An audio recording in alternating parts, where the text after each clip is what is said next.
Zeke Draker had been born into the famous House Draker, a noble family whose name carried enormous weight, a bloodline remembered throughout history because generation after generation had produced legendary warriors who hunted and slew dragons. Yet the glory that should have surrounded someone born into such an extraordinary house never remained in Zeke's hands for very long.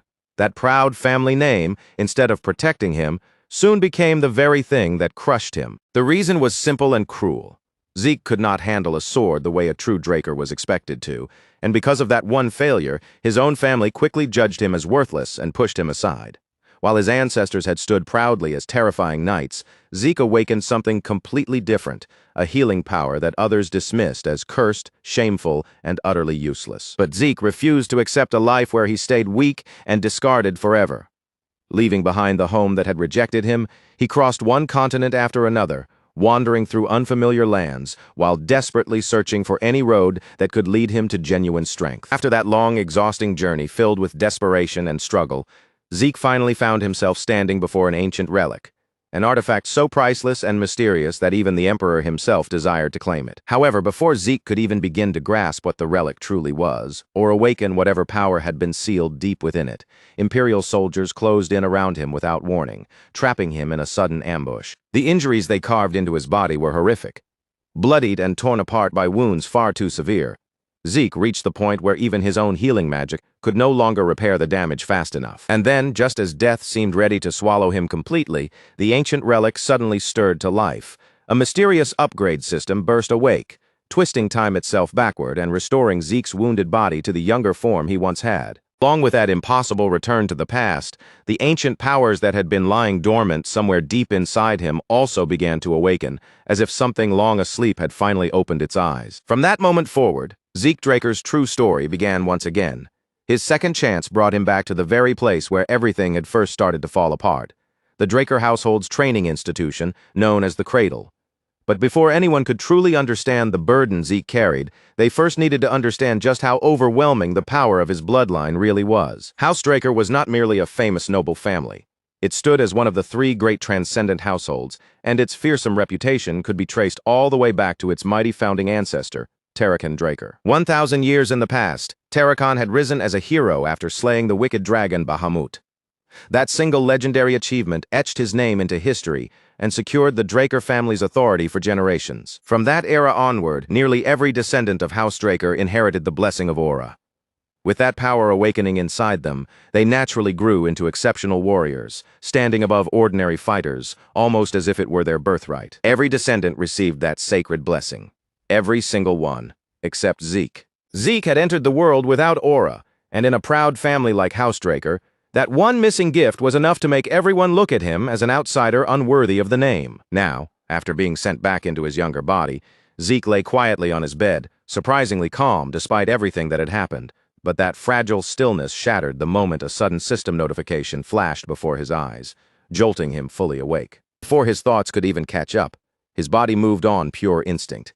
He shot upright from the bed, his senses sharpening all at once as if danger had appeared right in front of him. Zeke's eyes immediately swept across the room, cutting from one corner to the next as he searched for any sign that someone had broken in. After a short, tense pause, he decided it must have been his imagination. But then more system windows began appearing one after another, glowing directly in his vision, and one message in particular made his face tighten. It declared that his soul had merged with the will of the Elder Dragon, giving him partial authority over the system. As the activation process completed, countless luminous panels flooded his sight, and the first window displayed his stats, his class, and a unique ability known as Draconian Skill, a power that could only be unlocked after he collected 10 karma points. The issue was that, right at that moment, Zeke had not gained a single one. His karma points were displayed clearly before him, sitting at an absolute 0. Once the first wave of confusion faded, curiosity began to take over.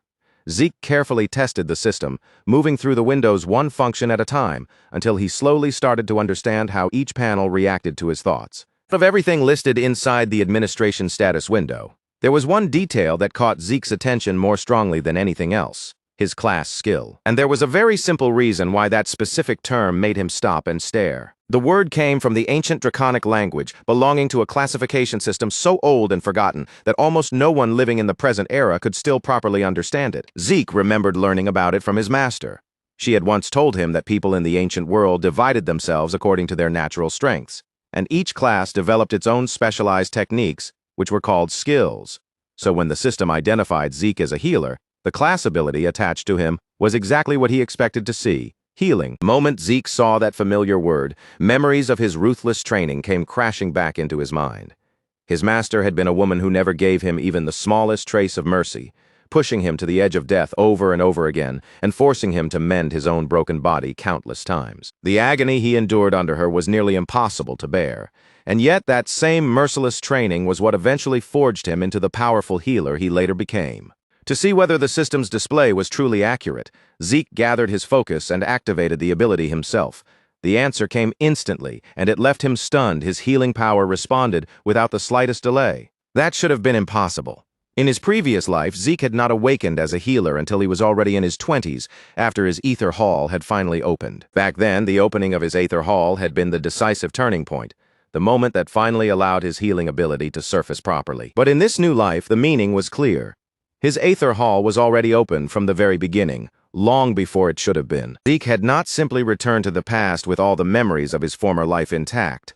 His abilities had returned with him, too, placing a hidden advantage in his hands that no one around him could possibly anticipate. Just as Zeke was about to dig deeper into the system and test more of its functions, a voice suddenly called his name from outside the room, followed by a firm knock against the door. A flash of panic ran through him. Zeke hurried to shut every system window hovering before his eyes, desperate to erase them before anyone entered, and noticed something strange. But the person waiting outside showed no intention of waiting for permission. The door opened almost immediately, as if stepping into Zeke's room was already a natural right. The man who entered was Decker, Zeke's exclusive servant. Standing with his usual rigid posture and sharp, unforgiving expression, he had come to confirm whether his young master was ready for an important event. There was only one problem. Zeke had no idea what event Decker was talking about. Zeke's blank reaction instantly grated on Decker's nerves.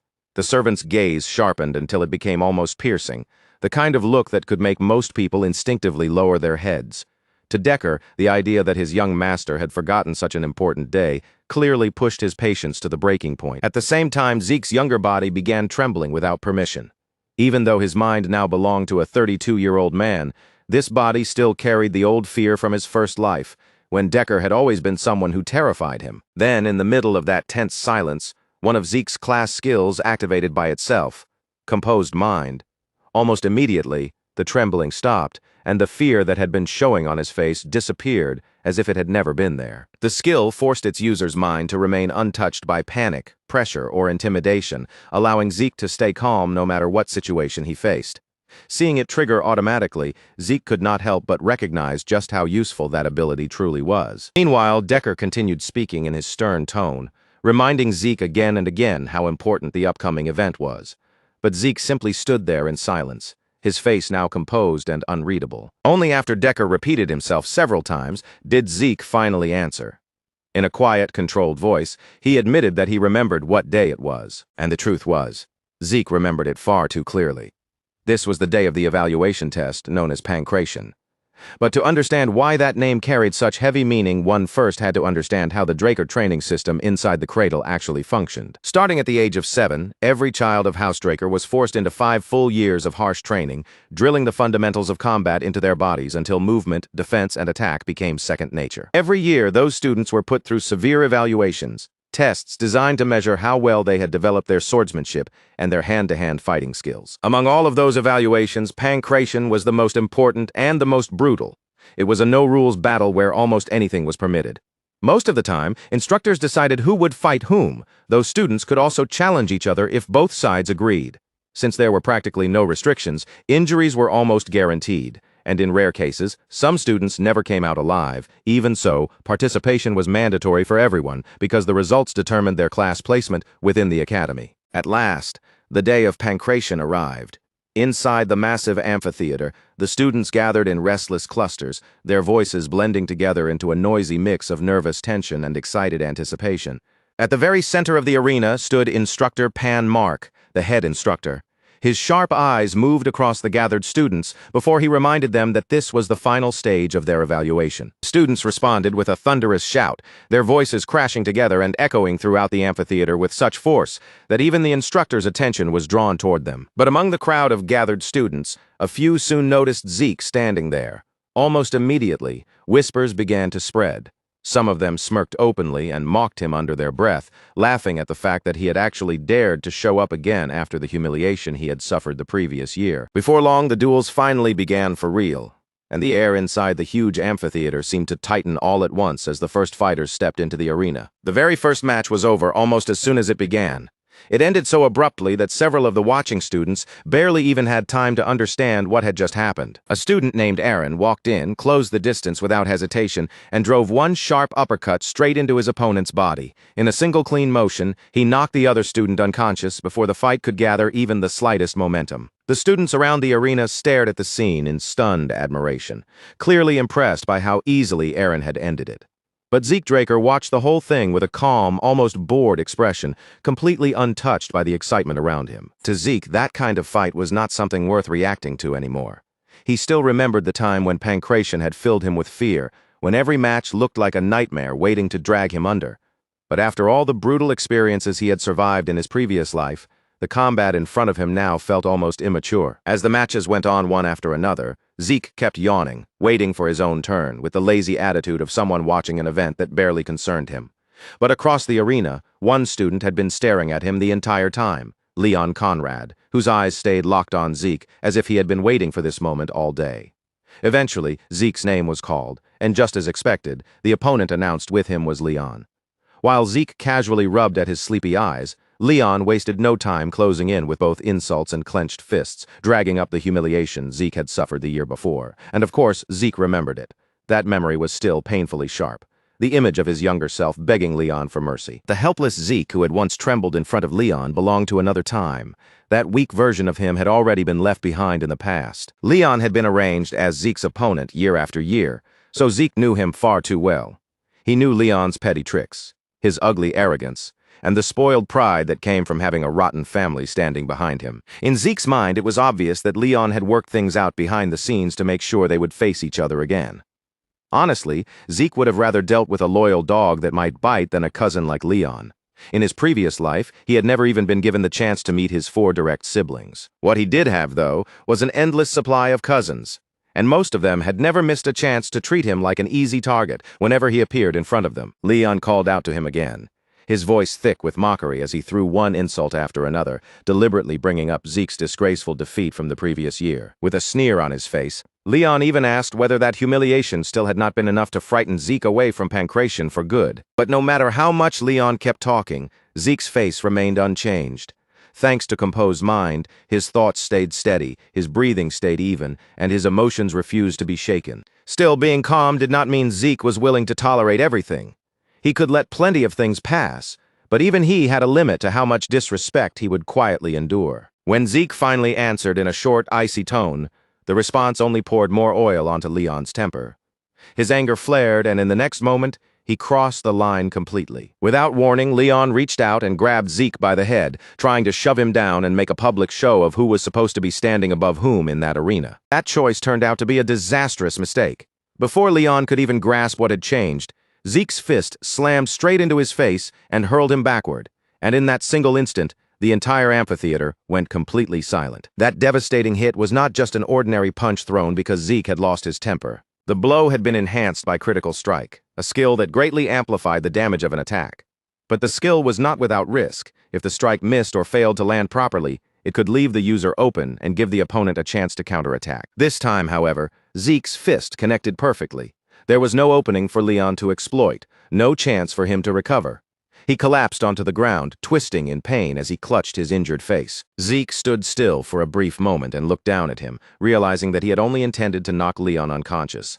Activating critical strike by accident had not been part of his plan, but the punch had already landed, and there was no undoing it now. The instructor quickly rushed over to inspect the injured brat, scolding Zeke for attacking before the match had officially started. Zeke, however, did not appear even remotely troubled. Instead, he calmly asked why permission was necessary when both fighters had already stepped into the arena. After all, in an actual fight, the first person to move was the one who seized the advantage. So why would anyone willingly give that up?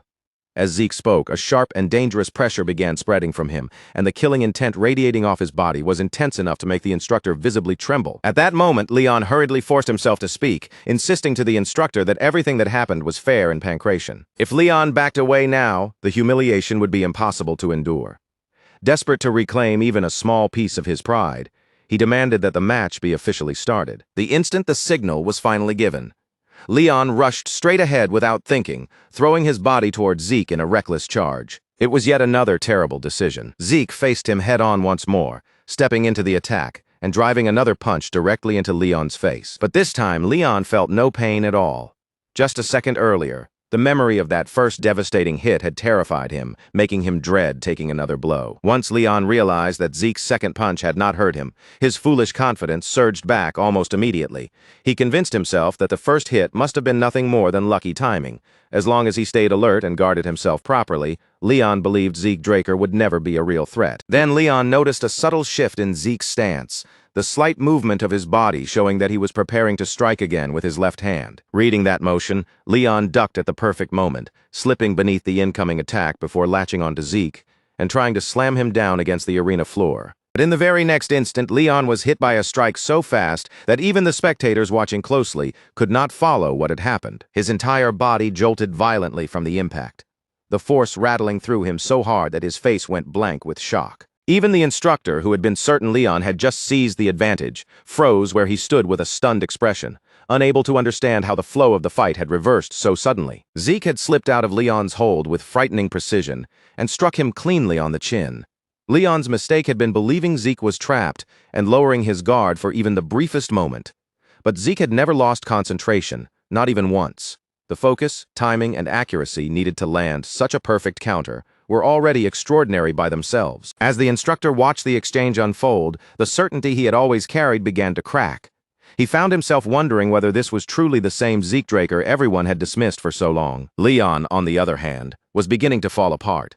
That heavy blow had scrambled his senses, leaving his body swaying and his mind unable to properly process what was happening. Before Leon could even make sense of the shock, another strike slammed into him. The force sent him staggering backward, but Leon clenched his teeth, forced his unsteady body to hold its balance, and threw a desperate punch in return. At that exact critical moment, another one of Zeke's class skills activated on its own, heightened sense.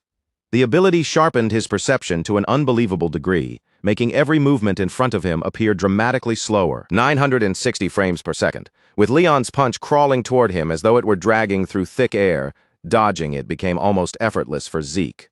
As Leon's fist swept past without touching him, Zeke caught the extended arm, turned his own body into position, and slammed Leon hard into the ground. The impact was absolutely merciless. Leon crashed into the floor with such destructive force that the ground beneath him split and cracked outward from the point of impact. At the same time, another skill activated, Precise Stab, an ability that guided Zeke toward an enemy's weak points and helped him deliver the greatest possible damage. With Leon trapped beneath him and completely at his mercy, Zeke tightened his fist, preparing to smash it down into Leon's face without holding anything back. Leon's earlier confidence disappeared in an instant.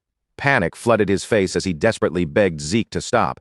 But Zeke did not pause, not even for a heartbeat. Zeke's fist dropped straight down onto Leon's face, landing squarely with enough power to leave him utterly destroyed. The sheer brutality of that final blow left the instructor drenched in cold sweat, while every student seated around the amphitheater remained frozen in stunned, breathless silence. For Zeke Draker, that final punch brought a satisfaction so deep it almost washed through his entire body. After spending years being bullied, laughed at, and forced to swallow humiliation, he had finally turned the whole situation upside down with his own fists. And it was not only about crushing Leon Conrad. That brutal victory was also a message, one loud enough for every student in the amphitheater to understand. From this point on, the rest of his cousins would have no choice but to hesitate before trying to toy with him again. Of course, whether they actually learned from what they had just seen did not matter much to Zeke, because if any of them were stupid enough to step into his path anyway, Zeke was fully prepared to beat that mistake into their bodies so deeply that they would remember it for the rest of their lives. Even after watching Leon Conrad get crushed so miserably, there were still fools who failed to read the mood. One particularly arrogant punk, Jaken Wardek, stepped out from among the students and boldly challenged Zeke to a pancration match. Jaken was clearly burning to prove himself. His eyes carried that obvious hunger to overpower Zeke in front of everyone, as if defeating him by force would erase the shock spreading through the arena. Zeke, however, found the whole challenge almost laughable. Fighting Jaken by himself sounded so boring that Zeke decided to make things more interesting on his own. With a relaxed look on his face, he offered Jaken permission to bring someone along, just so the match would not end too easily. Then, without missing a beat, Zeke called out another student by name, Liam Stone. At this point in time, Liam Stone was treated as little more than Jaken's follower, the quiet yes-man who always stayed close behind him. So when Zeke casually suggested that Liam join in, the words struck Jaken's pride like a slap across the face. It was basically the same as Zeke declaring in front of everyone that Jaken was too weak to fight him alone, and for someone as arrogant and prideful as Jaken Wardek, being told he needed help to defeat Zeke was an insult he could barely swallow. But Zeke did not stop after landing that first provocation. He kept pressing right where it hurt the most, calmly feeding the anger already burning in Jaken's eyes. By then, Jaken was practically boiling over. His patience had completely snapped, and his fists were already tightening as he prepared to shut Zeke's mouth through force. As the fighters moved into the arena, the instructor turned a sharp glare toward Zeke and gave him a clear warning not to make a move before the official signal was given. Zeke only smirked in response, because in the end, Jaken really had brought his servant along after all. To Zeke, that little detail made the match feel far more entertaining than before. In Zeke's previous life, Liam Stone had not remained some nameless follower. He had grown into a warrior of extraordinary fame, a man powerful enough to earn the title of mercenary king. Back then, Liam had served under Jaken Wardek and entered the cradle through the academy. But since he was only a distant relative, his education had been neglected again and again, leaving him starved for a real opportunity to develop his talent. Liam had once begged for the chance to study at Valhalla, desperately reaching for a better path. But instead, fate pushed him into the Knight Order of the small nation of Baranon. When Baranon eventually collapsed, Liam was forced onto another road and became a mercenary. In the chaos of those times, raw strength naturally attracted people, and Liam had more than enough of it. After surviving one battlefield after another, Liam built a name for himself as a Red Knight, and eventually created the Stone Mercenaries. By bringing together the three largest mercenary factions, he secured his position at the top and became known as the Mercenary King. Later on, when the Empire hired the Stone Mercenaries, Liam joined the Continental Wars.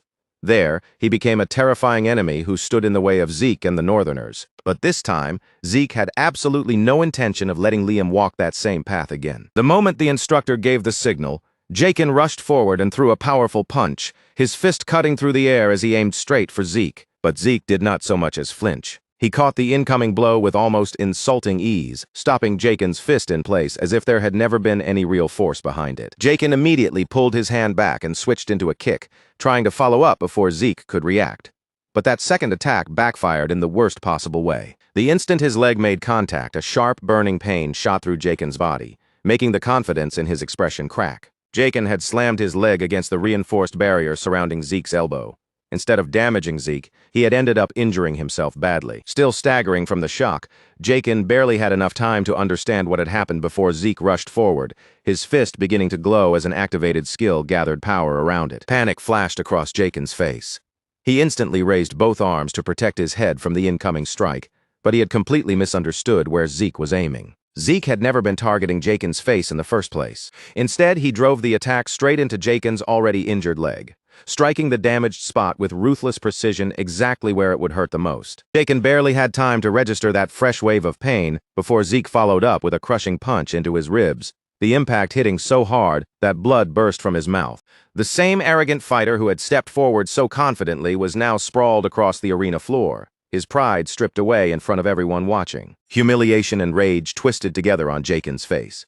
Unable to accept what had happened, he snapped at his sidekick and ordered Liam Stone to finish Zeke off immediately. And with that command, it was finally Liam's turn to step into the fight. As Liam moved forward, a heavy and unmistakable killing intent began to radiate from him, changing the air around the arena in an instant. The most dangerous thing about facing Liam was his ridiculous reach. If Zeke allowed him to make the first move, the entire rhythm of the battle could shift against him before he had a chance to recover. Understanding that clearly, Zeke chose to seize the initiative first, moving before Liam could fully take advantage of that reach. He shot forward in a rapid assault using a skill called Slash, his body moving so quickly across the arena that, for a moment, It almost seemed to blur. Then Zeke unleashed a fierce barrage of punches, striking over and over again without giving Liam even a small opening to breathe. The speed of Zeke's attacks disturbed Liam's vision and forced him to stay on the defensive. Even so, it was obvious from the atmosphere that the real fight had only just begun. The students watching from the sidelines could hardly believe the sight unfolding in front of them. A cold sense of despair slowly spread through the crowd as they realized just how overwhelming Zeke Draker's strength truly was. They were curious, stunned, and utterly confused all at once because none of them had ever seen anyone fight in such a strange and explosive way before. In a world where swords ruled the battlefield and warriors built their pride around blades, someone who fought purely with his fists was almost unheard of. Zeke's technique was impressive without question. But even that sharp and relentless movement was beginning to put a serious strain on his body. And yet the burden on Zeke's body was not even the greatest problem. The true obstacle standing in front of him was Liam Stone's monstrous physique. Liam did not counterattack. He did not try to dodge. He simply planted his feet firmly, lifted his guard, and absorbed every single hit Zeke threw at him.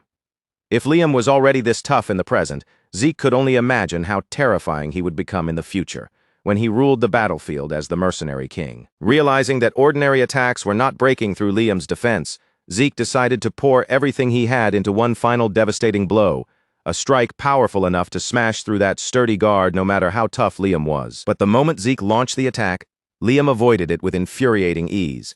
He did not flinch, and he did not even bother turning his head. He simply redirected the strike as though it meant nothing, and that calm arrogance immediately irritated Zeke. Before Zeke Draker could properly recover or adjust his stance, Liam Stone seized the opening right in front of him. With terrifying raw strength, Liam grabbed hold of Zeke and hoisted him high into the air, clearly preparing to crush him down against the arena floor through sheer brute force. But Zeke had no intention of simply letting himself be thrown around like a helpless rag doll. Even while his body was hanging in midair, his mind moved fast, and he twisted sharply before driving a precise strike straight toward Liam's head. At that exact moment, Zeke's class skill, heightened sense, triggered once again. His perception sharpened dramatically, allowing him to catch the tiny gap he had created and use it before Liam could fully react. In the next flash of movement, Zeke wrapped both legs tightly around Liam's neck. He locked himself in place with a firm grip, cutting off Liam's breathing before the larger fighter could shake him free. No matter how unbelievably tough Liam Stone's body was, even someone built like him could not continue fighting properly once oxygen stopped reaching his brain. But Zeke had miscalculated one crucial thing. He had underestimated just how dangerous Liam could still be, even while trapped in a chokehold.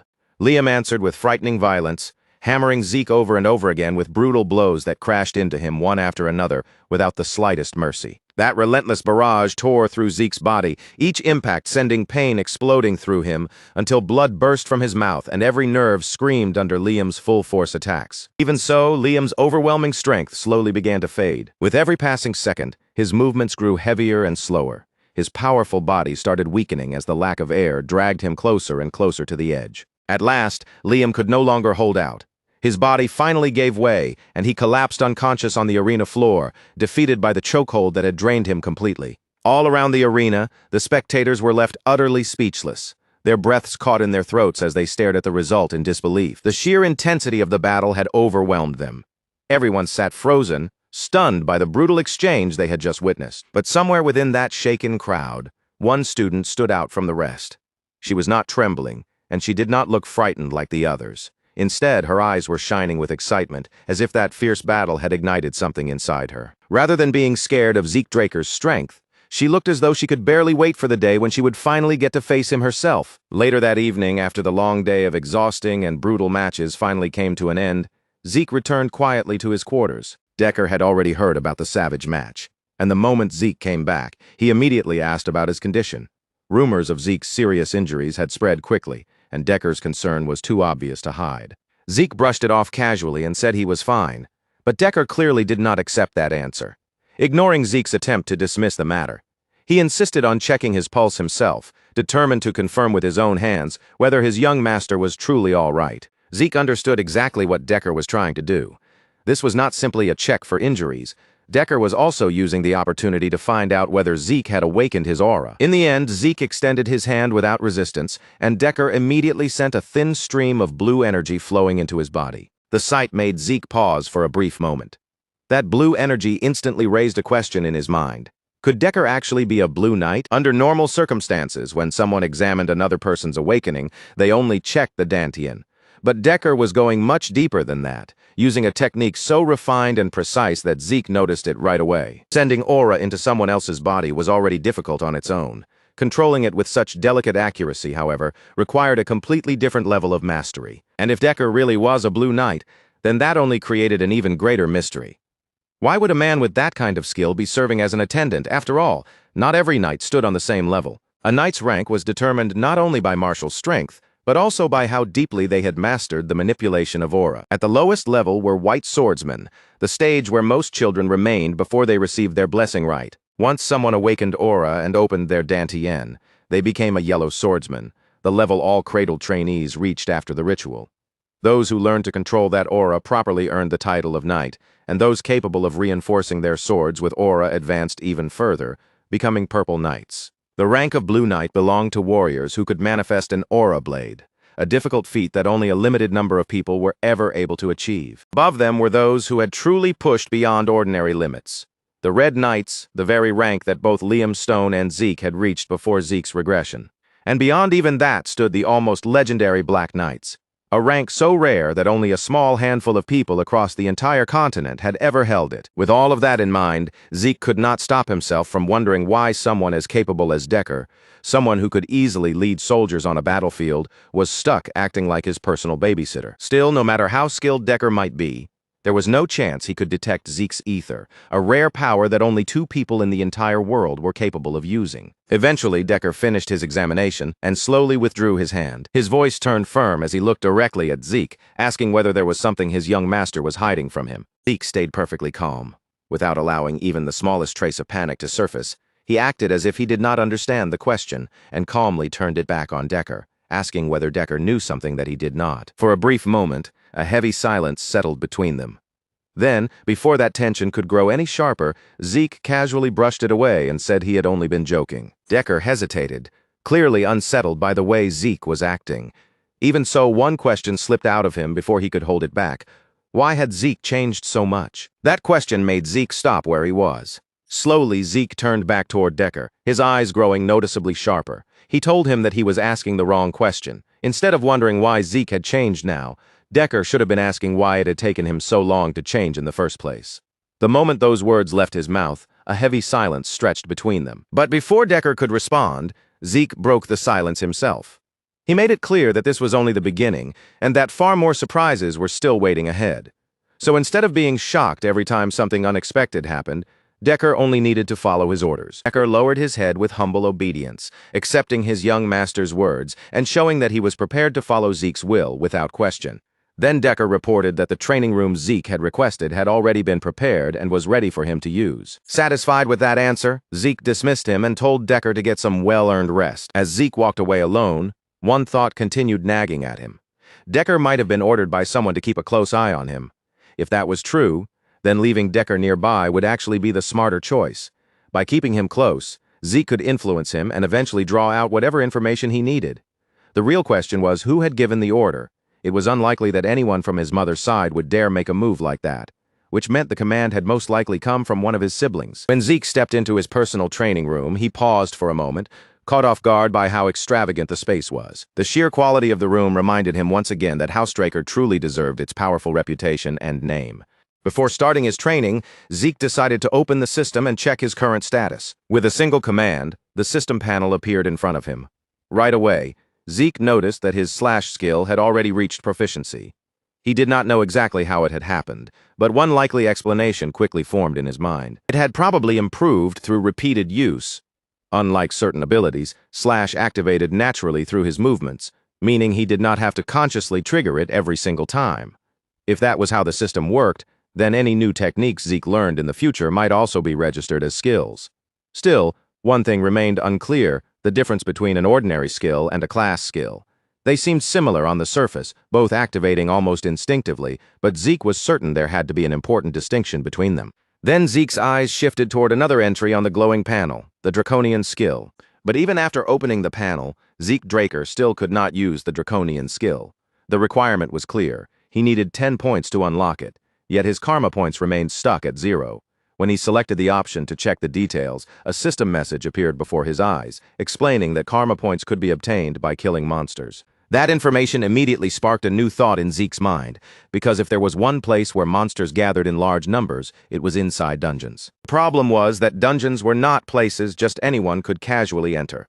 Access was strictly limited, and only those who had reached at least the level of Purple Knight were permitted to step inside. Zeke had not reached that level yet, which meant the most important mysteries still remained unanswered. Above all else, he still did not know why he had been sent back into the past, and just as troubling was the question standing right in front of him. What exactly was this strange system that had appeared before his eyes? The system itself, along with skills and class skills, all seemed connected to the ancient relic that had caused his regression.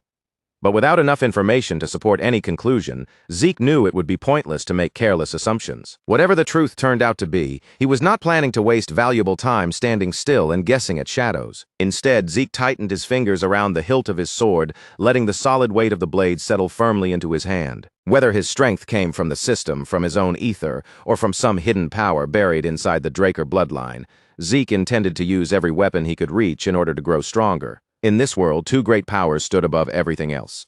Knights fought by wielding aura, while mages shaped their strength through mana. Knights refined their aura by risking their lives inside dungeons, while mages increased their power by building magic circles. The two forces followed completely different paths, and once a person awakened one, they permanently lost the chance to walk the other. Unlike the rest of Housedraker, Zeke had been unlucky enough to awaken neither a Dantean nor a Circle.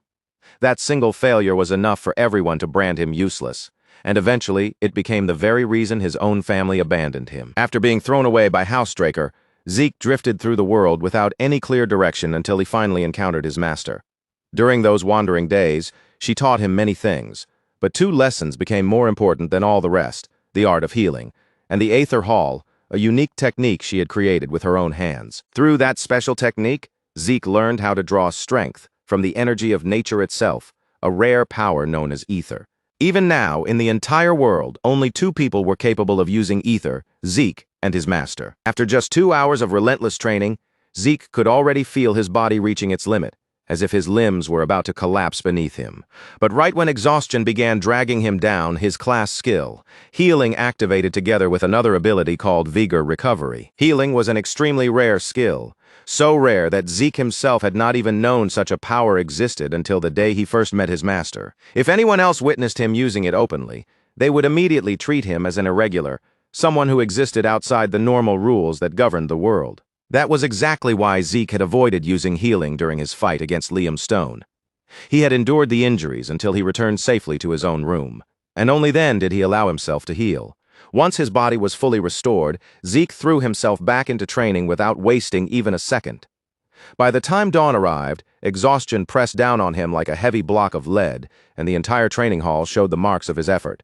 Deep cuts scarred the floor, and long trails remained where his sword had repeatedly sliced through the air. Even then, Zeke understood that this was only the beginning. A week passed, and inside the Cradle cafeteria, the students could not stop whispering about him.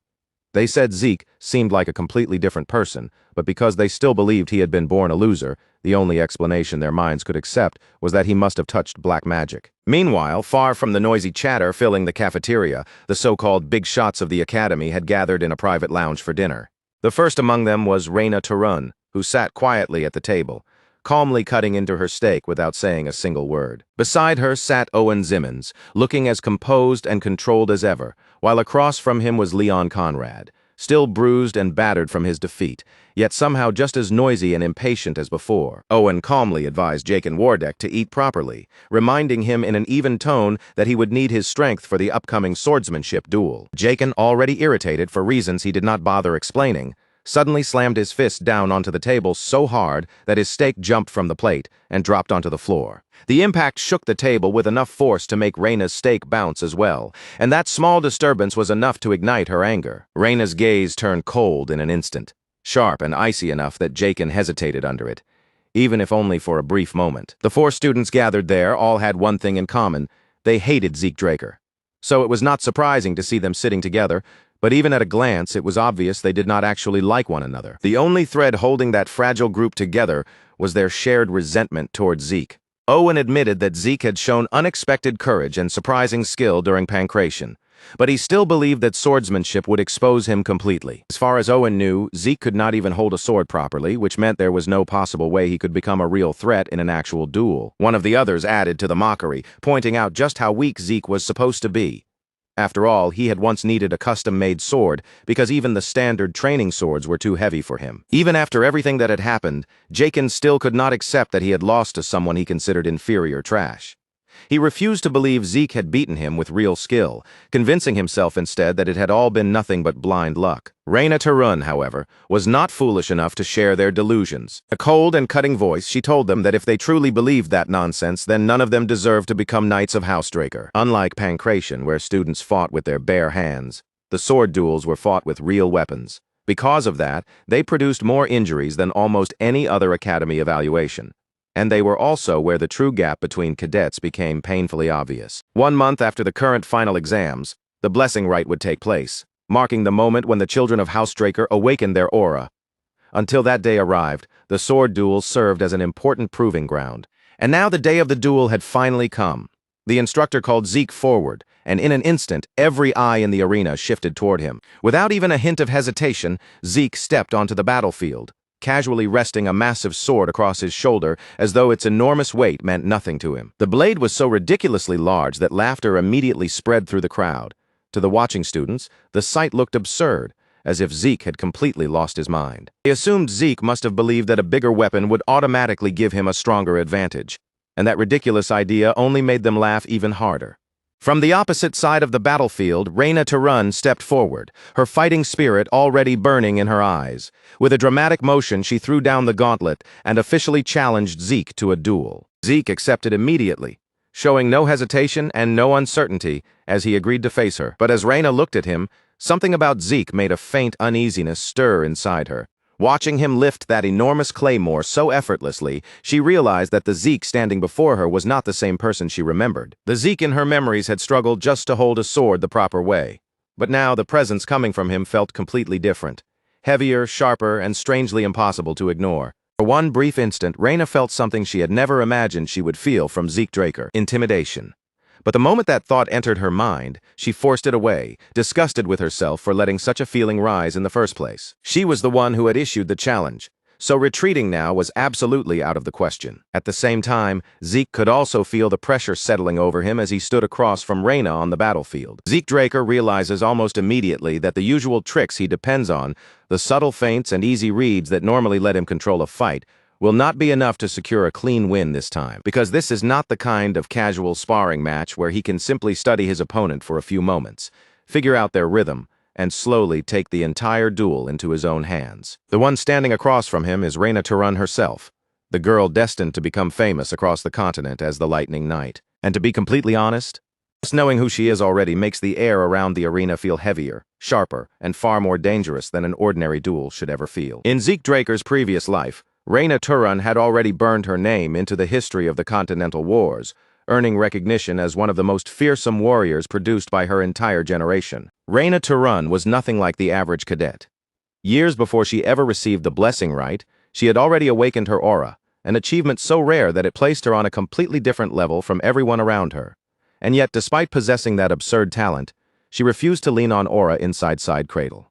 Instead, she obsessively threw herself into refining the most fundamental pieces of swordsmanship. But the fact that Reyna Tarun chooses not to use that power does not make her any easier to face. If anything, that restraint only makes her more frightening. The very instant the duel begins, a sharp metallic ring slices through the air, announcing the first clash between them. Their swords slam together with brutal force, sparks bursting out between the crossed blades as Zeke Draker and Reyna Tarun hold their ground, neither one willing to give even a single step. Right after that first crushing collision, Reyna Tarun springs back, adjusts her stance in a flash, plants her feet again, and launches herself forward without hesitation. With just one heavy strike, she forces Zeke Draker backward, the impact driving through his guard as his feet scrape and slide across the arena floor. That one exchange alone tells Zeke Draker everything he needs to know about the situation in front of him.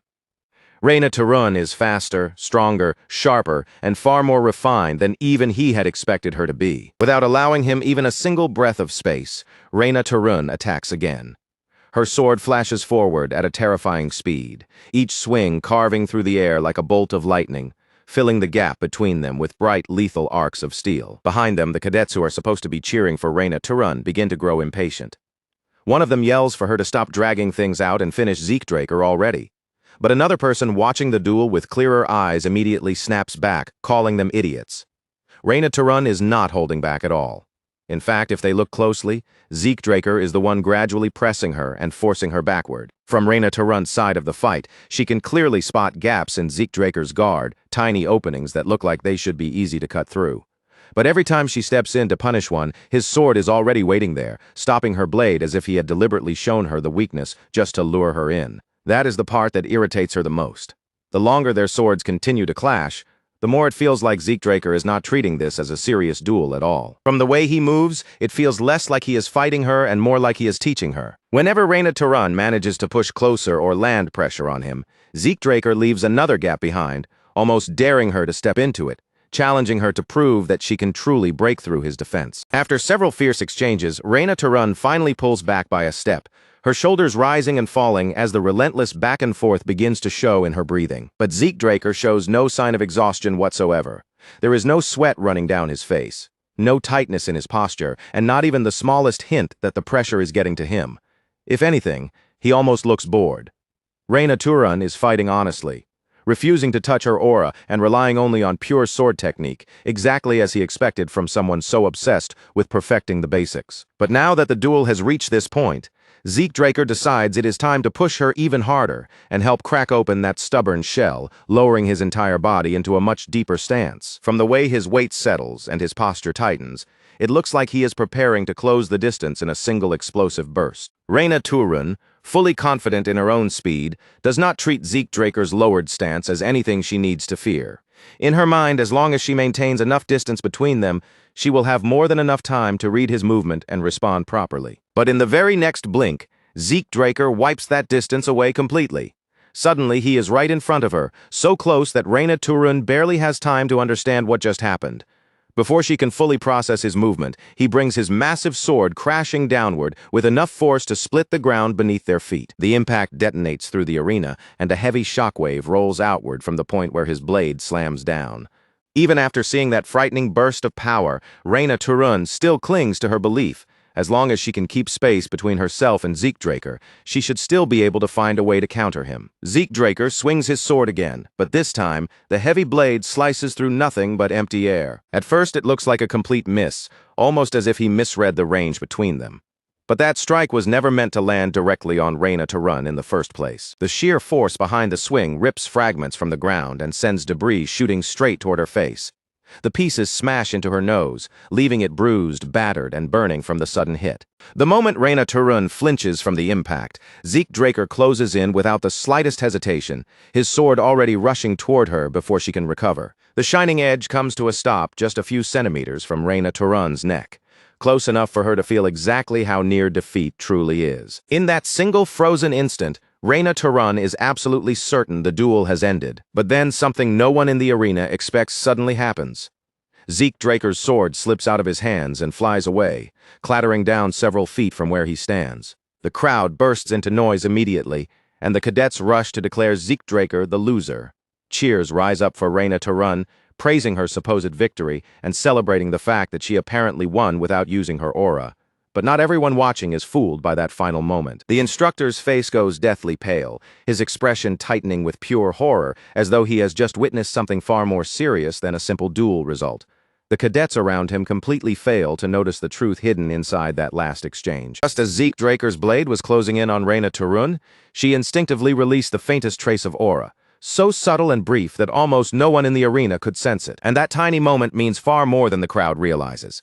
Reina to run had sworn that she would not use her aura until she officially entered the academy, yet in this duel, Zeke Draker pushed her hard enough to make her break that promise. For a short moment, Reina to run simply stands there in place, uncertainty and regret flickering across her face as the weight of what she has just done slowly sinks in. Then, without giving her even the slightest warning, Zeke Draker rushes straight at her again. Before she can lift her guard or prepare herself, his fist slams into her throat with a brutal impact. Reina to run chokes from the blow, her knees weakening beneath her as blood spills from her mouth. A wave of shocked gasps spreads through the crowd, followed almost instantly by furious shouting.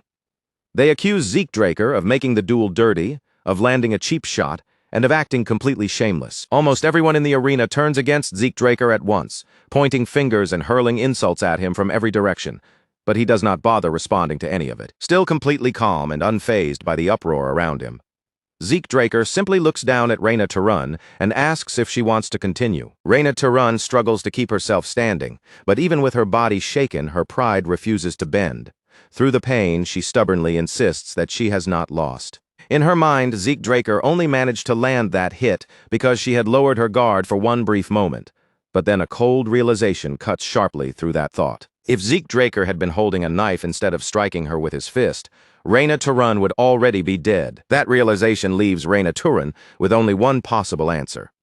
Holding on to what remains of her honor, she accepts the truth in front of her and concedes defeat. The same crowd that had been loudly jeering at Zeke Draker only moments ago now stood rooted in place, their mouths half open and their voices caught in their throats, as a stunned silence slowly swallowed the entire arena. Zeke Draker, the boy they had laughed at, insulted, and written off as nothing more than worthless human scum, had just claimed victory in a way that none of them could twist or deny. And this was not some nameless opponent he had beaten either.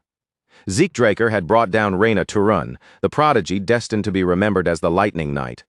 For most of the spectators watching from the side, the idea of Reina Turun actually losing felt almost impossible to accept. Meanwhile, far away from the cradle, at Abel Draker's castle, the aftermath of a merciless battle painted a much darker scene, with bodies strewn across the pit below like the remains of a brutal slaughter. William Zimmons stared down at the carnage with disbelief written across his face, unable to understand how Abel Draker could sit there so calmly, lifting his tea as if the bloody scene around them was nothing out of the ordinary. But Abel Draker's mind was not truly focused on the bloodshed scattered below him. His thoughts had already moved elsewhere, settling on the letter that reported Zeke Draker's victory over Reina Turun. After placing his cup down with quiet, precise control, Abel Draker calmly asked when the upcoming blessing rite was scheduled to take place. And when he was told that the full moon was still some time away, Abel Draker decided that this timing created the perfect opportunity for him to personally visit the Draker family. William Zimmons was visibly caught off guard by that decision. Abel Draker intended to go alone, but for a famed swordmaster like him, this was clearly far more than an ordinary family visit. What Abel Draker truly wanted was to see it with his own eyes, to witness exactly what kind of awakening the youngest Draker would reveal. Back at the cradle, while everyone continued buzzing with excitement and disbelief over Zeke Draker's victory, Zeke himself remained completely unmoved by all the attention surrounding him. Instead of celebrating, boasting, or soaking in the praise that had suddenly turned toward him, he quietly went right back to training, as if nothing particularly special had happened at all. The days passed one after another, then the weeks began to follow, and before anyone realized it, a full month had slipped by.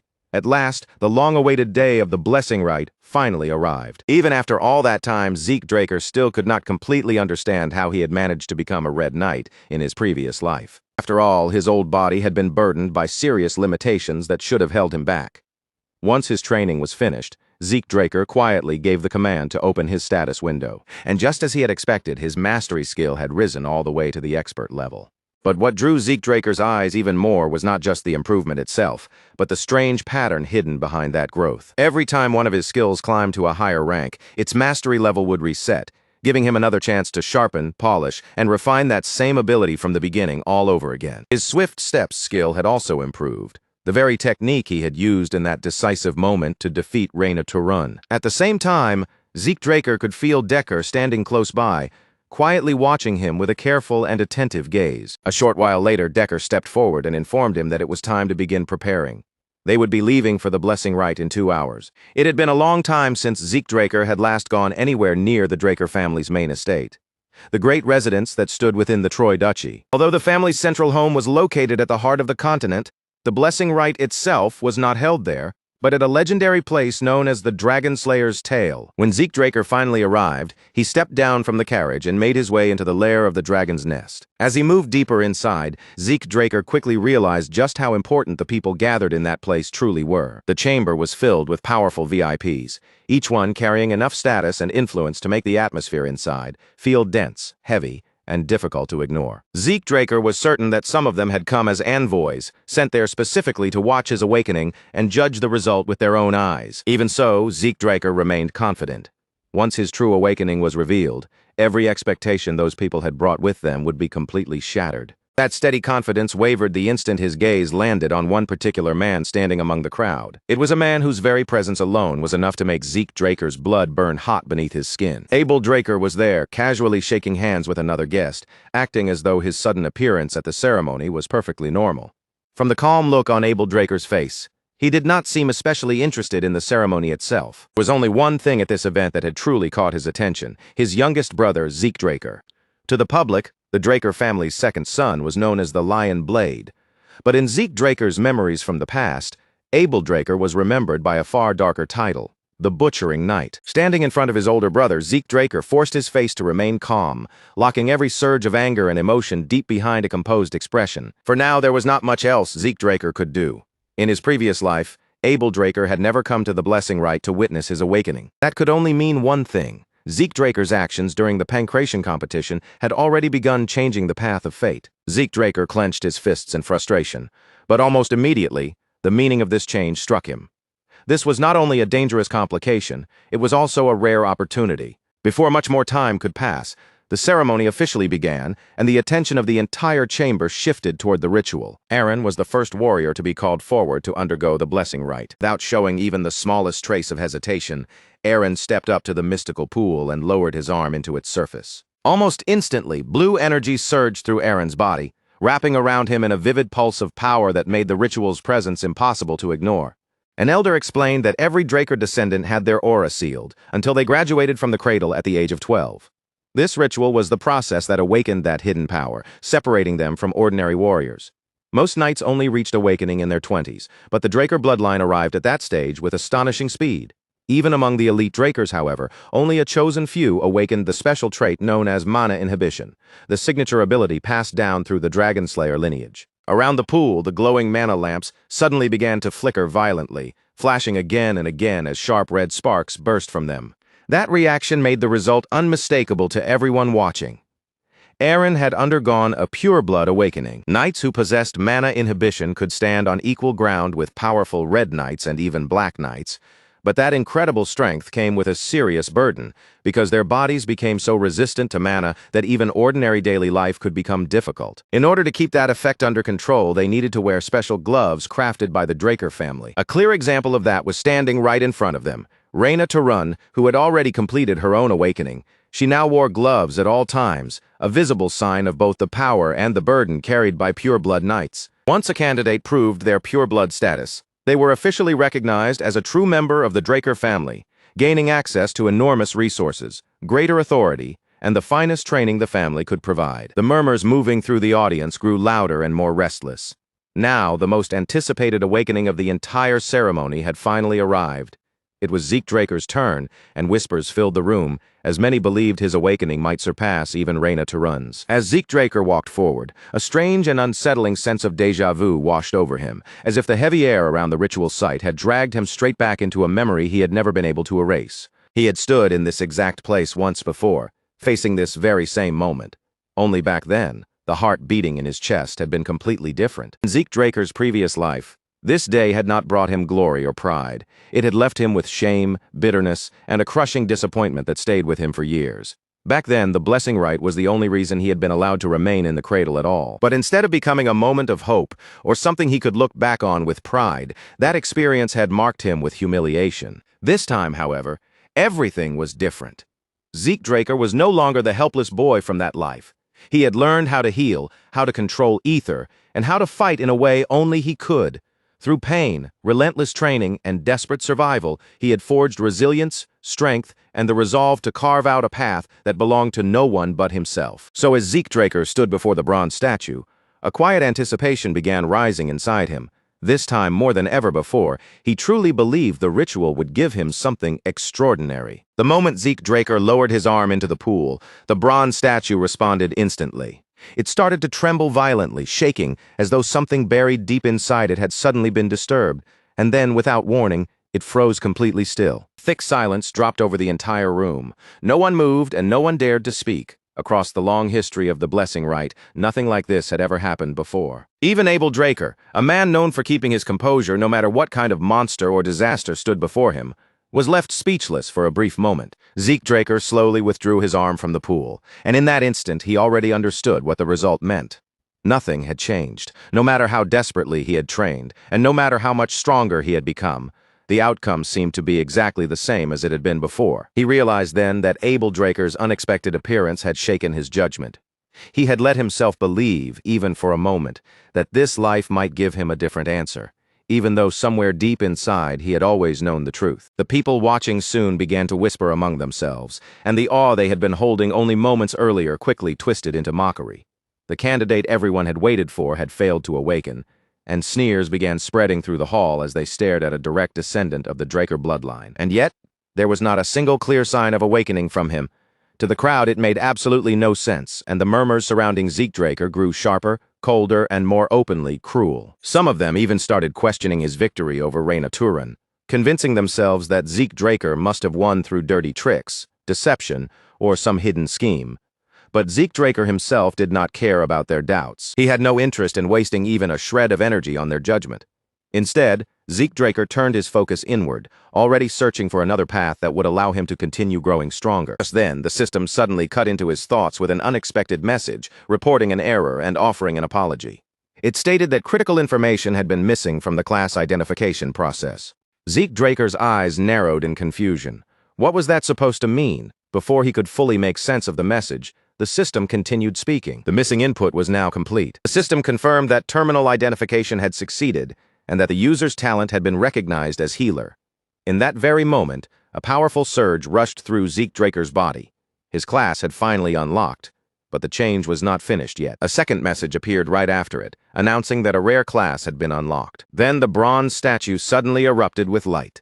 A deep red glow flooded the chamber, revealing the unmistakable sign of a pure-blood awakening. Gasps broke out from every corner of the room. No one there could believe what they were witnessing.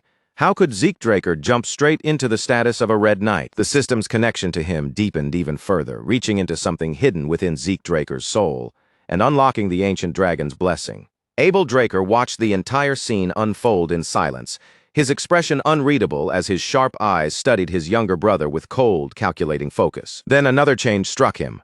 The system still was not done. Zeke Draker's existing talents began to merge together, twisting, reshaping, and fusing into something completely new. His screen refreshed once again, and this time it revealed a title unlike anything Zeke Draker had ever seen before. A unique class had been unlocked, the Immortal. A golden shimmer wrapped itself around Zeke Draker's body, pulling every gaze in the hall back toward him once more.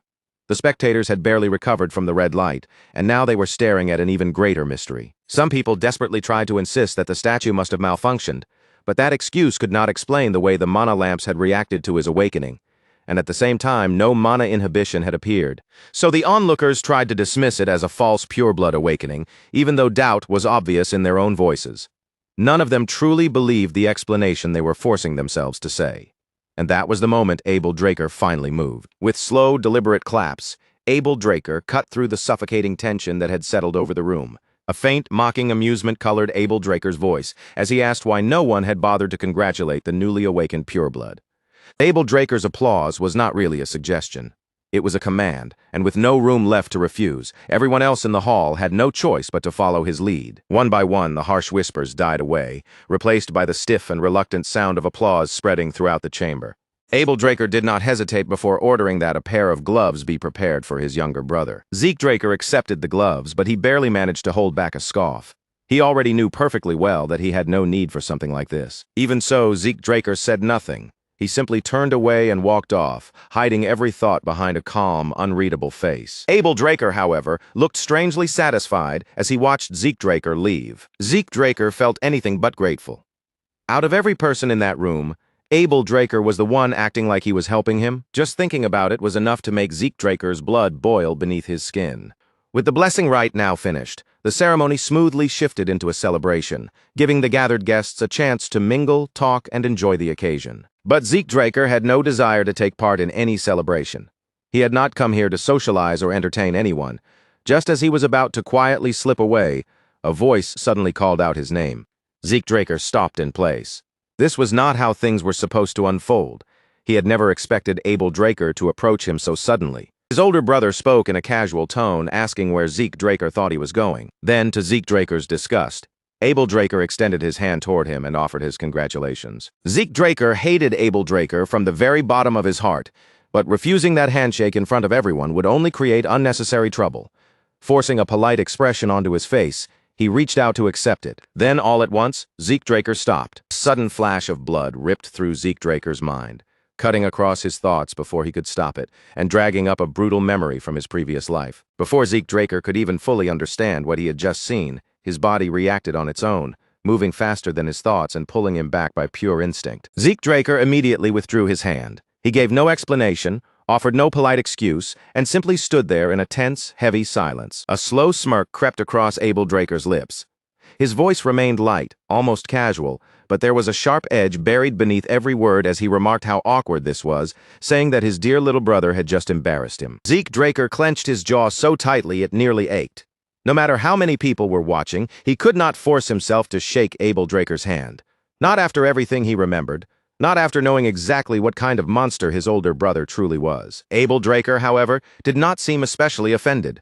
With a small, dismissive wave of his hand, he turned away as though the insult meant almost nothing to him. Abel Draker simply said that they would surely meet again soon, and on that one point, Zeke Draker silently agreed. Someday, Zeke Draker would face Abel Draker properly. But when that day finally came, it would happen on Zeke Draker's terms, not his brother's. At the celebration party, the room filled with nobles and warriors speaking in heated voices.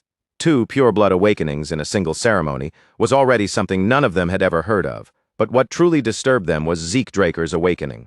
No one had ever seen a golden light before, and questions spread through the hall one after another. What did it mean? Was it some kind of awakening even greater than pure blood? And yet, even though Zeke Draker had become the center of everyone's curiosity and speculation, the person they all wanted to see was nowhere in sight. That was because Zeke Draker had already slipped away quietly, choosing silence and solitude over the empty chatter and probing stares of the crowd. Inside a quiet room away from the celebration, Zeke Draker sat down and released a slow breath, finally free from the suffocating pressure of all those watchful eyes. Even then, his mind refused to settle. Something about the awakening felt wrong, because he was not experiencing mana inhibition at all. A true pure-blood awakening was supposed to completely reject mana. After all, the Draker family took pride in standing against dragons, the very beings said to be the source of all mana in the world. That was the reason every pure-blood awakener needed those special gloves. Their bodies could no longer interact properly with mana-based tools and devices, so the gloves existed to suppress that resistance and make daily life manageable. But Zeke Draker was sitting there without feeling any of those effects. He removed the gloves and slowly flexed his fingers, carefully testing the sensation for himself. There was nothing. No resistance, no rejection, and no strange discomfort running through his body at all. Something clearly did not add up. When Zeke Draker opened his status window, he immediately found the difference. His trait was not mana inhibition. It was something entirely different. Mana reflection. With a frown, he tapped for more details, and the explanation appeared. Mana reflection created a distortion field that nullified nearby mana. Unlike mana inhibition, it was not passive, and it did not interfere with ordinary mana readings. Zeke Draker's thoughts began moving quickly. That explained why the mana lamps had not reacted to him the same way they reacted to actual purebloods. He was not rejecting mana at all, he was distorting it, but even with that answer, one major question still remained. His class. Before the blessing rite, the system had identified Zeke Draker as a rare class healer. But now the information in front of him had completely changed. The class displayed before his eyes was something else entirely. The Immortal. Zeke Draker leaned back, sinking deeper into thought, as the weight of that information settled over him. At first glance, none of it made any sense. At the graduation ceremony, every Draker Awakener was supposed to emerge with a blue aura, the standard result tied to their bloodline. The only exception had been Reyna Tarun, who had awakened as a Red Knight, and now there was Zeke Draker, wrapped in golden light, carrying a class called the Immortal and possessing a trait that should not even exist. Whatever had happened during his awakening was clearly far from normal. At first, his case seemed to follow the same pattern as before, until something suddenly shifted and his classification changed from bronze to gold. But the system had also flagged an issue during the process, saying that crucial classification information had been missing. That was when Zeke Draker began fitting the pieces together. He wondered if the system had treated the bronze statue itself as the classification terminal during the awakening ritual. The moment that missing data was injected into the terminal, the statue reacted violently and burst into red light. Piece by piece, the answer started becoming clearer in Zeke Draker's mind. The statue had never truly existed, just to decide whether someone had awakened. Its real purpose was to judge a person's class. A red glow meant a rare class, while gold represented a unique one. More importantly, that statue was an ancient relic from an era long before Tarek Draker, the founder of the Draker family. In the present age, class identification had been completely forgotten, and that forgotten knowledge had created a massive misunderstanding. People believed the red light meant a pure-blood awakening, but the truth was different. Red meant the person had reached a rare class. Not even the current head of the clan understood the true meaning behind the statue's reaction. While Zeke Draker was sorting through all of that information, he noticed another unexpected change waiting for him. He had received 100 karma points. Zeke Draker guessed that the points must have been awarded during the ceremony, and he did not waste any time deciding how to spend them. His choice was the draconian skill. The instant Zeke Draker purchased it, a flood of knowledge poured straight into his mind. Several beginner abilities opened at once: Dragon Eyes, Might of the Dragon, and Devour. The first two sounded easy enough to understand, but Devour left him genuinely puzzled. Its only clear function seemed to be supporting digestion, which made it sound almost useless compared to the other abilities he had just unlocked. Since Zeke Draker had no intention of gambling blindly with unknown powers, he decided to focus first on the abilities that seemed immediately useful. Might of the Dragon required aura to activate, which made it the riskier option for the moment.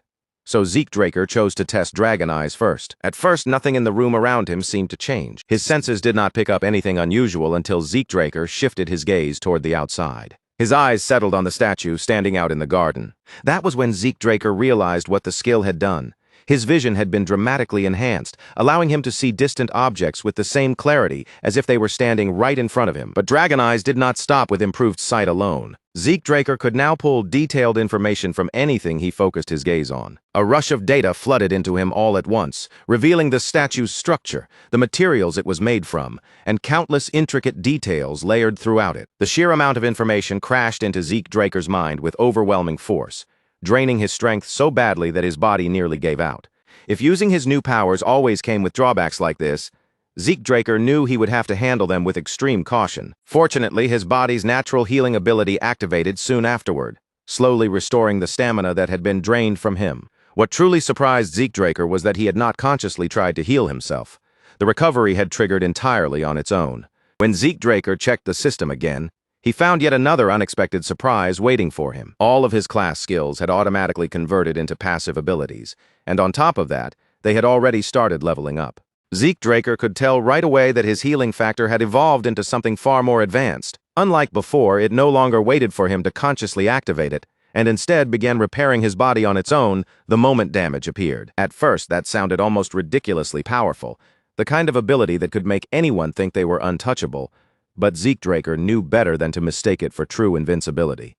If it really had no restrictions at all, then he never would have died in his previous life. Its nature might be close to endless regeneration, but even something that incredible still had to have limits somewhere. Wanting to see the effect for himself instead of relying on guesses, Zeke Draker picked up a blade and calmly made a shallow cut across his arm. In only a few seconds, the wound sealed shut completely. The torn skin closed cleanly, leaving behind no scar, no mark, and not even the faintest sign that a cut had ever been there. Most students needed 5 full years to graduate from the academy, but Zeke Draker was already confident that he could clear that same path in just 2. Draker Academy was known as the most prestigious knight academy in existence, the kind of place every aspiring knight dreamed of entering, no matter how difficult the road might be. Located in the city of Troy, the academy became especially lively whenever a new semester began, with fresh students pouring across the grounds, their faces filled with ambition, hope, and nervous excitement. As Zeke Draker walked among them, he noticed that the higher-ranked students carried themselves with the discipline, confidence, and sharp posture of fully grown adults. They were clearly strong and capable, far beyond the level of ordinary recruits. But compared to the brutal warriors raised inside the cradle, they still looked like sheltered children from privileged and powerful families. Watching them only made Zeke Draker think once again that his entire family was seriously twisted beyond belief. Among the influential branch families that supported the Draker bloodline, 3 names stood higher than all the rest. The first was the Turun family, a family famous for overwhelming physical strength, and of course for producing someone like Reyna Turun. The second was the Zimmons family, a house respected for its wisdom, strategic thinking, and razor-sharp minds. And finally came the Vardek family, masters of wealth, influence, and gold. Their heirs were all present inside the academy, but Zeke Draker had no real desire to get involved with any of them. The scene then shifted to the Academy's prestigious dormitory, a luxurious residence known as the Platinum Mansion. This elite building came equipped with top-tier training halls, an enormous library, and advanced facilities reserved only for the Academy's most outstanding students. But pure-blood awakeners like Zeke Draker were granted an even more exclusive privilege. They were given the title of Floor Master, which handed them authority over the entire Platinum floor. When Zeke Draker arrived, a maid greeted him with polite composure and guided him toward his assigned area, where several people were already waiting for him. Seeing that crowd waiting there made Zeke Draker feel slightly drained. Even with his status as a pure-blood awakener, he was quickly informed that Decker was expecting him in a separate room. Without wasting any time lingering in the hallway, Zeke Draker headed off to see what his butler had prepared for him. Decker presented Zeke Draker with a pair of premium gloves, an upgraded version of the ones he had received immediately after his awakening. Zeke Draker had already obtained a new pair, but his attention was now fixed on something far more important than gloves. What he truly needed was a proper sword. Decker supported that decision without the slightest hesitation, as if he had expected Zeke Draker to bring it up sooner or later. Troy stood close to the mountain ranges, making it an ideal region for high-quality iron and skilled master craftsmen. Those artisans were essential to the Academy's knights, and Decker offered to find a capable craftsman for Zeke Draker. But Zeke Draker wanted to handle this matter personally. So instead, Zeke Draker asked Decker to arrange an appointment ahead of time, giving him the opportunity to meet the craftsman face-to-face. The name Galleon Halbert was unfamiliar even to Decker, which made Zeke Draker's request feel even more unusual. Even so, Zeke Draker was determined to secure a meeting with this mysterious craftsman, no matter how unknown the name seemed to others. At the same time, Decker reminded Zeke Draker to read through the Academy documents before attending his very first class the next day. Later that evening, while Zeke Draker was calmly going through his notes, an interesting realization crossed his mind. The entire Platinum floor belonged exclusively to him. That meant he now had the perfect private space to train, experiment, and develop his draconian skills without anyone interrupting him. Just then, a maid arrived with an unexpected message for him. Raina Turan had invited Zeke Draker to dinner. The sudden invitation caught Zeke Draker slightly off guard, but after a moment he decided to accept it. When Zeke Draker arrived at Raina Turan's floor, the sight waiting for him made him pause for a brief moment. Raina Turan had arranged the dinner in a way that looked less like a normal meal and more like something straight out of a gangster film. She welcomed Zeke Draker with a smirk and apologized for the strange atmosphere, but Zeke Draker did not seem especially bothered by the setup. He simply took his seat, and the two of them silently agreed to eat first and leave the serious conversation for later. As the meal continued, Zeke Draker quietly observed Raina Turan from across the table. Even in such a casual setting, Raina Turan was still channeling aura into her lower abdomen. It did not take Zeke Draker long to understand the likely reason. Raina Turan was probably aiming to become a purple knight. If that was true, then it also explained why her swordsmanship had already reached such an impressive and polished level. In Zeke Draker's eyes, however, talent like that had far better ways to be used. By the time the meal finally ended, Zeke Draker felt strangely exhausted, and at the same time, mildly impressed by just how much more Raina Turan had eaten compared to him. Now that their hunger had been satisfied and the plates had been cleared, Raina Turan was finally ready to bring up the true reason she had invited him there. Raina Turan offered Zeke Draker the full support of the Turan family. Zeke Draker immediately sensed that some kind of misunderstanding was taking place, so he reminded her that both of them were pure-blood awakeners. Raina Turan quickly cut off that assumption, telling him that he had the wrong idea. Being a pure-blood awakener certainly came with privileges, including access to the Platinum floor, but it also carried a serious disadvantage. Other students could depend on centuries of accumulated academic and combat knowledge, along with personal instructors who guided them, corrected them, and refined their abilities. Purebloods, however, were not given that same structured path for growth. Without proper support standing behind them, even someone blessed with extraordinary talent could eventually lose their lead and fall behind. To make sure her meaning landed properly, Raina Turan brought up a name that carried real weight: Abel Draker. He was a pure blood from House Draker, and on top of that, he had become the youngest person in history to ever earn the title of White Knight. Now, Abel stood as one of the most powerful Black Knights still alive. And yet, even someone blessed with that level of talent, bloodline, and status had still relied on the backing of the Zimmons family. Then, Raina Turan finally revealed just how serious this offer truly was. This was not some casual invitation she had decided on by herself. The patriarch of the Turan family had personally ordered her, with absolute authority, to place the family's support behind Zeke Draker. With that command standing behind every word she spoke, Raina repeated the proposal once again, clearly expecting Zeke to realize just how rare and valuable this chance was. But Zeke Draker was already watching the confidence written all over Reyna's face, and he seemed almost amused by it. Instead of reacting the way she expected, he answered her in a calm, almost effortless tone. Without pausing, wavering, or showing even a flicker of temptation, Zeke rejected the offer outright. That quiet refusal struck Reyna Turun far harder than she had been prepared for. Her eyes widened in disbelief, and for a brief moment she could only stare at him as if her thoughts had completely stopped. She simply could not understand how anyone could turn down such an advantageous deal so easily, as though it meant nothing at all. Zeke Draker then rose from his seat with the relaxed air of someone who had already decided the conversation was over. His voice stayed even as he made his position perfectly clear. He had no interest in alliances, no desire to be tangled up in family politics, and absolutely no intention of becoming a piece in someone else's power game. From Zeke Draker's point of view, the only part of all this that had anything to do with him was the fact that he was a pure-blood awakener. Beyond that, every complicated political scheme and family arrangement being placed around him was simply none of his concern. With that said, Zeke Draker turned as if he was ready to leave, leaving Reyna Turun still staring after him in stunned silence. But since she had paid for the meal, he decided to repay her in the only way he felt like offering, by giving her a piece of personal advice. He told her that her sword was far too strong, almost unnaturally powerful, and that this strength was most likely tied to the people standing behind her. But in his eyes, that was exactly the problem, because overwhelming force had never been where her real talent truly lay. What Reyna Turun actually possessed was adaptability. Instead of trying to smash every opponent head-on with raw strength, Zeke Draker told her she should make better use of her fluid movement, let the enemy's power slide past her, redirect that force, and then finish the exchange with one clean, perfectly timed strike. If she learned to fight in that way, then breaking through the wall holding her back would no longer feel like some distant dream. It would become almost effortless. After leaving those words behind, Zeke Draker simply walked away, while Reyna Turun remained there, frustration tightening inside her. For her entire life, she had trained beneath the heavy shadow of her family's legacy, always relying on the crushing power the Turun name was famous for. But Zeke's advice had touched something she could not brush aside. No one had ever really guided her like that before. Ever since she was a child, people had only praised her as a genius and expected her to solve everything alone.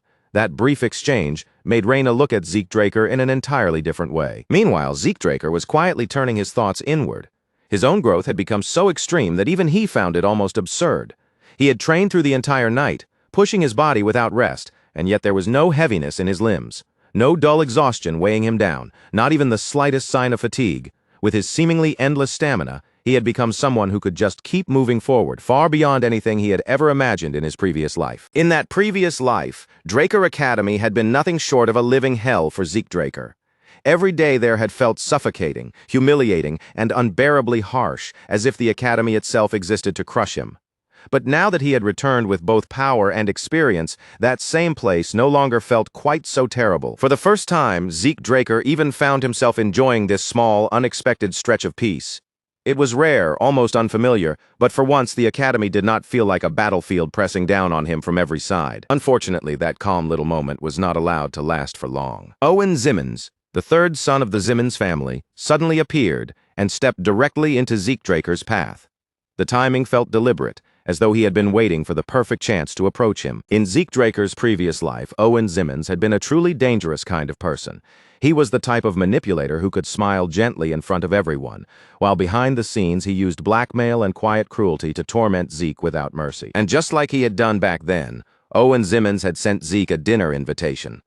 This time, however, Zeke Draker had completely ignored it. What made the situation feel strange was Owen's attitude now. Instead of showing anger, he stood there acting almost too friendly, wearing a relaxed smile that felt anything but sincere. Zeke Draker immediately knew exactly which invitation Owen Zimmons was referring to. But instead of pretending not to understand or politely playing along, Zeke responded with a sharp remark that sliced straight through Owen's fake courtesy. Owen Zimmons asked why Zeke Draker had not even bothered to send a reply. Zeke merely looked back at him with a cool, unreadable expression and answered that he had no reason to waste his time responding to messages that meant nothing to him. That blunt response instantly drew the attention of the companion standing beside Owen Zimmons.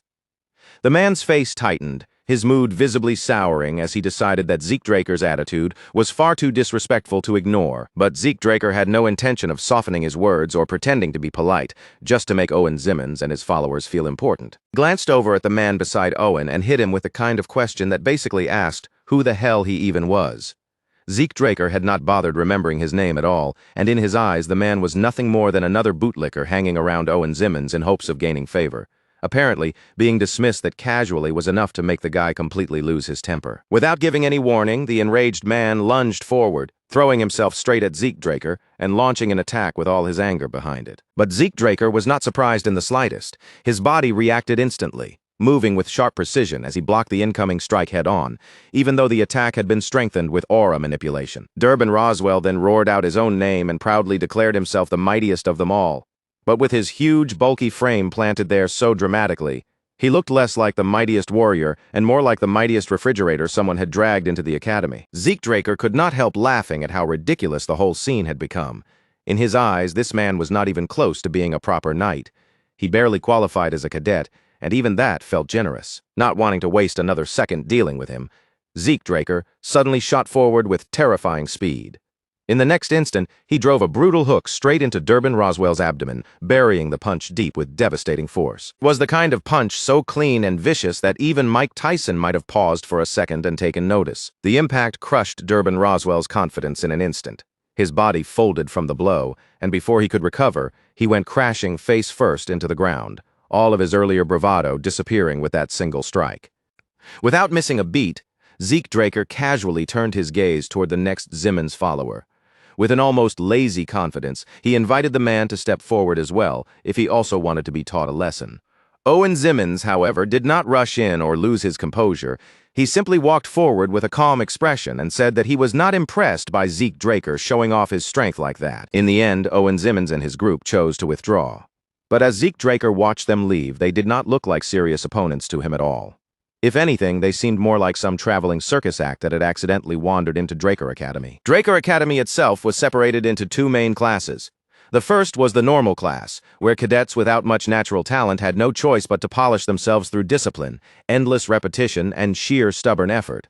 It was a hard and unforgiving path, but at the very least it was simple, direct, and easy to understand. Second was the special class, which was set aside for the more capable cadets. Those students were allowed to choose specialized subjects beyond the basic curriculum, meaning this was the place where the academy gathered the people it considered its elite talents. Naturally, Zeke Draker had expected a fair amount from the kind of people who would be placed in a class like that. But the moment Zeke Draker looked around the room, those expectations dropped almost immediately. None of the students seemed especially impressive. Most of them were simply familiar faces from the cradle, people he already knew far too well. He could not help joking to himself that this was not really a special class at all. It was just the cradle class with a new name slapped on it. Before long, the lesson began, and the instructor standing at the podium announced that they had a special guest for the day, a man who had once held the title of Commander-in-Chief of the Empire. That man was the same legendary war strategist who 20 years earlier was said to have stopped an imperial invasion through unmatched tactical brilliance, and now he was also the one standing at the very top of Draker Academy as its dean, Howard Draker. The moment Howard Draker entered the room, the entire atmosphere changed. The cadets burst into excitement, their faces lighting up with admiration as they welcomed him with open enthusiasm. To everyone else in the world, that kind of reaction probably seemed completely natural. After all, Howard Draker was viewed as a war hero, a symbol of hope, and a genius tactician whose name was praised all across the empire. But Zeke Draker knew what was hidden behind that shining reputation. To him, Howard Draker was no hero at all. He was a fraud. The only reason Howard Draker had survived long enough to be praised as the Empire's savior was because he had leaked critical information to the enemy in order to protect himself. Pure luck had let him escape without being harmed, and ever since then, he had been bathing in glory he had never earned. Zeke Draker despised him from the bottom of his heart. After all, Howard was the very man responsible for Zeke being expelled from the academy in his previous life. After that expulsion, Zeke Draker had been left with nowhere to go, cut off and directionless. He wandered through the streets of Troy until slave traders eventually captured him and sold him away to the Southern Cartel. Just seeing Howard Draker standing there was enough to pull Zeke Draker back into the darkest chapter of his life. One day, he would make that man pay for everything. But for now, Howard finished his speech, and once the room settled, the teacher stepped forward to begin the actual lesson. Soon after, the cadets were called over to the arena for an indoor training session.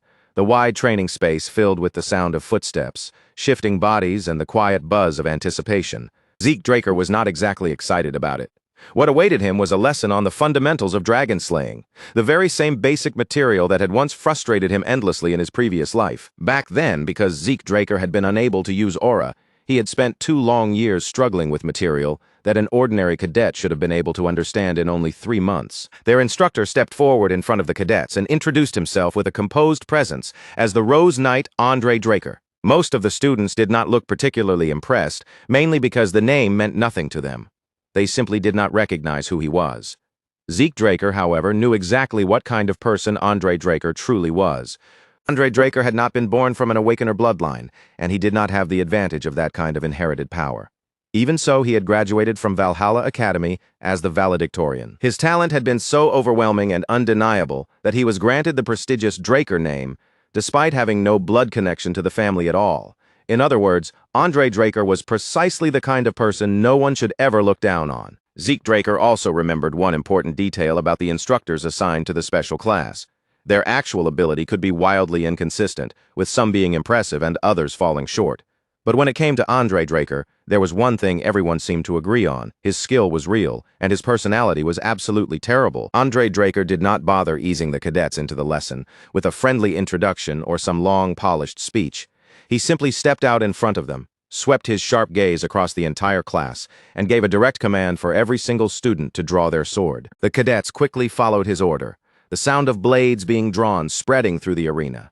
But as Andre Draker looked over them, his eyes suddenly came to a stop on the weapon in Zeke Draker's hands. Compared to the swords carried by the other cadets, Zeke Draker's blade was almost ridiculously large. It stood out immediately, heavy and intimidating, yet Zeke held it with complete ease, as if the massive weapon had no weight at all. There was no shaking in his arms, no stiffness in his posture, and not the slightest hint of strain on his face. Andre Draker clearly did not take that sight in a positive way. To him, Zeke Draker's oversized sword did not look like confidence or proper preparation.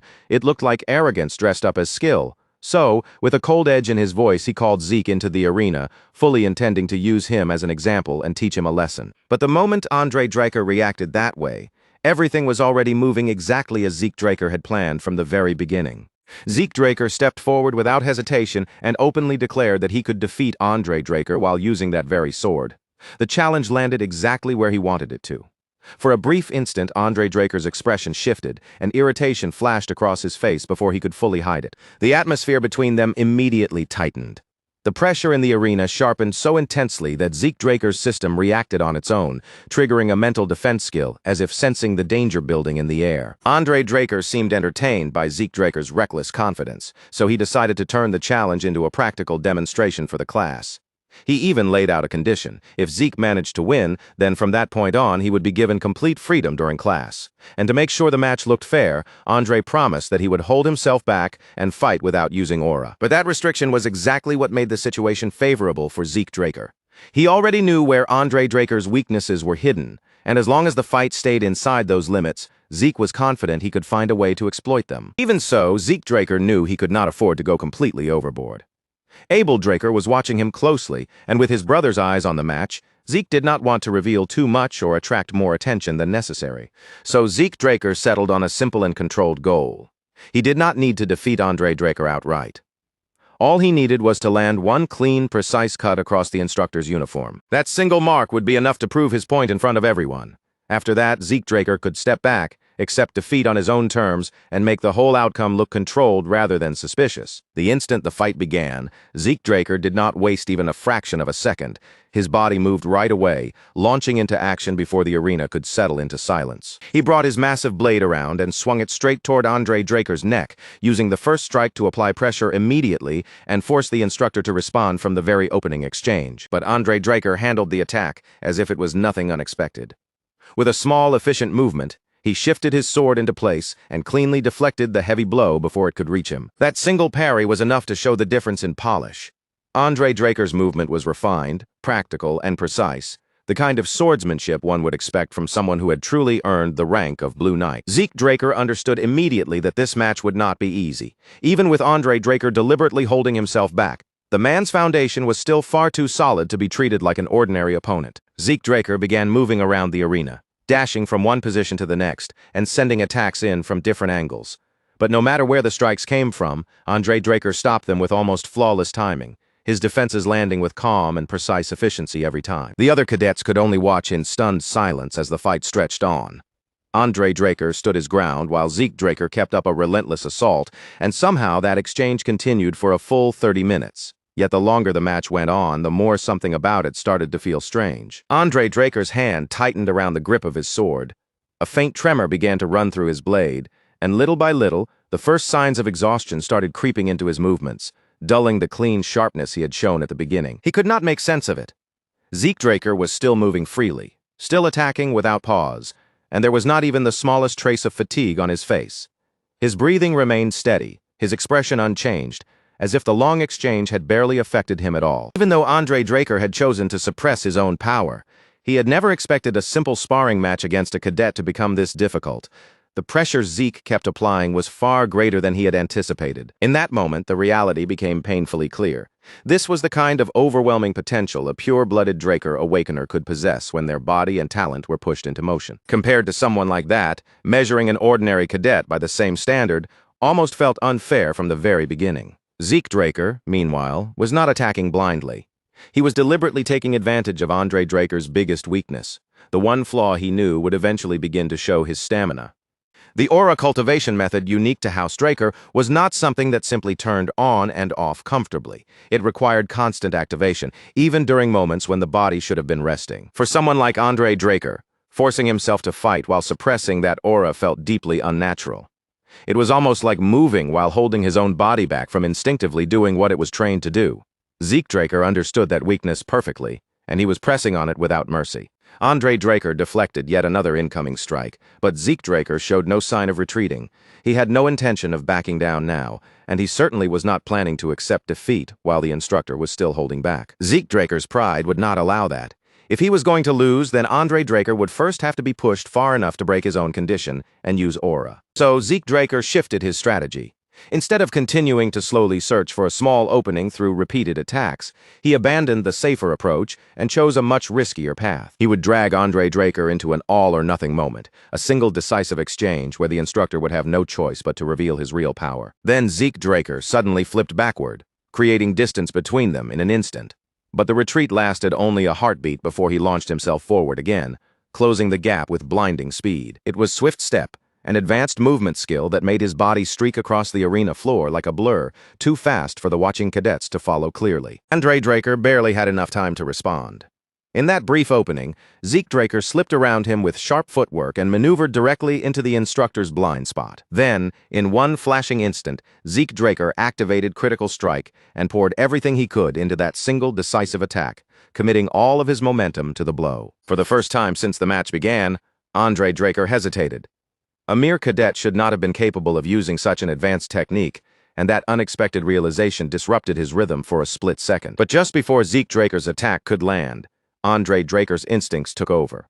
He channeled the faintest amount of aura into his feet, breaking the condition he had set, and dodged with a burst of movement as fast as lightning. Then, without wasting that narrow opening, Andre Draker immediately turned the situation around and countered with Sky Slice. The force of the attack erupted through the arena like a sudden explosion, smashing into Zeke Draker and sending his body flying backward across the training space. Zeke Draker's sword cracked under the impact, and the damage that tore through his body was severe enough to activate his flawed healing factor on its own. But even with regeneration beginning to kick in, Zeke Draker's body could not fully endure the blow.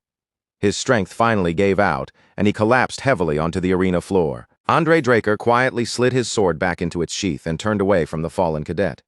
But his expression did not carry the satisfaction of victory. Instead, his face was tight with clear frustration. Then Andre Draker formally announced that, from that point forward, Zeke Draker would be exempt from participating in the class. After that, he looked across the rest of the cadets and asked whether anyone else had the courage to challenge him. But after watching Zeke Draker get blasted away so violently, not a single student dared to move forward. With that, the lesson continued for the remaining cadets as if nothing more needed to be said. Zeke Draker, however, was carried off to the infirmary, where he lay resting while quietly replaying every moment of the fight in his mind. His original goal had been to slice Andre Draker's uniform and leave behind a clean, visible mark. That part of the plan had failed. But forcing the instructor to use aura was an even greater victory than the one Zeke had first intended. By pushing Andre Draker that far, Zeke Draker had forced the instructor to acknowledge his strength. In the end, he had proven himself in a way that even he had not completely expected when the match began. That final attack, Sky Slice, was actually the most basic technique found within the dragon-slaying arts. But when even a basic technique was amplified by the power of a Blue Knight, it transformed into a devastating strike capable of crushing almost anyone who faced it. And despite that, Zeke Draker had still managed to endure the exchange and hold his own against it. Zeke Draker's bottomless stamina and imperfect healing factor had been the only reasons he could keep enduring against someone as skilled as Andre Draker. Those advantages had let him stay in the fight far longer than a normal cadet ever could. But as he lay there in the infirmary, quietly turning the battle over in his mind, Zeke understood one thing very clearly. Those abilities alone would never be enough. If Zeke Draker truly wanted to live freely, then simple survival strength would not cut it. What he needed was absolute power, the kind of overwhelming force that did more than keep him alive. He needed enough strength to make even the people standing far above him pause, hesitate, and think twice before ever trying to touch him. While Zeke Draker was buried in those heavy thoughts, an unexpected figure suddenly stumbled into the infirmary. The man looked drunk, his body loose and unsteady, and the sharp smell of alcohol seemed to cling to him. Yet despite his unfocused gaze, his eyes were strangely fixed on Zeke, as if he had come there for him from the start. What disturbed Zeke Draker even more was not the man's drunken appearance. It was the fact that he had not sensed him approaching at all. Not a footstep, not a presence, not even the faintest warning before the stranger appeared. Of all the things Zeke Draker had expected to run into while recovering in the infirmary, a wandering drunkard barging in out of nowhere was definitely nowhere on the list. And then the situation became even more bizarre. The man casually opened his mouth and insulted Arthur Draker, the patriarch of House Draker, speaking about him with the kind of careless disrespect most people would never dare show.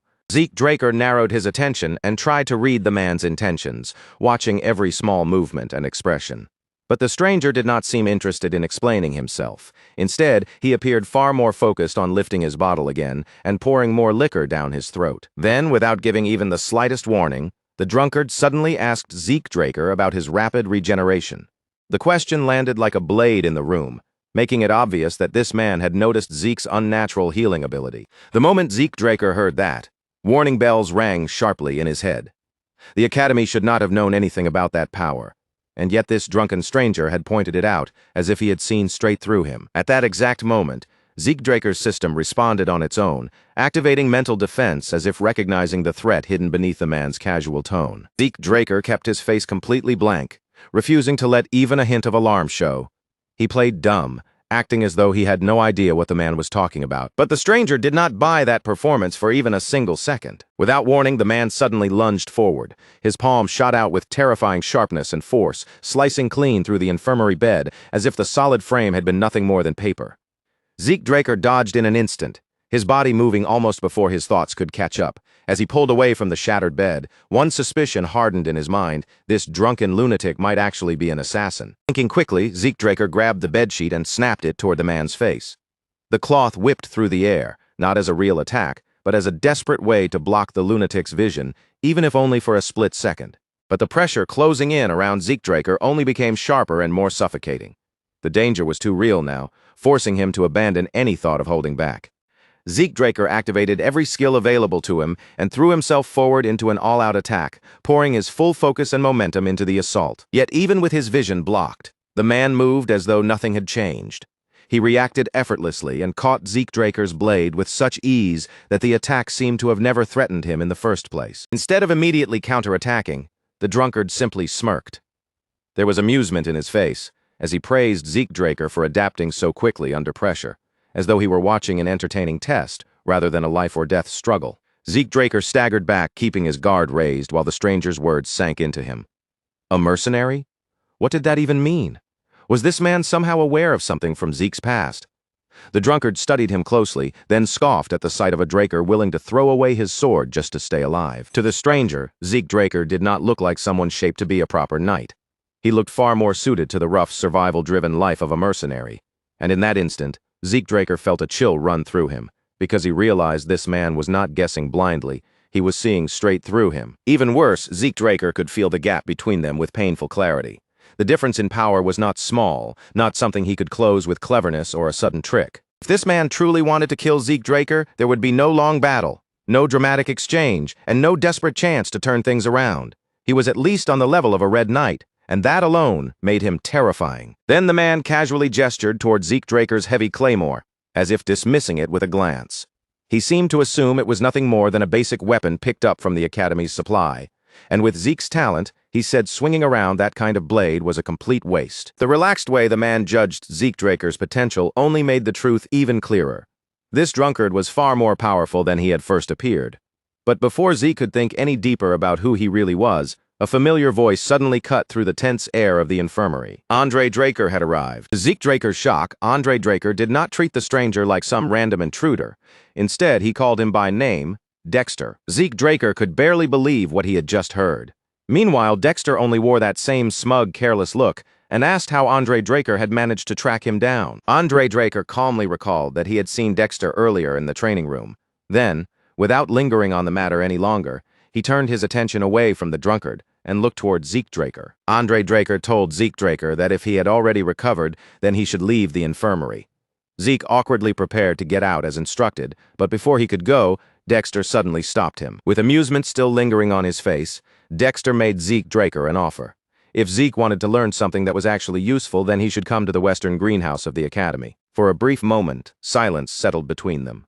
Then Zeke Draker, still carrying that same arrogant edge, rejected the offer without hesitation and walked away.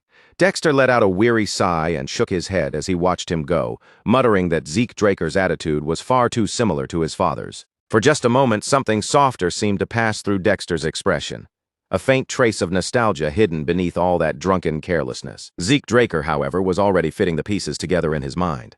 If this so-called gardener could speak about Arthur Draker, the patriarch of House Draker, with such casual familiarity, then there was only one explanation that made sense. Dexter was not merely some strange drunk hiding around the Academy grounds. He was the legendary Duke Draker, the Gale Knight himself. Realization hit Zeke Draker with real force. This was the very same man who had once challenged an entire kingdom all on his own. Duke Draker was one of the rare knights capable of wielding martial force, a warrior so unpredictable and unconventional that people even claimed he became a black knight simply because he liked the color black. And yet, despite carrying such a terrifying reputation, Duke Draker had disappeared without a trace. Now, of all places, he had resurfaced here, quietly living within the Academy like some ordinary hidden resident. Zeke Draker glanced back toward Andre Draker. Maybe Andre had also ended up at the Academy because of Duke Draker's presence. But after thinking about it for a moment, Zeke decided that detail did not really matter to him. Zeke Draker had no interest in ordinary training. He was not looking for simple lessons that any decent instructor could teach with enough time and patience. If Zeke Draker was going to learn anything from Duke Draker, then it could not be something small, basic, or ordinary. A man like that had to be worth far more than routine instruction. What Zeke Draker wanted was the man's ultimate technique. A smirk slowly tugged at the edge of Zeke Draker's lips as his hunger for power sharpened into clear determination. If he was going to pursue Duke Draker's strength, then he would not settle for fragments, hints, or half-measures. He wanted everything. Over at the Magic Academy, Professor Fannin continued his lecture with visible awkwardness, glancing across the room as if searching for even one student who was actually following along. He asked whether anyone had questions, though the look on his face made it clear he already expected the same heavy silence as always. Most of the class looked completely checked out. Some students were practically half asleep, while others barely made an effort to pretend they were listening, their dull eyes drifting through the lecture as if it were nothing more than background noise. It was a discouraging sight for any teacher, but Professor Fanon still tried to keep going. Then, just when he seemed prepared for no response at all, a single hand rose from among the students. Zeke Draker asked Professor Fanon about the mana energy transfer law he had just mentioned, his question cutting through the sleepy atmosphere of the classroom. Professor Fanon's entire demeanor changed almost instantly. The awkwardness in his face disappeared, replaced by genuine excitement, because it had been ages since any student had shown real interest in his lecture. With obvious enthusiasm, he began explaining the concept in detail, carefully breaking it down, so Zeke Draker could properly understand the idea. After the class ended, the other students grumbled that the subject was far too theoretical, treating the entire lesson like nothing more than a scheduled nap they had been forced to sit through. Zeke Draker, however, walked away with a completely different impression. The material had been surprisingly easy for him to understand, and for the first time, he began to see Professor Fanon differently. The man was not just an awkward lecturer, he was actually competent. Just as Zeke Draker was about to step out of the classroom and leave the lecture behind, Professor Fanon suddenly called after him. His voice stopped Zeke right before he could pass through the doorway. For once, Professor Fanon's usual awkward expression softened into something much more genuine. He thanked Zeke Draker for actually showing curiosity about the lesson, because it had been far too long since he had been able to properly teach a student who truly cared about what he was explaining. Professor Fanon even gave Zeke Draker an open invitation. If Zeke ever had questions, he could come to him any time without hesitation. Then, almost bashfully, Fanon added that he was still an alumnus of Delphoa Magic University, the very place known as the birthplace of modern magic. That unexpected detail immediately drew Zeke Draker's attention. He had not imagined that Professor Fanon carried such a serious academic background.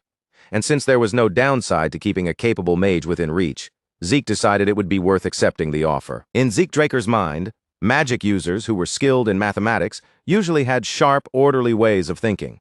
They were the kind of people who could break complicated problems down with structure instead of relying only on instinct. And honestly, having a smart mage as a potential ally sounded far more useful than being forced to deal with yet another rigid, prideful knight who only knew how to posture. Zeke Draker figured Professor Fanon might become useful to him someday.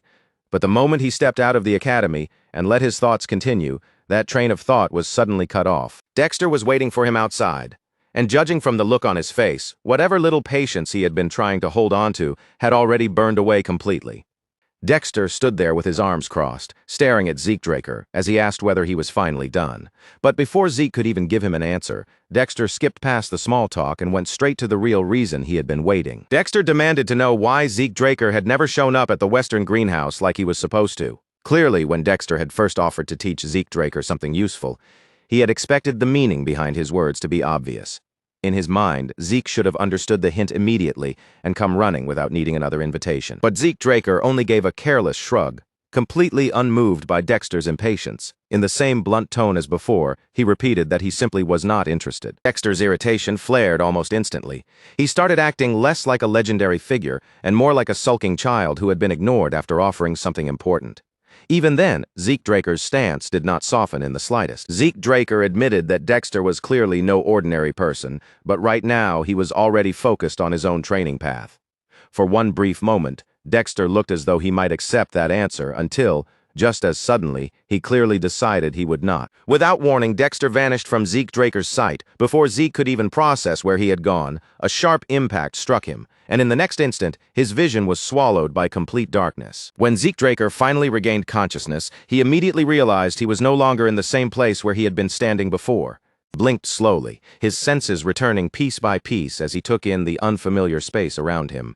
The air, the surroundings, and the feeling of the place all told him he had been moved somewhere else. It was the Western Greenhouse. Dexter stood above him with a tired sigh, looking down at Zeke Draker as if Zeke had been the one making this whole situation unnecessarily troublesome. Dexter asked if Zeke Draker was finally awake. Zeke, still gathering himself, slowly crossed his arms and stared back at him with a look that made his annoyance perfectly clear. Zeke Draker pointed out, with obvious irritation in his voice, that Dexter had basically just abducted him and dragged him here against his will. Dexter did not look even remotely guilty. He only shrugged as though kidnapping someone into a greenhouse was the most normal thing in the world, flashing a shameless little smirk that said everything about his attitude. By this point, Dexter's interest in Zeke Draker was completely obvious. He was no longer bothering to hide his curiosity, and every look he gave Zeke made it clear he had no intention of letting him walk away easily. Zeke Draker thought to himself that Dexter had absolutely no patience whatsoever. But even so, he had no plan to stay there and entertain the man's whims. Without wasting time, Zeke Draker activated Swift Step and shot forward, trying to blast out of the greenhouse in one sudden burst of speed before Dexter could stop him. At least that was what Zeke Draker intended to do. In the blink of an eye, Dexter appeared directly in front of him.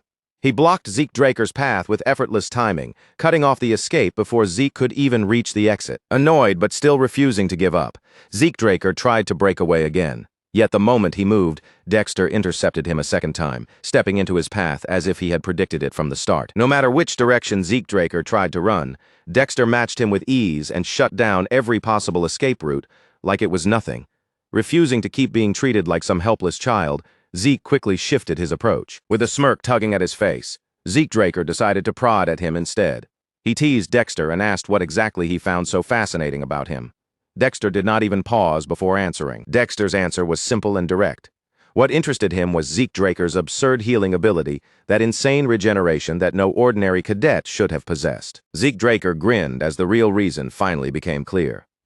Since Dexter wanted answers so badly, Zeke decided he might as well turn the entire situation into a challenge. Zeke Draker told Dexter that if he really wanted to know the truth, then he would have to force it out of him himself. Dexter vanished. Zeke Draker's body tensed at once.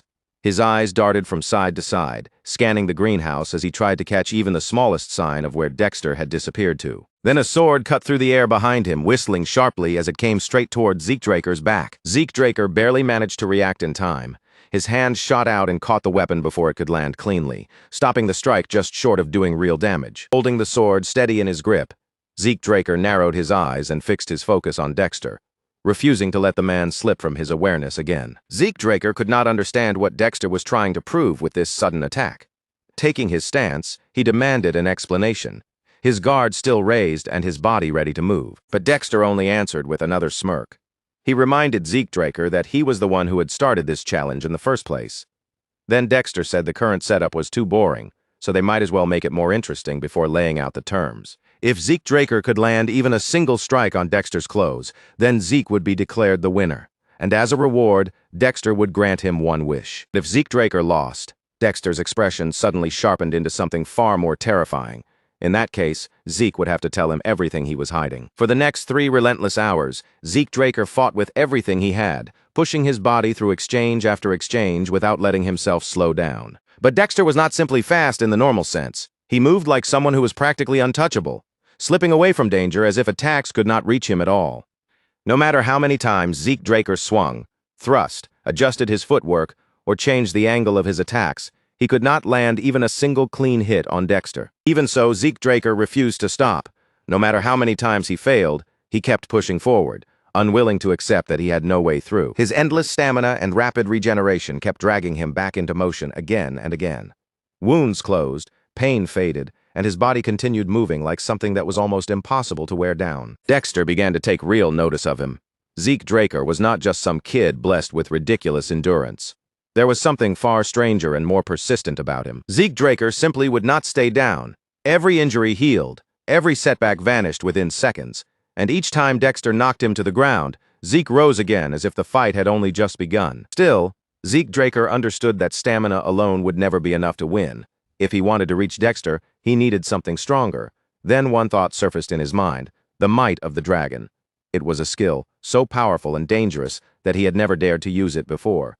But against someone like Dexter, holding back would only leave him trapped in the same hopeless cycle. His gaze hardened, and this time, Zeke Draker decided he would not restrain himself. As Zeke Draker rose back to his feet, his entire presence began to change. The air around him seemed to crackle with raw intensity, and the pressure rolling off his body grew heavier with every passing second. Duke Draker noticed the change in Zeke Draker the instant it happened. His sharp eyes caught the shift in the air around him, the sudden rise in pressure wrapping around Zeke's body like something dangerous had just awakened. A satisfied grin slowly spread across Duke Draker's face. Judging by that expression, this was exactly the kind of reaction he had been waiting to pull out of Zeke Draker from the very beginning. Excitement flickered deep in Duke Draker's gaze as purple energy began surging through Zeke Draker's body.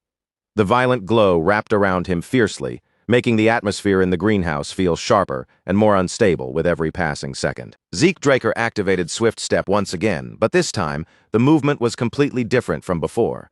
His footwork became cleaner, his timing sharper, and every step carried a level of control that had not been there earlier. He was faster now. Zeke Draker cut through the space between them with a speed that clearly surpassed his previous attempts, closing in with a sharper rhythm and far less wasted motion. Duke Draker acknowledged that Zeke Draker had improved, but his face still showed no real surprise. To him, Zeke's speed was decent enough to notice, but he had already crossed blades with opponents who moved far faster than this. Even so, there was something else about Zeke Draker that truly caught Duke Draker's attention. It was the look in his eyes. That stare was not just filled with determination.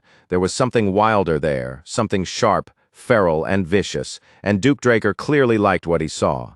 Deciding to play along, he released only the faintest trace of his own aura. But the exact moment Duke Draker started to move, Zeke Draker unleashed the might of the dragon. For the first time, Duke Draker was genuinely caught off guard.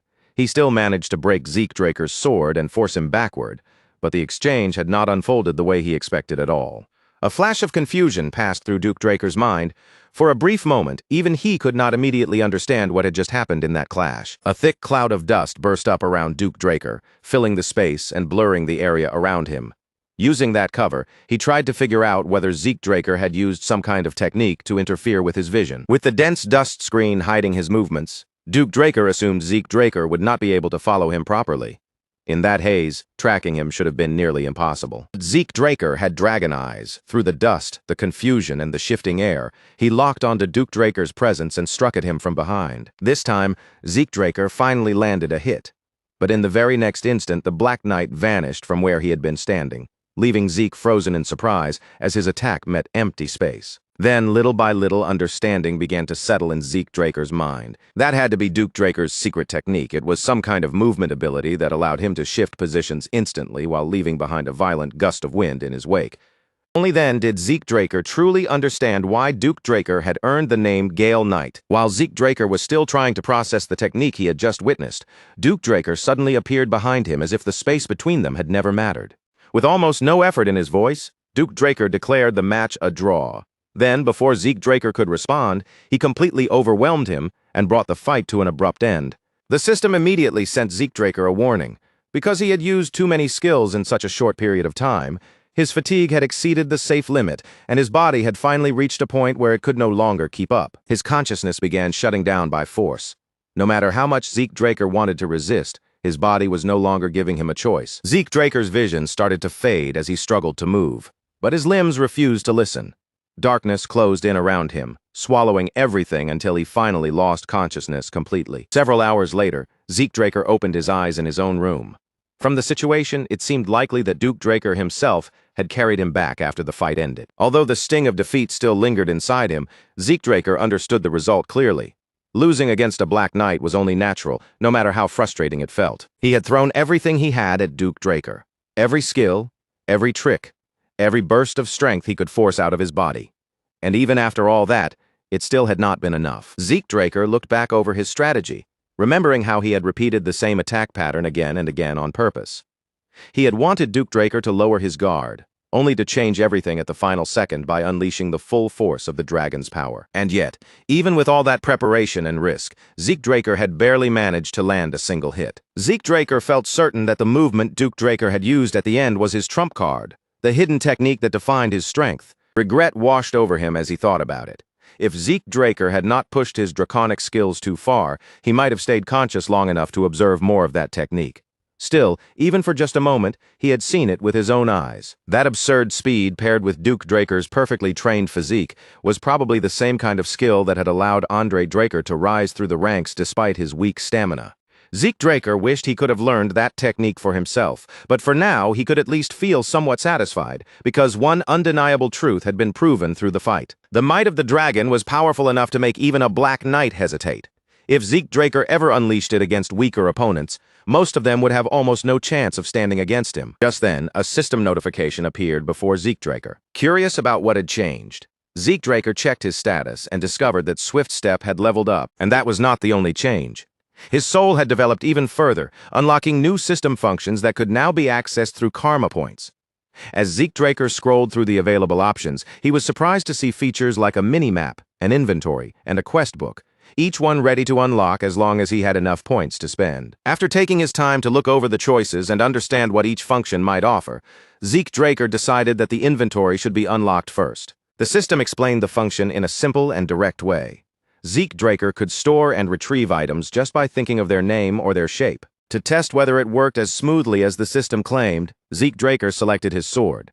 The moment he activated the function, the claymore disappeared from his hand and appeared inside the inventory window.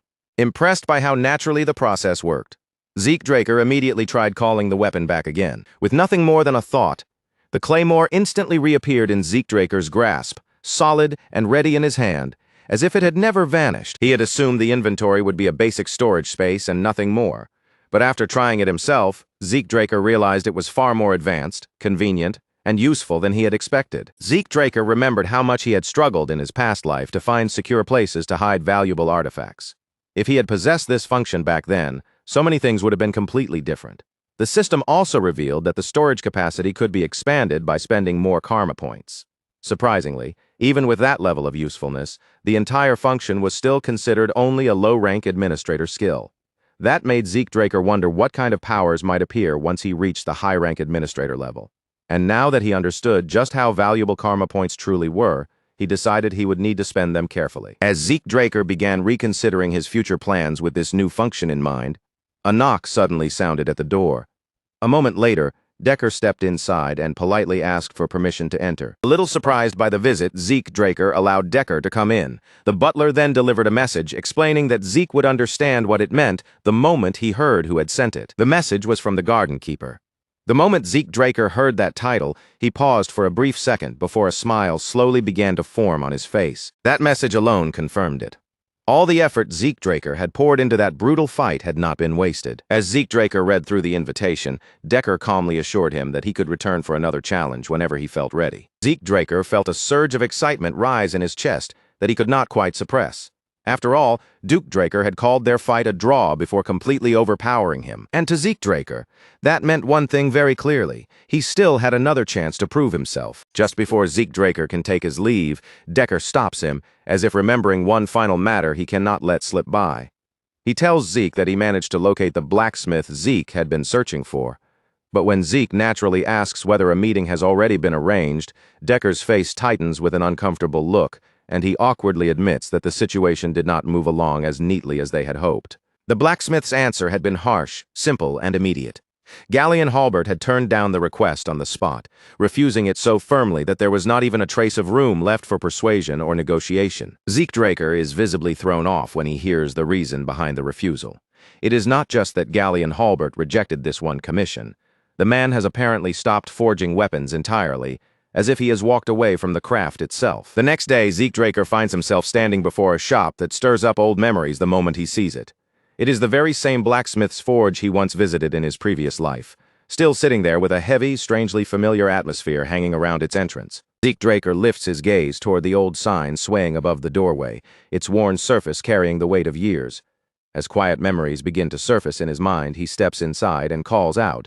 But even while his voice echoes into the shop, his thoughts are already drifting toward the legendary sword he once wielded, the Radiance of Graham, a true masterpiece created by Galleon Halbert, the very blacksmith he has come here to meet. In Zeke Draker's previous life, Galleon Halbert forged that blade for him as repayment after Zeke saved his life. But Galleon had never been the kind of craftsman who could be described as ordinary. Across the continent, people whispered about him as the blacksmith of the soul, claiming he could peer into a person's very essence and forge the single weapon that suited them best. Zeke had never once dismissed those rumors as exaggeration. Back then, Galleon truly had given him exactly what he needed, a sword that could replace ether with aura, a power so extraordinary it could shift the outcome of battle itself. For someone who had once been celebrated as the greatest blacksmith on the entire continent, Galleon Halbert's current condition is almost painful to witness. Seeing him fallen this far leaves Zeke Draker with a bitter, unmistakable sense of disappointment. Inside the shop, Galleon Halbert is clearly drunk. His body is slumped, his eyes are hazy and unfocused, and he barely bothers to raise his head when Zeke enters. Instead, he snaps at Zeke Draker in a rough voice, telling him to get out and grumbling that a place like this is no place for a child. Zeke Draker had already expected Galleon Halbert to be a difficult, rough-tempered man, but this open hostility is far beyond what he had imagined. As he takes in the blacksmith's behavior, Zeke realizes that something serious must have happened to him before the fateful meeting they shared in Zeke's previous life. Zeke Draker does not waste his breath trying to reason with a man drowning in alcohol. Instead, he stays calm, reaches for a nearby bucket of water, and without hesitation, pours the entire thing straight over Galleon Halbert's head. The shock strikes instantly. Galleon Halbert jerks upright with a violent sputter, coughing as cold water runs down his hair, face, and beard. Across from him, Zeke Draker watches the reaction with a faint, sharp-edged smirk, clearly satisfied that the blacksmith is finally alert. Zeke Draker looks down at the drenched blacksmith and taunts him, asking if he is finally awake now, but the teasing edge in his voice quickly fades. His tone turns firm and direct as he demands to know exactly why Galleon Halbert rejected the request. But the instant Galleon Halbert's clearing eyes settle on Zeke Draker's face, the atmosphere shifts. His expression changes completely. as if recognition has struck him all at once. Panic flashes through Galleon Halbert's eyes almost immediately. He drops his head into a deep bow, apologizing over and over again with frantic urgency, like a man who has suddenly realized just who he was speaking to. Still visibly shaken, Galleon Halbert confesses that he no longer believes he has the right to forge weapons for anyone. If he cannot even complete the weapon he truly longs to create, then how could he dare accept commissions from others? That humiliation, that sense of failure, is the reason he stopped taking work altogether. For a short moment, Zeke Draker is honestly taken aback by what he has just heard.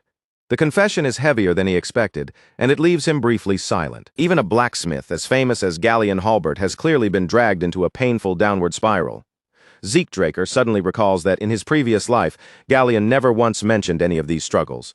Most likely, the shame of his failure had been too heavy for him to put into words. But Zeke Draker has no intention of letting Galleon Halbert sink any deeper into his own self-pity. As the blacksmith starts to collapse, further into despair, Zeke cuts through the heavy mood with firm, uncompromising words, forcing him to face reality again. Galleon falters, clearly shaken by the sudden pressure. After a brief, tense silence, Galleon Halbert lowers his head once more. This time his voice is quieter as he apologizes again for the rude and disgraceful way he treated Zeke earlier. Zeke Draker simply waves off the apology, refusing to dwell on it. Instead, he tells Galleon to show him the weapons he claims he failed to forge. Galleon Halbert hesitates for a moment, then releases a weary sigh before guiding Zeke toward the back of the shop. Seeing Galleon Halbert in such a broken, defeated state, Zeke Draker understands that he cannot just walk away and leave him like this. If he wants the legendary blacksmith he remembers to return, then he will have to help Galleon find his way back to the path he lost. When they step out into the backyard, Galleon Halbert awkwardly apologizes for the messy state of the place.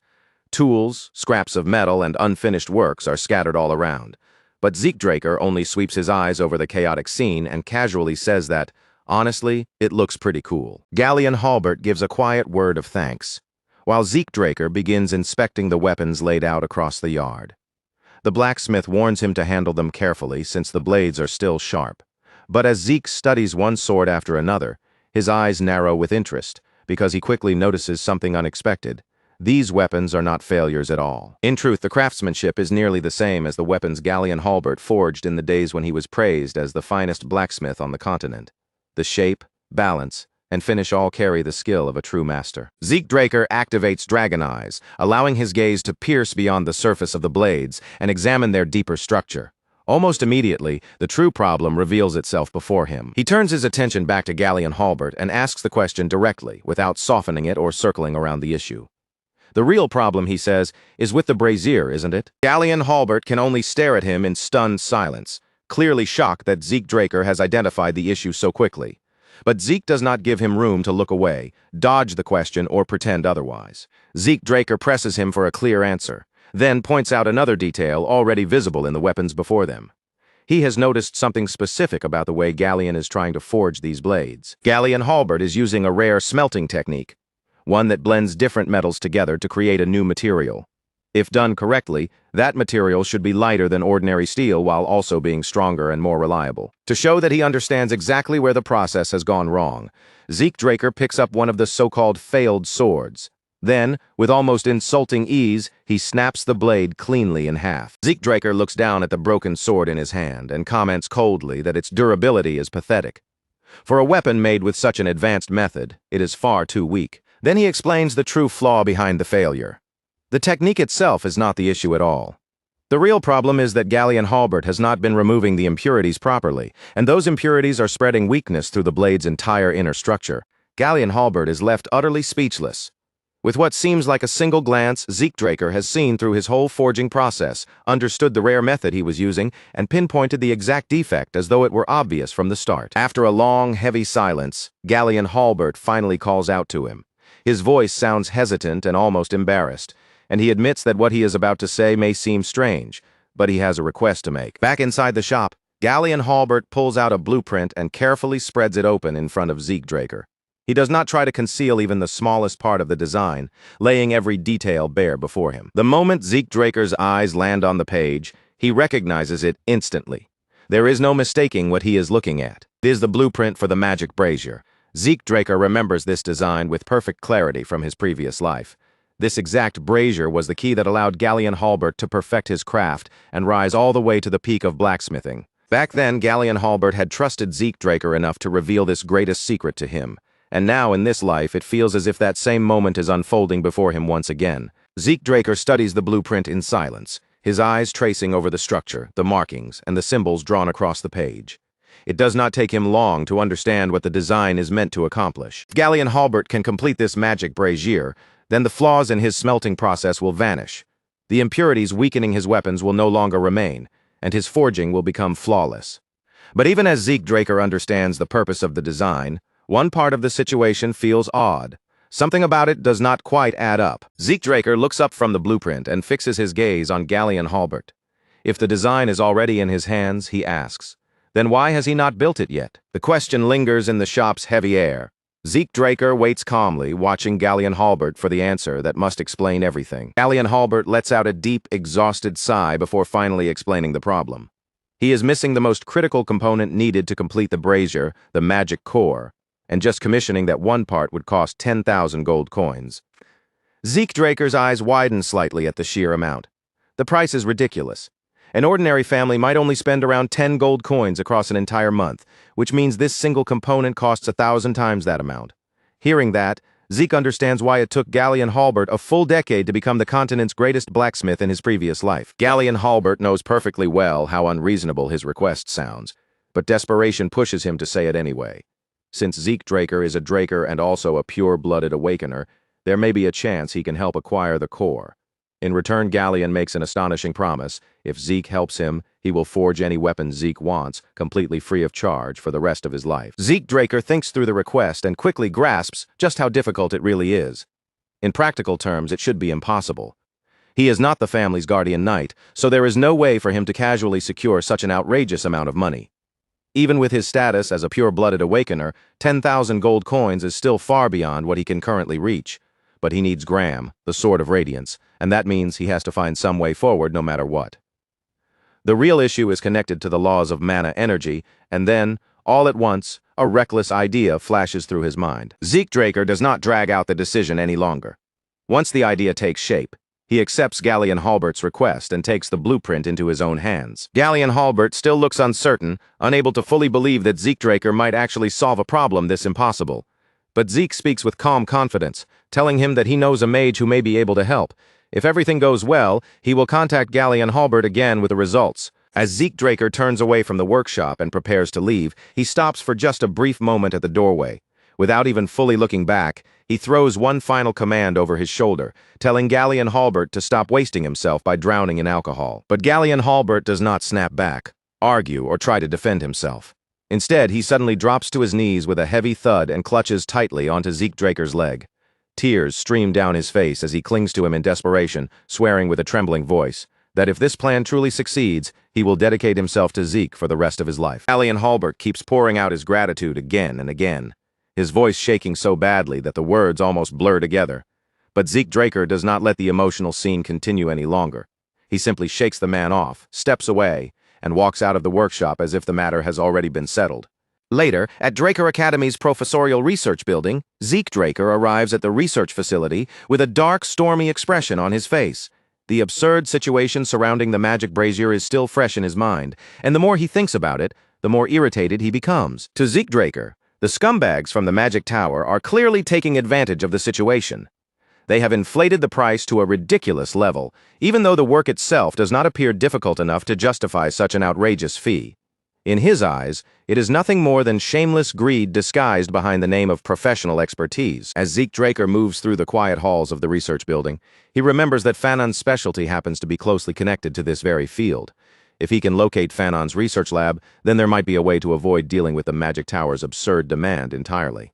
While Zeke Draker searches through the area around the building, something off to the side suddenly catches his attention. From a nearby alley, an unpleasant scene begins to unfold right in the corner of his vision. There, hidden away from the main path where fewer people would notice, a young boy is being brutally beaten by a group of bullies. The narrow alley makes the scene feel even more cruel, with the boy trapped and surrounded. The boy cries helplessly, his voice breaking as he begs them to stop. But surrounded by several attackers and with no way to fight back, he is completely powerless against the group pressing in around him. Zeke Draker grits his teeth as the sight lands in his chest with an unpleasant, familiar sting. He has seen this exact kind of scene before. Memories from his past life flicker through his mind, dragging back the same bitter disgust he felt back then. His fists tighten at his sides, frustration hardening across his face. Without hesitating for even a second, Zeke Draker changes direction and walks straight toward the alley. At the center of the group, Leon Conrad looks down at the battered boy with a cruel sneer spreading across his face. He spits out that the kid is worthless, using the helpless boy as nothing more than a target for the anger boiling inside him. But Leon Conrad's rage is not truly directed at the boy trembling on the ground. Beneath all that cruelty, the real source of his bitterness is still the humiliation of losing to Zeke Draker. By crushing someone weaker than himself, Leon Conrad is desperately trying to feel strong again. It is as if tormenting a helpless target can somehow restore the pride that Zeke Draker shattered in front of everyone. Leon Conrad drives his foot down, stomping the boy's head against the ground. His face twists with frustration, and through clenched teeth, he snarls as though he is trying to crush his own humiliation along with the boy beneath him. He insists that his fight with Zeke Draker was never a proper fight to begin with. In Leon Conrad's mind, it was nothing but a cheap trick, a lucky strike that should never have been counted as a real defeat. Leon Conrad refuses to accept the idea that Zeke Draker deserves to be called a pure-blooded awakener. To him, admitting that would mean admitting his own defeat was real. But the moment Zeke Draker steps into the alley and speaks, Leon Conrad's expression shifts instantly. The arrogance on his face freezes, as if the very sound of Zeke's voice has cut through the scene. At first, Zeke Draker wears a cocky, almost playful smirk. But in the next instant, that faint warmth disappears from his face, and his eyes turn frighteningly cold. His voice drops low, sharp, and commanding, slicing through the tense air of the alley. Every word lands with enough force to make the bullies feel the pressure behind it. Zeke Draker tells Leon Conrad that if he values his life, he should get down on his knees. Leon Conrad scoffs at the threat, trying to laugh it off, still refusing to believe that Zeke's awakening could possibly be genuine. But Zeke Draker does not waste time entertaining Leon Conrad's denial. His voice grows even colder as he orders him to bow immediately, warning him that if he refuses, this will be where it ends for him. Chilling pressure suddenly spreads through the alley, like a wave of ice. Leon Conrad shudders as his entire body stiffens, locking up before he can even decide how to move. Cold sweat begins to slide down Leon Conrad's face, as fear grips him from deep inside his body. He cannot understand what is happening. He cannot make sense of why Zeke Draker feels so terrifying all of a sudden. Only a few months ago, Zeke Draker had been nothing in Leon Conrad's eyes, someone he could easily look down on, but now, standing before them in that alley, Zeke feels like an entirely different beast. Leon Conrad clenches his teeth, his body trembling with frustration, as the pride he has been desperately clinging to begins to crack apart. He can feel his confidence slipping, and it only makes him angrier, desperate to reject the fear crawling through him. Leon Conrad snarls and calls Zeke Draker an inferior.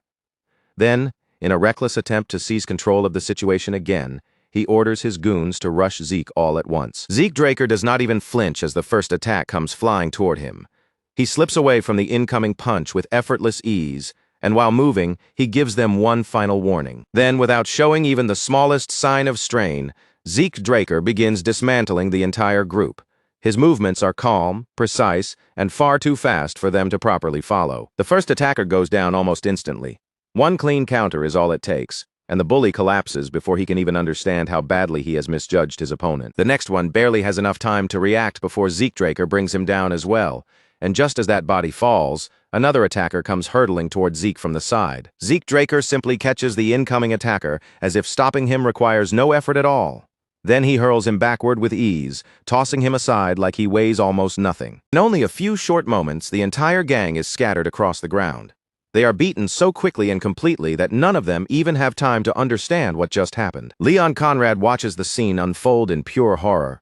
Sweat pours down his face as the confidence he tried so hard to maintain collapses completely in front of Zeke's overwhelming strength. He cannot believe what his own eyes are showing him. The reality standing in front of him feels too impossible to accept. This is supposed to be the same Zeke Draker he once looked down on so easily.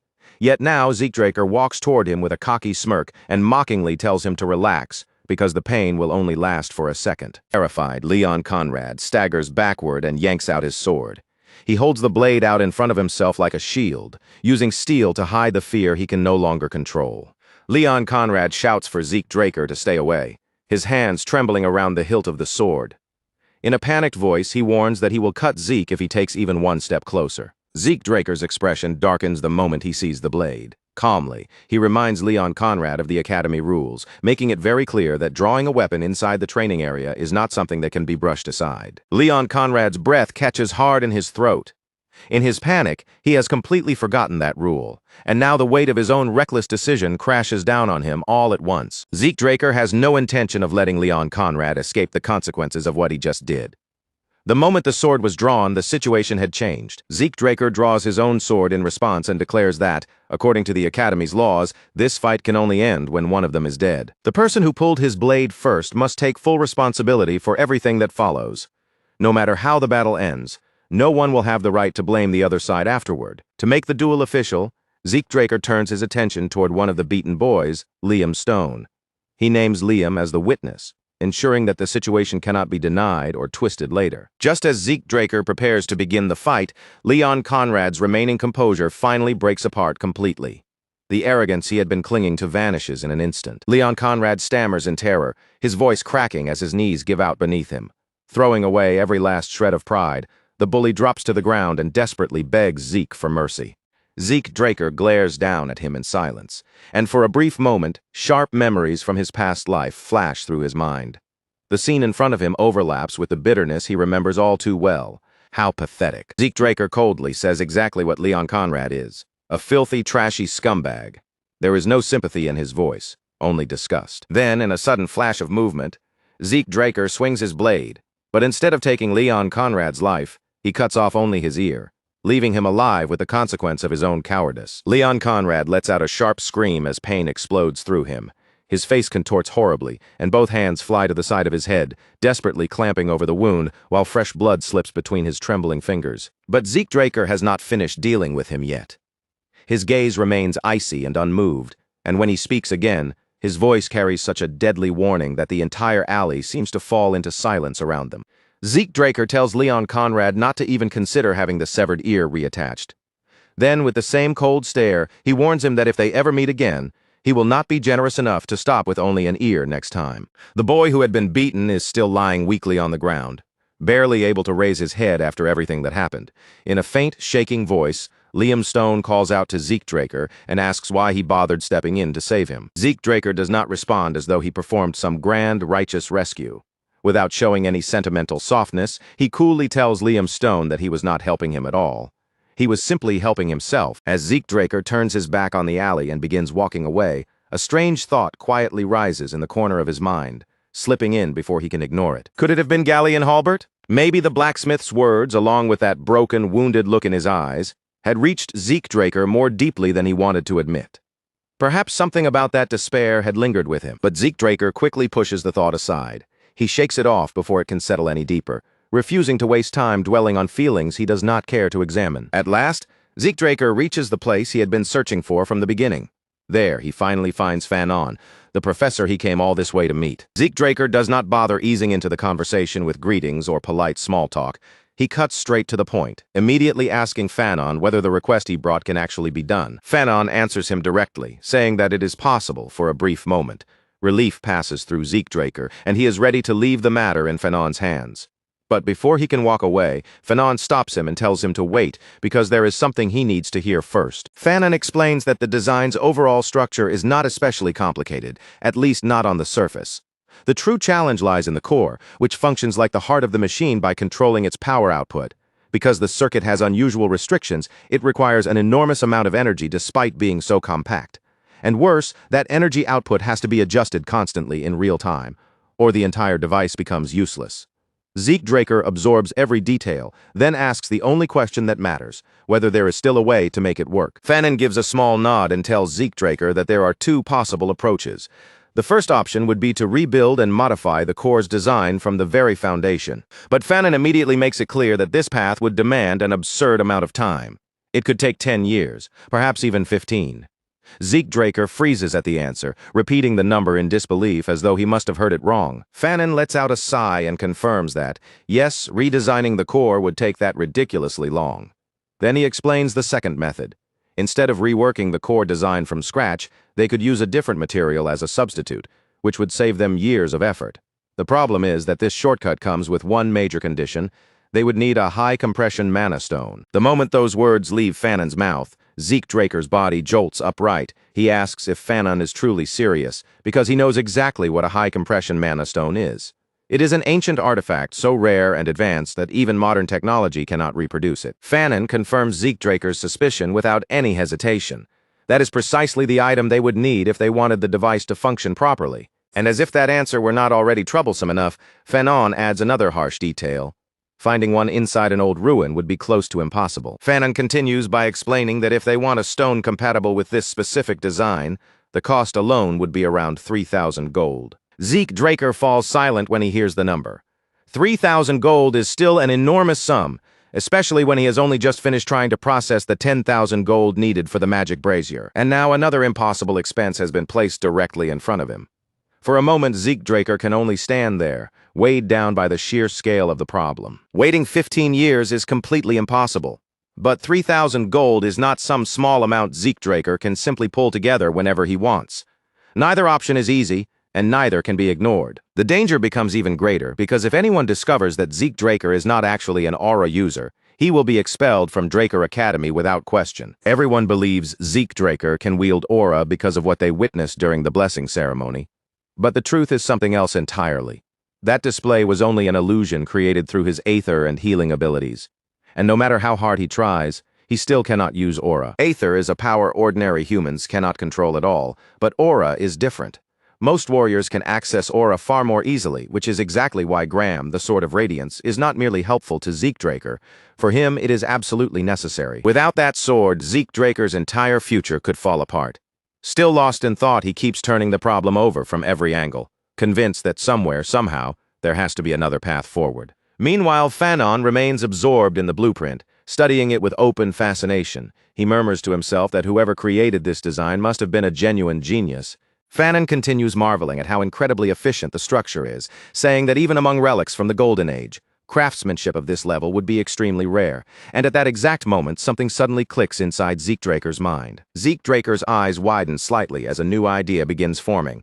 The scattered pieces of the problem start coming together in his head. Without wasting another second, Zeke Draker rises to his feet and tells Fanon to focus only on refining the design.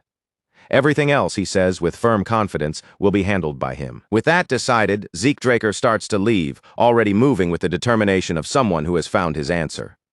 Fanon looks completely baffled and asks if Zeke is seriously telling him to spend 15 years reworking the design. But Zeke Draker shakes his head and says there is no need for that at all, because he is going to bring one himself. With absolute certainty, he declares that he knows how to obtain a high-compression mana stone, leaving Fanon staring after him in speechless shock. As Zeke Draker moves forward with his plan, the history behind those ancient relics rises in his mind.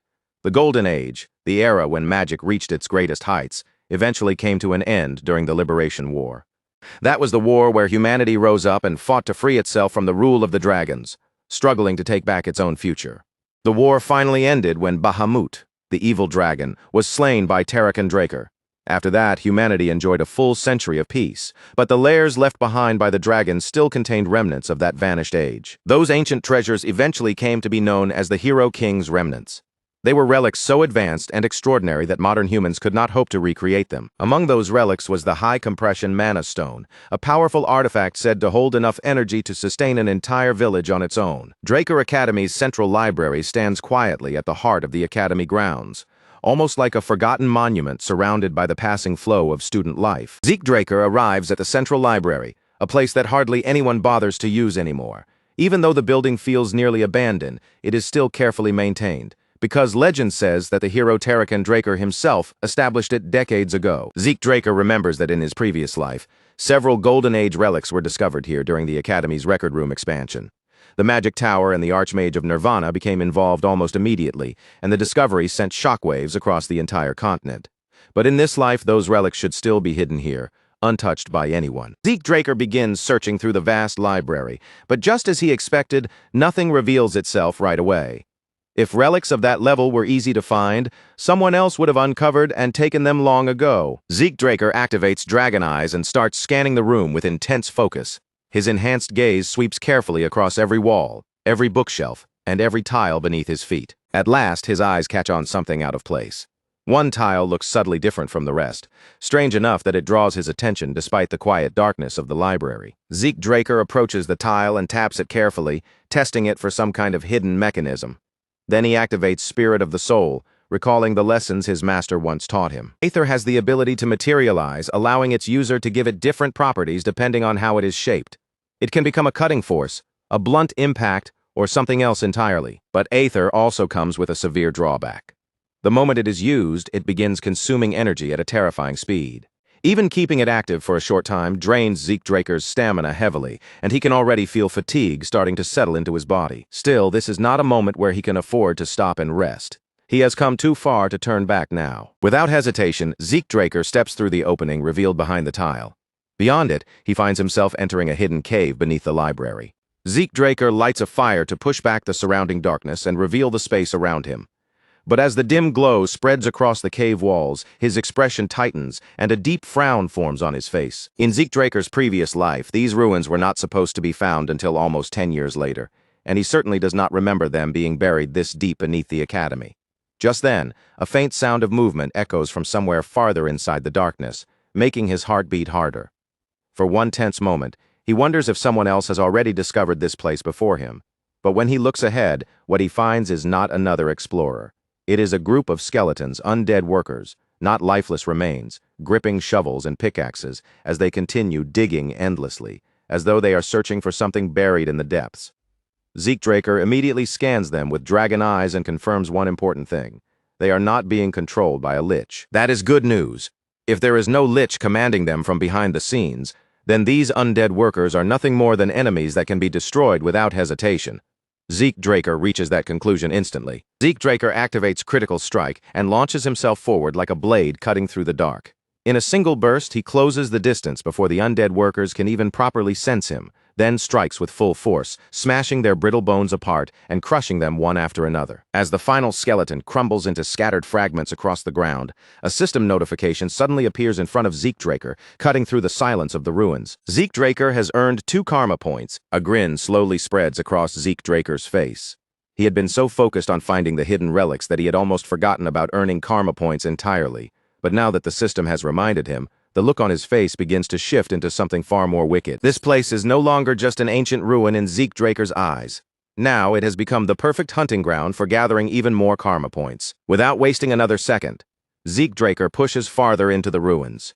He cuts down 20 more skeletons with ease, destroying them one after another while steadily piling up additional points along the way. Once Zeke Draker feels satisfied with the amount he has collected, he opens the system menu and checks the list of new functions available for purchase. Unfortunately, most of the options are still far too expensive for Zeke Draker to afford at his current level. Only one useful option is actually within reach for him right now, the minimap. Zeke Draker purchases it immediately.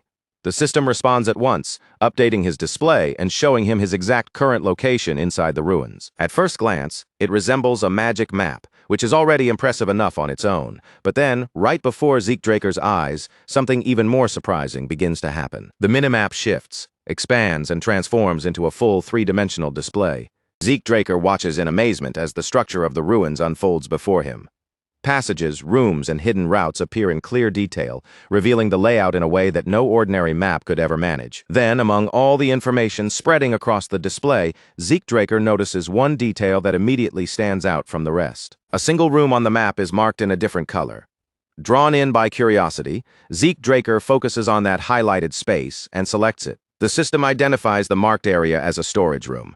Then, without missing a beat, it offers to guide Zeke Draker along the most efficient route to reach it. Zeke Draker is stunned by how convenient it is. In his past life, the search party needed several days just to locate the storage room, yet now the system has found it for him almost instantly. To test the function, Zeke Draker follows the route shown by the system. As he moves through the maze-like ruins, he quietly marvels at how smoothly and precisely it guides him forward. With a skill like this, Zeke Draker realizes there is almost no chance he will ever get lost again, no matter how complicated the ruins become. At last, Zeke Draker reaches the destination marked by the minimap. But the moment he arrives, A new obstacle appears directly in front of him. A massive door blocks the way, standing firmly between Zeke Draker and the storage room waiting beyond it. Zeke Draker frowns as he studies the heavy surface of the door. Something this solid clearly will not open with a simple push, but he decides to test it anyway, just to see how it reacts. The instant Zeke Draker's hand makes contact with the door, a violent surge of magic bursts from its surface and forcefully repels him backward. His glove catches fire in an instant, forcing Zeke Draker to pull his hand away immediately. A cold chill runs through him as he realizes the spell could easily have torn off his entire hand. Now Zeke Draker understands why the Archmage of Nirvana and the Magic Tower became involved so quickly when this place was discovered in his previous life. Realizing that brute force is not going to get him through this door, Zeke Draker shifts his attention away from the barrier and turns to the system instead. Zeke Draker asks the system if it has any ideas for breaking through or bypassing the security device in front of him. In response, the system connects directly to the security mechanism and begins attempting to override the door's protection. A few tense moments pass, but the override attempt ultimately fails. Instead of stopping there, the system changes its approach and activates a manual override function. Zeke Draker blinks in surprise, caught completely off guard by what just happened. He asks, almost unable to believe it, whether the system has actually responded to him. The system answers clearly, confirming that it has indeed responded. Zeke Draker's eyes widen at the reply. He had never expected the system to give him an actual answer like this. And in that instant, a dangerous but hopeful thought flashes through his mind. If the system can answer him, then maybe, just maybe, it can also answer the questions that have been haunting him. Without hesitating, Zeke Draker asks why he was regressed. No answer comes back. Zeke Draker's expression hardens. He changes the question and asks who is behind the administrator system. Once again, there is no response. Frustration begins to rise inside him. But Zeke Draker tries one final time and asks who created the system in the first place. Silence. Nothing returns to him at all. Annoyed by the complete lack of answers, Zeke Draker finally gives up on questioning it for now. Instead, Zeke Draker tells the system to forget the questions for the moment and just open the damn door. The system confirms the request, and a low, heavy rumble rolls through the ruins as the entrance to the Dragon Slayer storage room finally unlocks. The moment Zeke Draker steps inside, his eyes widen in disbelief at the sight waiting before him. Just as he remembered from his previous life, row after row of chests filled with priceless relics and treasures stretch out across the storage room. Finding even one relic of this level inside ordinary ruins would already be close to impossible. Yet here, an entire collection is sitting right in front of Zeke Draker, almost as if it has been waiting all this time for someone to claim it. Zeke Draker moves carefully through the room, searching through chest after chest. At last, his eyes finally settle on the very item he came here to find. High compression mana stones. There are 4 of them in total, resting there like treasures left behind by another age. Without hesitation, Zeke Draker spends 1 karma point to expand his inventory. Then he safely stores one of the high-compression mana stones inside. Unfortunately, Zeke Draker's storage space is still far too limited for him to take everything in the room, so he makes a firm mental note to return later, once he has enough capacity to claim the rest. Just as Zeke Draker is about to leave the storage room behind, an eerie sensation suddenly crawls across his entire body. It feels like the darkness itself is brushing against his skin, warning him that something hidden has just noticed him. Moving purely on instinct, Zeke Draker glances back over his shoulder. And in that exact instant, glowing magic circles burst to life around him, flaring up from every side and locking around his body before he can take another step. Before Zeke Draker can even react properly, the spell completes itself. The light swallows him whole, and in the blink of an eye, he is forcibly teleported away from the storage room. The sudden shift throws Zeke Draker off balance. His feet hit solid ground, and he stumbles for a moment before quickly steadying himself, his eyes sharpening as he scans the unfamiliar space around him. This place is completely unfamiliar. No matter how hard Zeke Draker searches his memory, it does not match anything he remembers seeing inside these ruins before. Zeke Draker immediately turns his attention to the system and demands to know where he has been sent. The answer that comes back is completely unexpected. He is now inside the home of the Dragon Slayer. Zeke Draker digs through his memories, but even in his past life, he has never heard of a place like this. The room around him is dim, cold, and unsettling, with coffins lined up in the shadows like silent witnesses from a forgotten era. When Zeke Draker opens the minimap, he realizes he is actually not far from the room he just left, and yet strangely enough, there is no visible passage connecting this place to his previous location. That leaves only one explanation. Zeke Draker has stumbled into a hidden area that no one else has ever managed to discover. Knowing how rare an opportunity like this is, Zeke Draker does not waste a single second. He rushes toward one of the coffins, grips the heavy concrete lid, and begins forcing it open. Inside the coffin rests a full set of medieval armor, lying there in complete silence as if it has been waiting untouched for countless years. The system quickly identifies the equipment for him, marking it as exclusive gear created specifically for a dragon slayer. Zeke Draker lifts the armor and examines it more closely. Across its surface, he can see scratches, dents, and worn battle marks, all of them traces left behind by conflicts from a distant past. But something about this armor feels different from the Golden Age equipment Zeke Draker already knows. It carries a strange weight and presence that ordinary relics simply do not have. Then Zeke Draker's eyes catch on an unusual detail along the back of the armor, a circular hole built directly into the structure. He pieces the meaning together almost immediately. That opening must be connected to the high-compression mana stones he just took from the storage room. Without wasting another moment, Zeke Draker opens his storage and takes out one of the high-compression mana stones.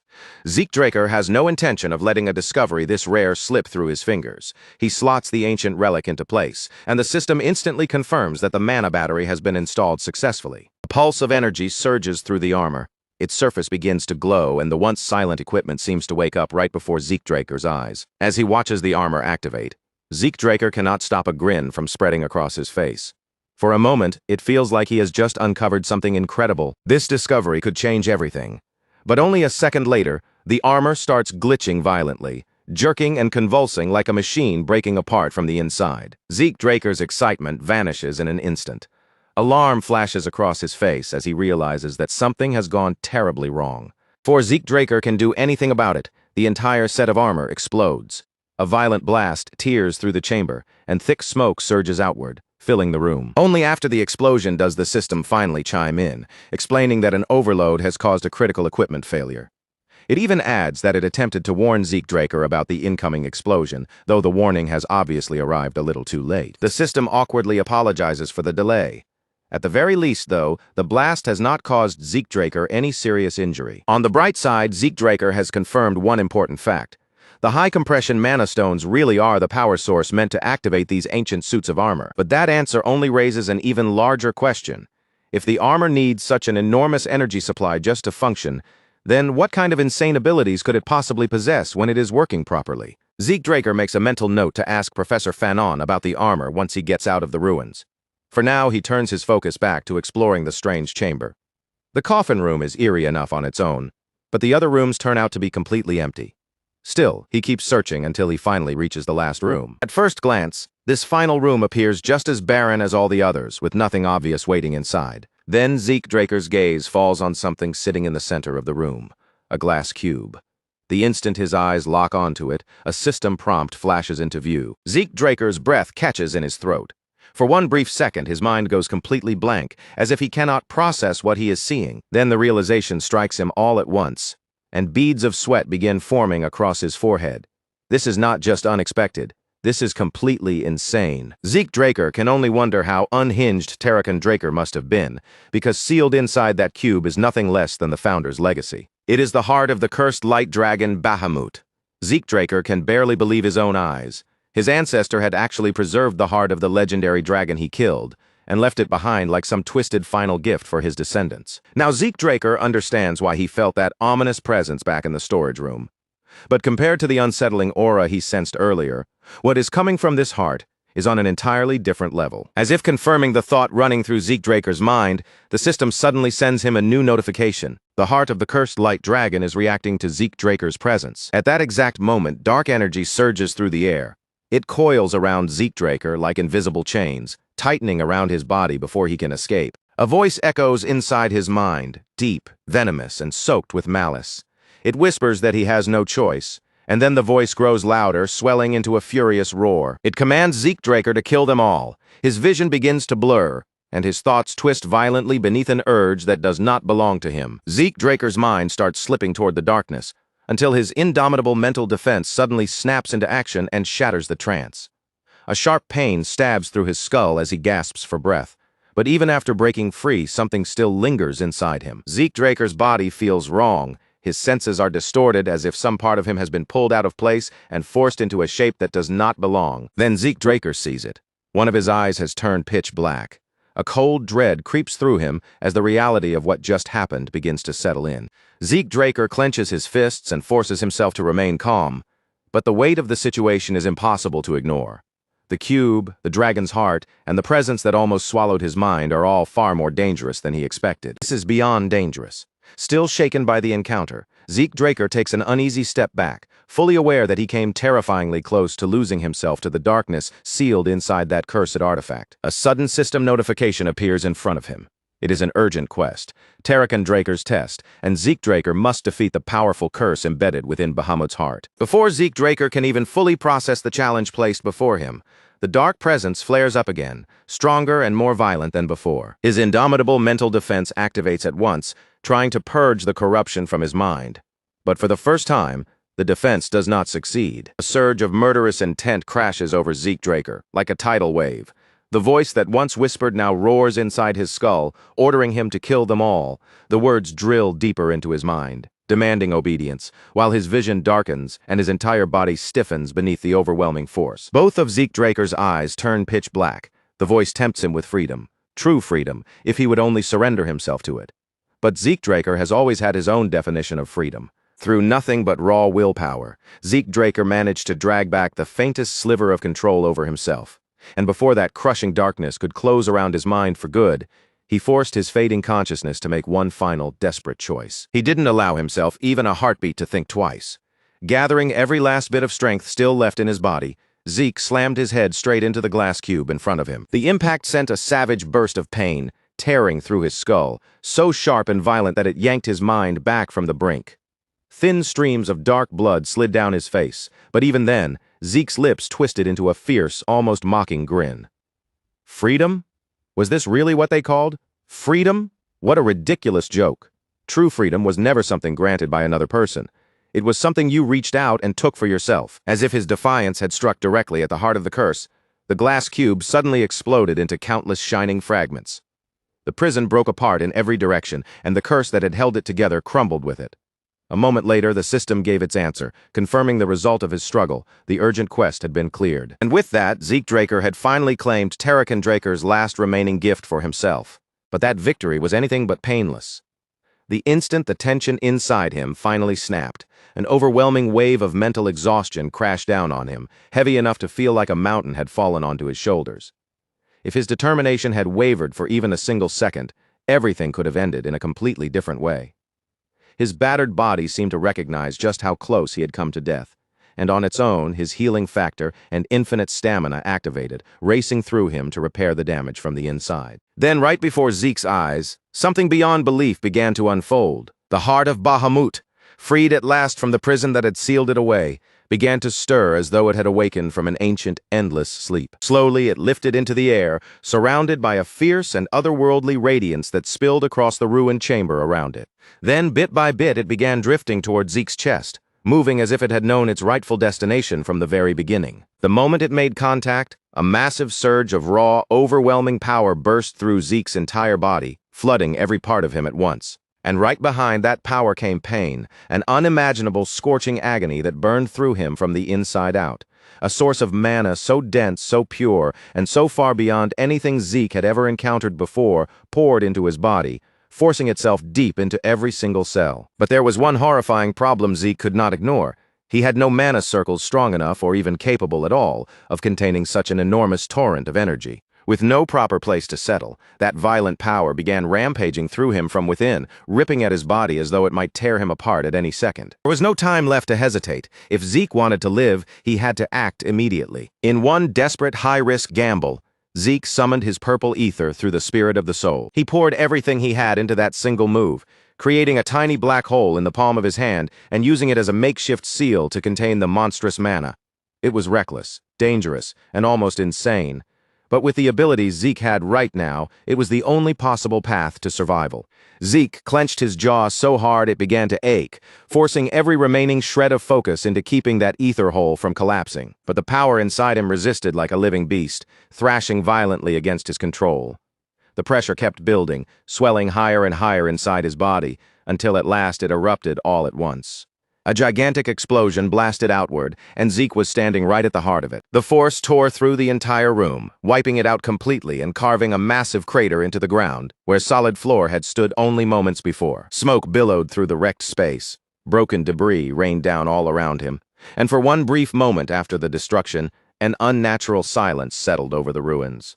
When the dust finally started to thin, Zeke was still there, standing alone in the middle of the shattered remains, but only barely. His entire body felt as if it had been thrown into fire, and every nerve screamed in protest from the unbearable strain. He released a sharp, ragged breath, and as the worst of the pain slowly began to recede, a wave of relief finally washed through him. He had lived. His uniform was hanging from his body in torn, ruined strips, but across his chest, something entirely new had appeared. A mark had formed there, the unmistakable mark of Bahamut. The broken remnants of the glass cube had disappeared completely, leaving not even the smallest trace behind.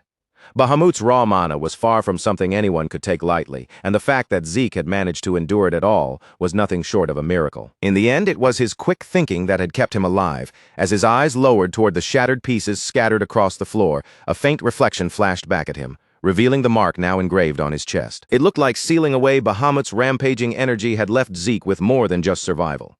There had been unexpected consequences as well. Just then, a new system notification appeared in front of him. The absorption of the cursed light dragon's heart had been completed. Immediately afterward, a torrent of new information surged into Zeke's mind. The immense amount of mana he had absorbed had completely remade his body. His constitution was no longer normal, and in the usual sense, it could hardly even be called human anymore. It had been elevated into something far greater, a divine body, but there was a dangerous limitation attached to it. According to the system, Zeke's current abilities were still far too weak to fully control this new power, so in order to prevent him from destroying himself, 95% of that energy had been forcibly compressed and sealed away. And that was not the only thing he had received. As the inheritor of his ancestors' legacy, Zeke had also been granted access to Terrakan Draker's secure library. Along with that authority, a beginner quest book had been unlocked, and a low-level administrator tutorial had become available as well. Zeke raised one hand and scratched his head, staring at the flood of information with open disbelief.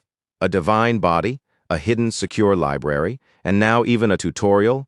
What the hell was he supposed to do with all of this? The sheer amount of new information pressing into his head was almost too much for him to process all at once. So for now, Zeke shoved most of the notifications aside, deciding that he would deal with them later.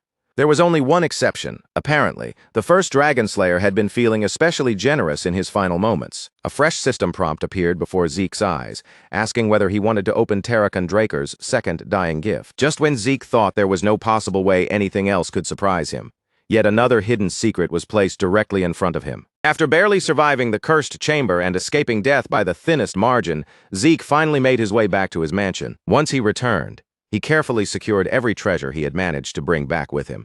Even then, his gaze kept drifting back to the system prompt, still floating before his eyes. His title had changed. Zeke was now recognized as the one who had received the blessing of the ancient dragon, as well as the inheritor of Terrakan Draker, and those titles were not empty decorations meant only to look impressive. They carried benefits so powerful that they almost sounded ridiculous. Among those rewards, Zeke had obtained draconic control, along with the constitution of a divine body. But out of all the new abilities displayed before him, one stood out more sharply than the rest: incantation. Its description was brief, yet terrifyingly straightforward. This locked skill would allow his words to carry power. Just that much was enough to make it sound absurdly dangerous. Still, no matter how unbelievable these rewards were, one harsh reality had not changed at all. Zeke was still too weak to properly wield most of them. Draconic control meant that Zeke had the authority to command dragonkin. Any dragons placed under his rule would follow his orders without hesitation or question. The divine body, on the other hand, raised his combat potential to a completely different level. His ability to learn combat techniques had increased dramatically, and the efficiency of his ether circulation had improved by an enormous margin.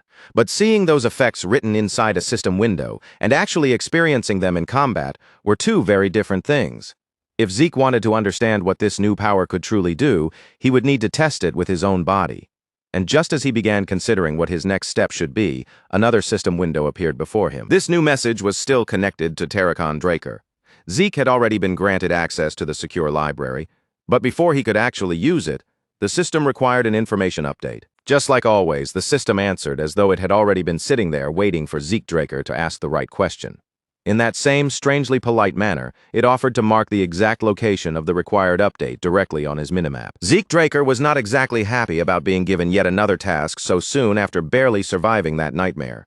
His body and mind had only just escaped one crisis, and now another errand had been dropped into his lap. But because this was connected to Terracon Draker's legacy, he knew he could not simply ignore it no matter how troublesome it seemed. Then Zeke's gaze sharpened.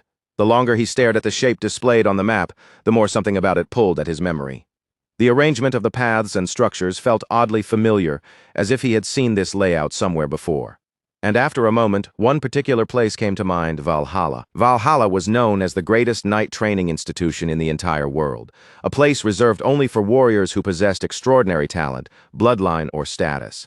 Ordinary people were not even allowed to gaze upon its grounds without administrator clearance, let alone walk inside.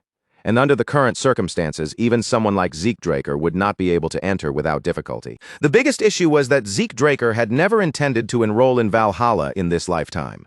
He had already been moving according to his own plans, but now that something tied to Terracon Draker's dying gift was hidden somewhere inside those walls, those carefully arranged plans might need to change, whether Zeke liked it or not. It was almost as if fate itself had grabbed Zeke Draker by the collar and was pulling him deeper into his ancestors' legacy, refusing to let him walk away on his own chosen path. For the moment, Zeke Draker pushed that uncomfortable thought to the side and shifted his focus back to the beginner quest book waiting in front of him. The low-level administrator tutorial was about to begin, and once Zeke Draker managed to clear it, he would be allowed to access a quest built specifically to speed up his growth. And of course, wherever there were quests, there were always rewards waiting at the finish line. The whole structure felt strangely familiar to Zeke Draker.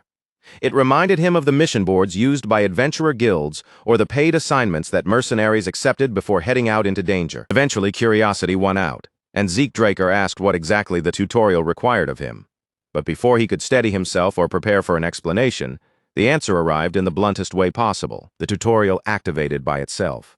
The space around Zeke Draker suddenly twisted and warped with violent force, and reality seemed to bend apart right in front of his eyes. Within only a few seconds, the entire world around him had changed completely. Beneath his boots, glowing grid lines spread out in every direction, stretching farther and farther until they disappeared into the distance. Beyond those bright lines, everything was swallowed by a deep, bottomless darkness. Even with that unreal space pressing in around him from all sides, Zeke Draker remained calm, carefully moving his eyes across the area as he tried to figure out where the system had brought him. This did not feel like the kind of teleportation Zeke Draker had experienced in the past. It was not as simple as being moved from one physical location to another. Instead, it felt as though the very rules of the world had been altered around him. And before Zeke Draker could fully organize that thought, a dangerous presence suddenly surged up from behind his back. Zeke Draker reacted without the slightest delay, twisting his body sharply and spinning around toward the incoming threat. From inside the darkness, a group of orcs came bursting forward with brutal momentum, their massive spiked clubs already raised overhead as they charged in to smash him down. Only then did the system finally decide to explain the situation, almost as if it had intentionally waited for the most dangerous possible timing. The tutorial quest had officially begun. Zeke Draker was given 60 minutes to defeat the monsters, and he had to use 2 or more different skills while doing it. If he succeeded, he would receive system points and unlock access to the system store. That reward was not bad at all. Zeke Draker's instincts as a fighter took control immediately, and just as the first wave of attacks came crashing toward him, a sword formed solidly in his hand. So this tutorial was meant to show him how to properly use the advantages provided by the system. Zeke Draker could not help but think that having something this useful earlier would have made things much easier. First 3 orcs rushed him together, their heavy weapons descending from separate angles at almost the same time. But every one of those vicious strikes met nothing but empty air. Zeke Draker had already slipped out of their range. The force of the missed attacks was so heavy that even the tutorial space itself seemed to ripple from the impact. And before the orcs could process where he had gone, Zeke appeared again, moving at a speed far beyond normal human limits. Swift steps. Continuous slash. With smooth, precise movements that looked almost effortless, Zeke Draker cut through them before the monsters could even track his path with their eyes. Monsters at this level could no longer be considered true threats to him. At this point, they were little more than practice targets placed in motion. The claymore in Zeke Draker's grip felt unbelievably light, almost as if its weight had vanished completely. That sudden, explosive increase in physical strength had to be one of the effects of his newly awakened divine body constitution. With this kind of power moving through his body, Zeke Draker felt certain that even a purple knight would not be difficult for him to defeat. After cutting down the tutorial orcs without any real struggle, Zeke Draker returned to the same spot where he had first appeared, and the separate dimensions surrounding him slowly began to fade away. Had everything that just happened been nothing more than an illusion? No, that could not be right. It had felt far too clear, too vivid, and too physically real to be brushed off as a simple trick of the mind. Whatever the truth was, clearing the tutorial had given Zeke Draker a very generous reward. With both the critical bonus and the time bonus added together, he received a total of 400 points, and access to the shop was finally unlocked. A spark of excitement rose inside him, and Zeke Draker opened the shop tab without wasting even a second. The moment he saw what was listed there, he was genuinely stunned. The shop was packed with incredible items: giant's flesh, the breath of a flame giant, and all sorts of rare relics that would sell for absurd amounts of money if they ever appeared on the open market. For a brief moment, an extremely practical thought crossed Zeke Draker's mind. Could he simply buy these items from the system and resell them for profit? And the shop was not only for buying things, it also included a function that allowed him to sell items already stored in his inventory. Unfortunately, the system would not allow him to sell his training claymore. His elven dagger, however, did show up on the list, but the listed value was only 4 points. That number instantly got on his nerves. Zeke Draker knew perfectly well that the dagger could bring in at least 100 gold pieces if it were placed in an auction, yet the system valued it as if it were barely worth anything at all. Judging that selling it would be a complete waste unless he was truly pushed into a corner, Zeke Draker closed the shop and finally decided to end the day. After everything he had been through, he had more than earned a proper night of rest. The next morning, Zeke Draker made his way to Draker Academy's research center to meet with Professor Fanon. Professor Fanon could hardly trust his own eyes. Zeke Draker had somehow managed to obtain a high-compression mana stone in only a single day. When the professor questioned him about where it had come from, Zeke simply brushed the matter aside. The real story was far too complicated, and he had no intention of explaining any of it. Before Zeke Draker had even finished drinking the tea in front of him, Professor Fanon had already completed the adjustments to the power source. When it came to anything related to magic, Professor Fanon truly was a genius. Even so, despite the calm look on the professor's face, Zeke Draker could still tell that Fanon had not let go of his suspicions. After all, high-compression mana stones were extremely rare treasures, and every known specimen had been carefully recorded in ancient documents. Each stone carried its own registration number, which made it possible to trace both its origin and its current owner. With one proper inquiry, someone could learn exactly where it had come from and who it belonged to. But the mana stones in Zeke Draker's possession were completely unregistered. No matter how thoroughly someone searched, they would never appear anywhere in the Central Continent's official records. Professor Fanon's doubts were completely reasonable, and honestly, that sharp skepticism was far better than blind trust. It was precisely that level of expertise and judgment that made him such an exceptional person. Zeke Draker could not help thinking that someone with Professor Fanon's talent should have been receiving far more recognition than he was getting in a place like this. With the design finally finished, Professor Fanon started up the apparatus, and everyone's focus shifted back toward Fafnir's breath, waiting to see how the completed device would perform. From there, the finished device was handed over to Gallion Halbert, the master blacksmith of Soul and Halbert. Zeke Draker and Professor Fanon remained close by, watching in silence as the blacksmith took his position and prepared to begin his craft. Inside Gallion Halbert's workshop, carefully arranged magic circles shone across the room, spreading a steady, mystical glow through the forge and bathing the entire workspace in magical light. Gallion Halbert's excitement was written all over his face, so obvious that it almost infected the people standing around him. At long last, he had been given the opportunity to forge a weapon that might finally satisfy even his own absurdly high standards. This was not some ordinary commission hammered out at the forge to Gallion Halbert. This felt like the kind of moment that could become the first line of a new legend. Once the demonstration ended in success, Professor Fanon left to attend his lecture, leaving Zeke Draker alone with Gallion Halbert. The blacksmith could barely hold back his gratitude. He had spent years dreaming of completing a magic brazier, but deep down he had never truly believed he would see it happen within his lifetime. Now, in his eyes, making a deal with Zeke Draker had become the best decision he had ever made. And since Zeke Draker had now honored his part of the agreement, it was finally time for Gallion Halbert to fulfill his own promise. Without any unnecessary delay, Zeke Draker reached into his bag and carefully drew out a particular item, handling it with obvious care. The moment Gallion Halbert laid eyes on it, his expression changed completely. His eyes went wide, and he immediately understood exactly what Zeke had placed before him. Inside the luxurious case rested a flawless dragon fang.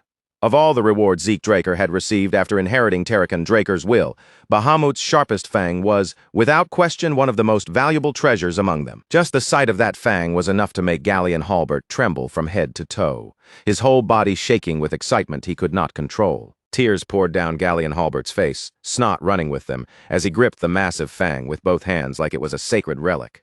For a moment, Zeke Draker could only stare at him in complete confusion. First, Zeke Draker had helped make the magic brazier a reality, and now he was granting a mere craftsman the kind of once-in-a-lifetime chance most blacksmiths would never even dare to dream of, forging a weapon from a real dragon fang. Completely overwhelmed by the honor of it, Galleon Halbert swore with every ounce of passion in his voice that he would create a blade beyond anything Zeke Draker could imagine, even if doing so cost him his very life. Those words struck Zeke Draker more deeply than he expected. They were the exact same words Galleon Halbert had once spoken in his previous life. Even after everything had changed, even in this second chance at life, Galleon Halbert was still the same passionate fool. That realization stirred something quiet and heavy deep inside Zeke Draker's chest. Leaving Fafnir's breath behind in the workshop, Zeke Draker entrusted the entire crafting process to the master blacksmith. With the greatest blacksmith on the continent now personally working on his weapon, Zeke Draker had no doubt at all that the finished blade would become something truly legendary. After stepping out of the forge, Zeke Draker made his way straight back to his room inside the Platinum Mansion. He had already gone through more than enough trouble just to secure a proper weapon. And now, for the first time in quite a while, he could finally allow himself to relax. A full week had passed since his duel with Duke Draker. Just as Zeke Draker was thinking about the note he had received, the one inviting him to a rematch, trouble arrived before his thoughts could even settle. A familiar presence slipped into his room without making a sound. Standing behind Zeke Draker was Duke Draker himself, and the old knight did not look pleased in the slightest. His eyes burned with anger as he demanded to know why Zeke Draker had ignored his invitation. The air inside the room suddenly grew heavy, thick with killing intent. Duke Draker was not simply annoyed. From the look in his eyes, he seemed ready to kill. Finding the old knight's reaction amusing, Zeke Draker decided to push him just a little further. In an almost casual tone, he claimed he had no intention of challenging Duke Draker again. That single sentence was enough to make the old knight snap. In the blink of an eye, Duke Draker closed the space between them and grabbed Zeke Draker with a grip like iron. Before Zeke Draker could properly react or get a word out, the furious knight hurled him straight through the open window, completely caught off guard.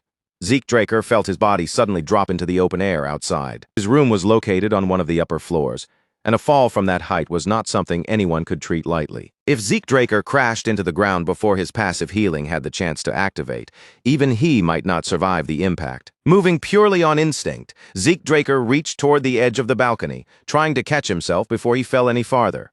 But before his fingers could secure a hold, a powerful hand shot out and clamped around his throat. Duke Draker clearly was not finished with him yet. His grip tightened around Zeke Draker's neck as he glared down at him, his anger still blazing fiercely in his eyes. The old knight simply refused to believe that Zeke Draker had failed to understand the true meaning behind his letter. Zeke Draker had avoided him back in the treatment room, and now he was behaving like this. To Duke Draker, it felt entirely deliberate, as though the young man was going out of his way to crawl under his skin. With an impatient scowl, he gave Zeke Draker 5 seconds to stop playing around and start talking. But instead of showing fear, Zeke Draker merely smiled. In a calm voice, he pointed out that Duke Draker was the dishonest one, still pretending to be a gardener while demanding honesty from someone else. At that instant, a subtle change passed across Duke Draker's face. The old knight had expected Zeke Draker to show fear, or at least a trace of hesitation, but there was nothing like that in his expression. As the countdown reached its final second, Duke Draker's fingers loosened slightly around Zeke's neck, and a grin slowly spread across the old knight's face. Without any warning, Duke Draker tossed Zeke Draker back into the room as if he weighed nothing. Zeke hit the floor hard, smashing through enough furniture to wreck half the room, but thanks to his reinforced body, he avoided any serious injury. As Zeke Draker brushed himself off and lifted his gaze, he saw Duke Draker standing in front of him. No, in that moment it was garden keeper, Dexter, who extended a hand toward him. With a faint smirk on his face, the old knight finally admitted the truth he had been keeping hidden. He was not just some strange old gardener wandering around the estate. In the past, he had been a Black Knight of Draker. Zeke Draker put on an expression of surprise, though in reality, He had already figured that out long ago. Even so, Zeke Draker committed fully to the act, offering an exaggerated apology for failing to recognize such an esteemed member of House Draker and a once honorable Black Knight. Duke Draker narrowed his eyes, suspicion still lingering in his gaze, and asked whether this had been Zeke Draker's plan from the very beginning. Zeke Draker, shameless as ever, continued pretending he had no idea what the old knight meant, dragging the moment out for as long as he possibly could. Taking advantage of this rare opening in the conversation, Zeke Draker casually asked why Duke Draker had called himself a former Black Knight. The old knight's expression darkened immediately. He answered flatly that he simply no longer held the title, then refused to say anything more. Zeke Draker had known that knights could rise through the ranks, but he had not realized that their standing could apparently be taken away just as easily. Seeing that Duke Draker had no intention of explaining further, Zeke Draker let the subject drop. Even so, he did not fail to notice the faint tremble in the old man's hand. Perhaps Duke Draker's past carried far more weight than Zeke Draker had first assumed. And since the old knight had been willing to reveal his true identity, Zeke Draker decided it was only fair to answer that honesty with some of his own. Zeke Draker lowered himself before the knight and confessed the truth directly, holding nothing back. Zeke Draker admitted it plainly. He had known who Duke Draker really was from the very start. In fact, every move he had made until now, the provocations, the reckless attitude, even the moments that looked careless, had all been aimed at one goal: forcing Duke Draker to accept him as an apprentice. But Duke Draker did not explode in anger the way Zeke had expected. Instead, the old knight's mouth slowly curved into a smile, as though the sheer audacity of the boy in front of him had genuinely amused him. And in that moment, the Gale Knight finally made his decision. "Fine," Duke Draker said at last. From that moment forward, Zeke Draker would officially become his apprentice. For a brief second, Zeke Draker froze where he stood. That was all it took. He had braced himself for impossible trials and brutal tests, expecting Duke Draker to force him to prove his worth the hard way. And yet somehow, through nothing but stubbornness, perfect timing, and relentless persistence, Zeke had managed to secure a legendary master for himself. Not wanting to waste even a single breath, Zeke Draker immediately lowered his head in a deep, formal bow. With sincere resolve in his voice, he gave the apprentice's vow, swearing as Zeke Draker to bring honor to his master's name, follow his teachings, and pursue both wisdom and strength under his guidance. Duke Draker lifted an eyebrow, clearly caught off guard. Zeke Draker actually knew the old apprentice's vow. Most young knights these days had already forgotten traditions like that completely. But to Zeke Draker, those traditions still carried weight. Culture, discipline, and respect were not just empty decorations used to make knights look noble. They were virtues that every true knight should hold on to. Still, before they could move forward, there was one last question Zeke Draker wanted answered. He raised his eyes carefully and began by asking permission to speak to his master. The instant Duke Draker heard that word, his face twisted into a deep frown, and he snapped at Zeke Draker not to call him that. Zeke Draker smirked faintly at the old knight's reaction, but he continued as if nothing had happened. What he truly wanted to know was simple. Why had Duke Draker decided to accept him as an apprentice? After all, Duke Draker was infamous for turning away almost everyone who approached him. Even Andre Draker, the genius praised as the talent of the century, had been forced to beg for years before Duke finally took him in. Zeke Draker already had a few guesses of his own, but he wanted to hear the reason directly from Duke Draker's mouth. The old knight let out a low chuckle, then casually threw the question right back at him, telling Zeke Draker to try guessing for himself. Zeke Draker grinned without the slightest hesitation and answered that maybe it was because he was the family's genius. Duke Draker burst into loud laughter at that, clearly entertained by the confidence in his answer. Duke Draker quickly made it clear that talent had nothing to do with it. If raw talent was all he cared about, he would have chosen the girl from the Turun family instead. Then his expression grew firm, and he gave Zeke the real answer. The reason he chose him was tenacity. Talent alone, Duke Draker said, could never carry someone to the level of a Red Knight, much less all the way to a Black Knight. In reality, people blessed with extraordinary talent often shattered the moment true hardship blocked their path. Their potential was extinguished before it ever had the chance to fully bloom. Hearing that, Zeke Draker could not help but agree. He had already lived through an entire lifetime filled with struggle and disappointment. Time and time again, he had seen so-called geniuses, people everyone believed were destined to become Red Knights, fail to meet those dazzling expectations. Most of them never even advanced beyond the level of Blue Knight. The moment they ran into a wall they could not climb through talent alone, their growth came to a dead stop. With that, Duke Draker ended the conversation and rose to his feet. They had talked more than enough. Now it was time for Zeke Draker's very first lesson. Zeke Draker followed the old knight all the way to the empty western greenhouse. only to find something completely unexpected waiting beneath the quiet structure. Hidden underground below the greenhouse was an entire gymnasium. Zeke Draker had not even known a place like this existed. Duke Draker gave no explanation whatsoever and simply ordered him to start running. So Zeke Draker ran for 3 straight hours. He circled the track over and over again while Duke Draker stood there watching him in complete silence. There was no advice, no correction, and not a single proper instruction. Only Duke Draker's sharp eyes followed him, studying every step he took, every breath he drew, and every small shift in his movement. Zeke Draker could not stop himself from wondering what exactly his new master was trying to measure. Then, after what felt like an endless series of laps, Duke Draker finally called out and told him to stop. Zeke Draker halted immediately, relieved that the meaningless running had finally come to an end.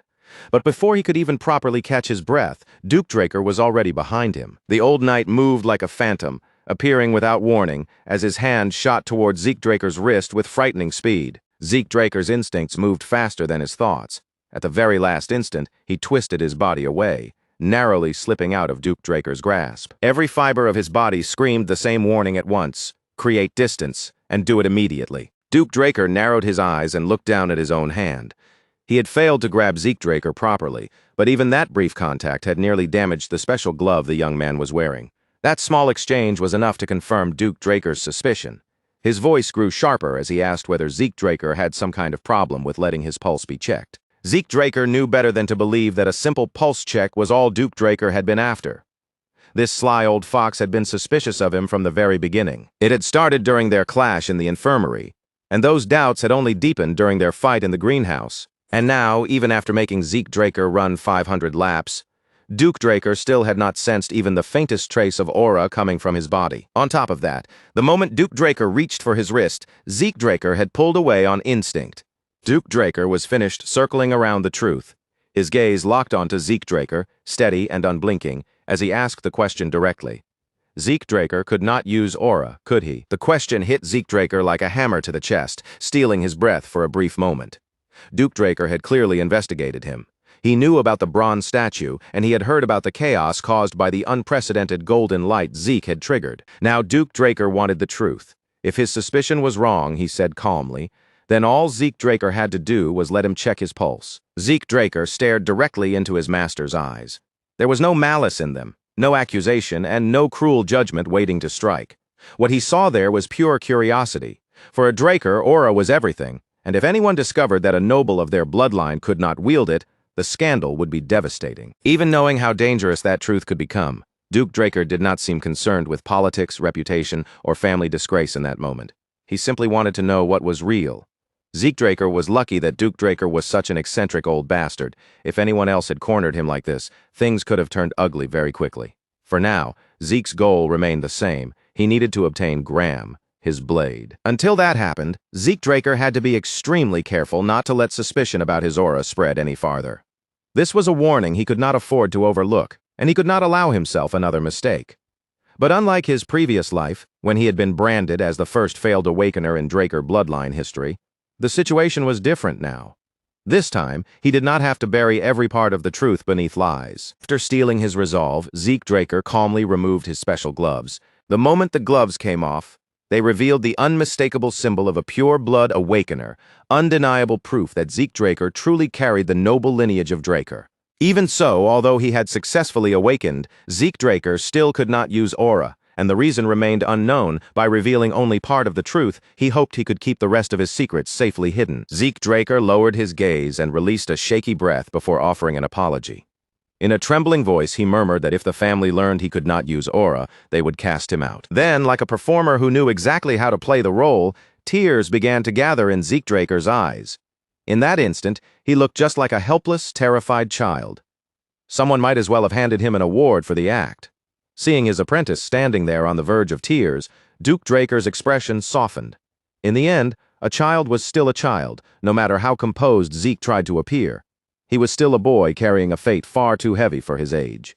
Without another word, Zeke Draker extended his wrist and offered his pulse for examination. Duke Draker accepted his wrist and carefully sent his aura into Zeke Draker's body, searching through him for even the faintest sign of aura circulation. There was nothing. Not even a single drop of aura existed inside Zeke Draker, despite the fact that he had clearly awakened successfully. Duke Draker's brow furrowed deeply. This should have been impossible. He searched through everything he knew, trying to find some explanation that made sense. But no answer came to him. Meanwhile, Zeke Draker remained calm. He had expected Duke Draker to react this way because the results of the blessing rite were supposed to be absolute. Drakers were meant to awaken aura. Always. Even with everything he had seen right in front of his own eyes, Duke still couldn't bring himself to accept it so easily. He tried, with all the sincerity he had, to treat the impossible scene as reality, but his common sense kept pushing back, clawing for some explanation that would make the truth feel less absurd, rather than calmly admitting that the unbelievable thing before him was simply real. Duke's thoughts began racing in every direction. His mind twisted and turned, digging through every possibility it could find, desperately searching for an answer that sounded even a little less impossible. And just as Zeke had quietly expected, Duke eventually reached a conclusion that seemed to settle everything in his own head. His eyes narrowed, his expression sharpening slightly, and then in a low voice, as if speaking more to himself than anyone else, he muttered that Zeke had to be an irregular. Zeke blinked at that word, clearly hearing it for the first time. He tilted his head with open curiosity, repeating, "Irregular?" Duke answered with a firm nod, as though that one word alone was enough to explain the entire situation. Duke began to explain that irregulars were people born outside the normal framework of the world. They possessed abilities that didn't fit within ordinary limits, strange powers that ignored the rules everyone else had no choice but to obey. According to Duke, some irregulars could control aura and mana at the same time, something that should have been impossible for most people. Others were born with abilities so bizarre they almost felt unnatural, like the power to briefly peer into the future. And because people like that shattered normal logic just by existing, the world almost never welcomed them kindly. If Zeke's abnormal nature became widely known, Duke warned it would only draw useless trouble, dangerous attention, and problems that didn't need to exist. Duke folded his arms tightly across his chest, and the playfulness in his voice faded into something much heavier. For the time being, he said, this matter should stay hidden, a secret shared only between master and apprentice. Zeke gave a quiet nod, agreeing without argument, though deep down he already understood better than anyone how people who knew nothing about classes would react to someone like him. Duke looked him over again, studying him with renewed focus before continuing. He said Zeke's strange ability was likely connected to his absurd stamina and unnaturally fast recovery. Even a minor internal injury should have taken time to heal, yet Zeke seemed to spring back almost immediately after being hurt. Zeke chose not to say anything. He simply let Duke keep building the explanation by himself, because if this misunderstanding helped conceal Zeke's true secrets, then correcting it would only make things harder. Duke's gaze grew sharper as he thought it through even more deeply. Zeke's recovery was far beyond normal, almost as though even serious wounds could be repaired in an instant. After a brief silence, the old knight finally shaped his theory. If Zeke's stamina and regeneration were operating at such an extreme pace, then they had to be burning through an equally ridiculous amount of energy. And to Duke, that energy could only be aura. Zeke lifted an eyebrow slightly, but Duke pressed on without slowing down. His aura must have been constantly draining away to support his body's recovery, which would explain why there was almost nothing left for others to sense, or for Zeke himself to use. Zeke was genuinely impressed. For such an eccentric old knight, Duke had somehow stitched together an explanation that actually sounded believable. Keeping up his act, Zeke furrowed his brow and asked, with just the right amount of hesitation, whether that meant he would never be able to use aura at all. The moment Duke heard that, he burst into loud laughter, clearly amused that this was the part Zeke had decided to worry about. Duke shook his head like that concern was hardly worth losing sleep over. Aura, he said, could be put aside for now, because the Gale arts he intended to teach did not depend on aura in the first place. Zeke listened carefully as Duke moved into his explanation of special arts. A special art was a technique created by a knight who had pushed their abilities to the very limit, refining their skill until it reached a terrifying peak. In most cases, those arts were born from dragon-slaying techniques, and they required aura to unleash their true power. But Gale arts were an exception. They were built entirely on control of the body, turning raw physical mastery into something so sharp and precise that it could become frightening on its own. "Watch carefully," Duke said. And before Zeke even had time to blink, the floor under Duke's feet split apart, cracks bursting outward from the point of impact as a sudden wave of force rippled through the ground. With a single leap, the old knight launched himself across the gymnasium like a storm taking human shape. His speed was almost ridiculous. He cut through the air faster than Zeke's eyes could properly track, yet every motion was so fluid that not even a clear afterimage seemed to linger behind him. In just a few seconds, Duke crossed the arena again and again from different angles, carving through the space with effortless precision before landing lightly back at his starting point. He stood there as casually as if he had merely taken one ordinary step. Duke turned his gaze back to Zeke. a faint challenge glinting in his eyes as he watched for the boy's reaction. He asked whether Zeke had managed to catch everything. Zeke released a slow breath, steady and composed, then calmly asked if it would be all right for him to try the movement himself. For a brief moment, Duke could only stare at him, genuinely taken aback. Most people would have begged to see the footwork several more times before even imagining they could imitate it. But this boy was already stepping toward the idea of attempting it himself. The old knight threw his head back and laughed heartily, calling Zeke bold before finally giving him permission to go ahead. Zeke stepped forward and planted himself firmly, settling his body into position. Inside his mind, he replayed Duke's movements with sharp precision, following every foot placement, every shift in balance, and every explosive burst of power that had sent the old knight flying forward. Then, without another word, Zeke moved. His very first step landed directly over the footprint Duke had left behind. The instant his foot struck the ground, the force dug into the floor and carved a fresh crater beneath him. In the very next moment, Zeke disappeared from sight. Zeke traced his master's path almost flawlessly, stepping into each mark Duke had left behind without making a single mistake. And the moment he felt the movement through his own body, the hidden structure behind it suddenly clicked into place. These weren't random steps thrown together just to create speed. Every movement had a reason, and every shift carried a specific purpose. Some steps were designed to launch the body forward into an attack, while others existed to slip cleanly out of danger. Certain movements closed the distance in an instant, and others created space before an opponent even had the chance to react. After completing the final step, Zeke slowly brought his momentum under control and came to a smooth stop. Across from him, Duke stood completely frozen, staring in silence, too stunned to immediately find his voice. Duke had already known that this boy carried a frightening level of talent. But what he had just witnessed was on an entirely different level. This went far beyond anything Duke had braced himself for.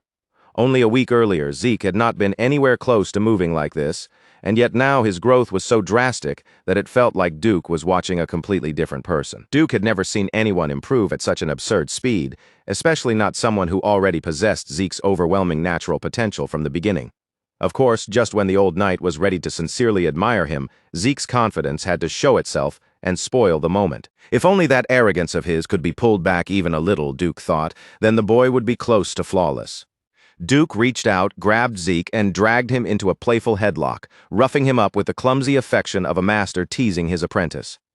He joked that Zeke had gone from crying his eyes out to perfectly copying a technique this difficult in what felt like no time at all. Some time had passed since that training began, and on this particular day, Zeke sat in the academy dining hall with a mountain of food piled in front of him. Meat, seafood, bread, anything he could get his hands on had somehow ended up stacked across his tray. Ever since becoming the Gale Knight's apprentice a month earlier, Zeke had been pushed through training so intense that even his appetite had changed completely. The harder Duke trained him, the more food his body demanded. While Zeke was focused on eating, Instructor Andre walked up to his table and asked whether he could spare a moment to talk. With his schedule already packed tightly from morning until night, Zeke barely even pulled his attention away from his meal. Still chewing through the moment, he told Andre to say whatever he needed to say right there.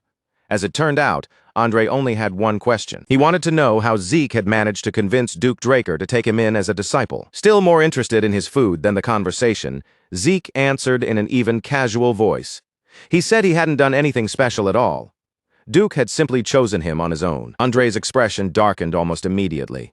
A flash of irritation crossed his face before he could fully hide it, making it painfully clear that Zeke's answer had not satisfied him at all. The resentment in his eyes was too obvious to miss. Inside Andre's mind, there seemed to be only one explanation that made sense. Zeke must have been picked simply because he was a pure-blood awakener. That assumption did not sit well with Zeke in the slightest. After finishing his meal, Zeke turned the conversation back on Andre without the slightest hesitation and delivered a sharp dose of reality. He pointed directly at the inferiority complex Andre had been carrying deep inside himself, exposing a truth the instructor clearly had not been ready to hear out loud. Andre's hands began to tremble with anger as he fought to keep his composure from cracking. Trying to force Zeke back into his place, he snapped that Zeke was still nothing more than a cadet. But Zeke had no intention of backing down there. He challenged Andre's words head-on, asking whether he truly believed someone like Duke Draker would choose a disciple for such a shallow reason. And even if his bloodline had helped him stand in that position, Zeke asked, didn't that still prove he had strength of his own? After all, the fact that Zeke could take the lineage he had been born with and turn it into a foundation for climbing even higher only made his worth more obvious. And he did not end the exchange there. Instead, he He gave Andre advice that was blunt, painful, and impossible to brush aside. Rather than wasting his energy protecting his pride and clinging to that inferiority complex, Andre would be better off working hard enough to become someone worth choosing. The words cut deep, but even Andre could not deny that there was a harsh truth buried inside them. Later that same day, at the Western Greenhouse Arena, the usual training session between Zeke and Duke had unexpectedly gained a third person. Someone had arrived ahead of both of them, and was already running around the track with desperate intensity, sprinting as though every single lap carried more weight than the last. Confused by the sight, Zeke turned toward his master, silently asking for an explanation. But Duke looked just as puzzled as he did, clearly having no idea what had suddenly gotten into the man either. As it turned out, instructor Andre had reached the arena before them and had practically begged Duke to let him train under him. Andre had been willing to begin from the absolute bottom, even if that meant being treated as nothing more than a servant. Amused by the sudden desperation in front of him, Duke decided to give him a test. If Andre could run 300 laps around the track without using aura, Duke told him, then he would at least consider accepting him. Now, right there in front of them, Andre was forcing his body forward one lap after another, driving himself closer to his limit through sheer determination alone. Duke could not completely hide his surprise at Andre's sudden resolve, and even Zeke had to admit that the instructor's effort was genuinely impressive. Andre Draker, as it turned out, was not merely a bitter scholar clinging to his position and pride. Beneath all that resentment, beneath the wounded ego he carried so openly, there was a stubborn core of real grit that refused to bend. And on that same day, while Andre was still driving himself forward in the arena, something much larger began to ripple through Draker Academy, pulling the attention of the entire institution in a completely different direction. Every student had been ordered to assemble at the training grounds, and the reason behind the summons was serious enough to place the whole academy on edge. The patriarch himself was about to arrive. From beyond the campus gates, the deep, heavy sound of hooves thundered through the air. A moment later, an elegant carriage bearing the proud insignia of Housedraker rolled into the academy, and almost instantly, every gaze turned toward it. The first to react was the academy dean, Howard Draker, a round, heavy-set man whose entire body seemed to jolt into motion the instant that carriage came into view. Howard quickly began issuing orders to his men, making sure the preparations for the Supreme Leader's arrival were flawless. Then he hurried to place himself at the very front, clearly determined to be the first person there to offer his greeting. When the carriage finally came to a stop and the door opened, Howard immediately bent into a deep, respectful bow. His plump face was filled with open reverence, as though the man before him stood far beyond the reach of ordinary people. Behind Howard, the knights moved with perfect discipline. One after another, they dropped to a knee and raised their blades in a formal salute. Right on time, exactly as noon arrived. The patriarch had entered the academy. At that exact moment, the academy bell rang out over the grounds, its sharp toll cutting through the air, with a clarity that felt stronger and heavier than usual. The sound seemed to spread to every corner of the academy, announcing to students, instructors, and knights alike that this was not an ordinary day. Then the man everyone had been waiting for stepped forward.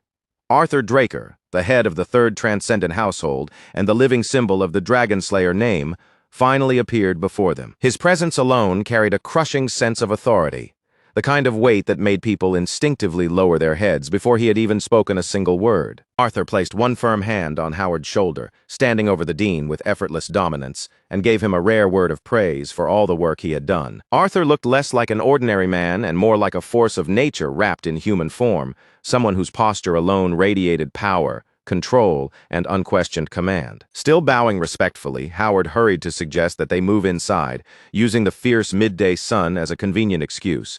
But Arthur Draker was not the sort of man who allowed anyone else to decide the speed or direction of his steps. Meanwhile, several students gathered near the gates managed to catch sight of him.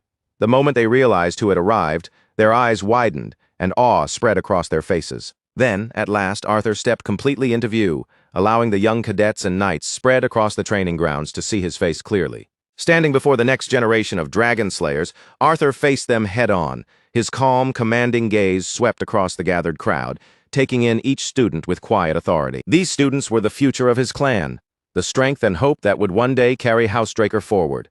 Arthur urged them to train with even greater intensity, to break through their own limits, and to sharpen themselves not only for personal growth, but for the honor and glory of the Draker family. Arthur's overwhelming presence and forceful words sank deep into the students' hearts. Stirred by his speech, they answered with loud, unified shouts, their voices rising together across the training grounds with absolute conviction. With the blazing sun still hanging high above them, Arthur finally turned away from the crowd and gave Howard the order to escort him inside. Behind closed doors, Zeke Draker was called before the leader of all knights, the guardian of the Dragon Slayer name, and more than anything else, his own father. When Zeke greeted him in a formal tone that sounded almost old-fashioned by modern standards, Arthur let out a faint chuckle, clearly entertained by the rare display. A small smile rested on Arthur's face as he poured tea into 2 cups. Then, with a calm motion of his hand, he invited his son to sit across from him. Arthur said that he had heard Zeke was fond of tea, so he had prepared a particularly rare variety, hoping it would suit his son's taste. To anyone looking at the scene from outside, it might have seemed like a considerate gesture from a caring father. But Zeke understood the hidden meaning right away. Even something as small as his personal preference for tea had already been reported to the upper ranks. There was an old saying that the emperor might fail to notice certain things, but nothing ever escaped the eyes of a Draker. And now, in that quiet room, seated directly across from his father, Zeke could feel the full weight of that saying pressing down around him. Arthur did not waste much time circling around the real reason he had called Zeke there. He had summoned Zeke because he had heard that Duke Draker had taken him in as a disciple, and true to his nature, the patriarch showed little patience for meaningless small talk or gentle lead-ins. Zeke, however, kept his voice humble and restrained. He downplayed the matter, saying that Duke was merely doing him a favor. Arthur admitted that he still could not clearly see what destination his youngest son was truly aiming for. Even so, he acknowledged that if Zeke continued learning under Duke's guidance, it would undoubtedly open the door to a remarkable future. But before Arthur could continue any further, Zeke interrupted him. Learning from Duke was not the end of his ambition. What Zeke wanted was much greater than that. He intended to become the strongest man on the entire continent. The instant Arthur heard that declaration, his eyes sharpened with interest. But Zeke had not finished speaking yet. Zeke declared that he would rise above everyone, climbing to a height of power so overwhelming that no one would ever be able to restrain the way he chose to live. That was the ambition burning fiercely inside him, and no matter what kind of obstacle stood in his path, Zeke had no intention of stopping until he reached that distant peak. Arthur studied his son in silence, his expression unreadable. Then, without warning, and without uttering a single word, he let the faintest trace of his aura slip into the room, just enough to make his message clear. In an instant, the air itself seemed to grow heavy. Zeke's body stiffened as invisible pressure closed around him from every side. It pressed down on him like a force he could not see, but one his body could feel with terrifying clarity. Cold shiver crawled down Zeke's spine, sharp enough to make his entire body tense. This was not ordinary aura. This was the astral sword, a power said to grant its wielder control over every living being caught within its range. It was the highest realm of aura manipulation, a level that only the most elite Black Knights could ever hope to touch. The sheer weight of Arthur's presence pressed against Zeke so heavily that his breath caught in his throat. Arthur's eyes gleamed with an emotion Zeke could not quite read.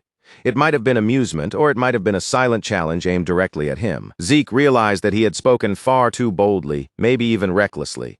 But even beneath the crushing pressure of his father's power, he refused to bow his head or take a single step back. Clenching his teeth, Zeke forced himself to stand firm and met Arthur's gaze directly. He did not take back his words. He did not retreat from the declaration he had made. Instead, he made his resolve even clearer. Yes, his goal was to surpass even his own father, and no matter what it required of him, he would turn that ambition into reality. Arthur watched Zeke closely for a brief moment. Then, as though the answer had satisfied him, he calmly withdrew the astral sword. The suffocating pressure disappeared from the room all at once, and Arthur simply lifted his cup as if nothing had happened, taking a calm sip of tea. Arthur admitted that Zeke's declaration was the most interesting thing he had heard in years. At first, he had come to the academy to support both the institution and his youngest son. But after witnessing Zeke's growth with his own eyes, Arthur began to wonder if that alone would truly be enough. Reaching into his finely tailored suit, Arthur drew out a small object and slid it across the table toward Zeke. Zeke's gaze immediately lowered, focusing on the item that now rested in front of him. It was a black card, marked clearly with the unmistakable insignia of the Draker family. For a brief moment, Zeke could only stare in stunned silence. Up until then, he had always believed that Black Knights like Duke stood at the absolute peak of strength. But Arthur Draker was different. Zeke could feel it now with chilling clarity. His father existed on a height that seemed completely separate from even the strongest knights Zeke had ever known, and the instant his eyes landed on that black card, a heavy, uneasy feeling began to settle deep in his chest. Zeke's words caught slightly in his throat, and Arthur's lips curved into a faint, knowing smirk. That small reaction was enough for him to understand that his son already knew exactly what had been placed before him. This was no simple luxury item or expensive family token. It was the black card itself, a symbol of absolute privilege granted only to a tiny handful of people. Privileges attached to that card were almost unreasonable. It had no spending limit, carried none of the usual restrictions, and opened doors to elite establishments and powerful circles that ordinary people could never even get close to. Put simply, it was like holding an endless stream of wealth and authority in the palm of one's hand. Arthur explained it as if it were nothing unusual, saying the card would be registered under both his name and Zeke's, which meant Zeke could use it however he wished. But Zeke was not innocent enough to accept such generosity at face value. He understood there had to be another intention hidden beneath the gift. Every transaction made with a black card would leave a record behind, which meant it could also serve as a perfect tool for tracking where he went and what he did. Even so, the fact that Arthur chose this method, instead of sending a squad of Black Knights to follow him, revealed something important. For now, the patriarch did not consider Zeke a genuine threat. At least, not yet. Zeke pushed down the discomfort rising inside him and accepted the card, silently deciding that he would only rely on it when he truly had no other choice.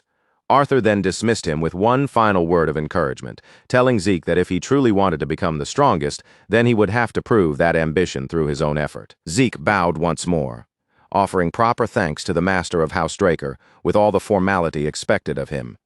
Then he turned away and left the room, though his thoughts were already churning too violently to be easily pushed aside. After the door shut behind Zeke, Arthur remained seated for a moment.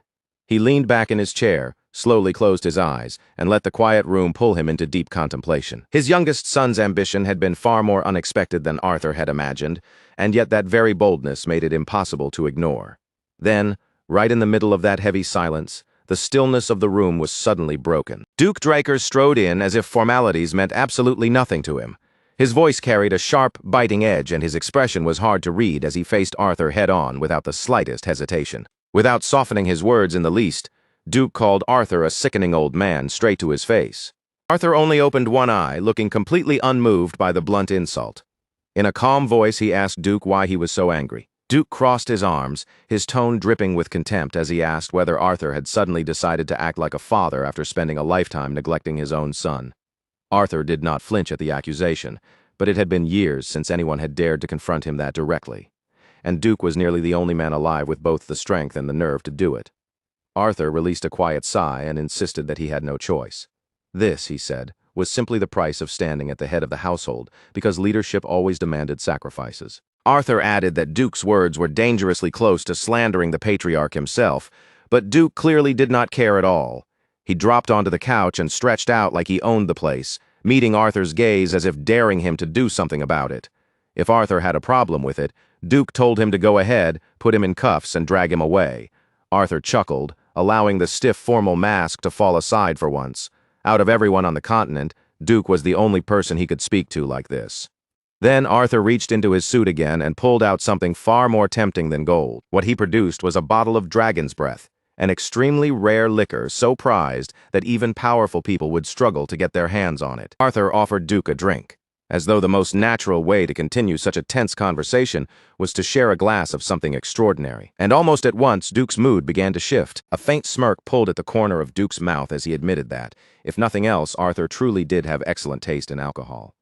Once the liquor was poured and the glasses were in their hands, Arthur finally turned the conversation toward the real issue, the strange unrest that had begun spreading across the continent. Duke acted as though he had no idea what Arthur was talking about, claiming that he had simply been keeping to himself quietly at the academy. But Arthur knew Duke far too well to believe such a flimsy excuse. Duke had eyes and ears in far more places than most people would ever suspect. With a tired sigh, Duke set his glass down and asked why Arthur would bother asking a question when he clearly already knew the answer. Arthur did not argue or push him. He simply waited for Duke to continue. After a short pause, Duke leaned forward and his voice sank into a much more serious tone. The Emperor, he said, had lost his mind in pursuit of immortality. He was combing through the entire continent for anything at all, no matter how faint or uncertain, that might lead him toward eternal life. Arthur nodded, showing no surprise at the assessment. He had already reached the same conclusion on his own. Magic could slow aging to some degree, but true immortality was nothing more than legend, a mythical state no one had ever achieved and likely never would. Even so, one detail continued to trouble Arthur. The Emperor did not seem to be chasing a completely empty dream. He appeared to be searching for something real, something tied to the Elder Dragon, and if that was true, then the entire situation became far more dangerous than a ruler's foolish obsession. Neither Arthur nor Duke realized that Zeke had not actually gone very far. In the room next door, he stood leaning casually against the wall, with his hands tucked in his pockets, silently catching every word. Using soul manifestation, Zeke absorbed the entire conversation from beyond the wall, while continuing to refine his aura at the same time, forcing himself to endure the heavy strain because the information was simply too valuable to miss. To Zeke, every word he was hearing was priceless. Arthur suspected that the Emperor's search had most likely brought him close to a relic connected to the Elder Dragon. Duke considered the possibility in silence for a moment, and the more he thought about it, the more disturbingly plausible the theory became. And that led them to an even more serious question. What if the Emperor had already found it? Arthur slowly turned his glass in his hand as he weighed the possibility. It was not impossible. His personal unit, the Order of Black Knights, had been gathering intelligence, and every clue they had found pointed toward a single place, the northern continent. Duke's eyes sharpened the moment he heard that name. If this information was only now reaching him, then the Empire's spies had not obtained it yet. But sooner or later, they would. It was only a matter of time, and this entire obsession with immortality dragged Duke's thoughts back to an old memory he would have preferred to leave buried. Duke remembered the past far too clearly. The moment that insane emperor took the throne, he threw the world into a war meant to unify the continent. It was only after conquering half of the central continent that he finally stopped the bloodshed. Now it felt as though history was preparing to repeat itself. Back then, Duke had believed the emperor would eventually abandon that absurd, rotting dream of his. But Duke had been completely wrong. If that madman truly got his hands on an artifact capable of granting immortality, the whole continent could be dragged into a war unlike anything it had ever seen, a catastrophe so massive it might leave nothing behind but flames, corpses, and ruin. Arthur Draker had no intention of sitting quietly while a disaster like that unfolded. With the situation already this serious, he had made his choice. He would head north himself and deal with the matter directly. That single statement was enough to leave Duke visibly stunned. Arthur leaving his seat in the central continent was practically the same as inviting catastrophe to walk through the front door. If the patriarch was not there to keep the emperor in check, that power-hungry bastard could run wild without anyone restraining him. But that was exactly why Arthur had come to the academy in the first place. Aside from giving a half-hearted speech to the trainees, he had come to inform Duke of his plan, and because Arthur understood Duke so well, he had already predicted precisely how the old knight would react. There was no point in resisting the decision. Realizing that there was no real way to talk him out of it, Duke let out a long, heavy sigh. Then, wearing a reluctant smirk, he lifted his glass for a toast. Duke told Arthur fine, but warned him not to expect polite behavior from him while he was gone. Arthur chuckled at that because he had never expected Duke to behave nicely in the first place. The grumpy old guardian of the academy groaned in annoyance, but Arthur knew the truth very well. No matter how loudly Duke complained, he was more than capable of holding the fort. Meanwhile, in the room next door, Zeke was beginning to pay the price for listening in for far too long. Pain spread through his entire body, his vision started to blur, and the backlash from overusing soul manifestation finally came crashing down on him all at once. His knees buckled beneath him, and before he could catch himself, Zeke collapsed onto the floor. His breathing turned rough and uneven, and his bloodshot eyes made it painfully clear just how far the technique had pushed him. Even after absorbing the heart of Bahamut, Zeke still could not fully escape the side effects of soul manifestation. But the pain was worth enduring, because the information he had just obtained was far too valuable. Piece by piece, the scattered fragments were finally beginning to connect. The statue Zeke had obtained before his regression had never been some ordinary relic. It was an artifact tied to the Elder Dragon, the mysterious voice he had heard moments before his death, and the strange system messages that appeared after he awakened in his younger body. Now all of it was starting to make at least a little more sense. Without ever realizing it at the time, Zeke's past self had stolen the very artifact that the Emperor had been obsessively searching for. No wonder Zeke had been hunted down like an animal. That crazed dictator had mobilized his elite unit, the hunting dogs, and sent them after him, chasing him all the way to the ends of the world. Back then, Zeke had been so swallowed by revenge that he never stopped to question why the pursuit had been so relentless. His attention had been locked completely on the enemies in front of him, leaving him blind to the true reason behind everything. But now, at last, he had a concrete clue about his regression and the administrator system that had thrown him back through time. It was connected to the Elder Dragon's artifact, but that answer only led him into even deeper mysteries. Who could have created something capable of that? How much power would such a being have to possess? And most importantly, Why had something like it been made in the first place? Sitting there on the floor, Zeke drew in a deep breath and forced his mind to settle. He had chased after one answer, only to discover that even larger questions were waiting beyond it. Once the drinks were finished and their business had been settled, the two highest figures of Housedraker prepared to go their separate ways. Duke assured Arthur that he would make his move soon, and Arthur entrusted the matter to him without the slightest hesitation. But just as Arthur was about to leave, his steps suddenly came to a halt. In an instant, the atmosphere in the hallway changed. Arthur's sharp gaze locked onto the closed door of the room where Zeke was hiding, as though the wood itself meant nothing, and he could sense the presence waiting beyond it. Inside, completely unaware that danger was now moving closer, Zeke remained lost in his thoughts, turning over the mysteries of immortality and time travel. If he really had stolen the Emperor's artifact, then what exactly had convinced them it was tied to eternal life? Then he heard it, the heavy sound of footsteps approaching. The moment that sound reached Zeke's ears, every instinct in his body screamed a warning. Arthur Draker was getting far too close. In the very next instant, the door was thrown open, and Arthur Draker stepped into the room. His sharp, unreadable gaze swept from one corner to the other, scanning the entire space with the calm precision of a man who missed almost nothing. But the room was empty. Zeke Draker had felt the danger closing in and moved at the very last possible moment, slipping away before Arthur could catch him there. By the time Arthur crossed the threshold, Zeke was already sliding out through the window, escaping by such a narrow margin that even a breath of hesitation would have exposed him. Arthur silently looked over the empty room for a moment, then allowed that strange sensation to fade from his thoughts and turned away. Later that same day, Zeke returned to the Western Greenhouse Arena and threw himself back into his usual brutal training. It should have been one of those sessions where no one dared to bother him, but Decker, the ever-diligent old servant, ignored that unspoken rule for a reason. Decker bowed with an apologetic look and explained that a fellow student had come to see Zeke. Zeke's brows immediately pulled together in confusion. Who in the academy would go out of their way to visit him? He barely had anyone there he could honestly call a friend. Still, curiosity got the better of him, and he told Decker to let the visitor in. Zeke had not expected the person to be Liam Stone. The moment the large, sturdy student stepped into the arena, he lowered his head in complete submission. Zeke's eyes narrowed at once, suspicion rising immediately as he wondered what this guy was trying to pull. Then Liam opened his mouth, and his voice came out filled with raw, unfiltered sincerity as he pleaded for Zeke to accept him. Zeke let out a sharp breath, already regretting that he had not simply ignored Liam back when he had been humiliating Liam's so-called master. With irritation creeping into his tone, Zeke asked if Liam was seriously saying he wanted to become his subordinate. Liam lowered his head even further, keeping his voice steady despite the tension in the air, and swore his loyalty to Zeke. That answer was not what Zeke had expected at all. Raising an eyebrow, he asked what had happened to Liam's loyalty toward Jaken Wardek. The moment that name came up, Liam's face darkened. Anger flickered across his expression before he forced out the truth. Jaken Wardek had abandoned him. And without a powerful Draker standing behind him, Liam had no realistic chance of entering Valhalla as a trainee. Zeke's thoughts immediately drifted back to his previous life. Liam had been exactly the same back then, too. Zeke had never learned why Liam was so obsessively determined to enter Valhalla. But one thing had always been painfully obvious. Liam Stone would beg, crawl, and throw away every last scrap of pride if that was what it took to get inside. Clicking his tongue in annoyance, Zeke rejected him on the spot, calling him an idiot.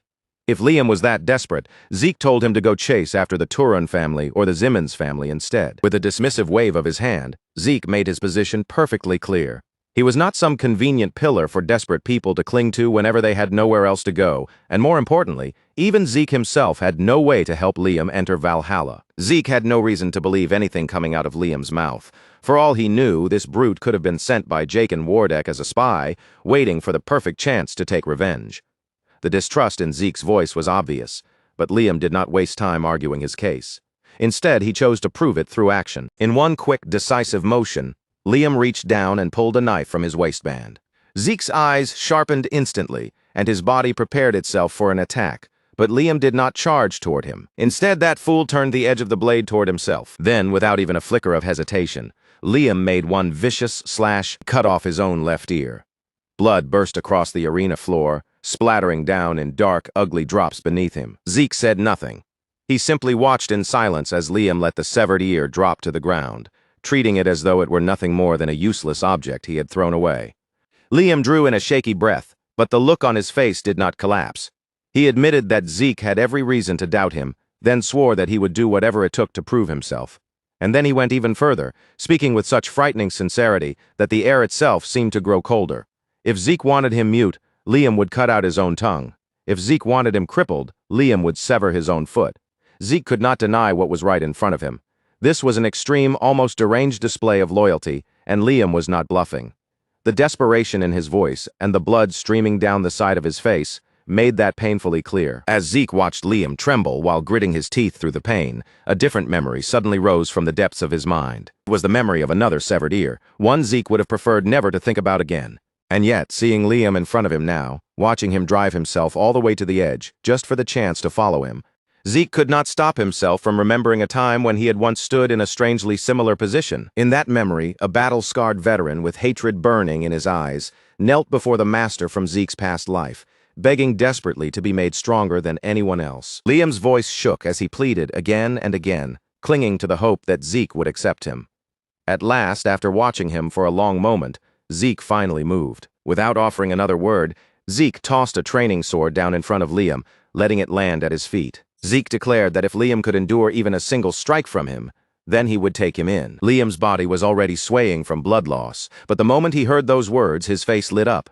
Even while half delirious from pain, he somehow managed to grin and rasp out his thanks, barely keeping himself upright. Zeke was not completely heartless, so he gave the idiot enough time to have his wound treated before the match began. Liam tightened his grip around the training sword, his thoughts racing wildly. He believed he still had a chance. After all, he could use draconic aura, even if only to a limited degree. But then Liam lifted his eyes and saw Zeke's stance, the way he held himself, and the sheer presence pressing out from around him. In that instant, it no longer felt like he was standing across from another student. It felt as if Liam was looking straight into the eyes of a monster. For the first time, Liam found himself wondering whether he and Zeke could even be called peers.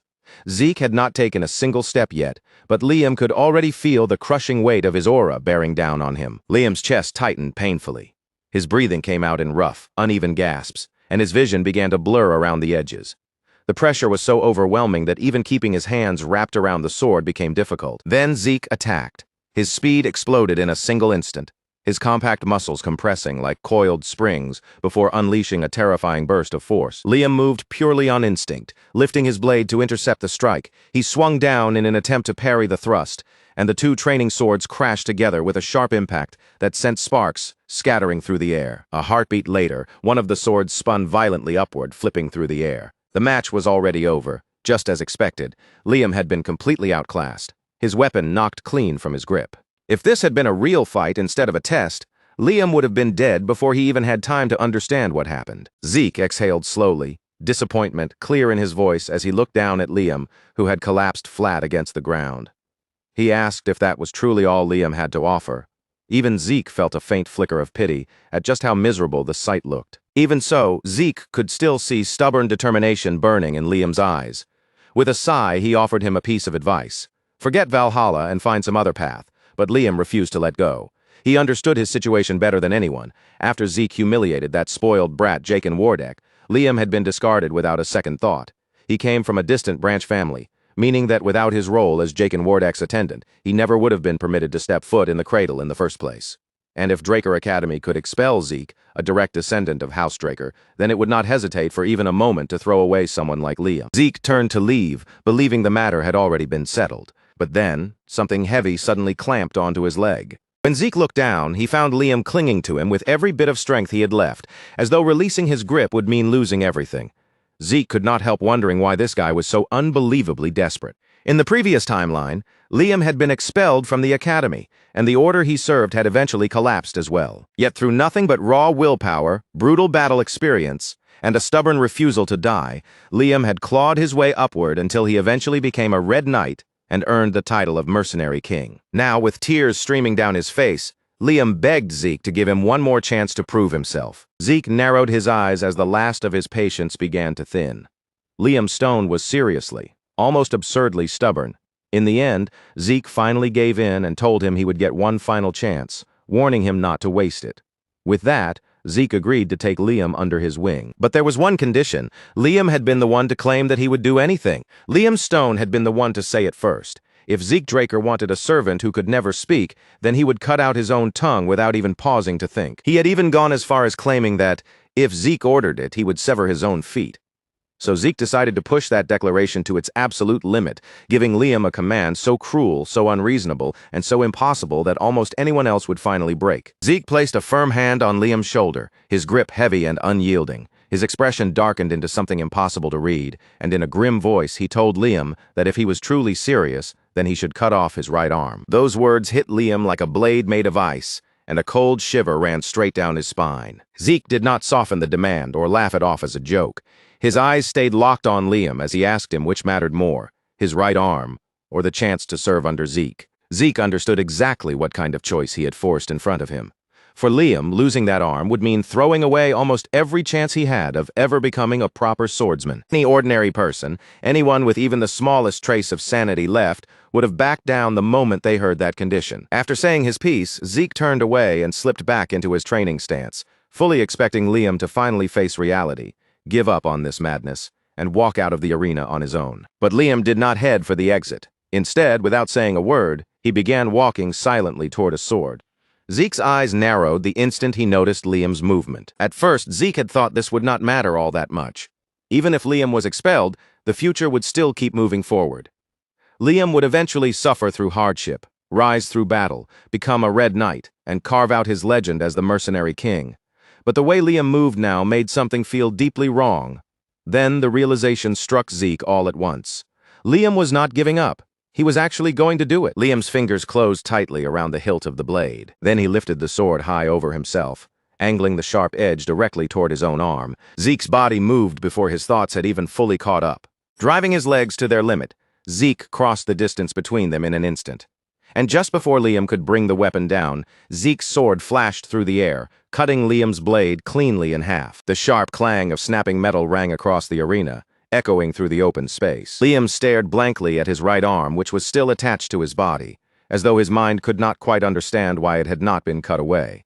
Zeke, however, was absolutely furious. He grabbed Liam by the collar and yanked the big fool up from the ground, barking at him like he was dealing with someone who had completely lost his mind. Yes, Zeke's condition had been extreme, but that did not mean Liam should have treated it like an absolute command. What if Zeke had been the kind of bastard who made promises lightly and then threw them away afterward? If that had been the case, Liam would have destroyed his future for nothing. But Liam's hesitation had never been about the condition itself.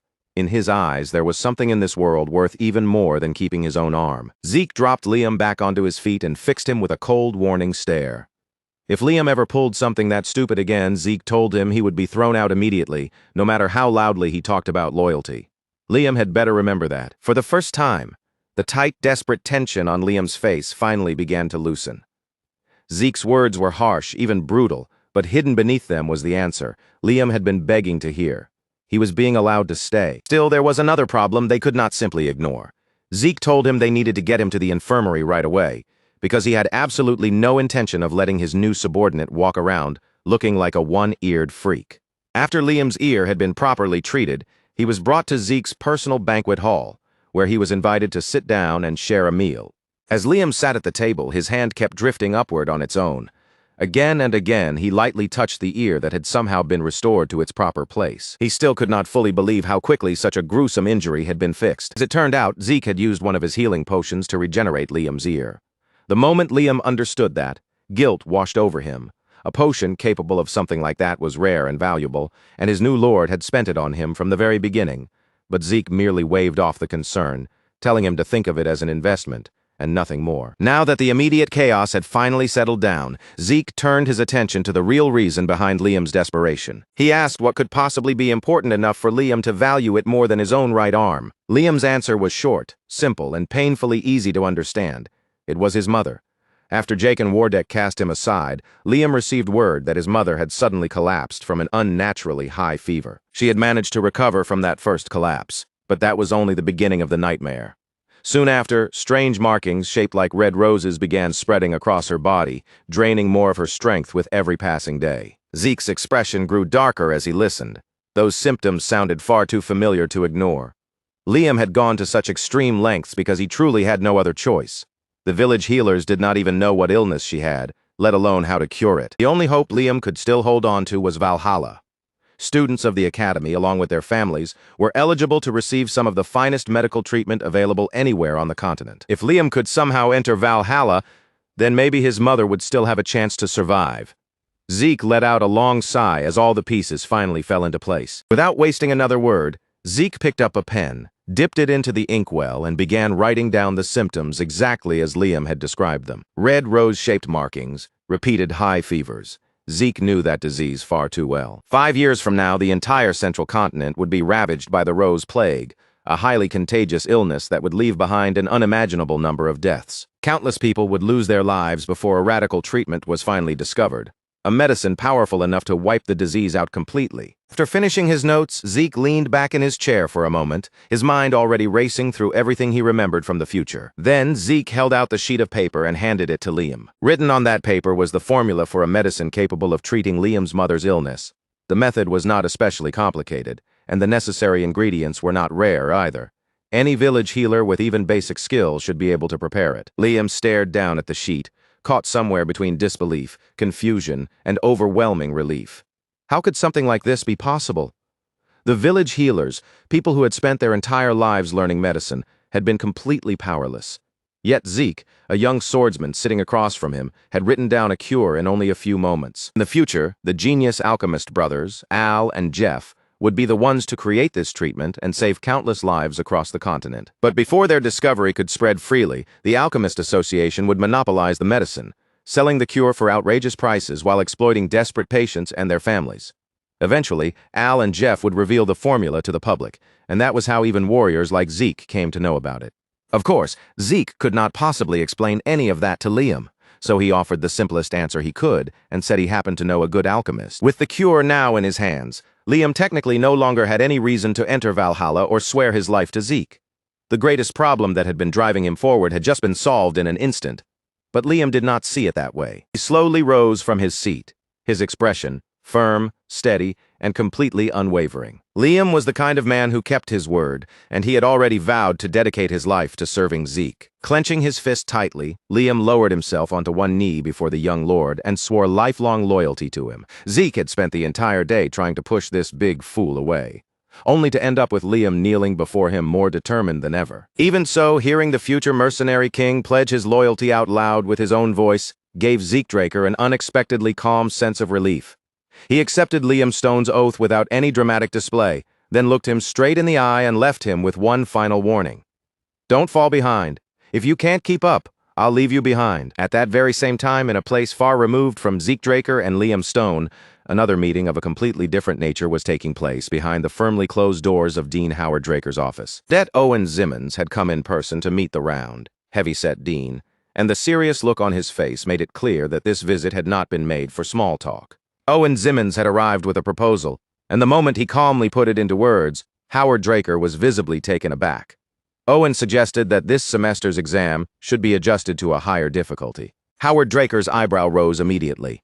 It was already unusual for a student to bring up the exam directly, but a cadet asking the academy to make the test harder was something he almost never heard. Owen Zimmons quickly lowered his voice and apologized in case his request sounded arrogant.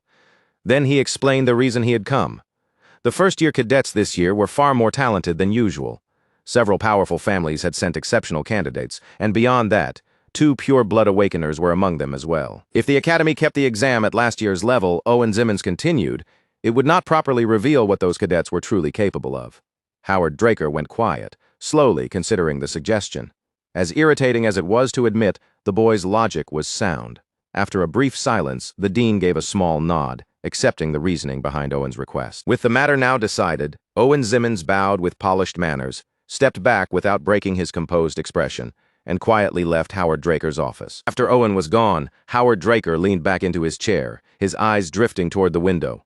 Then in a low murmur, he remarked that the apple truly did not fall far from the tree. Owen Zimmons was already thinking several moves ahead, just like his father. He could identify problems before they fully appeared and tried to handle them before they had the chance to grow into something troublesome. Few days later, the dungeon exploration exam finally began. The first-year cadets gathered in front of the ancient ruins, each pair waiting for their turn with weapons and supplies prepared. Draker Academy's semester evaluation was not some ordinary classroom test. The cadets would enter as duos, be sent into randomly assigned dungeons of different difficulty levels, and on paper, the goal sounded simple: escape before the time limit ran out. Just as expected, Zeke Draker and Liam Stone were paired together. Their preparations were already finished, and both of them stood ready to move. But Liam's stiff shoulders and restless expression made it obvious that tension was eating away at him. Zeke noticed it right away and spoke in a steady voice, telling him that nerves were normal, but fear must never be allowed to take control. Zeke Draker added that too much anxiety would make a person's hands slip at the worst possible moment, but becoming too relaxed was just as dangerous, because comfort could turn into carelessness. What Liam needed was a clear head and a sharp mind. Around them, some cadets chattered with excitement, while others stood rigid and silent, already swallowed by the pressure of the exam. Then, cutting cleanly through the noise, a guard called out their names: Zeke Draker and Liam Stone. Zeke Draker and Liam Stone stepped forward at once, heading directly toward the nearest ruined entrance, where their assigned trial appeared to be waiting for them. But right before they could pass through the entrance, a figure wearing black gloves moved into their path and stopped them from going any farther. "Wait," the man ordered in a sharp voice. Nearby, an armed academy guard raised his hand and pointed toward a different entrance instead, one set much farther away on the opposite side. The guard insisted that their assigned dungeon was over there, speaking in a tone firm enough to make it clear he was not inviting discussion. Zeke Draker's eyes shifted briefly toward the guard, and in that short instant he felt it clearly. Something about this situation was wrong. The man's expression remained stiff and unchanged, but that rigid calm seemed almost too forced, as though he was using that blank face to hide something underneath. Zeke Draker released a quiet sigh. Whatever scheme had been prepared for him, he was confident he could handle it. "Let's go," he muttered, leading Liam Stone toward the door they had been pointed to, even though the place practically reeked of a trap. Although the dungeons differed in difficulty, these ruins had been specially prepared for Draker Academy's exams, which meant they were still supposed to remain under the supervision of House Draker. The point of the test was not to throw cadets into a brutal death match. Their main objective was simply to survive inside the dungeon and locate the exit before the time limit expired. Each pair was given exactly 96 hours to complete the trial. In reality, time was the real opponent they had to defeat. Combat ability would still be judged, and students could earn additional points by bringing back monster heads as proof of their kills. But none of those bonus points meant anything if they failed to escape before the deadline. The moment the clock ran out, they would receive an automatic failing grade no matter how well they had fought. After Zeke Draker and Liam Stone entered the dungeon, the first part of their journey was strangely uneventful. No monsters charged out at them, no hidden traps snapped from the walls. They simply moved through the old ruins, surrounded by worn stone and an unsettling silence. After they had traveled for quite some time, the two finally stopped to rest. Their stomachs were full. There was no immediate danger pressing down on them, and it seemed like the right moment to get some sleep. Oddly enough, despite being the subordinate, Liam Stone was the one who urged Zeke Draker to rest first. Zeke had handled everything up to that point, from setting up camp to preparing their meal, so in Liam's mind, it was only right for the young lord to sleep before him. Zeke Draker told Liam Stone not to worry about him. With his current constitution, he could stay awake for 4 full days and still keep moving without any real problem. He even added, a little too shamelessly, that he could probably remain awake through the entire exam. Liam knew there was no point arguing, so with a reluctant grunt, he dragged his large body into the tent and finally lay down to rest. Left alone beside the bonfire, Zeke Draker sat in silence, watching the flames flicker and crackle as his thoughts slowly began to wander. 16 hours had already passed since they first stepped into the dungeon. On top of that, Zeke Draker had spent the 3 days before the exam training non-stop. Added together, that meant he had been awake for nearly 90 hours. His infinite stamina could keep his body functioning, but it did nothing to clear the thick mental fog gathering inside his head. And inside a dungeon where danger could emerge from any dark corner without warning, losing focus for even a single second could become fatal. The unnatural stillness around him stretched on, and the slow, silent passage of the night began gnawing at his exhausted thoughts. Zeke Draker could feel fatigue creeping over him, slowly dulling his senses one layer at a time. He considered waking Liam Stone and switching watches, but then he made the worst mistake he possibly could. His eyes slipped shut, and before he realized it, he dozed off. In his dream, Zeke Draker was dragged back to the frozen plains of the northern regions, back to a merciless land where the Emperor's crimson flag stood as a symbol of cruelty, slaughter, and endless bloodshed. A woman's corpse lay motionless in front of him, collapsed against the snow while blood slowly seeped out from beneath her body. That red stain spread wider and wider across the pure white ground, forming a horrifying contrast so vivid that it burned itself deep into Zeke Draker's memory. Zeke Draker's eyes snapped open, his breathing came out rough and uneven, and cold sweat clung to his skin. For a moment he sat frozen beside the dying warmth of the fire, as if the nightmare might still be bleeding into the world around him. But the bonfire was still crackling quietly, and the dungeon around him remained wrapped in silence. It had only been a dream. Even so, Zeekdraker would rather face an entire horde of monsters than be forced to relive that memory one more time. Then, in the middle of that silence, something suddenly pulled his attention sharply to the side. A sound rang out through the darkness. One of the bell traps he had set earlier had just been triggered. Zeekdraker's senses sharpened instantly. Whatever had entered the area, he was no longer alone. He snatched up his water canister and poured it over the bonfire without hesitation, killing the flames at once and dropping the entire campsite into darkness. And his voice sliced through the tent like a blade. "Liam, wake the hell up." As Liam Stone began stirring inside the tent, Zeekdraker pressed his back against the nearby wall, positioning himself close to the direction where the disturbance had come from. He read the situation carefully without rushing. Using his dragon eyes during a 4-day academy exam would draw far too much attention, so for now he forced himself to rely on his ordinary vision and waited for his eyes to adjust to the darkness. Then a smell drifted toward him through the air, sharp, foul, and strong enough to sting his nose. Sulfur. Zeekdraker connected the clues immediately. There was only one type of creature he knew that carried a stench like that, a pack-hunting monster ranked at danger level 3. A hellhound. In his previous life during this very semester exam, the top cadet, Reyna Turun, had hunted down an orc. But Zeekdraker had never once heard of a dungeon room in this test containing hellhounds.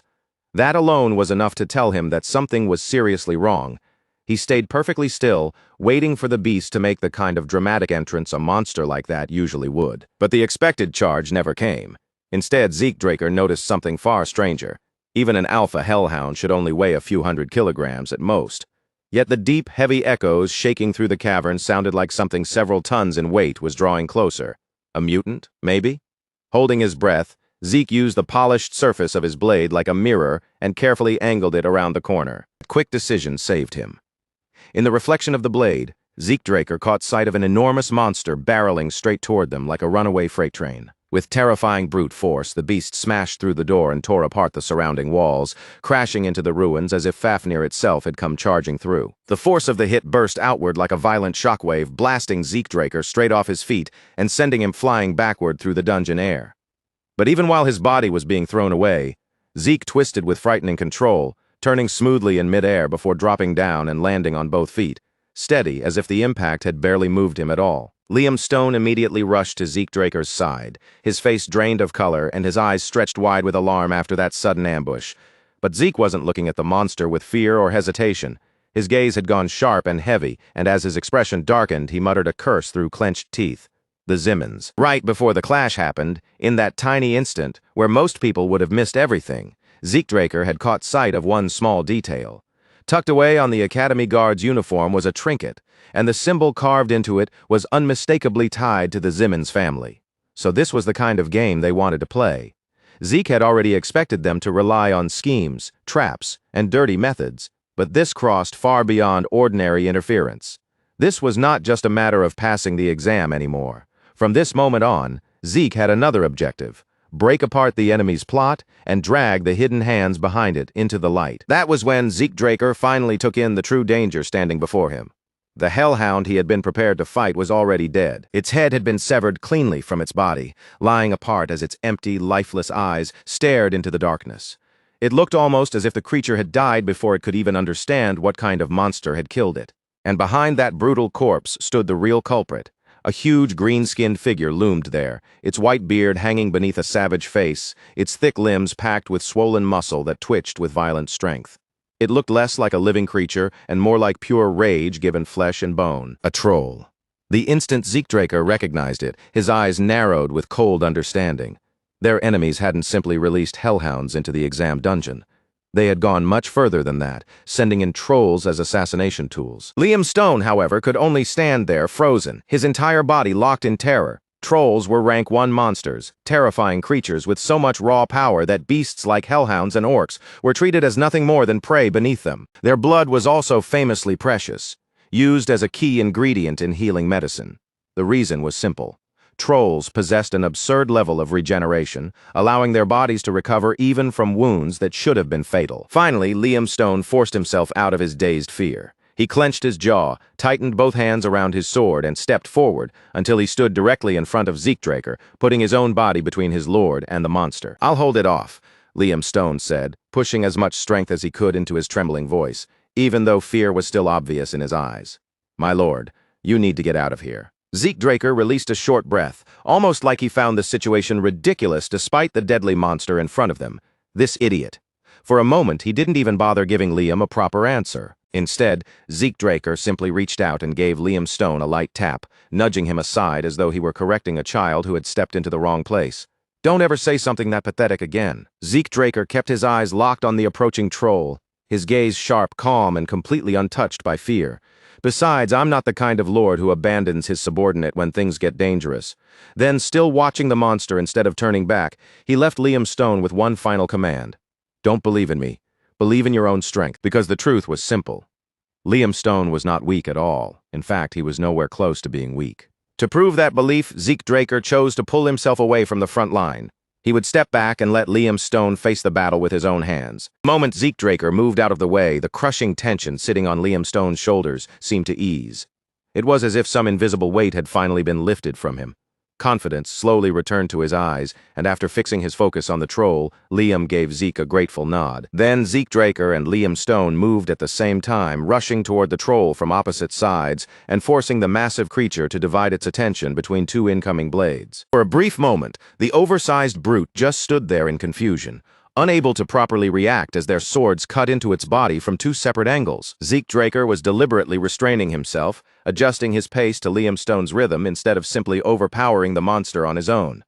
And as he watched Liam fight up close, Zeke found himself quietly impressed. Even against the troll's absurdly tough hide, Liam Stone was already landing clean strikes that actually mattered, his blade biting into the monster instead of just glancing off. What impressed Zeekdraker even more was Liam Stone's choice of targets. He kept aiming for the joints, cutting toward the places where the monster's movement could be weakened, which proved he had studied monster anatomy seriously on his own time.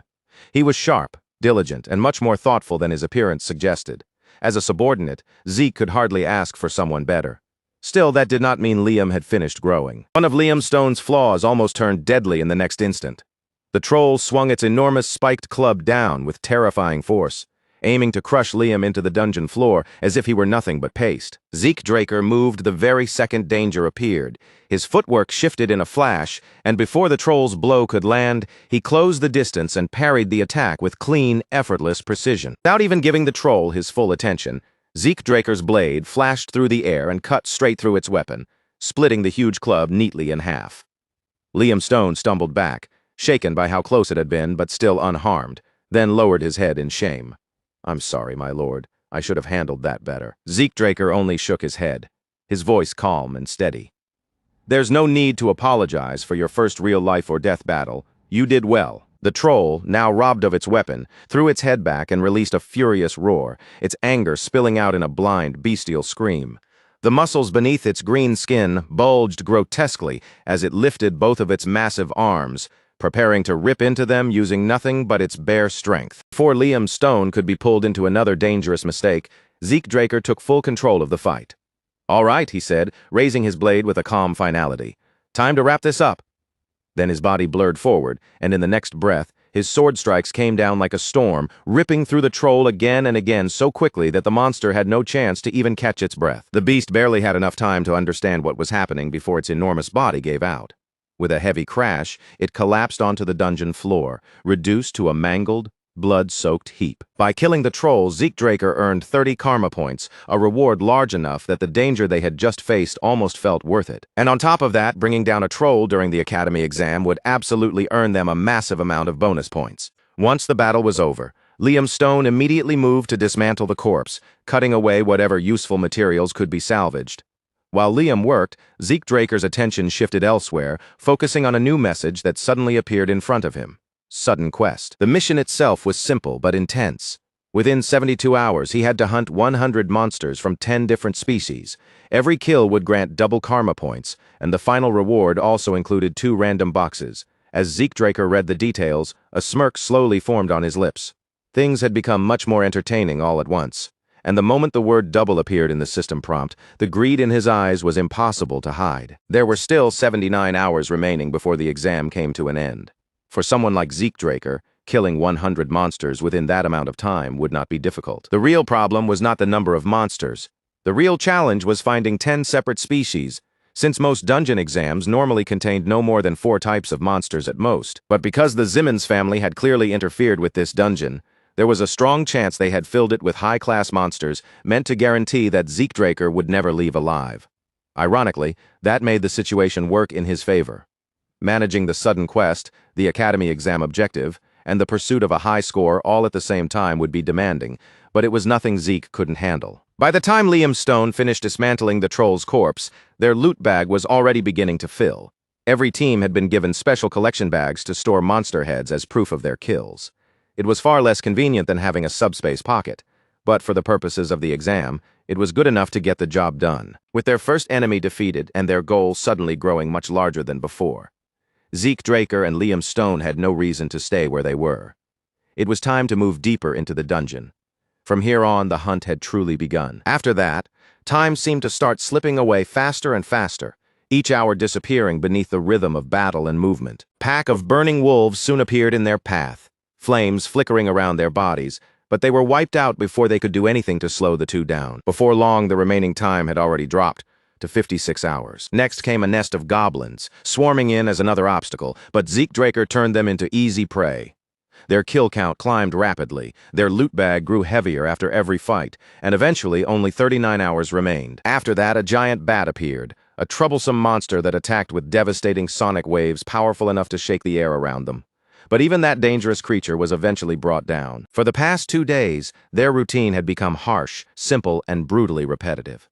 They killed monsters, set up camp when they had to, took whatever brief rest they could manage, then packed up and moved on to repeat the same cycle again. By the time the final day of the exam arrived, Zeke Draker and Liam Stone had already defeated more than enough monsters to secure an excellent score. As the two sat near the campfire, its light flickering across their faces, Zeke Draker glanced toward Liam Stone and asked, "So how does real combat feel?" Liam, still as humble as ever, scratched the back of his head and answered with honest uncertainty, "I'm not sure. It still feels like I have a long way to go." His reaction was perfectly natural after all. No one became comfortable with bloodshed after just 1 or 2 days. But at that moment, Zeke Draker had something far more urgent occupying his thoughts. The remaining time was slipping away quickly, and every passing moment mattered now. So far, Zeke Draker had subjugated 99 monsters in total, spread across 9 different species. But no matter how far Zeke Draker searched, that last species simply refused to appear. He had combed through every reachable corner of the dungeon, even lowering himself to hunting leeches and tiny insects barely bigger than a finger. Yet none of those pathetic creatures were accepted by the quest. At that point, Zeke Draker's patience finally started to crack. Those damn Zimmons had gone out of their way to rig the dungeon with powerful monsters, just to make sure he died in here, and yet somehow, they had failed to prepare enough monster variety for his quest. The thought alone was enough to make his irritation boil over. Then, without the slightest warning, a cold sensation crept down Zeke Draker's spine. His body reacted before his mind could fully explain it. Danger. Something deep in his instincts was screaming that a real threat was approaching. The ground beneath their feet began to shake, sending loose pebbles hopping and skittering across the cavern floor. Liam Stone, who had been seated near the campfire, lifted his head in confusion and glanced around as the strange vibrations rolled beneath him. A heartbeat later, the trembling became far more violent. Long cracks spread across the rocky floor like black spiderwebs, and the whole cavern began to rumble as if something enormous was forcing its way through the earth below. Zeke Draker's eyes sharpened the instant he felt it. He knew this sensation in one swift movement. He rushed toward Liam Stone while drawing his sword from its sheath. "Drop the bag and move, now!" he shouted. But Liam Stone was just 1 second too slow to react. Before Liam Stone could even fully process what was happening, Zeke Draker crashed into him and shoved him out of the danger zone. At that exact moment, something massive ripped up through the ground right where Liam had been standing. Blood burst through the cavern in a violent spray, splashing across the stone floor and painting the shattered earth in a deep crimson stain. For one terrifying second, Liam Stone's mind went completely empty. Panic surged through him so intensely that his body almost forgot how to move. Then Liam Stone's gaze snapped toward Zeke Draker's arm. The young lord's sleeve had been torn to ribbons, and his left arm looked horribly mangled, drenched in blood from the shoulder all the way down to his hand. With his heart pounding in his chest, Liam rushed toward him. "My lord, Liam Stone shouted in horror, but before he could spiral any further, Zeke Draker calmly raised a hand and waved him back. Relax, it's not my blood. Even with the ambush striking so suddenly, Zeke Draker had still managed to shove Liam Stone out of danger and counterattack at the same time. But now, whether that blood belonged to him or not was the least important problem in front of them. From the enormous hole torn open in the cavern floor, a gargantuan nightmare began to crawl out. Its grotesque body writhed and twisted through the broken rock as it searched hungrily for fresh prey. The moment Liam Stone recognized it, his throat went dry. A dungeon worm. An insanely dangerous monster. The kind of beast that normally required 8 properly trained purple knights working together just to bring it down. So this was the Zimmons family's final trap. This was no longer just interference with the exam. It had turned into a full-blown fight for survival. Liam Stone stood rooted in place, watching the burrowing giant rip through the cavern like a living freight train made of twisting flesh and rows of fangs. His hands curled into tight fists at his sides. He wanted to help Zeke Draker more than anything, but the painful truth was obvious. If he rushed into a battle like this without thinking, he would only become another obstacle in Zeke's way. Even so, Liam Stone refused to simply stand there and watch. He dropped down near their supplies and started rummaging through them in desperation, searching for anything, no matter how small, that might help Zeke Draker survive this fight. Meanwhile, Zeke Draker had already locked his entire focus onto the battle. His sword flashed again and again in front of him, deflecting hundreds of razor-sharp fangs as they lunged toward his body from every angle. This time, Zeke Draker's true battle instinct rose fully to the surface, becoming sharper, colder, and far more merciless under the crushing pressure. Even a blue knight would hesitate before facing a dungeon worm, inside such a narrow, unstable cavern.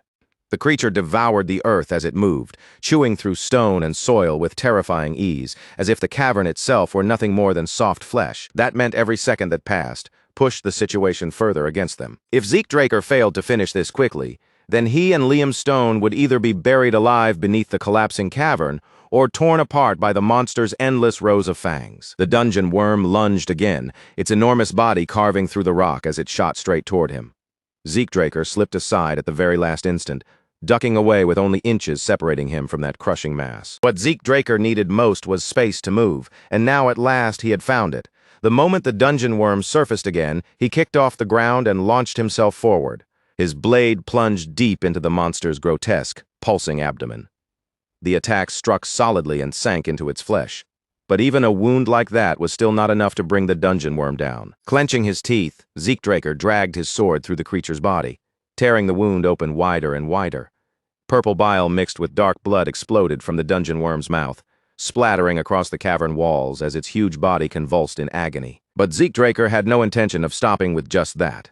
His killing intent climbed to its peak, sharp enough to fill the air around him. If he had to slice the creature in half to end this, then that was exactly what he would do. But just as he prepared to deliver the finishing blow, the ground beneath his feet suddenly gave way. He had stepped onto a section of rock that had already been hollowed out from below, and the sudden drop shattered his balance. That single brief opening was all the dungeon worm needed to turn the fight back in its favor. Zeke Draker barely stopped himself from falling, hanging in place with his sword as the broken ground continued to crumble beneath him. But the monster did not let that chance slip away. It lunged at once, its long, sinuous body whipping forward and wrapping around Zeke Draker like an enormous constrictor. In the next instant, the pressure clamped down on him with suffocating force. Zeke Draker felt his bones creak under the strain, and his organs were squeezed together inside his body.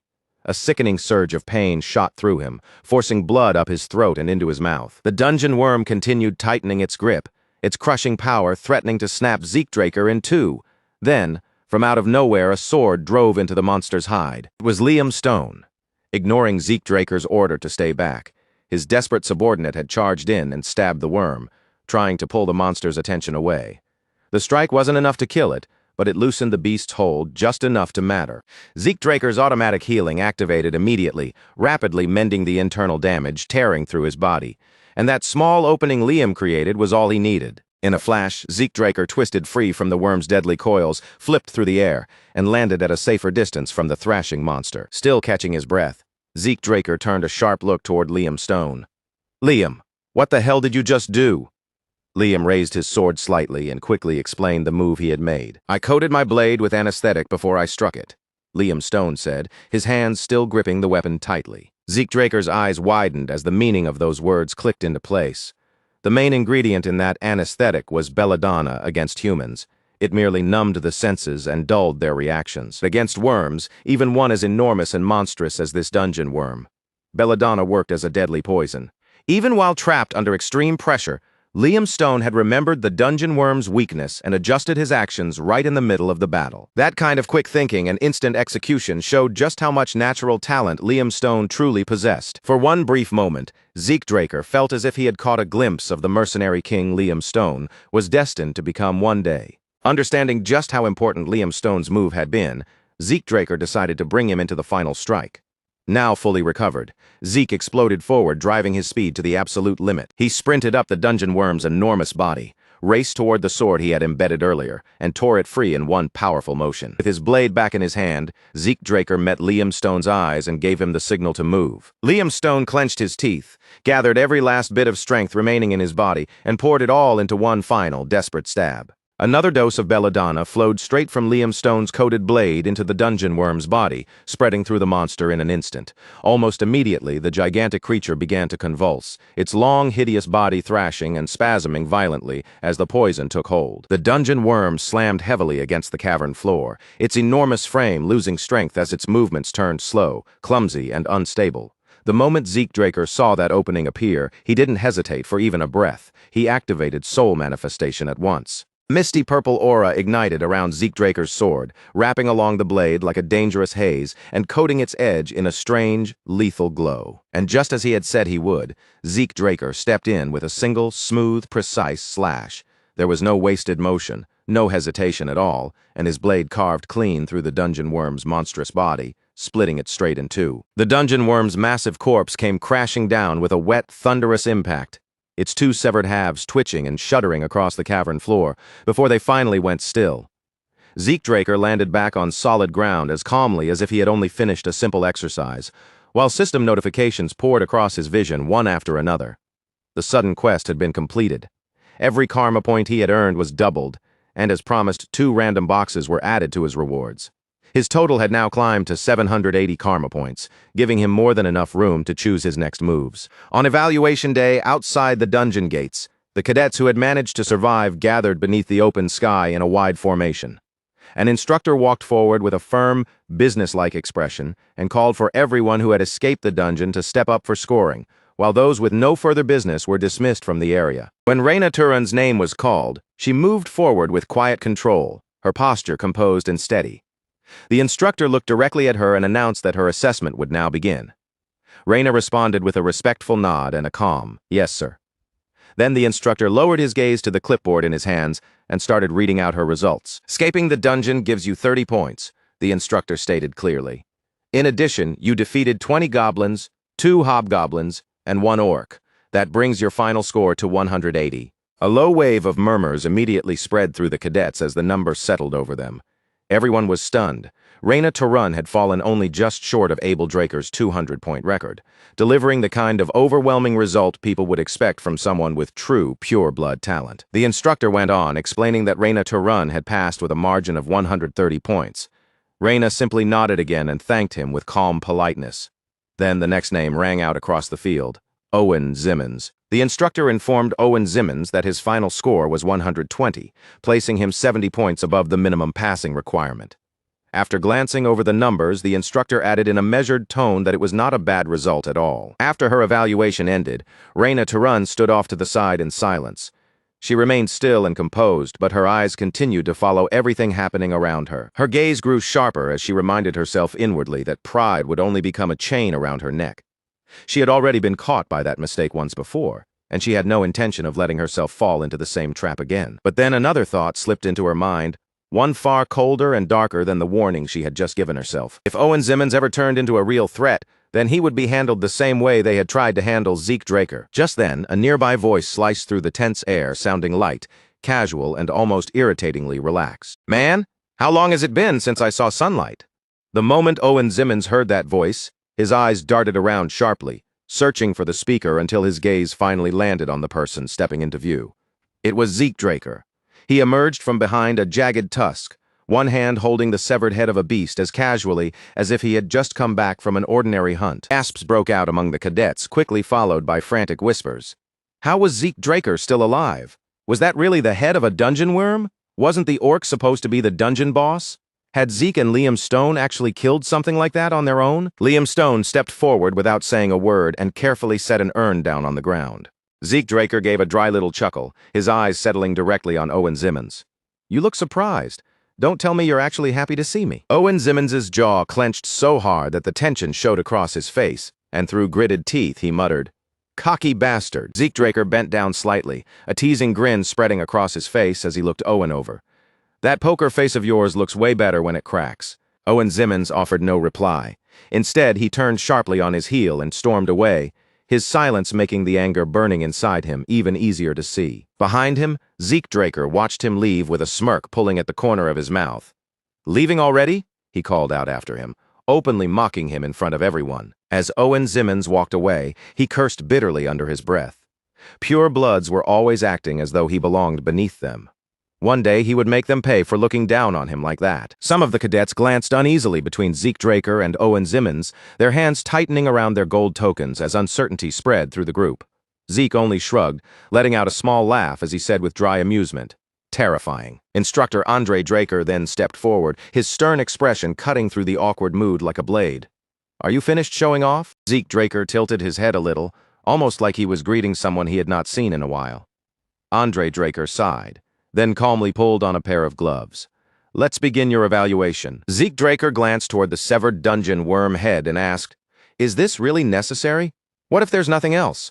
Andre Draker's tone immediately turned firm. "As long as I'm the one evaluating you, nothing gets skipped." Andre Draker's eyes shifted toward Zeke Draker's side.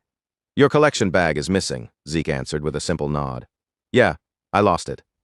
Andre crouched down beside the dungeon worm's head and began inspecting it carefully before finally saying, "You got lucky." Zeke Draker remained silent, but the memory of what had happened flickered through his mind. The dungeon worm had ambushed him without warning, and in the chaos that followed, everything he and Liam Stone had gathered over 3 exhausting days had been lost.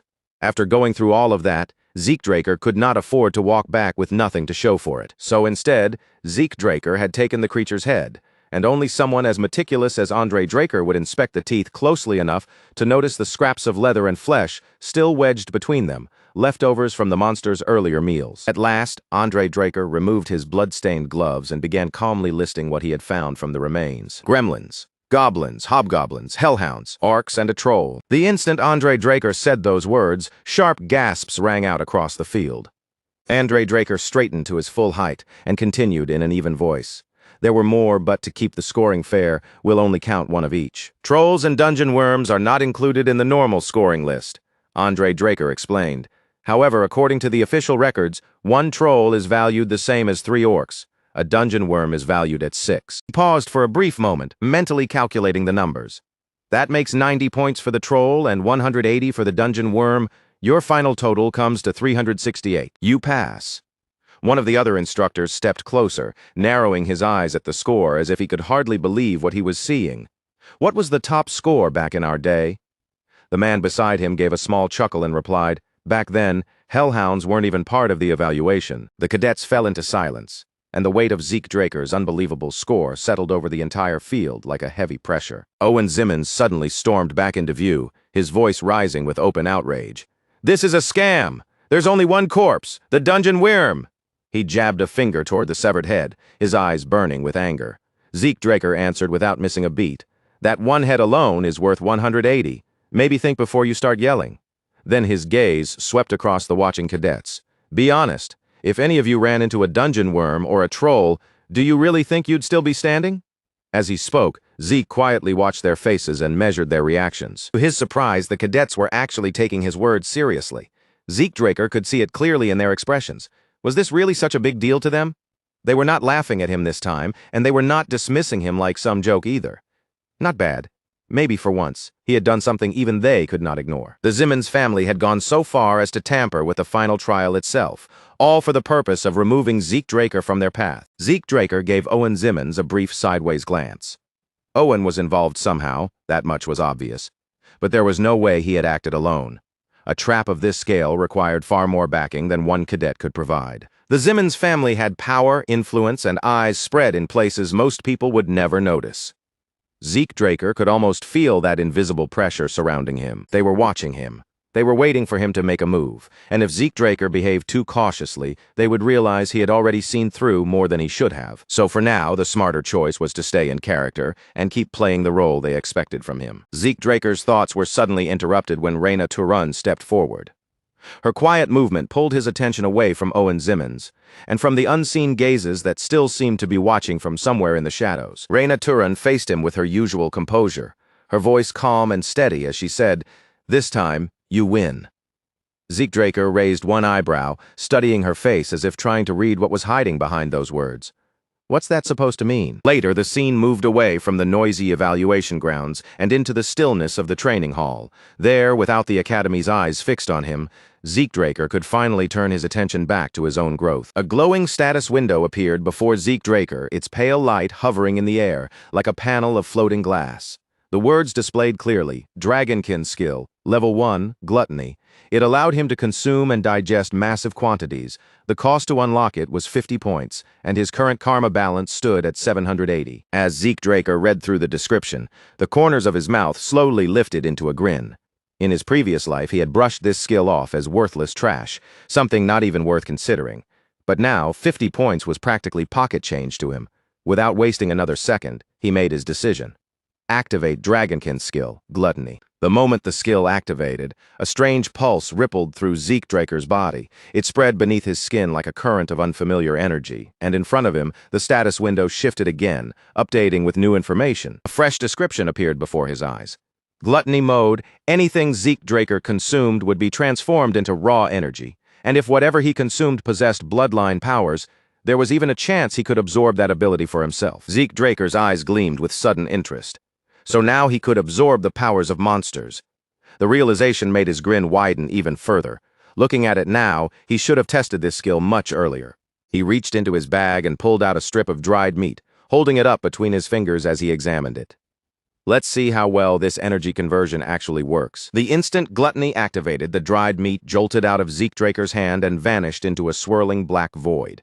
It disappeared as if something like a bottomless swamp had opened for just a moment and swallowed it whole. Zeke Draker's eyes narrowed as he stared at the bizarre phenomenon hanging in front of him. What was that? Almost immediately, a new message flashed before his eyes, informing him that his missing energy had been replenished through absorbed energy. Zeke Draker steadied himself and blinked as the pressure lingering behind his eyes slowly faded away. The dull headache that had been sitting there disappeared, replaced by a strangely refreshing clarity, almost as if he had just woken from a proper nap. No, it felt even better than that. His arms and legs were lighter. The heavy exhaustion dragging on his body had vanished. His thoughts felt sharper, and even his ether had recovered slightly. The effect was not massive, but it was definitely there. Another message appeared before him, officially confirming the activation of the Dragonkin skill. Gluttony. Zeke Draker clenched his fists as a deep wave of satisfaction spread through his body. This skill had absolutely been worth unlocking. With Gluttony, Zeke Draker could now manage the energy cost of his abilities far more efficiently. There would be no more sudden mental crashes, and no more moments where fatigue made his entire body feel like it might break apart. And if Gluttony worked together with his infinite stamina, then the possibilities became dangerous. A fierce light burned in Zeke Draker's eyes, and a grin spread across his face. He could train endlessly now. No food, no sleep, no limits. From this point forward, everything would be different. His grin grew sharper, taking on a darker and more intense edge. If he wanted to, he could push his body for 24 hours straight without stopping for even a single break. Zeke Draker turned away without another word, and began quietly channeling the energy he had gained from consumed monsters, focusing inward as that power settled deeper through his body. Decker approached him carefully, but he stopped short when he saw Zeke Draker concentrating. Sorry, but it's urgent," he said, his voice cautious. Zeke did not bother turning around. "What is it?" Decker quickly answered. "Your sword? It's ready." That finally drew Zeke Draker's attention. A sly smile tugged at his lips as he turned his head. At last, the wait was over, and without delay, he headed straight to Galleon Halbert. "Is it finished?" Zeke Draker asked. The moment he arrived, Galleon Halbert gave him a simple nod and told him to wait there for a moment. While Zeke Draker waited, his mind drifted back to his previous life. Back then, Galleon Halbert had forged a sword for him as well. That blade had carried the name Graham. Graham had been a legendary weapon, forged from mithril and pure iron, a blade worthy of the reputation it carried. But this time, Zeke Draker had handed Galleon Halbert something on an entirely different level, a dragon's fang. With a material that extraordinary, the finished sword should have been incredible. In fact, Zeke Draker expected it to be every bit as impressive as the weapon from his previous life, maybe even greater. For a brief moment, Zeke Draker wondered whether the new blade might resemble Graham once again. But when the sword was finally brought before him, he froze. His brows pulled together, and suspicion sharpened in his eyes. "What the hell is this?" he muttered under his breath. The moment Zeke Draker took the sword into his hand, one detail immediately stood out above everything else. The weapon looked plain, almost unfinished. At a glance, it seemed as if it had been taken from the forge before anyone had bothered adding the final touches. Zeke Draker turned his gaze toward Galleon Halbert, raising his eyebrows in obvious doubt. "Did you leave the blade unsharpened on purpose?" Galleon Halbert gave a calm nod, completely unfazed by Zeke Draker's reaction. "That's simply the form this sword was meant to take." Zeke Draker slid the blade back into its sheath and exhaled slowly, as if turning the answer over in his mind. "So this is the shape you believe suits me best?" Galleon Halbert answered without even a trace of hesitation. "Yes." Zeke Draker fell silent. His hand moved slowly over his face, and something heavy, quiet, and certain began to settle deep inside him. Most people would have looked at a weapon like this and felt confused, maybe even disappointed. But because it came from Galleon Halbert, Zeke Draker knew there had to be a reason behind every part of it. Without Zeke Draker needing to explain a single thing, Galleon Halbert had understood something about him. Then Galleon spoke again. "It still doesn't have a name. I tried to give it one, but nothing fit. Perhaps you should name it yourself." Zeke Draker blinked, genuinely surprised by the suggestion. "Me? You want me to name it?" As the words left his mouth, his thoughts began drifting back once more. In his previous life, the name Solar Point Graham had also been given by Galleon Halbert. For a while, Zeke Draker had thought this new sword was simply Graham reborn, a familiar weapon reforged from the fang of a dragon. But now that he actually held it in his hands, he understood the truth. This was not Graham. This blade was something entirely new. "A name," Zeke muttered softly, almost without realizing he had spoken. Then he drew the blade across his own palm, slicing into his flesh without hesitation. Blood immediately welled from the wound and began running freely over his hand. Galleon Halbert's eyes widened in shock at the sight. But Zeke Draker did not flinch at all. He could already feel the familiar spark of regeneration stirring inside his body, ready to close the wound. Then, all at once, that healing came to a sudden stop. A message appeared before Zeke Draker's eyes. Administrator request confirmed. Class skill, healing factor, had been temporarily disabled. Zeke Draker let out a low, satisfied breath as the message faded from sight. It had worked. With controlled focus, he guided his mana into the blood streaming from his wounded hand. He let the blood flow over the blade, coating its surface, and the steel seemed to drink it in, as though something ancient inside the weapon had recognized the offering. From the side, Galleon Halbert stared in disbelief, his thoughts racing faster and faster. Was Zeke Draker truly doing what it looked like he was doing? Was this really a sword-naming ritual? Galleon Halbert had only ever read about this in old records, a forgotten rite from the Age of Dragons. To name a weapon in this way, the wielder had to mix aura or mana into their own blood. Once that blood touched the sword, the ritual would begin. The person performing the rite would lose consciousness, drawn into a timeless dream until the weapon's true name finally revealed itself. Then Galleon Halbert remembered the other part of the ritual, the danger. Its risks were so severe that the world had almost completely forgotten it. And yet, Zeke Draker was carrying out that ancient rite with terrifying precision. How did he know? Galleon Halbert wondered, his heart pounding hard in his chest. How could Zeke possibly know about something like this? Then Zeke Draker's body suddenly crumpled as his consciousness slipped away. Inside that strange and endless void, countless names began to twist, spiral, and drift around him like echoes searching for the one they belonged to. An endless storm of words, meanings, and half-formed impressions swirled around Zeke Draker from every direction, surrounding him like a boundless sea with no shore in sight. He floated weightlessly at the center of it all, reaching through the chaos again and again, searching for the one name that felt as though it had been waiting for him. A new path was beginning to open in front of him, and for the journey ahead, this blade could not remain nameless. It needed a title worthy of what it had become, something that could carry the weight of its power. Then, from within that overwhelming flood of countless possibilities, a single name cut cleanly through the noise. It rose above everything else, sharp, clear, and impossible to ignore. Black Sword, Bahamut. A system message formed before him, its words appearing with crisp, unmistakable clarity. Black Sword Bahamut had been registered as equipment. The very instant Zeke Draker saw those words, his eyes snapped open. Zeke Draker had returned to himself. As he lowered his gaze to the blade resting in his hand, red mana began curling around the weapon, flickering along the metal and twisting through the air, like embers that had come alive. Then the meaning of the name truly settled inside his mind all at once. Bahamut. Out of every possible name, that was the one he chose. That dragon had been nothing but pure evil. What was wrong with him? While Zeke Draker questioned himself in silence, Galleon Halbert stepped closer, his eyes widened with open admiration. "Truly incredible," he murmured, his voice low and filled with respect. Even among dwarves, hardly anyone remembers the sword-naming ritual anymore. Zeke Draker kept his face calm and answered in a steady, even voice. "I happened to come across it while studying ancient dragon history." Then his gaze lowered to the bandage wrapped around his palm. "It has been a long time since I actually needed one of these." Galleon Halbert gave him a small, respectful bow. "My lord, please rest for a moment. There is something I have been meaning to give you." Zeke Draker tilted his head slightly, curiosity flickering in his eyes. "All right, take your time, and thanks." What was he planning? Zeke Draker wondered as he watched Galleon Halbert step away. But before that thought could go any further, another system message suddenly flashed across his vision. Administrator request confirmed. Class skill, healing factor temporarily disabled. Zeke Draker blinked as the meaning of the message sank in, so even passive skills could be switched off. That changed everything.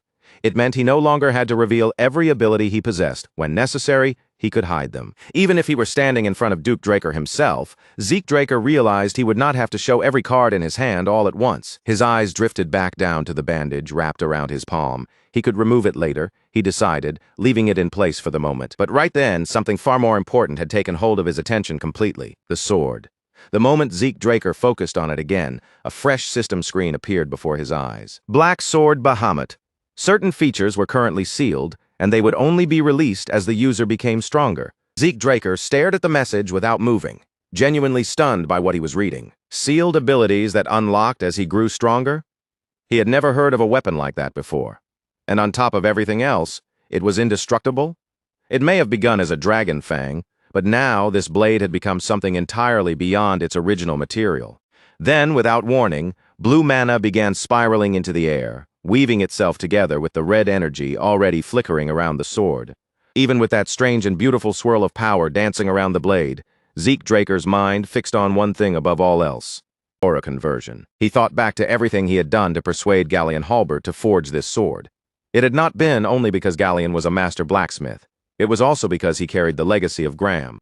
Aura conversion, the rare ability to take ordinary raw mana and transform it into pure aura. That was the true reason this sword mattered so much. As Zeke Draker tightened his fingers around the hilt, the blue mana circling the weapon burned even brighter, casting a faint cold glow across the dark surface of the blade. "I was born unable to use aura," Zeke Draker reminded himself. And now this was the power that could carry him all the way to the level of a Red Knight. Just then, Galleon Halbert returned, breathing a little harder as he hurried back toward Zeke Draker. "There it is," he said, clutching something tightly in his hand. "I finally found it." He lifted his head, ready to speak again, but the moment his eyes landed on Zeke Draker holding the sword, the words caught in his throat before they could fully come out. "My lord, have you been?" Galleon Halbert stopped dead in the middle of his sentence, his eyes widening as he saw Zeke Draker surrounded by that luminous, aura-like glow. A slow, proud smile spread across Galleon Halbert's face. "You have already surpassed the Purple Knights." Zeke Draker looked down at the sword in his hand and muttered quietly, almost as if he could not believe it himself. "This thing is ridiculous." Galleon really outdid himself. Galleon Halbert gave a short, modest laugh. Compared to building that furnace, forging this was the easy part. Then his expression changed, becoming a little more serious as he added, "But I brought something even more important. Would you take a look at this?" He held out a small metallic object carefully in both hands. It was shaped like a scarab, delicate and intricate, with a polished surface that caught the light and revealed the unmistakable touch of master craftsmanship. Zeke Draker studied the object closely, his curiosity sharpening as his eyes traced over its details. "What is this?" Galleon Halbert lowered his voice and answered quietly, "My master made it." Zeke's brow lifted slightly, and a low hum escaped him as the meaning of that answer began to settle in. Even in his previous life, Zeke Draker had never once heard Galleon Halbert's name mentioned. But Gulrin Yober was different. That name struck him like a heavy drumbeat. The Golrin Yober, a legend among blacksmiths, a craftsman spoken of with more awe than even the most famous dwarves. Every creation Golrin Yober left behind was said to be incomparable. Each piece carried properties that no ordinary craftsman could ever reproduce, and some of his works were valued higher than entire territories. Zeke Draker looked back at Gallion Halbert, his voice lowering with genuine surprise. "You were Golrin's apprentice?" Gallion grinned, clearly pleased by the reaction. "I knew you could read Dwarven." Zeke Draker turned his attention back to the scarab resting before him. If this had truly been made by Golrin Yober, then there was no way it was just a simple ornament. Gallion Halbert puffed up a little, looking proud to confirm that suspicion. "Of course it is not. Turn the dial near its arms," Gallion Halbert instructed. Zeke Draker watched closely as Gallion placed his fingers on the tiny mechanism and carefully twisted it. With a smooth chain of mechanical clicks, the scarab unfolded piece by piece, expanding outward until it became a sleek, gleaming shield. "Mithril and wyvern bone," Gallion Halbert explained. "It can block almost anything. And if you turn the dial on the handle like this," he continued, demonstrating once more, the shield folded neatly back into itself and returned to its compact scarab shape. "It folds right back." Holding it out with both hands, Gallion Halbert lowered his head slightly. "It is not enough to repay your kindness, my lord, but I hope you will accept it." Zeke Draker stared at him for a moment before answering slowly. "You know you could have sold this and built yourself an entirely new furnace." Gallion's expression turned serious at once. "There is no way I could sell something my master made, not to just anyone." Zeke Draker blinked, genuinely taken aback by that answer. "You do understand this thing is worth tens of thousands of gold, right?" Gallion Halbert paused, visibly surprised by the number. "It is?" Then he let out a soft chuckle and gave a small shrug. "Then that is all the more reason I would be honored if you accepted it." Zeke Draker accepted the scarab from Gallion Halbert's hands and carefully turned it over, feeling its weight and texture against his palm. It was small compared to Blacksword Bahamut, but if it truly came from Golrin Yober, then it was anything but ordinary. Slowly, he placed the scarab on top of the blade. The instant the scarab touched the sword, a powerful surge pulsed through Zeke Draker's body. A rush of unmistakable energy flooded into him, confirming his suspicion. Just as he thought. This object was far more than it appeared to be. Zeke Draker closed his fingers firmly around the scarab, feeling the rare power hidden inside it. This was not some ordinary keepsake. It was precious. It was real. "Thank you, Gallion," he said quietly. Gallion Halbert's face brightened with a wide, heartfelt smile. "I'm just glad you like it." Back at the training hall, Zeke Draker opened the box placed in front of him and lifted out a pair of heavy, dark gauntlets. They were made from meteoric iron, a rare and powerful material so difficult to refine that most craftsmen would never even dare attempt it. As Zeke Draker looks down at the gauntlets resting in his hands, turning them slightly as if trying to read every detail in the metal, a system window abruptly flashes into existence before his eyes. The message is blunt and unmistakable. The special ability is still locked. To activate it, he needs the full meteoric iron set equipped, not just this single piece. Zeke's expression sharpens, his eyes narrowing as he reads the notice again with far more attention than before. These gauntlets clearly are not just some ordinary equipment drop. His thoughts drift back to the moment he first obtained them, when those two random containers appeared under the label of Surprise Quest rewards. Back then, he had dismissed them as nothing more than another pair of mysterious treasure boxes. Now, with the system's warning still glowing in front of him, it is painfully clear that his first assumption had missed the mark completely. The more Zeke thinks about it, the more his curiosity begins to rise. Slowly, he shifts his focus away from the gauntlets and toward the second box sitting beside him. Zeke reaches out, lifts the lid, and peers inside. The instant his gaze lands on the contents, his eyes widen just a little, caught off guard by what he finds there.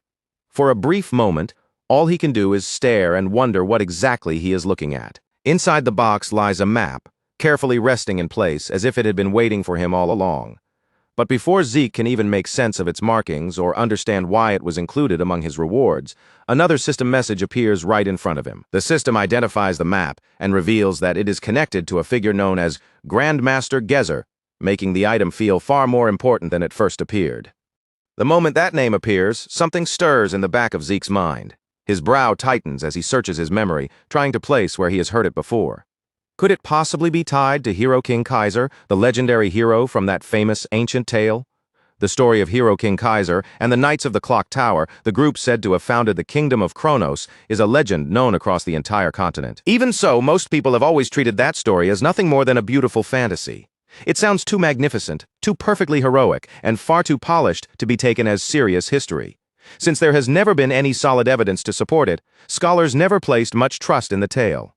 But standing there now with this strange map in front of him, Zeke can no longer be completely sure. What if Kaiser had not been just a legend after all? What if he had truly existed somewhere in the past? The thought barely finishes forming in Zeke's mind before another system notification flickers into view. The system announces that the examination of the map has been completed, confirming that it has finished analyzing whatever secrets were hidden within it. At the same time, the final coordinates are transferred directly onto Zeke's mini-map, marking a destination he can now clearly track. A new image opens before him, revealing the Gain Mountains, a distant region known for being remote, rugged, and dangerous, far removed from ordinary civilization. Zeke studies the image for only a moment before recognition settles in. He knows this place. Those mountains lie deep within barbarian territory, yet strangely, instead of filling Zeke with unease, that fact gives him a small but noticeable sense of confidence. If that is the location, then perhaps this journey will not be as difficult or troublesome as he first assumed. Before Zeke can dwell on it for long, more system notifications begin appearing in rapid succession, one after another. One message declares that the tutorial has ended due to the skills Zeke has accumulated, while another informs him that he has obtained a potential quest item, causing new achievement quest data to unlock. As Zeke calmly reads through each message, the meaning behind the entire process starts to become clear. This tutorial was never just a simple introduction or a harmless warm-up. It had been deliberately structured to build him up piece by piece, sharpening his abilities and preparing him for whatever challenge was waiting beyond this point. Then the final message appears, tying everything together. The tutorial for a low-tier administrator is about to begin. Zeke reads it without the slightest tremble in his face, remaining completely steady. Now he understands exactly what this means. The real trial begins here. From this point forward, there will be no more gentle guidance, no more simple wins handed to him, and no easy path laid out in front of his feet. Zeke's gaze shifts toward the list of rewards displayed before him, his eyes moving over each item with quiet focus. Compared to the rewards he had received earlier, these are in a completely different class. Their value is obvious at a glance, and this time, Zeke has no intention of letting even a single one slip away. He is ready to claim them all. Zeke opens his status screen and finally makes up his mind. The points he has been holding back until now are no longer going to sit unused, and he begins spending them with a clear purpose. The system responds immediately. 50 points are consumed, and with that payment made, Zeke successfully unlocks level 2 draconian skills. Another message follows almost instantly, confirming that the newly unlocked skills have now been activated and are available for Zeke to inspect. Zeke looks over the updated skill list, scanning each new option carefully. But as his eyes move farther down the screen, he notices that the next stage still remains sealed away. According to the system, opening that next tier will require 80 points, making it clear that advancing further will demand an even bigger investment. Zeke still has plenty of points left to use, but he knows better than to throw them around carelessly. Chances like this will not come often, and every point could matter later.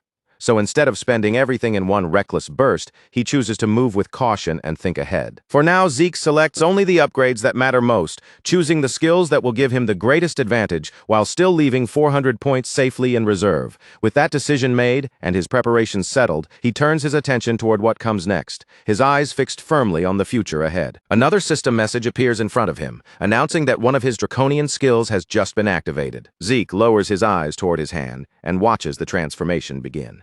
His skin shifts and hardens, reshaping before his very eyes, until his hand becomes a frightening dragon claw, covered in sharp, gleaming scales that look ready to tear through anything in their path. The intense power radiating from that transformed hand is strong enough to make even Zeke pause for a moment in surprise.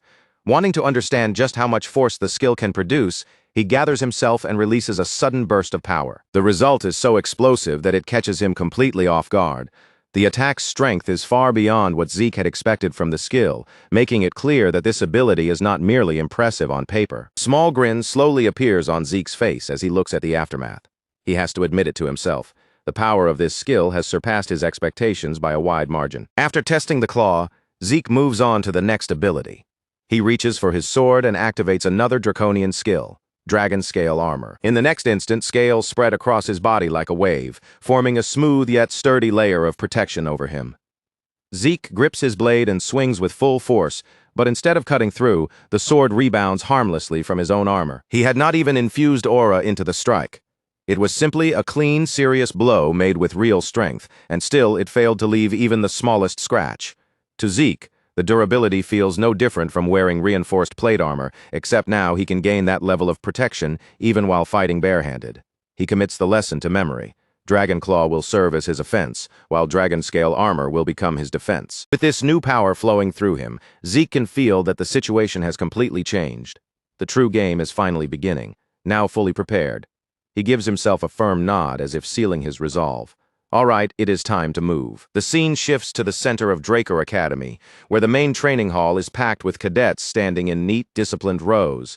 Around them, the instructors take their positions, preparing to begin the official briefing. One instructor steps forward and speaks to the gathered cadets, his voice carrying through the hall, before the semester exams and the practical aura exam can officially begin.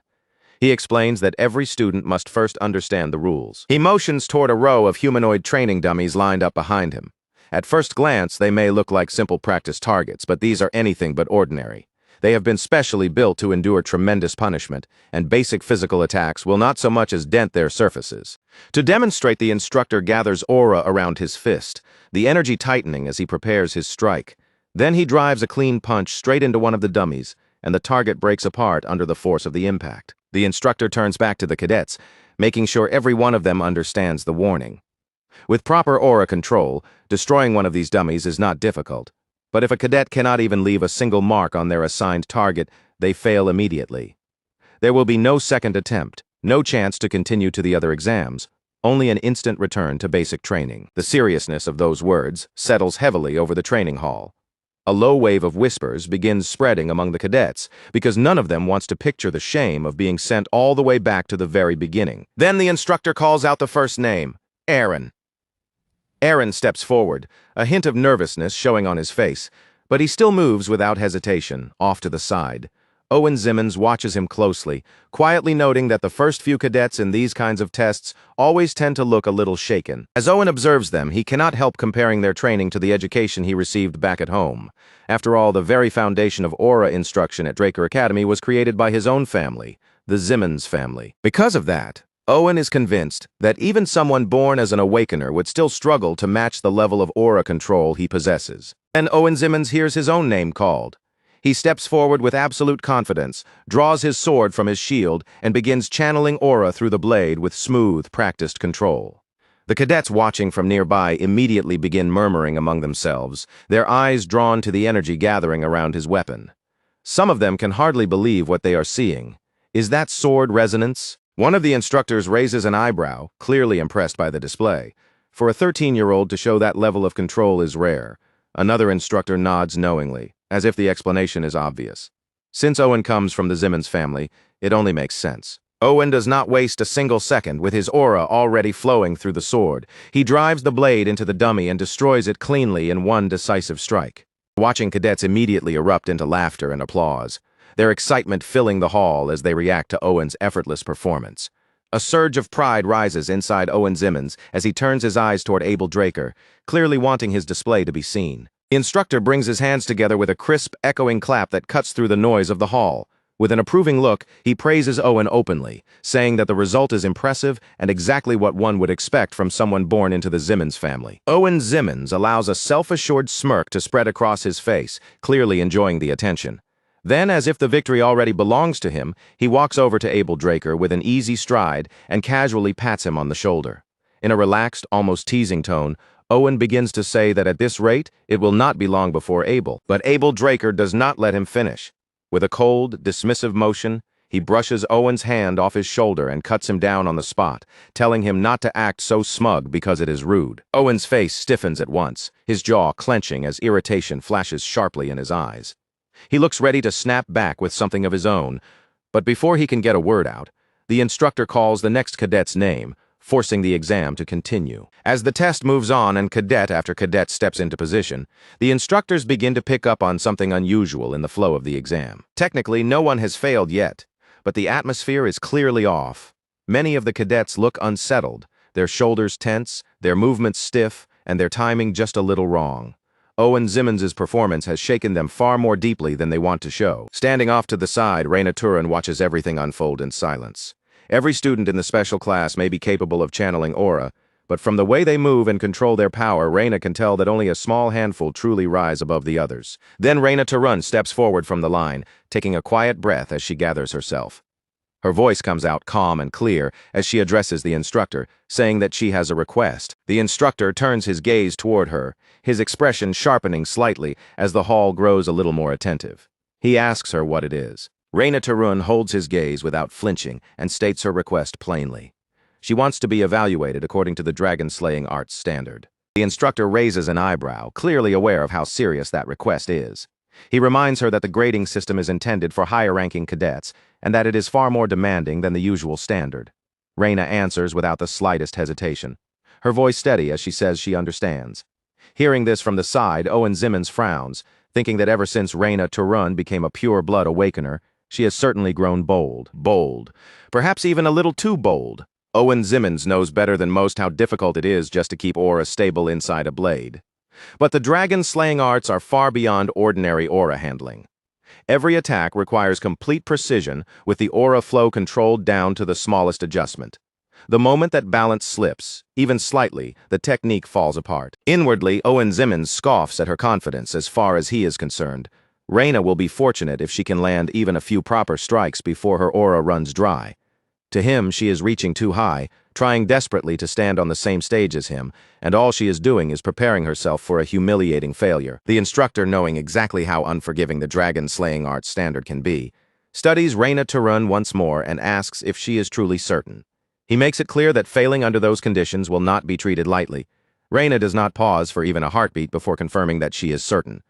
After a moment, the instructor gives a slow nod and accepts her request. Reina Tarun lowers her head in a brief, composed bow, thanking him with quiet respect before turning toward the testing area. She walks into position, plants herself firmly before the dummy, and wraps her fingers tightly around the hilt of her sword. Then, with controlled breathing, she begins drawing aura into the blade. The very instant Reina Tarun moves her sword, the mood inside the training hall changes, as if every pair of eyes in the room can feel something powerful about to happen. Her strike lands against the dummy, and a destructive wave surges forward from the impact, tearing through the target with frightening force. It is not just a rough burst of power. The energy explodes outward with raw intensity, yet every bit of it is focused into one clean, devastating blow. The dummy does not merely split, crack, or collapse. It is completely demolished, blown apart so thoroughly that shocked gasps immediately burst through the training hall. For a moment, the cadets can only stare at the wreckage in stunned disbelief. Then whispers begin racing through the crowd like sparks catching dry grass. Reina Tarun is not simply competing with Owen Zimmons at all. Her aura control stands on an entirely different level. Everyone had been treating Owen Zimmons as the aura prodigy of the room. But what Reina Tarun just revealed is far beyond what most of them ever imagined. Owen Zimmons hears the whispers spreading around him, and every single word seems to dig deeper beneath his skin. His hands curl into tight fists at his sides, and his jaw locks as he struggles to contain the anger rising inside him. He mutters quietly under his breath, trying to force down the fury boiling in his chest before it can spill out in front of everyone. Reina Tarun remains where she is, her sword still extended in Owen Zimmons' direction, silent and unmoving. Owen narrows his eyes at the sight, convinced that her silence is not accidental, that it is a challenge aimed at him, maybe even a quiet taunt. But behind Owen Zimmons, Zeke Draker watches the whole scene with quiet amusement. A sly grin tugs at his lips. Because from the beginning, Zeke knows Reina Tarun was never paying Owen the slightest attention. And now, whether Owen likes it or not, the gap between them has been made clear to everyone in the hall. Zeke Draker steps forward, sensing that the tension surrounding the exam is beginning to twist in a direction no one expected. A sharp memory flashes through his mind. Owen Zimmons staring straight at him, that intense gaze demanding some kind of answer. There is no real point in looking away from a look like that. And if this is what they expect from him, then perhaps, just this once, Zeke Draker should answer those expectations directly. Zeke Draker raises his hand calmly, drawing the attention of the instructors and cadets alike. In an even voice, he says that he would also like to be evaluated under the dragon-slaying arts criteria. One of the instructors lifts an eyebrow at once, his expression showing clear doubt and very little patience for what he assumes is a reckless request. He snaps back, asking whether Zeke thinks the test is easy just because Reina Tarun managed to pass it, reminding him that she is a pure-blood awakener. But before the instructor can continue scolding him, another instructor steps in, raising a hand and cutting the lecture short. The second instructor states that Zeke will be tested under the same conditions as Reina Tarun. Then he turns his attention directly to Zeke Draker and asks whether those terms are acceptable. Zeke Draker gives a quiet, composed nod, his expression barely changing. He answers simply that those conditions work for him. Off to the side, one instructor leans closer to another and mutters under his breath, asking who that kid is, because he does not remember seeing him in class. The other instructor quietly adds that the attendance records are all accounted for as well. The head instructor answers without any hesitation, explaining that Zeke won a wager against instructor Andre Draker, and since the questioning instructor is new here, he probably has not heard the full story yet. Then the head instructor identifies him plainly. That cadet standing over there is Zeke Draker. He is the Golden Light Pure Blood Awakener, who suddenly appeared from seemingly nowhere. Not only that, he is also the same cadet who shattered Sir Abel Draker's record during the dungeon escape exam. Zeke Draker walks into the training grounds with his sword in hand, the attention of the hall now fixed on him. Just as he prepares to strike the practice dummies, a system alert suddenly appears before his eyes. The system informs him that the ether Zeke Draker has lost is now being redirected, converted, and channeled into aura. A blue glow begins to gather around his sword, the energy twisting along the blade and swirling tightly around the edge, as if being drawn into a sharper form. Zeke Draker clenches his teeth slightly as he steadies the rising surge inside the blade. Controlling this flow is still not simple, and he can feel the strain of managing it, but he knows it should be more than enough to complete the task in front of him. He tightens his grip around the hilt, settles his stance, and focuses his breathing, preparing to release the technique in one clean motion. From the sidelines, Reyna Turun watches him with sharp attention. The moment she sees his stance, her eyes widen in shock, because she recognizes it instantly. It is Dragon Slaying Arts, Chapter 1, Verse 4, Skysliss Strands. A sharp breath slips from Reyna Turun as realization hits her. Zeke Draker has not simply memorized the technique or imitated its outer form. He has refined it to a level that is genuinely astonishing. In her eyes, his form may even be strong enough to rival that of instructor Andre Draker himself. Every movement Zeke Draker makes is crisp, precise, and perfectly controlled, with no visible flaw in his posture, timing, or aura flow. Then he swings. In the next instant, the dummies are blown apart, shredded by the overwhelming force and razor-like precision of his strike. Deep inside, Zeke Draker reflects quietly on the technique he has just used. To him, this is no longer merely a movement he studied or copied during training. For his regression, Zeke Draker spent 2 full years drilling this technique into his body over and over again, repeating it until the motion became part of him. Now, every step, every shift of aura, and every movement of the blade comes to Zeke Draker as naturally as instinct itself. As the final ripple from Zeke Draker's strike dies away inside the training hall, he slowly exhales, letting the tension leave his body. There was once a time when he considered the dragon-slaying arts nothing but dull, repetitive practice. But now that he is rebuilding his foundation from the very beginning, those same techniques no longer feel quite so boring. And if nothing else, that little demonstration should have been enough to unsettle Reyna Turun, even if only for a moment. The instructors begin exchanging low murmurs among themselves, their eyes still locked on the destroyed targets scattered across the floor. One of them notes how smoothly Zeke Draker wrapped aura around his sword, while another quietly points out the sheer destructive force compressed into that single strike. Those quiet comments quickly begin to spread between the instructors, and before long, a few of them start wondering in disbelief whether Zeke Draker might already be approaching the level of a purple knight. Zeke Draker lowers his eyes toward the shattered remains lying across the ground in front of him, taking in the damage his own attack left behind. Yeah, there is no denying it now. He definitely overdid that one. It looks like a portion of his aura slipped out without him realizing it, turning what was supposed to be a controlled demonstration into something far flashier than he intended. Zeke Draker mutters quietly under his breath, almost as if scolding himself, saying that he only meant to match Reyna Turun's display, not draw this much attention to himself. Nearby, one of the instructors continues staring at the ruined dummies, his mouth hanging slightly open, as he struggles to accept what he has just seen. In a stunned murmur, he says that a first-year cadet has already reached the level of a purple knight. At the edge of the training field, Owen Zimmons stands completely silent, watching the scene with his fists clenched so tightly that tension gathers across his knuckles. Reyna Turun remains nearby without saying a word, but the faint curve forming at the corner of her lips gives her expression a dark and unreadable edge. The scene shifts to the headmaster's office, where the atmosphere is far calmer.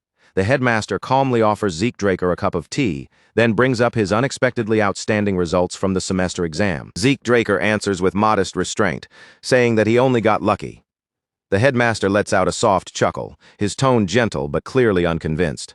and points out that becoming a purple knight at 13 years old is not something luck can explain. For a moment, Zeke Draker finds himself with no proper answer to that.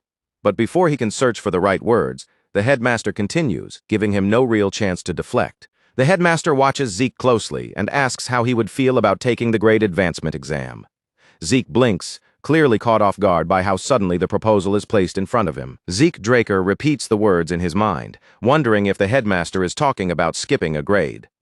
The headmaster leans back slightly and explains that Draker Academy does allow advancement when a cadet's ability clearly proves they are ready. It could mean moving ahead by one grade or perhaps even more, depending entirely on Zeke's performance. Zeke Draker thinks over the offer in silence, measuring the meaning behind it. The headmaster is moving much faster than Zeke expected, but the decision itself is not unreasonable. After all, Zeke has already attracted far more attention than he originally meant to. With a polite smile, Zeke Draker accepts the offer. He understands perfectly well that agreeing to this means stepping into something far larger than just another ordinary academy exam. After leaving the office, Zeke Draker walks away and mutters quietly under his breath that the headmaster is definitely scheming something behind that calm expression. Even so, Zeke Draker decides that for the time being there is no harm in playing along and watching where this path takes him. Back inside the headmaster's office, the headmaster turns slightly toward the person seated across from him, his calm demeanor still unchanged. In a measured tone, the headmaster says that both Raina Tarun and Zeke Draker, two pure-blood awakeners, have agreed to take the exam. The figure seated opposite him gives a small, controlled nod, answering that they understand and will make the necessary arrangements. The headmaster folds his hands together in front of him, and a faint smile slowly appears on his face.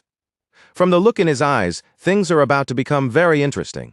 Inside the upper-class aura training hall of Draker Academy, Zeke Draker and Raina Tarun stand side by side, both waiting quietly for the grade advancement exam to begin. A tense silence fills the hall, so heavy and still that even the smallest shift of posture or breath feels impossible to ignore. Raina Tarun keeps her eyes fixed on Zeke Draker without blinking, staring at him as though she is trying to read something hidden beneath his calm face. Zeke Draker lets out a quiet sigh, silently wishing that Raina Tarun would stop staring at him with such intensity. But before that silence can drag on any longer, a voice suddenly calls out from the far end of the hall. The voice offers an apology for keeping them waiting, cutting cleanly through the stillness of the training hall. A tall man strides into the room, his armor catching the light as he moves with the steady, composed presence of someone who has spent years on the battlefield. The man is Sir Owl Draker, the official examiner assigned to the Great Advancement exam, and a knight who belongs to the Draker main family. The moment Zeke Draker sees him, his expression shifts ever so slightly. He murmurs the name Owl Draker under his breath, wondering if this man could really be the same person once known as the Dieback Blade. Almost immediately, Zeke's thoughts begin drifting backward. A memory flickers through his mind, carrying with it the chill of night air, the heavy weight of a lifeless body in his arms, and the rough scrape of fingers digging into the earth to make a grave. In that memory, Zeke Murray approaches the scene and gradually slows his steps, his attention drawn to the unfamiliar man standing near the corpse. His voice turns sharp and cold as he mutters the words Empire's Mutt, clearly recognizing what the man represents. Zeke Murray then moves toward the corpse, kneels down beside it, and presses the shovel into the soil as he prepares to help with the burial. In a quiet voice, Zeke Murray says that even if he had been told not to do it, he would still have gone through with it anyway. Then he introduces himself in a steady tone, giving his name as Zeke Murray from the Northern Allied Forces. Zeke Murray looks up at the man and asks if he is a Draker. The man shakes his head and says that life is already behind him. Zeke lets out a short laugh and says he walked away as well, before asking what he should call him now. The man meets Zeke Murray's eyes directly, his gaze calm and unwavering, and answers with quiet certainty. He calls himself the Dieback Blade. As the memory fades away, Zeke Draker blinks back into the present and softly repeats that name to himself. Owl. Somehow, that name fits the Dieback Blade far too well. Zeke Draker pulls his attention fully back to the present, just as the formal proceedings of the exam begin. Zeke Draker and Raina Tarun both lower their heads in a deep, respectful bow and address him as Sir Draker in unison. Then an instructor steps forward and begins explaining the rules of the exam. The instructor announces that this exam will follow the Illumin Cradle method, meaning it will be conducted as a sword duel with no time limit. He continues by explaining that the match will only end when one side yields or becomes unable to continue, and that both examinees are expected to give everything they have. Without hesitating, Raina Tarun steps forward and declares that she will go first. But Owl Draker remains perfectly calm and raises one hand to stop her, saying there is no need for them to take turns. Instead, he tells them to come at him together. For a brief heartbeat, both Zeke Draker and Reyna Turun freeze in place, their eyes widening as the meaning of his words sinks in. Together, they are not being examined one at a time. They have to face Owl Draker at the same time. After Owl Draker openly challenges both of them to attack at once, Zeke Draker casts a quick glance toward Reyna Turun, checking her reaction. In a steady level voice, Zeke Draker tells Reyna Turun to stay calm. There is an obvious gap between their abilities and Owl Draker's, and in truth, the test has already begun.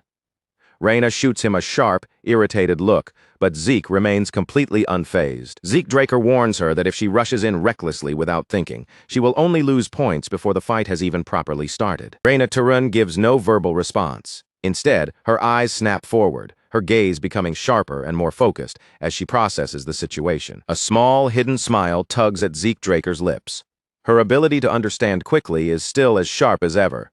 He leans in just slightly, keeping his voice low, and tells Reyna Turun that they only need to land one clean hit.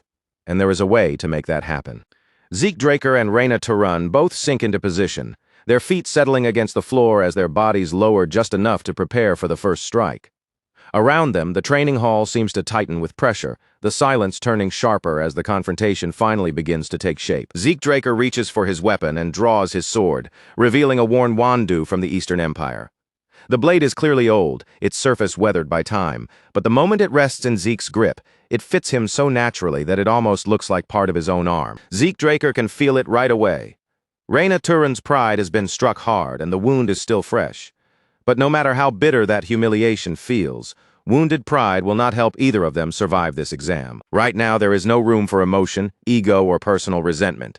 They already decided on a plan, and at this point, the only thing that matters is whether they can follow it through without hesitation. Zeke Draker turns his eyes toward Reyna Turun, silently checking if she is ready. Then, in the next breath, both of them move. The clash erupts instantly, their blades driving forward with explosive speed, the force of the opening exchange cutting through the tension like a thunderclap. Steel shrieks through the air as Zeke Draker and Reyna Turun attack Owl Draker together, pressing him from opposite sides and trying to trap him between their blades before he can slip away. Reyna Turun clenches her jaw as the pressure crashes down on her from every direction. In that moment, she finally understands what true strength feels like when it is standing directly in front of her. Just as Zeke Draker instructed her, Reyna Turun aims carefully for weak points, tiny gaps, and the briefest openings in Owl Draker's movements. But no matter how sharply she strikes, she cannot land even one solid hit, let alone deal damage that would actually matter. Then Zeke Draker hears the words resound inside his mind. Dragon Slaying Arts, Chapter 3, Verse 1. Blue mana begins gathering along the edge of his blade, pulsing with dangerous intensity. This technique demands more than strength. It requires the will to kill. With that intent locked firmly in place, Zeke launches himself forward, his sword carving a sharp path through the air. But Owl Draker moves aside with terrifying smoothness, his body shifting just enough to let the attack pass him by. He slips beyond the strike so effortlessly that it feels as though he had predicted Zeke's move before it even began. And in that same split second, Owl Draker turns the opening against them, unleashing a fast counterattack that slams into Reyna Turun from the side. Reyna Turun's guard shatters beneath the impact, her defense giving way all at once under the force of Owl Draker's strike. Blood scatters from Reyna Turun as her body is thrown off balance and crashes violently onto the floor of the training hall. One of the instructors cries out in alarm, their voice cutting through the hall as they urgently ask whether Lady Reyna Turun is all right. Reyna Turun refuses to stay down. She forces herself back onto her feet, breathing harshly and unevenly, her body trembling as she fights to steady herself. "I am fine," Reyna Turun answers, though her rough breathing makes it clear the blow hit hard. Then she warns the instructors not to come any closer because this fight is far from safe. And right then, the truth sinks in. She had blacked out, even if it was only for a single second. If she cannot even keep herself conscious under that pressure, how can she possibly create an opening? Reyna Turun finally understands that with her current level of skill, facing Owl Draker head-on gives her no chance of victory. Reyna Turun's eyes narrow as she looks at Zeke Draker, disbelief flashing across her face. He cannot possibly be suggesting what she thinks he is suggesting. There is no way she would stoop so low as to use such a disgraceful tactic. To Reyna Turun, relying on something that underhanded would tarnish the dignity of a proper duel.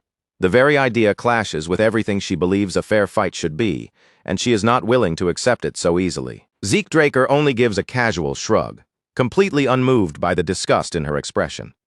Honor does not feed you, he says bluntly, his voice flat and practical. This is not some noble showdown. It is an exam, and it is meant to test whether we can kill.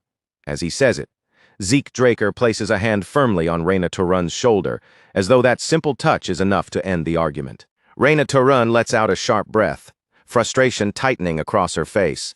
Still, she cannot deny the truth of the situation. She was the one who asked Zeke Draker for help in the first place. Even then, Reyna Turun cannot stop herself from challenging him. Does Zeke Draker really believe that strategy alone can take down someone on Owl Draker's level? But Zeke's confidence does not shake for even a moment. We are not overpowering him, he tells her. We are just opening a crack. One clean chance. That is all we need. Zeke Draker leans in a little, keeping his tone steady and controlled, then reminds Reyna Turun of the match they fought back at the cradle. Why did you miss the rope? Zeke Draker asks. Reyna Turun's expression twists into a scowl as that memory rises back to the surface. I did not expect you to use something like that. Reyna Turun admits, still clearly irritated by the memory. Zeke Draker gives a small nod, as if she has just proven his entire point.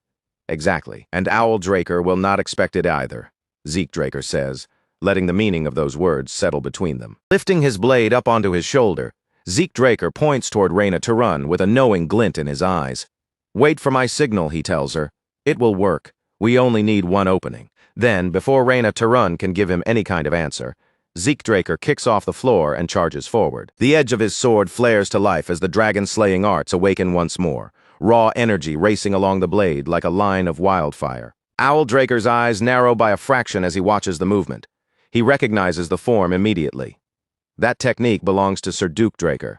With calm, practiced ease, Owl Draker shifts his body and steps aside, avoiding the incoming attack without a wasted motion. Zeke Draker grins as he presses in closer, his blade still driving forward.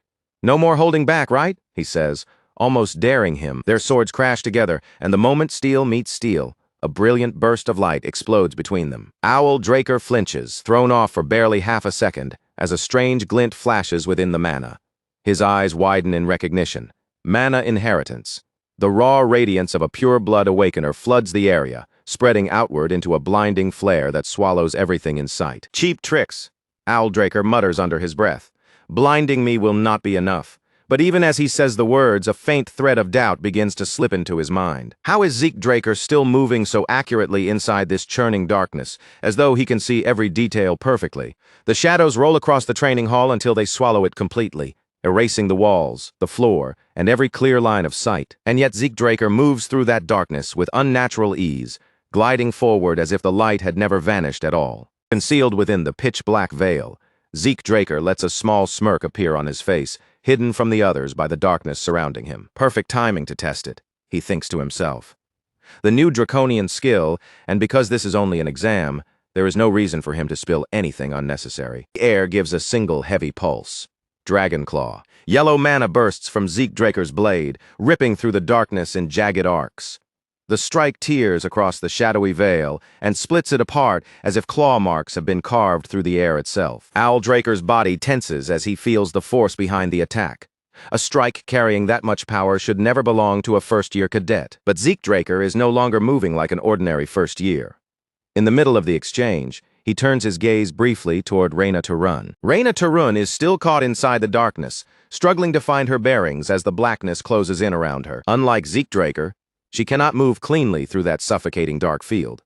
It makes her wonder whether all of that power Zeke released was meant for one purpose only, to block Owl Draker's sight. It is the kind of tactic that usually only succeeds against opponents far weaker than the one standing before them now. But before that thought can settle, Zeke Draker attacks again. Owl Draker dodges by the narrowest margin, slipping just out of reach.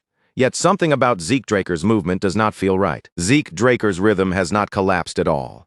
His attacks continue to flow smoothly, each strike deliberate, fluid, and razor-sharp, chaining into the next with a level of control that is almost frightening. Then, in the very next heartbeat, Zeke Draker vanishes from sight completely, his figure melting away so suddenly that it looks as if the darkness has opened its jaws and swallowed him whole. Dieback spins around on pure instinct, his gaze snapping sharply from one side of the training hall to the other. But no matter how fast he searches the shadows, there is no solid target waiting for him. The only thing left behind is a faint, almost ghost-like silhouette. slipping through the moonlit air like a thin mist drifting just beyond reach. Around that fading presence, the space begins to ripple with mana. Pale, glowing traces curl through the darkness, twisting and winding like delicate threads of light caught in the air. Then strange echoes begin to spread across the hall, bouncing from one wall to another until the sound loses all direction and no one can tell where it truly started. Movement seems to stir from everywhere at once. Zeke Draker's presence fractures, blends, and dissolves into the illusion so completely that every trace feels suspicious, and no single sign can be trusted. Dieback grits his teeth, irritation cutting across his face.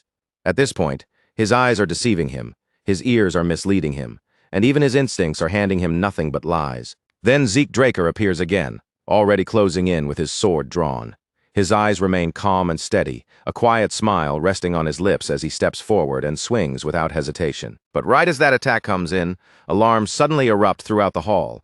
A sharp, piercing shriek tears through the air, and Dieback's thoughts jolt violently from the sudden shock. He understands the trick almost at once. This is the kind of device he has seen before. A single-use mechanism made from simple parts, small enough to conceal and driven by magic that does not need to break or destroy anything. It only needs to flash with light, it only needs to scream with sound, and in the middle of a fight like this, that alone is already enough to change everything. Deafening blast tears through the training hall, exploding outward in one violent burst and drowning out every other sound around them. Zeke Draker throws both arms up to protect his ears at that exact moment, while Reina Tarun immediately catches the opening and launches into motion. The raw force of the noise slams into Dieback like a heavy hammer crashing directly against his skull. He reels backward, both hands flying to his head as pain and shock hit him at once. But the realization arrives too late. A curse slips from his mouth.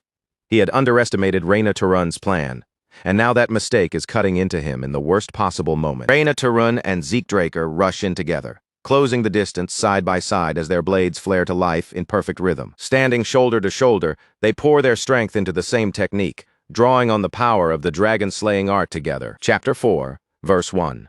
Full Moon Slash. Two dazzling arcs rip through the air at the same time, so sharp and radiant that they steal the breath for one beautiful instant before turning deadly in the next. But at the very last possible second, Dieback's instincts flare to life. He clenches his teeth, forces his body to obey, and twists away just in time. The attack slices past him, cutting through empty space and missing its intended mark. After that brutal exchange, both Zeke Draker and Reina Tarun finally give out. Their wounded bodies can no longer hold them upright, and they collapse onto the floor under the weight of everything they have endured. Medics rush in at once with stretchers, moving quickly across the field as they lift the two injured cadets and carry them away from the training hall. The examiner then turns toward Dieback, gives him a short nod of approval, and offers only a single, simple judgment. Well done. That is when Duke Draker enters the scene, appearing with an almost casual air as he brushes dirt from his shoulder and raises one hand in an easy greeting. He tells Dieback that Owl Draker seems to have disrupted someone else's entire technique, throwing its rhythm completely off balance. Then Duke Draker lets a faint smirk tug at his mouth and turns toward the Gale Knight. He asks if he is still as stiff and rigid as ever, casually wondering aloud how his own discipline compares these days. Dieback does not respond. His expression remains still and unreadable, but his thoughts have already slipped back to Duke Draker's final move. He remembers it with perfect clarity. In the middle of the fight, Duke Draker had actually dropped his sword just to raise his guard, throwing away a perfect chance to counterattack. Dieback cannot help wondering whether he ever truly fights to win, or if he always reveals only the absolute minimum needed to pass. His gaze slowly lowers to his injured hand, and in the silence that follows, one name settles heavily inside his mind: Zeke Draker. That boy has already gone far beyond anything I have the right to judge. The scene then shifts to a dignified meeting hall, where the instructors have gathered together with the dean to finalize the exam results. The dean rises from his seat, and in a calm voice assumes that there are no objections. One by one, the instructors give silent nods. No one speaks against the decision, and with everyone in agreement, the final result is settled unanimously. Not long after, the results are posted on the board for all to see. Reina Tarun and Zeke Draker have both advanced, moving up into the 3rd and 5th grade. After that day, Zeke Draker's life finally begins to calm down, settling into a rhythm far quieter than the chaos of the exam. For a time, he trains directly under Duke Draker in the Gale Arts, receiving personal instruction from him.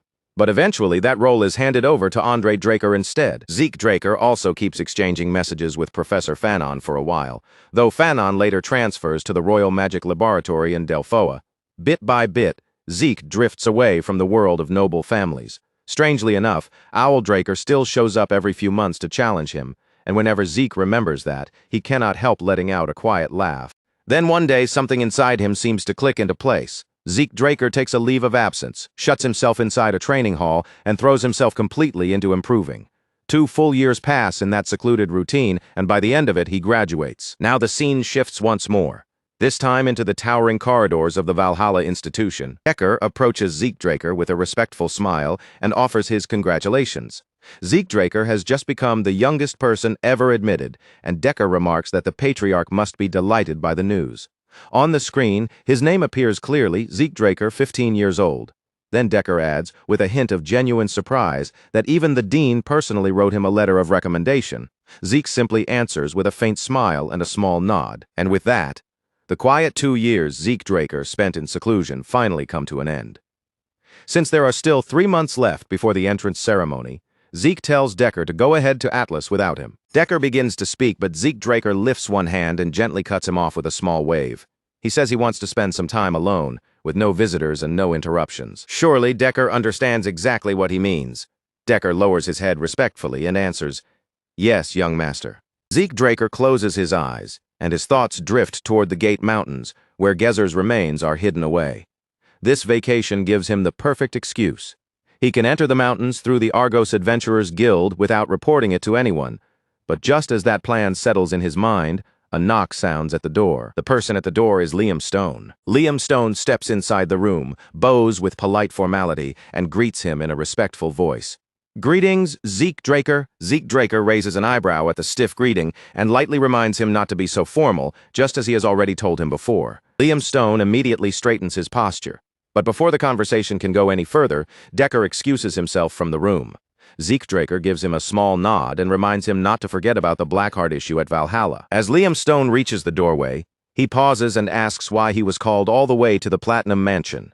Zeke Draker walks over and places a notebook directly into his hands. He explains that he heard Liam has been transferred into the special class, and that is not something he can simply overlook. Inside the notebook is everything Liam Stone is going to need. Likely exam topics, training methods, and even a checklist of essential equipment. Zeke Draker tells him that if he brings it to Fafnir's Breath, they will prepare everything for him. And by the time Liam Stone reaches his 4th year, he will need a sword of his own. Fafnir's Breath will forge that blade for him, and Zeke Draker has already handled the cost in advance. Tears start to well up in Liam Stone's eyes as he clutches the notebook with both hands, holding it as if it is something precious. His voice shakes with emotion while he looks at Zeke Draker and promises, with all the sincerity he can gather, that he will never disappoint him. Zeke Draker lets out a quiet sigh, his expression showing a faint hint of exasperation as he watches Liam Stone grow so emotional. Instead of accepting the promise dramatically, he tells him to relax a little and stop treating every single word like some life or death oath. But Liam Stone only stiffens even more. His back snaps straighter until he is standing like a board, and with complete seriousness, he earnestly promises that from this moment on, he will correct that behavior as well. Time continues to move forward, and the story slowly leaves the quiet halls of the mansion behind, opening out toward a new land and the beginning of a very different journey. At the far northern border of the central continent lies the kingdom of Argos, a powerful nation counted among the 4 great kingdoms, standing alongside Delphoa, Thebia, and Alencia. Across Argos, the enormous giant mountains rise like a massive stone wall, stretching over the land with countless dungeons hidden deep within their rugged depths. Those dungeons attract adventurers from every direction, all chasing wealth, fame, and a chance to change their lives. Long ago, the first king of Argos built the kingdom's economy around dungeon exploration and created the Adventurers Guild, an organization that has since expanded across the continent under the authority of the royal family. Inside one of those crowded guild halls, the noise of adventurers fills the air until a clerk's voice suddenly rings out clearly over the commotion, calling for number 546. When that number is called, Zeke Draker steps forward with calm, unhurried movements, blending into the line of applicants as if he is nothing more than another ordinary newcomer. The clerk hands him a registration certificate and congratulates him under the name Zeke Murray, officially welcoming him into the guild before asking him to provide the rest of his documents. Zeke Draker takes the certificate without showing much reaction, offering a quiet word of thanks while keeping his expression composed and difficult to read. For him, using a false name is not just convenient.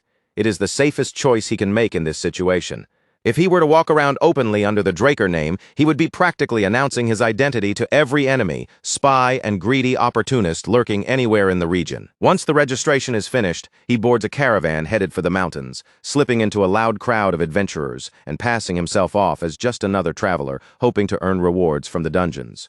All around him, the caravan is packed with restless noise, rough laughter, endless chatter, and adventurers raising their voices as they brag over one another. One of the adventurers leans closer with a grin, nudging Zeke Draker as he studies that calm, unreadable face. Then he asks, in a familiar tone, whether this is Zeke's first time entering a dungeon. Another adventurer quickly joins the conversation, acting overly friendly as he offers to let Zeke Draker travel with their party, claiming their group is made up of decent, trustworthy people. He goes on to say that the dungeons have been especially brutal lately, warning that one careless step could turn a rookie into monster food. Zeke Draker only lets a silent smirk tug at the corner of his mouth. Trash like this exists everywhere, and anyone familiar with dungeons knows the first party to enter gets half the loot. And when rookies are involved, some are thrown forward as bait, while others simply vanish, sold into the slave trade before anyone even has the chance to ask what happened. Zeke Draker remains quiet for a moment, his eyes narrowing slightly as the men continue running their mouths. Then his voice cuts cleanly through the noise, cold enough to kill the mood in an instant. "Shut up." The man sitting beside him flinches at the sudden chill in Zeke Draker's tone, his grin faltering as he nervously asks whether he said something wrong. Zeke Draker does not bother giving him an answer. Instead, he turns his attention away and fixes his gaze toward the front of the caravan. He calls out to the driver, warning him that monsters are approaching from 500 meters behind them, off to the left side. But the driver only laughs it off, insisting that the road ahead is perfectly clear. Another adventurer speaks up with easy confidence, saying these roads are protected by kingdom patrols, so there should not be any beasts anywhere nearby. Then he accuses Zeke Draker of being far too jumpy. Zeke Draker simply lifts one hand and points toward the trees lining the side of the road, his voice calm as he asks them to explain what is coming through there. A massive ogre bursts through the underbrush with terrifying force, tearing into view from the trees, and in an instant the entire caravan is thrown into chaos. Screams ripple from one wagon to the next as panic erupts, and the adventurers finally realize the danger has already reached them. Blood splashes across the dirt road while people scatter in every direction. Some desperately try to run, while others fumble for their weapons and attempt to fight back. But before they can regain control of the situation, they are struck down one after another. Zeke Draker slips behind a tree and remains completely untouched, watching the slaughter unfold with sharp, steady eyes. An ogre showing up this deep inside a secured zone makes no sense at all. Something is clearly wrong, and the defense perimeter must have failed. But Argos soldiers are not careless amateurs. They are elite troops, and a breach like this should not happen so easily. Judging by the level of the adventurers gathered here, no ordinary monster should have been able to push this far into protected territory. Then, through the screams, blood, and chaos, Zeke Draker notices what is really going on. This is not a simple monster attack. A human hand is controlling the situation from somewhere behind the scenes. The realization settles into his mind all at once, sharp and clear, fitting the pieces together with disturbing ease. If this carnage is not truly the work of a monster, then there is only one answer left. A person must be behind it. Someone has deliberately gone through the bodies afterward, damaging them just enough to make the scene look like a wild beast tore through the caravan. But the more carefully Zeke Draker studies the wounds, the more obvious the deception becomes. The cuts are far too clean, too accurate, and too controlled to have been made by any creature's claws or teeth. He crouches beside one of the corpses and murmurs under his breath. There are no signs of a real struggle, and every victim was killed in a single strike. That combination of precision and power points to only one conclusion: the killer has to be at least a purple knight. Zeke Draker slowly rises back to his feet, his voice low as he decides that he cannot afford to remain here any longer. If someone finds him standing alone on this blood-soaked road, the entire situation could be misunderstood. Leaving the massacre behind, Zeke Draker sharpens his focus once more, because right now finding traces of Gezer matters more than anything else. Before long, he arrives at a dark forest where skulls hang from the branches, tied in place with strips of bark like grim warnings swaying quietly in the shadows. Zeke Draker recognizes the sign without needing to think. This is barbarian territory.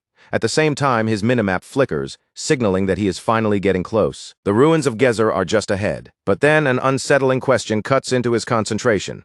Why are the Rome Empire's hunting dogs here? They are elite knight trainees who serve directly under the Empire's command, raised and trained for one purpose, to track targets relentlessly and kill them without hesitation. At this point in history, the world still has no idea they exist, but before much longer they will become one of the Rome Empire's core forces in the continental war that is steadily drawing closer. Zeke Draker's eyes narrow as he pieces together the signs he has been following. The trail, the spacing, the movement patterns, he has been tracking them for some time now, and it is definitely them.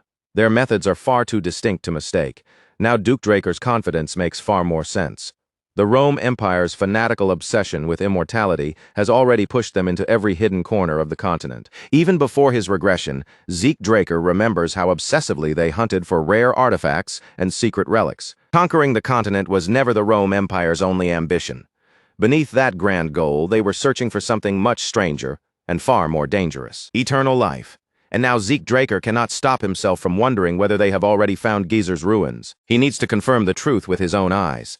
In the next instant, Zeke Draker disappears from the place where he had been standing. The hunting dogs and the guards jerk in shock, startled by the sudden disappearance as Zeke Draker's presence vanishes without warning. One of the guards reacts first, his body snapping into action as his hand shoots toward the pistol at his side.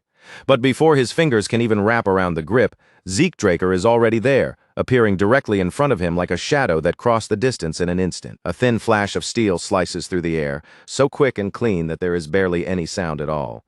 With one controlled strike, Zeke Draker cuts through the man's hand before he ever gets the chance to pull the trigger.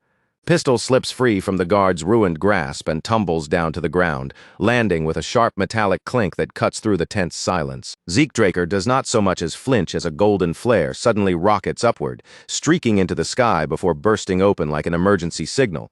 His eyes lift to follow it for just a brief second, and that is enough for him to understand that whoever fired it is probably the leader. Even so, as his gaze moves across the area, something about the scene feels wrong. There are only 3 operatives in sight, and that number does not add up at all.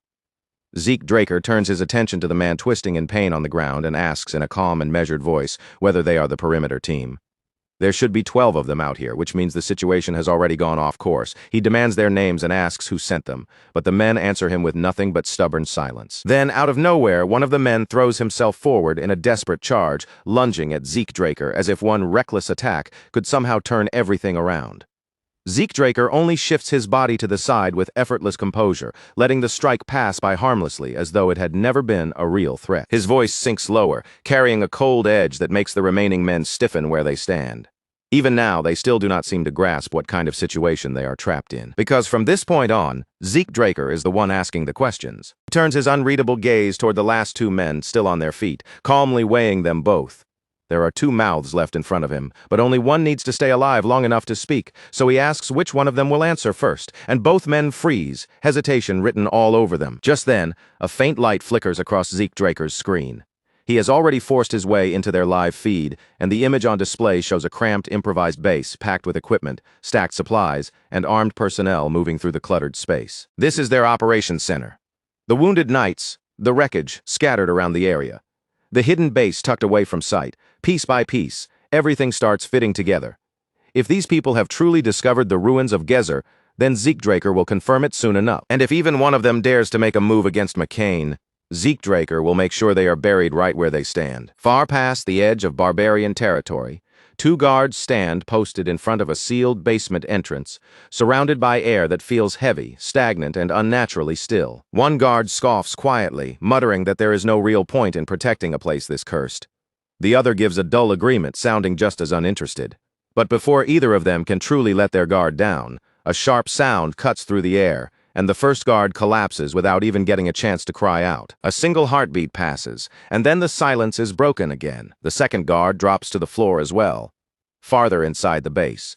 Another man calls out in confusion, asking where the others have disappeared to. He stops for a moment, listening into the quiet, wondering if that strange noise from just now was something he actually heard. Another voice answers that it was nothing, but before he can finish speaking, Zeke Draker steps out from the darkness in front of them. In the dim light, steel flashes. One man is cut down instantly. Another tries to shout for help, but Zeke Draker's blade reaches him before the warning can escape, slicing the sound off in the middle of his breath. For a brief moment, the sight drags an old memory back to the surface. Another raid, another night choked with the same suffocating tension and that same ruthless precision behind every movement. It feels almost exactly like the operation against the Pabella cartel.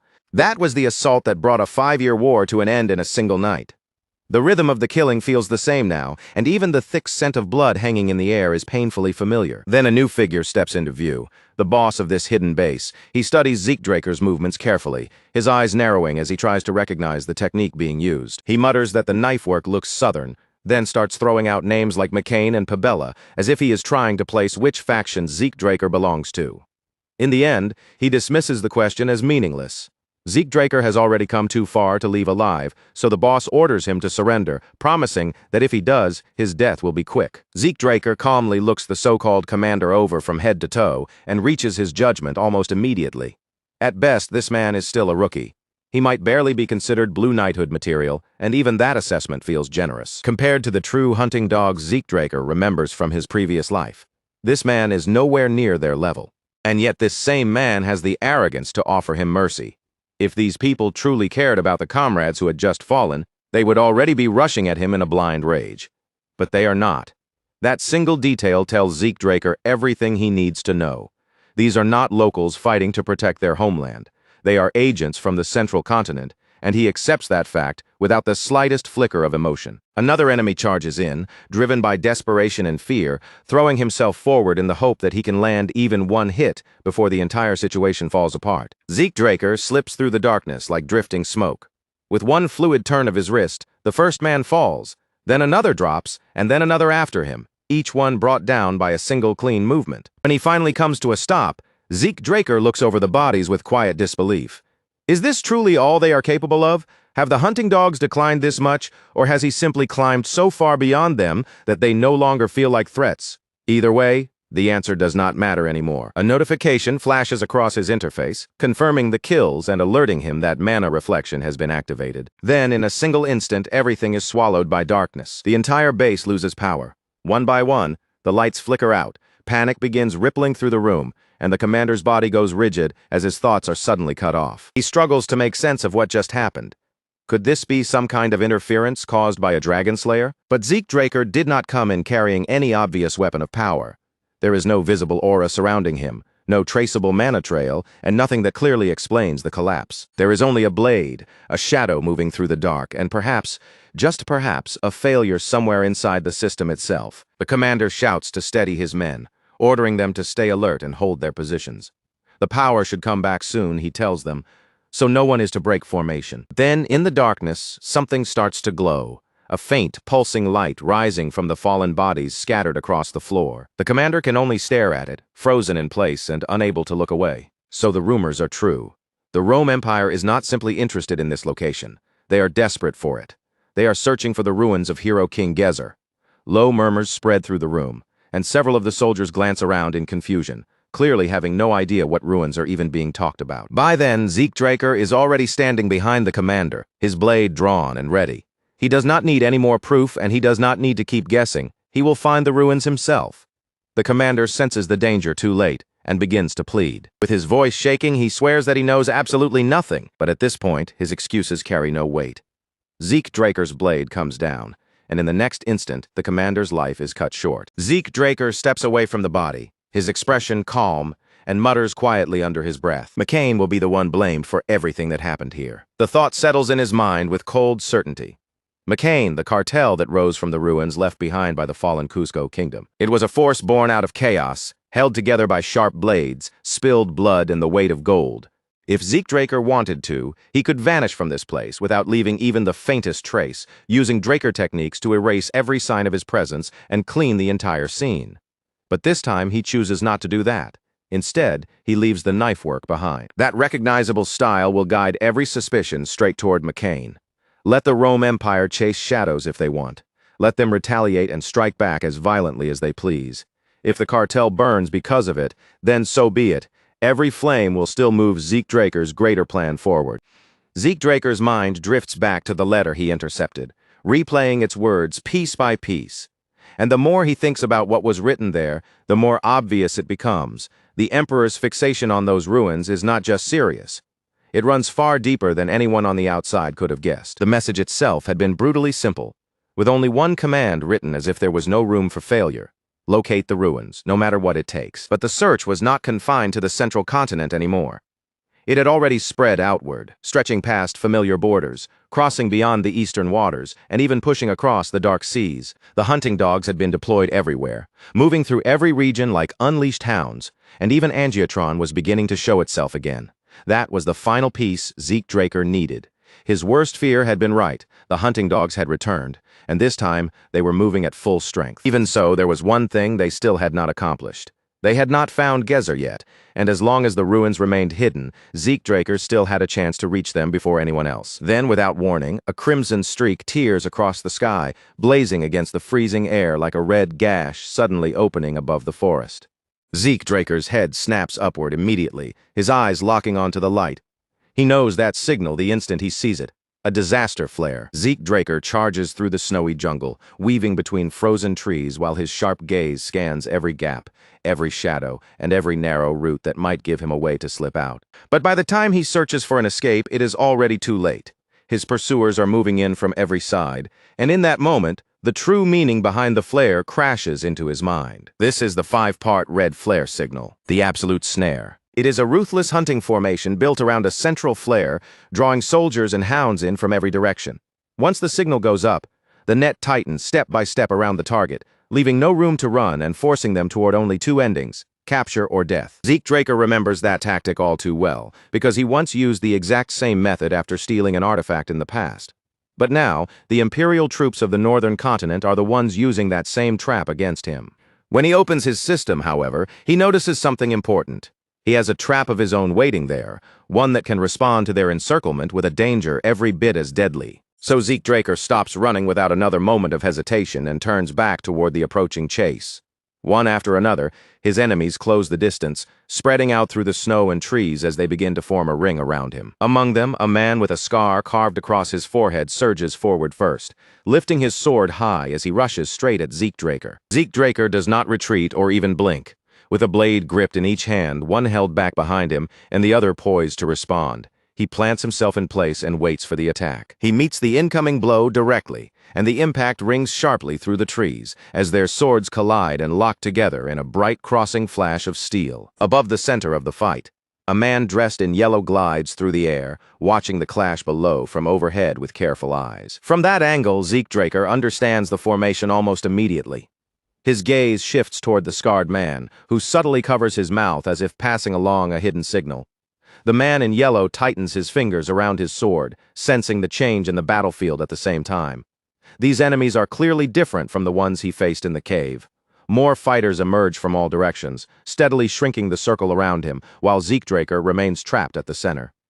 The situation has turned messy. He brings up his system and checks every nearby position along with their skill levels, realizing with a cold clarity that he should have escaped long before the net closed. But now that the trap has fully tightened around him, there is no clean way to turn back. Zeke Draker's hand rises to the pendant hanging from his neck, and for a brief moment, hesitation flickers across his face. He clearly does not want to depend on this power, but with the enemy pressing in from every side, he has no other option left. Places the pendant into his mouth, and the moment it disappears between his lips, smoke erupts upward. The cloud spreads fast, pulling gas from the air around him as it swells across the battlefield. "What the hell is that?" someone shouts from inside the confusion. Another alarmed voice calls out a warning, wondering if Zeke Draker is targeting one of them. Zeke Draker's eyes widen as he instantly sees through what is happening. It is only a smoke bomb, a diversion meant to blind and confuse them, and he shouts the warning out loud. Then more smoke bombs detonate one after another in every direction, flooding the battlefield with thick, choking clouds. His enemies yell over the chaos, ordering each other not to let him get away and demanding that the line close tighter. By the time they rush in to seal the gap, Zeke Draker has already slipped into the smoke, vanishing completely from their sight. Someone barks an order for the squad to hold position, insisting that Zeke Draker is still trapped within the encirclement. He commands everyone to stay alert and watch for even the smallest movement in the haze. Another sharp voice follows right after, ordering the soldiers to check the shadows. The soldiers sweep their eyes through the rolling smoke, their bodies tense and weapons ready, searching every drifting shape for any sign that Zeke Draker is still nearby. But the scarred man's expression tightens as an uneasy feeling crawls over him. Something is off. He cannot sense Zeke Draker at all. Had Zeke Draker understood their plan from the very beginning?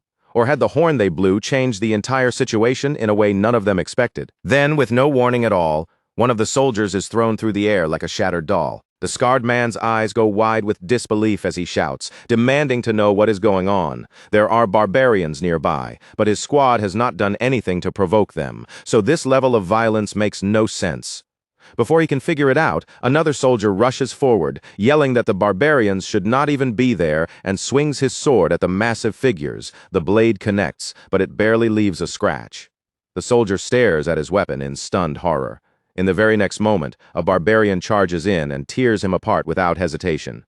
And only then does the scarred man fully realize how badly outmatched they are. Panic sharpens the scarred man's voice as he urgently orders everyone to retreat. He has never seen the barbarians enraged to this degree before, and he knows his men have no chance of winning against them in this state. He raises his gun and fires a signal flare into the sky, activating the absolute snare again. But this time, the purpose is not to trap Zeke Draker. It is to drag his own squad out of danger. The barbarians roar and surge after them, their voices shaking the jungle. Some shout for their own tribesmen to pull back, while others thunder through the trees in pursuit of the fleeing soldiers. After the soldiers disappear into the trees, the man in yellow lowers himself to one knee in silence, his eyes fixed on the broken ground beneath him. It worked even better than expected. Zeke Draker murmurs this to himself while holding the pendant in his hand, now partly broken and revealed to be shaped like a barbarian horn. Battle horn. Only now does Zeke Draker truly understand that the object was never just some ordinary trinket hanging from his neck. Fragments of old memories begin flickering through his mind, one after another. He remembers the days he spent with the Mohawk tribe, their customs, their warnings, and the way they treated certain sounds not as simple noise, but as something sacred. The sound produced by that horn had never been ordinary at all. It was a sacred call. A warning signal meant to rouse the tribe whenever outsiders or invaders set foot on holy ground. Outsiders may have called them savages, but their traditions carried a depth most people never bothered to understand. Zeke Draker quietly observes that this fake horn probably has only one use left before it breaks completely. He pushes farther into the jungle, brushing thick leaves and heavy branches out of his way, as he mutters that it is finally time to find the real ruins. The path eventually brings him to ancient stone walls half buried beneath the jungle's overgrowth, and the moment he reaches them, his system suddenly reacts to something hidden inside.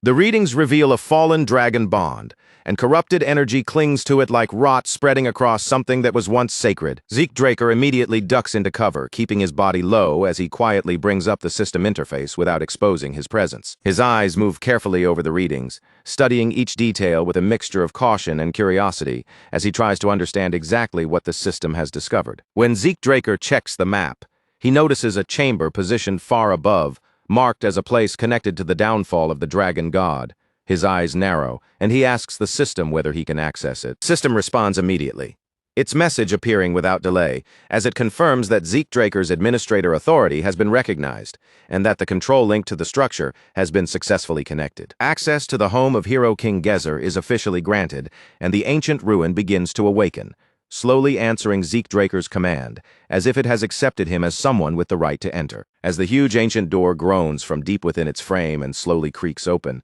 the fallen dragonborn nearby begin to move as well, their corrupted bodies twitching in reaction to the shifting structure. Zeke Draker's eyes narrow sharply, his focus tightening as he watches every small movement around him, tracking each twitch and stir with careful, practiced attention. If Zeke Draker can move before the fallen dragonborn fully react, then there may still be a narrow chance to slip through the opening without being forced into a full-scale battle. In the next instant, he launches himself forward, dragon-slaying arts driving power through his body as he shoots across the stone floor like a bolt of lightning. Wind bursts around Zeke Draker as he activates the Gale arts, and at the same time he lays shadowless traps along his route, blurring the fallen dragonborn's vision and making his path harder to follow. A mana shield pulses into place around him, masking the exact line of his movement, while the traps scatter false traces through the air, confusing anything trying to track him. Using that tiny opening before the monsters can adjust, Zeke Draker drives straight toward the ancient door without looking back. But just as he closes in on the entrance, a monstrous fallen dragonborn rises behind him, its enormous jaws stretching wide as it lunges forward, trying to swallow him in one bite. Zeke Draker does not hesitate for even a fraction of a second. He twists back with his sword already in hand and unleashes the dragon-slaying arts in a single decisive motion. Chapter 7, Verse 1, Dragon Head Severance. His blade rips through the beast in a savage flash of steel, but the moment the creature is split apart, its blood sprays outward and splatters across Zeke Draker's body. Breathing hard, Zeke Draker lowers his gaze to the blood coating him, studying the strange color and texture with a tense, wary look. So this is what fallen dragonborn blood looks like up close. He mutters under his breath, questioning whether the blood is supposed to be acidic, because the way it clings to him feels far too unnatural to be ordinary. Then, without warning, his system lets out a sudden ping. His class-based kill healing factor activates, reacting both to the damage on his body and to the fallen enemy he has just cut down. At that exact moment, a cold and terrible memory rises from the depths of Zeke Draker's mind. He remembers the nine-headed Hydra from his previous life, a monster whose blood was just as unnatural and whose body was nearly impossible to kill. Back then, Zeke Draker barely made it out alive, and now, in that memory, all 9 of the Hydra's heads turn toward him at the same time. Zeke Draker steadies his stance, refusing to back away this time. He will not run. Not here and not now.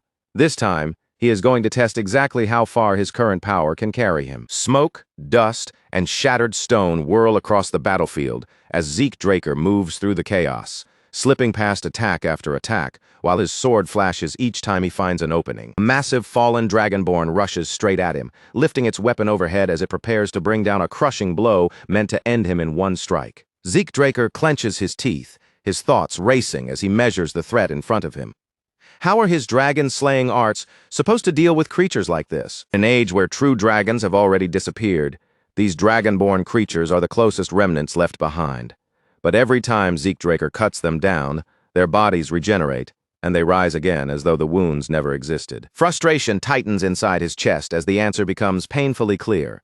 His current strength still is not enough to destroy them completely. His eyes lock onto the dragonborn positioned roughly 30 meters away from the ancient door.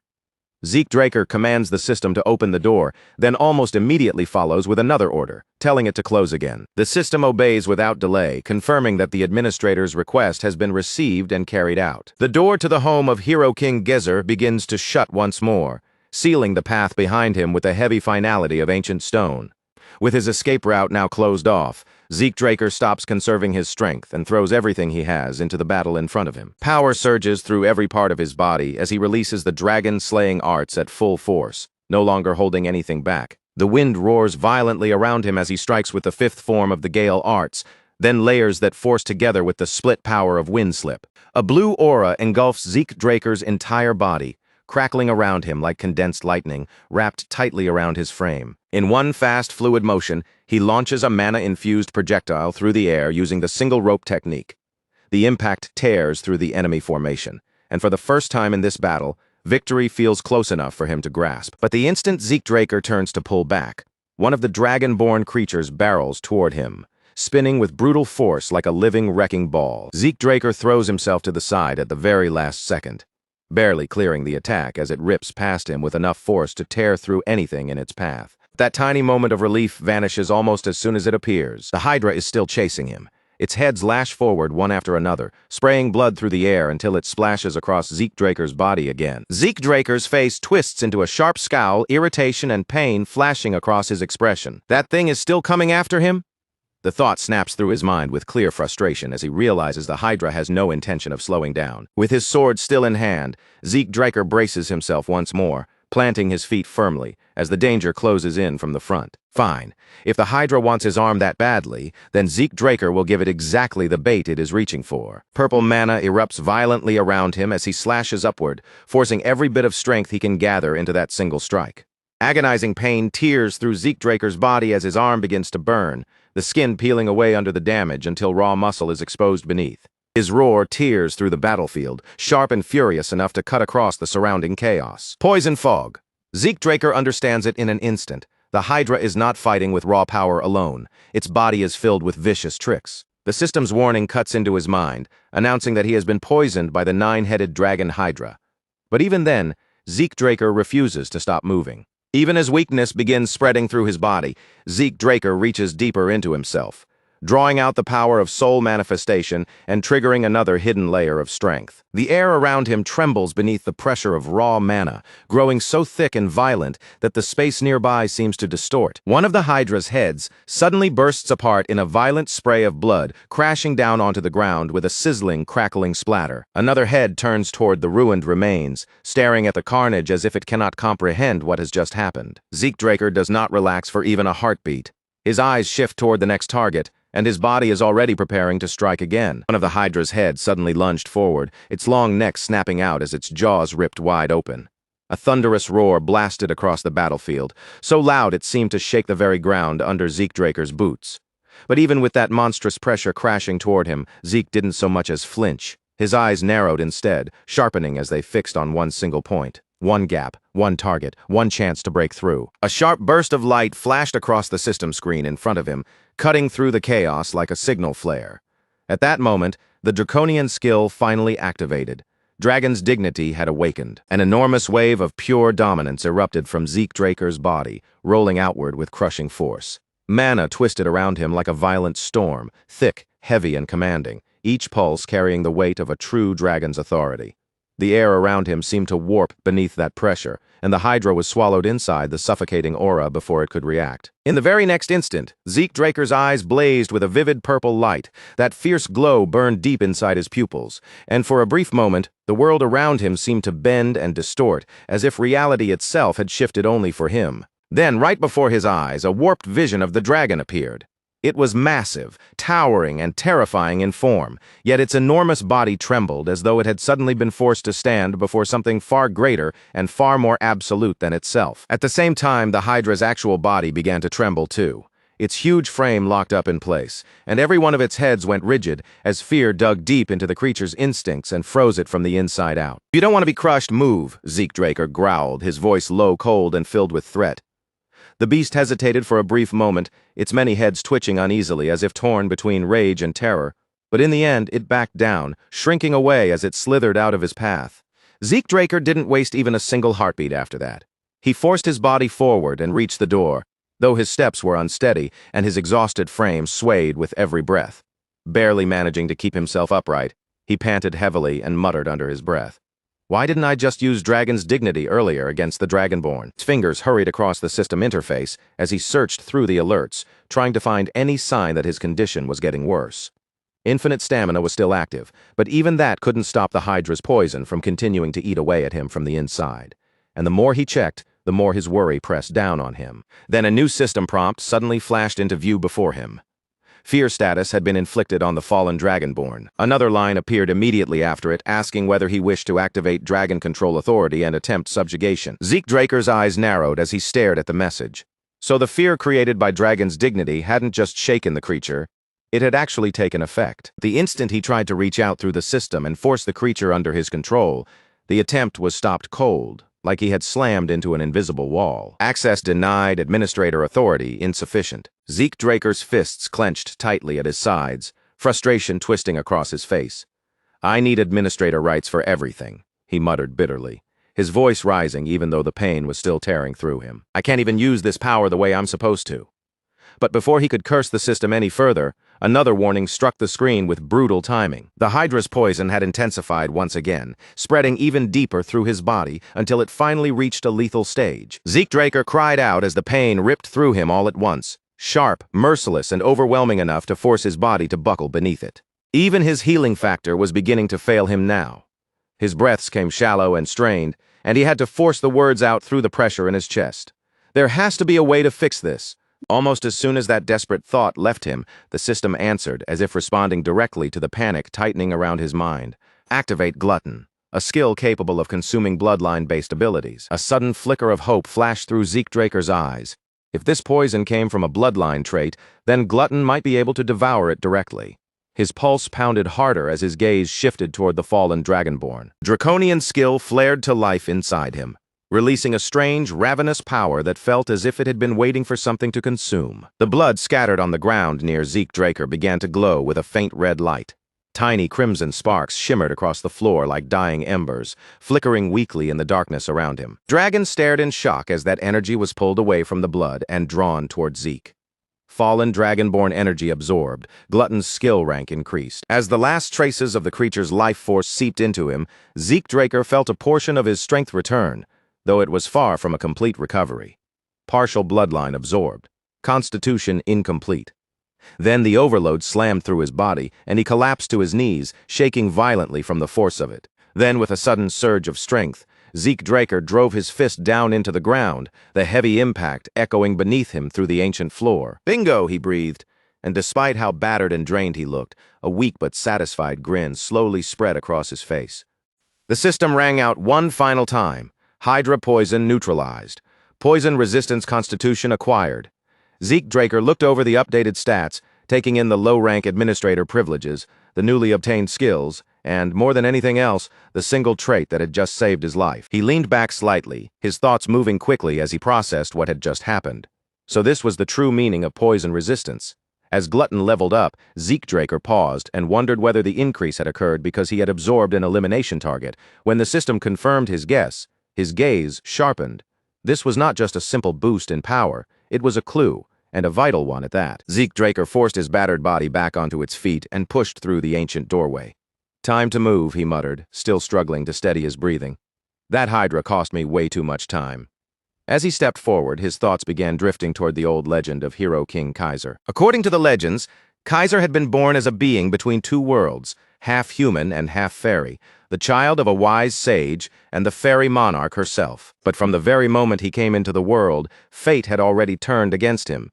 Betrayed and abandoned deep within the forest, he only survived because a sacred wolf discovered the helpless child and raised him as one of its own. As Kaiser grew older, he fought to free oppressed humans from their suffering. And over time, those battles led him to establish the Kingdom of Kronos here on the central continent. Zeke Draker continued walking deeper into the ruins, recalling just how few reliable records of Kaiser's life had managed to survive through the ages.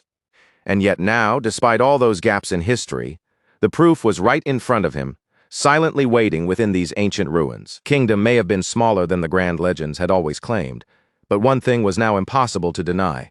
Kronos had truly existed. At last he came to a stop before a massive door, feeling as though he had reached a place where forgotten legend and the present moment were connected by a single bridge. Then the system chimed again, its sound cutting cleanly through the heavy silence around him. "The home of Hero King Kaiser has opened."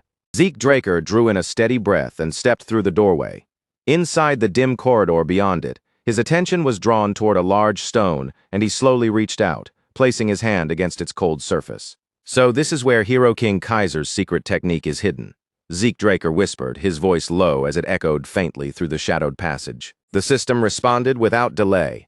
An achievement quest had been triggered, and this one was directly connected to Kaiser himself. Zeke Draker barely had enough time to process that information before a sudden warning slammed across his screen. "You cannot exit this area until the quest is completed." The moment Zeke Draker read those words, his entire body stiffened. Something beyond that door had reacted to his thoughts, almost as if someone or something hidden inside had been watching him from the darkness. Zeke Draker glanced back uneasily, his guard rising at once. Then the system revealed the title of the quest, Linked Quest, Hero King's Wisdom. The details began unfolding one line at a time before his eyes, but one specific line made him freeze completely. Reward, the Fairy Monarch's Tear. Zeke Draker's breath caught in his throat, and for a moment he could only stare. It was a relic said to grant wishes, and it was directly connected to the Fairy Monarch, Kaiser's own mother. The meaning behind that reward hit him immediately, sending his thoughts racing in every direction. A wish-granting item with the power of the fairy lineage. Zeke Draker couldn't tear his eyes away from the mission reward. The Fairy Monarch's Tear, a legendary relic said to grant any wish, something with enough power to change everything. With his palms still pressed firmly against the surface of the stone, Zeke Draker's brows drew together in confusion. "I have no idea how this thing works," he muttered under his breath, his eyes studying the strange object closely. "But there's no way it's anything normal." The mystery only made his curiosity grow stronger, so he turned to the system and asked how he was supposed to proceed. A moment later, the reply appeared. Request acknowledged. Almost immediately, the system began digging through the chamber's hidden magical video records, searching through the preserved images and memories buried inside the ancient space. After scanning through the archive, the system found 546 recorded images connected to Hero King Kaiser. But out of all those records, only 12 met the exact conditions Zeke Draker needed to move forward. The first recording shimmered, then flickered to life before him. The system identified the ancient language of Kronos the moment it appeared, and before Zeke Draker could miss a single word, it translated everything instantly into a language he could understand. On the glowing screen, Hero King Kaiser stood there with the blunt confidence of someone who had never doubted himself for even a second. Then he spoke, declaring simply, "A sword is just a sword." A frustrated voice answered from somewhere within the recording, complaining that he couldn't even swing the weapon properly. Kaiser's response came sharp and immediate. "Stop whining," he snapped, cutting through the complaint without mercy. Then, within the image, Chaton Draker appeared. The moment Chaton Draker came into view, Kaiser turned his attention straight toward him.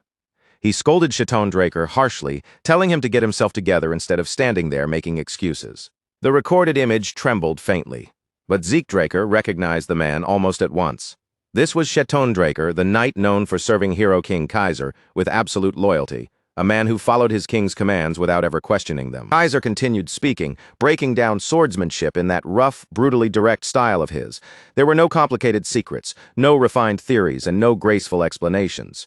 To him, it was simple. Swing the sword with everything you have, then keep swinging until you can no longer stop. Then, without warning, red mana erupted from the recorded image. It surged outward like a violent wave, rushing across the space and wrapping itself around Zeke Draker's body. The pressure slammed into him with such overwhelming force that his knees nearly buckled instantly, driving him down toward the ground as if the air itself had turned heavy. Zeke Draker clenched his teeth, his face tightening from the strain, but he refused to retreat. Instead of backing away, he dug in and forced himself to endure the crushing weight bearing down on him. This is Hero King Kaiser's advancement. The system's confirmation appeared clearly before him, leaving no doubt about what he was witnessing. A slow grin began to spread across Zeke Draker's face. This was it. This was exactly the kind of legacy he had pushed this far to find. "Play it again," Zeke Draker said, his eyes locked on the recording with renewed intensity. From the very beginning.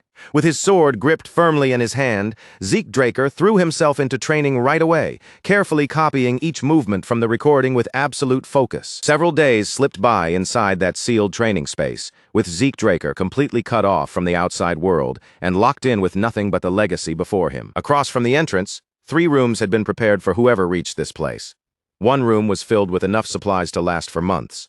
Another was arranged for rest and everyday needs, and the final room held both a library and training equipment. After looking over the setup, Zeke Draker guessed that this place had most likely been built as a legacy chamber for the successor Kaiser had chosen.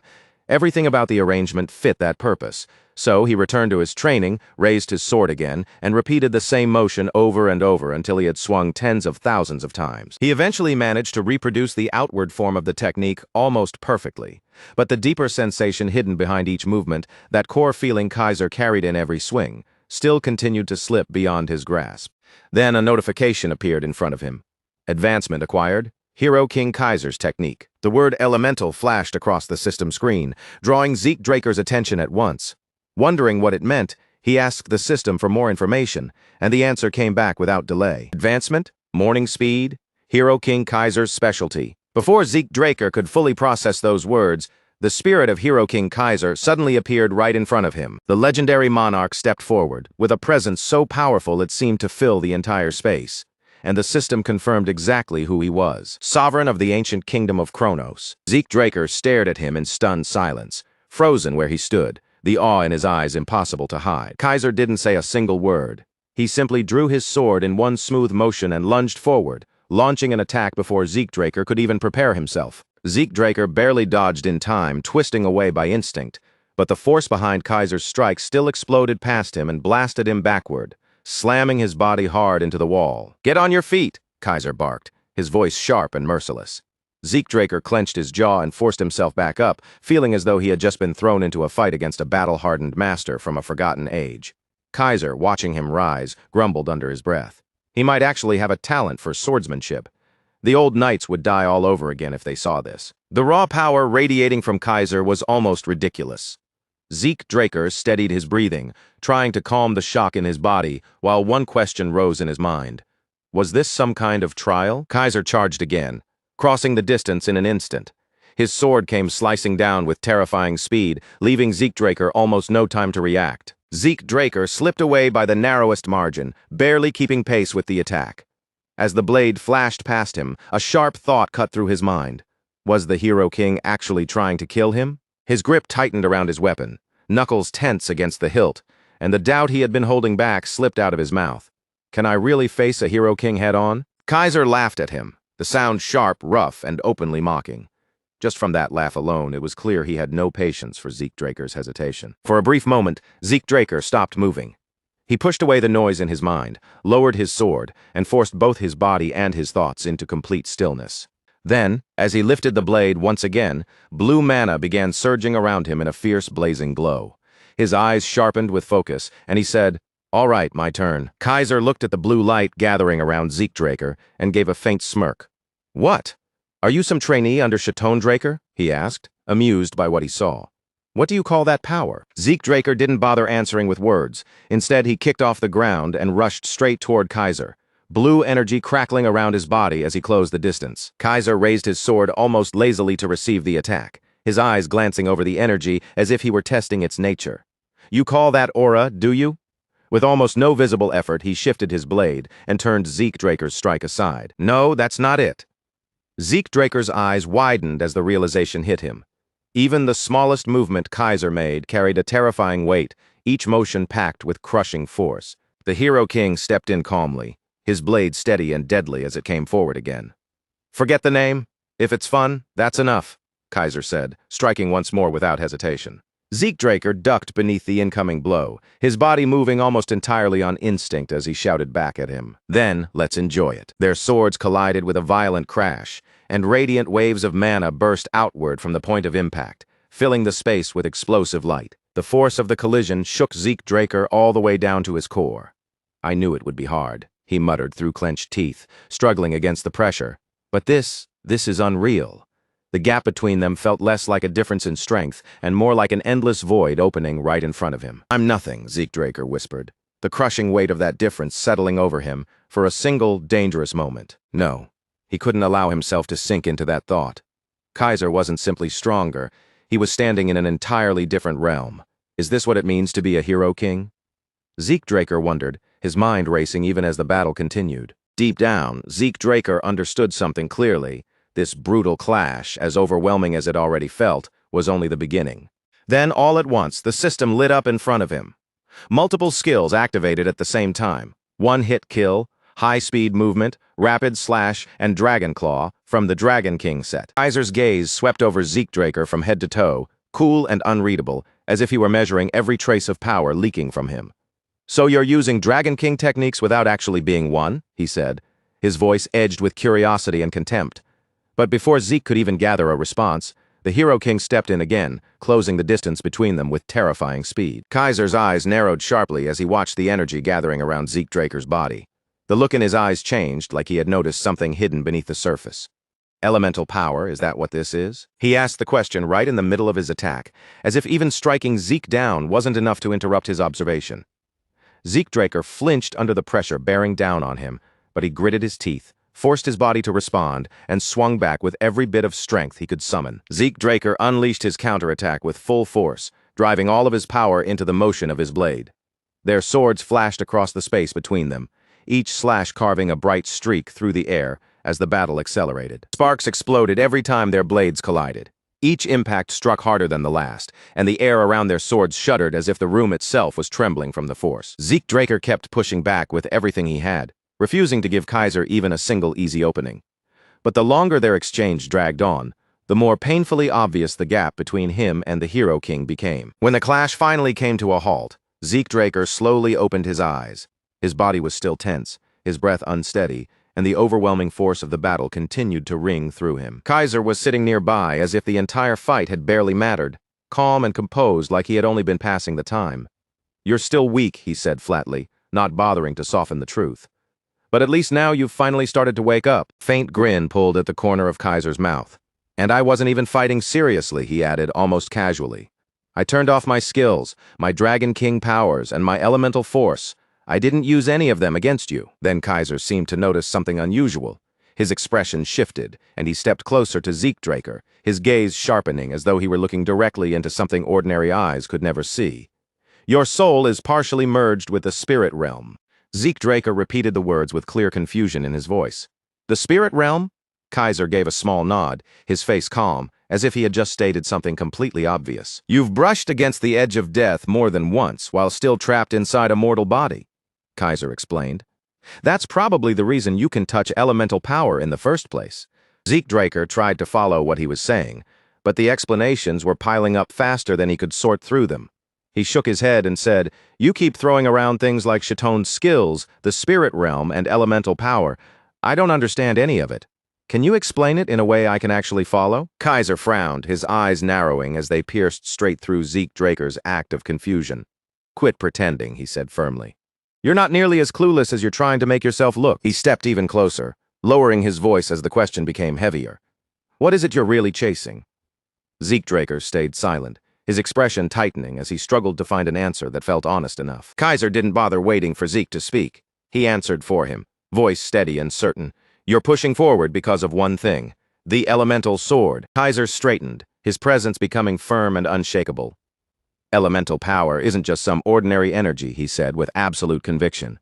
It's the raw force that supports every part of existence. Water, fire, earth, and wind. Those four elements are what govern everything in this world. And the elemental sword pulls its strength straight from those very forces. Kaiser lifted his blade and the air around him changed in an instant, growing sharper and heavier. Watch closely, he said. This is a wind elemental field combined with a strong blade technique. As he spoke, a controlled gust began to coil around Kaiser's sword, rippling through the air like an invisible current, slowly taking form. The source behind all elemental power, I call it ether. Zeke Draker could only stare in stunned silence. Until that moment, all of it had sounded like theory, something distant and abstract, but now it was unfolding right in front of his eyes. Elemental power was no longer just a vague concept floating in his mind. It felt alive in the space before him, breathing through the air like something closer to ancient magic than ordinary swordsmanship, something primal, deep, and far older than any explanation. Kaiser stepped back slightly and pointed his blade toward Zeke Draker, silently giving him the floor. Your turn, he said. Show me what you've managed to grasp. Zeke Draker hesitated for a brief moment, then voiced the question forming in his mind. If ether is what fuels elemental power, then why can't I sense it clearly from you?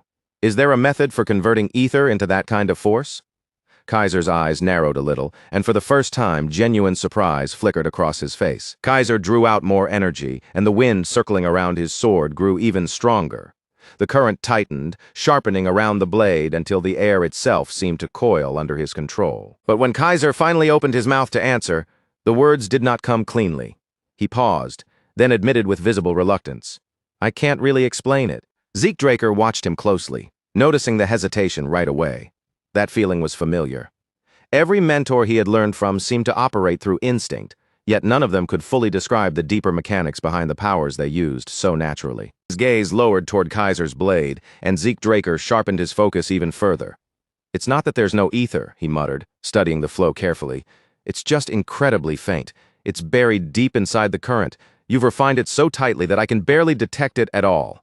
Kaiser glanced down at his own weapon, looking genuinely puzzled. Then why can't I sense it that way? Zeke Draker stepped forward, tightening his grip around the hilt of his sword. No matter, he said, his voice growing steadier. I'll find the answer myself. Kaiser raised an eyebrow, a hint of amusement returning to his face. Getting bold now, aren't we? Zeke Draker closed his eyes and slowed his breathing, forcing his mind into focus. Inside his head, he repeated Kaiser's words over and over. A full-force strike is elemental power. That phrase echoed through him again and again, until, at last, something began to click into place. Maybe the secret wasn't only about releasing power. Maybe the real key was restraining it, compressing it, and shaping it into something controlled and precise. Zeke Draker's eyes snapped open, and he swung his sword in one decisive motion. Power erupted from his body as wind burst to life around him, and the entire field seemed to shift under the pressure of his aura. Kaiser watched the movement with visible surprise in his eyes. You just tapped into elemental power, he said. But almost immediately his tone sharpened and his expression grew more serious. That technique, though, it resembles dragon tongue, and not in a good way. Zeke Draker staggered slightly, his breathing rough from the strain. Dragon tongue? Kaiser's face darkened into a deep scowl. Dragon tongue is sacred, he said. Only dragons, or perhaps the Dragon King, can truly wield it. No human body can withstand it. Every single time you use that power, it tears you apart from the inside. Zeke Draker's expression tightened with confusion as Kaiser continued without mercy. You and a dragon are built differently. Your soul is far too small for that kind of force. Trying to channel it is like pouring fire into a paper cup. It will burn straight through every time. What you're doing isn't mastery. It's nothing more than a flawed imitation. And whoever gave you that power didn't give you a blessing, Kaiser said coldly. They handed you a broken curse. After a short pause, Kaiser's tone shifted just slightly. Still, if you can find a way to access that power again, then maybe it's something worth chasing. Zeke Draker's thoughts immediately started racing, memories rising one after another before he could stop them. His mind flashed back to the Dragon Slayer's sanctuary, to the moment he had absorbed Bahamut's heart. The system message from that day echoed through his memory as clearly as if it were appearing in front of him again. Dragon Tongue acquired, currently unusable. That ability had been listed as part of the Dragon King skill set. If I can unlock it completely, Zeke Draker realized, his eyes sharpening with the thought, then I could use full force strikes without holding anything back. That realization changed everything. It gave him a fresh reason to push harder, move faster, and drive himself even further beyond the limits he had already reached. But before Zeke Draker could sink too deeply into that line of thought, Kaiser raised his sword again. Do I need to beat the daydreaming out of you? Get on your feet? Zeke Draker hurriedly scrambled back up, and this time, Kaiser's voice softened just a little. Advanced training takes much longer than learning the basics. With your heavenly body and all those synchronization sessions, you're finally beginning to understand it. You're learning how the elemental sword actually works. Zeke Draker nodded, sweat running down his face as he listened. Kaiser continued. Think of it like casting a spell. A mage channels mana through a formula. This works in a similar way, except you're channeling elemental force through ether. Your sword isn't merely a weapon, Kaiser said, his gaze steady. It becomes a conduit, drawing in spirit energy and guiding the raw power of the elements through its edge. From there, the days began to blur together as their training grew harsher and more intense. Zeke Draker pushed himself without mercy, repeating and refining every movement until each swing became sharper, cleaner, and more controlled. Little by little, he learned to synchronize his spirit with the elemental field, and the more deeply he understood it, the more naturally the elemental sword began to answer him. The wind started responding to his will, and the air around him hummed with energy at his command. At last, Kaiser sheathed his blade and took a step back, finally looking at Zeke Draker as if he had become someone worth paying attention to. Now you're worth watching, he said bluntly. But don't get smug. The next phase will crush you if you walk into it without preparing yourself, Kaiser warned, his tone calm, but carrying a weight that made the warning impossible to ignore. Rest while you still have the chance. Zeke Draker was still trying to catch his breath, sweat sticking to his face and dripping along his jaw, but he lifted his head anyway and asked, "While we're resting, do you mind if I ask you something?" Kaiser gave him a short nod, granting permission without making a big deal of it. Speak. The instant that word left Kaiser's mouth, Zeke Draker's eyes sharpened, curiosity pushing through his exhaustion. As Zeke Draker looked at the faint particles drifting quietly through the air around them, something suddenly clicked into place in his mind. These things floating around us, he said slowly, watching them shimmer in the space between them. They're elemental force too, aren't they? And once that question came out, he kept going. I met someone named Hersian before, Zeke Draker continued, his gaze still thoughtful. He talked about using aura, and he said it belonged to Chatone Draker's discipline. What exactly did he mean by that? Kaiser leaned his back against a nearby stone, his expression shifting into something more reflective. Aura is exactly what the name suggests, he explained. It's spiritual force radiating out from inside the body. But Chatone Draker looked at things from a different angle. He believed humans could never use the elemental sword the same way dragons or spirits could, so instead of chasing the same path, he carved out a separate one for himself. Zeke Draker's brows drew together as he processed that. So everything I've been doing, that's Chatone Draker's technique? Kaiser nodded once, confirming it without hesitation. Exactly. That's why Hersian was able to recognize it. But there's something most people never knew. Chatone Draker had a title he never revealed to anyone else. Kaiser paused briefly, then said the name as plainly as possible. Chatone Draker. Zeke Draker's pulse jumped the moment he heard it. That single name changed the shape of everything he thought he knew. Chatone Draker, the man remembered as Hero King Kaiser's loyal right hand, was also the source of aura cultivation. So it had really been Chatone Draker, not Tarakan Draker? Then why had history hidden that truth so completely? I see, Zeke Draker said quietly, pulling in a slow breath to steady himself. Then he raised one last question, his voice more serious than before. Then tell me one more thing. What is the spirit realm, really? Ever since I learned the elemental sword, I felt it close by, but I still don't understand what it actually is. Kaiser didn't answer him right away. Instead of speaking, Kaiser suddenly raised his hand and slammed his palm hard against the ground beneath them. The floor split open with a violent crack. tearing apart under the force of his strike, and a fierce surge of wind burst upward from the gap. Zeke Draker stumbled backward in shock as the entire atmosphere around him changed at once. The air became thick with energy, and a deep, resonant hum of wind seemed to vibrate through his very bones. It was the same sensation the elemental's sword had been drawing from all along. As Zeke Draker looked around, the scattered pieces finally began to fit together. This was the presence of the spirit realm. It's not some separate place, Kaiser said firmly. It's a layer of reality that has always existed around us. Spirits dwell there, and so does the purest elemental energy. Once you can truly sense it, power will never be out of reach again. Zeke Draker closed his eyes, letting those words settle into him. He no longer tried to reach for the elements as though they were something far away. He could feel them inside himself. The wind was no longer merely obeying his command. It was moving with him. He wasn't just using it anymore. He was beginning to become one with it. Kaiser continued, speaking more carefully now, as if he wanted Zeke Draker to understand the shape of it rather than cling to the exact wording. Technically, they aren't the same thing, but you can think of it this way. The spirit realm is like the afterlife, while the material realm is the place where the living exist. Once a physical body leaves the material realm, it ends up in the spirit realm, and after that, there's no returning. It's like an invisible wall shuts behind you, sealing the way back forever. Zeke Draker's eyes flashed as understanding struck him all at once. My master said my soul was partly linked to the spirit realm, he said, staring ahead as the meaning sank in. And now I'm standing here in front of you, actually experiencing it. Kaiser's voice dropped lower, becoming more serious. I've never seen another case like yours, but there are still ways to pass through that barrier. He lifted his hand and cut a path through the swirling wind, parting the current as easily as if it were cloth. In my case, a dragon helped me. Zeke Draker hesitated for a beat, then blurted out. A dragon? Wait, you're serious? Kaiser looked genuinely confused by his reaction. Is there a problem with that? Zeke Draker frowned. Dragons don't exactly go around helping humans. Kaiser folded his arms, looking as if Zeke had said something absurd. Where did you hear that nonsense? No creature cherishes humans more than dragons. Zeke Draker stiffened, disbelief spreading clearly across his face. What kind of twisted logic is that? He snapped, unable to hold back his reaction. Since when do dragons care about us? His thoughts drifted immediately to Bahamut, the dragon once known for destruction and annihilation. Maybe dragons really had been different in the ancient past. But if that was true, then what had changed? Why had such a deep distance formed between dragons and humans? Kaiser straightened his posture, his eyes firm as he looked directly at Zeke Draker. Do you really need me to spell it out for you? You're standing here right now because of that bond? Reached out and tapped Zeke Draker on the chest with one finger. That heart beating inside you, and my sword forged from a dragon's fang. Bahamut didn't hand over things like that for no reason. Zeke Draker froze where he stood. He didn't give them willingly? Kaiser answered with a slow nod. Bahamut has a foul temper. Sure, Kaiser said, speaking as if he knew the dragon all too well.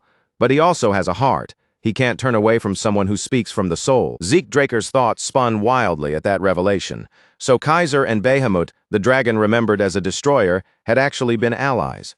That truth felt far too heavy to say out loud, at least for the moment. Zeke Draker rubbed the back of his head, trying to play off the shock before it showed too clearly. Yeah, my clan has always served Lord Bahamut, he said, forcing his tone into something casual. We offered those things to him as part of our duty. Then he pushed a grin onto his face. I guess people just get the wrong idea about me. Kaiser burst into hearty laughter, clearly amused by the answer. You've still got that fierce loyalty running through your blood. Then his voice softened just a little, turning more nostalgic. Bahamut's temper has gotten him into trouble more than once. I had my fair share of clashes with Kronos because of it. Zeke Draker immediately perked up. Kronos? You mean the dragon? His gaze narrowed. Wait? Or are you talking about the kingdom? Old stories passed down through Zeke Draker's ancestors flickered through his mind one after another. Bahamut mentioned him often. Was the kingdom of Kronos really named after Lord Kronos? Kaiser gave a soft chuckle, as though the memory still amused him after all this time. Kronos was my contractor. I couldn't think of a good name for the kingdom, and there he was, lounging around and sipping tea. So I named the kingdom after him. Zeke Draker's eyes widened again. A dragon drinks tea. That has to be one of those shape-shifting things, right? Kaiser smiled faintly, his gaze drifting far into the past. Kronos never seemed surprised by how humans behaved. Honestly, I think he just wanted to make sure his name lived on. Zeke Draker started to respond, But before he could get the words out, Kaiser suddenly went quiet, and in that brief silence, another thought clicked into place inside Zeke Draker's mind. Thousands of years ago, dragons and humans must have lived peacefully side by side. But if dragons openly used their full strength to help people, that overwhelming power would have thrown the balance of the entire world into chaos. To prevent that from happening, dragons had likely suppressed their own power, taken on human forms, and formed sacred contracts with chosen individuals who could act in their place. People like King Kaiser had not been ordinary rulers. They had been contractors bound to dragons through something far deeper than simple alliance. Zeke Draker's thoughts began to tumble forward even faster. Could that be why ancient artifacts were so absurdly powerful? Had they been created through cooperation with dragons? But then, what had gone wrong? Why had that bond disappeared from the world? Kaiser abruptly lifted his hand, cutting straight through Zeke Draker's spiraling thoughts. If you think any harder, my head's going to fall off from waiting. Zeke Draker snapped back to the present and let out a quiet sigh. Maybe it really was time for him to properly read through those old records. He walked up to Kaiser with a faint smirk tugging at his lips. You waited 2,000 years for someone to inherit your place? A few more minutes won't kill you? Kaiser grinned right back at him. You really do have that attitude. Kaiser's gaze sharpened again as he studied Zeke Draker closely, as if measuring how far that confidence could truly carry him. Let's see how long that confidence lasts, he said. It's time for your final training. With that, he lifted his sword. We're going to spar. The air around them grew heavy the moment Kaiser raised his blade, its edge catching the light with a dangerous gleam. But this won't be like our usual fights. There's a twist. A strange stillness settled across the field, as if even the wind had stopped to hear the rules. From noon onward, no food and no rest. The match ends only when I say it ends. Kaiser leveled the sword directly at Zeke Draker, making the restriction impossible to misunderstand. And you'll be limited. You may use only the elemental sword. No other techniques are allowed. Zeke Draker tilted his head slightly, testing the boundary with a hint of defiance in his voice. And what happens if I decide to break the rules? Kaiser's smirk deepened at once, sharpening into the kind of smile that felt less like amusement and more like a warning. In one swift motion, Kaiser unleashed the elemental sword and ignited a field of fire all around him. Flames exploded outward in wild, chaotic waves as flame dance roared to life. The temperature spiked instantly, and the air turned thick with scorching heat and raw, oppressive force. Kaiser stepped forward through the flames, fire trailing behind him as his eyes locked directly onto Zeke Draker. Want to break the rules? His grin widened, fierce and merciless.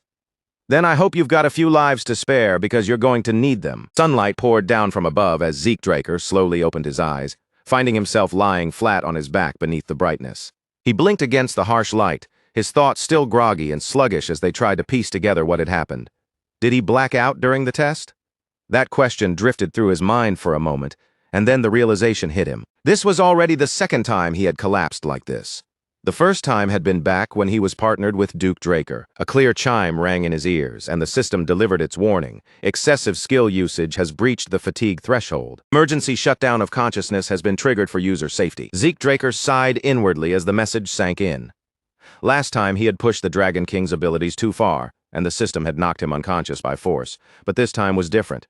This was not backlash from borrowed power. This was pure physical exhaustion. Since his regression, it was the first time his body had been pushed so completely to its limit that he had fainted from sheer bodily strain. Zeke slowly forced himself back upright, his body still heavy as he blinked and took in the dead silence pressing in around him. He turned his head through the ruined space and called out, "King Kaiser!" His voice echoed across the broken remains, but no reply came back. Everywhere Zeke looked, there was only destruction. Shattered stone covered the ground, collapsed walls leaned in jagged piles, and the place that should have been filled with life now felt painfully hollow and empty. There was no one beside him, no sign of movement, and no presence answering his call. Zeke stood there completely alone, his gaze narrowing as a cautious thought crept into his mind. Had he somehow been dragged back into the spirit realm again? He slowly swept his eyes over the broken remains of the kingdom, studying the wreckage while trying to calm the confusion in his head. As he steadied himself, his thoughts drifted back to the trial, and especially to those final moments when he had finally managed to use the field of water much more smoothly than before. Right at that moment, a system message flickered into view before him. The instant Zeke saw it, his eyes lit up. The linked quest had officially been completed. Another line of text appeared immediately after, informing him that extra rewards had been issued because he had cleared everything within the required time limit. A slow, satisfied grin tugged at Zeke's face. Somehow, after all of that, he had really pulled it off. Then the notifications began pouring in one after another. Rewards confirmed. Fairy King's tier obtained. 500 karma points awarded. 3 random skill cards received. Achievement quest complete. Additional rewards granted. Victory officially acknowledged, and on top of all that, his system authority had been upgraded to Intermediate Administrator, unlocking new system functions. Zeke stared at the flood of glowing messages, his lips parting slightly in disbelief. This was far more than he had expected to receive all at once, but the system still wasn't finished. It announced that the Wagner quest book had been raised to the intermediate tier. Item shortcut slots were now available. Minimap portal travel had been activated. The administrator's soul had been partially unsealed. As for Bahamut's heart, it was still sealed, but the seal's condition had dropped from before and now sat at 90%. After that, even more information rushed into view, stacking across the air like a waterfall of glowing windows. Skills, menus, newly available functions, and administrator privileges appeared all at once, leaving barely any room for Zeke to process them. For a moment, Zeke could only stand there and stare at the floating windows, stunned by the sheer volume of information filling his vision. It was immediately obvious that sorting through all of these changes was not going to be a quick job. He brought a hand to his chin and rubbed it slowly, sinking into thought. Back when he had first absorbed Bahamut's heart, the seal had been fixed at 95%. Now, after everything that had happened, it had fallen to 90%. Suddenly, another system message flashed before him, warning that the detected power was still beyond the host's current capacity. 95% of the acquired power had been compressed and sealed away. Zeke's expression shifted as realization settled over him, so that was why the seal had never fully opened before. He gave a faint nod, remembering far too clearly how dangerous it felt when overwhelming power surged through the body all at once, and after calculating it in his head, he understood that he was only using about 10% of the true strength hidden inside Bahamut's heart. His gaze sharpened as the pieces began locking into place. Even Dragon Tongue, that strange skill karma points couldn't influence, along with the Dragon-type domination ability, might both be connected to the current condition of Bahamut's seal. Zeke lowered his voice, speaking almost like he was reminding himself, from now on he would have to watch that seal carefully. Then his eyes shifted back toward the reward boxes, still waiting inside the system window. With a single thought, he opened them. The first reward materialized right away, boots forged from mature iron, described by the system as incredibly light, while still possessing impressive durability. The next item appeared immediately after. It was leg armor, also crafted from mature iron, carrying the same advantages as the boots. A lightweight build combined with sturdy, reliable toughness. And the third reward rose from the list, a pair of crystal earrings, according to the system. They possessed a special effect that boosted mana regeneration speed by 15%. Zeke let out a quiet whistle as he examined the items more closely. These were definitely not ordinary rewards. He lifted the crystal earrings toward his eyes, admiring the delicate craftsmanship and the clean shimmer running through the material. If he ever decided to sell something like this, it could easily bring in a serious amount of money. A pleased grin soon spread across his face. With the mature iron boots and leg armor added to what he already had, they now matched well with his gauntlets. At this pace, Zeke realized he was getting surprisingly close to completing the entire equipment set. Zeke tilted his head slightly, his attention returning to the system menu hovering in front of him.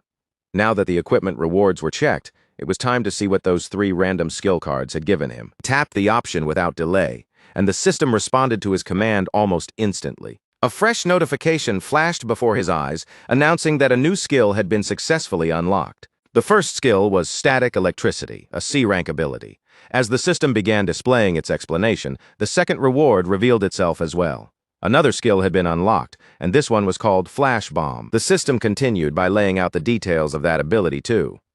Then, after a brief pause, the third and final card exposed its result, registering the last skill inside the system window. Zeke's brow furrowed slightly when he saw the final results. All 3 skills were C-rank. He released a small sigh, but the disappointment didn't linger for long. After all, if powerful high-tier skills were handed out that easily, then everything he had fought through to earn them would have felt meaningless. A new alert rang out as static electricity activated. At once, the edge of Zeke's sword began to spark, thin arcs of lightning crawling across the blade in sharp, flickering threads. Seeing the electricity dance along the metal, Zeke raised an eyebrow. For something ranked only at C, the effect was much stronger than he had expected.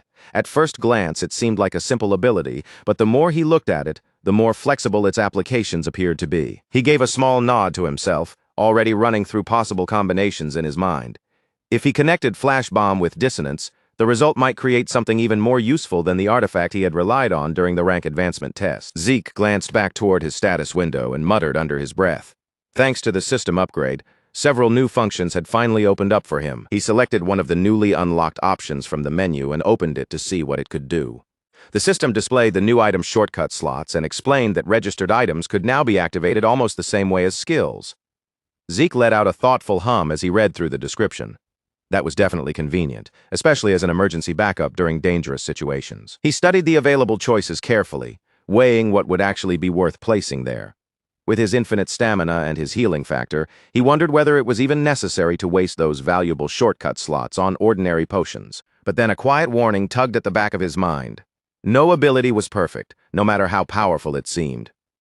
He thought back to Kaiser, an opponent whose overwhelming strength could not be overcome through endurance alone. There was absolutely no guarantee that he would never face someone like that again. In fact, the next enemy might be even more dangerous. And on top of that, Zeke still didn't know whether his healing factor had an actual limit. Once that realization settled in, he stopped hesitating. He quickly moved his hand and clicked the purchase button, locking in his decision without wasting another second. Through the system shop, a top-grade healing potion was purchased. The moment the purchase went through, the item was immediately registered into one of his newly unlocked shortcut slots. Zeke checked the karma points he had left and gave a small, firm nod. It had been expensive, but considering what it could save him from, it was absolutely worth the cost. He read over the potion's effects and details once more, then murmured quietly to himself. This would be his failsafe, his final backup when things truly went wrong, something even more reliable than infinite stamina in the worst possible moment. While the system continued flashing alerts in front of him, Zeke's gaze was caught by one message in particular: the Fairy King's tear. He took out the small bottle and held it carefully in his hand as the system brought up its description. According to the message, this tear had been shed when the hero king fell victim to a treacherous shortcut scheme. The system explained that by using the bottle as a medium, he could summon the Fairy King from the spirit realm one time. Zeke's fingers tightened slightly around the small bottle. Out of every reward he had received, this one might actually be the most valuable. Then he blinked, the meaning suddenly hitting him. The Fairy King he had encountered earlier that day, this item was connected directly to him. Zeke stared down at the tiny bottle resting in his hand. According to legend, the Fairy King was said to grant wishes to humans. And if that old story was true, then this bottle might give Zeke one single wish, maybe even any wish he wanted. His grip tightened just a little more around the bottle. But there was only one chance to use it, and something this precious could not be wasted on a careless impulse. As he looked at the tear inside, Zeke quietly made up his mind. He would keep it with him until the moment truly mattered. With that decision settled in his heart, Zeke turned away from the ruins and started walking forward. When the right time finally came, he was certain he would know exactly when to use it. Not much time had passed before the world around Zeke suddenly warped and changed. He blinked once, then found himself surrounded by familiar counters, familiar walls, and that unmistakable atmosphere. After a brief look around, realization settled in. He had arrived at the Adventurers Guild. Zeke's eyes moved quickly from one side of the room to the other, checking every corner and every detail of his surroundings. It only took a moment for him to understand the situation clearly. He hadn't walked here. He had been teleported. A faint look of interest appeared on Zeke's face as he processed it. This new portal travel function from the system was not just some flashy bonus with no real use. It worked exactly as promised, and almost as if responding to his thoughts, the system chimed again. A system message appeared in front of his eyes, calmly asking whether he wanted to use system portal travel. Before he could fully react, another prompt followed right behind it, instructing him to select the destination he wanted to travel to. Zeke began scrolling through the minimap, his eyes moving over the marked locations as his curiosity grew stronger. So this meant he could simply choose a place from the map and appear there directly.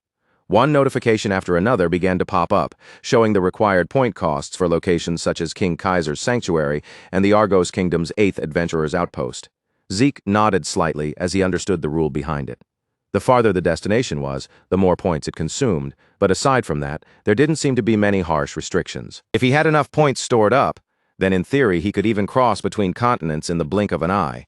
Just imagining that possibility made the corner of Zeke's mouth lift into a small smirk. This function was more than just convenient. For someone like Zeke, it was practically the perfect tool for cutting off anyone trying to track him or follow his movements. It would be incredibly useful for the plans he had from here on out. But just then, something nearby pulled his attention away. Zeke glanced back, and his expression changed slightly. Flowers were blooming there, even though the winter air should have made that impossible. As he studied the area more carefully, recognition slowly settled over him, and his brows drew together. There was no doubt about it. This place was Valhalla, the most elite night training academy on the central continent. Before Zeke could continue thinking through the situation, a man's voice broke through the silence.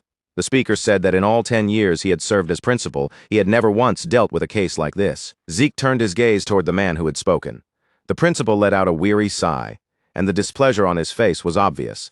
A student had appeared an entire month after the entrance ceremony, and he clearly was not pleased about it. He had never imagined that he would end up spending 4 whole months tangled in a situation this troublesome. Zeke's eyes shifted toward the guide holding the recommendation letter, and one warning written on it stood out immediately.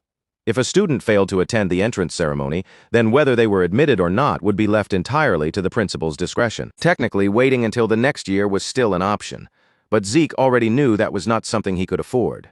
He needed access to the secured archives, which meant he had to convince the principal here and now, no matter what it took. Zeke stepped forward and bowed respectfully before speaking. He explained that while he had been training on his own, he had entered a trance in an attempt to overcome his weaknesses, lost consciousness, and remained in that state for quite some time. Principal Flaubert Borges, who had been trimming something with his scissors, suddenly stopped midway through the motion. "A trance?" he repeated, his eyes narrowing as he fixed his sharp gaze on Zeke. Was that truly the excuse Zeke intended to give for missing the entrance ceremony? Zeke could feel the pressure coming from him.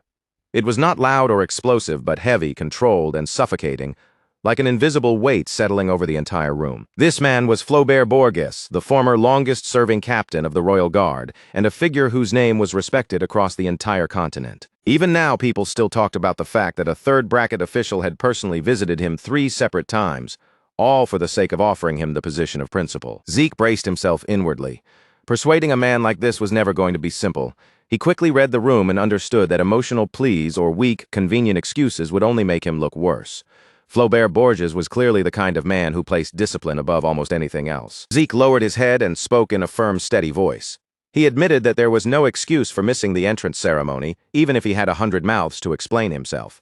But even so, he made it clear that everything he had just said was the truth. Flaubert Borges remained silent for a moment, simply watching Zeke with a steady gaze that revealed nothing of what he was thinking. After a long pause, the principal finally opened his mouth.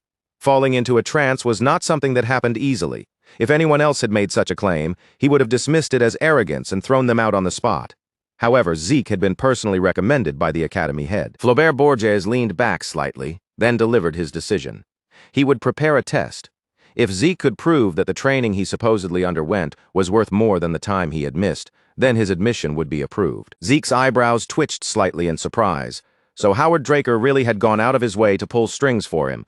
As annoying as it was to admit, Howard had helped open the path in front of him. Zeke gave a small nod of appreciation, accepting the opportunity for what it was. Right now, this was not the time to be picky about how he was allowed through the door. Principal reached toward the small bell resting on his desk and rang it once with a crisp sound. Almost immediately, the secretary stepped into the room. Flaubert Borges ordered that an empty training room be prepared right away and instructed the secretary to inform the department heads as well. They would be conducting an additional entrance evaluation. The secretary bowed deeply, then turned and hurried off to carry out the order. Before long, everyone involved had gathered inside Valhalla's private training room for cadets. Zeke looked over the crowd that had assembled around him, and his thoughts settled into place. This was exactly what he had expected. Every professor standing in that room was someone he had seen mentioned in the Continental reports. Renowned knights, powerful instructors, and famous names known throughout the continent had gathered one after another. The principal's voice cut through the tense air. Since everyone was now present, it was time for Zeke to demonstrate the results of the training he claimed to have undergone. Zeke stepped forward, moving into the center of the training room under everyone's watchful eyes. He knew very well that he could not reveal the elemental sword here yet. Instead, Zeke drew his blade and calmly settled into his stance. From every direction, the instructor's gazes pressed down on him, sharp, strict, and full of evaluation. These were the elite teachers responsible for raising the finest knights on the continent. Zeke understood that if he showed them some outdated or ordinary technique, it would not even be enough to catch their attention. At the same time, he had no intention of hiding absolutely everything he was capable of, so Zeke made his decision. He would reveal just enough for them to glimpse the level he had truly reached. In the next instant, a powerful surge of energy burst out from Zeke, spreading through the hall like a heavy wave rolling across the air. He then pulled that force inward, gathering it tightly, and concentrating every bit of it into the sword in his hand. The instructor's eyes widened as the aura around Zeke's blade began to shine, forming a brilliant and unmistakable glow along the edge of the weapon. What they were witnessing was something rare enough to be called extraordinary. Zeke had formed an aura blade. For a moment, the instructors could do nothing but stare in stunned silence. Zeke had already reached the level of a Blue Knight, and he was only 15 years old. Until now, the previous record had belonged to Abel Draker, who had reached that stage at 19. Compared to that, Zeke's achievement was so absurd that it almost felt impossible to accept. The instructors quickly began whispering among themselves, assuming that such an unbelievably early breakthrough must have been possible because Zeke was a Golden Awakener. That was when Zeke realized he had made a mistake. A memory rose in his mind from the time he had asked Kaiser what he thought about aura. The Hero King had dismissed aura as nothing more than a cheap trick used by the weak. After sparring with Kaiser and measuring himself against that kind of standard, Zeke had become so accustomed to it that he had forgotten to properly suppress his own aura. As he watched the instructors whisper, debate, and argue among themselves about his level, Zeke felt a quiet sense of relief settle inside him. At the very least, they only believed he was a Blue Knight. And before he had crossed paths with Kaiser, that judgment would have been exactly correct. But after Zeke had learned to master the elemental sword, the nature of his aura had already transformed into something completely different from what it had once been. He was no longer standing at the level of an ordinary Blue Knight. Without the instructors realizing it, Zeke had already crossed that boundary and stepped into the realm of a Red Knight. And the difference between those two ranks was far from minor. At a quick glance, Blue Knights and Red Knights might appear similar, since both were capable of creating an aura blade. An aura blade was a terrifying technique that coated the sword in an extremely thin layer of condensed, sharpened energy, turning an already deadly weapon into something far more lethal than normal steel. However, a Blue Knight could only summon the aura blade and hold its basic shape, while a Red Knight could manipulate that aura freely, changing its form without losing even the slightest bit of cutting power. Zeke felt a quiet wave of relief that he had stopped himself before showing too much. If he had pushed that demonstration even one step further, the entire situation might have become impossible to explain or control.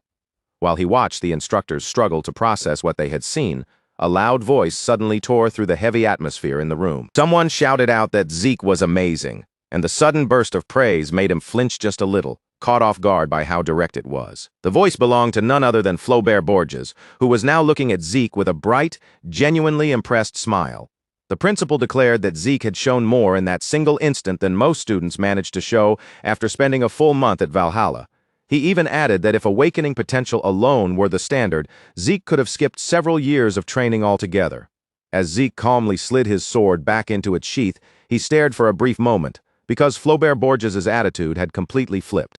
Zeke lowered his head with proper respect and apologized to Flaubert Borges for failing to attend the entrance ceremony, openly admitting that the responsibility was his.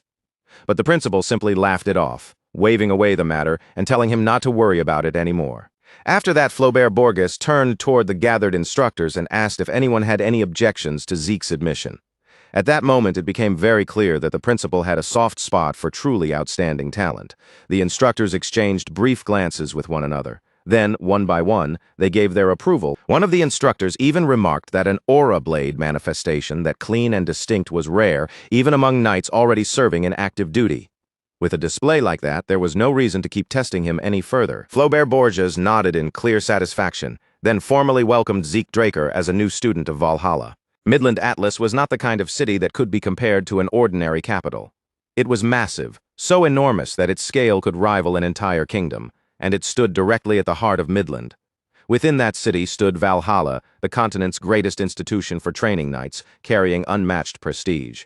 The Draker family's Four Seasons fortress was also located there, and because the Draker patriarch and the family's most important figures resided within its walls, many people regarded that fortress as the true stronghold of House Draker. Before long, the scene shifted once again. Zeke soon arrived before a grand mansion, an impressive residence that had been prepared specifically for him to use as his own. Even Zeke, who had experienced more than enough luxury in his life, found himself thinking that the mansion was far more extravagant than necessary. As he slowly pushed open the front door and stepped inside, he immediately noticed that two figures were already waiting for him within the mansion. The moment Zeke crossed the entrance, confetti burst into the air in a colorful explosion, and loud, cheerful voices rang out to welcome him to Valhalla.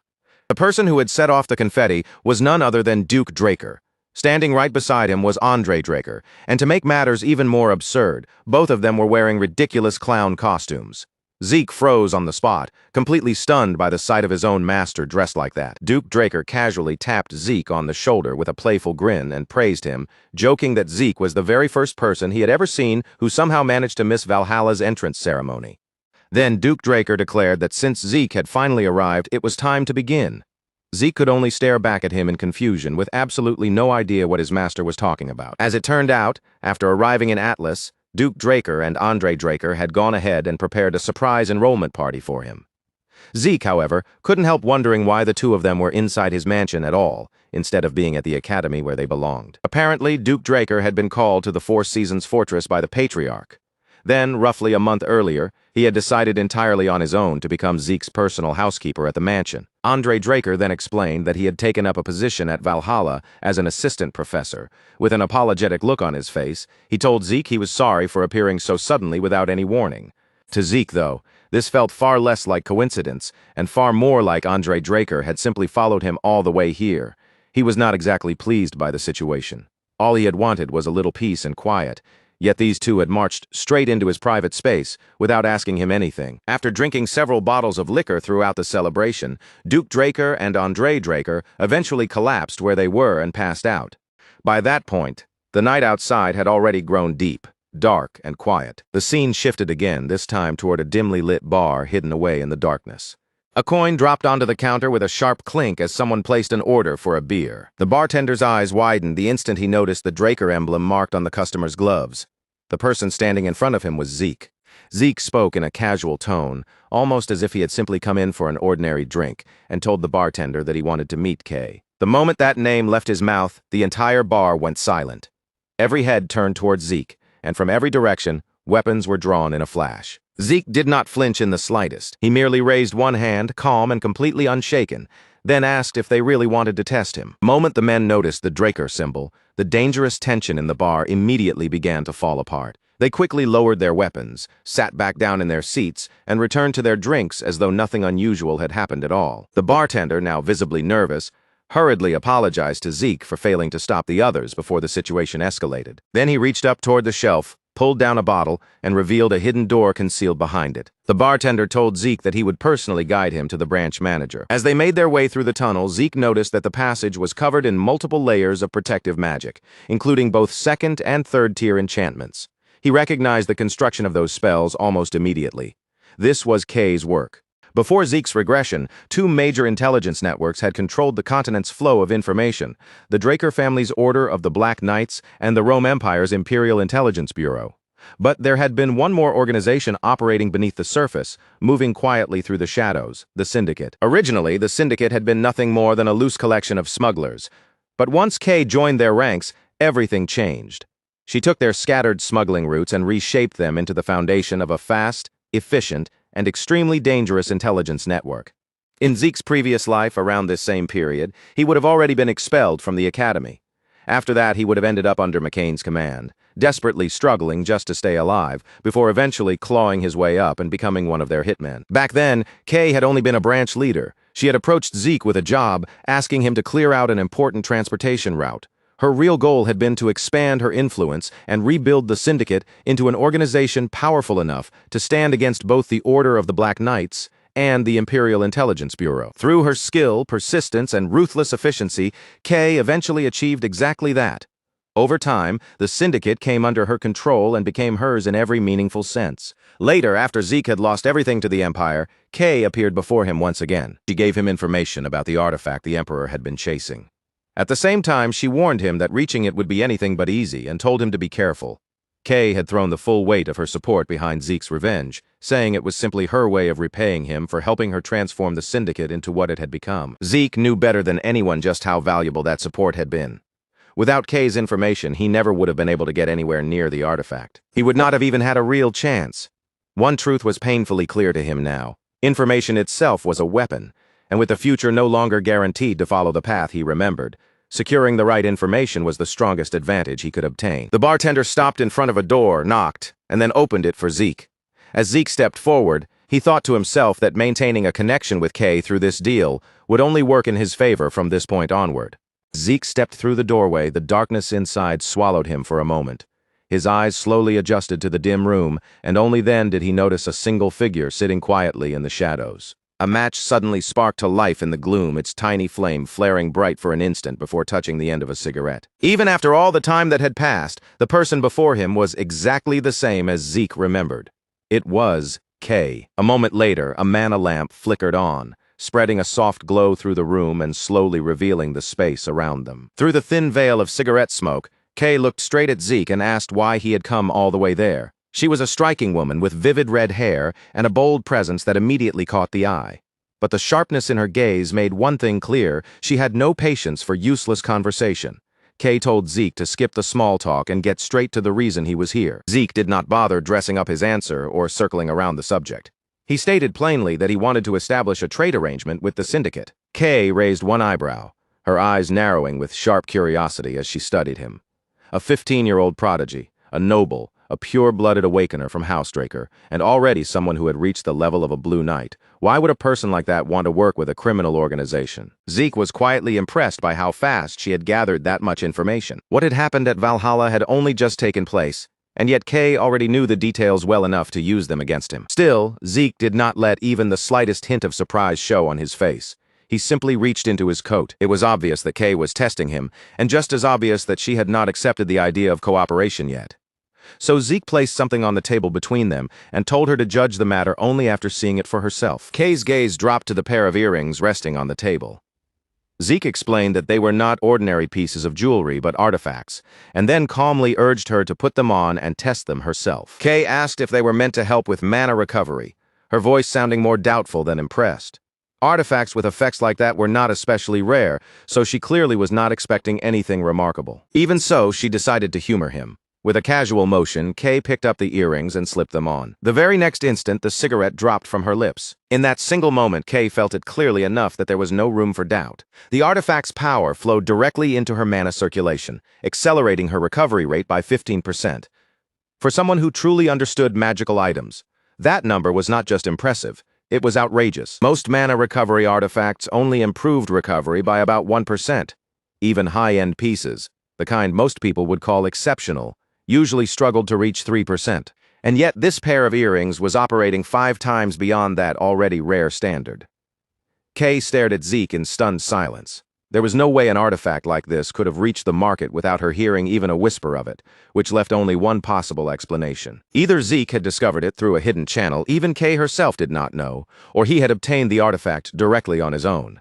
As that realization sank in, Kay's expression grew far more cautious. Zeke, still wearing a relaxed smile as if everything was going exactly as expected, asked her casually whether she was finally ready to have a proper conversation. Kay could not help but wonder what kind of person Zeke Draker truly was. After that, Zeke began explaining the arrangement in detail. With the sealed personal statement in Kay's possession, she would be able to open a new account. He had already prepared a representative to handle the process, so all she needed to do was visit the Northern Atlas Bank and deal with the item there. Kay understood that Zeke intended to sell the earrings, but she had not expected him to involve her in moving such mysterious artifacts. Then Zeke laid out his conditions. She would receive 10% from each sale, plus an additional bonus for every 10,000 earned. For Kay, this was exactly the kind of offer she had been waiting for, and honestly it was about as favorable a deal as she could have hoped to receive. At the same time, Kay quickly realized that Zeke was not making reckless guesses. Somehow, he already knew that she was a mage. Kay took the contract into her hands and told Zeke that she accepted the deal. She then offered a brief wish for success, saying she hoped everything would go well for both of them. But just as Kay turned as if to leave, Zeke stopped her with one final question, a faint smile still lingering on his face. He asked whether her ghost ship was doing all right. Kay's eyes narrowed immediately. In the blink of an eye, several men appeared behind Zeke, each of them holding a dagger at the ready. Kay's voice dropped into something cold and sharp as she demanded to know where he had heard about that. Zeke only chuckled, brushing off the danger as if it were nothing more than a harmless question. He teased Kay for reacting so tensely and even invited her to go ahead and threaten him, if that was what she wanted. Then, in the next instant, the entire atmosphere of the room changed. Zeke released his dragon fear. Pressure crashed down over everything like an invisible force, smothering the room and overwhelming everyone within reach. To Kay, it struck as though something had clenched her very soul, forcing her to stare into a bottomless abyss. Despite herself, Kay's body began to tremble. The men standing behind Zeke started shaking as well. their hands no longer steady around the daggers they had drawn. In that moment, Kay understood something with chilling clarity. The information she had on Zeke was nowhere near enough. Even if she used the full strength of the syndicate, she could no longer be certain they would be capable of touching him. Zeke then calmly suggested that they move somewhere more appropriate for a real discussion. The setting shifted to the syndicate's Atlas branch office. Kay was now seated behind her desk while Zeke stood across from her, his eyes moving carefully over the contents of an oath contract. Zeke remembered that contracts like this were commonly used among mages, serving as a direct and practical method of binding an agreement through blood. The contract structure itself was simple, but the power enforcing it was absolute. Once both parties signed, a seal would appear on each of their arms, and if either side betrayed the other, death would be the result. Even if someone somehow used betrayal or assassination to dissolve the seal, the punishment would not simply disappear. The consequences would remain severe, leaving behind an endless restriction that would make life almost unbearable. Kay, wanting at least some form of protection, asked Zeke to sign the contract. Someone like him could easily change his mind and kill her, so she had no intention of relying on trust alone. Zeke gave her a knowing smile and agreed without the slightest hesitation. He cut his hand with the pen and signed the document using his own blood. The moment his blood touched the contract, a magic circle formed above him and began to glow. Zeke told Kay that if signing contracts was what it took to earn her trust, then he would sign as many as necessary. Immediately afterward, their signatures burned into existence on both of their arms, appearing like sealed marks etched into their skin.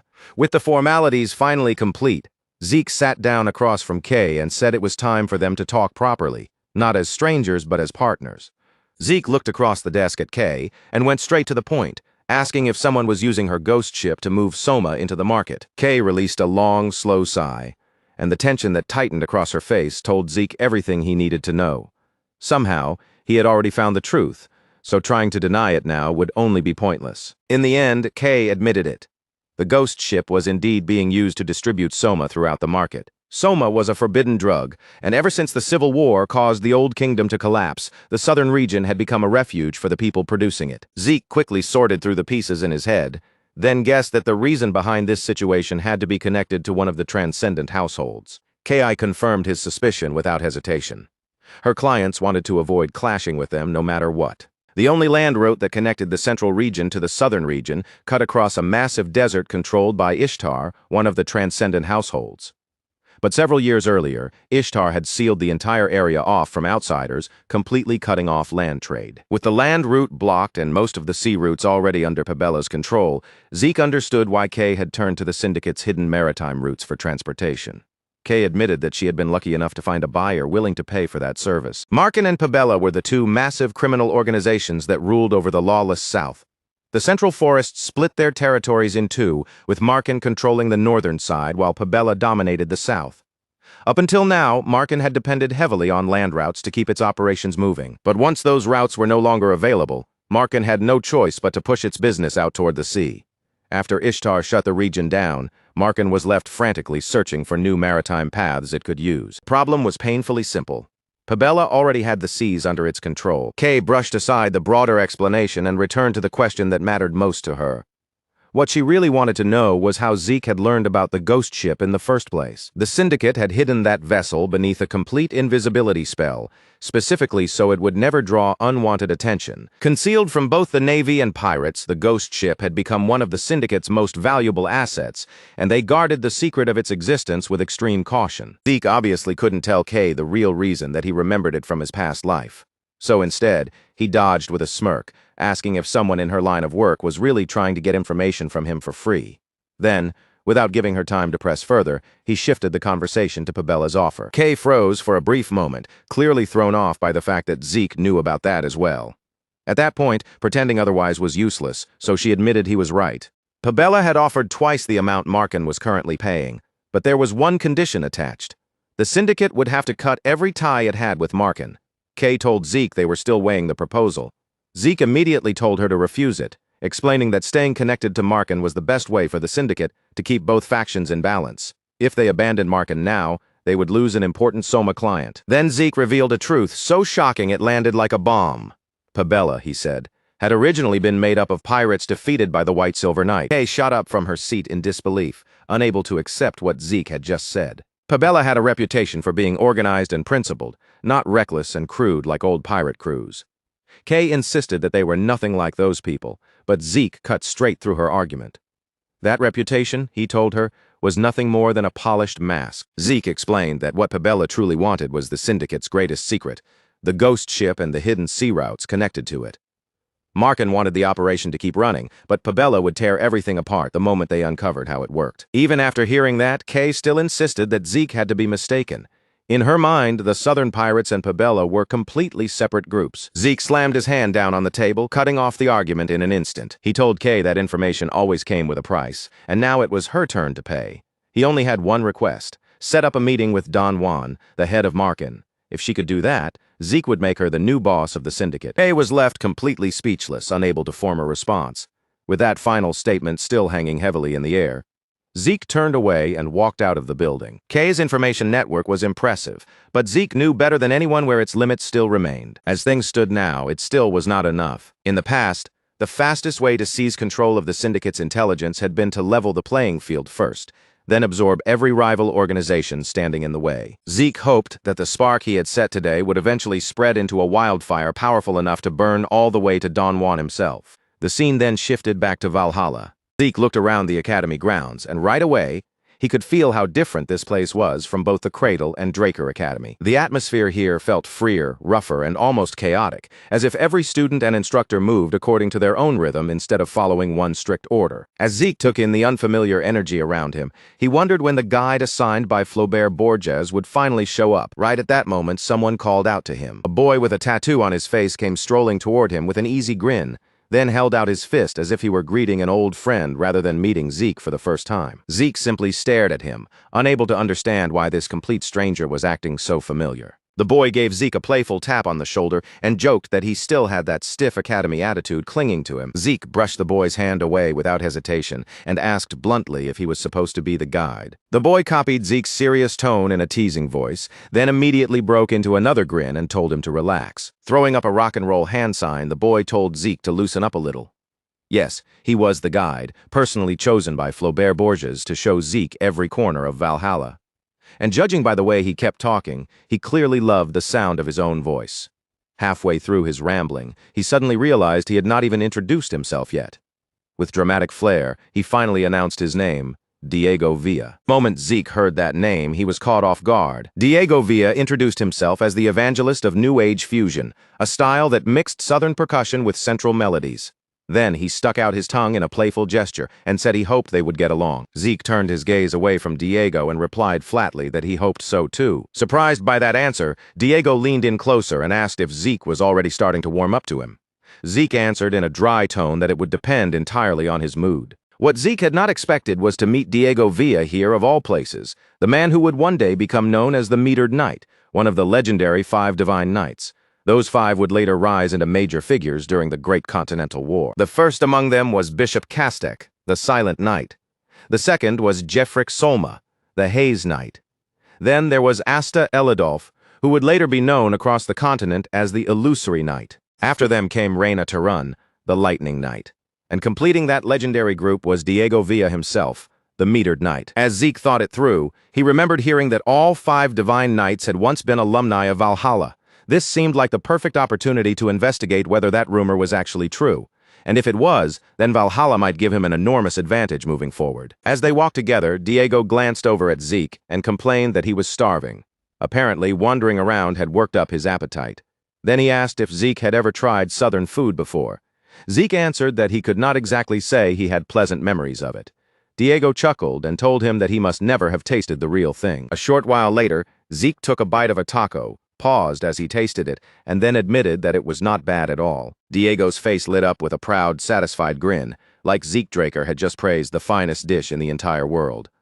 Obviously, it tastes good, he said, sounding almost offended that there had ever been any doubt.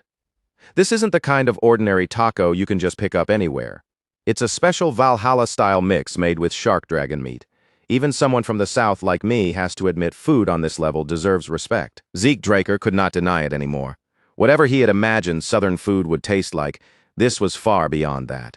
The flavor was deeper, richer, and far more satisfying than he expected, and the second Zeke admitted it out loud, Diego's eyebrow rose slightly, his expression turning smug, as if he had been waiting for this exact reaction. "Wait a second," Diego said, suddenly leaning across the table with sharper interest in his eyes. "You've actually been to the southern continent before?" Zeke Draker stopped for a brief moment, as if weighing how to answer, then replied in his usual calm tone. "Not really. I've only heard stories about it." Once the meal was finished, the two of them bought some tea and settled back down, the atmosphere loosening into a quieter conversation. Zeke Draker lifted his cup, took a slow sip, and then glanced across at Diego. "So," he asked, his tone casual but curious, "how does someone from the south end up coming all the way to Valhalla?" Diego leaned back in his chair as if that was the exact question he had been waiting for all along. "That's a long story," he said lightly, almost too casually. But then, with no warning at all, he revealed something completely unexpected. His parents were actually the rulers of a small kingdom on the southern continent. Zeke Draker stared at him and blinked. "You're royalty?" Diego just nodded, treating the answer like it was nothing unusual. The southern continent was divided among several small kingdoms, each with its own history and struggles. But when the Cusco kingdom collapsed during a vicious civil war, countless people who had lived there were forced to abandon their homes, leave everything behind, and migrate toward the central lands just to survive. Diego raised his cup with a bright, carefree smile, looking far too relaxed for someone making such a ridiculous confession. "Yep, I'm a prince, pretty impressive, right?" Zeke Draker could only stare at him in stunned disbelief. "A prince? Seriously? You?" No matter how hard he tried, he could not connect Diego's sloppy, easygoing attitude with the idea of royalty. Diego simply laughed it off, then explained that some stubborn elders back home still treated the royal family's ancient twin sword technique like a sacred treasure. And since Diego happened to be one of those rare talents who could wield two blades with exceptional promise, those same old-fashioned people decided he should be sent all the way to Valhalla to properly sharpen that gift. Then Diego's grin stretched even wider, shameless and completely unapologetic. "But honestly, I'm not that interested in swordsmanship," he admitted. "My real passion is music. I'm completely devoted to it." After hearing that, Zeke Draker could not stop himself from wondering out loud. "What about the people who are counting on you?" Zeke Draker asked, his eyes narrowing slightly. Diego dismissed the question with a loose wave of his hand, brushing it aside like it barely mattered, and instantly shifted topics. "Hey, want to join the Southern Fusion New Age Music Research Club?" Zeke Draker answered without even taking a breath to think. "No thanks." And with that, the scene moved on to a lecture hall. Inside the lecture hall, Zeke Draker looked around and immediately noticed that the atmosphere felt different from an ordinary class. There was a strange energy in the room, almost like everyone was waiting for something special. He turned toward Diego and asked, "Are we even allowed to sit in on upperclassmen lectures like this?" Diego only shrugged, completely relaxed. "Stop thinking of this place like some normal academy. This is Valhalla. Freedom is kind of the whole point. If it helps you learn, then nobody's going to stop you." Diego leaned a little closer, lowering his voice like he was sharing some secret piece of information only insiders knew. "Besides, today's lecture is supposed to be pretty rare. I heard the school is bringing out something seriously huge." Zeke Draker glanced at him with clear irritation and rolled his eyes. "Do you ever get tired of running your mouth?" Zeke Draker tried to block Diego's voice out and focus on anything else, but as he sat there, the low murmurs spreading through the lecture hall slowly drifted into his ears. The nearby students were whispering about him. Some were calling him the youngest person ever admitted into Valhalla. Others were talking about how he was a direct descendant of House Draker, a terrifying prodigy who had even managed to defeat an instructor. Diego suddenly twisted toward Zeke Draker, his eyes going wide as if the obvious truth had only just slammed into him. "Wait, you're a Draker?" Zeke Draker looked back at him with a flat stare, the kind of expression that said Diego might genuinely be losing his mind. Without saying anything at first, Zeke Draker raised one of his gloved hands directly in front of Diego's face. Then, in a dry and completely unimpressed voice, he asked, "What exactly did you think these were?" Diego blinked at the gloves, looking honestly puzzled. "Okay, what are they?" Zeke Draker immediately snapped back, unable to hide his disbelief. "You really are an idiot. These are pure-blood gloves. Only pure-blood Draker Awakeners wear them." Diego's mouth fell open as the realization finally caught up with him. He suddenly remembered that Zeke Draker had not even removed those gloves while eating earlier. "Man," Diego muttered, staring at him like his entire impression had just been flipped upside down. "I thought you were just some badass committed to his personal style. I seriously had no idea." Zeke Draker gave a dry, humorless chuckle and shook his head in disbelief. "You came all the way to Valhalla," he said, "and you still didn't know what pure-blood gloves were?" Then Zeke Draker noticed that Diego was starting to panic a little, his casual confidence suddenly cracking around the edges. That nervous reaction was exactly how most people acted once they realized they were sitting beside a pureblood. Oddly enough, seeing such a normal response from Diego made Zeke Draker feel a little more comfortable. For one brief moment, Zeke Draker thought he might finally get some peace and quiet. Diego had gone silent, and the lecture hall noise seemed to settle around them. But right as Zeke began to enjoy it, Diego opened his mouth again. "Now it all makes sense. No wonder you act like such a snob." Zeke Draker let out a tired groan under his breath, his shoulders almost sinking from exhaustion. At that point, he truly had no idea how he was supposed to respond to Diego anymore. Diego casually threw an arm around Zeke Draker's shoulders, acting like they had already been close friends for years. "Hey, since you're a Draker, you should have paid the bill earlier." Then he burst into loud laughter and quickly added, "Kidding, kidding." His voice echoed through the lecture hall so clearly that students all around them turned to stare. Zeke Draker could barely believe how much louder and more shameless Diego was getting. Just then, from the front of the room, Dean Flaubert sharply clapped his hands together, the crisp sound cutting through the scattered chatter and signaling for everyone to settle down. Almost instantly, the entire lecture hall went quiet, the students falling silent as if the room itself had been placed under command. Zeke Draker looked across the room again, taking in the packed rows of students around him. With that many people gathered in one place, it was obvious that everyone had come specifically for Dean Flaubert's special lecture. Dean Flaubert looked over the crowded lecture hall with a pleased smile. "It seems everyone is looking forward to today's lecture," he said. Meanwhile, Diego had already pulled out a book and slid it towards Zeke Draker, completely ignoring the mood in the room. "Check this out. What do you think of these lyrics? The rhyme scheme is insane, right?" Zeke Draker gave him a sharp sideways look. "Didn't you say we came here to listen? At least pretend to pay attention." Up at the podium, Flaubert skipped over any long greeting and moved straight into the main point. "Let's get straight to it," he announced. It was not easy to invite today's guest. "Please welcome a returning Black Knight of House Draker," Dean Flaubert continued, his voice carrying clearly through the hall, someone who has only just come back from the battlefield. The moment Zeke Draker saw the person stepping forward, his expression immediately brightened with recognition.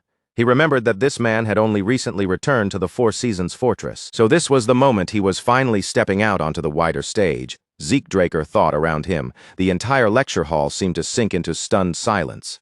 The man standing before them was none other than Duke Draker. Whispers broke out almost immediately, spreading from row to row. "The Gale Knight," someone breathed in disbelief. "He disappeared for so long," another student murmured nearby. "I heard he'd been spotted near the fortress, but I didn't actually believe it." Duke Draker stood calmly at the podium, and even without raising his voice, his presence alone was enough to seize control of the entire hall. "It is good to see that so many of you still remember me, even after my time away from the front lines," he said. "Make sure you carve today's lesson deep into your soul." Then he revealed that he had once begun as an ordinary academy student, just like all of them, before climbing all the way to the rank of Black Knight. To Zeke Draker's surprise, the lecture turned out to be much more interesting than he had expected at first. The students did their best to stay focused, sitting upright and keeping their eyes forward. But as the minutes stretched on, the weight of exhaustion slowly started pressing down on the room. One after another, students began to lose the battle against sleep, their heads dipping forward as they struggled to keep their eyes open. Diego, however, was not even making the effort to pretend anymore. He had completely disappeared into his own world, absorbed in his lyrics as he scribbled into his book and stared at the page. Beside him, Zeke Draker sat in silence, mentally counting every passing minute. He's been bragging for 2 hours straight, Zeke thought. Is he ever going to stop? Just then, Dean Flaubert stepped forward with a microphone in hand and addressed the tired lecture hall. "For those of you who are actually listening, I understand your pain," he said. "Unfortunately, we are out of time." Zeke Draker quietly released a breath of relief, glad that the lecture had finally reached its end. Flaubert glanced down at his watch before continuing. "Next, we have someone all of you should know, so she hardly needs an introduction. Even with her busy duties as a guardian knight, she still made time to come here today." Zeke Draker's eyebrows lifted slightly at those words. That announcement had caught him off guard, and his attention sharpened almost immediately. Within House Draker's hierarchy, knights were ranked step by step, beginning with normal knights, then rising to intermediate knights, advanced knights, and finally the elite guardian knights at the very top. There were fewer than 10 guardian knights in total. So whoever this next speaker was, she had to be a figure of enormous importance. Flaubert checked his watch again, and this time his expression tightened faintly. Under his breath, with a hint of impatience, he muttered, "What is keeping her?" At that exact moment, a woman with striking platinum blonde hair stepped into the lecture hall, instantly drawing attention toward the entrance. She wore gleaming white full-plate armor from head to toe, And as she moved forward, every polished surface caught the light, making her presence feel bright and impossible to ignore. Even with that unmistakable appearance, Zeke Draker did not recognize her right away. For a moment, he simply watched her enter, trying to place who she was. The students around him, however, reacted instantly. Their excitement rose all at once, spreading through the lecture hall like a sudden wave. One student whispered in barely contained awe, his voice trembling with excitement. "Man, I'm so glad I chose Valhalla. I never thought I'd actually get to see the White Silver Knight in person." The moment Zeke Draker heard that title, his head snapped toward the woman, White Silver Knight. The name hit him all at once, and recognition finally struck. Of course, this woman was the first direct descendant of House Draker, Carly Draker, Zeke Draker's own older sister. Carly Draker was already spoken of like a legend, especially in the port town of Isen, one of the most important trade hubs on the central continent. In the present day, Isen served as a crucial connection point for major trade routes leading to the Dolta Republic, the southern continent, and even the distant eastern lands. But Isen had not always been the prosperous, orderly town people knew now. Not so long ago, it had been a haven for southern pirates, a lawless and dangerous place where criminals gathered freely and danger waited around nearly every corner. But everything began to change after Carly Draker officially became a knight of House Draker. Once she turned her attention toward Isen, she started cutting through the darkness that had settled over the port town, driving out every outlaw and criminal who had taken root there. And in just 5 years, Carly Draker achieved what so many others had tried and failed to do. The pirates who had once controlled Essen from the shadows were hunted down and pushed out completely until even the trace of their influence disappeared from the town. From that moment forward, Isen was reborn as the greatest port under House Draker's protection, no longer a lawless den of criminals, but a safe, powerful, and respected trade center standing proudly on the coast. As for the few pirates who somehow survived Carly Draker's purge, they had no choice but to abandon Isen and flee for their lives, scattering toward the dangerous southern waters near the Dolta Republic. Because Carly Draker had secured those essential trade routes and restored order to Isen with her own strength, she earned the title of the youngest Guardian Knight in history. It was an achievement so extraordinary that even Abel Draker, despite all of his advantages, influence, and support, had never been able to reach it. Back inside the lecture hall, Zeke Draker kept his gaze locked on his older sister, studying her from where he sat with a quiet expression that gave almost nothing away. Zeke Draker had expected someone important to appear for such a special lecture, but Carly Draker was the very last person he imagined would walk through that door. The instant she came into view, his mind naturally returned to the fierce succession struggle, still taking place between Carly Draker and Abel Draker. It also made sense that Zeke Draker had not recognized Carly Draker immediately. Even before his regression, something serious had happened to her, something significant enough to alter the image of her that remained in his memory. At the front of the hall, Carly Draker released a sharp, irritated sigh. Then she lifted one finger and tapped it against the podium, the crisp sound cutting clearly through the restless atmosphere. After that, Carly Draker raised her voice and gave only one short command: silence. The effect was immediate. In that single instant, the entire lecture hall froze, as if the air itself had been sliced apart. Not even the smallest whisper lingered in the room. Zeke Draker watched the students stiffen and fall silent, but there was not a hint of surprise on his face. When a Guardian Knight issued an order, people did not stop to argue, question, or hesitate. Fear came first, and obedience followed naturally right behind it. Carly Draker stood before the students with a sharp, commanding stare, her voice slicing cleanly through the heavy silence. She told them that this kind of disorder would never have been accepted in the Valhalla she remembered. In her time, the moment someone stood before them, silence and respect were the bare minimum. Then she said it without softening the blow. If their ancestors could see them behaving like this, they would be ashamed. Carly Draker asked them if they honestly believed the peaceful lives they were enjoying had simply been handed to them for free. It had not. That peace had been carved out through blood, sweat, and sacrifice. The room sank into an even deeper silence, and none of the students could find a response. But Carly Draker had no intention of stopping there. Carly Draker continued, making it clear that simply knowing the truth was meaningless if they failed to show that understanding through their actions. Only when their behavior reflected what they claimed to know would their words carry any real weight. Zeke Draker watched her quietly, his expression still calm and controlled. Even so, this strict, uncompromising side of Carly Draker was something he had not truly seen before. Carly Draker went on, telling them that becoming a true knight required discipline, relentless training, and respect for the rules that shaped their path.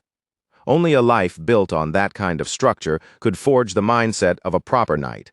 As Zeke Draker listened, He had to admit that his sister sounded almost like an old soul trapped inside a young body. When the students finally began leaving the lecture hall, quiet complaints started spreading among them. Carly Draker's words clearly had not landed well. Some even grumbled that they wished Duke Draker had been the one to speak instead. Zeke Draker understood that Carly Draker's lecture carried real weight, but it was painfully obvious that most of the students had not taken her message to heart. As Zeke Draker walked along with the flow of departing students, something Diego Villa had said earlier suddenly came back to him. With that same wide grin plastered across his face, Diego Villa had turned to Zeke Draker and apologized for dragging him through what felt like a 5-hour writing class.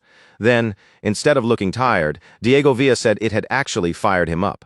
After that, he proudly declared that his Valhalla tour was complete and announced that he was heading out. Zeke Draker was honestly relieved to watch Diego Villa leave.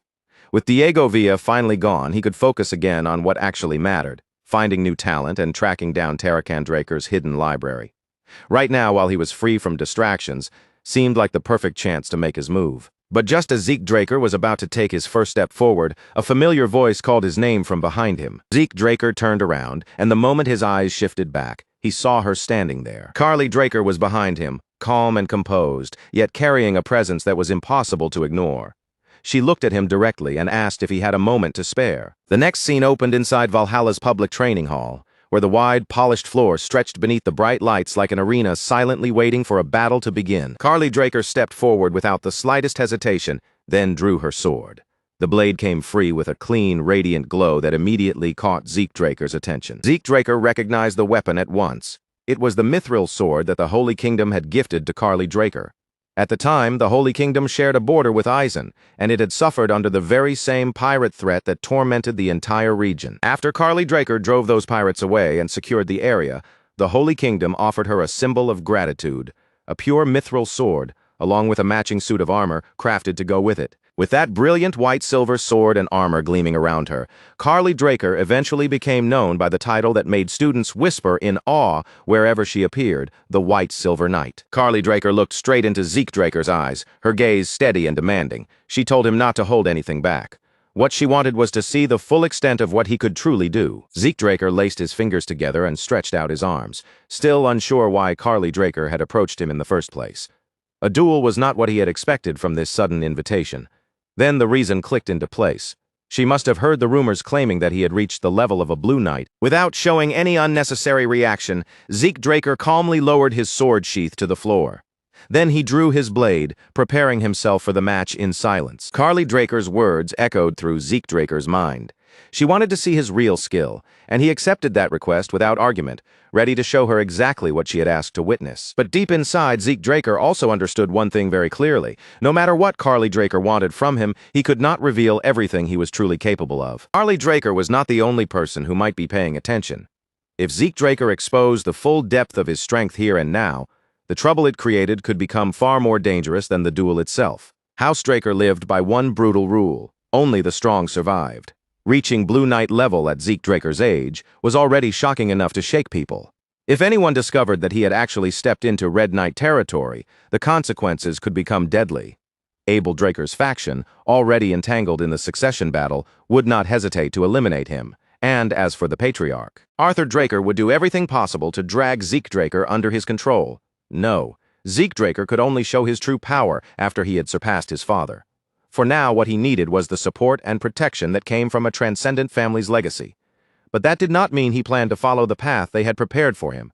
The instant that thought passed through his mind, Zeke Draker and Carly Draker launched themselves at each other. Their blades collided with a sharp metallic crash, and the force of the impact sent bright sparks scattering through the air between them. Carly Draker pressed down hard against Zeke Draker's sword, forcing weight into the clash. Then, without wasting even a breath, she shifted her momentum and swung fiercely toward his head. Zeke Draker twisted his body away from the attack, trying to slip past the incoming blade. But his movement was just a tiny fraction too slow. Carly Draker's blade grazed across Zeke Draker's face, leaving a clean mark behind as it passed. Without showing the slightest hesitation, Zeke Draker gave a silent command inside his mind to stop his healing. Against a guardian knight like Carly Draker, he could not risk letting anyone notice his regenerative ability. Zeke Draker had already learned that lesson once before during his time with Duke Draker, and he had no intention of repeating the same mistake. Carly Draker's attacks grew faster and more ruthless with every exchange. She drove Zeke Draker backward step by step, then closed the distance in an instant and unleashed a heavy strike that sent him flying. Another slash followed soon after, cutting into Zeke Draker again, this time carving across his shoulder. Zeke Draker began to wonder if restricting himself to Blue Knight's strength was putting him at too much of a disadvantage. Carly Draker gave him no opening and no space to breathe, and at this pace he would not be able to keep up for long. Then Carly Draker rose into the air, her body lifting as her sword came up high above her head, gathering momentum for the next decisive blow. In the next instant, she dropped straight toward Zeke Draker in a full-force dive, bringing the full weight of her attack crashing down in his direction. Zeke Draker braced himself and chose to meet Carly Draker head-on, raising his sword as their blades locked together in midair with brutal force. The power behind Carly Draker's strike exploded outward in a massive burst, and the impact shook the entire training hall like the floor itself had been struck. When the dust finally began to settle, Carly Draker was standing over Zeke Draker, her sword pressed firmly against him as the duel came to a crushing pause. Carly Draker lowered her gaze to Zeke Draker's weapon, studying the blade with a calm, assessing look. Then she said that after taking an impact like that, most swords would have already shattered or snapped clean in two. A faint trace of approval entered her voice as she added that Zeke Draker had somehow managed to obtain an excellent blade. Zeke Draker was still trapped beneath the crushing weight of Carly Draker's sword, his arms tight with strain as the pressure forced down on him. Even with his muscles trembling under the force, he managed to pull a small smile onto his face. Then, in the very next instant, Zeke Draker gathered a quick burst of strength and shoved back. The sudden force pushed Carly Draker away just far enough to open a little space between them and give him room to breathe. Zeke Draker lifted one hand to his cheek and wiped away the blood trailing from the cut. As the warmth smeared across his fingers, one painful truth became impossible for him to ignore. Trying to face someone on the level of a red knight while forcing himself to appear no stronger than a blue knight was practically asking to get crushed. The moment that thought crossed Zeke Draker's mind, Carly Draker's voice cut sharply through the training hall. She asked if he truly believed that creating distance would make him safe. Zeke Draker did not grasp the meaning right away, but when he turned his head to the side, the realization hit him all at once. Zeke Draker had misjudged the situation. Before Carly Draker became famous as the White Silver Knight, she had carried another name, one that was just as fearsome, if not more so. She had once been called the Giant's Blade. Carly Draker's aura blade was nothing like the ordinary techniques other knights used. It was massive, broad, and overwhelming, a sweeping edge of power so enormous it looked less like a sword technique and more like a blade forged for a giant. By the time Zeke Draker turned his head, that huge blade of aura was already rushing directly toward him. He clenched his teeth and braced his body for the collision, but even before it landed, he could feel that the force behind it was far beyond something he could simply endure with ease. The attack slammed into Zeke Draker with crushing power, blasting his body backward and sending him flying straight into the wall. Zeke Draker's sword was driven hard into the ground, and Carly Draker's attack tore through the space ahead of it, ripping apart everything in its path and carving destruction across the training hall floor. Carly Draker paused for a moment after the impact, her eyes narrowing as a brief flicker of concern crossed her face. For an instant, she wondered whether she had failed to hold back enough. But right then, from within the broken wreckage and drifting dust, Carly Draker noticed something moving. Zeke Draker slowly stepped out from the rubble, his figure emerging through the dust as fragments slid off his battered body and fell around his feet. He pressed one hand against the damaged wall to keep himself steady, then looked toward Carly Draker and showed her a faint smirk, even though his body clearly looked like it had taken a brutal hit. On the inside, however, Zeke Draker felt quietly satisfied. The way he had taken the attack looked convincing, and the injuries covering him only made the performance feel even more believable. Now all Zeke Draker could do was hope that Carly Draker had accepted what she had seen at face value and had not noticed the truth hidden beneath his act. Carly Draker finally slid her sword back into its sheath and began walking toward him, the sharp tension from the duel gradually fading with each measured step. "You're incredible," Carly Draker said, and this time the surprise on her face was genuine. She could hardly believe that Zeke Draker had actually managed to block that attack at all. Carly Draker studied him carefully for another moment, then admitted that Zeke Draker had exceeded her expectations by far. After that, she let out a quiet sigh and said there was something she needed to talk to him about. But before Carly Draker could continue, the strength suddenly drained from Zeke Draker's body, and he collapsed without warning. Carly Draker rushed to his side immediately, reaching him before he could hit the ground completely. She caught him and pulled him up, supporting his weight against her. When Carly Draker checked Zeke Draker's condition, her expression quickly turned serious. His internal injuries were worse than they appeared from the outside, and she wondered if he had pushed his aura further than his body could safely endure. Carly Draker reached into her pocket without delay, took out a small vial, and carefully poured the medicine inside into Zeke Draker's mouth. "This is the highest grade recovery potion in our family," Carly Draker told him, keeping her voice steady as she supported him. "Drink it slowly." The moment Zeke Draker swallowed the potion, a soft, gentle glow began to spread across his body. At the same time, he gave a silent command to his system, temporarily activating his healing factor. In a situation like this, using his healing would not look suspicious at all.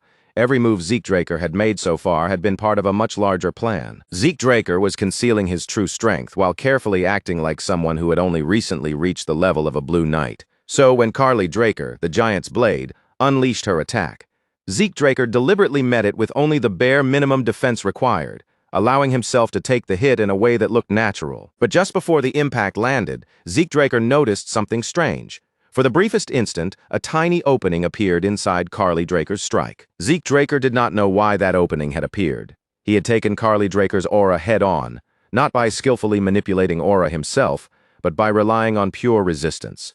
Since his body could not channel aura normally, it naturally pushed back against the force instead. Carly Draker, however, believed that Zeke Draker was capable of using aura. Because of that misunderstanding, she assumed his injuries came from forcing himself to go beyond his current limits. As Zeke Draker slowly lifted his head, he brought one hand up to it, acting as though he was pushing through a sharp headache. Carly Draker leaned in closer and asked if he was feeling any better. Zeke Draker gave Carly Draker a tired but sincere smile. Then he addressed her respectfully as Dame Carly, and thanked her from the heart for helping him. Carly Draker gently shook her head, correcting him in a softer tone than he expected. She told Zeke Draker that he should call her sister instead. Zeke Draker blinked, caught completely off guard by her response. That was not the kind of answer he had expected to hear from Carly Draker at all. The scene then shifted to the outskirts of Atlas, where a carriage rolled quietly along a calm road, moving away from the noise and movement of the city. Inside the carriage, Carly Draker poured a cup of tea for Zeke Draker, and told him she had prepared it especially for him. She explained that it had been airshipped all the way from the eastern continent because she had heard he liked that particular variety. Zeke Draker thanked her, though the gesture clearly left him a little surprised. Her words immediately reminded Zeke Draker of something Arthur Draker had once said. He could not help wondering just how far the rumor about his preference for tea had actually spread. Zeke Draker glanced around the inside of the carriage, taking in the unexpected comfort and carefully arranged interior. Then he admitted that he never would have guessed it looked like this from the outside. From the exterior, the carriage had looked plain and unremarkable, the kind of vehicle most people would pass without a second glance. Carly Draker explained that it was covered with camouflage magic, because a guardian knight's carriage attracted far too much attention otherwise. Zeke Draker found the situation strange. They had left the training hall and traveled all the way to the outskirts of Atlas by carriage, which meant this conversation was clearly not meant for public ears. He looked at Carly Draker and asked whether what she was about to tell him was something others should not hear. Carly Draker nodded. Then, with a serious expression, she told Zeke Draker that this was about the butchering knight, and that she needed more power if she was going to stop Abel Draker. Zeke Draker was completely caught off guard by that answer. He asked if she meant Abel Draker, the second son. Carly Draker answered calmly that she would explain everything from the beginning. Carly Draker told Zeke Draker that one of House Draker's most important principles was the oath of neutrality, a rule meant to keep the family from interfering in conflicts between nations. But Abel Draker had already violated that principle. He was now supporting the Rome Empire in its conflict against the Kingdom of Valencia. Only then did Zeke Draker realize that Abel Draker had been putting his plans into motion for quite some time. His eyes sharpened as he asked whether the Four Seasons Fortress truly had no idea what Abel Draker was doing. Carly Draker answered in a flat, blunt voice. They knew the problem was that they had chosen to look the other way. Carly Draker explained that the Four Seasons Fortress was no longer standing as one united force. A divide had already formed inside it, and some of the elders in the assembly were now supporting the Rome Empire by backing Abel Draker.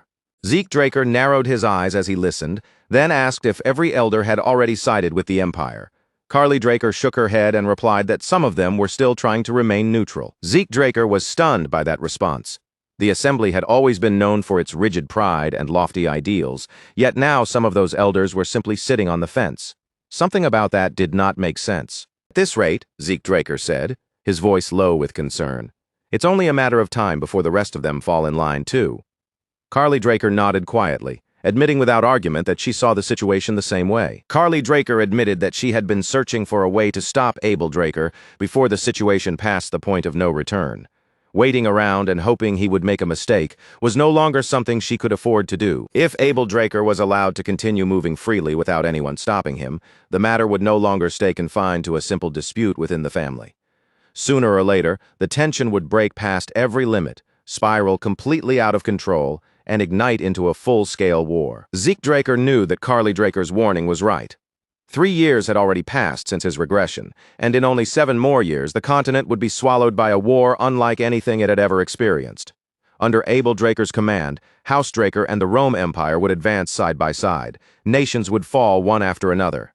The sky would seem to darken under the weight of chaos, and blood would stain the entire continent. Carly Draker said her choice had already been made. She would obtain the strength needed to stop Abel Draker with her own hands. At the moment, Abel Draker held influence over the upper ranks of House Draker, and he believed the lower-ranking knights would simply follow wherever those in power led them. But Carly Draker rejected that idea completely. True knights, she told Zeke Draker, did not lower their heads just because authority demanded it. They followed justice. That was exactly why Carly Draker had started gathering knights from across the Four Seasons fortress, searching for those who still valued honor over comfort and convenience. Then she looked at Zeke Draker and made her position clear. She would not force him to join her cause. He was still young, he was a pure-blood awakener, and even if he never stood on her side, his future was already guaranteed. Zeke Draker quietly raised his cup and took a slow sip of tea, his eyes remaining on Carly Draker across from him. As he watched her steady expression, he felt as though he was finally beginning to understand what kind of person his sister truly was. Carly Draker was not merely stubborn, and she was not moving because of pride alone. She was resolute, someone who lived according to the convictions she carried. If bending herself was what it took to uphold justice, she would do it without hesitation.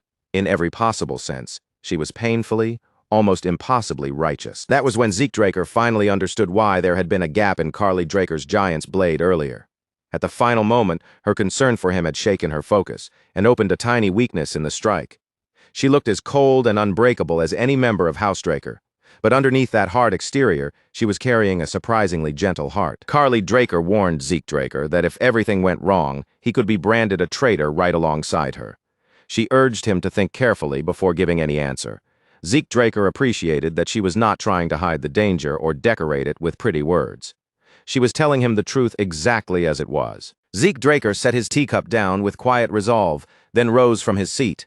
A moment later, he lowered himself onto one knee in front of Carly Draker. Without showing even the slightest hesitation, Zeke Draker told Carly Draker that his decision had already been made. Even if he was not yet worthy of walking that road, he wanted to follow the same path of chivalry she had chosen. For a short moment, Carly Draker could only look at him in silence, visibly stunned by the answer he had given her. Then her expression slowly softened and a quiet smile appeared on her face. With genuine warmth in her voice, Carly Draker thanked Zeke Draker from the bottom of her heart. The scene shifted to the Valhalla research facility, where Zeke Draker stood in front of a glowing status window in his previous life.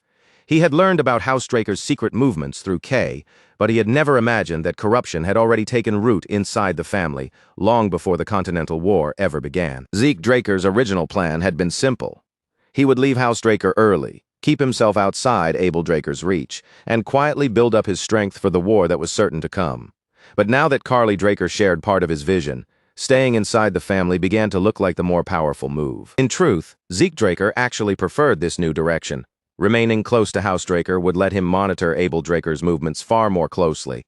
And with Carly Draker standing at the front, Zeke Draker could avoid taking the full force of the backlash himself. But to make that plan work, he needed to become an official knight and help gather public support behind Carly Draker. Even though Carly Draker was the eldest child and had already climbed all the way to the rank of Guardian Knight, she still had a serious weakness in the eyes of House Draker. She did not possess the bloodline of an awakener, and she did not come from one of the great houses. In Zeke Draker's past life, that very weakness had cost Carly Draker the struggle over the family's future, and in the end she had been defeated by Abel Draker's power. But if a pure-blood awakener like Zeke Draker openly declared his support for Carly Draker, the balance inside the family could shift. Even so, the idea of acting like a proper, upright knight felt strangely awkward to him.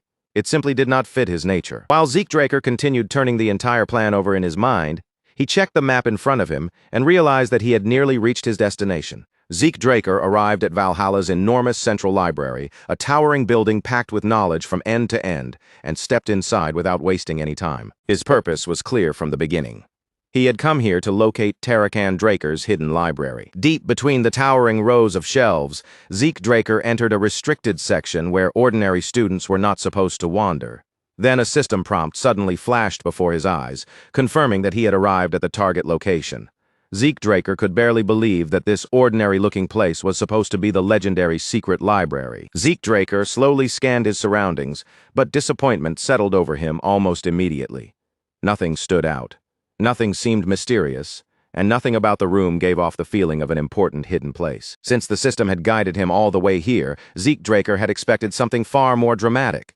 He had even imagined finding some kind of clue connected to Bahamut's heart, or perhaps one of Bahamut's fangs. For a brief moment, Zeke Draker wondered if coming to this place had been nothing more than a complete waste of time. But just as that doubtful thought passed through his mind, Zeke Draker took one more step forward. The system immediately chimed in, notifying Zeke Draker that it had detected a data storage point nearby. The moment that message appeared, an enormous bookshelf suddenly materialized right in front of him.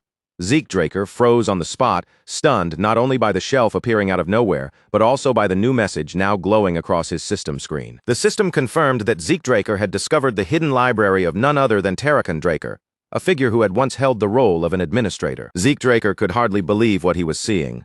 Tarakan Draker had possessed access to the same kind of system that Zeke Draker was using now, and that realization struck him with tremendous force. This bookshelf must have been designed to reveal itself only through system recognition.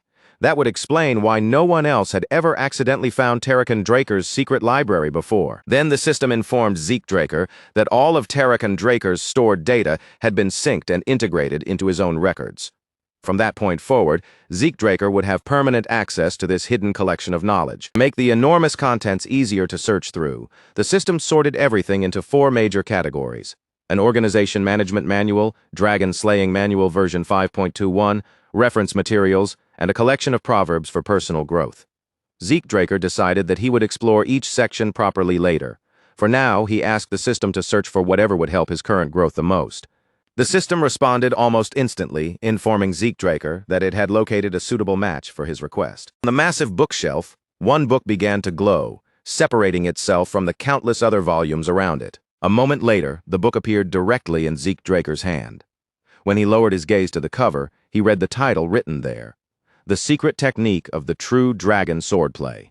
Zeke Draker had never come across this sword technique before. Curious, he turned the book over to check the author's name, and the instant his eyes landed on it, his entire body froze. That name hit Zeke Draker like a sudden bolt of lightning, stopping his thoughts for a moment. The book had been written by none other than Sheltern Draker, the trusted advisor who had served the hero King Kaiser. The next scene opened with Sheltern Draker seated inside his study, a pen held carefully in his hand as he began writing down his thoughts. Sheltern Draker began by explaining the reason he had felt compelled to create the true dragon swordplay in the first place. He started by looking back on how the bond between dragons and humans had first begun through the great hero King Kaiser. Because of Kaiser, even ordinary humans became able to form contracts with the supreme beings known as dragons. But Sheltern Draker understood something important. Dragons did not lend their strength to humans out of kindness. The truth was that the dragons pitied humanity. In their eyes, humans were fragile creatures, weak beings without the natural gifts and overwhelming power that other races were born with. Even so, because of Kaiser's influence, more and more humans became dragon contractors. Those people spread across the world, using the borrowed power of dragons to build thriving civilizations. But the more quickly humanity advanced, the more uneasy Sheltern Draker became. He simply could not bring himself to trust the dragons. If beings with that much power were only helping humans out of pity, then what would happen if that pity disappeared one day? What would humanity possibly do if the dragons suddenly turned against them? In Sheltern Draker's eyes, if such a day ever arrived, humans would have no real way to resist. They would be wiped out in an instant. Driven by that fear, and by the heavy sense of responsibility pressing on him, Sheltern Draker began searching for a method that would allow humans to fight back against dragons. The first possibility that came to Sheltern Draker's mind was magic. But that path carried one fatal flaw. Magic itself had originally come from dragons. Dragons had etched magical circles directly into human hearts, granting people the ability to handle mana, a force their own bodies were never naturally capable of producing. Because of that, trying to turn magic against dragons was almost laughable. It was no different from trying to smother a blazing fire with a sheet of paper. Then Sheltern Draker thought of the elemental sword wielded by the hero King Kaiser, a power so extraordinary that even dragons had recognized it with respect. But that strength was not something anyone could simply learn or inherit.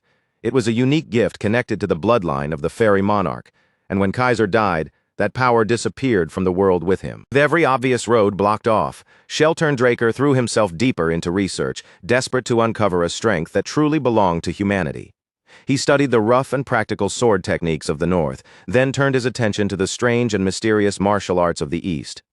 No method was too crude, no theory too strange, and no possibility too small for him to examine. He chased every lead that might help humans break past the limits they were born with. And just when it seemed like Shelturndraker had reached a complete dead end, unexpected help arrived from Kronos, the dragon who had once formed a contract with the hero King Kaiser. Kronos insisted that he was only lending a hand because Shelturndraker's research had caught his interest. But there was something deeper behind the dragon's determination, something unspoken that made Shelturndraker uneasy. Even so, he accepted the offer and kept pushing his research forward. Eventually, Shelturndraker and Kronos discovered an entirely new kind of power, aura. It was not magic, and it was not elemental energy either. It was something separate from both, a force that only humans could truly control. After Kaiser left for the spirit realm, Shelturndraker continued refining everything he had learned about aura. Before long, he succeeded. He uncovered its principles, figured out how it could be used, and even created a sword style meant to draw out its full potential. Shelturndraker gave that sword style a name, the True Dragon Swordplay. Then he released it to the world, expecting it to become something meaningful, but the response waiting for him was much colder than he had imagined. In an era where people could gain strength quickly through tools and methods created by dragons, almost no one wanted to follow a path that demanded patience, discipline, and brutal effort. Shelturndraker's creation was largely ignored. While recording his findings, he admitted that he felt relieved the dragons had not betrayed humanity after all, and yet, even in that peaceful time, he still believed his sword style would someday be needed. So he left his work behind, hoping that one day someone would take it up and truly master it. As Zeekdraker turned through the pages of the book, carefully reading the contents, a new message suddenly appeared in front of his eyes. A new quest had begun, successor of Shelturn. The system challenged Zeekdraker to learn Shelturndraker's secret technique within 3 months, and the reward listed at the end was enough to make him stop and stare, the coordinates to the Kronos Kingdom's treasury. Zeekdraker placed the book back onto the shelf, but his gaze remained on it for a moment longer. No matter how calmly he tried to act, the reward was undeniably tempting. Zeekdraker imagined what kind of legendary artifacts might be sleeping inside a treasury like that. But 3 months was an incredibly short amount of time. He could not help wondering if this true dragon swordplay might be even more difficult to master than the elemental sword. Even so, Zeekdraker made up his mind to fully commit himself to learning the true dragon swordplay, and in a bitter twist of fate, Shelturndraker's old fears had ultimately proven to be correct. The dragons had eventually betrayed mankind, and that betrayal became the spark that led to the outbreak of the Liberation War. As that grim truth settled in his mind, Zeekdraker asked the system if there were any other valuable records hidden inside the secret library. Something like Draker's personal journal. The system began processing Zeekdraker's request, searching through the stored data one record at a time. Soon, it found something that matched exactly what he was looking for. Then the system announced that a magical video log would begin playing. At the same moment, the secret library surrounding Zeekdraker started to blur, fade, and dissolve from sight. Zeekdraker froze in place, stunned by the sudden transformation unfolding all around him. The sensation was strangely familiar. It felt almost exactly like the moment the tutorial had first begun. In the very next instant, Zeekdraker found himself standing in the middle of a vast desert, surrounded by nothing but endless stretches of sand. Confused by the sudden shift, Zeekdraker slowly turned his head, scanning the barren landscape that seemed to stretch endlessly in every direction. But the space around him did not feel natural.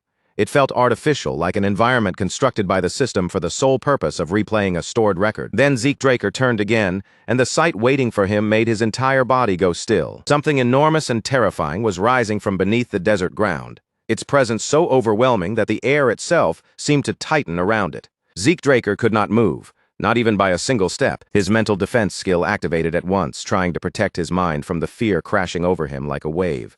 But even with that protection, it could not completely stop the tremors running through his body. The creature standing before Zeekdraker felt far too real.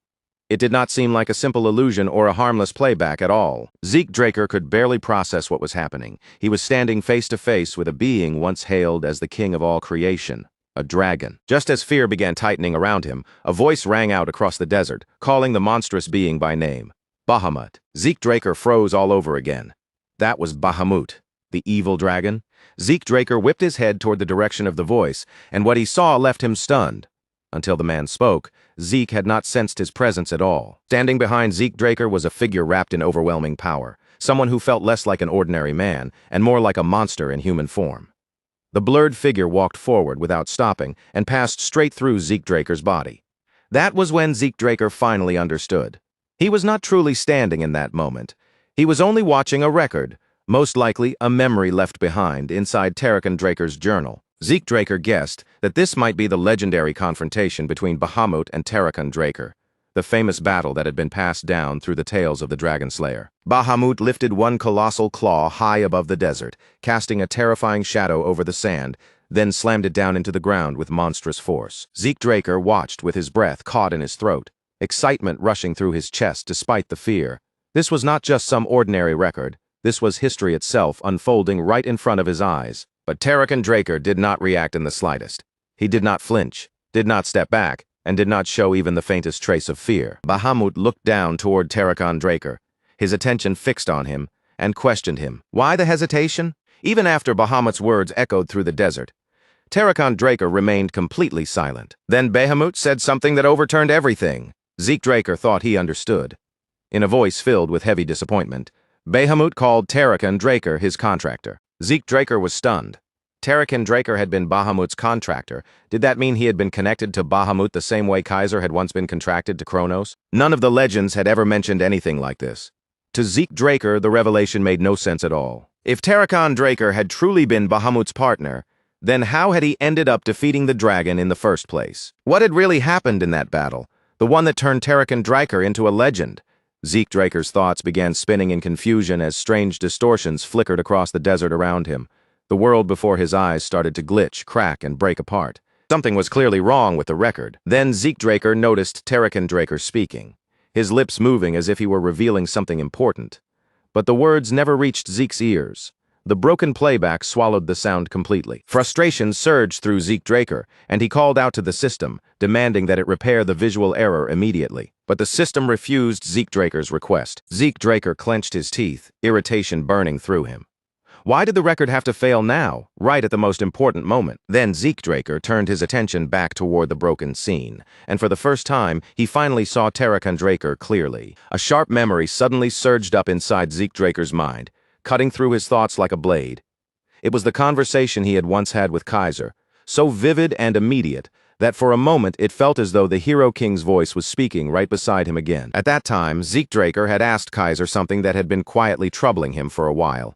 He wanted to know whether a dragon, after forming a contract with a human, could ever turn against that person and betray them. Kaiser's reaction had been almost dismissive. He had simply laughed, as if the question itself was so ridiculous that it barely needed an answer, brushing the possibility aside without even giving it much thought. According to Kaiser, if betrayal ever occurred between dragons and humans, it was always the humans who abandoned the dragons first. And just as that old answer resurfaced in Zeke Draker's mind, the scene before him showed Tarakan Draker drawing his sword free from Bahamut's shattered skull. Right in front of Zeke Draker's eyes, Bahamut's colossal body began to collapse. The once overwhelming dragon slowly broke apart, its flesh and form crumbling piece by piece into gray ash until there was nothing left of its massive body at all. Zeke Draker could do nothing but stare, rooted in place by disbelief. Then, after the last trace of Bahamut's remains vanished into ash, two objects appeared before Tarakan Draker, Bahamut's heart and Bahamut's fang. Zeke Draker's breath caught the instant he recognized them. Those were the exact same relics he had once received at the Dragon Slayer's residence, and seeing them appear here, in this memory, made the entire scene feel even more unsettling. A new question began pressing into Zeke Draker's thoughts. Did all dragons leave behind something like this when they died, some final remnant of their existence, or was this strange phenomenon only connected to certain special beings? He remembered the pureblood gloves he was wearing, gloves that had been crafted from dragon hide. But even with that example in mind, he still could not shake the feeling that Bahamut's case was different, far too unusual to be treated as ordinary. While Zeke Draker was still turning that thought over, the sky above him suddenly tore open with a violent distortion. The world itself seemed to warp and glitch, shaking the memory apart, and that force dragged him out of the scene. For one brief second, he wondered if the recording had finally reached its end. Now, sitting on the ground, Zeke Draker stayed still for a moment, forcing himself to breathe and gather his scattered thoughts. What he had just seen did not fit neatly with the stories and explanations he had always known. After thinking it through for a while, Zeke Draker decided that it was time to head back. But just as he was about to leave, something unexpected caught his attention and made him stop. Draker's hidden library had now been completely absorbed into the system. From this point on, Zeke Draker would be able to access it whenever he wanted, as if the entire space had become part of his own available resources. Zeke Draker wasted no time testing it. He immediately tried to replay the memory once more, hoping that this time he might be able to hear the final words exchanged between Bahamut and Terrakan Draker. But the result was no different. That same warped distortion appeared again, blocking the most important moment as though some unseen force had deliberately sealed it away. The final conversation between them remained just out of reach. Still, Zeke Draker understood that the experience had not been worthless, because he had still gained something important from what he had witnessed. He had uncovered a hidden truth. The famous dragon-slaying arts were not truly an original combat style. They had actually developed from the deeper foundation of true dragon swordplay. Terrakan Draker had taken the complex and highly difficult techniques created by Sheltern Draker, then stripped them down and reshaped them into something more practical for real battle. That refined version eventually became the fighting style known in the present era, but in simplifying it, something had clearly been lost: its raw, destructive power. Form passed down through history no longer contained the overwhelming force required to kill a true full-blooded dragon. Even so, Zeke Draker could not deny that the dragon-slaying arts still had one powerful strength of their own. Because the technique could merge with the user's natural talent and personal strengths, it had the potential to become far more effective in practical combat. It may have sacrificed some pure destructive force, but in return it gained flexibility, usefulness, and the ability to adapt to different fighters. What disturbed Zeke Draker the most was the enormous gap between the glorious legend everyone repeated and the truth buried inside Terrakan Draker's journal. The public story said Terrakan Draker had enslaved Bahamut and brought peace to the world. But now, to Zeke Draker, that version sounded more like a polished hero tale than the actual truth. In Terrakan Draker's own records, there was not even a single mention of any contract between him and Bahamut, and something that significant was not the kind of detail someone would simply forget to write down. The scene shifted after that, and Zeke Draker found himself standing outside alone. Before long, a messenger pigeon fluttered down nearby, and he reached out to take the letter it was carrying. The message was from Kay. Kay had carried out Zeke Draker's request exactly as he had given it to her. She had searched across the continent, gathering every version of the Dragon Slayer legend she could get her hands on. Even after all that, Kay admitted that she still could not understand why Zeke Draker had suddenly become so obsessed with these ancient myths.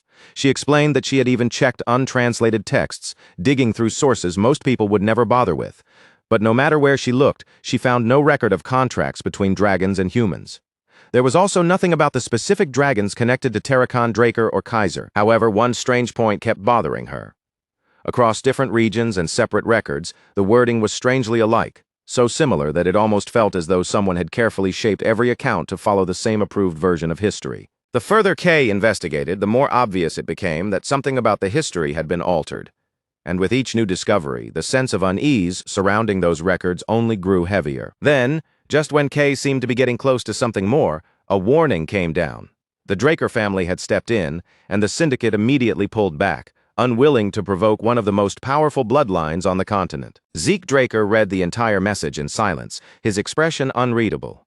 Then, without even a moment of hesitation, he set the letter on fire and watched as the flames consumed it completely. A cold, heavy sense of alarm settled deep in his stomach, the kind of warning feeling that could not be ignored no matter how calmly he tried to think.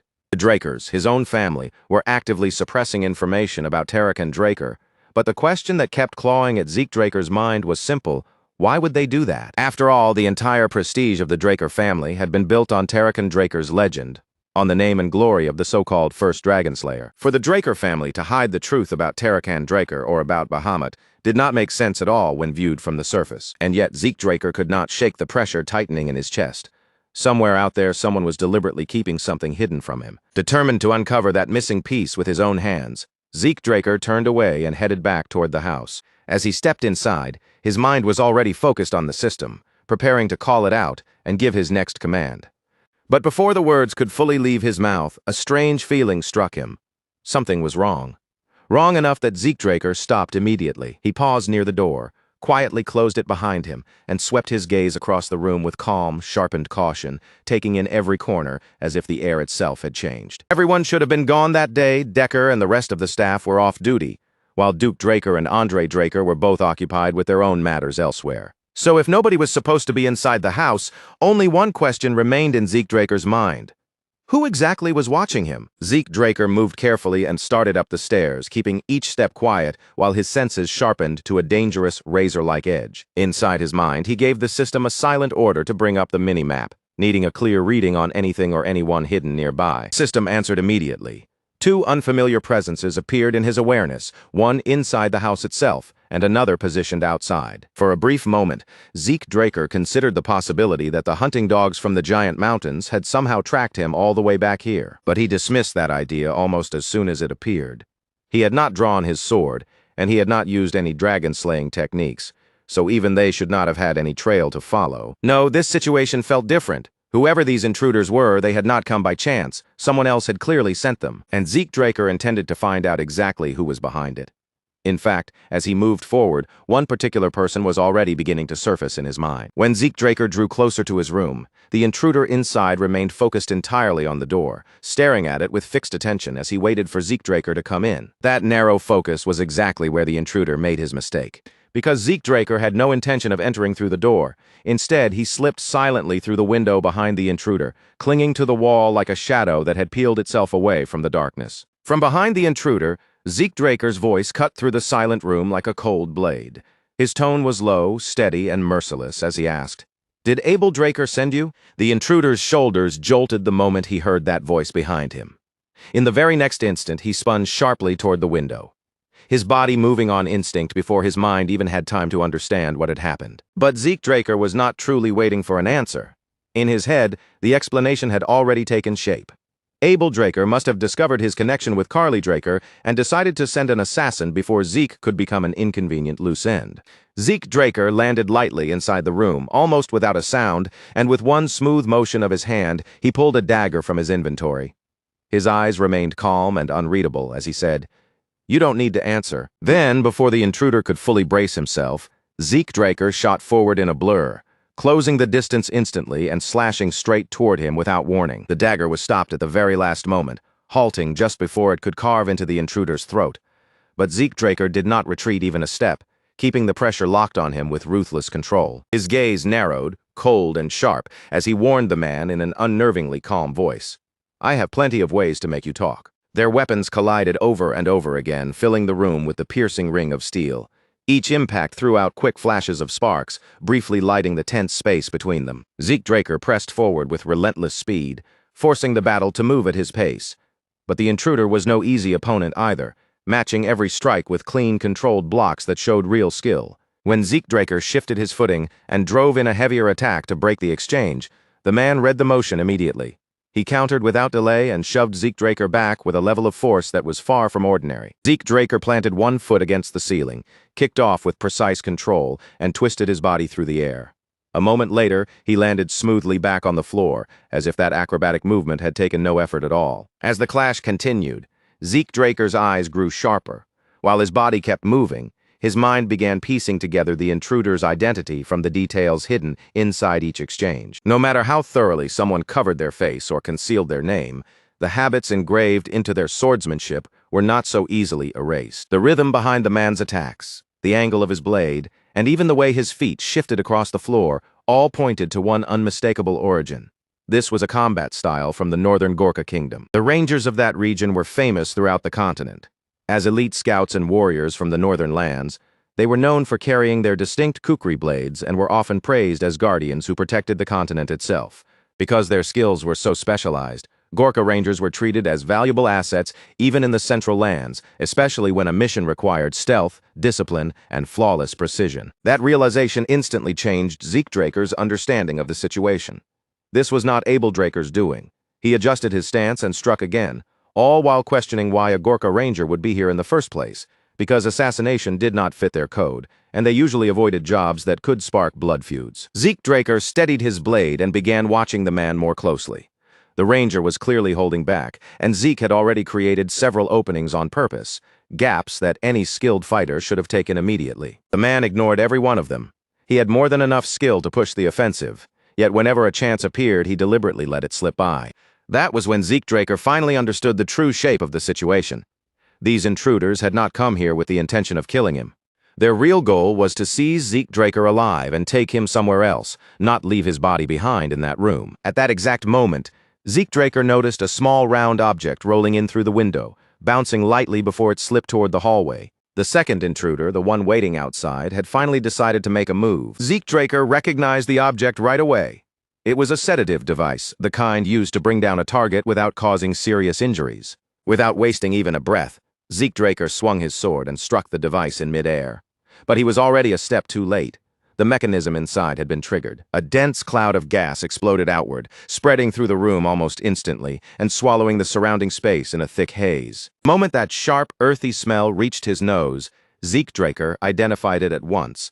It was mandragora rootlets, a common ingredient often used in sleep-inducing mixtures. Zeke Draker let the dagger slide from his fingers and allowed his body to slump forward, deliberately choosing to play along with the trap they had prepared. As soon as the system detected the mandragora compound spreading through the air, it activated Zeke Draker's poison resistance on its own. Even so, Zeke Draker dropped to the floor as though the sedative had taken effect.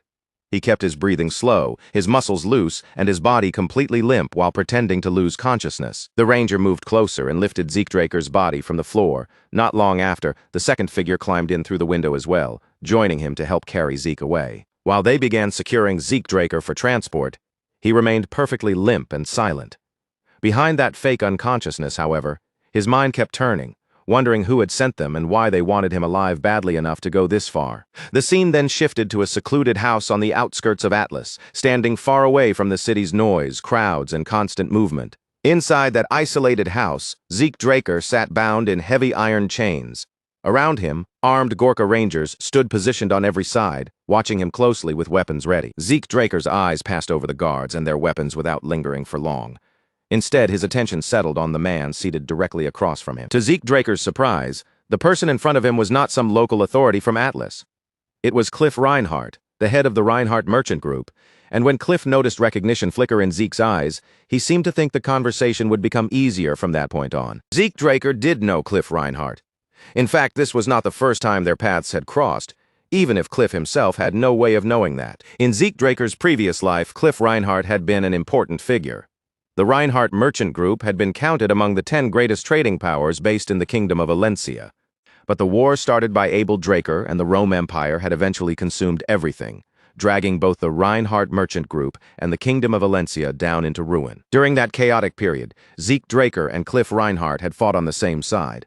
What remained strange in Zeke's memory was that Cliff had once handed him crucial information about the Empire, only to vanish afterward and return to his doomed homeland. After that, Zeke Draker never saw Cliff Reinhardt again.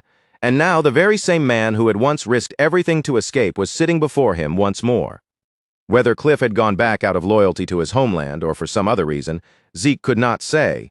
But from his point of view, it had always seemed like a sacrifice without meaning. Cliff Reinhardt began by apologizing, his voice calm as he acknowledged the rough and forceful manner in which Zeke Draker had been brought to this place. At Cliff Reinhardt's signal, one of the Gorka Rangers stepped forward, the same man who had captured Zeke Draker and unlocked the heavy chains around him. Cliff then promised that he would compensate Zeke for the trouble, saying that he wanted to speak with him properly. Once the restraints came off, Zeke Draker simply rolled his wrists, showing no fear, panic, or discomfort. Then he looked at Cliff Reinhardt and told him to get straight to the point. Cliff Reinhardt was visibly taken aback by how composed Zeke Draker was. In a situation like this, most people, especially someone so young, would have shown at least some tension, but Zeke did not reveal even the smallest trace of uncertainty. Cliff Reinhardt had clearly intended to lead the conversation and control its pace, but Zeke Draker had already seized the initiative.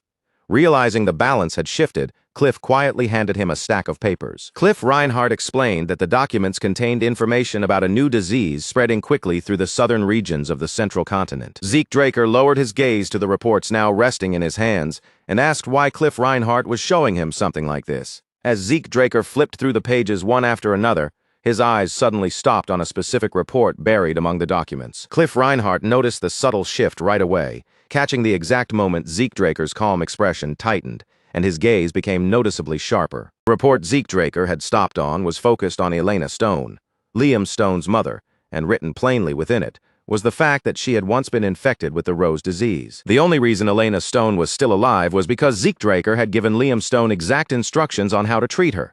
stepping in before the disease could take her life for good. Without offering any reaction, Zeke Draker tossed the document onto the table and demanded to know what Cliff Reinhardt was getting at. Cliff answered in a calm voice, confirming that the sickness now spreading through the region was indeed the Rose disease, a cruel illness, infamous for killing every single person it infected. And yet Elena Stone had not just escaped death. She had recovered completely, as if the absolute fate tied to that deadly disease had somehow been overturned. Cliff Reinhardt explained that he had already questioned Elena Stone's attending physician, but the doctor had refused to say a single useful word. So Cliff turned his attention straight to Zeke Draker, watching him carefully as he asked whether Zeke knew something about it. Zeke Draker let a faint smile touch his face. From Cliff Reinhardt's tone, his timing, and the way he was steering the conversation, it was obvious that the merchant had already guessed the truth, but was still probing carefully for confirmation like a proper businessman. Zeke Draker assumed Cliff Reinhardt was trying to get his hands on the cure for himself, and with an illness this lethal, that was an incredibly sharp move. A medicine capable of saving Rose disease victims would be worth an unimaginable fortune, greater than even the combined wealth of the entire continent could easily measure. But Zeke Draker also understood Cliff Reinhardt well enough to doubt that simple profit was the only motive. No ordinary merchant, no matter how bold or greedy, would dare kidnap someone from a transcendent family unless there was something far more urgent behind it. So Zeke Draker did not bother denying it.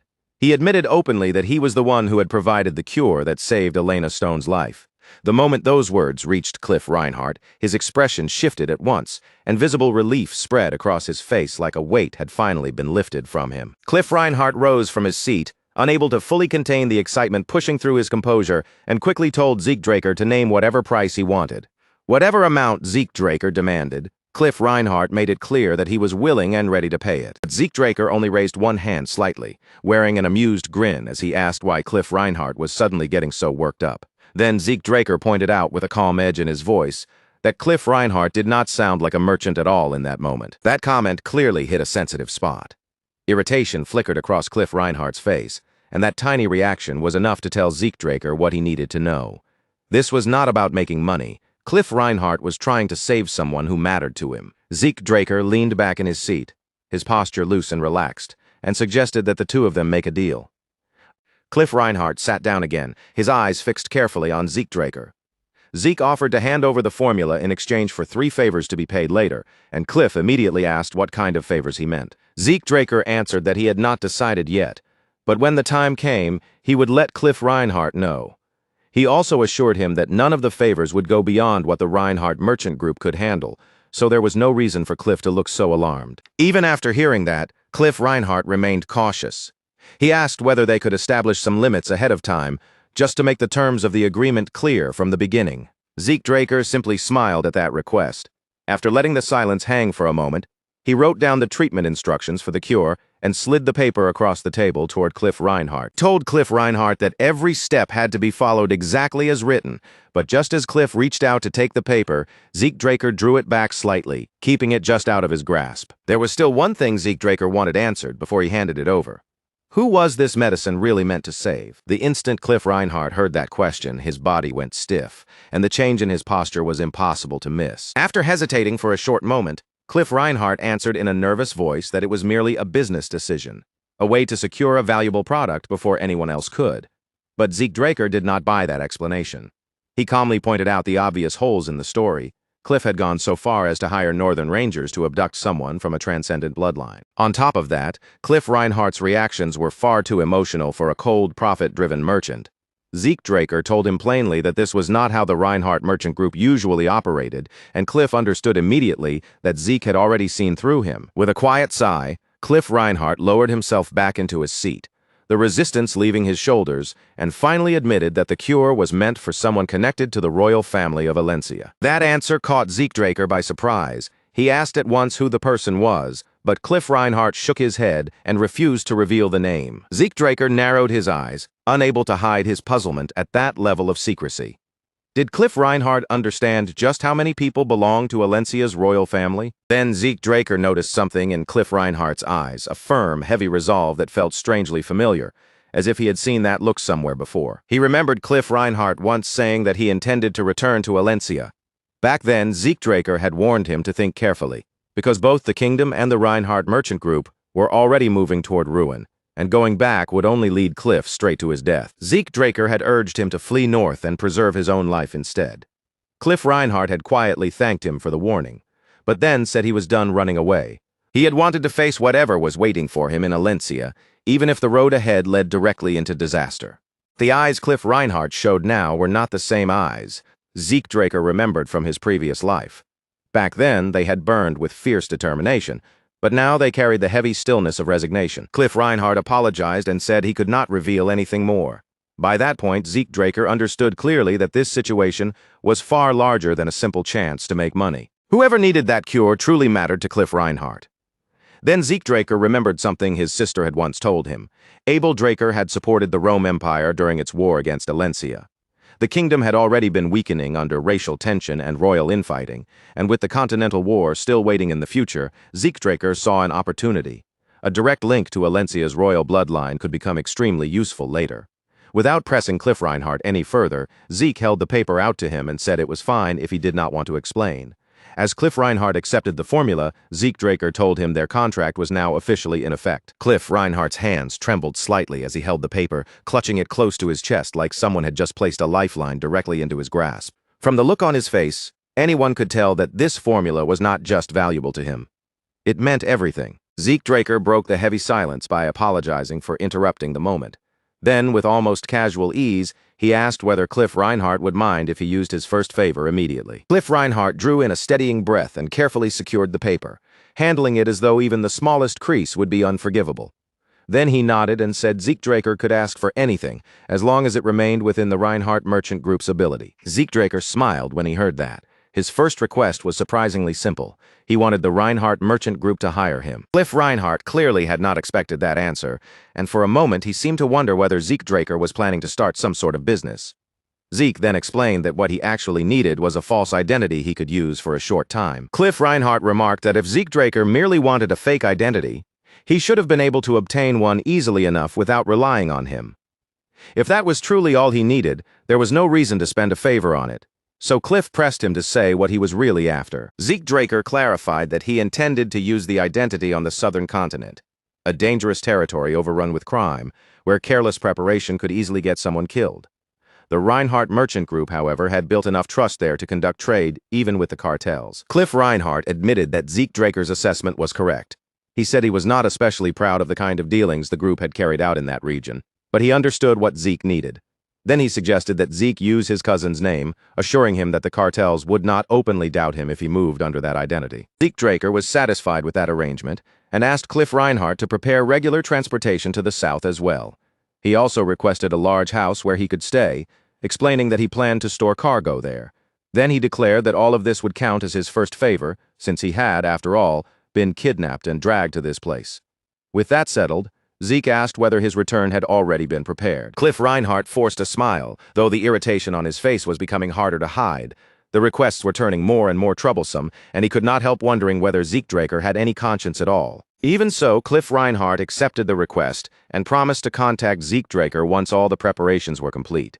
He then added that the Gorka Rangers would provide a horse for Zeke's return. Zeke Draker was slightly surprised by how calmly Cliff Reinhardt agreed to everything, and that reaction only confirmed his earlier suspicion.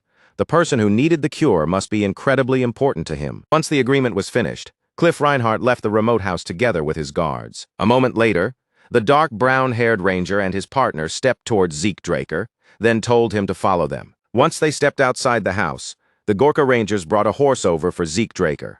With just a quick look at its posture, coat, and steady breathing, Zeke could tell it was no ordinary mount, but a well-trained horse of excellent quality. As Zeke Draker walked past the Rangers, his hand flashed out so quickly that neither of them had time to react. In that instant, he snatched something from them, slipped it straight into his inventory, and then climbed onto the horse as if absolutely nothing had happened. Seated calmly in the saddle, Zeke Draker listened as one of the Rangers spoke in a level voice, informing him that their work here was finished, and that they would now be taking their leave. Zeke Draker looked down at them from horseback, his expression casual, and asked whether that meant their contract with Cliff Reinhardt had come to an end as well. The Rangers stiffened visibly, caught off guard by his words. The brown-haired Ranger turned toward Zeke Draker with surprise in his eyes, and remarked that he had not known Zeke could speak Orkali, before asking with genuine curiosity whether the Draker family even taught that language. Zeke Draker gave a light smile and replied that it was nothing more than a personal hobby. Then, still speaking in the same relaxed tone, he revealed what he really wanted. He wished to hire them for a job to rescue someone being held prisoner by McCain. The brown-haired ranger glanced toward his partner, silently checking his reaction. But the other ranger immediately shook his head, rejecting the request without even needing to say a word. Zeke Draker asked whether the reward he was offering was too low, but the ranger explained that money was not the issue. Since the request matched the kind of conditions already discussed through the Reinhardt Merchant Group, the profit itself would have been more than enough. According to the ranger, the real problem was Zeke Draker himself. Their king refused to make deals with anyone belonging to a transcendent household. Zeke Draker was honestly taken aback by that answer. For a moment, he found it difficult to believe that this was the serious obstacle they had been worried about. He reminded them that Cliff Reinhardt would be preparing a false identity for him, and that any commissions sent to Gorka could simply be written under that name. After considering it for a moment, the ranger finally conceded that such an arrangement would be acceptable, provided Zeke Draker's real identity was never exposed. Zeke Draker then added that there was still one more matter they needed to settle before anything could move forward, though the ranger did not seem to understand what he was referring to. At that moment, Zeke Draker casually tossed 2 kukri blades down onto the ground in front of them, letting the weapons land at their feet. Both rangers froze on the spot. Their eyes widened in shock as they recognized the sacred weapons lying on the ground before them. A kukri was not merely a weapon used in battle. It was granted only to rangers who had been formally acknowledged as true warriors, and to them it carried a weight equal to their lives, almost like a partner bound to their soul. For those blades to have been taken without either ranger noticing meant only one thing. Their lives had already been placed in the hands of someone whose skill stood far above their own. Zeke Draker remarked calmly that returning the weapons was simply his way of expressing gratitude for the kidnapping. The 2 men were left completely speechless, and after a tense pause, the brown-haired ranger muttered that Zeke Draker was a monster. Zeke only smiled back, complimented the man's skill with the common tongue, and said he hoped they would meet again. After his meeting with Cliff Reinhardt, Zeke Draker began seriously thinking about the comrades he would need at his side in the future. The people he focused on were the heroes who would make their names during the Continental War, and later come to be known as the 5 Divine Knights. Zeke Draker decided he would approach them now, build connections before everything truly began, and eventually draw them over to his side. He was certain that people of that caliber would become priceless allies.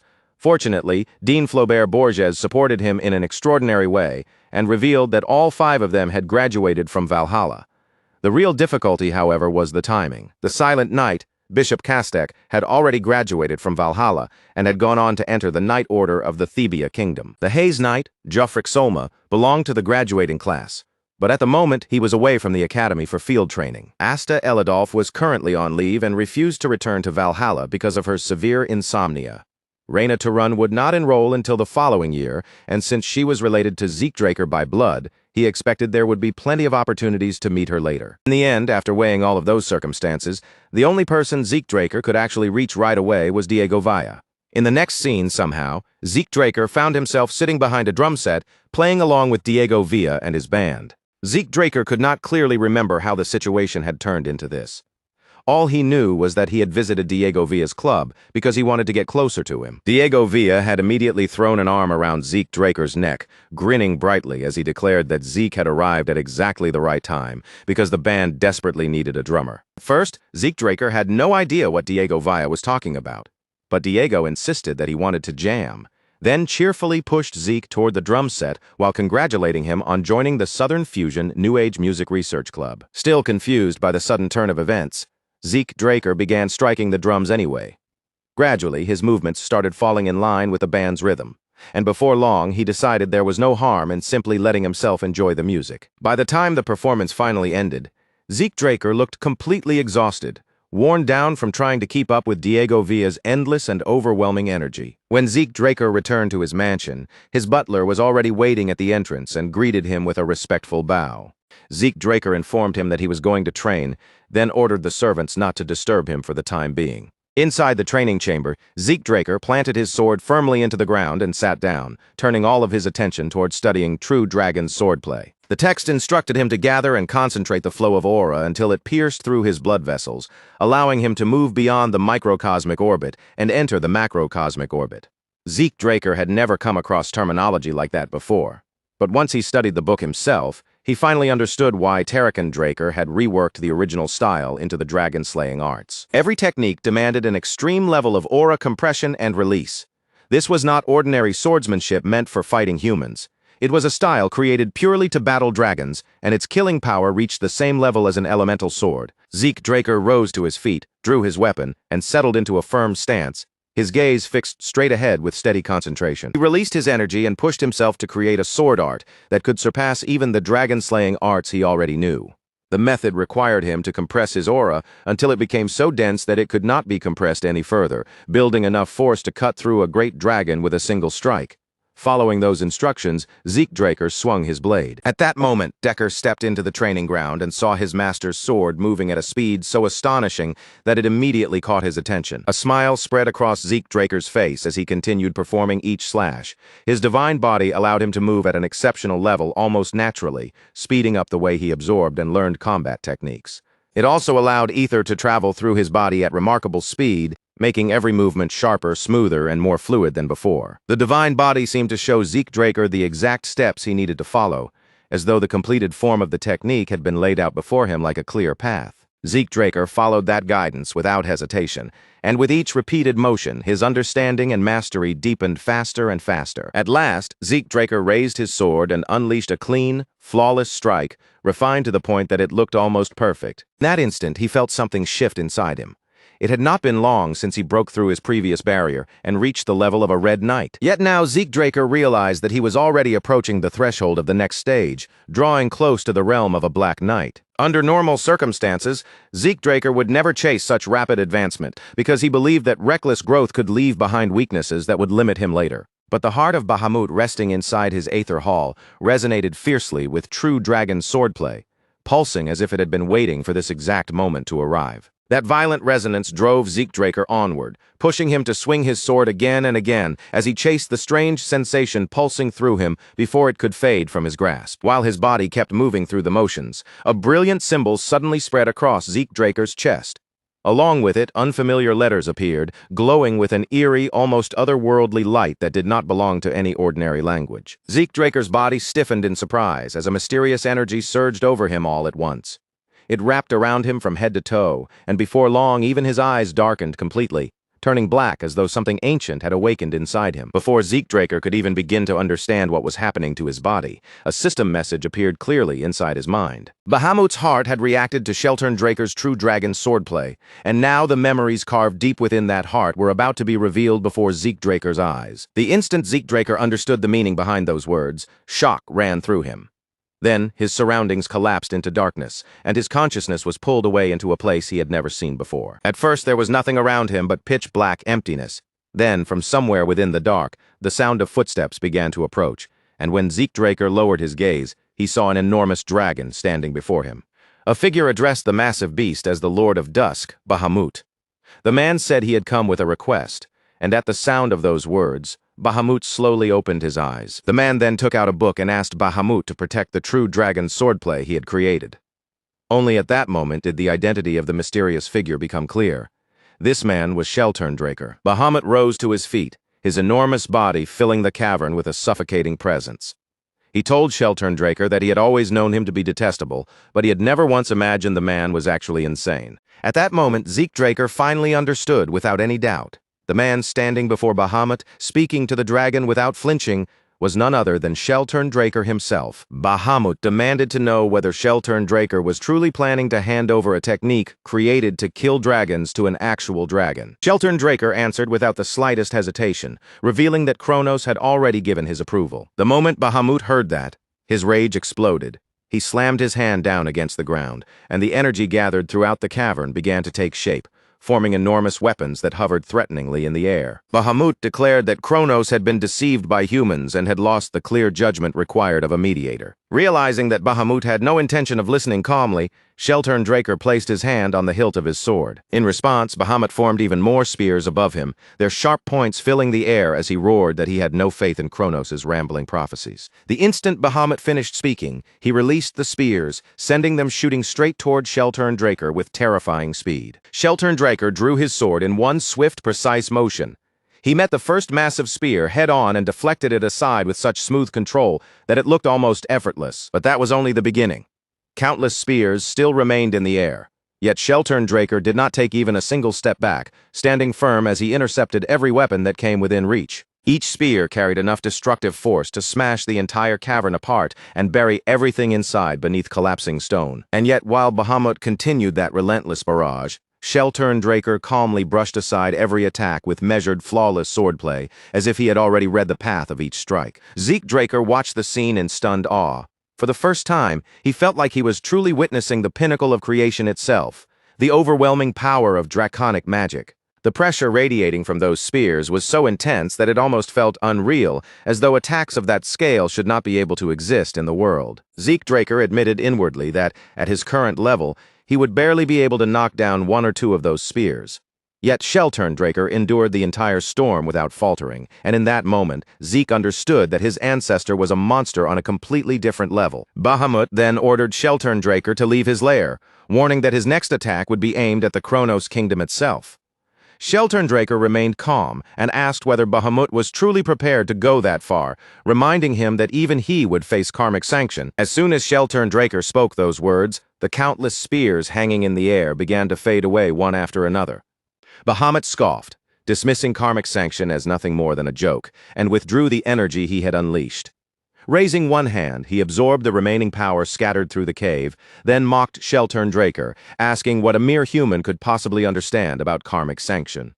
He declared that no matter how many humans he crushed beneath his feet, that punishment would never apply to him. Shelturndraker drove his sword into the ground and quietly remarked that everything had unfolded exactly as Kronos had foretold. Then, from inside his coat, Shelturndraker pulled out a luxurious pocket watch. The moment Bahamut laid eyes on it, his eyes widened with unmistakable surprise. Bahamut spread his wings wide, condensing his energy into a colossal sword of terrifying size. Then he mocked Shelturndraker, asking if borrowing Kronos' power had made him believe he could stand against Bahamut. With one devastating sweep, Bahamut hurled that enormous sword straight toward Shelturndraker, sending the massive blade crashing through the air. Shelturndraker did not panic. He simply raised the pocket watch in his hand and pressed its mechanism with calm precision. In the next instant, a vast magical circle shaped like a clock appeared beneath Shelturndraker's feet, and Bahamut's destructive attack froze completely in midair. Draker was stunned by what he was seeing, almost unable to believe the impossible sight unfolding right in front of him. But there was no denying it. The magic from the watch had truly stopped Bahamut's strike. Draker's shock only deepened when he realized that clock-like magic circles had also spread above and below Bahamut, restraining the dragon and locking his massive body in place. Draker concluded that this incredible magic must have come from the watch itself, and at the same time he remembered what Bahamut had said earlier about Kronos' power. Only then did Draker understand the truth. That pocket watch was not an ordinary artifact. It was an item infused with Kronos' essence. As Draker studied the watch, Bahamut roared in frustration. The deafening sound crashed through the cavern so violently that Zeke had no choice but to cover his ears. Bahamut smashed his hand into the ground, then drove his head down with brutal force, shattering the magic circle beneath him. Drool spilled from between his fangs as fury completely overtook him. He demanded that Shelturndraker explain the vision he had just been forced to witness. Shelturndraker told him that what he had seen was Kronos' prophecy. Then he asked whether Bahamut finally understood why true dragon's swordplay had to be entrusted to him. Bahamut growled that dragons forming contracts with humans had been a mistake from the very beginning. Shelturndraker did not deny that statement, but he insisted that humans should rise through their own strength instead. Bahamut exhaled heavily through his bared fangs, still glaring at Shelturndraker, and ordered him to hand over the book containing the dragon-killing technique. Using magic, Bahamut flipped through the pages at incredible speed, scanning the contents in only a few moments. Then he snapped the book shut and acknowledged the quality of Shelturndraker's work. Shelturndraker said that the technique had been created to protect the world. But Bahamut let out a bitter laugh and declared that what Shelturn truly wanted to protect was not the world at all, but mankind. Unable to refute Bahamut's words, Shelturndraker fell silent. Bahamut then tapped the book lightly with one claw, and the entire volume vanished from sight. Bahamut declared that he would safeguard the book. It would remain sealed away, never to see the light of day unless Kronos' prophecy truly came to pass. Shelturndraker turned away and said it hardly mattered in the end. because given enough time, humans would inevitably learn how to wield aura. Bahamut warned that if such a day ever came, he would personally exterminate humanity, convinced that creatures so small and insignificant could never truly master that power. Sheltern merely smiled and explained that this was exactly why he had created true dragon swordplay, because what he feared most was not humanity, but the dragons themselves. Even after everything that had happened, he still chose to believe in Bahamut and Kronos. And for a dragon who had spent so long expecting nothing from mankind, hearing words like that did not simply pass him by. They sank in far deeper than he had ever thought possible. As Sheltern finally turned away to leave, he shared one last truth with Bahamut. Kronos had always foreseen that one day Bahamut would encounter a human contractor, someone he could stop guarding himself against, someone he might eventually allow into his heart. With those final words left behind in the quiet air, Sheltern departed without another sound. Bahamut slowly lowered his massive body back down, and a sharp, icy scoff slipped from him, as though the very suggestion disgusted him. In his mind, the idea that he would ever open his heart to something as insignificant as a mere contractor was so absurd that it was not even worth taking seriously. And with that dismissive thought still hanging heavily in the silence around him, Bahamut let his eyelids fall shut, slowly closing himself away from the world. The very next instant, was violently pulled back into the present. He found himself sitting on the ground, his body still weighed down by the aftershock of the vision, while his unfocused eyes stared emptily up at the ceiling above him. Still could not fully grasp the true weight behind everything that had passed between Bahamut and Sheltern, but even through that confusion, one thing had become painfully, unmistakably clear to him. Bahamut carried a hatred and distrust toward humanity, so deep it felt almost bottomless, and because Bahamut's heart was now resting inside Draker's own body, that bitterness no longer felt like something distant or separate. Whether he wanted to or not, Draker could sense the dragon's old wounds, his rage, and his sorrow brushing painfully against his own heart. At the same time, Draker could not forget one important fact. In the end, Bahamut had still formed a contract with Draker. That alone made him wonder what could have possibly happened to make such an arrogant, mighty dragon change his mind. After witnessing those broken fragments of the past, Draker threw himself even deeper into researching the old war, pushed forward by a curiosity that refused to quiet down.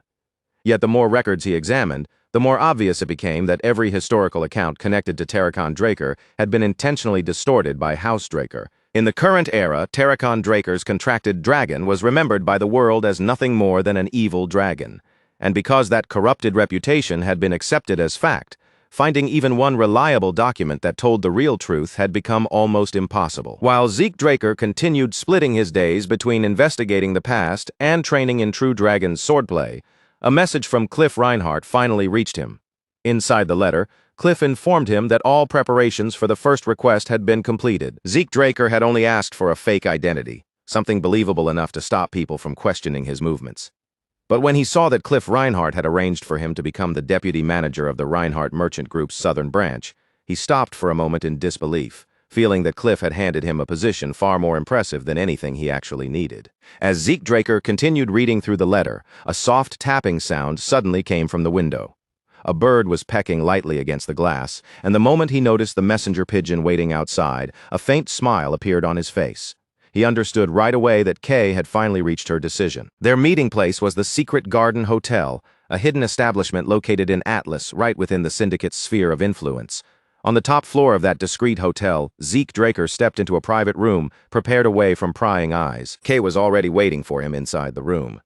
Draker arrived wearing his disguise, carefully concealing the identity that would have drawn far too much attention if anyone recognized him. The moment Draker entered, Kay greeted him as her partner, welcoming him into the VIP lounge in a voice that sounded noticeably more relaxed and familiar than it had before. Draker gave a faint smile, clearly amused by how naturally Kay had started calling him her partner. But before he could say anything in return, his gaze slipped past her and came to rest on the wide, transparent glass wall overlooking the city beyond. Kay could not understand why that view seemed to seize his attention so completely. Draker had spent time in Atlas before, but he had never once seen the city from a height like this. Beyond the glass, Atlas spread out beneath the night sky in dazzling lights, so brilliant and unreal that it looked nothing like the ruined, broken city he remembered from the Continental War. For a short while, Draker simply stood there in silence, his eyes fixed on the glowing cityscape. Then, as if pulling himself back from an old memory, He quietly admitted to Kay that he had never known a place like this existed in Atlas. Kay watched him with visible surprise, not having expected someone like Zeke Draker to become so absorbed by something as ordinary as a view of the city. Kay explained that the hotel was one of the syndicate's side businesses, a discreet location created for people of the underground world to hold conversations without worrying about unwanted ears. As she spoke, she poured drinks for both herself and Zeke Draker, but he calmly pushed his glass forward and told her that he did not drink liquor. Kay found his answer unexpectedly amusing, with a teasing look. She wondered aloud if he was refusing alcohol because he was still underage, then added with a sly little smile that he had a surprisingly cute side to him. Zeke Draker corrected her immediately. It had nothing to do with being too young to drink. The reason was far simpler. Alcohol no longer had any effect on his body. He had discovered that strange fact back during the celebration held after his entrance, when he had tried drinking for the first time in this life. The instant the alcohol entered his system, his poison resistance skill recognized it as a toxin and purified it from his body almost immediately, leaving him completely unaffected. Before his regression, Zeke Draker had sometimes gone out of his way to drink, simply because he wanted to feel that hazy sensation of intoxication. But now, even that small indulgence was impossible for him. Since alcohol gave him nothing, he had naturally started preferring tea instead, something he could actually taste and enjoy. Kay accepted his explanation without digging any further. Then her expression changed, the light teasing mood fading from her face, and she remarked that there was no point wasting more time on idle conversation when she had something much more important to show him. She took out a report along with several photographs and laid them out in front of Zeke Draker. Then, in a firm voice, she told him that Pabella really was involved in piracy. Once Kay began investigating the matter seriously, evidence started appearing one piece after another. What unsettled her the most was not just the evidence itself, but the fact that her own organization had somehow failed to notice something this obvious until now. The clearest proof was Pabella's sudden and unexplained expansion after they had supposedly been wiped out by the White Silver Knight. And on top of that, their financial records showed profits that had never been officially documented anywhere. Kay pointed to one of the men shown in the photographs and identified him as Joaquin Fernandez, better known by the name El Mencho. Although he was McCain's second-in-command, he had secretly maintained hidden connections with Pabella behind the scenes. Kay then explained that she had chosen not to report this discovery to her superiors. If information like this reached the wrong people, it could throw the entire syndicate into chaos. As she put it, there were moments when not knowing the truth really was a kind of blessing. She was just about to shift the conversation toward the artifact Zeke Draker had asked her to find a buyer for. But before she could continue, something far more disturbing caught her attention. Zeke Draker was smiling, and the look on his face sent a cold chill down Kay's spine.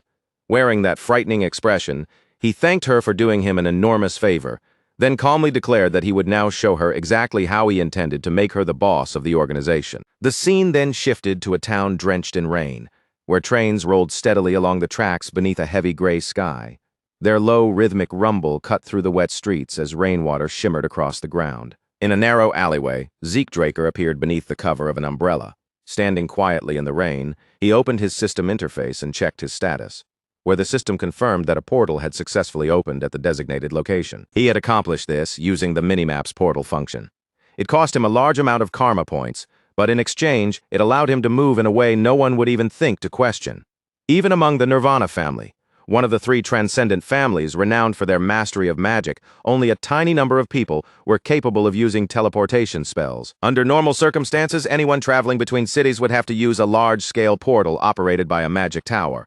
But thanks to his unique system function, Zeke Draker could make his sudden movements appear as though they were nothing more than ordinary coincidence. A dark smile slowly spread across Zeke Draker's face as he imagined how certain elders would react once his next moves were set in motion. For now, all he had left to do was wait patiently for night to fall. Later that night, flames surged violently around a building, bathing the area in bright orange light as the fire climbed higher and higher. Terrified citizens shouted in panic, desperately calling for firefighting mages to come as quickly as possible. Some people in the crowd began wondering aloud whether the building's owner had already been contacted, and while fear and confusion spread through the gathering, Zeke Draker quietly mixed in among them before slipping away from the chaos without drawing anyone's notice. Elsewhere, Kay stood out on her balcony with a cigarette held between her fingers. Smoke drifted slowly into the night air, but her thoughts were not on the city around her. They were fixed entirely on Zeke Draker. Until now, Kay had assumed Zeke Draker's reckless confidence came from the fact that he was a Draker. But after hearing what he had planned, she realized that he was not merely bold or fearless. He was operating on a completely different level. Dangerously, impossibly insane. She could still remember their earlier conversation with perfect clarity, especially the moment Zeekdraker told her that he planned to set fire to every Soma warehouse belonging to McCain across the central continent. The instant Kay heard those words, she had shot up from her seat in shock. Zeekdraker had asked her to provide the warehouse locations, but she told him that such information was only accessible to McCain themselves and the highest-ranking executives within the syndicate. She warned him firmly that if he moved that recklessly, there was an overwhelming chance he would be caught.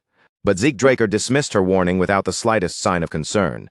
He explained that he had never intended to keep the matter hidden in the first place. Instead, he planned to force all the blame onto El Mencho, because the syndicate would inevitably need a clear suspect.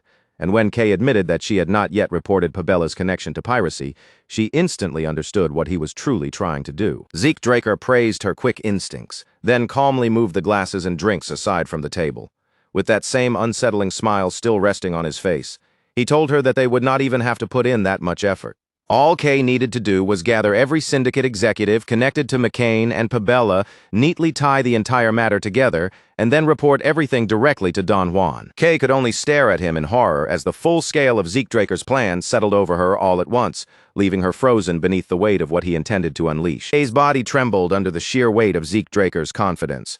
Her face tightened with fear as she stared at him and asked if he truly understood what would happen if this plan collapsed. But Zeekdraker did not waver for even a heartbeat, calmly telling her that he understood the consequences better than anyone. Still shaken, Kay forced herself to speak, her voice strained as she reminded him that traitors inside the syndicate were not simply executed and forgotten.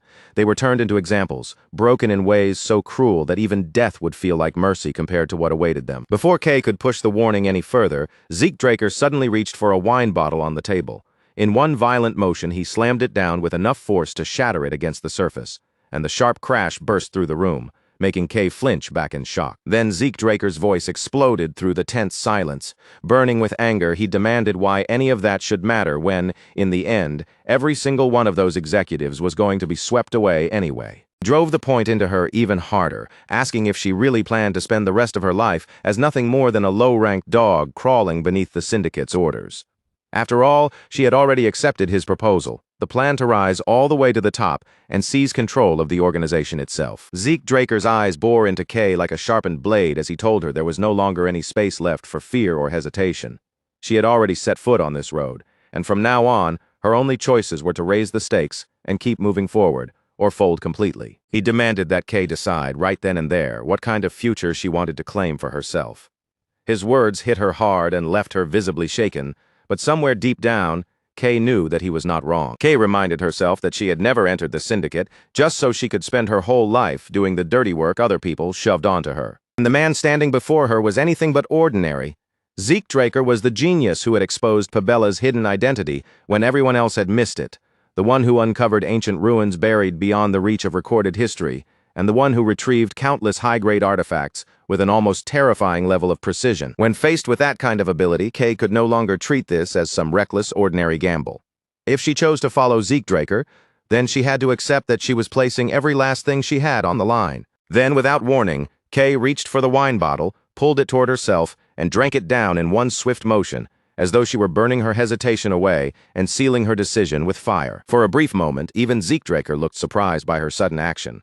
But Kay held his gaze without backing down and declared that she would bet everything on this because if they failed, death was already guaranteed either way. With fierce resolve blazing in her eyes, Kay made her answer unmistakably clear. She was no longer hesitating, she was going all in. Zeekdraker's expression softened into one of satisfaction, pleased by the determination she had finally shown. Then he assured her that she would not regret choosing to stand on his side. But later, when Kay looked back on that moment by herself, the confidence she had shown in front of him was nowhere to be seen. Her hands trembled so violently that she could barely keep them steady. She gripped her own arm tightly, forcing herself to breathe and calm the shaking in her body. Then, in a quiet whisper, meant only for herself, she said she would believe in Zeekdraker and place everything she had on the line. On her desk lay a newspaper reporting that sudden fires had broken out almost simultaneously across the central continent. Investigators were still debating whether the incidents were coincidence or deliberate arson, but the official conclusion had already written them off as negligence. At that very same time, in a grand mansion far away from Kay's balcony, another man sat behind an expensive desk, reading the exact same newspaper with a heavy silence around him. With a drink clenched tightly in his hand, the man cursed the unknown culprit under his breath.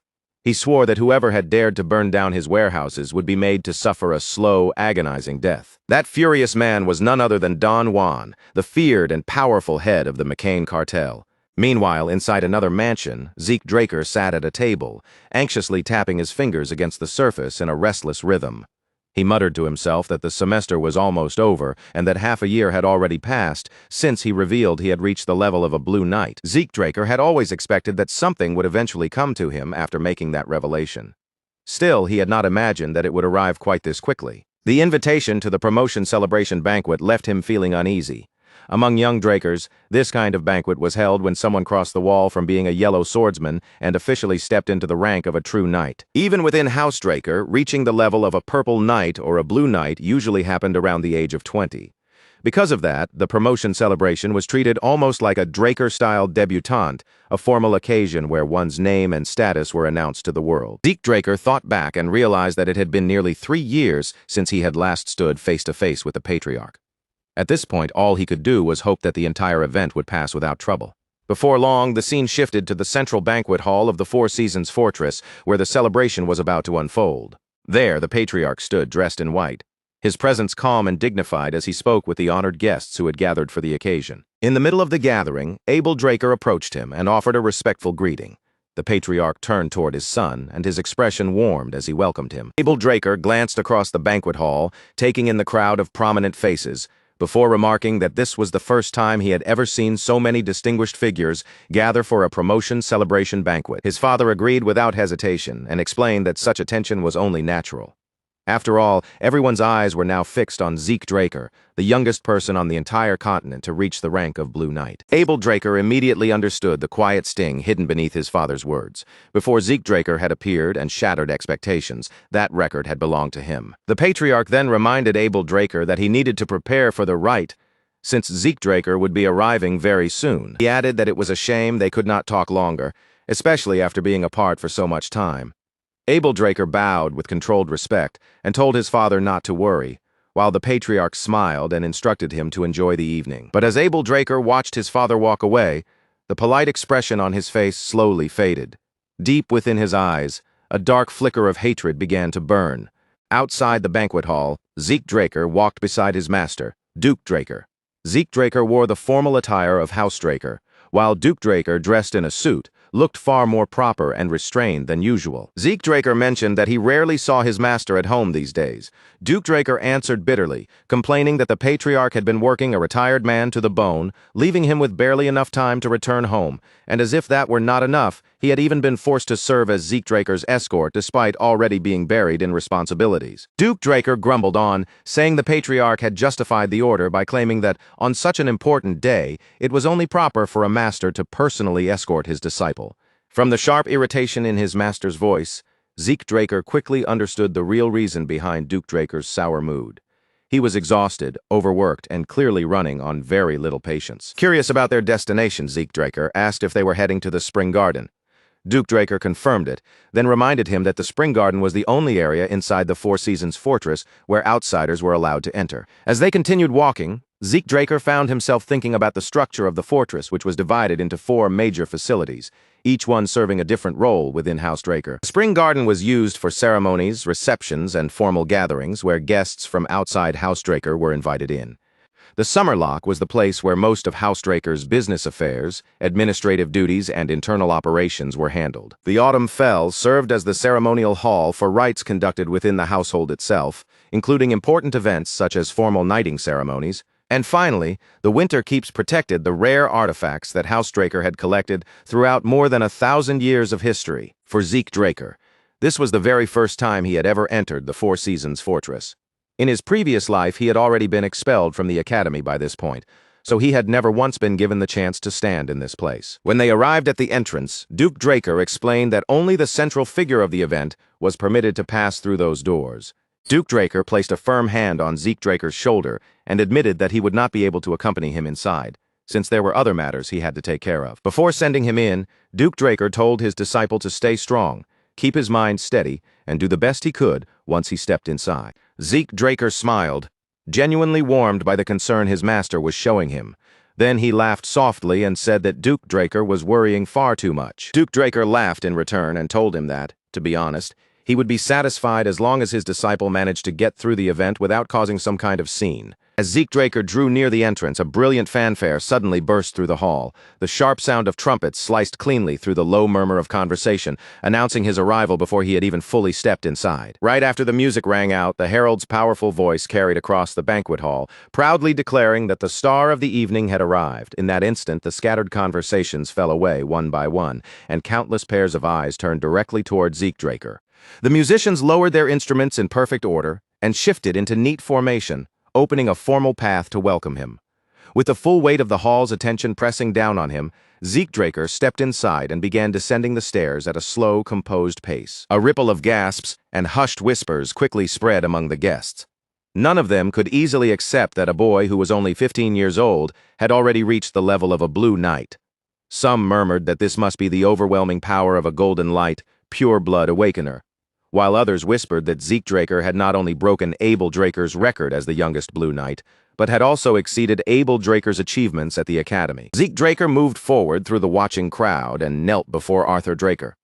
Arthur stood above him with solemn dignity, then declared in a steady voice that his son had now taken his first true step onto the path of a knight. With a measured ceremonial gesture, Arthur Draker raised his sword and lightly touched the blade to Zeke Draker's shoulders. Then, letting his voice carry through the grand hall, he commanded his son to advance with honor and bring glory to the name of House Draker. But to Zeke Draker's surprise, Arthur Draker did not end the ceremony there. The patriarch continued speaking, announcing to everyone present that from that day onward, Zeke Draker would be recognized as a formal knight of House Draker. The moment those words left Arthur Draker's mouth, shock swept through the entire banquet hall. Stunned murmurs rose from every corner, filling the air with disbelief. As far as anyone could remember, no one had ever been granted the rank of formal knight at such a young age. After all, that title required far more than talent alone.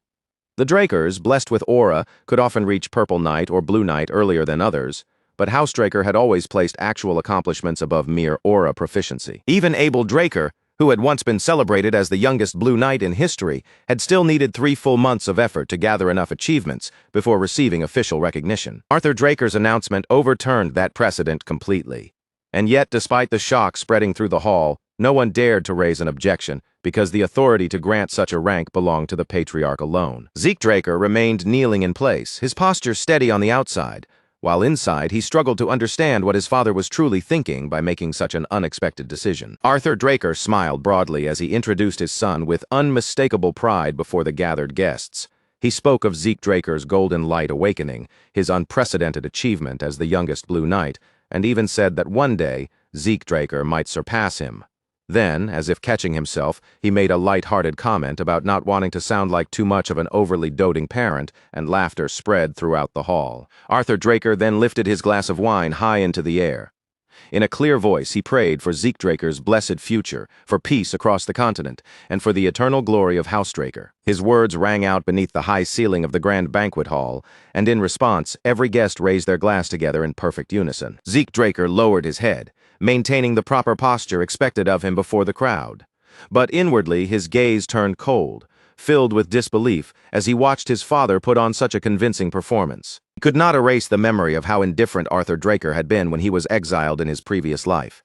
That cold memory clashed painfully with the proud and affectionate father now smiling before the crowd. Then Arthur Draker called out to him, pulling him back to the present. Zeke Draker quickly buried those thoughts, lowered his gaze again, and made it seem as though nothing had crossed his mind at all. Arthur Draker then suggested that the two of them speak somewhere private, as father and son. Soon after, they left the banquet hall together, stepping away from the watching guests. Elsewhere inside the hall, a man wearing glasses stood beside Abel Draker and quietly advised him to fix his expression. In a low voice, he pointed out that the way Abel was looking at his father and younger brother seemed far too hostile. The bespectacled man reminded Abel Draker that an older brother should not be glaring at his younger sibling during a moment meant for celebration and congratulations. Abel Draker forced his face back into a calm, controlled expression. Then, as if shifting the conversation away from his own emotions, he asked about the prince. The bespectacled man explained that the prince had said he would come once the rite was finished, so he was expected to appear at the banquet very soon. Abel Draker then suggested that they step away for the moment. The man beside him accepted the suggestion without any objection. Later, Zeke Draker emerged from Arthur Draker's office with a small token held in his hand. It was far from an ordinary token. With this item, Zeke Draker would be able to exchange it for one of House Draker's treasured artifacts. Zeke Draker stared down at the token in his palm, wondering why the patriarch had gone so far as to give him something this valuable.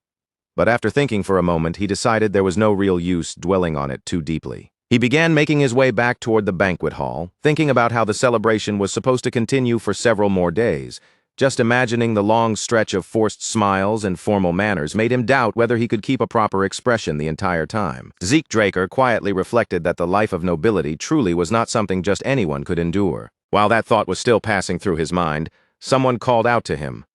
Zeke Draker turned slightly to the side, and a gentle voice spoke up, saying that this was her first time meeting him in person. Standing before him was a beautiful young woman with striking blue hair. She placed one hand gracefully over her chest, bowed with refined elegance, and introduced herself as Melissa Alencia, the first princess of the Kingdom of Alencia. Zeke Draker's brows tightened ever so slightly as he silently studied the girl before him. This was Melissa Alencia, the leading candidate to inherit the throne of Alencia. At present, Melissa Alencia was already acting in place of the sick and ineffective king. She had pushed forward bold policies meant to improve the lives of common citizens, and those reforms had earned her overwhelming support from the public. But those very reforms had also placed her in constant conflict with the deeply entrenched nobility of Alencia. Zeke Draker thought grimly that once Melissa Alencia officially rose to the throne, those same aristocrats would almost certainly scramble to win her favor. A vivid memory from Zeke Draker's previous life surfaced in his mind. That once promising princess had mysteriously vanished, just as tensions with the Rome Empire began to escalate. Rumors spread across the continent that she had been assassinated by imperial forces, and when Alencia eventually fell in the war, the truth vanished along with it. Zeke Draker observed Melissa Alencia even more carefully, his caution growing stronger behind his calm face.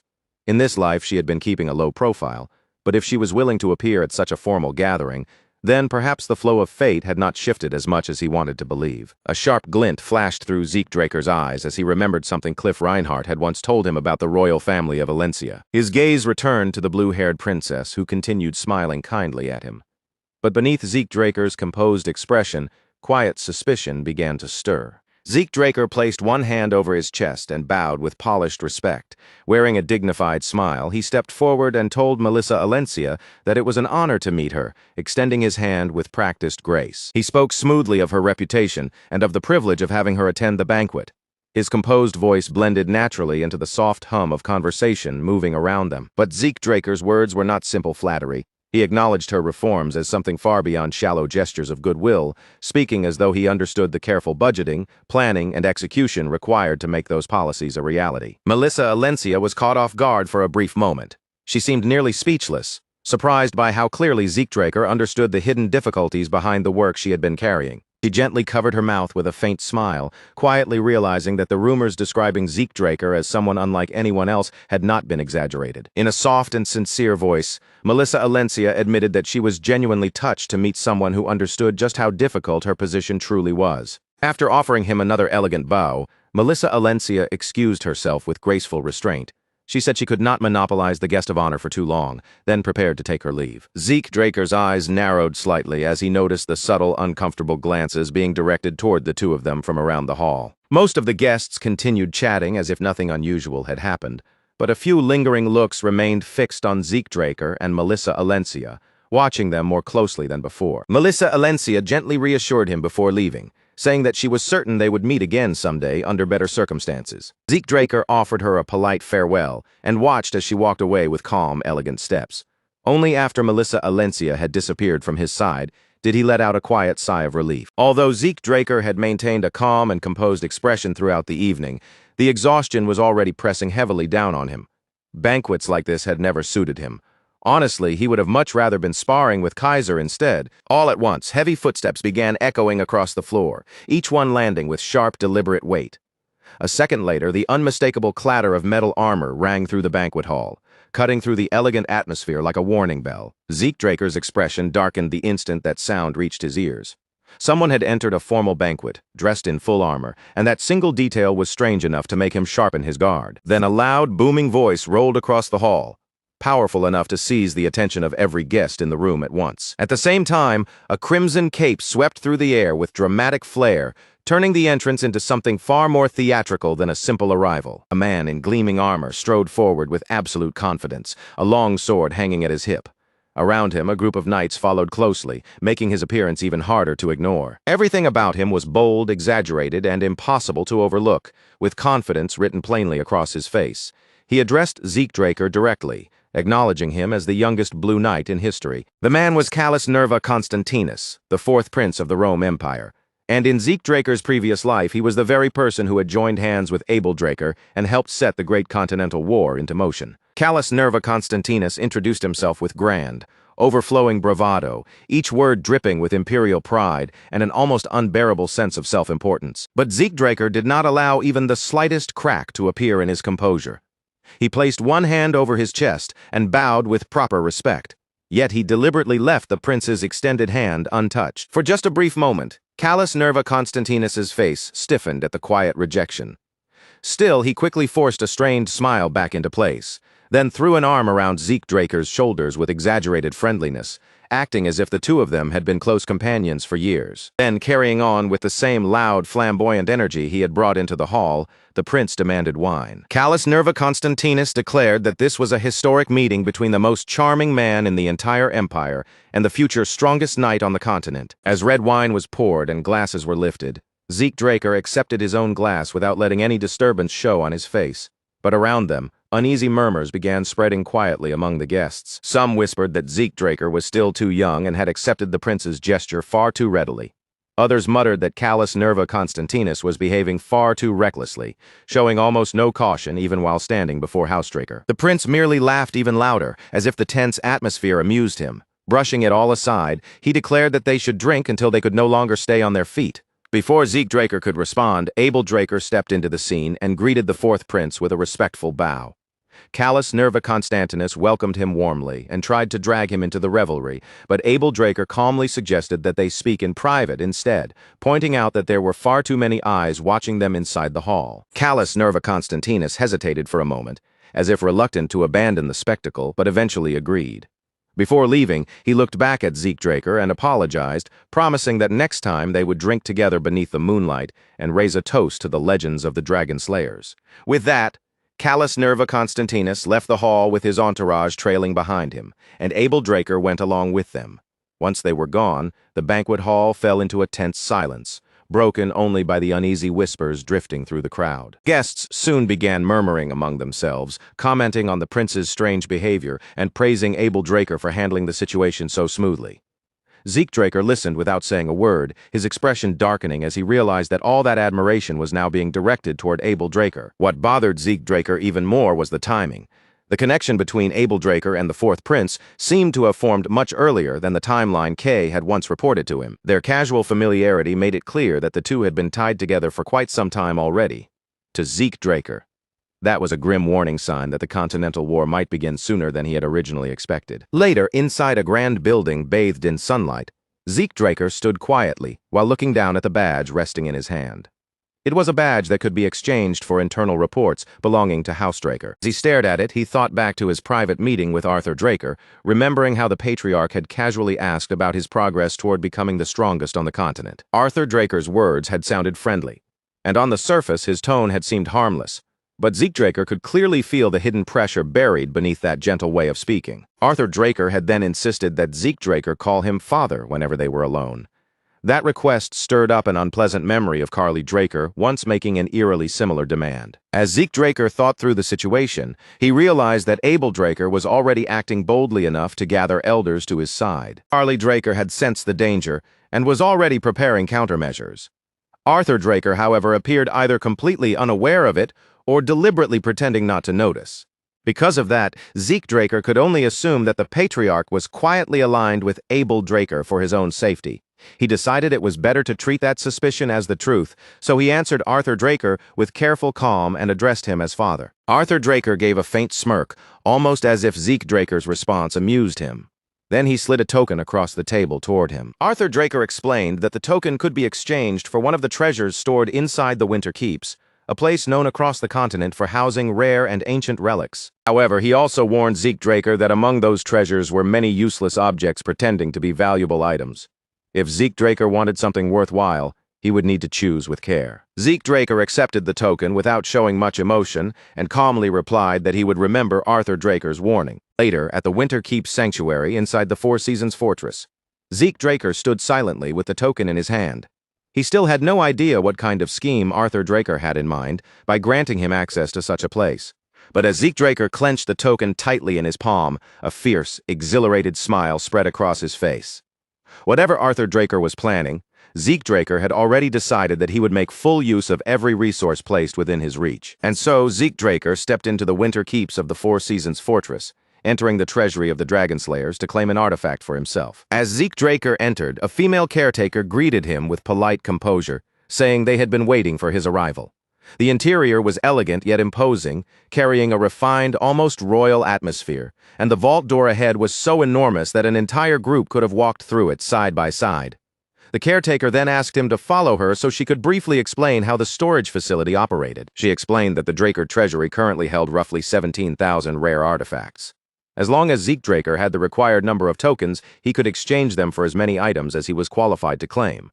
Hearing that, Zeke Draker's interest sharpened, and his eagerness to enter and find an artifact suited to him grew even stronger. However, the caretaker also gave him an important warning. There was no time limit on how long he could stay inside while making his choice, but once he selected an artifact and left the facility, he would not be allowed to enter again using the same token.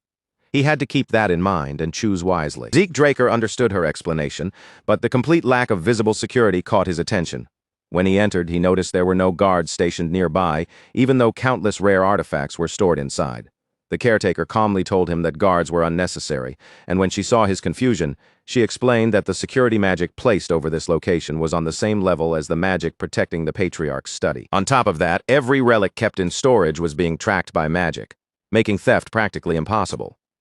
Zeke Draker was reminded once again that appearances could be deceiving. The caretaker then asked him to place the token he had received into the machine. Zeke Draker took out the token and, following the caretaker's instructions, dropped it into the machine. A moment later, the enormous vault door in front of him began to open with a deep, heavy motion. What Zeke Draker had not expected was the sheer scale of the space waiting beyond the door. The inside of the vault was far larger than its outer appearance had suggested. Rows upon rows of shelves stretched deep into the storage area, lined with relics and rare artifacts that seemed to continue endlessly into the distance. Zeke Draker looked around with fascination, then stepped inside to begin searching for the artifact that would suit him best. From outside the vault, the caretaker told him that she would leave him to look around on his own. Facing the endless rows of relics, Zeke Draker imagined that it would take hours just to figure out what each item was capable of doing. So, rather than wasting his time examining every single object one by one, Zeke Draker asked the system whether it could arrange or filter the relics according to the exact criteria he wanted. The system responded at once, stating that the administration request had been confirmed, and that the relevant function had now been linked to Dragon Eyes. It then instructed Zeke Draker to select a target item by using Dragon Eyes. At first, Zeke Draker felt confused when he heard the system mention Dragon Eyes, but after a brief pause, the meaning of the instruction clicked into place. Dragon Eyes was originally a skill that allowed the user to view detailed information about a person after observing them carefully, and now, through the administrator's request, that same ability could also display information about detected objects. Without wasting a single second, Zeke Draker activated shadowless steps from the Gale Arts. His body blurred through the treasury at incredible speed, his eyes sweeping over relic after relic, so the system could register and identify everything stored inside. Once Zeke Draker finished scanning the entire storage room, the system gathered the information and neatly organized it. Then it informed him that the selected items would now be displayed on his minimap. The number that appeared before him was almost absurd. In total, 17,138 items had been selected. For a moment, Zeke Draker froze in place, genuinely stunned by the ridiculous number in front of him.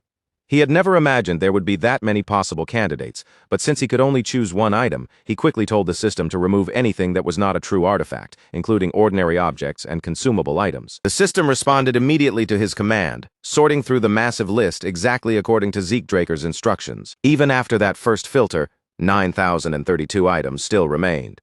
The number was still far too overwhelming, and Zeke Draker could already feel exhaustion creeping over him just from looking at the list. So Zeke Draker issued another command to the system. This time, he ordered it to exclude every sword that was inferior to the Stygian blade. In almost no time at all, the list changed again, and when he checked it, it looked as if every sword had vanished from the selection. That alone told Draker just how exceptional the Stygian blade truly was. Even when measured against the countless artifacts stored inside Draker's treasury, that weapon still stood above the rest. As Draker continued scrolling through the remaining items, one particular artifact suddenly pulled his attention. Unlike the others, no information appeared for it at all. Curiosity immediately stirred inside him. Following the coordinates shown on the minimap, Draker moved toward the shelves to see the mysterious item with his own eyes. When he reached the marked location, he found a bracelet resting quietly on the shelf. Its information still refused to appear, and at first glance it looked like nothing more than a plain accessory. Draker stared down at the bracelet with a puzzled expression. Then the system responded, explaining that the item had reacted to the title heir of Draker. That answer only made Draker even more curious. If the bracelet had reacted to a title connected to Draker, then there was a strong chance that this object had once belonged to Draker himself. Even so, no additional information about the bracelet appeared before him. But the moment Draker slipped it onto his wrist, the seemingly ordinary item suddenly began to react. The system explained that the bracelet contained an embedded guardian stone, and that this stone possessed the ability to call forth a summon suited to the user's soul. It then announced that Draker had now taken possession of the sacred guardian stone, and could summon a compatible being through its power. The instant he heard that, unease crept across Draker's face. Realizing that the bracelet had already been registered as his possession, he wondered if there was still a way to remove it before things became irreversible. But the system rejected his administration request. It explained that because the item had entered his possession through its connection to the heir of Draker title, it could no longer be removed. Draker cursed the bracelet under his breath. Because of this unexpected development, he could no longer properly inspect the other items, and all the careful plans he had made seemed to have gone up in smoke. Still, after forcing himself to think it over, he decided that this outcome might not be as terrible as it first appeared. Looking at it more positively, the bracelet was part of Draker's legacy, which meant it was likely far more valuable than most ordinary artifacts.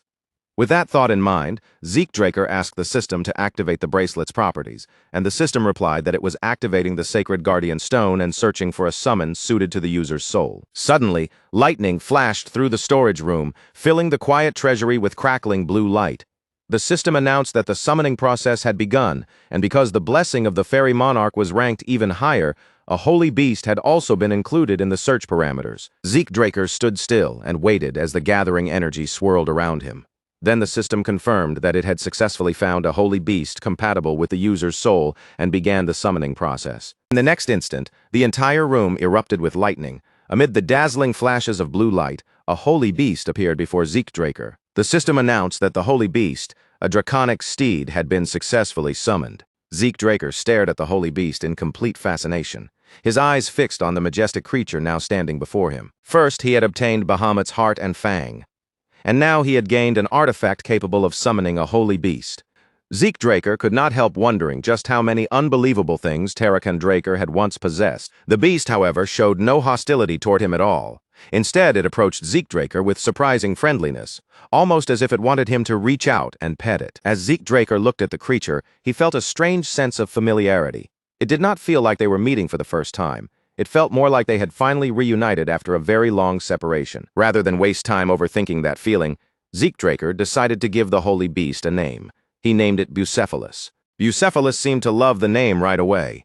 The holy beast moved closer to Draker and urged him upward, practically pulling him onto its back. It was a holy beast that seemed to understand Draker's intentions without needing a single word. As Bucephalus settled him firmly onto its back, Draker could feel both the creature's immense strength and its uncanny awareness. With that, Draker left the treasury riding on Bucephalus's back. Gripping himself steady, he told the holy beast to run like the wind. The moment Bucephalus moved, lightning scattered wildly in every direction, streaking through the space like living veins of blue light. Bucephalus surged forward with incredible speed, so fast it felt almost like racing at the speed of light. In that instant, Draker realized that he had somehow obtained something truly extraordinary. When Draker returned home, one question still lingered in his mind. He could not help wondering why the caretaker had allowed him to take the bracelet without asking any serious questions. The caretaker's answer had been surprisingly simple. To her, the bracelet Draker chose looked like an ordinary, worthless trinket. nothing more than a piece of trash buried among the countless relics. Then, without warning, a voice congratulated Zeke Draker on officially becoming a proper knight of House Draker. Zeke Draker turned his head toward the voice, curious to see who had come to visit him. Standing there was Cliff Reinhardt, and beside him was none other than Melissa Alencia, the true owner behind the Reinhardt Merchant Group and the first princess of the Kingdom of Alencia. Zeke Draker had been resting in his room when Cliff Reinhardt entered, and congratulated him on his new title.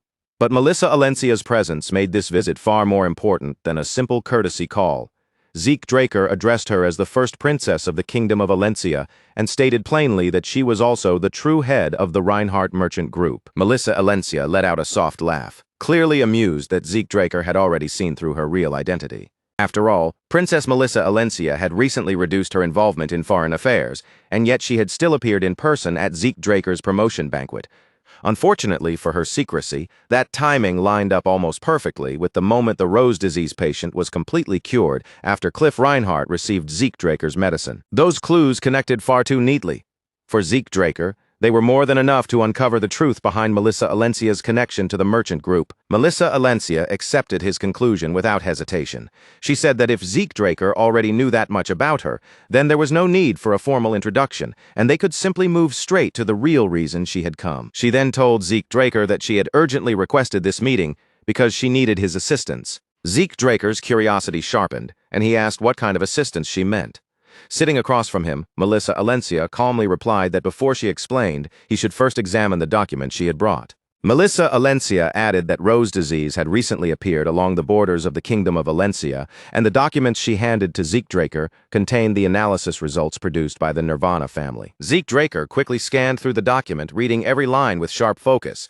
But once he understood what was written inside, his eyes widened in shock. Zeke Draker carefully scanned through the document in his hands, his gaze moving over every line as the weight of its contents settled in. Then he slowly lifted his eyes back toward Melissa Alencia and asked her directly whether the conclusion written there was truly accurate, whether the Rose disease was not a natural disaster at all, but a pathogen intentionally engineered through magic. Melissa Alencia responded without the slightest delay, her tone firm and certain. She explained that the investigation had been handled by the Nirvana family, one of the 3 transcendent families on the continent, a family whose command over magic was so exceptional that their analysis could not be treated lightly. In other words, this was no longer something that could be dismissed as a guess, a rumor, or a wild accusation. The conclusion was painfully clear now. The Rose disease was truly an artificial illness, something designed by human hands rather than born naturally from the world. As Zeke Draker thought about the frightening speed at which the disease was spreading, a cold anger began to tighten in his chest. The pace was much faster than what he remembered from his previous life, and that difference made him wonder if his own regression had already started twisting the course of history. Melissa Alencia was not finished yet. With the same grave expression on her face, she kept her attention on the documents and the maps spread out before them, then began adding even more details to explain just how serious the situation had become. She explained that, exactly as the document recorded, the very first confirmed case of the Rose disease had appeared in a small village near the border, where the Kingdom of Alencia met the Rome Empire, a location that immediately made the matter suspicious. The strangest part was not simply where the illness had begun. It was the direction it took afterward. Rather than moving toward the territory of the Rome Empire, the infection seemed to curve away from it, as if its path had been deliberately guided elsewhere. Melissa Alencia began placing pins onto the map one after another, each pin marking another infected location with careful precision. As the markers gathered across the surface, the pattern became impossible to overlook. The disease was spreading only farther into the Kingdom of Alencia. The instant Zeke Draker saw that trail stretching across the map, the answer became clear in his mind. The Rose disease had almost certainly been created by the Rome Empire, and then released in a way that would drive the damage directly into Alencia. Zeke Draker immediately connected this discovery to the history he already knew. In his previous life, the Kingdom of Alencia had collapsed far too easily under the Rome Empire's advance, and now he understood that this disease must have been one of the hidden reasons behind that fall. At the same time, he finally realized what sort of help Melissa Alencia had come seeking from him. For a short moment, Zeke Draker said nothing. Then he looked straight at Melissa Alencia, his eyes steady, and asked her plainly what exactly she wanted him to do. Before she even needed to explain it further, Zeke Draker narrowed the matter down himself. He asked whether what she truly wanted was the authority to mass-produce the Rose disease treatment and distribute it across the kingdom. Melissa Alencia gave him a clear and direct answer, without pretending otherwise. Yes, that was exactly why she had come to him, and why she needed his cooperation. She explained that, under the contract they had already made, the Reinhardt Merchant Group had only obtained the right to produce the treatment. If they wanted to distribute it widely and continue doing so over a long period of time, they would need a separate agreement with Zeke Draker. Melissa Alencia then added that there was another interesting condition connected to the issue. However, she made it clear that she had no intention of revealing every card from Zeke Draker's point of view. As a businesswoman, she knew better than anyone that the person who exposed their intentions too easily was usually the first one to lose in a negotiation. Even so, now that she had successfully created the chance to sit across from Zeke Draker and discuss a deal, Melissa Alencia made her stance obvious. She had not come all this way just to leave with nothing in her hands. Zeke Draker let out a quiet laugh at her bold confidence. Just as he expected, the real mind behind the Reinhardt Merchant Group was not the kind of person who would simply lower her head and beg for help without preparing leverage of her own. And when Zeke Draker thought about it, that made perfect sense. The Reinhardt Merchant Group was ranked among the 10 greatest merchant groups on the continent, and an organization of that level could never have reached such heights through luck or empty words alone. Melissa Alencia then placed her offer on the table. She intended to distribute the treatment to her citizens as relief supplies, and Zeke Draker would not have to concern himself with either the production process or the distribution network. In exchange, she would compensate him properly by handing over 20% of the Reinhardt Merchant Group's shares. Zeke Draker fell silent as he calculated the true value of her proposal. The Reinhardt Merchant Group was already one of the continent's top 10 merchant groups, and if it avoided collapsing alongside Alencia during the Continental War, as it had in his previous life, its future growth would be almost unimaginable. Even based on its current value alone, converting 20% of the Reinhardt Merchant Group's shares into money would easily be worth several million gold at the very least. And if the war could be prevented, allowing the Reinhardt Merchant Group to survive and continue expanding, that same 20% stake could eventually grow into an asset worth nearly $1 billion gold. Zeke Draker could not deny that the offer was extremely tempting, but he still found himself questioning her judgment. What if he had secretly been aligned with the Rome Empire? She had revealed her plans to him without truly confirming where his loyalty stood. On top of that, she was offering him an enormous 20% share of her merchant group as compensation. From Zeke Draker's perspective, the amount of trust and risk involved in that decision was hard to fully understand. Melissa Alencia smiled faintly, as though she had already expected that exact question from him. Then, with calm confidence, she answered that she already knew Zeke Draker was not someone standing on the Rome Empire's side. She explained that living as a princess while also building and managing a merchant group had given her one particular advantage. It had sharpened her ability to read people and notice the subtle signs others often missed. To be honest, ever since their conversation at the banquet, Melissa Alencia had been quietly watching Zeke Draker from a distance. His behavior had been subtle, but to her the pattern was clear. He treated anyone connected to the Rome Empire with a coldness that could not be ignored. And when Zeke Draker refused to shake hands with Callus Nerva Constantinus, the fourth prince of the Rome Empire, her suspicion turned into certainty. To everyone else, it might have seemed like Zeke Draker was simply being courteous by bowing instead of extending his hand.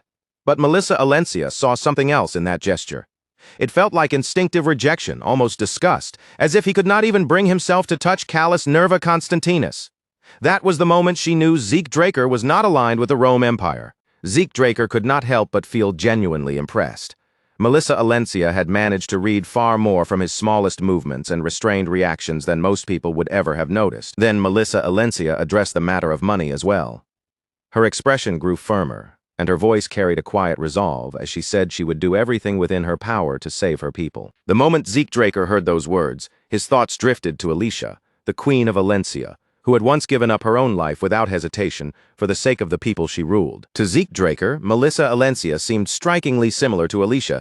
Even the unwavering determination behind her words felt almost identical, as though the same sense of duty burned within both of them. After weighing everything carefully in his mind, Zeke Draker finally made his decision and accepted Melissa Alencia's offer. Before the matter ended, Melissa Alencia gave him one final warning. There was only one thing he absolutely had to be careful about. He must never reveal her true identity to anyone. 2 weeks later, deep beneath the estate, Zeke Draker stood alone inside the basement training hall with his sword in hand, continuing his silent training in the heavy stillness of the underground room. Everything that had been placed in his path had already been smashed apart, broken into pieces as he pushed himself to test the limits of his strength, his control, and the abilities he had gained. A bright magical glow wrapped around Zeke Draker's sword, pulsing along the length of the blade as if the weapon itself had absorbed his power and was now radiating it back into the air.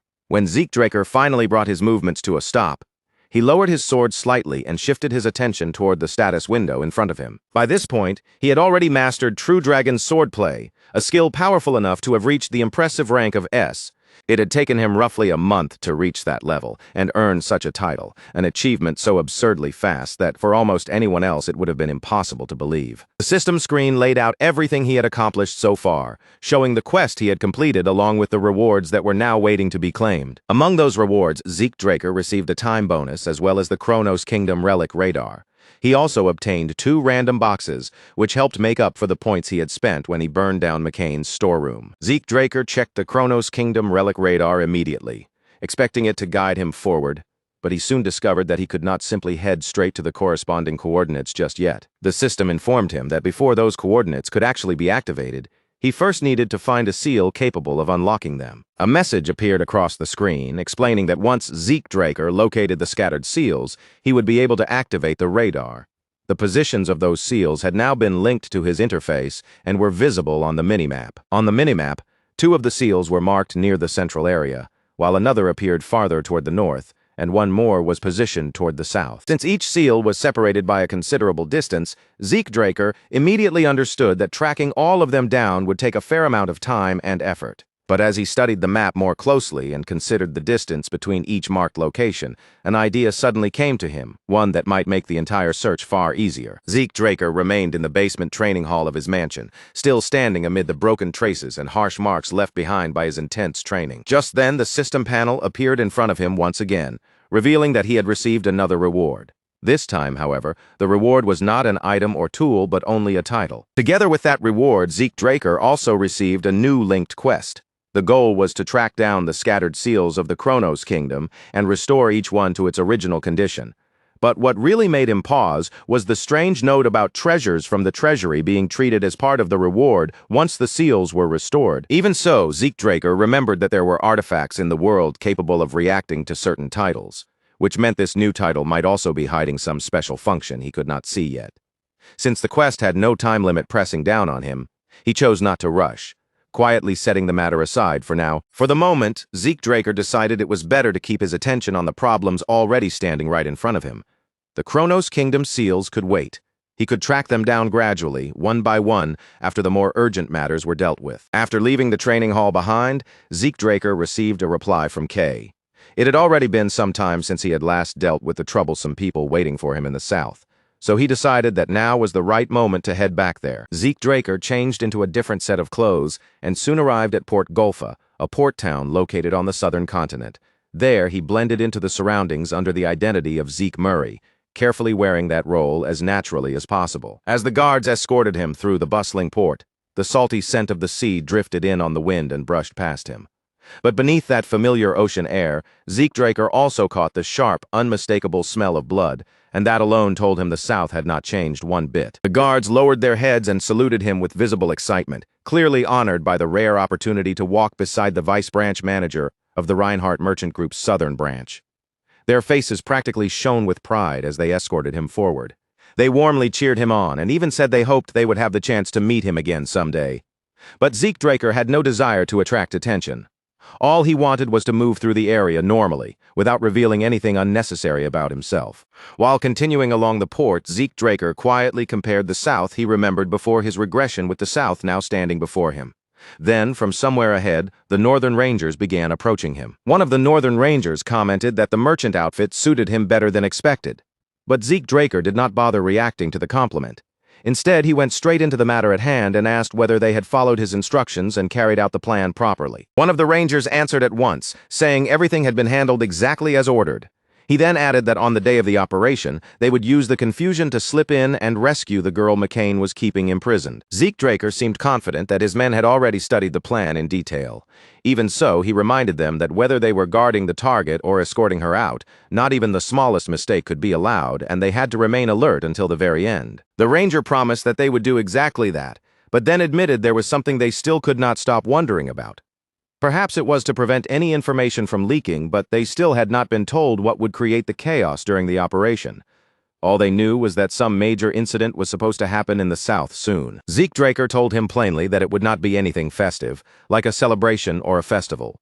What was coming would be far more disorderly than anything the ranger was imagining, because in Zeke Draker's mind, that day would be the day McCain vanished. While they were still speaking, a guide approached with polite caution and asked the vice branch manager whether he was interrupting their conversation. He then explained that he had been assigned to guide him throughout his stay. Zeke Draker answered in a calm voice that their conversation had already come to an end. Then, without lingering any longer, he told the guide to lead them to wherever they were supposed to go next. The guide asked him to follow him to the carriage prepared by the merchant company. Just before Zeke Draker walked away, one of the rangers threw out one final question, asking whether they were going to war with McCain. Zeke Draker simply replied that they were not, said it had only been a joke, and left without another word. Inside the carriage, Zeke Draker sat with Kay beside him, the two of them being taken toward Don Juan's birthday party as the wheels rolled steadily along the road. Zeke Draker asked whether the house provided by the merchant group had already been inspected. Kay replied that it had, explaining that while the outside looked rather worn down, the interior was still in decent shape. It also had plenty of storage space, and they had already adjusted the inside so it could meet the standards of a proper hotel. From there, the two of them began reviewing the plan they had prepared. Kay explained once again that today was Don Juan's birthday, which meant all of McCain's executives would be gathering for business. Because of that, Kay, as the center of the deal, and her supporter, Zeke Murray, would attend the meeting properly. Zeke Draker asked why they were repeating the same plan for the 5th time already, even teasing her that by this point a Soma addict would have memorized it. Kay snapped back at him, saying she could not help being nervous because she did not have nerves made of steel like he did. To her, feeling anxious was completely natural, especially after he dragged her into such a dangerous scheme without caring how much stress it would cause her. Only then did Zeke Draker realize that Kay's reaction was actually the normal one.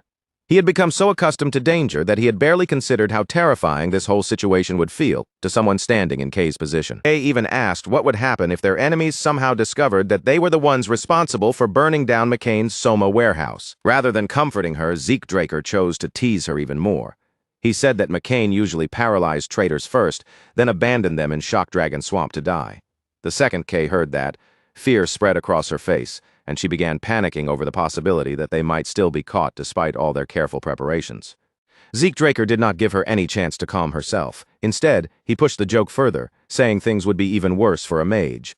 If a mage were caught, they might be cut into pieces, with their organs and body parts sold on the market. In the South, there was even a common belief that keeping a mage's corpse nearby could help ward off curses. Kay listened to every single word, and with each horrifying detail, her face grew paler and paler, as though her soul itself was trying to float out of her body from pure shock. All of a sudden, Kay could no longer tell whether the necklaces worn by McCain members were fake decorations or made from actual remains. Even the finger-like ornaments hanging from them started to look disturbingly real in her eyes. Kay told Zeke Draker that if she died, he had better gather all of her body parts and bury them somewhere nice. Then, still visibly shaken, she asked how he knew so much about these things in the first place. Zeke Draker heard her question clearly, but the answer only passed through his mind. Once he had known the South better than anyone else. He had been the one who helped lift McCain into prosperity, and he had also been the one who dragged it down into destruction. Before his regression, after being expelled from the academy, he had been captured by a slave trader and sold to a Soma plantation owned by McCain. From there, he was thrown onto the battlefield again and again as a human shield. Yet somehow, every time, he alone survived and came back. He had no choice but to keep enduring, moving forward with nothing but his will. And after surviving as a human shield for the 6th time, Don Juan himself finally noticed him and brought him in as a hitman. Looking back on it now, Zeke Draker even thought that Don Juan had possessed a sharp eye for talent, no matter how twisted and brutal the path had been when he pulled Zeke into McCain. Later, Zeke Draker was sent out on missions, and during those assignments, he eliminated a Purple Knight along with many other enemies who stood in his way. He had even faced Blue Knights, warriors known for their terrifying strength, and still managed to defeat them using his own skills and abilities. After Zeke Draker killed a dozen Blue Knights, his place within the McCain cartel became something no one could ignore anymore. Before long, Zeke Draker had climbed all the way up through McCain's bloody hierarchy, rising higher and higher until he reached the very top. Eventually, Don Juan tried to name Zeke Draker as his next heir. But on the very day that announcement was supposed to be made, Zeke Draker killed everyone in that room, the top executives and Don Juan himself, before turning his back on the organization and walking away from it all. A faint, almost gentle smile touched Zeke Draker's face as he thought that everything from those days belonged to the past now. But just then, Kay's voice cut sharply through his thoughts as she shouted at him, pointing out that he had been avoiding her question for quite a while. With a stern expression fixed on her face, Kay demanded an answer from him again. If Zeke Draker knew that much about McCain, then was he actually one of their spies? Zeke Draker replied casually, his expression not changing in the slightest, and said that no, he was not. Kay continued pressing him for a real explanation, but Zeke Draker merely laughed it off, clearly enjoying just how easily he could tease and unsettle her. Soon after, their carriage arrived at Don Juan's mansion, where a lively birthday party was already unfolding in full swing. From there, they were guided away from the public celebration and led deeper behind the mansion, eventually entering a secret meeting room hidden from the eyes of the ordinary guests. Kay stepped forward and introduced herself to Don Juan, placing one hand over her chest in a respectful gesture. Then she bowed politely and said it was an honor to meet him. Meanwhile, Zeke Draker quietly studied the atmosphere inside the room. Every detail around them carried a clear sense of wealth, but beneath that luxury was a dangerous pressure that could not be ignored. It seemed that every important hitman had gathered there, and among them were infamous outlaws, rogue rangers, and other dangerous figures from across the South. Zeke Draker observed the scene with interest. All the top executives were seated around the oval table, and the secret meeting had already begun before them. Don Juan looked at Kay and said he had not expected her to be a girl, his gaze lingering on her as he openly commented on her appearance. He then told her that a beautiful mage was more precious and rare than any jewel. Since he had no intention of stopping her from speaking, he wanted to hear what sort of wisdom she had brought before him. Kay did not waste time with greetings or unnecessary flattery. She went straight to the core of the matter and brought up the Soma warehouse that had burned down several months earlier. The moment those words left her mouth, shock rippled through the room. Everyone there seemed to wonder why she would dare to mention such a sensitive incident in this place. Don Juan himself fixed his gaze on Kay and said that he could never forget what had happened that day. Then he asked her why she had chosen to bring up that incident now. Fear flickered across Kay's face as she stood before Don Juan and the dangerous men gathered around him, but she forced herself to keep speaking. With her voice held steady as best she could, she told them that someone sitting in that very place had been working with Pabella and that the same traitor was the one who had set the Soma warehouse on fire. After Zeke Draker and Kay entered Don Juan's grand banquet hall, and once Kay had finished her formal introduction, she did not waste even a second circling around the reason for her visit. Right there in front of everyone, she declared that a traitor was hidden among them, not somewhere outside McCain, not in some distant shadow, but seated inside this very room, and that this person had joined forces with Pabella to burn down McCain's warehouses. The room erupted almost immediately. Angry voices burst out from every direction. Curses flew across the oval table, and several furious members shouted for the guards to seize Kay and drag her out before she could continue saying anything else. But Don Juan ended the uproar with a single heavy blow of his fist against the table. The sharp impact cracked through the noise like thunder, cutting off every shout and forcing the entire room into a tense, breathless silence. Then his voice turned cold and low as he fixed his gaze on Kay.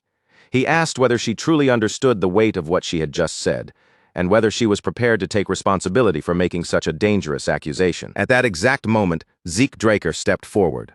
Moving with terrifying smoothness, he appeared behind Don Juan's brother, Joaquin Fernandez, and before anyone could properly react, he pressed a blade against Joaquin's throat, taking him hostage in front of the entire gathering. Zeke Draker told Don Juan that if he wanted a gift, then one was already right there before his eyes. Don Juan narrowed his gaze at the sight, his expression darkening, and asked if Zeke was trying to claim that his own brother had been the traitor all along. Zeke Draker turned his attention directly to Joaquin Fernandez, calling him by his other name, El Mencho. With the blade still held dangerously close to his throat, Zeke pressured him to open his own mouth and confess the truth himself. Joaquin Fernandez went completely stiff where he stood. His thoughts began spinning wildly, and in that instant he realized something terrifying, something that even Don Juan himself had failed to notice. Panic seized Joaquin Fernandez all at once. His calm shattered, and he suddenly shouted for the guards to protect him, his voice cracking with desperation. He cursed at the guards for standing frozen in place, fear making him spit out whatever frantic words came to mind as the blade remained pressed near his neck. But the guards answered with unexpected calm. No matter how loudly Joaquin Fernandez ordered them to act, there was nothing they could safely do in a situation like this. Kay remained standing where she was, silently watching the chaos unfold before her eyes, not daring to step in as the tension in the room twisted tighter and tighter. Only moments before, Don Juan himself had demanded to know who had dared betray McCain, his voice shaking the room with anger. That single demand had sent a tremor through the hall, but before anyone could give him an answer, Zeke Draker had moved forward, introduced himself, and placed his blade against Joaquin Fernandez, presenting his own brutal form of proof. Now Don Juan had settled back into his seat with frightening composure, his posture steady and unmoving despite the violent tension pressing down on everyone in the room. He remarked that this was quite the present indeed, his own brother, held at knife point in front of every important figure gathered there. The guards stayed rooted in place, glancing warily at one another. They admitted there was no safe opening to move, because Zeke Draker's skill was too dangerous, and any reckless attack would only allow him to use Joaquin Fernandez as a shield. Some of them even began wondering whether this intruder might have been sent by Pabella as a spy. Zeke Draker leaned in closer to Joaquin Fernandez and whispered that this was exactly what one should expect from McCain's second-in-command, a man who had earned so much trust. The irony was almost amusing. Joaquin was the real spy, yet the room had already begun doubting Zeke instead. Joaquin immediately snapped back, calling the accusation complete nonsense. Joaquin Fernandez insisted that he had already found the spy, but Zeke Draker pressed him even harder. He called Joaquin bold for saying something like that, then asked if he truly believed someone would create such a scene without bringing proof. Sweat began to bead across Joaquin's forehead, and then Zeke called for Kay to show the evidence. Kay acted without the slightest hesitation. She cast her spell, and sheets of paper rose into the air, drifting forward one by one until they hovered directly in front of Don Juan. As Don Juan began reading through the documents, his expression gradually grew darker. Then, with his voice carefully controlled, he thanked Zeke Draker for bringing him such clear and undeniable proof. The documents revealed far more than Joaquin Fernandez's betrayal alone. They showed that he had worked with the syndicate and conspired with Pabella, but the most explosive truth was even worse. The Pabellas were pirates. The moment that revelation spread through the room, the hall erupted again, chairs scraping against the floor, voices rising, and suspicion thickening in the air. In the South, the word pirates carried a weight that could not be ignored. No one in that room had any reason to shield people like that, let alone defend them. The Southerners reacted more violently than anyone else, their anger immediate and raw. Because they lived closest to pirate strongholds, they had suffered the greatest losses at pirate hands, and their hatred for them ran far deeper than ordinary resentment. Don Juan himself said nothing, but everyone present understood that the resentment hidden behind his silence was far stronger than what appeared on his face. After all, it was said that pirates had once taken Don Juan's family from him. For a man like him, any accusation tied to pirates was not something he could simply overlook. Zeke Draker stood his ground, keeping his eyes on Don Juan as he carefully watched to see how the boss of McCain would respond. Meanwhile, Joaquin Fernandez felt as though the world was collapsing around him. His eyes darted toward the papers, each sheet filled with proof of his dealings with Pabella, proof of the warehouse fire from months earlier, and proof that connected him to the entire incident. He could not understand how evidence this dangerous had ended up in the hands of his enemies, or how they had managed to corner him so completely. Now, no matter what Joaquin Fernandez tried to say, suspicion clung to him like a shadow he could no longer shake off. After finishing the report, Don Juan lifted his gaze and thanked Zeke Draker, but there was a sharp weight hidden beneath his tone. He admitted that he did not know what the syndicate truly thought of Joaquin Fernandez, his own brother, and then asked Zeke if he truly believed this evidence alone was enough to make him turn against family. In his mind, Zeke Draker knew the truth very clearly. It was not enough. Documents alone would never completely sever Don Juan's bond with his brother. But Zeke had already chosen to use a method he would have preferred to avoid, and now that the moment had arrived, there was no turning back. Just then, a quiet whisper slipped into Joaquin Fernandez's ear. At the same time, Don Juan began speaking again, warning that if this evidence was all they had, then insulting his brother in front of everyone would not be forgiven. But before Don Juan could continue any further, Joaquin Fernandez's voice suddenly cut through the silence. Calling Don Juan boss, he admitted the truth with his own mouth. Everything Zeke Draker had said was true. Joaquin Fernandez confessed that he had betrayed McCain and joined hands with Pabella. Don Juan slowly rose from his seat, his gaze lowered toward Joaquin Fernandez, and in a voice completely stripped of warmth, he said he had never imagined Joaquin would betray him, and now that it had happened, he found there were no words left to say. Then, almost in the next breath, Don Juan's tone changed. He told Joaquin Fernandez that since he had confessed, he would at least show him respect. In the very next instant, an axe flew from Don Juan's hand. The axe ripped through the air and struck Joaquin Fernandez directly in the skull with brutal force. Joaquin Fernandez collapsed right where he stood, dead before his body could even fully hit the floor. The entire hall froze in stunned silence. Zeke Draker and everyone else could only stare at the gruesome sight, the sudden violence leaving the room completely speechless. Inside, Zeke Draker reflected that it was a rather fitting end for McCain's second-in-command. Southerners truly were fascinating people, though, in the most terrifying way possible. He also remembered the words he had whispered to Joaquin Fernandez just moments earlier, the secret about Joaquin's hidden family, and the threat that they would be killed if he refused to confess. Joaquin Fernandez's confession had not come from guilt, but from fear. As Zeke Draker wiped the blood from his face, he thought that an oath sworn before God was absolute. In truth, he had never intended to harm Joaquin's family at all, but by then that detail no longer mattered. The result had already been carved into the room in blood. Zeke Draker turned his gaze toward Don Juan and thought that this was the true face of the man who ruled over a massive criminal empire. Don Juan had not killed Joaquin Fernandez simply because he fully believed his brother was the traitor. The reality was that, in that room and under those circumstances, Don Juan had been left with no other choice.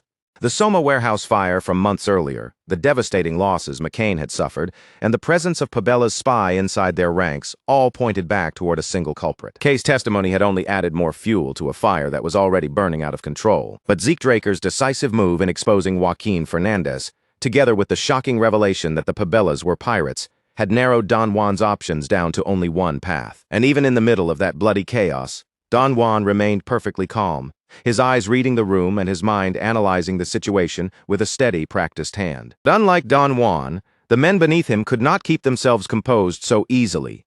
Around the table, faces hardened one after another, jaws clenched tight, and a heavy tension in the room grew thicker with every passing second. And now that Joaquin Fernandez had confessed with his own mouth in front of everyone, the matter was already settled.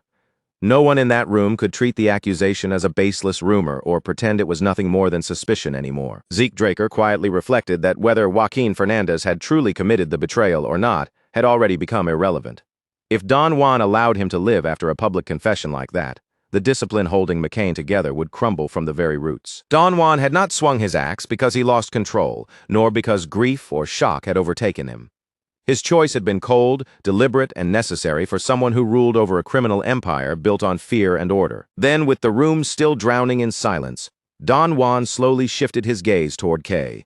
Since Joaquin Fernandez had confessed exactly as Kay's report had claimed, Don Juan began to consider a darker possibility, that this betrayal might not end with just one man. He suggested that perhaps the entire syndicate had already rotted from within, filled with traitors waiting to turn against McCain, and those words struck the room like a sudden bolt of lightning. Don Juan reminded every person present that the first sign of McCain, shifting away from them and toward Pabella, had been the burning of the Soma warehouses. Then his voice dropped even colder, carrying a threat sharp enough to make the air feel frozen.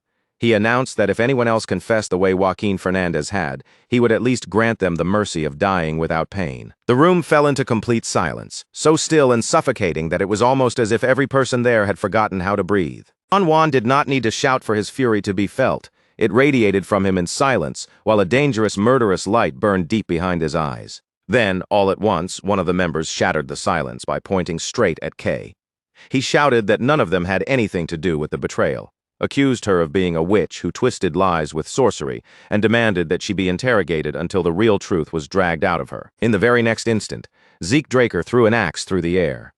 The weapon struck the man down where he stood, killing him on the spot, and before Kay could even process what had happened, blood splashed across her face. Kay froze completely.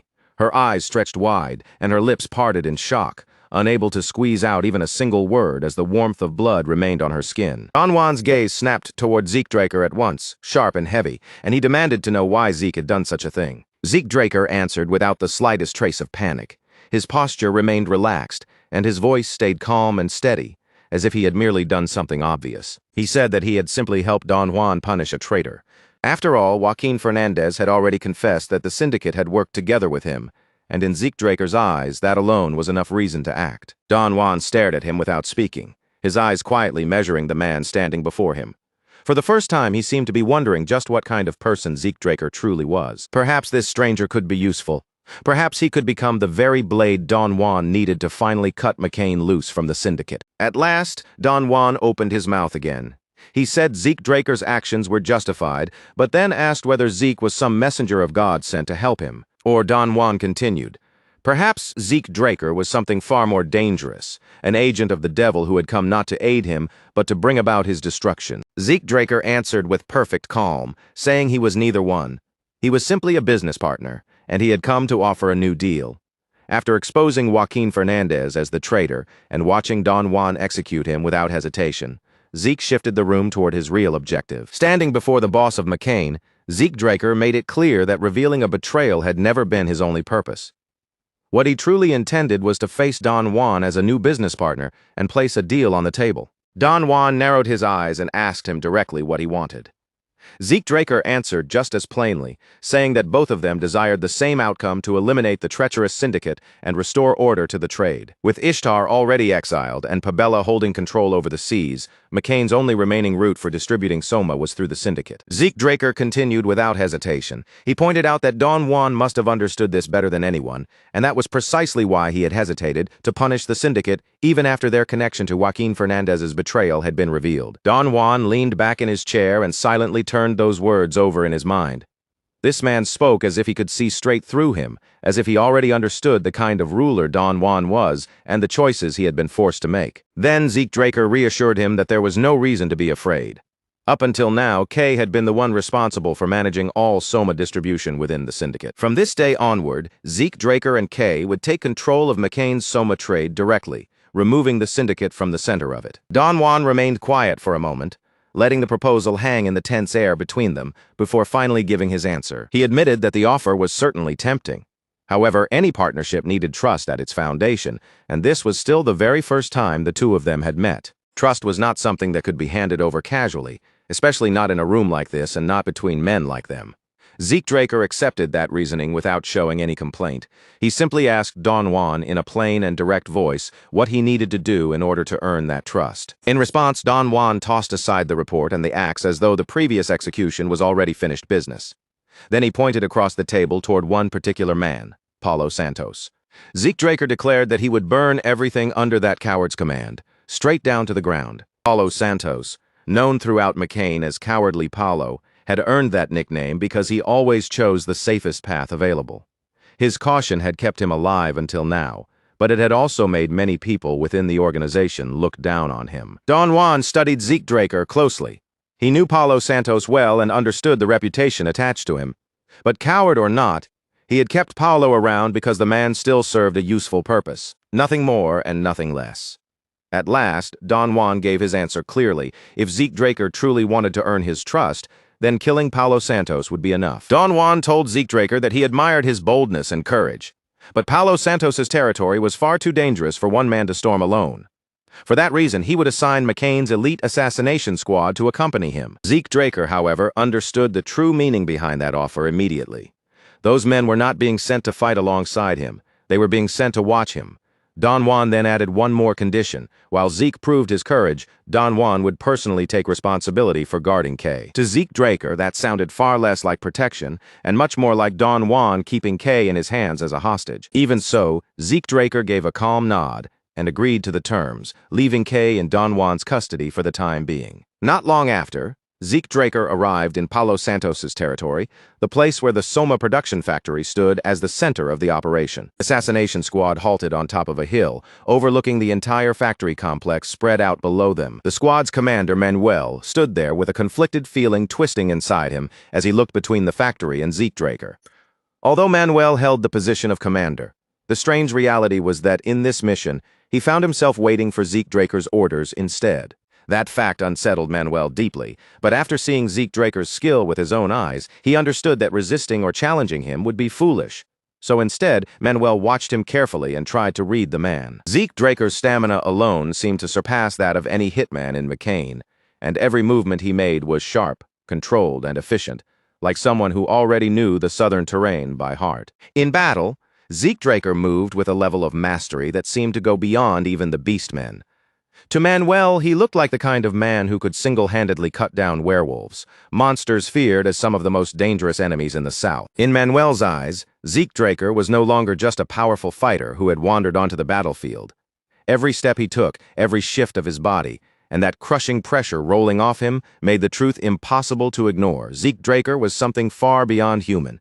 He was a monster. Zeke Draker slowly turned his gaze toward the squad, his expression calm but impossible to disobey. Without even a flicker of hesitation in his voice, he gave them one clear order: stay right where they were and do not interfere with what was about to happen. From the very start, Zeke Draker had already seen through their real purpose. They had never come to this place to fight beside him or lend him any real support. Their job was much simpler than that. They were only meant to remain at a distance, keep their heads down, and observe everything from the sidelines. Zeke Draker pointed toward the hill beneath their feet, making it clear that from this position, the entire factory below was laid out in front of them. Since they already had the perfect vantage point to monitor every movement, there was no point in pretending they were here for anything else. If watching was their mission, then they might as well do it properly from up there. Manuel could only stand there in tense silence, his mouth shut and his thoughts momentarily frozen. Zeke Draker had exposed their intentions so cleanly and so directly that Manuel had no excuse to offer, no denial to make, and not a single word that could turn the situation back in his favor. One of the assassins carefully leaned in closer to Manuel, keeping his voice low so it would not carry. With the rest of the squad watching anxiously, he asked what they were supposed to do next, and the uneasy shift in the air made it clear that everyone was waiting for Manuel's decision. Manuel stayed quiet for a short moment, his eyes fixed ahead as he weighed the situation. Then, with a reluctant calm, he admitted that Zeke Draker was right. Their orders had only ever been to observe, and since that was the mission, there was no reason for them to rush down there and risk their lives for nothing. Their role from that point on was simple: remain hidden, keep their distance, and watch everything from a safe position. Accepting Manuel's call, the squad quickly moved into action, setting up a concealed outpost along the hill and blending it carefully into the surrounding terrain so no one below would spot them. But just as they settled into place, flames suddenly erupted from the factory beneath them. The assassins instantly went stiff, their bodies locking in place as their eyes snapped toward the factory now bursting with fire. There was no doubt anymore. Zeke Draker had already begun his assault, and the real operation down below had finally started. The fire tore through the factory grounds with terrifying speed, spreading from one structure to the next as if the entire place had been soaked in fuel. Roaring flames twisted upward into violent spirals, forming blazing tornadoes that swallowed everything they touched in waves of unbearable heat. Panic broke out almost immediately among the people trapped inside the factory. Shouts, screams, and frantic warnings rang through the smoke-filled air as they realized an intruder had broken in, and the raging fire spreading around them was far beyond anything they could hope to control. Desperate commands echoed from every direction as the defenders called for reinforcements and shouted for the magic weapons squad to be deployed at once. But to Zeke Draker, their panic was nothing surprising. Anyone witnessing the elemental sword's power for the first time would be shaken badly enough to lose their composure. Through the smoke and the shifting curtains of flame, one of the defenders finally spotted Zeke Draker's figure. His voice cracked sharply with alarm as he pointed straight at him and shouted out his position to the others. Their reaction was quicker than Zeke Draker had expected. But that speed changed nothing, fast or not. These were the very people who had helped drive a wedge between McCain and the South, and now the price for that debt was finally coming due. For them, the outcome had already been decided. As enemies began rushing toward him from every side, Zeke Draker calmly lifted the elemental sword in his hand and activated one of its terrifying abilities, Flame Field. In the very next instant, a hellish wave of fire exploded outward and devoured the area around him. The attackers who had been charging straight at Zeke Draker were swallowed before they could even reach him. Their bodies burned away completely until only drifting ash remained in the scorched air. Compared to Zeke Draker, those men were almost painfully weak.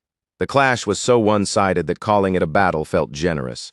But as he continued moving forward through the burning factory, something huge suddenly rolled into his path and cut off his advance. A magic tank pushed its way through the smoke and flames, its heavy frame grinding across the ground as it emerged in front of him. Zeke Draker gave a cold scoff at the sight.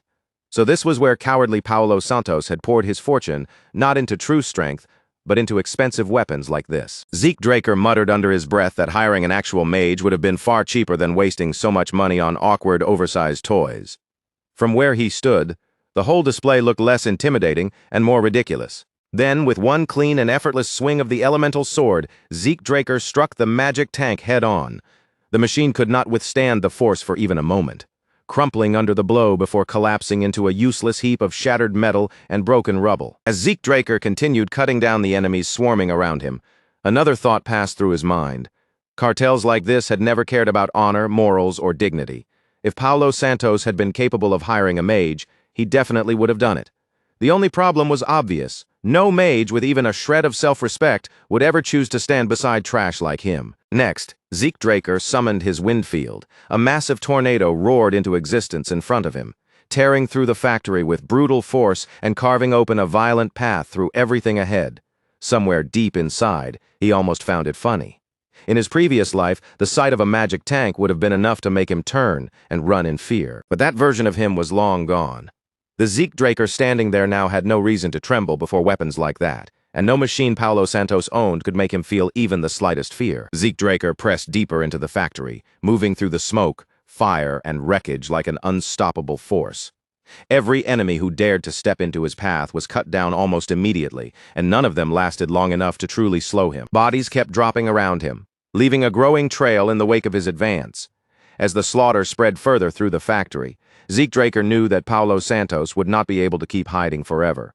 Sooner or later, he would have no choice but to show himself. Then, without any warning, a poison-tipped arrow shot out from somewhere unseen. It sliced through the smoky air with a sharp whistle, flying straight toward Zeke Draker. Zeke Draker did not bother dodging. He simply raised his hand at the last possible moment and caught the arrow between his bare fingers, stopping it cleanly before the poison tip could pierce his body. Right then, a warning screen appeared in front of Zeke Draker's eyes, flickering into view like a sudden alert. Its message hung there sharply, letting him know exactly what kind of threat had just been fired at him. The system identified the toxin as black mamba venom, but almost immediately Zeke Draker's body began fighting back on its own, resisting the poison, and breaking most of it down before it could spread properly or take hold inside him. From somewhere above the battlefield, a furious voice suddenly thundered down into the chamber of chaos. The shout was harsh and enraged, aimed directly at the men gathered below. The voice roared, demanding to know how they had allowed a single intruder to break so deeply into their territory. Zeke Draker slowly lifted his eyes toward the source of the shout, and at last the person he had been waiting for appeared. Paulo Santos had finally shown himself. The moment Zeke Draker stepped into the underground chamber, a hidden trap sprang into motion. An arrow shot toward him from the darkness, and although he caught it without any trouble, poisonous gas immediately hissed out from the mechanism and spread through the air around him. From within the shadows of the chamber, Paulo Santos stepped forward and revealed himself. A smug, self-satisfied look spread across his face as he told Zeke Draker that the gas he had just breathed in was not some common poison. Paulo Santos claimed the toxin was lethal enough to kill even an Ori user. Then he lifted a small vial between his fingers and dangled it where Zeke could clearly see it, offering him a deal. If Zeke Draker gave up information about his companion, Paulo Santos would hand over the antidote. He also pointed out that the silence above ground was not happening for no reason. According to him, it proved that Zeke's comrades had already been captured. So, with Zeke's life supposedly slipping away, Paulo urged him to accept the offer while he still could. Zeke Draker stared at Paulo Santos in quiet disbelief, as if the entire situation was almost too absurd to take seriously. Paulo was trying to bargain with something that had absolutely no value to him, and that made the threat feel more laughable than dangerous. The poison came from a black mamba, and anyone from the south knew the truth about that venom. There was no real antidote. A normal person would collapse and die within minutes, while even a blue knight could be left with damage, severe enough to haunt them for the rest of their life. But Zeke Draker was not an ordinary man, and he was not like the victims Paulo Santos was used to intimidating. His resistance had already pushed the venom back, suppressing it and breaking it apart before it could become a true threat to his body. Without showing even the slightest hesitation, Zeke Draker suddenly hurled his blade straight toward the vial in Paulo Santos's hand. The weapon flashed through the air and shattered the bottle in an instant, destroying it before Paulo could react. Paulo Santos let out a horrified scream, his face twisting in disbelief as he stared at the broken vial. He shouted that Zeke Draker had completely lost his mind, because in his eyes, Zeke had just destroyed the one antidote that could have saved his life. Zeke Draker remained perfectly calm, his expression not changing in the slightest. He looked straight at Paulo Santos and spoke the truth in a steady voice, without fear, panic, or even a trace of concern. Poison had never worked on him to begin with, and the real reason everything above ground had fallen silent was not because his allies had been captured. It was because Zeke Draker had already killed every last one of Paulo Santos's men up there. Paulo Santos froze in place as those words sank in, his body visibly shaken. The confidence he had been clinging to began to crack, and he stammered in disbelief, insisting that something like that could not possibly be true. The men stationed above had been Pabella elites, fully armed with magic weapons and ready for battle. Zeke Draker answered coldly that if Paulo Santos did not believe him, then he was free to climb back up and look with his own eyes, provided he had enough courage to do it. Paulo was left speechless for a moment, but desperation quickly replaced his shock. He demanded to know who Zeke Draker really was, and whose orders he was following to cause this much destruction. Zeke Draker's answer was flat and simple. He was not acting under anyone's command. For a brief moment, Paulo Santos went completely still. Then his anger burst out all at once, and he began cursing McCain, shouting that no one besides McCain would ever dare launch an attack of this scale against Pabella. He screamed that Pabella had respected the territorial boundaries between their forces. If they had kept to those lines, then why had McCain suddenly chosen to strike at them like this? Zeke Draker looked at Paulo Santos with a cold, almost pitying stare, and asked if he was really too naive to understand what was happening. Confusion flickered across Paulo's face, and he snapped back, demanding to know what Zeke was talking about. Zeke Draker explained it plainly, leaving no room for excuses. Pabella had tried to plunder yet another one of McCain's distribution routes, and because of that greed, they had finally crossed a boundary they should never have touched. That alone was already more than enough reason for Don Juan to move against them. And now, the order had been given with absolute certainty. Pabella would be crushed, burned to ash, and wiped completely from the south. Don Juan had sworn to purge those filthy pirates from the land once and for all. The color drained from Paulo Santos's face as the full meaning of Zeke Draker's words settled over him. In that instant, he finally understood. McCain had uncovered the truth, and they now knew that Pabella's roots were tied to piracy. Without saying another word, Paulo Santos spun around and ran. Panic had completely overtaken him as he bolted into the ruins, fleeing deeper into the wreckage in a desperate attempt to escape. Zeke Draker pursued Paulo Santos through the broken ruins with an eerie kind of calm, his footsteps never rushing, never faltering, yet steadily closing the distance. In a voice so flat it almost sounded like a verdict, he told Paulo there was no use running anymore because escape had never been an option. But as the chase continued deeper and deeper through the underground passageways, Zeke Draker's patience slowly began to wear thin. Paulo Santos kept slipping farther into the ruins like a cornered rat, and the seemingly endless path ahead only made the whole pursuit feel more irritating. Zeke Draker moved forward with a frown tightening across his face, silently questioning where this passage was even supposed to take him. The walls, the layout, and the atmosphere around him were different from the underground mines he had explored before, and that subtle difference immediately sharpened his attention. Soon, troops began flooding into the passage ahead, rushing in to block Zeke Draker's advance. Traps had also been placed throughout the ruins to slow him down. But the strange thing was how unnatural they felt, scattered in a way that seemed out of place with the ancient structure around them. It was clear these traps did not belong to the original ruins. They had been installed far more recently, and that single detail told Zeke Draker something important. Pabella had not just been hiding in this place, they had been actively using these ruins for some purpose. Then, without any warning, another mage stepped out from the shadows and planted himself directly in Zeke Draker's path. His voice echoed through the narrow passage as he demanded to know exactly who Zeke was. Zeke Draker did not even bother giving him an answer. To him, there was no reason to waste time or breath on someone who had chosen to stand in his way. His blade flashed through the dim passage once, swift, clean, and utterly merciless. Before the mage's body could even fully register what had happened, his head had already fallen, and Zeke Draker simply walked on without slowing his pace. As Zeke Draker looked down at the fallen enemy, a grim thought passed through his mind. No matter where he went, why did these same kinds of men keep appearing in front of him? Zeke Draker's expression darkened as he recognized exactly what they were.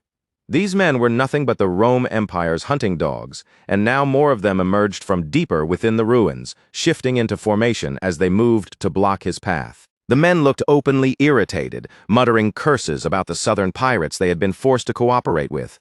But when their eyes landed on Zeke Draker, that annoyance quickly twisted into ugly sneers.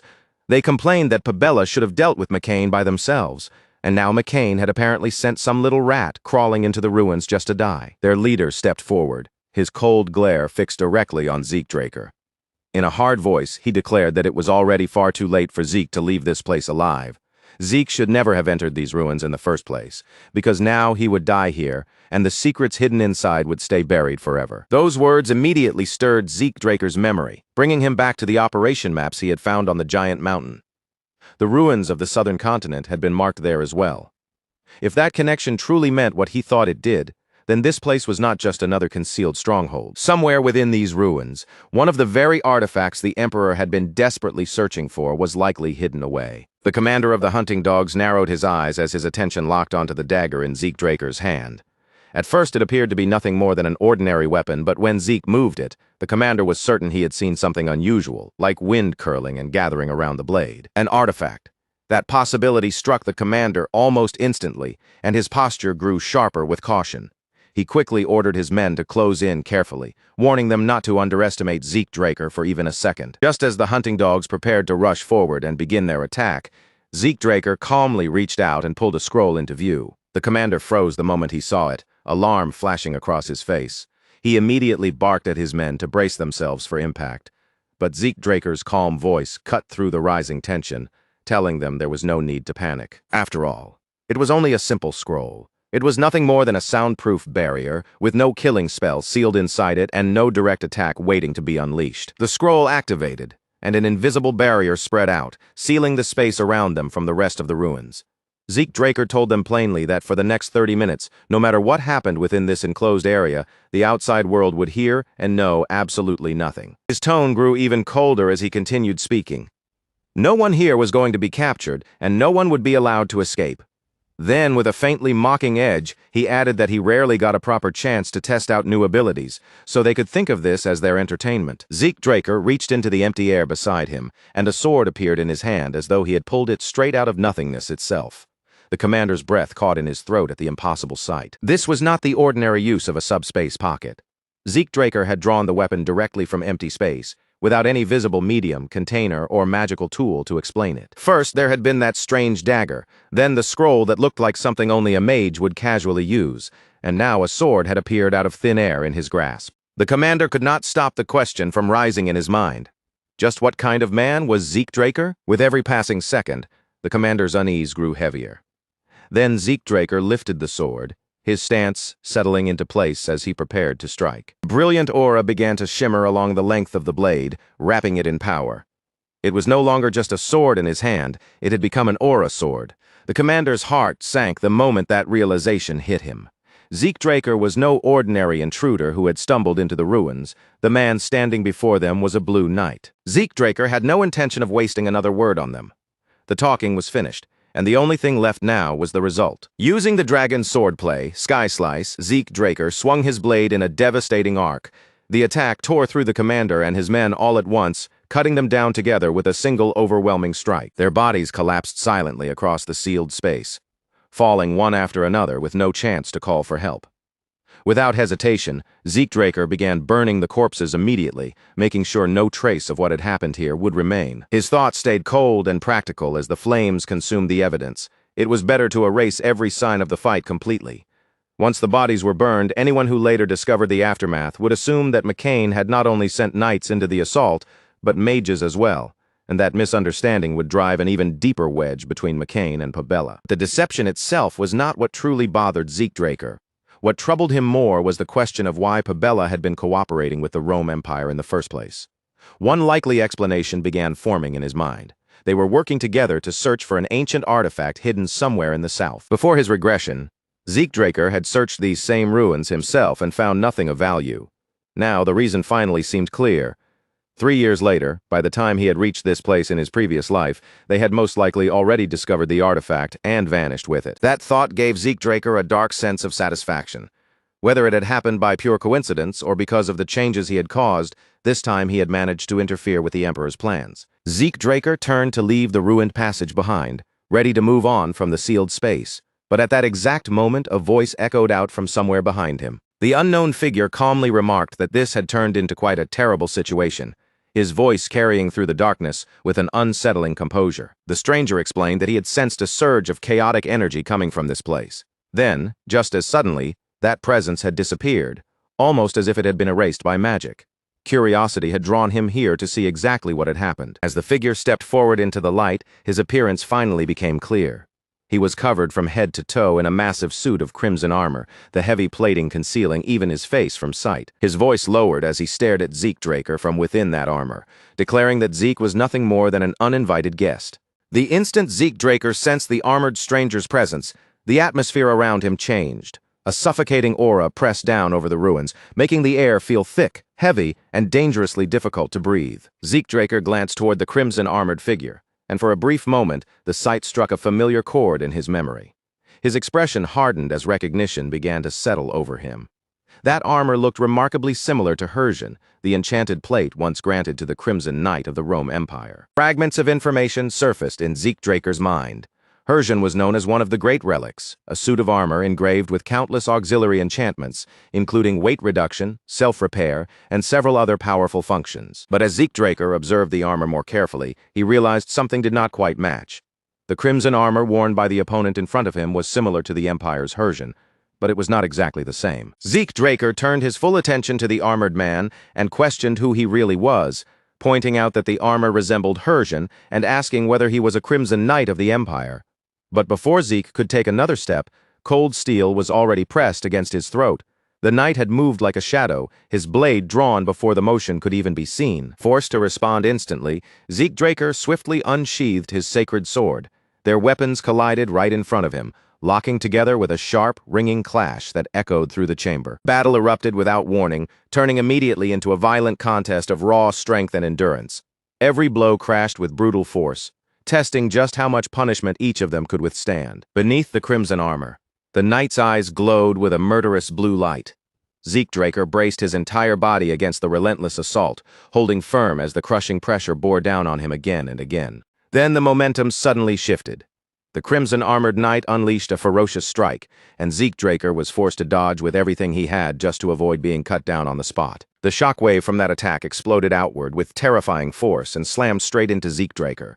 His body was blasted backward through the ruins, flying across the broken space until he crashed hard against a stone wall. The impact sent a brutal wave of pain ripping through Zeke Draker's entire body, burning through his bones as if fire had been poured into them. Still, even with the shock rattling him from the inside, he clenched his jaw hard and refused to drop, forcing his legs to keep him standing. The Crimson Knight suddenly sprang high into the air, raising his weapon overhead for a crushing blow meant to finish Zeke Draker off. Zeke lifted his own blade and met the attack head-on, and the instant their weapons slammed together, violent tremors burst through the ground beneath their feet. Neither of them yielded even the smallest step. Their blades crashed again and again, steel shrieking against steel with every exchange, and each strike came heavier, sharper, and more punishing than the one before it, as the battle became a brutal test of endurance. Zeke Draker's thoughts turned grim, as he felt just how unnatural his opponent's stamina really was. A cold, uneasy feeling crawled up inside him, and he began to suspect that Hersian had not merely been enchanted. It had likely been strengthened even further with reinforcement magic. Forced back onto the defensive, Zeke Draker slipped past one merciless attack after another, narrowly avoiding each strike as dust and shattered stone kicked up around them. Yet inside that swirling haze, the Crimson Knight stood completely unharmed, as if none of it had even touched him. The Crimson Knight's towering body advanced like an iron wall that could not be pushed back. A cold, immovable menace poured from his armored frame, while the eyes hidden within the helmet burned with a terrifying, almost inhuman intensity. Zeke Draker invoked Elemental Blade and Metallic Field, and the ground beneath them violently split open. Jagged stone spires burst upward from the floor, and within seconds, metallic power coiled around the Crimson Knight like a fortress, trying to seal him in completely. But even that powerful restraint was not enough to hold down the overwhelming strength of the Crimson Knight. From inside the barrier, the Crimson Knight slashed with terrifying precision. His blade carved through the metallic shell again and again, each cut tearing deeper until the walls finally shattered apart and collapsed into broken fragments around him. Once he broke free, the Crimson Knight seemed to stand even taller than before. His armored figure radiated absolute dominance, as if the failed barrier had done nothing except prove how far above Zeke's restraints he truly was. Then all at once, a blinding radiance swept across the battlefield. For the briefest heartbeat, the Crimson Knight's movements faltered, his massive body stiffening beneath that sudden and mysterious burst of light. Zeke Draker seized that instant and triggered his counter-skill, Blinding Cataclysm. Huge boulders formed above and around the Crimson Knight before crashing down with merciless force, smashing against his armored body one after another. Using that tiny opening, Zeke Draker surged forward with his sacred sword gripped tightly in his hand. His body shot through the broken silence like a streak of lightning, closing the distance in a single decisive rush. For one brief moment, Zeke Draker believed he had finally broken through the Crimson Knight's defense, but his eyes widened the next instant, because even after taking the strike, the knight caught the sacred sword with ease and stopped its force completely. Even then, Zeke Draker refused to fall back. Instead, he stepped forward without hesitation and stood boldly in front of the Crimson Knight, facing him head-on as the pressure between them grew heavier and more suffocating. The rhythm of the fight had clearly shifted against Zeke Draker, but his will did not snap. A faint flicker of hesitation passed through him for only a moment before he steadied his breathing, focused his mind, and activated dragon-scaled armor. His body was already wounded and being pushed close to its limit, but Zeke Draker's determination stayed firm. He tightened his grip around the sacred sword and prepared to rise again, while the Crimson Knight loomed ahead, still bound by luminous restraints. Zeke held his defensive stance, his gaze sharpening with cold defiance. The Crimson Knight studied Zeke Draker with a measured stare, as if reassessing the opponent in front of him. Then he remarked that Zeke possessed an unusually wide range of abilities. As the Crimson Knight continued watching him, he said that anyone skilled enough to face him in battle deserved, at the very least, to hear his name. Then, with calm authority, he finally revealed who he was, Cain Jimmins Constantinus. The moment that name reached Zeke Draker's ears, it struck him like a sudden jolt. Shock flashed through his mind, and suspicion immediately began rising beneath the surface. The name Constantinus was not something an ordinary person could carry. It belonged to a bloodline recognized as part of the royal family of the Rome Empire, and there was more to it than that. Within that lineage, middle names were reserved for the elector families, the noble houses that held the right to choose the emperor. As Zeke Draker pieced those facts together, a startling realization took shape in his mind. The Jimmins family, a great house tied to House Draker, was actually one of the elector families of the Rome Empire. Before Zeke Draker could fully absorb that discovery, the system's voice echoed inside his mind. It announced that demonic energy and miasma had been detected, and that eliminating the bearer would grant him bonus rewards. Zeke Draker instinctively raised his arm in front of himself, guarding against whatever might come next. He did not know exactly what miasma was, but from the system's warning alone, one thing was clear: it was dangerous. Cain Jimmins Constantinus's body began to shine with a blinding light, the radiance growing so intense that Zeke Draker was forced to turn his eyes away from it. The air around Cain crackled with danger as he prepared something decisive, his presence swelling until it felt overwhelmingly dominant. He admitted that he had never expected to meet a knight capable of rivaling him in such a remote place. Because of that, Cain declared that he would show Zeke Draker the respect he deserved. He would fight with all his strength and grant him what he considered an honorable death. Zeke Draker understood his own limits, and he could feel the terrifying difference in power standing between them. Even so, he remained composed. Ordinary techniques would never be enough here, and even his elemental blade could not completely bridge the massive gap. Zeke Draker planted his foot firmly against the cracked ground, steadying himself as his mind raced through every possible option. After weighing everything in an instant, only one path remained. Lifting his sword high, Zeke Draker unleashed one of his strongest techniques. It was the dragon-slaying sword art, second form, dragon scale thrust. Yet even as he committed himself fully to the strike, uncertainty still lingered at the edge of Zeke Draker's mind. There was still a very real chance that even this attack would not be enough to bring Cain down. Zeke Draker had already witnessed Cain Jimmins Constantinus's terrifying abilities firsthand, defenses that seemed almost impossible to pierce, and raw strength powerful enough to overwhelm everything in its path. Cain's battle mastery was so complete that he could repel even divine swords, and as long as Hersian protected him, landing a fatal blow would be nearly impossible. Zeke Draker's sword gleamed as he ran his hand across the blade, his thoughts tightening around a desperate plan. If he could not overpower Cain directly, then his only chance was to drag the Crimson Knight down to his own level. Zeke Draker activated magic reflection. But before he could carry out the next step, Cain Jimmins Constantinus suddenly froze in place. Confusion flickered across his face as Hersian abruptly stopped functioning. For the first time, Cain's stance wavered. He struggled to understand what had just happened, unable to immediately grasp why his armor had suddenly failed him. Then, in complete disbelief, Cain Jimmins Constantinus suddenly burst into mad laughter. His aura flared violently around him, and raw spiritual power erupted from his body in a terrifying surge. That power exploded outward in savage waves, tearing through the chamber and ripping apart everything unfortunate enough to be caught in its path. Cain's strikes slammed into the walls, the pillars, and even the floor itself. Each blow crushed stone with terrifying ease, as if the entire chamber had become the target of his fury. Every impact left glowing scorch marks carved across the shattered surfaces, burning brightly against the broken stone in the aftermath of his attacks. His rampage was no longer controlled, measured, or calculated. Cain Jimmins Constantinus now fought like a beast consumed by pure fury, his movements swallowed by chaos and violent instinct. Zeke Draker stood his ground and faced the onslaught directly, bracing himself as Cain hurled wave after wave of overwhelming force at him. Each surge was meant to crush him completely. The chamber around them was torn apart piece by piece. Walls collapsed, the ground split open beneath their feet, and debris rained down from every direction like a violent storm of destruction. The once grand hall had been reduced to a devastated ruin, buried beneath clouds of dust, piles of shattered stone, and the brutal aftermath of Cain's uncontrollable rampage. Zeke Draker staggered where he stood, his body battered from the relentless assault. Blood poured heavily from his wounds, staining him as he struggled to remain upright. System notifications appeared in front of him, warning that the concentration of demonic energy inside Cain Jimin's Constantinus had exceeded safe limits.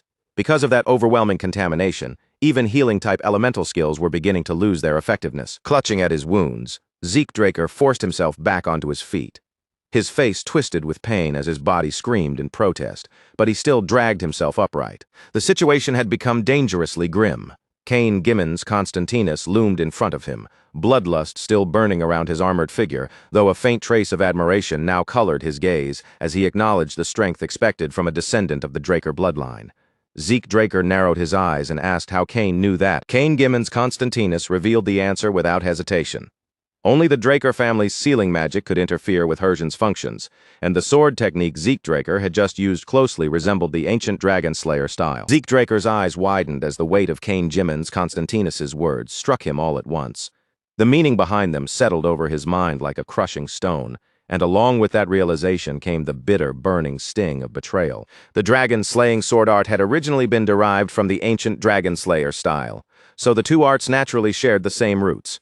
But the move Zeke Draker had just used, Dragon Scale Thrust, came from the later chapters of the Dragon Slayer style, a hidden technique that should have remained sealed within the Draker family alone. For Cain Jimin's Constantinus, a knight serving the Rome Empire, to identify that technique so precisely meant there was only one possible answer. The Jimin's family had turned their backs on their own heritage and handed the Dragon Slayer style over to the Rome Empire. Rage and disbelief surged through Zeke Draker's battered body, and the shock hit him so hard that blood rose in his throat, forcing him to cough violently as red splattered across the broken floor. Cain Jimin's Constantinus began walking toward him, each step calm and heavy, while his voice remained disturbingly gentle despite the overwhelming pressure surrounding him. He observed that the corruption had already spread deep into Zeke Draker's body, and that the pain tearing through him must have been almost impossible to endure. Cain said that allowing Zeke Draker to suffer any longer in such a state would be discourteous. In his eyes, letting a warrior who had faced him with honor continue writhing in agony would not be mercy at all. It would be an insult. Cain Jimin's Constantinus lifted his blade, preparing to deliver what he believed was a merciful end. Before him, Zeke Draker gathered every last fragment of strength left in his ruined body and faced the incoming strike without dropping his gaze. Cain Jimin's Constantinus thrust his sword forward, driving the blade straight through Zeke Draker's chest in one decisive motion. As the battle appeared to reach its final moment, Cain gave him a quiet farewell, wishing him peace in death. After confirming that Zeke Draker had been finished, Cain Jimin's Constantinus slowly drew his blade back and wiped the blood from its edge with controlled, deliberate movements. Cain turned away, his voice steady as he admitted that, although Zeke Draker had stood against him as an enemy, he had still been a worthy opponent. He added that it had been a very long time since anyone had managed to push him that far in battle. But those words had barely left Cain Jimin's Constantinus's mouth when a dagger suddenly sliced through the air behind him, flying straight for his throat. Cain snapped his head aside on pure instinct, avoiding a fatal hit by the narrowest margin. Even so, the blade still grazed his skin, carving a thin red line across him. He spun back immediately, and the sight before him made him freeze. Zeke Draker was standing again, no longer lying broken on the ground and no longer dying where Cain had left him. Zeke Draker was already positioned behind Cain Jimin's Constantinus, his massive sword raised high above him and ready to come crashing down. At that moment, a system message flared sharply before Zeke Draker's eyes. Salvation had activated. The top-grade healing potion surged through Zeke Draker's body like an explosive breath of life, restoring his wounds and stamina almost instantly. Cain Jimin's Constantinus had no time left to react. Zeke Draker's sword descended in one clean, decisive slash. Cain Jimin's Constantinus's head was severed from his shoulders. The instant the fight ended, Zeke Draker dropped to his knees, coughing violently as his body nearly collapsed under the aftermath. If Zeke Draker had not placed salvation in his shortcut slot ahead of time, that single fatal moment would have been the end of him, with no chance of recovery. Jav Hassan's masterpiece was powerful enough to instantly restore mortal wounds and recover devastating exhaustion, but it came with one harsh limitation. It could only be used once, and whoever received its miracle would never be able to benefit from it again. Even that kind of salvation had a limit. Zeke Draker planted his sword against the ground and used it to force himself upright, only to immediately feel the truth inside his body. His internal injuries were still burning deep within him, untouched by the potion's healing, as if something far deeper had been damaged. His system warned him that he had already gone far beyond the limits his body could safely endure. His fatigue had crossed a critical threshold. For the sake of protecting him from further collapse, the system would forcibly shut down his consciousness. The sword slipped from Zeke Draker's weakening fingers. His entire body felt hollow, as if every last trace of strength had been drained out of him, leaving him with no time and no energy to spare. But Zeke Draker could not allow himself to collapse there. Not here, not now, and especially not in the middle of enemy territory. As his body sank downward, his fading eyes drifted toward the shattered bottle lying near Kane Jimin's, Constantinus's corpse. Then Zeke Draker's gaze shifted to Kane's body itself. Desperation tightened painfully in his chest. No matter what method he had to use, he needed to recover somehow. Before his head could strike the ground, Zeke Draker activated one of his draconian skills, gluttony. A strange, ominous energy burst out from Zeke Draker's body, spreading like a dark current through the ruined chamber before wrapping itself around Kane Jimin's, Constantinus's corpse. The system announced that Zeke Draker had consumed a demonic human corrupted by miasma. Power rushed back into Zeke Draker all at once. His stamina, mana, and mental strength began pouring into the emptiness inside him, restoring what had been completely drained away. Then came the blood. It coated Zeke Draker as the system declared that he had absorbed a demonic bloodline ability. His C-rank skill, Static Discharge, broke apart and evolved. A new name burned itself into his system in its place: Lightning. From that moment on, Zeke Draker was no longer exactly the same as before. Once Kane Jimin's Constantinus had been completely devoured, the strange energy faded from the chamber, and gluttony disappeared as though it had never existed. Zeke Draker's eyes snapped open. He pushed himself upright and pressed a hand against his head, half expecting death to still be waiting for him. He had truly believed everything was over, and only now did he realize just how close he had come to dying, and how fortunate he had been to activate gluttony in time. When Zeke Draker looked ahead, his body went still.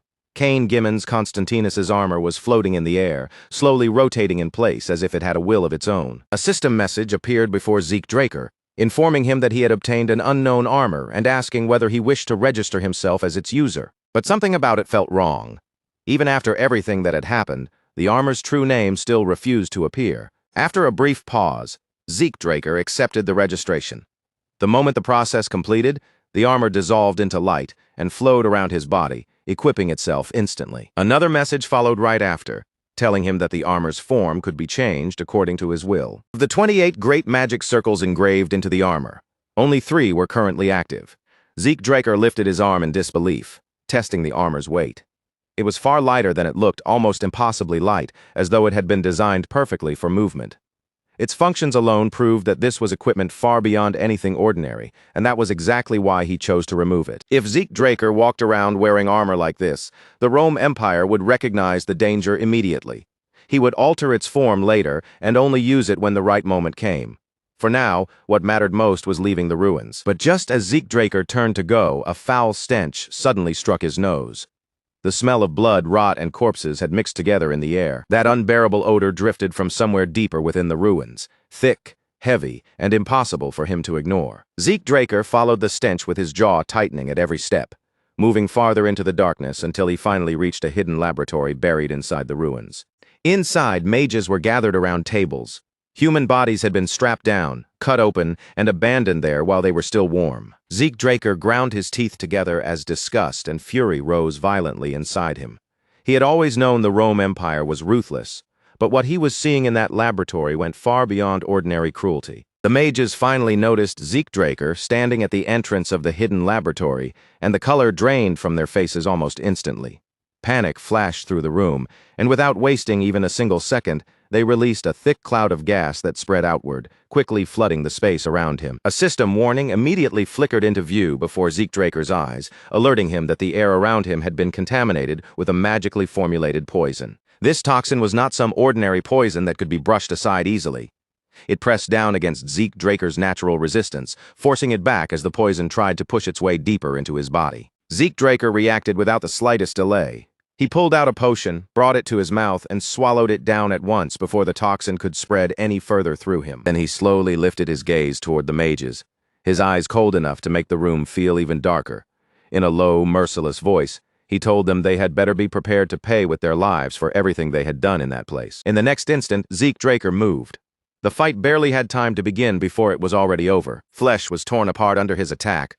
Stone cracked and shattered, and the hidden laboratory itself began collapsing beneath the force of the destruction. When the room finally fell still again, Zeke Draker moved through the wreckage and gathered the research documents the mages had left behind. Somewhere within those pages, there might be clues connected to the rose disease. Zeke Draker was still examining the documents when a voice suddenly came from behind him, breaking through the silence and asking whether he was the one responsible for all of this. An old mage stood there, staring at the ruined laboratory with disbelief carved across his face. His eyes swept over the collapsed tables, broken equipment, and scattered remains before he demanded to know if Zeke Draker had destroyed his lab. Zeke Draker did not answer him with words. Instead, he wrapped his sword in aura and charged straight toward the old mage without giving him another moment to speak. The old mage's eyes widened in horror the instant he felt the pressure pouring from Zeke Draker's blade, an aura weapon. In that moment, he realized exactly what kind of opponent had appeared before him. Zeke Draker was a blue knight. The old mage hurriedly raised his hand, trying to shape a magic circle before Zeke Draker could close the distance. But Zeke Draker reached him first and tore through him before the spell could even fully take form. The old mage's body collapsed heavily onto the ground, only for it to crumble apart into loose sand a moment later. Then, in the very next breath, that same sand began gathering together again, swirling and reforming directly in front of Zeke Draker. Zeke Draker narrowed his eyes as he studied the reformed mage. From the crest he saw and the twisted flow of mana around him, Zeke immediately recognized where that power came from, the Scorpion clan. They were practitioners of forbidden magic, and this old mage was clearly not some disposable underling. He was an executive, a six-circle mage, annoying, dangerous, and exactly the kind of filth the Rome Empire should never have been cooperating with, seeing that only made Zeke Draker's resolve harden further. Zeke Draker activated magic reflection, and in the blink of an eye, the mana filling the room was stripped away completely. The old mage staggered in shock, staring in disbelief as he tried to form another magic circle and failed. Fear began creeping into the old mage's eyes as he looked at Zeke Draker and asked if he was a pure-blooded Draker, but instead of waiting for a response, the mage immediately tore open a scroll. Sand roared upward behind him, twisting violently as it fused together and climbed higher into the air. Piece by piece, it formed into a grotesque monster made from mismatched parts, stitched into one horrifying body. It was a synthetic chimera. The old mage laughed with warped pride as he called the creature his greatest masterpiece. He declared that not even a Draker would be able to stand against a monster like this. The chimera lunged forward and attacked without warning. Zeke Draker raised his weapon and blocked the first claw as it came crashing down. But the sheer force behind the strike drove him backward across the ground. The second claw followed immediately, tearing toward him without pause. Zeke Draker shoved it aside while coating his leg in ether, and in the next instant his body vanished into a blur. Before the creature could crush him beneath its massive body, Zeke Draker was already racing up along it, using the shadowless steps of the Gale Arts to move like a flicker of wind. He appeared above the chimera in a flash, but the monster sensed his presence right away and launched its stingers toward him. Zeke Draker tore those stingers apart in midair before they could reach him. That was when Zeke Draker realized the creature had no blind spots at all. He landed in front of the beast and tightened his grip around his sword. There was no reason to drag this fight out any longer. Zeke Draker charged straight ahead, driving toward the chimera with his blade aimed directly at its head. The chimera crossed its claws in front of itself and blocked the strike, then hurled Zeke Draker backward with savage force. Zeke Draker clicked his tongue in irritation as he steadied himself. If the fight continued much longer, reinforcements would arrive. That was when the system's voice suddenly spoke inside his mind. Draconic control could now be activated. The system gave him a direct command: subjugate the draconic target. Zeke Draker had not expected the skill to work on a creature like this, but he did not hesitate for even a second. Zeke Draker unleashed Dragon's dignity, and in that instant the atmosphere around him changed completely. An overwhelming pressure crashed down like the will of a tyrant as he commanded the creature to submit. The chimera froze where it stood. Its massive body began trembling uncontrollably as fear spread through every part of it. A final message appeared before Zeke Draker, declaring that fear had been successfully instilled in the trivial dragon. The effect of draconic control surged even higher after it merged with Dragon's dignity. Zeke Draker understood the reason immediately. Somewhere inside that stitched-together body, the mage had fused in dragon traits, and that was the only reason the chimera responded to his command. The system then asked whether he wished to fully activate draconic control. Zeke Draker accepted without the slightest hesitation. A magic circle bloomed beneath the chimera's feet, glowing across the ground before chains erupted from within it.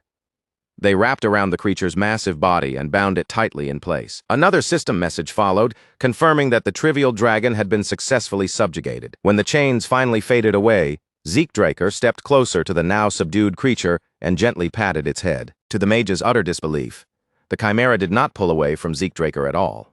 Instead, the beast gently leaned into his palm, accepting his touch as if it had been waiting for that hand from the very beginning. The mage could only stand there, frozen, his face locked in stiff, horrified confusion, unable to process why the monster he had sacrificed so much to create had suddenly stopped obeying him. Then Zeke Draker slowly shifted his icy gaze toward the mage, and there was not a single trace of pity in his expression. With his voice low and merciless, he gave one simple order: bite. The chimera moved the instant the word left his mouth, springing forward without a second of hesitation and crushing the defenseless mage in one savage, overwhelming attack. Once it was over, Zeke Draker calmly extended his hand again and gave the chimera another firm pat on the head, almost like he was rewarding a loyal beast for following a command properly. After that, he turned away from the mage's body without hesitation and began going through the man's belongings with steady, experienced hands. When Zeke Draker finally uncovered the file and caught sight of the name written inside, his eyes narrowed in an instant. The information in the document pointed directly to Gurav al-Rumani, the second-in-command of the Desert Scorpion clan. As Zeke Draker kept reading through the file, the chimera moved closer again and pressed its head against his side. It nudged him repeatedly, almost like an impatient child trying to steal his attention while he was focused on something important. Zeke Draker's brow tightened slightly as he looked down at the creature, irritation flickering in his eyes. He questioned why it kept bothering him like that, especially when he was clearly trying to concentrate on the contents of the document. But before the chimera could make any sort of response, the system answered for it.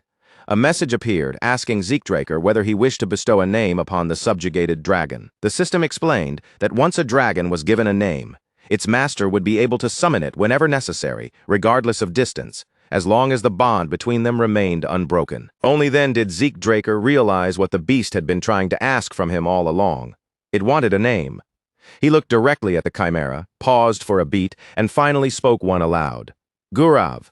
The creature instantly froze where it stood, then slowly lifted its head, as if it had been completely stunned by the name it had just received. The system registered the name immediately, leaving no room for hesitation or correction. Zeke Draker glanced at the chimera and asked if it was unhappy with the choice, then casually added that it was already far too late to change it, and just like that, the scene began to shift somewhere else. From somewhere beyond the immediate area, the slow, deliberate sound of hands clapping echoed through the air, each clap measured and unhurried. Zeke Draker now appeared in a clean new set of clothes, his wounds completely healed and his body fully restored. Standing there without a single trace of injury, he looked as though the brutal battle from before had never even touched him. Seated in front of him was none other than Don Juan himself. The cartel boss relaxed into his chair and said he had already heard the news that Zeke Draker had truly taken care of that coward, Paulo Santos. Zeke Draker answered with a calm nod, showing no pride or hesitation, as he replied that he was the kind of man who always followed through on his promises. A pleased smile slowly spread across Don Juan's face. With that satisfied look, he said that now, at long last, he could truly believe the words Zeke Draker spoke. Don Juan continued, saying that brave and valiant warriors deserved to be treated with proper honor. To him, powerful people were treasures worth cherishing, almost like his own children, and he claimed that he wanted to treat Zeke Draker in that exact same way. The moment Zeke Draker heard those words, his gaze grew darker. Memories from his previous life rose sharply in his mind. Every humiliation, every moment of suffering, and everything he had once endured under Don Juan's control. He could not stop himself from wondering whether this man truly thought of children as nothing more than useful tools to be handled, exploited, and discarded. The fact that Don Juan could say something like that so casually, right in front of him, only deepened the disgust burning inside Zeke Draker. Without letting it show on his face, he made a silent vow deep within his heart. One day, he would kill Don Juan with his own hands. Then Don Juan pushed himself up from his seat and gestured toward several boxes stacked behind him, deliberately drawing Zeke Draker's eyes toward them. He explained that the boxes were a gift, something he had personally gone out of his way to prepare as proof of his sincerity. Instant Zeke Draker looked at the boxes more closely, his body went still. His expression barely moved, but there was a noticeable stiffness in the way he held himself. Don Juan reminded him that he had already offered to become Zeke Draker's business partner. Then he said these gifts were meant to prove that his trust was not just a collection of empty words. Zeke Draker stepped closer without saying anything, and lifted one of the boxes with both hands, carefully feeling the weight of it in his grip. Before he even opened the lid, the sheer heaviness of the box had already told him almost everything he needed to know. There was only one type of thing that could have that exact kind of weight, while still fitting neatly inside a box of that size. Inside the box was the severed head of a syndicate executive, placed there like a horrifying tribute meant to impress him, and the other boxes held the rest of them. Don Juan watched Zeke Draker's face closely, smiling as he asked whether the present was to his liking. Zeke Draker smiled back and calmly said that he liked it. In truth, everything was proceeding exactly according to his plan. With the syndicate executives now eliminated, the only thing left was to push K into the organization's highest seat. Once that happened, the syndicate itself would finally fall into his hands. Don Juan leaned forward in his chair, closing the space between them slightly, and said there was still one problem left that they needed to deal with. Zeke Draker asked what that problem was. Don Juan explained that Pabella had discovered who attacked them, or at least who they believed had attacked them. From their perspective, the assault had been carried out by knights and mages. A faint smirk tugged at Zeke Draker's lips. Of course they would reach that conclusion from an outside perspective. It was the most natural answer, the easiest explanation to accept, and that was precisely what made it such a perfect cover. Don Juan said he wanted those pirate bastards to receive a proper warning. He wanted them taught brutally and without mercy that the true master of the southern continent was McCain. Zeke Draker immediately understood what Don Juan was really asking of him, and he answered that he would handle it. For once, Don Juan actually looked surprised by how quickly Zeke Draker agreed. Zeke Draker clenched his fist and declared that he would go to Pabella himself and personally make Don Juan's will known. However, in exchange for accepting that dangerous assignment, Zeke Draker made it clear that there was one thing he wanted from Don Juan. Kay needed to be given enough power, authority, and support to become the new central figure of the syndicate. Don Juan let out a low chuckle, rubbing his head, as if the demand amused him. Then, with a relaxed motion, he placed the cigar back between his lips. He accepted Zeke Draker's condition, saying that he would personally stand behind Kay and act as her official backer. Then Don Juan sharply snapped his fingers and announced that the cartel's greatest hitman, along with the entire squad under his command, would be assigned to Zeke Draker. At that signal, the shadows around the room began to shift. One by one, figures stepped out from the darkness surrounding him. Zeke Draker turned his head and found himself locking eyes with a blond man standing just behind him. The man wore an eye patch, and everything about him felt sharp, silent, and impossible to read, like a blade kept half hidden in the dark, waiting for the right moment to be drawn. Don Juan calmly assured Zeke Draker that this man, together with the squad behind him, would be more than useful for the mission ahead. Then the scene shifted once again. Across the land that had once belonged to Paulo Santos, ruins now stretched in every direction, leaving behind only broken wreckage and the unmistakable traces of violence. Two figures walked through the devastated territory, their footsteps carrying them over cracked ground, scattered debris, and the remains of what had been destroyed. Abel Draker and the man beside him moved forward in silence for a time.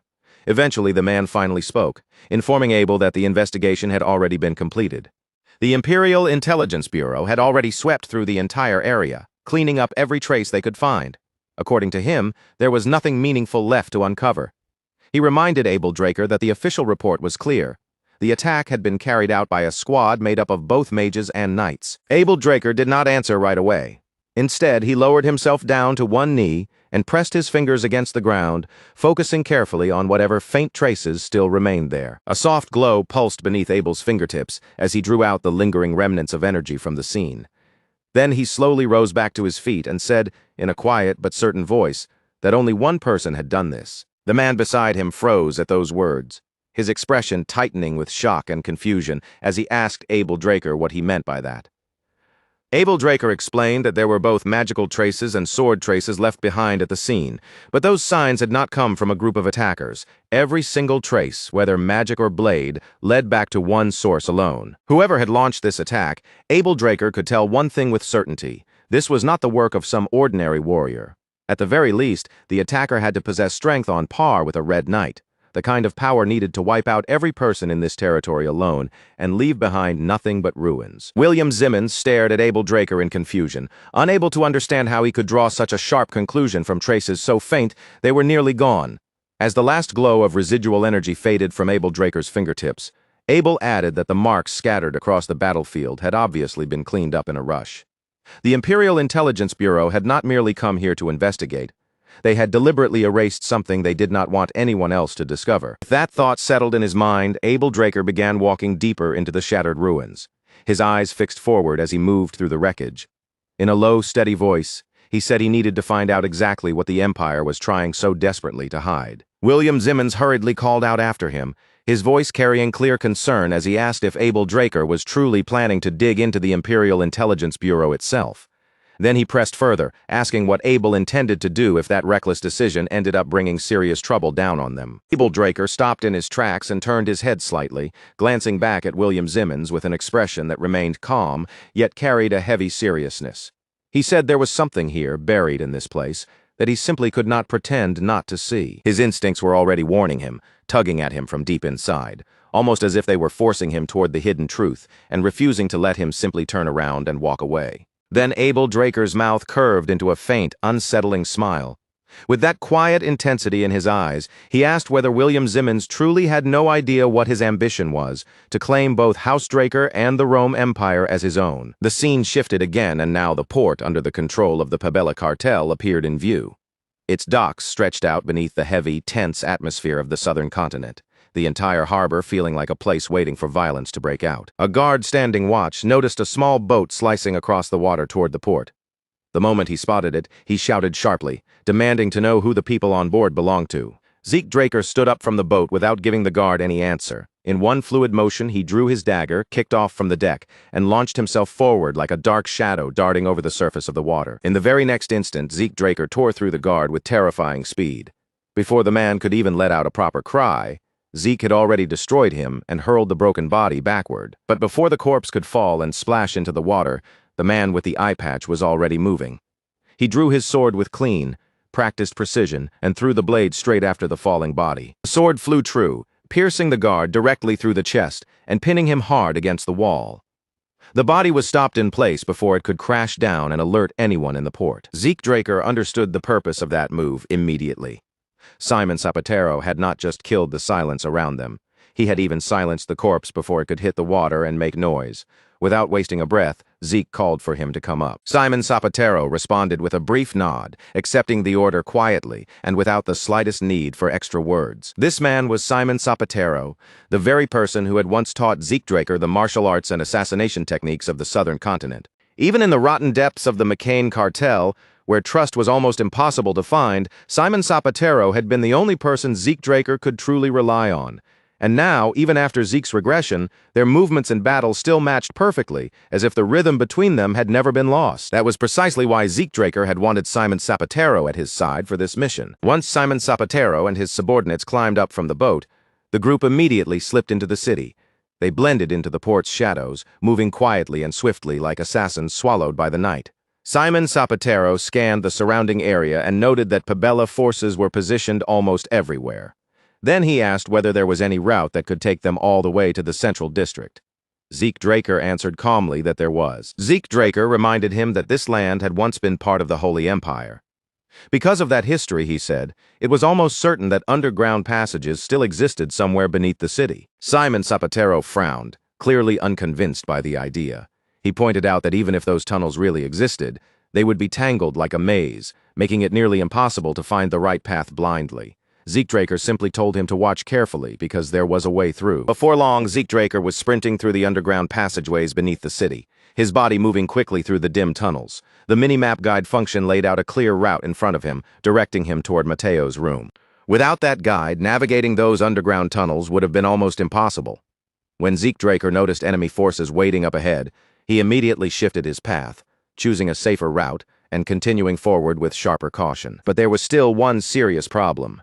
Red Knights, along with anyone stronger than that level, did not appear on the minimap at all, just like Cain Jimmins Constantinus back in the ruins. That meant a truly dangerous enemy could already be nearby without showing up. Zeke Draker turned toward the assassins and gave them a direct order. They were to split up through the tunnels and plant bombs wherever they found a suitable spot. He made it clear that Mateo was his responsibility alone. The assassins followed his command immediately, scattering without a sound into different passages until each of them disappeared down a separate path. Eventually, Zeke Draker arrived at the city's waterways. Ahead of him, 3 separate channels extended into the darkness, and each passage was sealed off by thick iron bars. He walked straight toward the channel where no water was flowing. Gripping the iron bars with both hands, he tore them free with raw strength, ripping open the sealed path by force. Zeke Draker already knew exactly what this move would trigger. Once Mateo was dead, the boss of Pabella would lose all sense of restraint, and a full-scale war between McCain and Pabella would finally begin. As he slipped into the empty waterway, Zeke Draker found himself wondering whether Don Juan had truly sent him here because he wanted to ignite that war. But almost as soon as the thought appeared, Zeke Draker rejected it.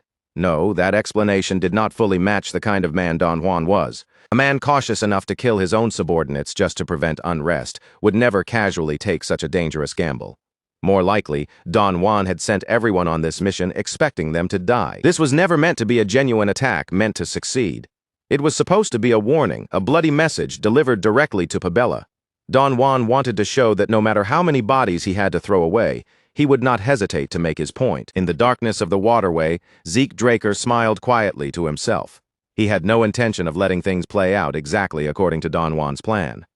Because no matter what Don Juan expected, Zeke was still going to kill Mateo. At the end of the channel, Zeke Draker kicked the iron bars open with a violent crash. The guards waiting on the other side stared in shock, their bodies freezing for a brief moment before they could even react. Zeke Draker shot out from the shadows immediately, cutting through the guards before any of them had the chance to raise an alarm. Without losing momentum, he pushed forward and stormed straight into the building. As Zeke Draker moved through the interior, his senses sharpened. The Rome Empire and Pabella were clearly cooperating, yet he had not seen a single Imperial soldier anywhere. Even his minimap showed no sign of them. Then, without any warning, a burst of light exploded directly in front of him. Zeke Draker lifted his arm just in time to guard himself, instantly realizing that this was where they had been hiding. Squad leader immediately barked out a command, ordering the soldiers to capture Zeke Draker alive. A swordsman rushed in first, charging straight toward Zeke Draker with his weapon raised and ready to strike. Zeke Draker slipped to the side at the very last moment, avoiding the attack by a hair. Then he stepped onto the swordsman's shoulder as if the man were nothing more than a temporary foothold beneath him. In that same smooth movement, Zeke Draker tossed his dagger upward into the air, then kicked it forward with a sharp and perfectly controlled strike. The dagger shot forward like a projectile and pierced cleanly through the swordsman's neck. The squad leader reacted without hesitation, forming a magic circle in front of him, while shouting for the mages to fire all at once. Zeke Draker activated Swift Step, his feet moving so lightly and quickly that they almost seemed to skim over the ground. He slipped through the barrage and closed the distance in an instant. Another dagger flashed into his hand. Then the wind field of the elemental sword erupted through their formation, tearing across the soldiers and scattering their ranks apart. Zeke Draker frowned as he watched the enemies collapse around him. They were weak, far too weak to be considered proper Imperial forces. Maybe the Rome Empire had only sent them here so they could claim, on the surface, that they had participated. Zeke Draker slowly shifted his gaze toward the few survivors who were still on their feet. His eyes settled on them one by one, and when he spoke, his voice dropped into something cold and final, as if he was offering them their last chance to make the right choice. Dragon's dignity poured out from Zeke Draker's body like an invisible wave, filling the room with crushing pressure. The surviving soldiers felt it pressing down on their shoulders and lungs, as he told them plainly that if they wanted to live, they should run right now. But if they chose to remain in his path, then they needed to be prepared to die where they stood. Remaining mages understood the threat the moment it touched them. That terrifying presence crawled across their skin like death itself had brushed past them, and their faces drained of color.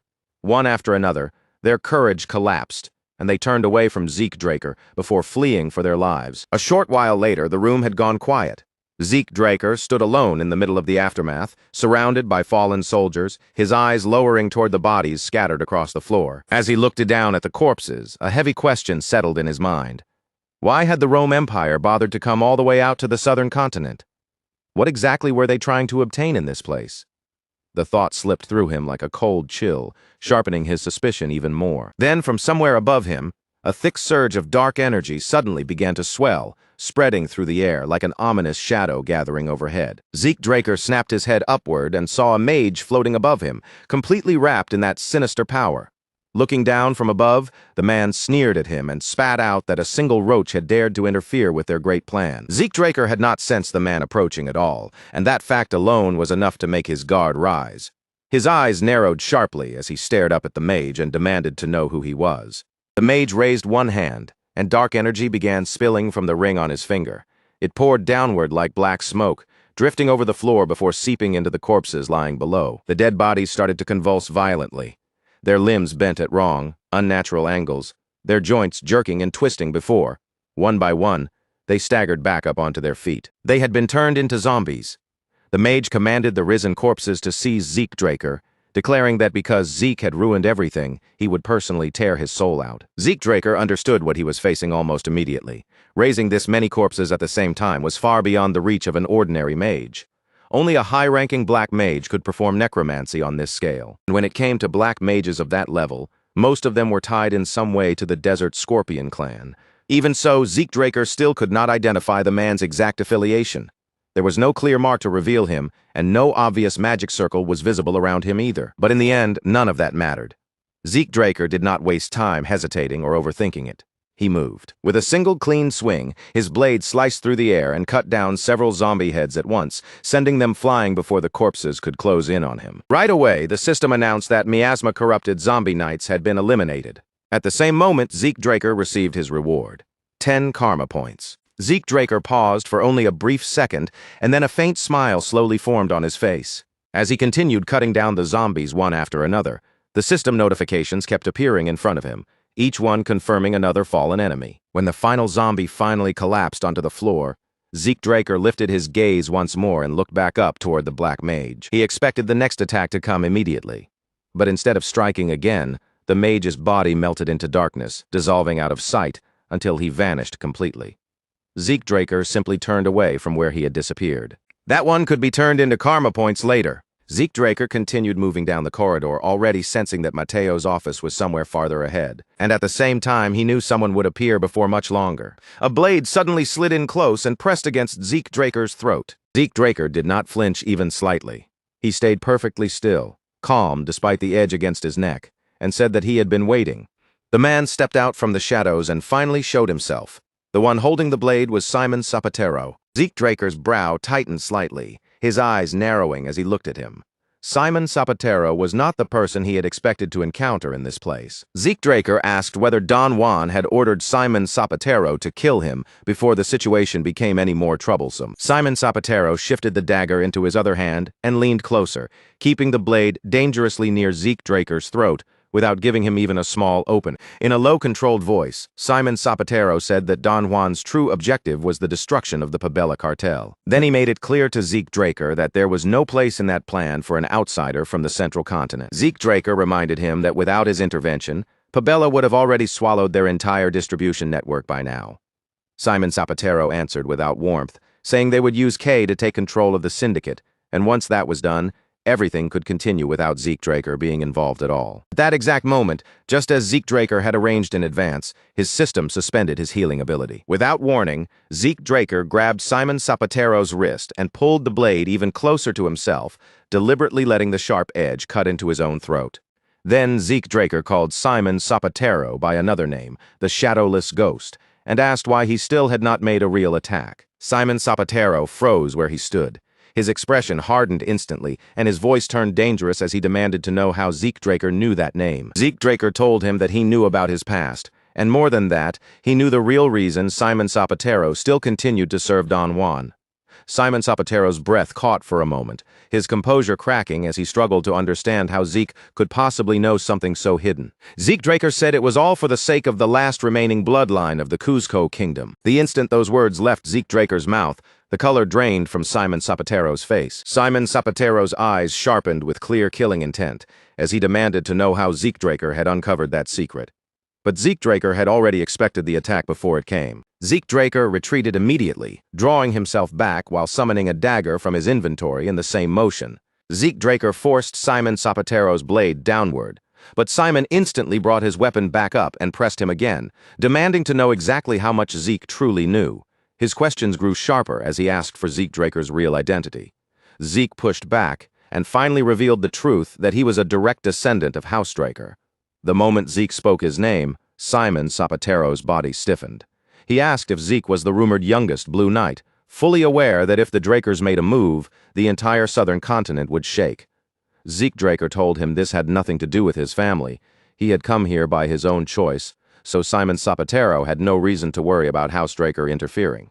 But Simon Zapatero then asked why Zeke would expose such a dangerous secret now, when he could have kept it hidden until the very end. Zeke Draker knocked the dagger out of Simon Zapatero's hand, then reached his own hand out toward him. Zeke Draker asked Simon Zapatero to become his ally.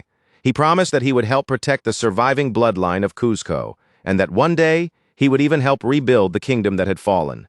Simon Zapatero stood there stunned, and Zeke Draker understood exactly why those words had shaken him so deeply. Then Zeke Draker asked him whether he truly believed there was any future waiting for him inside the McCain cartel. Zeke Draker asked what Simon Zapatero planned to do after killing him exactly as Don Juan had ordered. Then he pressed further, asking what would happen when the Pabella forces finally arrived. After that, Zeke Draker asked an even heavier question. Had Don Juan ever sent reinforcements for Simon Zapatero or his men, even a single time? Simon Zapatero answered quietly, his voice low as he admitted the truth. They had always survived on their own. Zeke Draker reminded Simon Zapatero that after the Cuzco kingdom fell, the McCain cartel had moved in and taken control of whatever remained of its territory. And from the very beginning, Don Juan had wanted Simon Zapatero out of the way because a former knight carrying that much history, loyalty, and danger was not someone he could ever afford to leave alive. If Simon Zapatero disappeared, the Cuzco princess would have no protector left at all. Once she was isolated and helpless, Don Juan would simply sell her off to the Cuzco rebels for an enormous price, treating her bloodline as nothing more than a valuable bargaining chip. 10 years earlier, when the Cuzco kingdom collapsed into ruin, Simon Zapatero had taken the newborn princess into his arms and fled with her all the way toward the border. From that moment on, Simon Zapatero had lived as an outlaw, throwing himself deep into the underworld so he could survive and grow stronger. He believed that if he endured long enough, one day he would defeat the rebels and restore the princess to the throne. That was the only reason he had ever served Don Juan. It had never been true loyalty. It had always been a desperate way to stay alive and protect his mission. But Don Juan had known the truth from the very start. In the end, Simon Zapatero had been labeled as a dangerous risk that needed to be removed, while the princess herself was sold directly into the hands of the rebels. In Zeke Draker's previous life, just before Simon Zapatero died, he had desperately begged Zeke to save her. But by the time Zeke Draker finally managed to find the princess, there was already nothing left for him to protect. That was exactly why Zeke Draker was standing in front of him now. There was no time left for hesitation, suspicion, or endless questioning. Simon Zapatero could feel it too, and finally accepted that Zeke Draker was telling him the truth. Simon Zapatero quietly admitted that McCain, the cartel he had once believed would stand unshaken forever, was already beginning to tremble from the inside. And the reason for that collapse was Zeke Draker. Ever since Don Juan's birthday celebration and the conflict with Pabella, the balance inside McCain had started cracking apart. Simon Zapatero looked directly at Zeke Draker and asked what his true goal really was. Zeke Draker reminded Simon Zapatero of what he had said earlier, that there was no place for a bastard from the central continent in Don Juan's plans. Then, without hiding his intention, Zeke said plainly that he wanted the two cartels to tear each other apart. Then Zeke Draker smiled, but there was no warmth in it. His eyes turned cold as he said that once both cartels had finished destroying each other, he would personally go after McCain next. Simon Zapatero stared at him in disbelief, unable to hide his shock.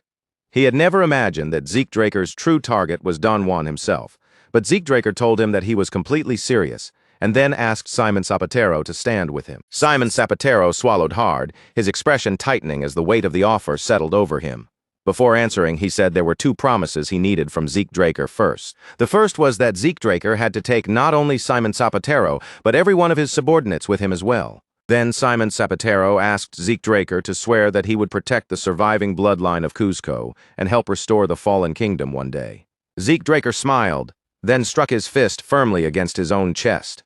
With that gesture, he swore on his honor as a knight that he would keep that promise. Simon Zapatero immediately lowered himself to one knee before him and pledged his loyalty, declaring himself the guard commander of Cuzco. Zeke Draker told him to stand, saying that this level of formality was already more than enough.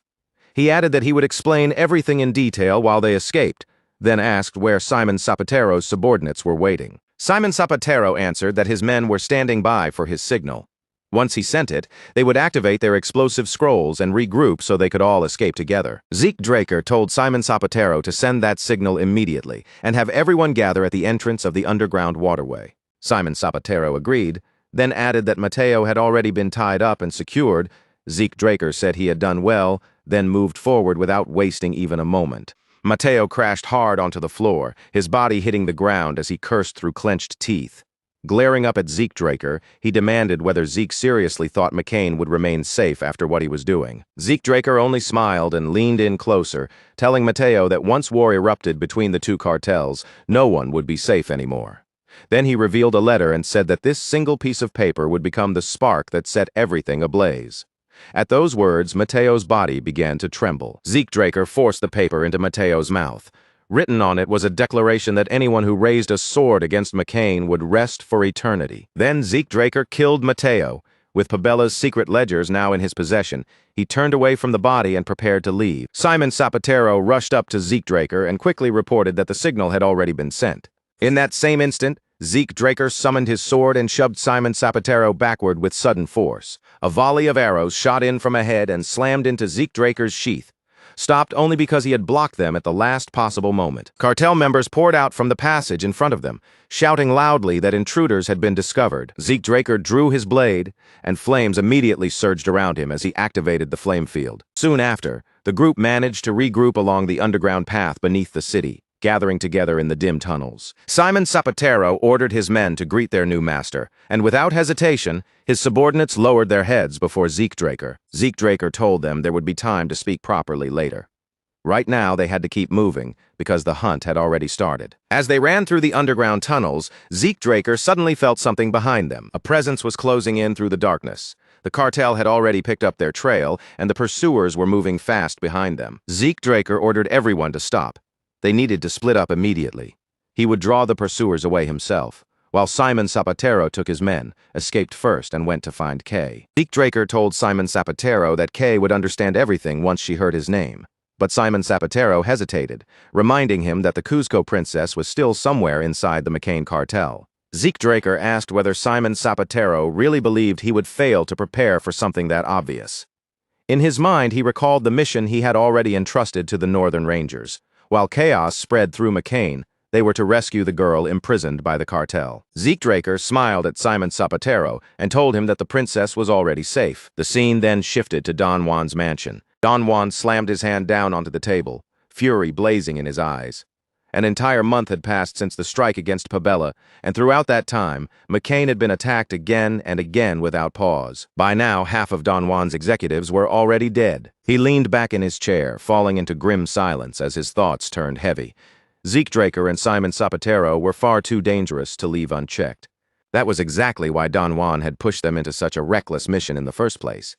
He had expected both of them to die there. Instead of dying, they had succeeded, and because of that success, Pabella had been provoked so badly that the entire situation had now spiraled completely beyond his control. Then, from among the gathered executives, one man finally broke the heavy silence hanging over the room. Don Juan turned his sharp gaze toward him and asked coldly what he wanted. The man suggested that, for a while, they should distance themselves from McCain's main territory.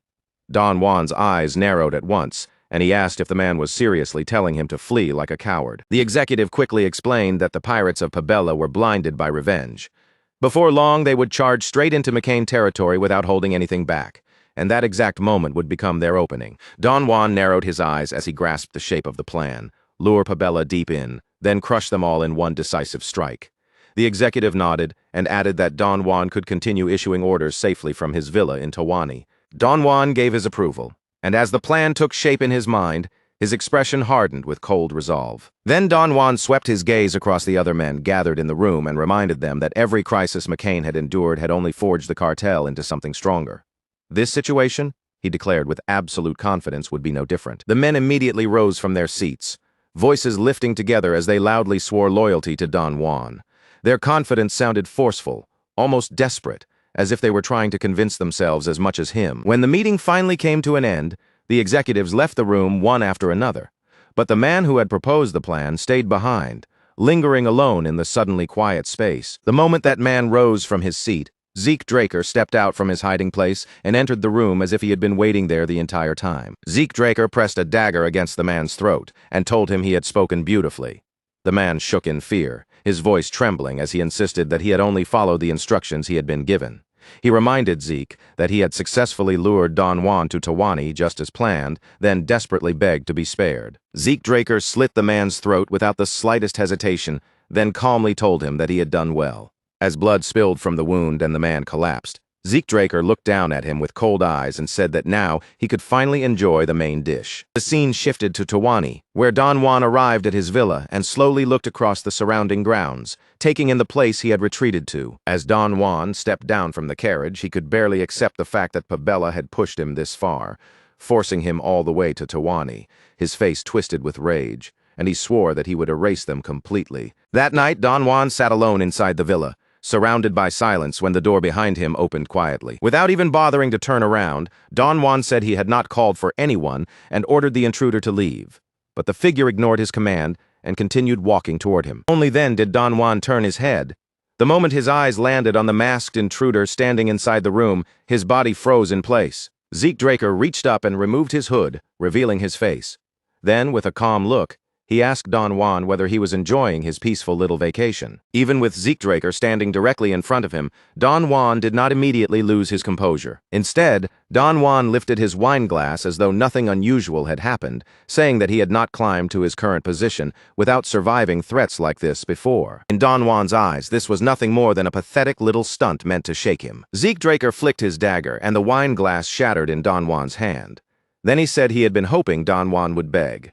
If Don Juan had shown that kind of fear, Zeke Draker thought, then this moment would have tasted even sweeter. At last, Don Juan's face darkened.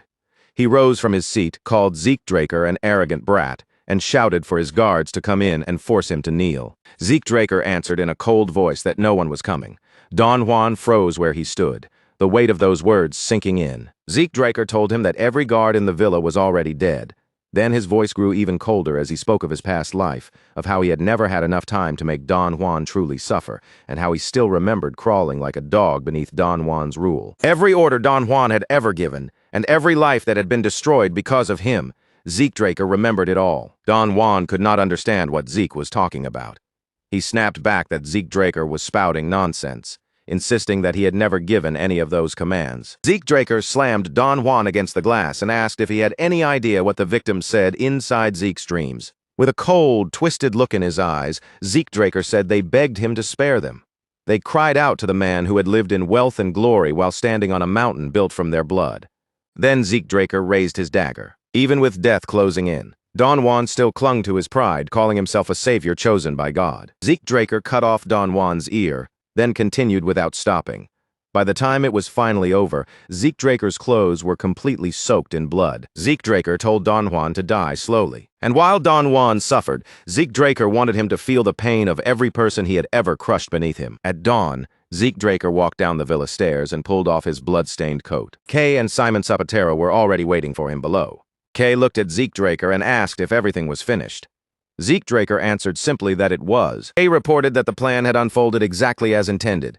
The executives had already been declared traitors, supposedly killed by Don Juan while trying to defect to Pabella. Because of that, no punishment would fall on Kay. She had already been handling field operations, so her position remained secure and untouched. Zeke Draker handed his coat over to Simon Zapatero, then passed a document to Kay. It was a contract connected to the Reinhardt Merchant Group. Zeke Draker removed his disguise and told Kay that the Reinhardt Merchant Group was preparing to establish a pharmaceutical company. They would produce high-quality soma and manage the supply themselves. Zeke Draker explained that once soma was properly processed, it could be transformed into countless kinds of medicine. Then he told Kay that the syndicate would take charge of transportation. Kay noticed that Zeke Draker was already heading toward the door and quickly asked where the production would take place and who would control it. She reminded him that soma could not be moved openly under the syndicate's name without causing trouble. Zeke Draker told her that after they helped the Cuzco Kingdom, they would secure cultivation permits. He said he already had plans prepared for everything, even though he could not explain every detail just yet. Then Zeke Draker told Kay that he would see her later. She called after him, but by then he had already vanished into the woods, still wearing his uniform, because there was another urgent matter he had to deal with. As he moved through the trees, Zeke Draker reached into his pocket and took out a letter. It was a personal invitation from Prince Callus Nerva Constantinus. Decker had already informed Zeke Draker that the prince had never returned to the Rome Empire after the banquet. Instead, Prince Callus Nerva Constantinus had remained in Atlas. Zeke Draker knew that, under normal circumstances, traveling from the southern continent to the central continent would take several days. If Zeke Draker arrived too late, the prince, or at least the people close to him, would inevitably begin to suspect something. They would start searching for a reason behind his delay, and if they looked closely enough, they might even connect Zeke Draker to McCain's collapse. Zeke Draker believed that Prince Callus Nerva Constantinus was already suspicious of him. That meant he needed a convincing alibi, something solid enough to close off any doubts. Zeke Draker opened his system and activated the portal function. A bright magic circle suddenly unfolded beneath Zeke Draker's boots, spreading across the floor in sharp, glowing lines like a spell being drawn by an invisible hand. As the light gathered around him, the system window appeared in front of his eyes and calmly asked him to choose the destination he wished to travel to. Zeke Draker did not stand there weighing his options or second-guessing himself. The place he needed to reach had already been decided in his mind, so without even a flicker of hesitation, he chose the Atlas Ruins. The transfer required 600 points, but Zeke Draker paid the price immediately, as if it meant nothing at all. The moment the cost was accepted, his body blurred out of existence, vanishing from the spot where he had been standing only seconds before. When his vision finally steadied, everything around him had changed completely. Instead of the place he had just left, Zeke Draker now stood inside the Sky Lounge of the Atlas Hotel, looking out from high above the city below. No sooner had Zeke Draker entered the lounge than a familiar voice rang out from deeper inside the room. The voice called his name with ease, almost as if the person had known exactly when he would arrive. On the other side of the lounge, Prince Callus lifted one hand into the air and waved him over. A calm, friendly smile rested on his face as he called for Zeke Draker to come closer. But Prince Callus was not the only person waiting there. Beside him stood another man Zeke Draker recognized far too well, someone whose presence instantly changed the atmosphere. Abel Draker. Zeke Draker walked toward them with slow, controlled steps, keeping his expression composed. Once he reached them, he dipped his head in a polite greeting and asked why he had been summoned here on such short notice. Prince Callus simply answered with a smile, saying that the matter was serious. Yet even as he said that, he held a bottle of wine in one hand and casually hooked his other arm around Zeke Draker's neck, acting more like an old drinking buddy than a prince. With a mischievous grin, Prince Callus finally confessed that the so-called serious matter was actually the wine. William Zimmons and Abel Draker might be reliable men when it came to business and politics, but according to him, the moment alcohol was involved, neither of them could properly keep up. But Zeke Draker, Prince Callus claimed, had the rough and untamed look of someone who could survive a serious drinking session. That completely unexpected assessment left Zeke Draker momentarily stunned, as if he had no idea how to respond. Even so, the sight of Abel Draker, William Zimmons, and Prince Callus gathered in the same room already told Zeke Draker more than enough. No one had to explain it to him directly. He could roughly imagine what kind of discussion had been taking place before he arrived. At the same time, Zeke Draker felt Abel Draker's eyes resting quietly on him. That silent, unwavering stare carried a weight of its own, making it obvious that Abel Draker had something to say to him privately. Prince Callus poured wine into a glass for Zeke Draker and slid it across the table toward him. Then he told him not to keep standing there stiffly like a statue.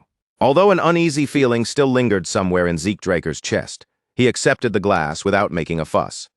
He lifted it toward Prince Callus, and the two cups met with a light, clear clink. After some time had passed, William Zimmons ended up supporting the heavily intoxicated prince and guiding him out of the lounge. Zeke Draker watched them leave, only then realizing that the wine had not affected him in the slightest. The explanation was simple. The system had judged the alcohol as a poisonous substance, and before it could dull his senses or cloud his thoughts, Zeke Draker's resistance had quietly neutralized it inside his body. Being the only one in the room who remained completely sober felt strangely uncomfortable. Once Prince Callus had disappeared from view, Abel Draker finally rose from his seat and apologized for taking up Zeke Draker's time. Abel Draker said he had heard that Zeke Draker had shut himself away in closed training. Zeke Draker brushed the matter off in a casual tone, saying he had only been irritated because his own progress had felt slower than he wanted. When Abel Draker heard that, a faint smile crossed his face, almost as if he had been relieved by the answer. Then he picked up the wine bottle himself and suggested that the two brothers have a drink together. Zeke Draker paused for a brief moment, his gaze following Abel Draker's hand as the wine filled the cup. This was not the kind of conversation he had expected, and the heaviness in Abel Draker's voice made it clear that something important was about to surface. Then Abel Draker asked him something unusual. He wanted to know what Zeke Draker thought of House Draker. Zeke Draker's eyes narrowed slightly, unable to immediately grasp what his older brother was truly trying to ask. Abel Draker's expression grew darker. In a low voice, cold enough to make the room feel heavier, he said that someday he intended to destroy the Drakers. Zeke Draker sprang up from his seat, shock flashing through him before he could hide it. But Abel Draker did not react to that outburst. Instead, he continued in the same steady tone, saying that the two of them shared the same scent, the smell of blood, battle, death, and victory. To him, it was the scent of a true dragon slayer. Abel Draker called Zeke Draker the perfect example of it, saying he smelled like a predator, and that only another predator could recognize that nature for what it was. A cold shiver ran through Zeke Draker from head to toe. What disgusted him most was the way this family always dragged everything back to bloodlines, instincts, violence, and the brutal inheritance they treated as fate. Zeke Draker locked his gaze onto Abel Draker and asked whether that was the true reason his brother had kept himself so close to the Rome Empire. Was he staying near them because he meant to break them apart from within? For a short while, Abel Draker did not say a word. He only remained seated in silence, letting Zeke Draker's question hang between them like a blade suspended in the air. Then Abel Draker lifted his glass to his lips and took a slow sip of wine. Afterward, he set the cup back down with the unshaken composure of someone who had made his decision long before this conversation began. Abel Draker said that people loved to call Atlas the greatest place on the continent, but he had never believed such praise. To him, a single city was nothing but a small stage, far too limited for the Drakers to be satisfied with ruling. If the Drakers truly meant to rise to the very top, Abel Draker continued, then they needed influence that reached far beyond one border. He told Zeke Draker to look at the Rome Empire, where roads were being constructed without stopping, linking region after region, and binding the north, the south, and even the eastern continent into one enormous network. Abel Draker spoke with the confidence of a man who could already see that future unfolding before his eyes. Once every road, every culture, and every resource flowed back toward Rome, he believed the world itself would be reshaped into a single unified utopia under one order. Zeke Draker stared at Abel Draker in silence for a moment, absorbing the scale of what he had just heard. Then he said those were not the words of an older brother speaking to his younger sibling. They were the words of an emperor. At that moment, Zeke Draker's thoughts turned to Cain Gimmons Constantinus, and then to the Zimmons name connected to Abel Draker through his mother's bloodline. One clue after another began to click into place inside his mind. Abel Draker, the Zimmons family, and the Rome Empire were not separate powers simply moving in the same direction. They were connected far more tightly than Zeke Draker had ever understood before. Abel Draker looked directly into Zeke Draker's eyes and said that true talent deserved a reward worthy of its value. He claimed he could show Zeke Draker the most dazzling treasure he would ever see, and then he offered the invitation without hiding its meaning, stand at his side, and together they would conquer the world. Only then did Zeke Draker fully understand why this conversation had been arranged. Abel Draker had not called him here simply to reveal his ambitions. He was trying to draw Zeke Draker into his own faction. Zeke Draker lowered his head in silence for a moment, then gave Abel Draker a formal word of thanks for making such an offer to him. After that, Zeke Draker stepped forward and gave his answer honestly. He had already decided which road he would walk, and it was not the road Abel Draker had laid out in front of him. Abel Draker watched as Zeke Draker turned away from him, his face unreadable and calm. Then, in a quiet warning, he told Zeke Draker that he would regret making that choice. Zeke Draker answered without raising his voice, saying that he would not regret it. And without turning back even once, he left Abel Draker behind and walked out of the room. But the instant Zeke Draker stepped into the corridor, the calm expression he had been holding together began to crack. His jaw tightened, his teeth clenched hard, and anger surged through him like fire. Deep down, Zeke Draker swore to himself that he would never become a murderer like Abel Draker. The fact that his own brother had dared to offer him such a path filled him with a hatred that burned even hotter. Not long after Zeke Draker had left the lounge, William Zimmons returned and found Abel Draker still sitting there by himself in the quiet room. William Zimmons asked where Zeke Draker had gone. Abel Draker replied in a low, subdued voice that his precious youngest brother had decided to walk a different path. A cold and deeply unsettling smile slowly spread across Abel Draker's face. Since Zeke Draker had rejected his offer, Abel Draker decided there was only one choice left. The young sprout had to be crushed before it could grow any further. William Zimmons froze the moment he saw that expression. Abel Draker, still terrifyingly composed, told him that he had already given his younger brother a chance. Time continued to move forward, and the world around Zeke Draker changed once again. Valhalla came into view, and Zeke Draker stood in front of the dean's office, drawing in a slow breath. By then, he was already 17 years old and had become a second-year student. Staying at Valhalla for the full 5 years had never once been part of Zeke Draker's original plan. From the beginning, he had come here with one clear goal in mind: to leave early. The letter he prepared was direct and practical. Now that he had officially become a knight, he needed to support his family, and remaining tied down as a student made it difficult for him to move freely or act openly. Because of that, Zeke Draker asked the dean to help settle the situation, and an interview was arranged almost right away. As he waited outside the office, standing there with his thoughts drifting, a voice suddenly called out and asked whether he was also there to meet the dean. Zeke Draker turned his head toward the voice and saw Diego standing nearby. And beside Diego was another boy, someone Zeke Draker did not recognize at all. The three of them stepped into the dean's office together, the atmosphere immediately turning more formal the moment they entered. Flaubert Borges looked up from his desk, his eyes briefly moving from Zeke Draker to Diego Villa before settling on the unfamiliar student beside them. Then, recognizing him at once, he called him by name Asta Elidolf and asked if a full week had already passed since their last meeting. As soon as that name reached Zeke Draker's ears, something inside his chest tightened. Asta Elidolf, just hearing those words was enough to send a sharp, almost electric shock through his mind. In the life Zeke Draker had lived before, Asta Elidolf was not some ordinary student who could be easily overlooked. He was destined to become one of the 5 divine knights, and yet strangely almost no detailed records about him had ever survived. He was like a shadow buried deep inside history, a monster whose name alone carried terrifying weight while the truth behind him remained almost impossible to uncover. And now, that very same man was standing right there in front of Zeke Draker's eyes. Asta Elidolf lowered his head in apology, his expression worn and exhausted as he explained that his insomnia had made it difficult for him to attend class properly. Zeke Draker understood the severity of it immediately. This was not just a minor problem with sleepless nights, it was the kind of condition that could slowly grind a person down from the inside. Diego Villa leaned closer with a playful grin on his face and joked that he could sing Asta Elidolf a lullaby if it would help him sleep.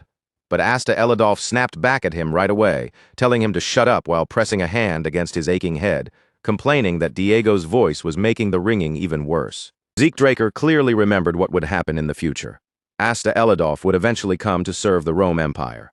But this time, Zeke had no intention of standing by and letting someone that valuable slip through his fingers again. Flaubert Borges leaned back in his chair and laid out the situation without dragging it out. The reason all 3 of them had been called here was the same. They had each submitted an application for early graduation. Their professors had already confirmed that they had completed the necessary academic requirements. And after saying that, Flaubert Borges pushed several documents across the desk toward them. Their final evaluation would not be handled through a simple written test or classroom assessment. Instead, they would be judged through a real mission.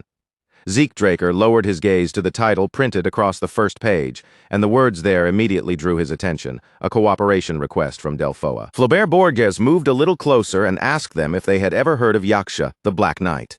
Zeke Draker answered almost instantly, without needing even a moment to think. Yaksha was an outlaw, a dangerous enemy recognized across the entire continent. Public enemy was not merely some wanted criminal running from the law. It was a title given to someone every nation had agreed must be removed. Yaksha was one of those threats, and recently that outlaw had appeared in Delphoa. Flaubert Borges explained that their mission was to work together with the Delphoa Knight Order and subjugate Yaksha. Then he added that outlaws were people who had awakened their aura for one purpose above all else, to kill. Their combat methods were nothing like those of ordinary knights, and that difference made them especially dangerous. That was exactly why Delphoa had specifically requested knights of purple rank or higher. Flaubert Borges told them that by now, they should understand how harsh this mission could become. And if anyone wished to withdraw, this was the moment to speak up. Diego Villa raised his hand and asked how many rounds the graduation test would include. Flaubert Borges answered that there would be 3 rounds in total, and this mission would only count as the first one. Hearing that, Diego Villa simply nodded, accepting the explanation without pushing the matter further. Flaubert Borges swept his gaze across the 3 students and asked if any of them had more questions. The room stayed silent. Taking their lack of response as agreement, he told them to return and make every preparation they needed before the mission began. After they left the building, Asta Elidolf pressed one hand against his head again, his face twisting with discomfort. He muttered under his breath about the pain, looking as though even standing upright was wearing him down. He had only managed to walk a short distance away when a voice suddenly called out from behind him, stopping him in his tracks. Asta Elidolf turned back toward the sound and saw Zeke Draker standing there. Zeke's expression was calm, almost unreadable, and his eyes were fixed quietly on him. Then Zeke Draker asked, in a quiet voice, whether Asta Elidolf needed medicine for his insomnia. With that one simple question, the air between them shifted, and the course of their relationship began to change. Asta Elidolf froze where he stood, clearly caught off guard. He stared at Zeke Draker with surprise in his eyes, then blurted out that it was just insomnia medicine, as if he could hardly believe Zeke might actually have something that could help him. Zeke Draker casually slipped a hand into his pocket and answered with complete confidence that it was exactly what Asta thought it was. As luck would have it, he said he happened to be carrying an especially powerful remedy with him. Asta Elidolf hesitated for a moment, then awkwardly waved off the offer. He said he appreciated the thought, but it would not make a difference. By this point, he had already tried every so-called miracle cure he could get his hands on, and not a single one had worked. Zeke Draker only smiled and held the pouch out toward him anyway. He told Asta Elidolf to try it just once, and if it really worked, then all Asta needed to do was sign a contract afterward. In exchange, Zeke would continue supplying it to him. Asta Elidolf answered in a tired, defeated voice that it would probably be useless in the end, clearly expecting this to become just another disappointment like all the others. But the moment a faint scent drifted out from the pouch, Asta Elidolf's entire body reacted before he could even think.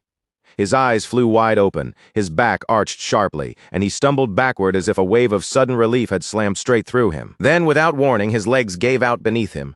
Asta Elidolf collapsed straight to the ground, kicking up a burst of dust around his body as he fell into a deep, overwhelming sleep so fast that it almost looked unreal. Hours later, Asta Elidolf suddenly jolted awake with his eyes shining, excitedly announcing that he had used every last bit of it. Zeke Draker took the paper from his hands, lifted an eyebrow, and asked if he was really signing that quickly. He reminded Asta that this was basically a master-servant contract, and questioned whether he had even read it properly. Asta Elidolf answered without the slightest pause.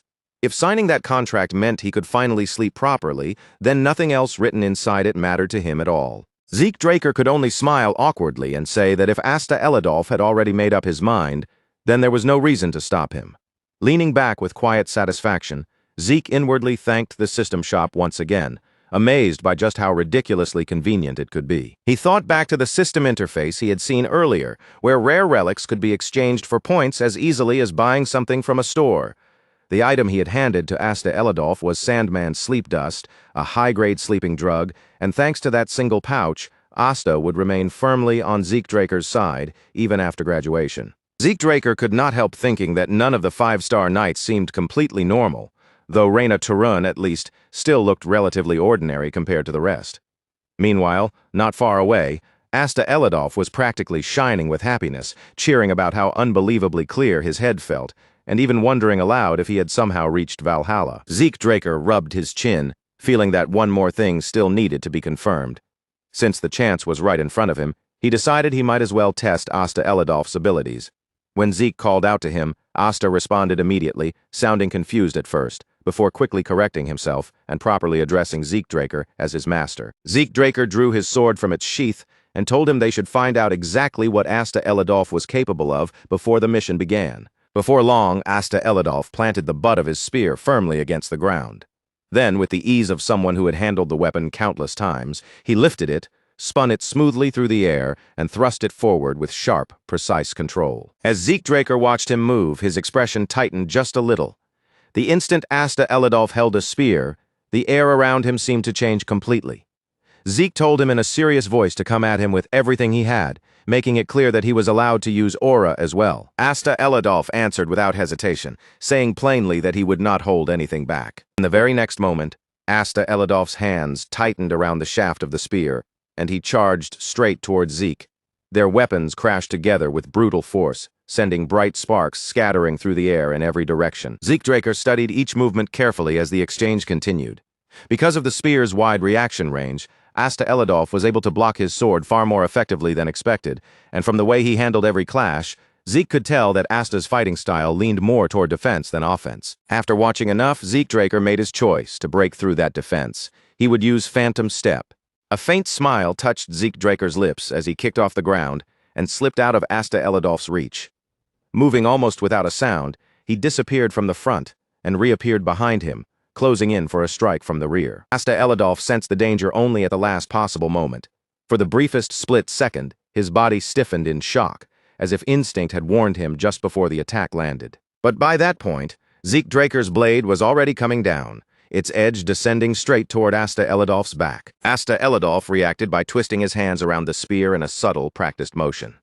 In an instant, the weapon split cleanly apart, separating into two distinct sections. With one hand, Asta Elidolf used part of the spear to knock Zeke Draker's sword off course. At the same time, with the weapon in his other hand, he launched a fierce thrust straight forward. For the first time since their spar began, Zeke Draker was truly caught by surprise, his rhythm broken by the unexpected counter. Asta Elidolf did not let that opening slip away. He immediately pressed the advantage, driving forward as his spear flashed through the air again and again in a relentless chain of attacks. Zeke Draker stabbed his sword down into the ground and used it like a pivot point. With a sharp, acrobatic movement, he flipped his body upside down and barely slipped past the incoming strike. Even while avoiding the attack, Zeke Draker stared in disbelief. That split spear technique was the kind of unpredictable trick more commonly seen among outlaws, and that only made Asta Elidolf seem even more fascinating in his eyes. A flicker of excitement sparked in Zeke Draker's gaze. Without missing a beat, he pulled out a dagger and hurled it straight toward Asta Elidolf. Asta Elidolf reacted instantly, drawing his spear back before sweeping it upward to knock the dagger aside. At that exact moment, Zeke Draker landed on the ground, pushed forward with force, and launched a powerful kick directly toward him. Asta Elidolf responded with impressive speed, bringing the spear across his body in a firm horizontal guard. Then, with a controlled twist of the shaft, he snapped the separated parts back together, restoring the weapon into one complete spear as smoothly as if the transformation were second nature. Zeke Draker's eyes narrowed slightly as he followed every detail of that movement. There it was again, the strange mechanism hidden within Asta Elidolf's spear, shifting and reconnecting so fluidly that it almost looked like the weapon had always been meant to move that way. Zeke Draker drove his sword hard into the ground and rushed forward without slowing down, dragging the blade through the earth as he charged. Dirt, stone, and broken fragments tore upward in his wake, and this time Zeke was certain that Asta Elidolf would not be able to stop the attack so easily. Asta Elidolf felt the crushing pressure bearing down on him, and his lips tightened into a tense line. Even before the attack reached him, he could clearly sense just how dangerous Zeke Draker's incoming strike really was. Even so, Asta Elidolf did not step back. He lowered the point of his spear, forced every bit of mana he could gather into the weapon, and swung straight forward, choosing to meet Zeke Draker's attack head-on. The two attacks slammed into each other with a thunderous impact. The force erupted between them in a violent burst, shaking the space around them so fiercely that it felt as if the very air itself might split apart under the pressure. A moment later, Asta Elidolf clutched his trembling arm, his face twisting with frustration and pain. Unable to hold it in, he shouted at Zeke Draker, demanding to know whether he was some kind of monster. Asta Elidolf rubbed his aching head, still clearly shaken, and complained that people had always called him a certified genius. So how could Zeke Draker overwhelm him this easily? Zeke Draker answered without even changing his expression, saying that someone who survived only on the praise of being a genius would eventually let the sharp edge of his spear become dull. Then Zeke Draker's lips curved into a cold smile as he added that Asta Elidolf was still nowhere near good enough.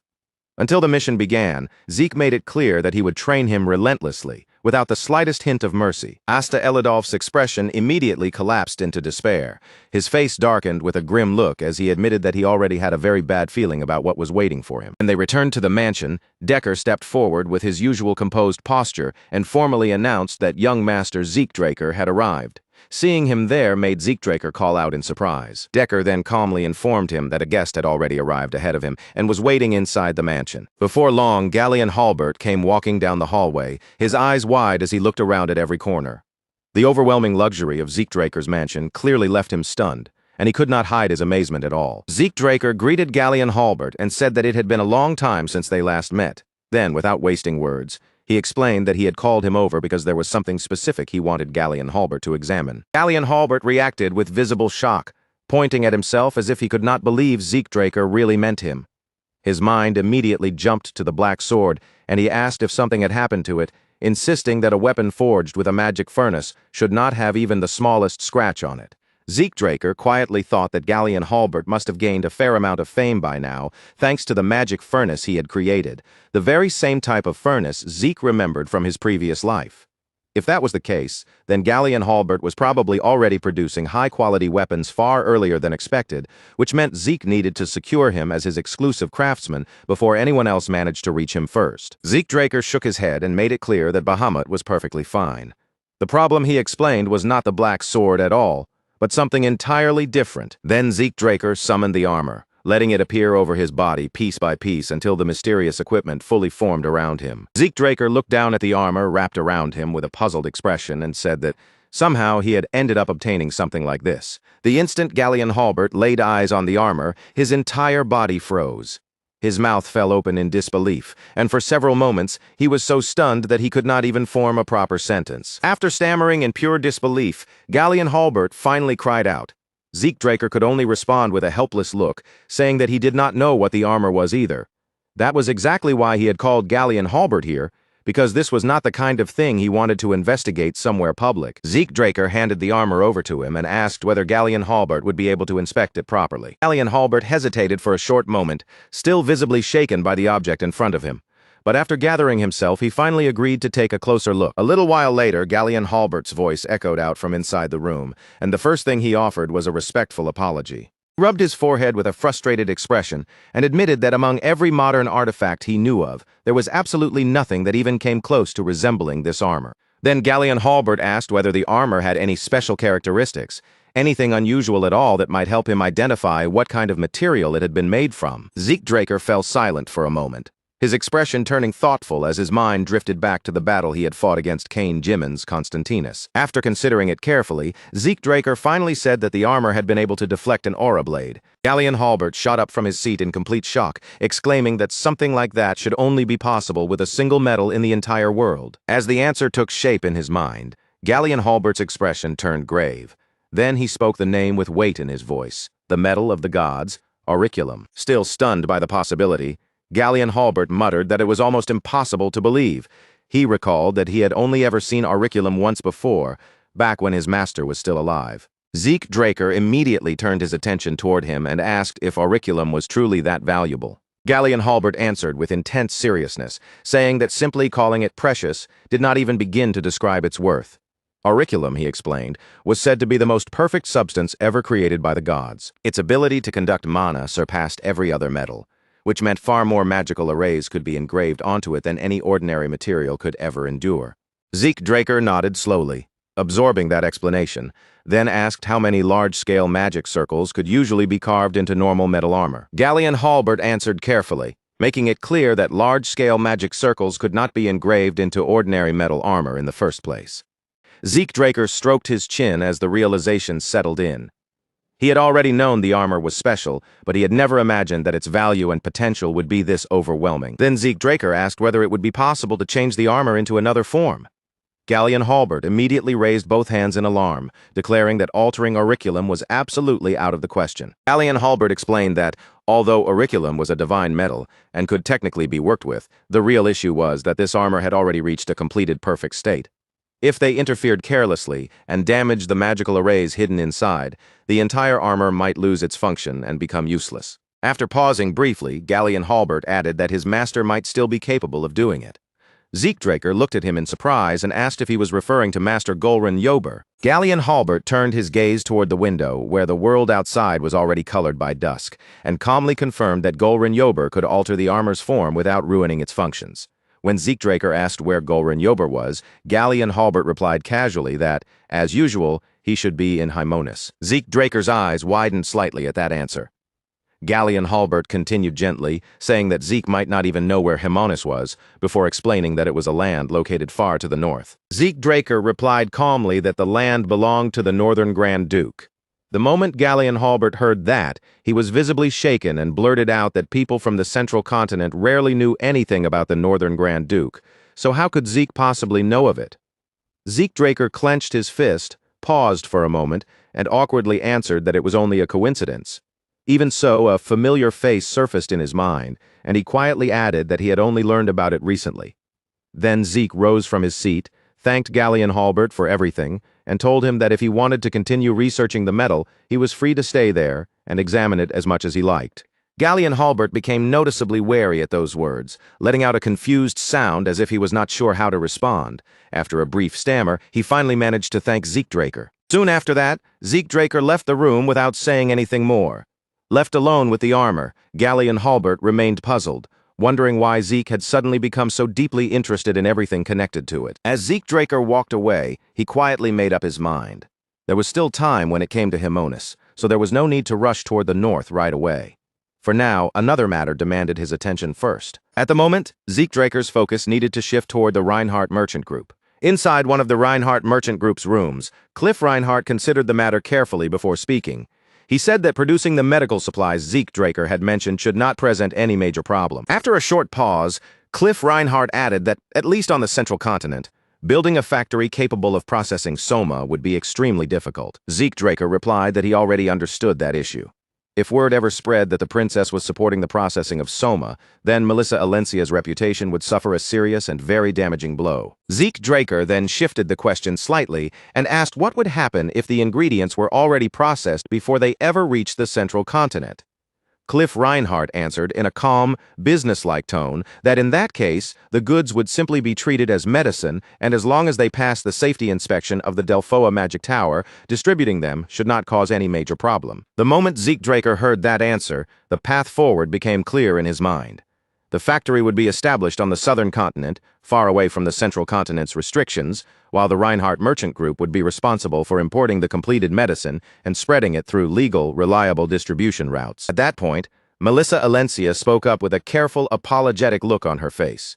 She explained as gently as she could that the Reinhardt Merchant Group currently did not have enough resources to build a large-scale factory in an overseas territory. Melissa Alencia admitted that they were already barely managing the single factory they had for producing medicine against red blossom fever.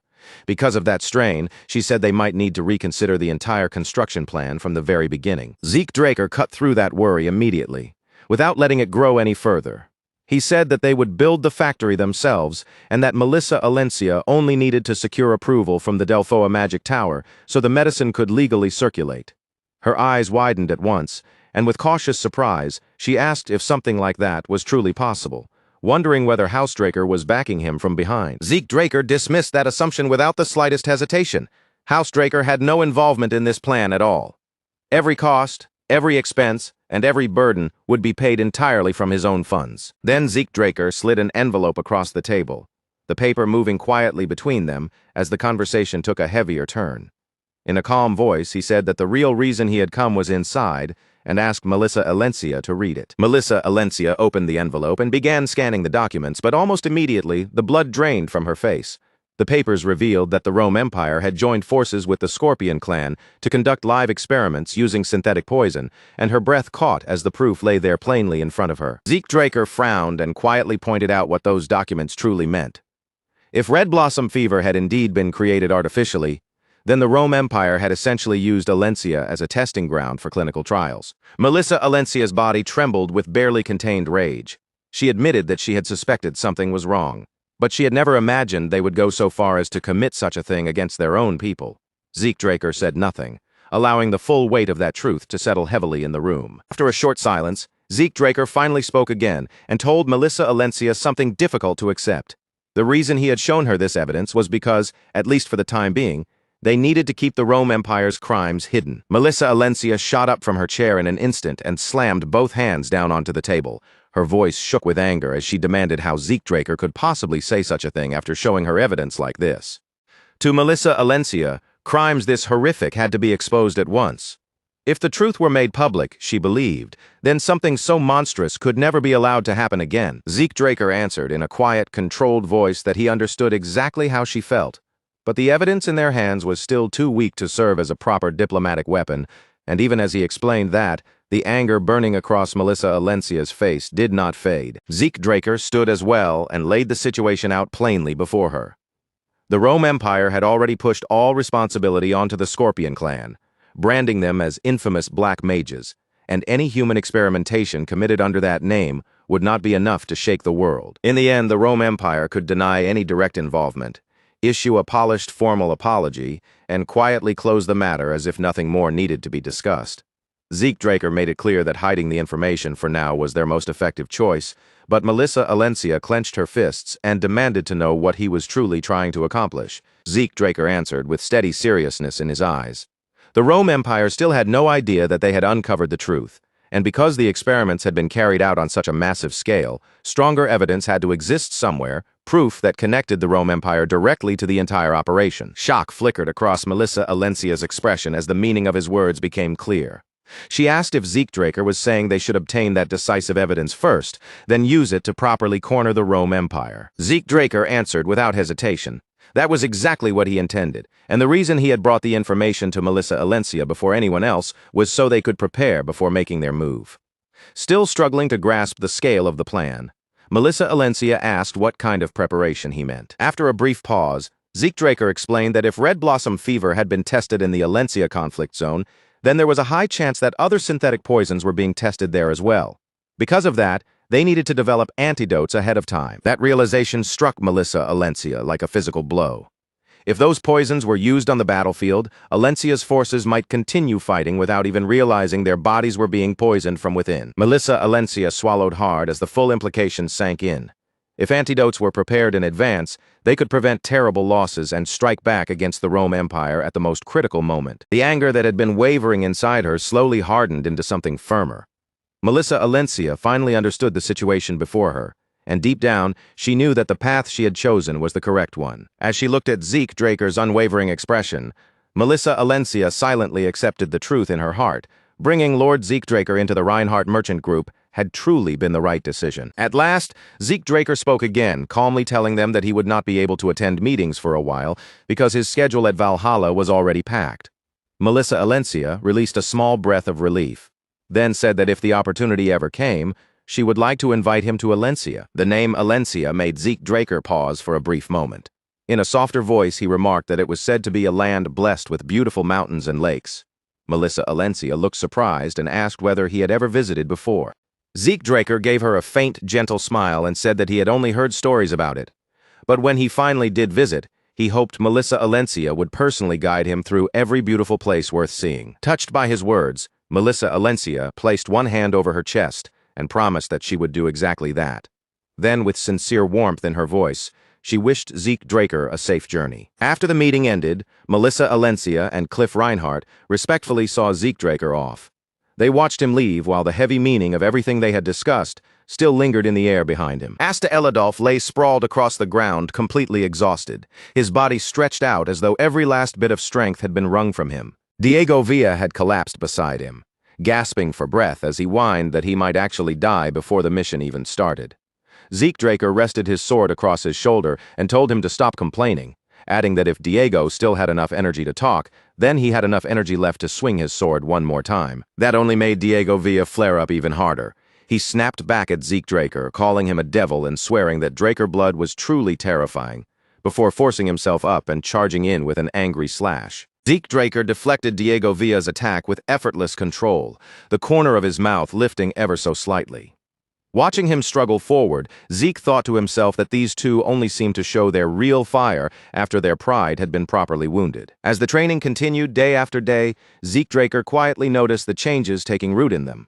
After spending a week under his harsh guidance, Asta Elidolf and Diego Villa had begun to influence each other, and Diego especially was no longer just the carefree joker he had once been. The repeated drills and brutal sessions had sharpened Diego Villa's discipline far more than before.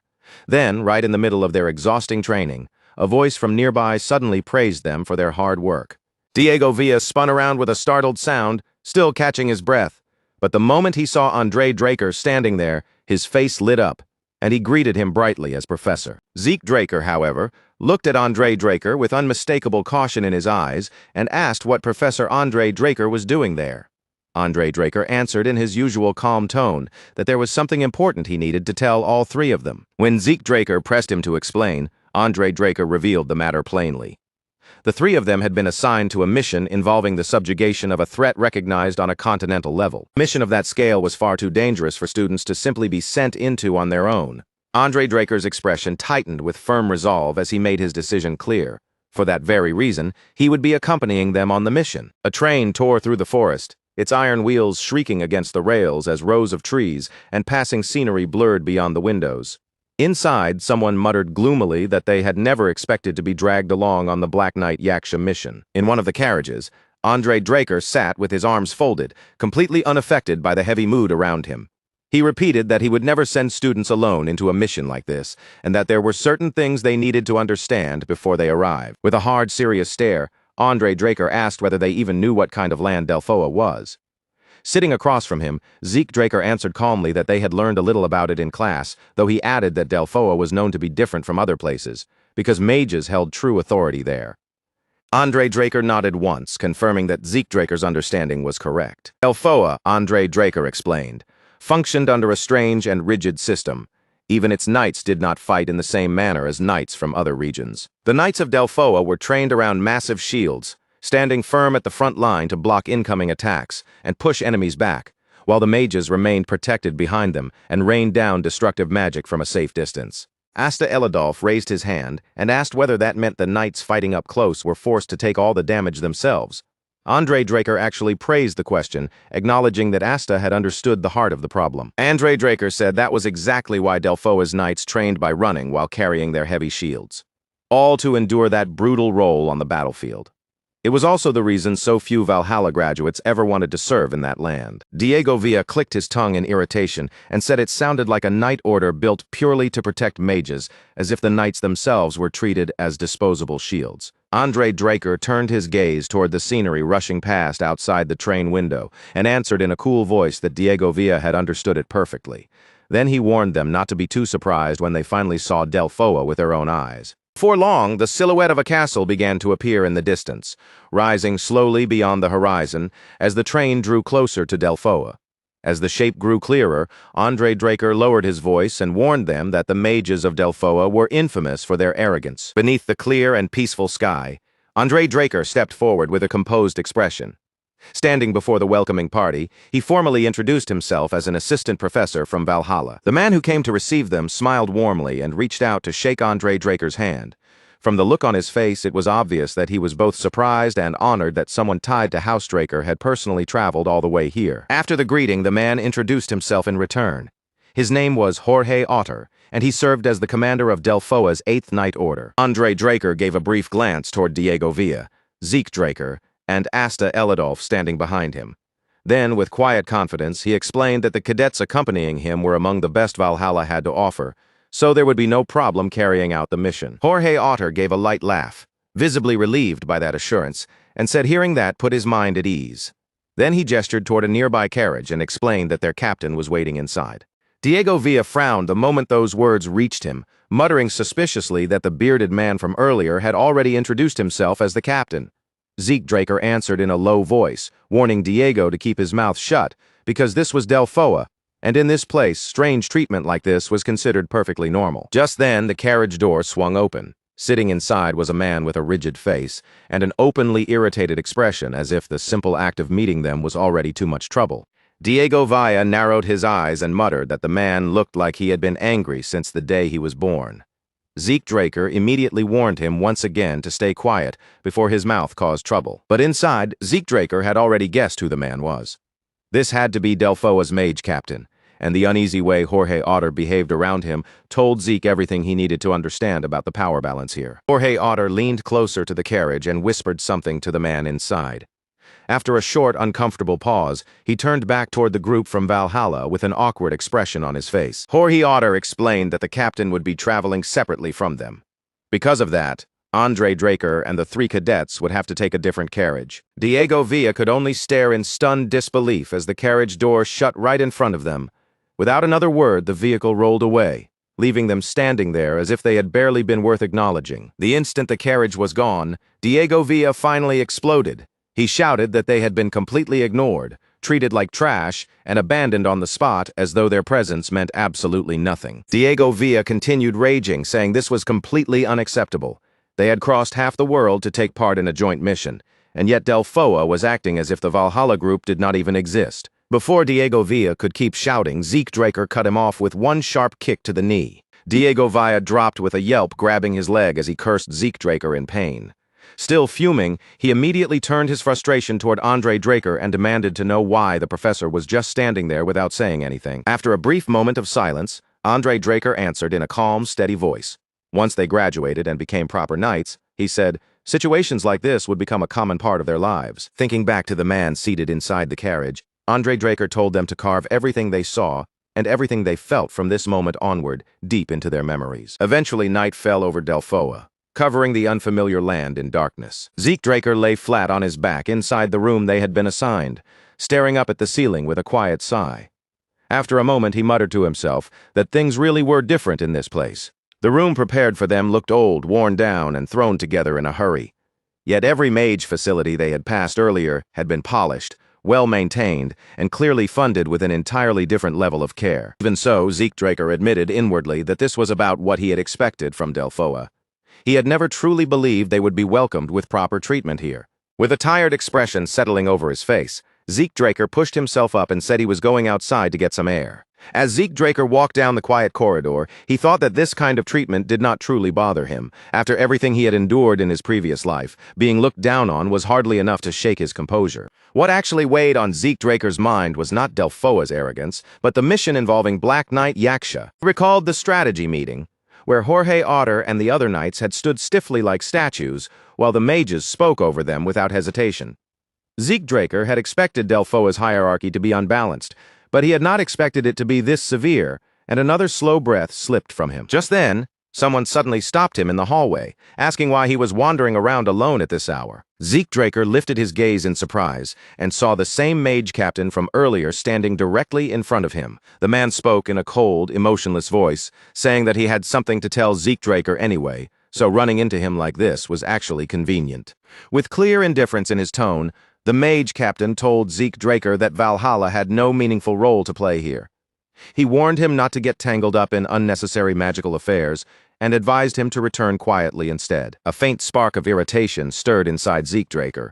Inwardly, he scoffed, wondering why Delfoa had even asked for cooperation if this was the attitude they planned to show. Of course, no matter how tempting it felt, he could not simply punch the man in the face. Then the mage captain's eyes caught the emblem on Zeke Draker's glove. The moment he noticed it, his expression tightened, as if he had recognized something deeply unpleasant. The mage captain's voice sharpened as he asked whether Zeke Draker was a pure-blood Draker awakener. Zeke Draker answered without hesitation that he was. Then, meeting the man's gaze directly, he asked whether that was supposed to be a problem. The mage captain's face darkened with anger at that response. He snapped back, saying Zeke Draker had no right to speak to him in such a casual manner. Gritting his teeth, the mage captain warned Zeke Draker that it would be wiser not to remove that glove for as long as he remained in Delfoa. Then, with a sharp flick of his cloak, the mage captain turned away. In a cold voice, he added that this warning was for Zeke Draker's own sake, assuming he wanted to finish the mission and return alive. Zeke Draker remained silent, watching as the mage captain walked away down the corridor. At the same time, the captain inwardly acknowledged that pure-blood awakeners really did possess the power to disrupt mana. Just then, a hesitant voice called out Zeke Draker's name from behind. Zeke Draker turned around in surprise, and a small sound escaped him when he recognized the person standing there. Looking closely at the man before him, Zeke Draker asked if it was really Professor Fannin. Fannin laughed warmly, saying he had known it was Zeke, then stepped closer and greeted him with a friendly smile, asking how he had been after all this time. Zeke Draker replied that he had been doing well. Then, without wasting much time, he asked what Fannin was doing all the way here in Delfoa. Fannin scratched the back of his head with a slightly sheepish look and explained that Delfoa was the best place for a mage to build a reputation. Research alone had not been enough for him, so he had volunteered to come here. Then he asked what had brought Zeke Draker to Delfoa as well. Zeke Draker answered plainly that he had come here because of the Black Knight Yaksha mission. The moment Fannin heard that name, every trace of warmth disappeared from his face, and his expression went completely still. Fannin urgently motioned for Zeke Draker to come closer. The sudden shift in his tone was so serious that Zeke Draker hesitated for a moment before following him. After the two of them moved to a more secluded place, far enough from any possible listening ears, Zeke Draker looked at Fannin and asked what that reaction had meant. Fannin clenched his hands tightly, struggling for a moment as if he were forcing himself to speak. Then he finally warned Zeke Draker not to take part in the mission the next day. Zeke stared at him in disbelief and asked what he was talking about.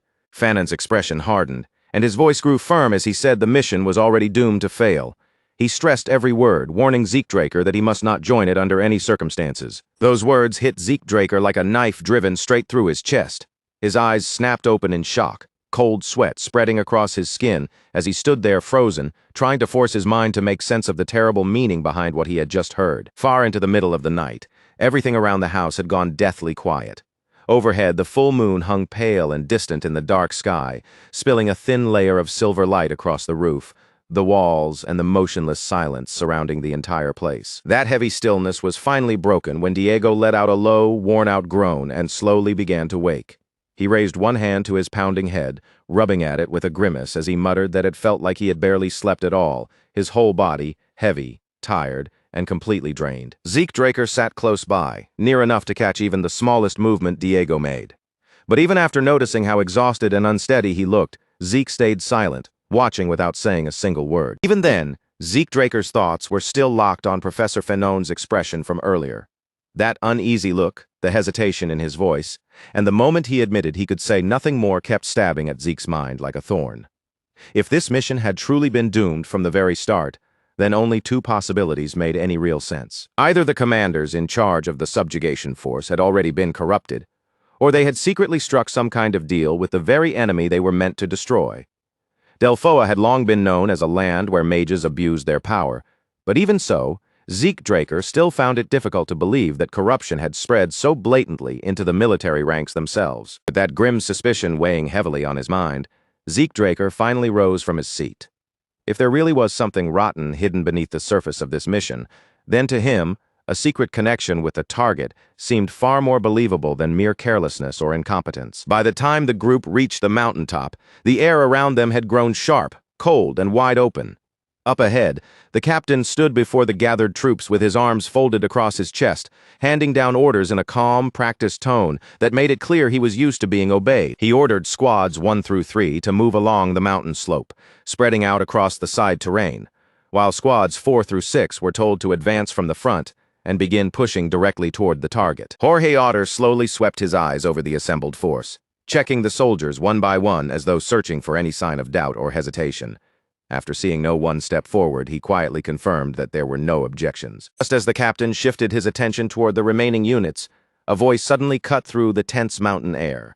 Zeke Draker stepped forward, his expression serious and unshaken, and asked exactly what role his own group was supposed to take in the operation. The captain's face immediately twisted with irritation.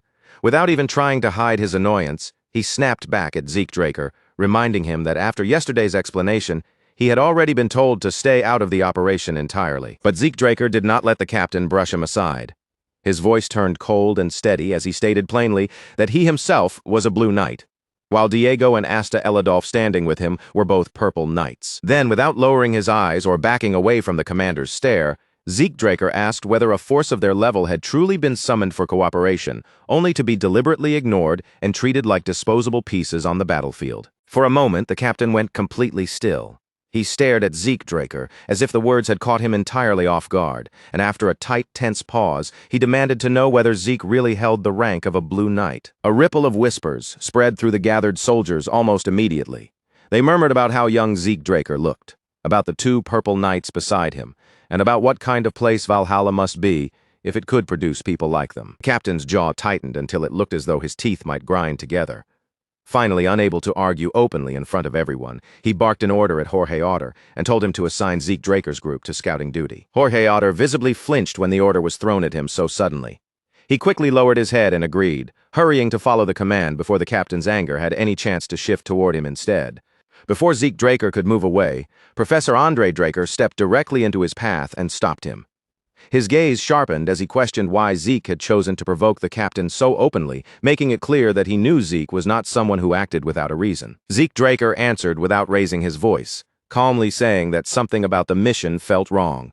To him, it was as if the entire operation was being guided forward in secret by an unseen hand. When Professor Andre Draker pressed him for an explanation, Zeke Draker revealed the suspicion forming in his mind. The subjugation force and Black Knight Yaksha might be working together behind the scenes. For the briefest instant, tension flashed across Professor Andre Draker's face, but he quickly composed himself and admitted that Zeke would not make that kind of claim without a reason. With a firm wave of his hand, Professor Andre Draker made his decision. He declared that they would carry out a scouting operation toward Black Knight Yaksha's camp, ordered everyone to prepare at once, and then turned his gaze toward Zeke Draker, assigning him to lead the vanguard. Zeke Draker accepted the order in silence. He offered no complaint, showed no hesitation, and simply took the responsibility as if he had already been ready for it. As more time slipped by, night completely swallowed the forest. The trees rose around them like black walls, and the only sound that moved through the darkness was the faint rustling of leaves stirred by the wind. A small group advanced carefully along a narrow forest trail, each step slow and restrained. At the front, one man held a flickering torch in his hand, its weak, trembling light barely stretching far enough to reveal the path ahead. Then, without warning, the man at the front slowed his pace. His face tightened with sudden alarm, and he quickly raised one hand in a sharp signal, ordering everyone behind him to stop moving immediately. Keeping his voice low, he warned the others that trolls were somewhere nearby. He told them to move with absolute caution because if those monsters noticed them, none of them would be able to escape alive. But before anyone could even respond to that warning, a blade suddenly flashed out from the darkness, cutting through the air with terrifying speed. The man's eyes bulged in horror as the sword drove deep into his thigh. The pain hit him so suddenly that he had no time to understand where the attack had come from before his leg was already giving way. He crashed hard onto the ground, screaming in agony as his wounded leg failed beneath him. That scream tore through the quiet forest, and almost instantly, something massive began moving closer through the darkness. A monstrous figure stepped out from the shadows, releasing a low, bone-chilling growl. The sound alone froze the wounded man where he lay, draining the strength from his body as fear overtook him. Then the attacks came crashing down one after another, heavy blows hammering into his helpless body. Panic exploded through the rest of the group, and the others spun around in terror, screaming for help as they fled blindly into the forest darkness. At that exact moment, two figures shot forward from the shadows with incredible speed, cutting into the scene before the monsters could continue their rampage. Asta, Elidolf, and Diego threw themselves straight into the fight. Their movements were quick, sharp, and decisive as they struck the monsters down before the creatures could keep slaughtering the helpless patrol. One by one, the monsters were brought down around them. Nearby, the wounded man shook violently on the ground, clutching at himself in desperation, as though trying to hold his battered body together through sheer fear. Zeke Draker landed beside him with a cold, steady look in his eyes. Staring down at the trembling man, he asked whether they were part of Black Knight Yaksha's patrol. Then Zeke Draker's voice dropped even colder. He told the man that if they really were connected to Black Knight Yaksha, then he had better start talking and reveal exactly where the group was hiding. Not long after, Zeke Draker, Asta Elidolf, and Diego crouched low behind cover, keeping their bodies hidden as their eyes fixed on a distant fortress rising out of the darkness ahead. Asta Elidolf frowned as she carefully examined the structure from afar. The fortress had been built from thick, natural stone, and just from looking at it, she could tell that forcing their way through would be anything but easy. Zeke Draker shifted his attention toward Jorge Otter and asked where the Mage Corps had been positioned. With a fortress like that standing in front of them, he pointed out that a small group alone would never be enough to handle whatever was waiting inside. Jorge Otter hesitated, his expression turning stiff and awkward before he finally admitted the plan. Once the surrounding area had been secured, the mages were supposed to begin bombarding the fortress with support fire from the rear, and the moment he said it, disbelief spread through the entire group. Zeke Draker immediately spun toward Jorge Otter, his voice cutting through the tense air like a blade. He demanded an explanation, accusing Jorge of sending such a small force against a fortress as though he were trying to have everyone massacred. Before Jorge Otter could even form a response, Diego suddenly lifted his head. Terror flashed across his face as his eyes locked onto something above them in the night sky. Diego screamed out a warning, throwing his arm upward and pointing toward the sky at something that was plunging down toward them with terrifying speed. Zeke Draker turned sharply in the direction Diego was pointing, and the instant he saw what was falling, his entire body went rigid with alarm. They were shells. Zeke Draker immediately shouted for everyone to scatter, ordering them to get away from the impact zone as fast and as far as they possibly could. In the very next instant, the night exploded around them. Fire burst across the area, shock waves tore through the battlefield, and screams of pain and panic erupted from every direction at once. Jorge Otter stood frozen in the middle of the chaos, his face drained pale as he whispered in disbelief, unable to accept or even process what had just unfolded right before his eyes. Zeke Draker seized Jorge Otter by the collar and roared at him to pull himself together, demanding to know if he was seriously trying to get them all killed. Jorge shook his head desperately, swearing over and over that he had nothing to do with it. Zeke Draker clenched his teeth as a cold, grim certainty settled deep inside his chest. Whatever was happening on that battlefield, one thing was painfully clear: it was no accident. The enemy had known exactly where they were from the start by now. Zeke Draker could no longer brush it off as rotten luck, or some impossible coincidence. Someone inside their own side had been leaking information, quietly guiding the enemy straight to them. A sudden roar tore across the battlefield, snapping Zeke Draker's focus back to the chaos in front of him. As he turned his head, he saw a mass of figures surging through the darkness, swords lifted high as they charged directly toward the group. Zeke Draker cursed under his breath, his gaze turning razor-sharp as he watched the attackers rush closer. Their movements had none of the control or discipline of trained soldiers.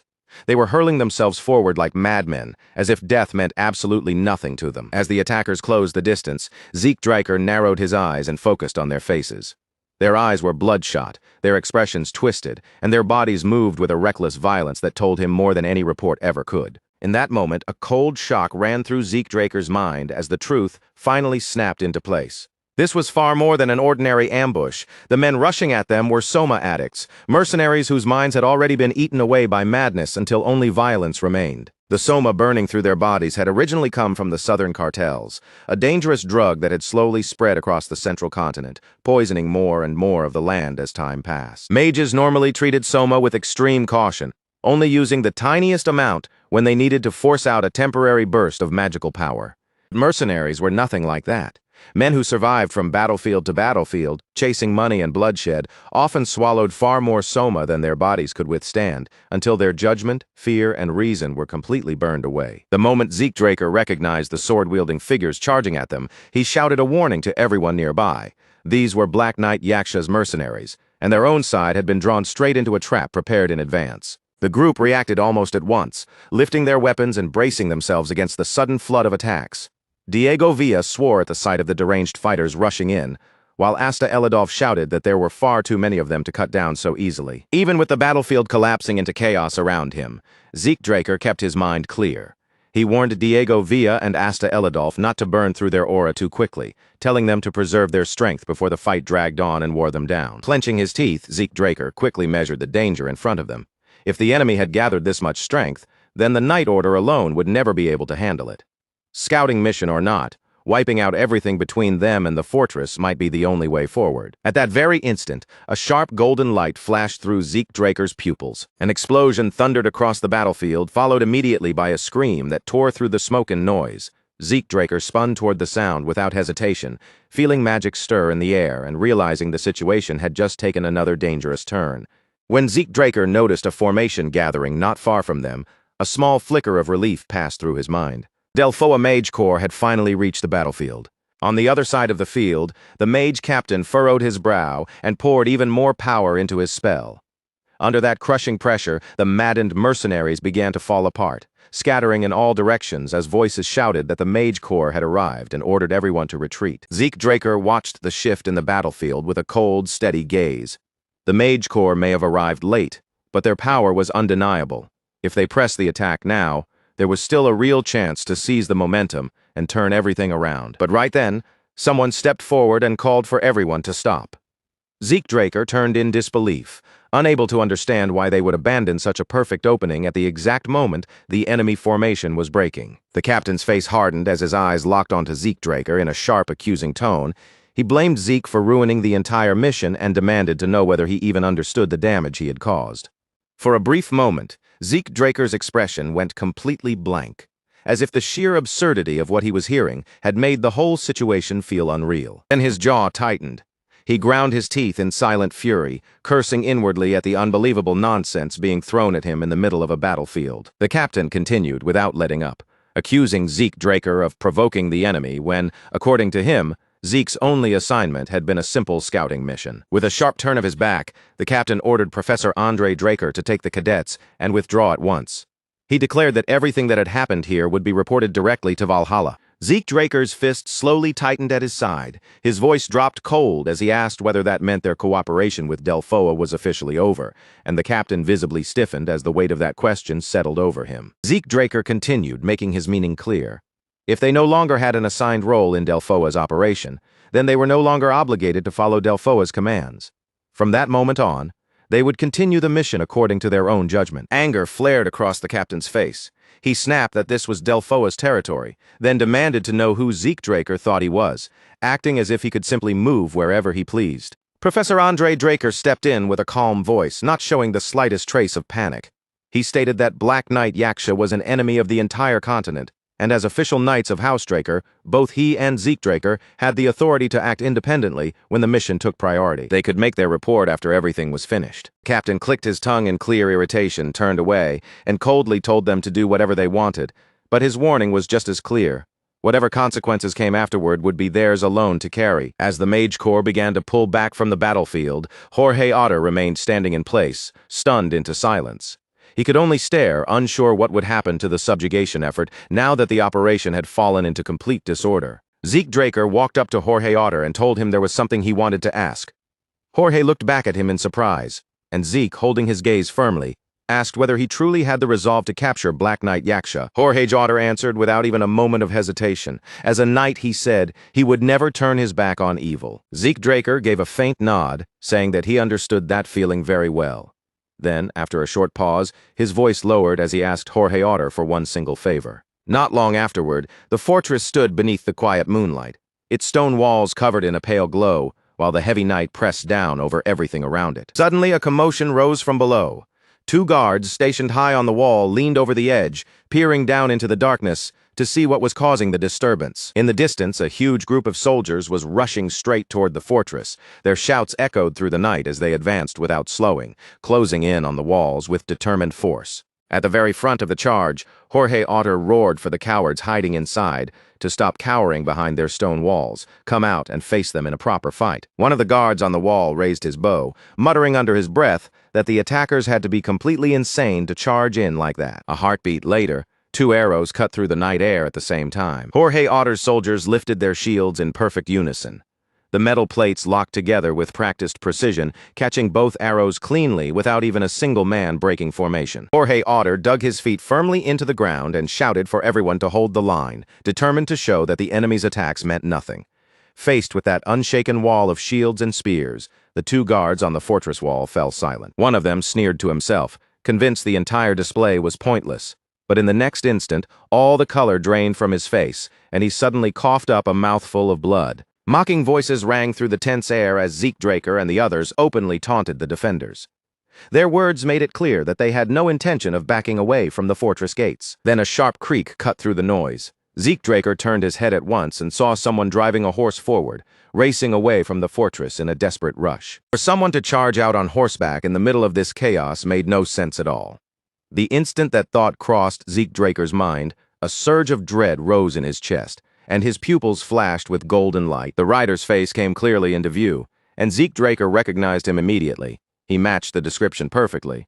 That fleeing man was Black Knight Yaksha. Zeke Draker stepped to the edge of the wall and announced that he would chase Black Knight Yaksha himself. He ordered Professor Andre Draker to create chaos inside the fortress, open the main gate, and fire a signal flare, and Professor Andre Draker responded at once before moving to carry out the order. Zeke Draker did not hesitate for even a single breath.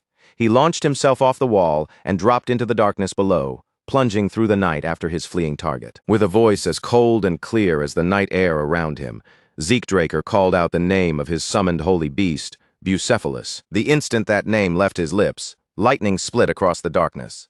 A surge of blue aura exploded beneath him, roaring outward like a storm, and from within that brilliant light, the shape of a massive warhorse began forming directly under Zeke Draker. Zeke Draker spoke to Bucephalus with calm, absolute confidence, never taking his eyes off the fleeing figure ahead. He knew this steed's speed well enough to be certain that catching up to their prey would not be a problem. Bucephalus launched forward like living thunder, tearing across the ground and devouring the distance in an instant. The man running ahead cried out in panic, unable to comprehend how anything behind him could close the gap with such terrifying speed. As Zeke Draker watched that fear spread across his target's face, the corner of his mouth slowly curled into a thin, satisfied grin. Then, without even a flicker of hesitation, Zeke Draker sprang up from the saddle. He raised his sword high into the night air and brought it down in one clean, sweeping strike. A thunderous blast ripped through the darkness, the sheer force of the attack shaking the night as if the air itself had been split apart. The man staggered backward, his eyes stretched wide with disbelief as he stared at Zeke Draker. Step by step, Zeke closed the distance, a cold smile resting on his face with a quiet, almost mocking amusement. Zeke Draker greeted him by name, calling him Black Knight Yaksha. Then, with a sharp edge of mockery in his voice, he asked where exactly Yaksha thought he was running off to at such a late hour. The moment Black Knight Yaksha heard his name spoken, his entire body tensed. He rushed straight towards Zeke Draker, and the two clashed head-on, their blades locking together with a harsh metallic impact. Blow after blow followed, each strike met by a counter just as fierce, until Black Knight Yaksha began sensing something deeply wrong about the opponent in front of him. This man was clearly not from Delphoa. Black Knight Yaksha's eyes narrowed as he pressed forward against Zeke Draker, demanding to know who he truly was. Zeke Draker only smiled at the question. In a calm, almost dismissive tone, he replied that even if Black Knight Yaksha learned his identity, it would not change a single thing. As soon as those words left Zeke Draker's mouth, the force of their collision burst outward. A violent wave of power exploded between them, driving both men apart at the same time. Black Knight Yaksha did not waste that opening. He swung again and released a strange substance toward Zeke Draker, and the moment it touched him, it began eating through his clothes. The poison reached his skin almost instantly, triggering a system alert that identified it as desert scorpion poison. But because of Zeke Draker's poison-resistant constitution, the substance failed to affect him at all. Even so, the trick caught his attention, and he quickly understood what kind of fighter Black Knight Yaksha really was, an outlaw who would use any dirty method available if it gave him an advantage. Black Knight Yaksha seemed to prove that suspicion when he asked whether Zeke Draker was from the desert or the southern borderlands. Zeke simply brushed the question aside, commenting that Black Knight Yaksha was surprisingly curious for someone in his situation. Black Knight Yaksha ignored the remark and drew several daggers into his hands. He declared that Zeke Draker's origin made no difference because no matter where he came from, he was going to die. Then hurled the blades in a coordinated attack from every direction. Zeke Draker reacted instantly, knocking part of the barrage aside with his sword while activating his dragon-scale armor to withstand the rest. Even as the daggers struck around him, he could tell from their timing and angles that the attack had been launched with frightening precision. But in that same split second, Zeke Draker's senses sharpened even further, and he noticed something far more dangerous hidden inside the assault. Black Knight Yaksha was using an aura blade. That one detail told Zeke everything this man had been concealing his true strength from the very beginning. Declaring that the fight was finished, Black Knight Yaksha shot forward with incredible speed. He struck with deadly force, tearing into Zeke Draker while commanding him to die. But at that moment, Zeke Draker calmly said that Black Knight Yaksha's swordsmanship had already exposed him. From the way he fought, Zeke could tell that he belonged to the Imperial Intelligence Bureau, and that revelation left Black Knight Yaksha completely stunned. Before Black Knight Yaksha could properly respond, a searing pain suddenly spread through his entire body. His strength drained away, his knees buckled beneath him, and his sword slipped from his hand as he collapsed. Zeke Draker closed in with his own aura blade ready, standing over the fallen man with an unwavering gaze. Then he said it was now his turn to ask questions, demanding to know why an agent of the Imperial Intelligence Bureau was causing trouble in Delphoa. The moment those words reached Black Knight Yaksha, he bit down on his own tongue without the slightest hesitation, choosing death before allowing Zeke Draker to drag any answers out of him. Black Knight Yaksha tried to end his own life, but Zeke Draker reacted at once, forcing a potion into his mouth before death could take him. Zeke told him the attempt was useless, adding that he knew exactly how determined agents of the Imperial Intelligence Bureau could be. With a faint smile touching his face, Zeke Draker remarked that he might allow Black Knight Yaksha to die eventually, but only after the man gave him something worth hearing. That single sentence left Black Knight Yaksha staring up at him in shock. Slowly, he began to understand that the man standing over him was not merely ruthless, he was frighteningly unhinged. In the next moment, Black Knight Yaksha was barely managing to breathe, his wounded body trembling as it struggled to hold together. Nearby, Zeke Draker stood calmly with a dagger in his hand, asking whether he was finally ready to talk. Broken down and left with no strength to resist, Black Knight Yaksha finally gave in and asked what Zeke Draker wanted to know. Zeke demanded his identity and the reason he had been operating there, and Black Knight Yaksha revealed that he was an agent from the 13th Unit of the Imperial Intelligence Bureau. That answer genuinely surprised Zeke Draker, because as far as he knew, the Imperial Intelligence Bureau was supposed to have only 12 units. His reaction, in turn, shocked Black Knight Yaksha, making the agent question how Zeke could possibly know anything about their internal structure. Zeke Draker stepped closer with the dagger still in hand and reminded Black Knight Yaksha that he was the one asking the questions here. Then he pressed him again, demanding to know exactly what he had been doing in this place. With the blade hanging over him and Zeke's pressure bearing down, the agent's composure finally started to crumble. Under that threat, Black Knight Yaksha admitted that he had been conducting experiments involving stimulants. Zeke Draker was taken aback, and his mind immediately went to the mercenaries who had attacked them earlier. He asked whether they were not simply soma addicts, but Black Knight Yaksha explained that the stimulants had actually been derived from soma itself. When Zeke pressed him about their purpose, the agent confessed that the goal was to create soldiers who could feel neither pain nor fear. Once he heard that, Zeke Draker understood what this entire situation really was. The Empire had been running human experiments, using the drawn-out war of attrition against Delphoa as a live testing ground to see how these enhanced fighters performed. Black Knight Yaksha had only survived inside the fortress for 3 years, gathering bandits and mercenaries under him, because the Empire had been supporting him from the shadows. As the truth settled heavily in his mind, Zeke Draker began wondering what the Empire was truly doing across the continent. Then he looked down at the agent again and asked whether he understood that the Empire would be the first to erase him, and Black Knight Yaksha answered that he already knew. After revealing everything, Black Knight Yaksha begged for death, asking Zeke Draker to kill him right there. But instead of granting the request, Zeke asked what he would do if there was still a way for him to survive. Black Knight Yaksha rejected the idea immediately, insisting that escaping the Imperial Intelligence Bureau was impossible. Zeke Draker answered without hesitation, saying that it could be done through the power of House Draker, and those words visibly shook the agent. Then Zeke Draker removed his glove and cleared the surrounding mana from the air around them. In that instant, Black Knight Yaksha finally understood exactly who was standing before him. Zeke Draker was a pure-blooded awakener of House Draker. Faced with that truth, Black Knight Yaksha no longer wanted to throw his life away in a place like this.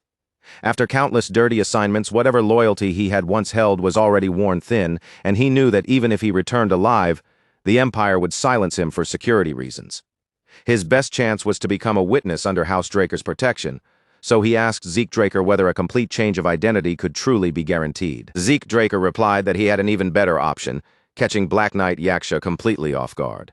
With a slight smile, Zeke explained that he could arrange a new line of work for him, because there were plenty of places that would value someone with experience from the Imperial Intelligence Bureau. Later, Zeke Draker ran swiftly through the forest, only to realize that the fortress still had not been captured. That made no sense to him at all.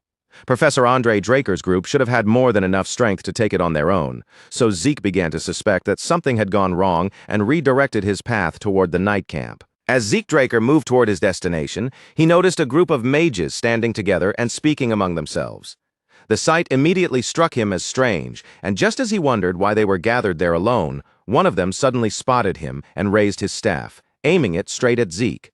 Caught off guard by the sudden hostility, Zeke demanded to know what the man thought he was doing. Before Zeke Draker could question the mage any further, a voice rang out across the area, accusing him of allowing Black Knight Yaksha to escape, and declaring that Zeke would be transferred to the barracks. The one making that accusation revealed himself as the mage captain, claiming that Zeke Draker had committed a serious offense. Anger flared inside Zeke as he tried to understand what this man was attempting to pull, but he quickly forced himself to remain calm and asked for an explanation. The captain insisted that their target had been lost because of Zeke's reckless attack plan. The mage captain argued that they never would have lost track of Black Knight Yaksha if Zeke Draker had not interfered. But Zeke pushed back at once, asking whether the captain had actually confirmed that Yaksha was alone inside the fortress. The captain answered that the enemy's defenses were still too strong for them to make that kind of claim, then abruptly ordered Zeke Draker to be quiet. He added that he had seen someone escape from the fortress earlier, but Zeke countered that the rider could have been a messenger sent to call for reinforcements.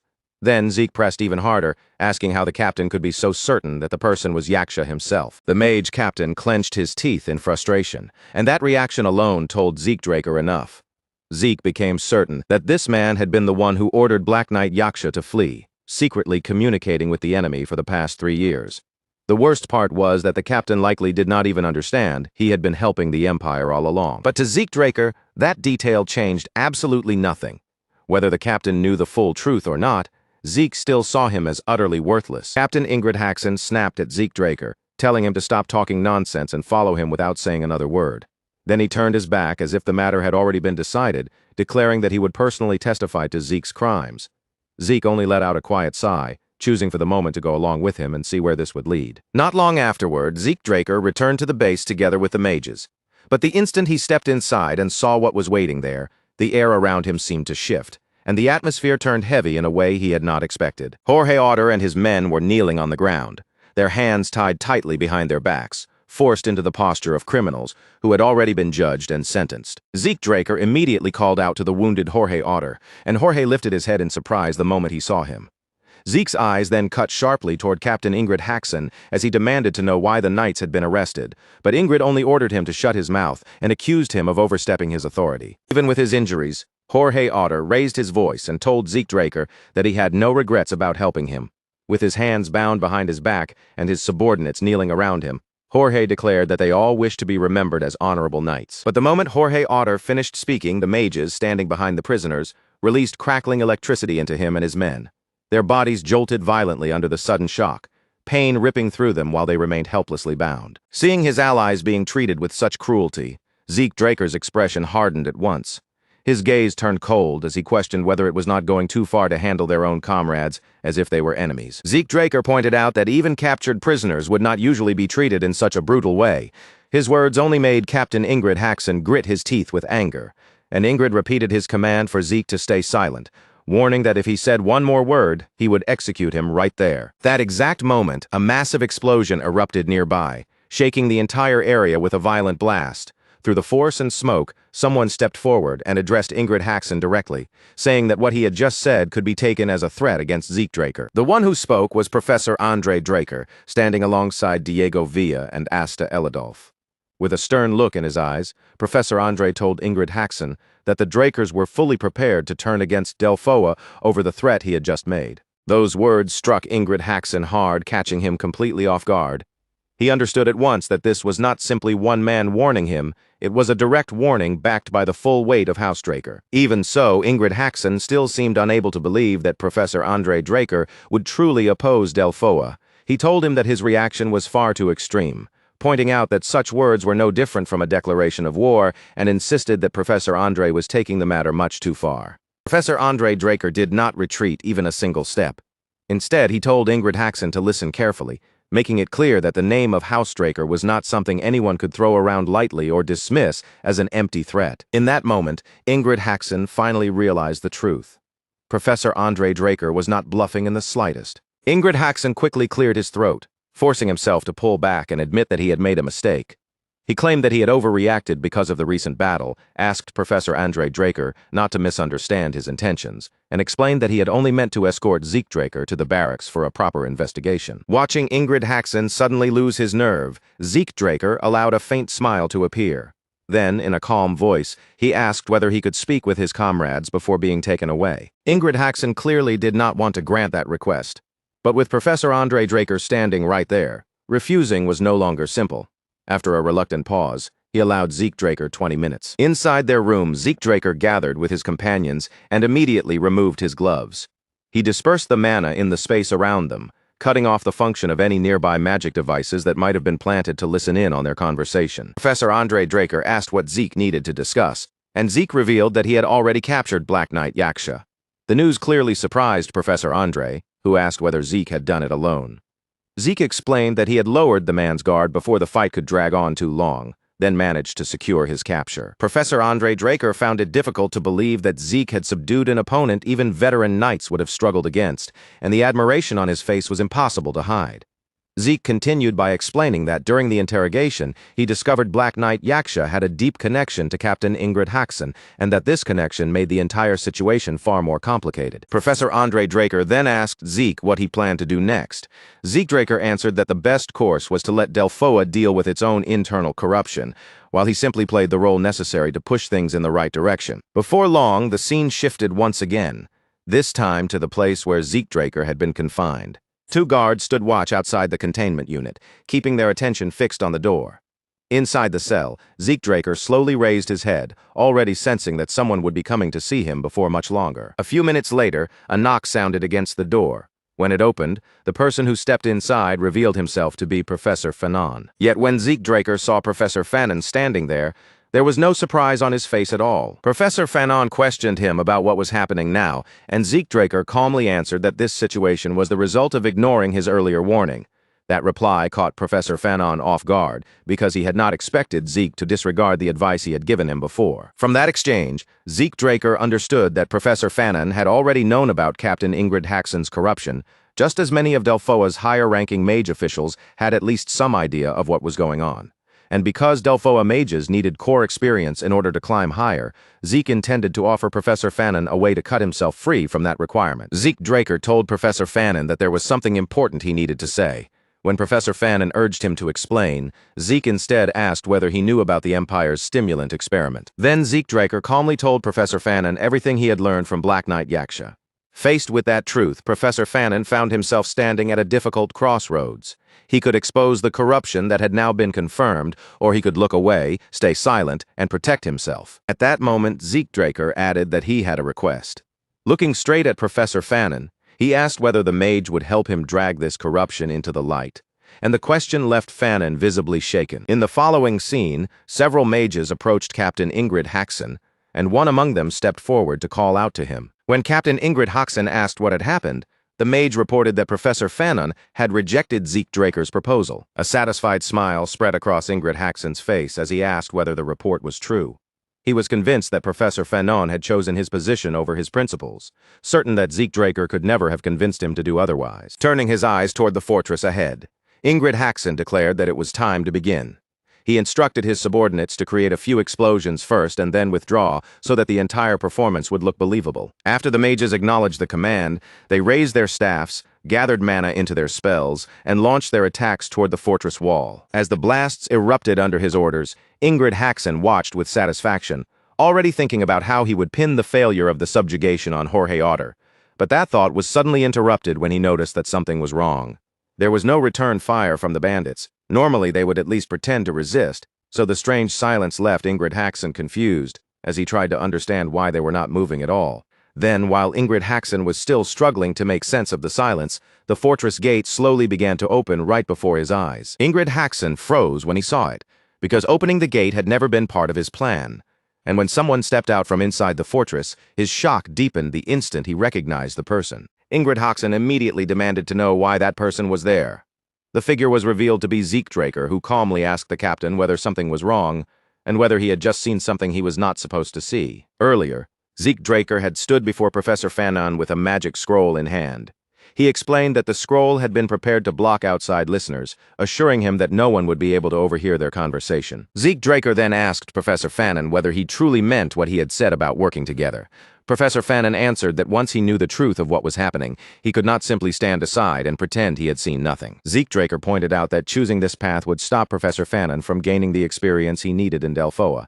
But Fanon dismissed that concern, saying he would rather do what was right than build experience he would be ashamed of. Zeke smiled at that answer, thanked him, and told him they needed to move immediately because Captain Ingrid Haxon still had to be dealt with. Back in the present, Captain Ingrid Haxon stood stunned as he saw Zeke Draker accompanied by Professor Fanon and the others.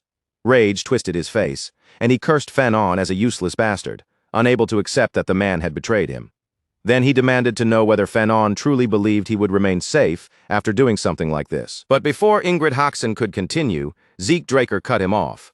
He revealed that he had brought people to investigate Ingrid's secret communications and ties with an enemy of the continent, along with his corruption, then asked the captain to cooperate with the arrest as 3 men stepped forward at once. The moment Zeke Draker said that, Ingrid Haxon recognized the men immediately as members of Delphoa's inspection squad.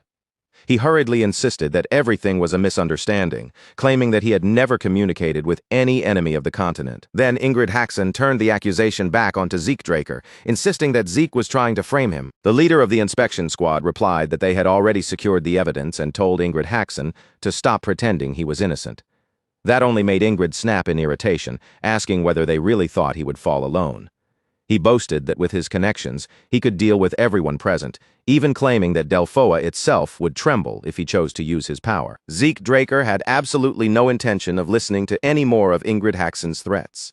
In a single instant, he rushed forward and drove his fist straight into the captain's face. After knocking Ingrid Haxon down and shattering the arrogance he had been clinging to, Zeke Draker looked down at him with terrifying calm. Then, in a voice that made the air feel even colder, he told Ingrid to go ahead and try using those powerful connections he had been boasting about. That answer shook Ingrid Haxon to his core. He had never imagined Zeke Draker would stand in front of him with such absolute confidence, acting as if every threat, every name, and every connection Ingrid had thrown around meant nothing at all. Zeke Draker then made exactly who he was painfully clear. He was a direct-blooded Draker, a pure-blooded Awakener, and the one and only successor of Duke Draker, the former Black Knight. With a cold, piercing stare fixed on Ingrid Haxon, Zeke asked whether he truly wanted to test which of them had the greater influence. The moment those words fully sank in, every bit of Ingrid Haxon's bravado crumbled. He dropped to his knees almost instantly, lowering himself in desperate submission as he admitted he had been wrong and begged Zeke Draker to forgive him. But Zeke Draker cut him off without showing even the slightest trace of pity. He told Ingrid Haxon not to waste his breath begging him for mercy. If Ingrid Haxon wanted forgiveness, Zeke Draker said coldly, then he should beg for it from the knights who had died because of his corruption, cowardice, and selfish choices. Just then, a voice called out to Zeke Draker, When Zeke turned his head, Jorge Otter was standing there, while the knight captain's subordinates bowed their heads with deep respect. Jorge thanked Zeke from the heart, saying the injustice they had suffered had finally been cleared away. Because of Zeke Draker's testimony, the knights had been excluded from the investigation. Their innocence had been made clear, and any involvement in Ingrid Haxon's corruption had been firmly denied. Even so, the 8th Mage Corps was now destined to disappear, and the Knight Corps tied to it would vanish along with it. Unless another unit stepped in to accept them, the 8th Knight Corps would be completely disbanded. Zeke Draker looked directly at Jorge Otter and asked whether he had any regrets. Jorge answered that he had none, though grief still weighed heavily on him for the men who had died meaningless deaths because of his own shortcomings. Hearing that answer, Zeke Draker said that if Jorge Otter was willing, he wanted to offer him and his men work. The unexpected proposal caught Jorge off guard, and he looked back at Zeke, asking what kind of position he had in mind. Rather than answering immediately, Zeke Draker took out a document and handed it over, telling Jorge Otter to read through the details for himself. As Jorge and his subordinates looked over the contents, shock gradually spread across their faces. Jorge Otter stared at the document in disbelief and said the conditions were far too generous, questioning whether the figures written there were actually correct. Zeke Draker simply told him that anyone working under him should expect treatment at that level, then revealed that he had recently established a merchant group and wanted them to serve as its guards. The knights were left stunned by the sudden offer, unable to hide their surprise. Zeke Draker smiled brightly at them and asked whether they planned to refuse, and Jorge Otter quickly answered that they would gladly accept. Jorge Otter went even further and declared that he and his men would pledge their allegiance to Zeke Draker.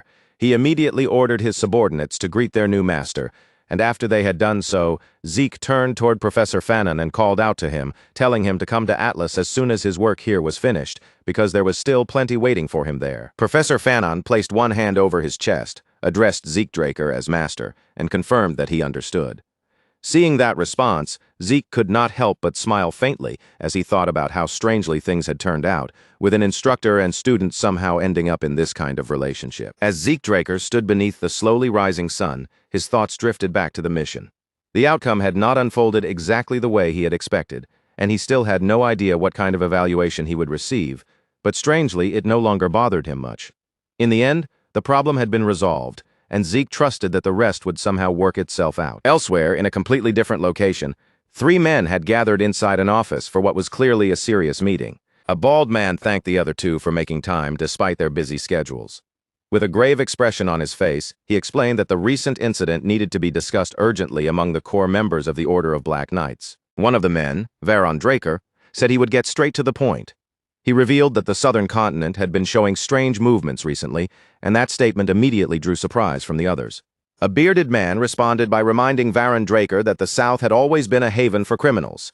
In his eyes, it was nothing more than a lawless region packed with drug dealers, outlaws, and people who lived outside proper order. The other man added that Don Juan had already taken control of the region through his Soma business, gathering enormous wealth in the process.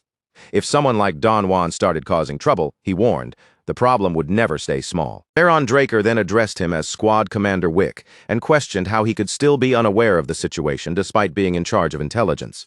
Then, Varon revealed that Don Juan was dead, shocking Wick so badly that he immediately insisted it was impossible and suggested Don Juan might simply be hiding because of Pabella's attacks. Varon Draker countered by explaining that after Don Juan disappeared into hiding, the McCain cartel had already fractured into several factions. On top of that, most of Pabella's major figures had also been killed, leaving that side broken and unstable as well. Then Varon Draker asked Wick whether it did not seem suspicious that Don Juan still had not revealed himself in the middle of such chaos. As Varon Draker continued speaking, a transparent screen slowly formed in the air before them, drawing everyone's attention toward the image. Varon Draker informed the others that both cartels had recorded video footage a month earlier, and those recordings showed Zeke Draker, Simon Zapatero, and the other assassins involved in the incidents. He pointed out that the same masked individuals appeared in both sets of footage, which led them to believe that Zeke Draker had moved between the 2 organizations and brought both of them down from the inside. However, despite the footage they had obtained, neither side had been able to discover who Zeke Draker truly was. Varon Draker then stated their objective plainly. They needed to uncover Zeke Draker's identity, figure out why he had targeted the southern cartels, and dig up every possible detail connected to him. Later, Zeke Draker stood inside the dean's office, visibly surprised by what he had just heard. He looked at the dean with a puzzled expression and asked him to repeat what he had said. In response, Principal Flaubert Borges presented Zeke with a file and praised his performance during the Black Knight Yaksha mission. Placing the document on the table, he explained that Professor Andre Draker had submitted extremely detailed notes, and Delphoa's inspection department had also sent over their data along with their gratitude. That response caught Zeke Draker completely off guard. He had assumed the mission would not receive a positive evaluation after he defied his superior's orders, because on a battlefield, soldiers were normally expected to obey commands without question. Being praised for what he had done was the last thing he had expected. Principal Flaubert Borges then mentioned that there had only been one unfortunate part of the mission, saying it was a pity Black Knight Yaksha had died during transport.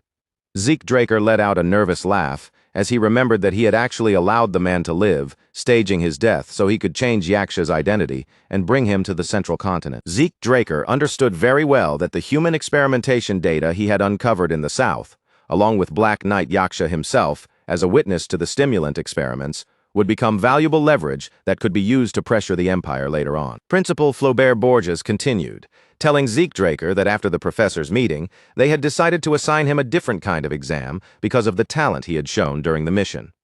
Zeke looked at him and asked what exactly this new task would involve. Principal Flaubert Borges revealed that the exam would be a demon hunt. At first, Zeke Draker was surprised, thinking that such a task sounded far too simple to serve as a special graduation trial. But Principal Flaubert Borges immediately clarified that this would not be an ordinary hunt. It was an unsolved case, and Zeke Draker would have to handle the entire matter on his own. Unlike monsters, demons did not belong to any fixed species or category. Because of that, identifying their customs, habits, or behavioral patterns was extremely difficult. Many demons were not only powerful, but also highly intelligent, making them especially difficult for humans to predict, understand, or defeat through ordinary methods. After thinking through what that meant, Zeke Draker concluded that the case must involve a demon with exceptional intelligence. With that in mind, he asked Principal Flaubert Borges for the exact location where the incident had taken place. Principal Flaubert Borges told him that the incident had occurred within the Duchy of Troy. He then reminded Zeke Draker that House Draker was based there, emphasizing that if a demon could remain undiscovered in such a place, it could not possibly be ordinary. He added that if Zeke Draker passed this exam, he would be exempt from all remaining tests, and this single trial would be enough to qualify him for graduation. Hearing that, Zeke placed a hand over his chest and vowed to Principal Flaubert Borges that he would solve the case as quickly as possible, swearing on his honor as a knight that he would not fail or disappoint him. With that promise made, Zeke Draker immediately left the dean's office. Outside, a man approached Zeke Draker respectfully and greeted him, saying it was an honor to meet him. He introduced himself as Felix Valencia and explained that he would be serving as Zeke Draker's guide for the mission. Zeke Draker returned the greeting politely. But as he listened to Felix Valencia speak, he realized that in his past life he had never once heard that name. More than that, something about Felix Valencia felt unusual.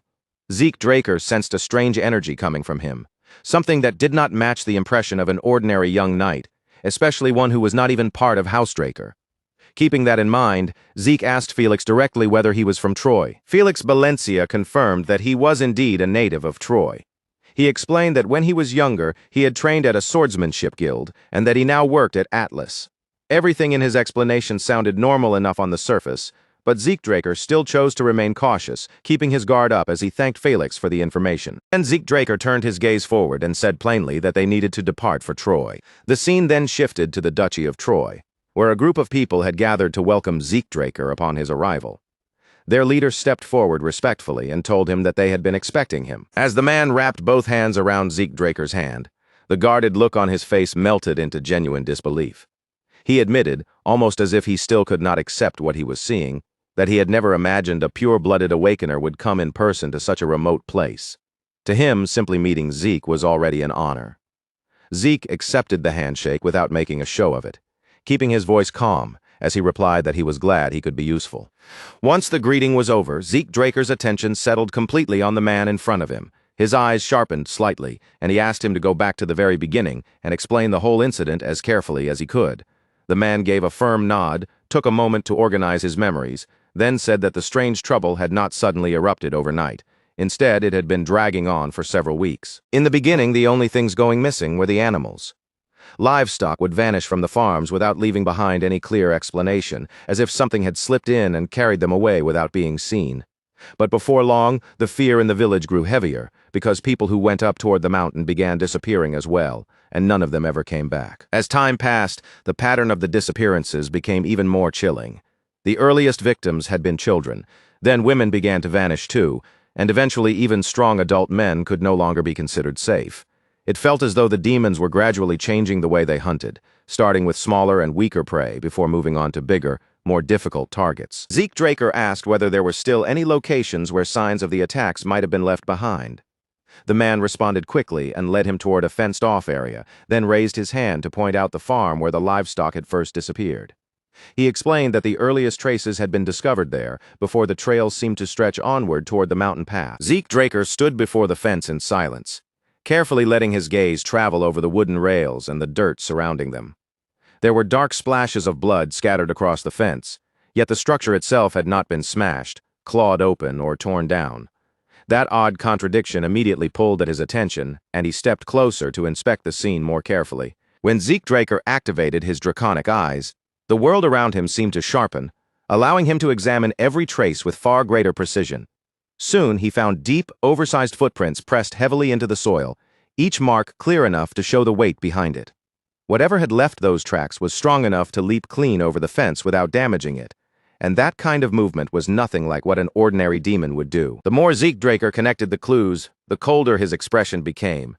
His eyes remained fixed on the trail leading away from the farm, and in a low, quiet voice, he came to the conclusion that this mission was not going to be simple at all. By the time night had fully settled over the forest, Zeke Draker and Felix had already made camp between the trees. Felix, worn out after the long investigation, had fallen asleep near the fire, while Zeke stayed awake beside the flickering flames. He glanced over at Felix's sleeping form and silently thought that the journey must have drained him completely. Their search had continued well past nightfall, with Zeke and Felix following the demon's trail higher up the mountain until it led them into a dense forest, far removed from any trace of human presence. There, deep in that isolated darkness, they uncovered something disturbing, a corpse that had dried and shriveled like a mummy, even though its body showed no obvious wounds. Zeke Draker watched the fire crackle in front of him, but his mind kept circling back to the corpse they had found. The body's condition made no sense. He wondered what kind of demon could remove every drop of fluid from a person so completely, while leaving the outside of the body without a single clear mark. That strange corpse gave Zeke Draker a direction, allowing him to narrow down what kind of demon they might be dealing with. But just as he began to settle on a possibility, another detail refused to fit. The huge footprints found near the village were completely wrong for the creature he had in mind. The moment that contradiction crossed Zeke Draker's thoughts, a heavy crash suddenly tore through the quiet forest. Felix jolted awake at once, his body snapping up in alarm as he asked if Zeke had heard the sound too. Zeke remained composed and answered that it had come from about 2 kilometers to the west, then told Felix to stay where he was, calmly assuring him that he would return before sunrise. Zeke Draker did not waste even a heartbeat after that. He pushed off the ground and shot into motion, racing straight through the trees toward the place where the noise had erupted. As Zeke Draker moved swiftly through the forest, slipping between trunks and shadows, he reasoned that a blast-like sound in such a remote place could hardly be anything normal. A demon had to be involved. But when he finally reached the area, what stood before him was not only a monster, there was also a massive shirtless man, broad-armed and powerfully built, with tattoos spread across his body. With a roar that shook the surrounding trees, the enormous man seized a tree by its trunk and tore it straight out of the earth. He swung the entire thing at his opponent like it was no heavier than a sword.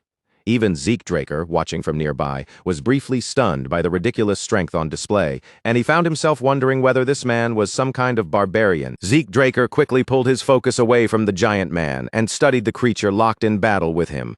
The opponent was unmistakably a demon, and as soon as Zeke got a proper look at its shape, the suspicion he had been carrying finally turned into certainty. The demon was huge, with a monkey-like body and a long tail whipping behind it as it moved.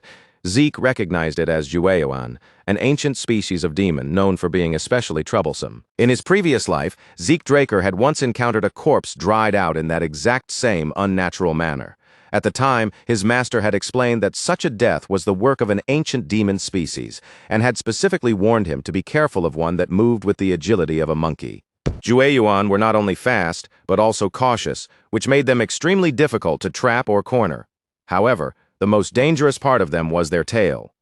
They could wield it almost like a flexible tentacle, striking in an instant and draining a person's vitality before the victim even had time to react. When the demon suddenly launched itself at the giant man again, the remaining pieces finally slid into place inside Zeke Draker's mind. The one stealing livestock from the village had most likely been the barbarian.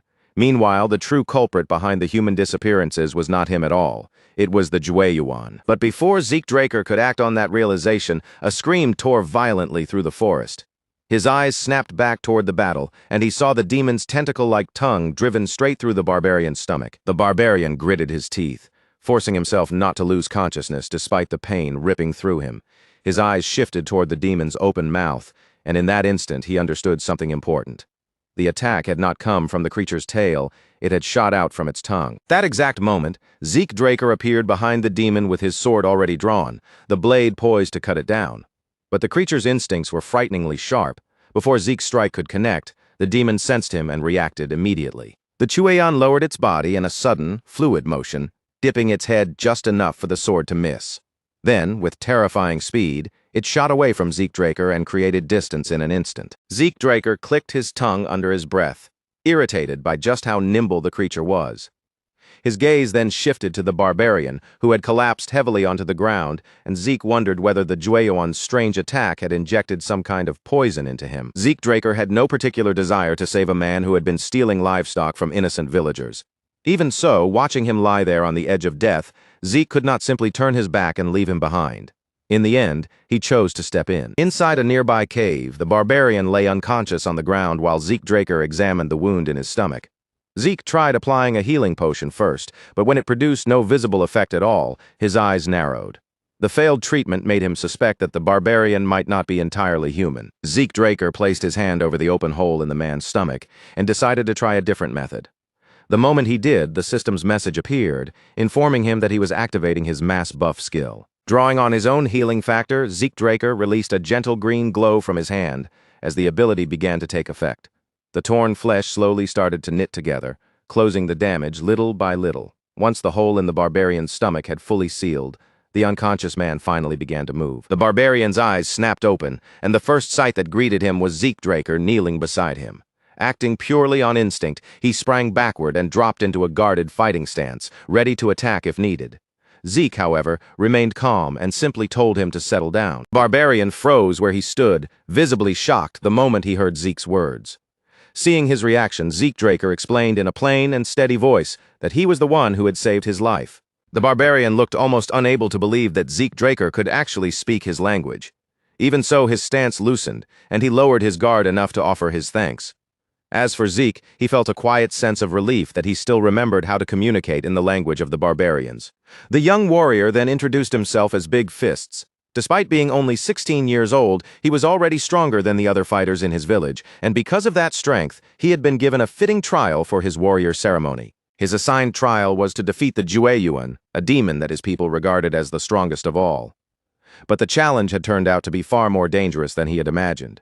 The creature was so powerful and difficult to deal with that Big Fists had ended up chasing it all the way into the Duchy of Troy. Big Fists admitted, his frustration obvious, that the hunt was becoming too difficult for him, and that, at this rate, he would probably fail his test. After hearing that, Zeke Draker looked at him directly and asked whether he wanted help. Big Fists stared at Zeke in surprise, as though he had not expected that offer at all, and asked if he truly meant it. Zeke Draker only smiled at him and answered with steady confidence, telling him to trust him. Later, Felix appeared, and immediately looked uneasy when he saw the enormous figure standing beside Zeke Draker. He nervously asked whether that person was really a barbarian. Zeke confirmed it without any hesitation, then added that Big Fists would be joining them in the hunt for the demon, leaving Felix looking even more baffled by the sudden new arrangement. Big Fists then turned his attention toward Felix, glancing him over before asking who he was.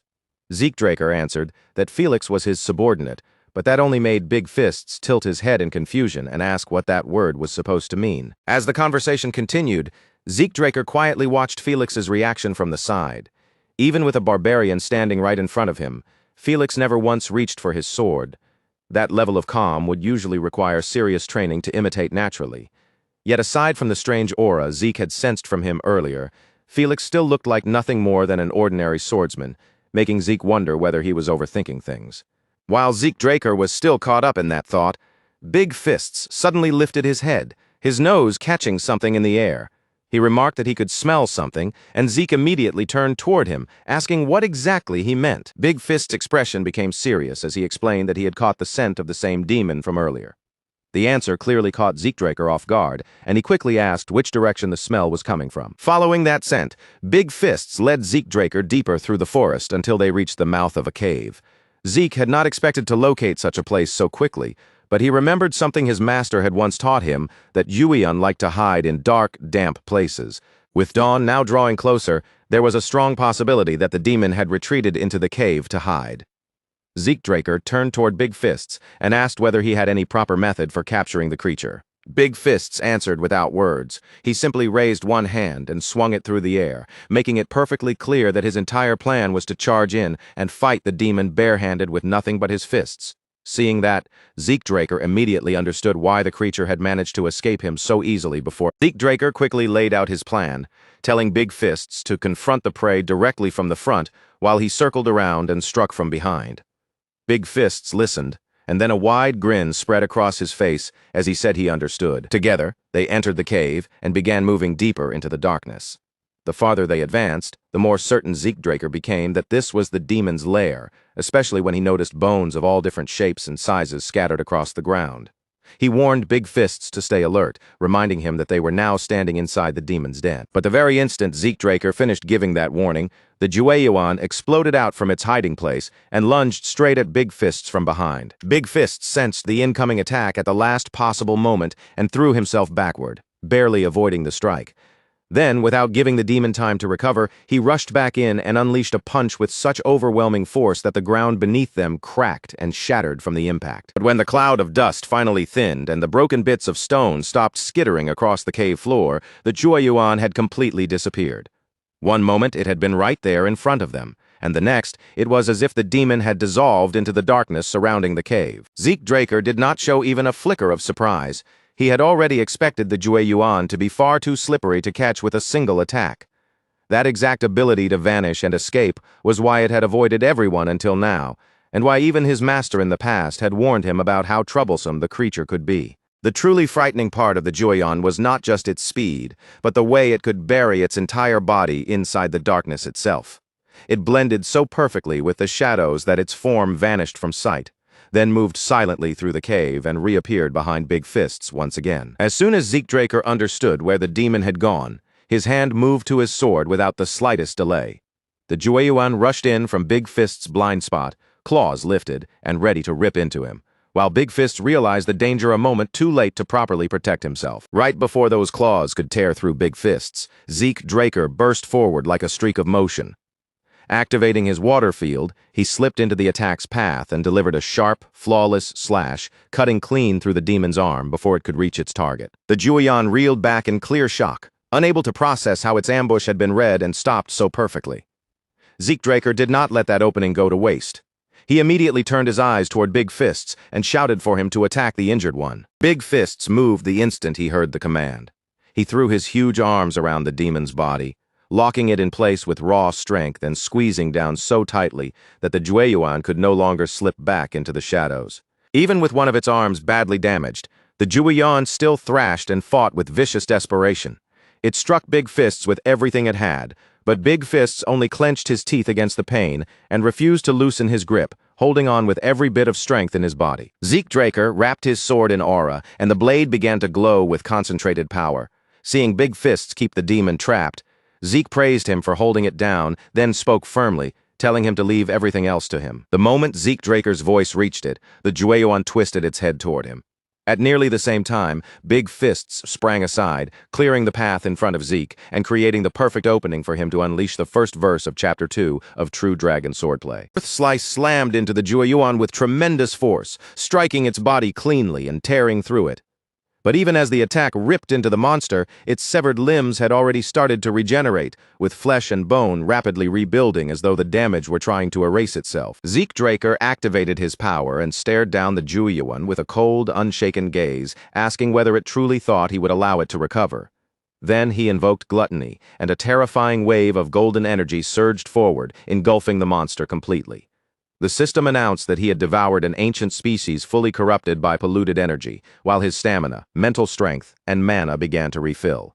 It also revealed that he had absorbed the corrupted ancient bloodline ability and obtained an A-rank skill called Stealth, leaving Zeke deeply pleased with what he had gained. After the battle ended, Zeke Draker turned his attention to the severed arm he had cut off earlier. He called out to Big Fists and tossed the limb over to him, telling him to use it as proof of the hunt. Then Zeke held up one of the demon's fingers, saying he would keep that piece for the same purpose. Tears gathered in Big Fist's eyes as he stepped forward, overwhelmed with gratitude, and pulled Zeke Draker into a tight embrace.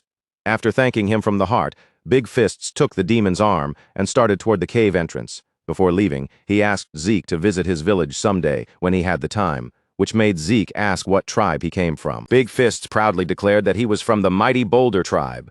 The name immediately stunned Zeke Draker because he remembered it as the strongest barbarian village. Big Fists then looked back with a bright, open smile and repeated his invitation, while Zeke smiled in return, waved him off, and told him they would meet again someday. Back in town, the villagers lifted their cups in celebration and toasted Zeke Draker with heartfelt relief. Their leader thanked him openly, saying that thanks to what he had done, the town could finally sleep peacefully again. Zeke responded modestly, saying he was simply glad to be of help. But as he took a quiet sip from his cup, his eyes lingered on Felix, because something about him still did not feel right. Earlier, after Zeke Draker had taken care of the Jueyuan and returned to camp, Felix had been nowhere to be found. Not long after, Felix came back looking messy and disheveled, claiming that he had merely fallen, but that explanation did not sit well with Zeke. He wondered whether Felix had secretly watched the battle with Big Fists, especially since Zeke knew that during combat, he could not always sense distant presences accurately, meaning Felix might have been hiding nearby the entire time. With that suspicion still resting in the back of his mind, Zeke Draker chose not to question Felix on the spot. Instead, he decided to keep quiet for now and continue observing him a little longer. Once the celebration finally wrapped up, Zeke Draker made his way toward the lodging that had been prepared for him. He remembered the leader's earlier promise that proper accommodations had already been arranged, so he intended to settle in and rest for the night. But before Zeke Draker could get very far, someone moved directly into his path and stopped him. It was Felix. Zeke looked at him and asked why he was here when his own lodging was supposed to be in the opposite direction. Felix stood there with visible tension in his posture, then suddenly asked Zeke to accept him as a follower, surprising him before quickly urging him to watch something first. Felix drew his sword and began to demonstrate.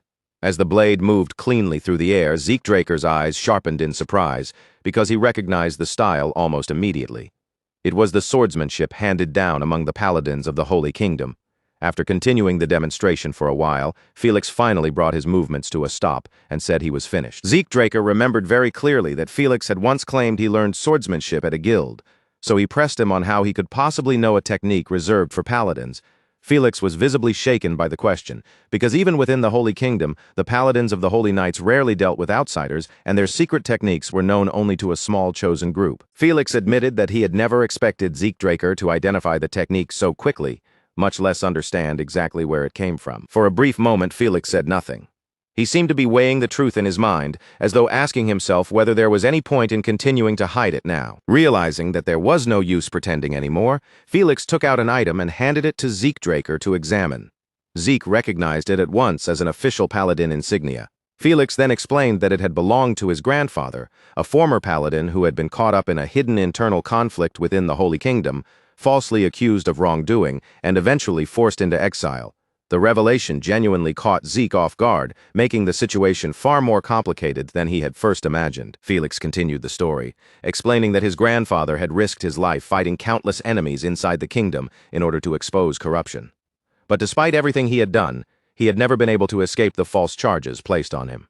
In the end, he was not only exiled, but also threatened with a dishonorable execution, and only with the help of his family and allies did he barely manage to flee the kingdom alive. After his escape, Felix's grandfather concealed who he really was and lived quietly in the Duchy of Troy. Then, shortly before his death, he finally revealed the entire truth to Felix. He had personally taught Felix that very same paladin swordsmanship, passing down everything he could before his life came to an end. This surprised Zeke Draker even further, and he asked whether Felix's grandfather had attempted aura transmission before dying. Felix looked genuinely confused and asked what aura transmission was supposed to mean. Rather than explaining right away, Zeke Draker told him to hold out his hand, and Felix obeyed without hesitation, allowing Zeke to take it. As Zeke Draker held Felix's hand, he sensed the flow of energy moving inside him and quickly noticed something unusual. Felix's aura conductivity was extremely high compared to his current level, and his aura circuits were already clear, open, and free of obstruction. When Felix nervously asked whether something was wrong, Zeke calmly told him that nothing was wrong at all and that he should be thankful to his grandfather. Felix was stunned by that answer and immediately asked what Zeke Draker meant.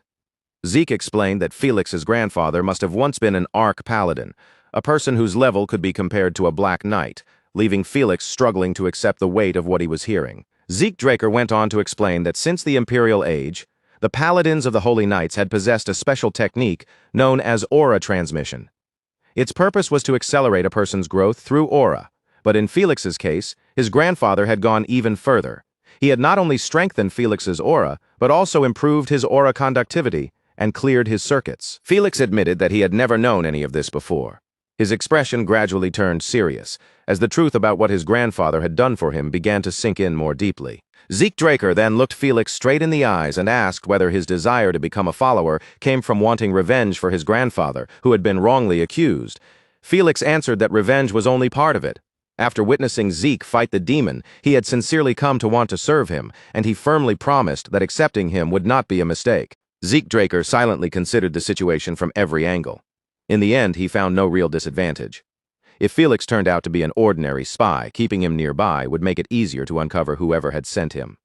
And if he was not a spy, then Zeke would gain a follower with truly impressive potential. So Zeke Draker turned slightly away and told Felix that walking behind him would not be an easy path.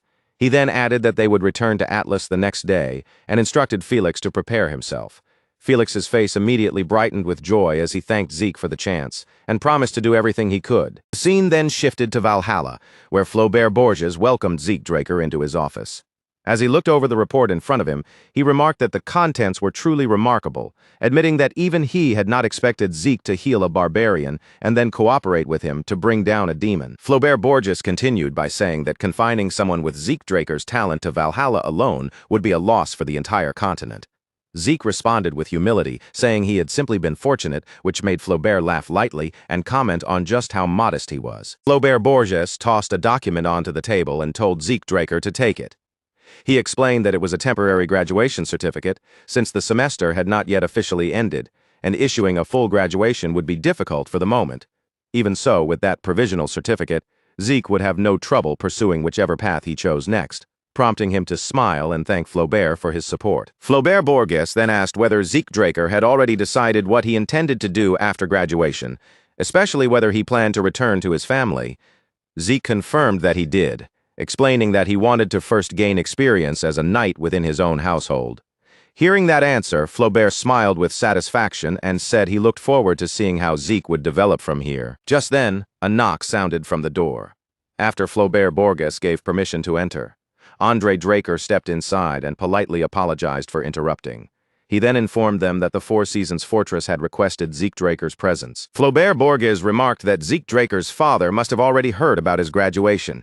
Zeke then said he would take his leave, and Flaubert responded by telling him to come visit again whenever he had the chance. As they walked toward Arthur Draker's office, Zeke Draker asked Andre Draker if he knew the exact reason behind the summons. Andre admitted that he did not know for certain, but guessed that the patriarch likely wanted to congratulate him on graduating.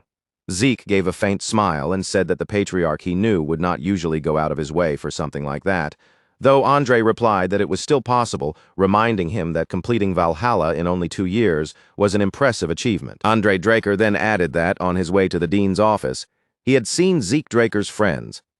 Zeke looked briefly surprised until he realized Andre was talking about Diego Villa and Asta El Adolf. When Andre Draker mentioned that both of them had looked rather gloomy and asked whether something had happened, Zeke Draker explained that they had been stationed at the northern borders, where their entire assignment was clearing snow. Andre nodded as if that explained everything, then commented that people often said snow could be even more terrifying than monsters. When they reached the entrance to the patriarch's office, Andre Draker gestured for Zeke Draker to go in. Zeke thanked him for escorting him, then stepped through the door. Inside, Arthur Draker greeted him and congratulated him on graduating. Zeke accepted the congratulations with thanks, and Arthur invited him to sit down and make himself comfortable. Arthur Draker set his cup down and asked whether Zeke Draker was curious about why he had called him there. When Zeke nodded, Arthur stated his intention plainly.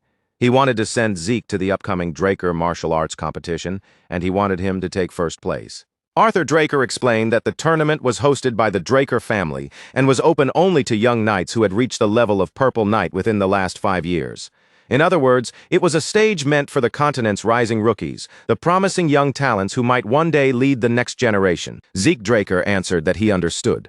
Arthur Draker then pressed him further, asking if that meant he would win. Without even a trace of hesitation, Zeke replied that he would claim victory at the Draker martial arts competition. Arthur Draker smiled as he heard the confidence in Zeke Draker's answer and said he hoped to be the one who placed the medal on him when the competition was over. Then he set a box down on the table and told Zeke that he had prepared a graduation gift for him, asking him to open it. When Zeke Draker opened the box and lifted the lid, his eyes immediately widened.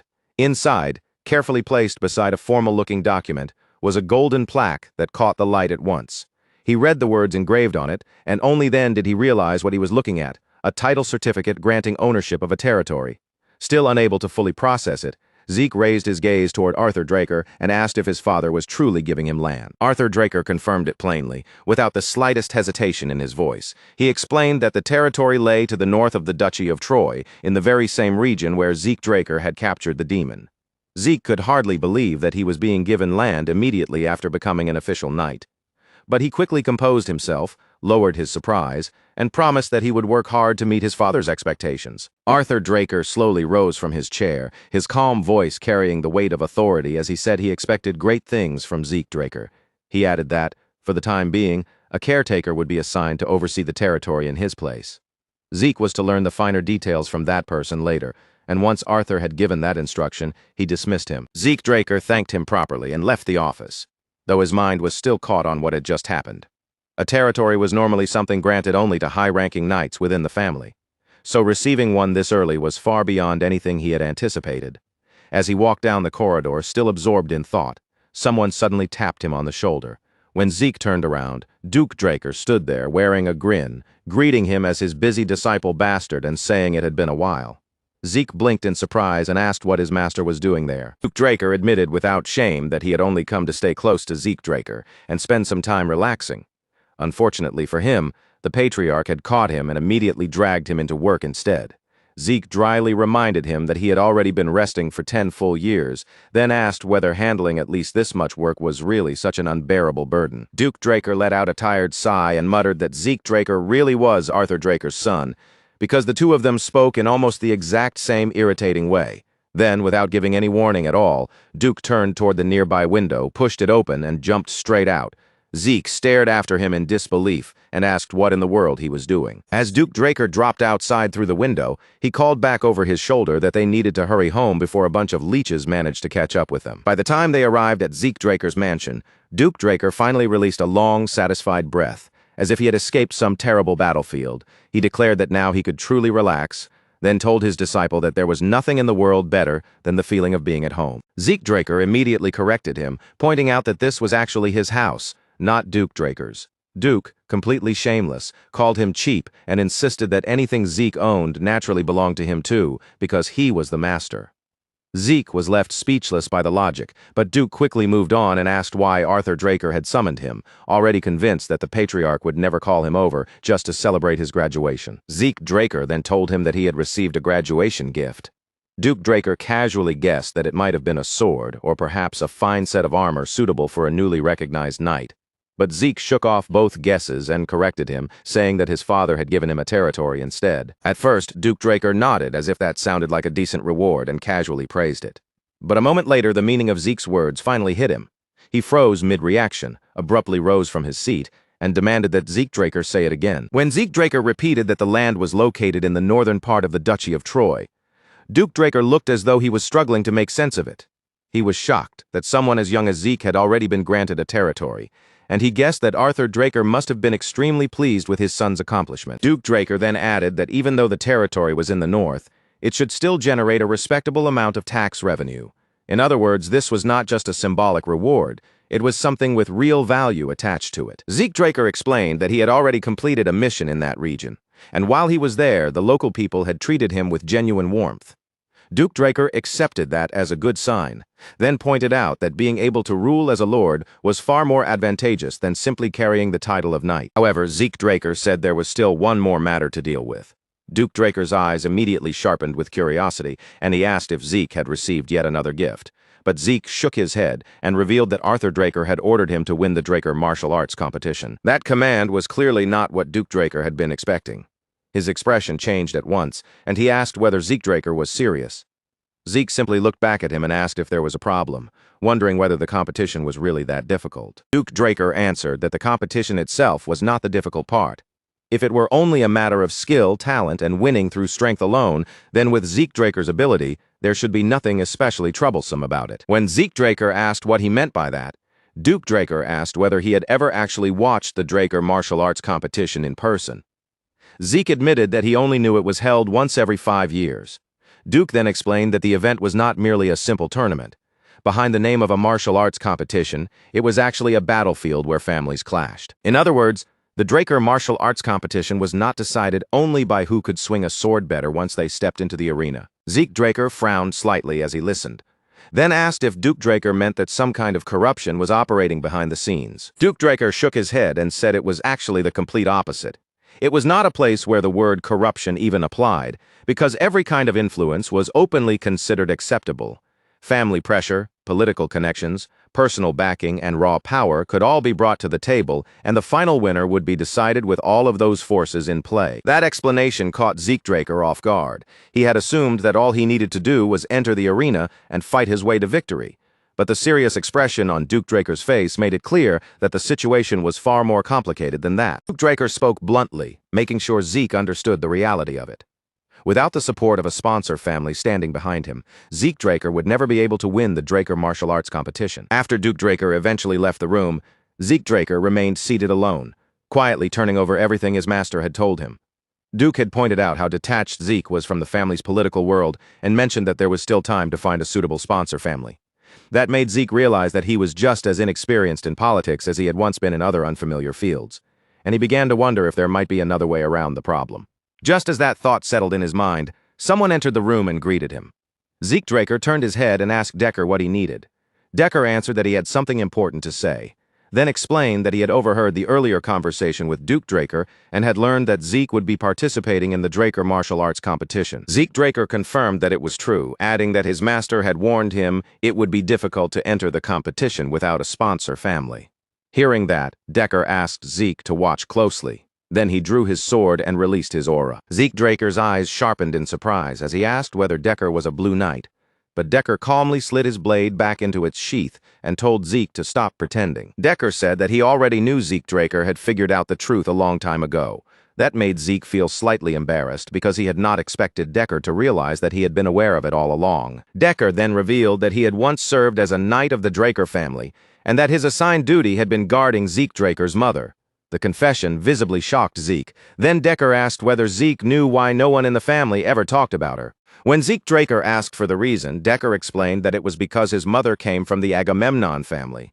The name only deepened Zeke's confusion, because he had never heard of that family before. He looked at Decker and asked what kind of family they were. Zeke Draker waited for Decker to answer, trying to understand why a family connected to his own mother had been buried so completely in silence. Decker explained that the Agamemnon family had once been the greatest force among the Draker family's blood allies. Their influence had been so immense that they had surpassed even the present-day Turin family and Zimmons family. Zeke found that hard to believe, because if they had truly been that powerful, he could not understand why he was only hearing their name now. Decker replied that people avoided mentioning the Agamemnon family because they were remembered as a cursed family. When Zeke Draker asked what kind of curse they supposedly carried, Decker explained that women of the Agamemnon bloodline often gave birth to stillborn children, and even among the few children who were born alive, most failed to survive past the age of 5. Zeke Draker's mother had been the only one to escape that fate, surviving the curse long enough to grow into adulthood. Zeke Draker then asked if Decker was suggesting that he seek support from this so-called cursed family.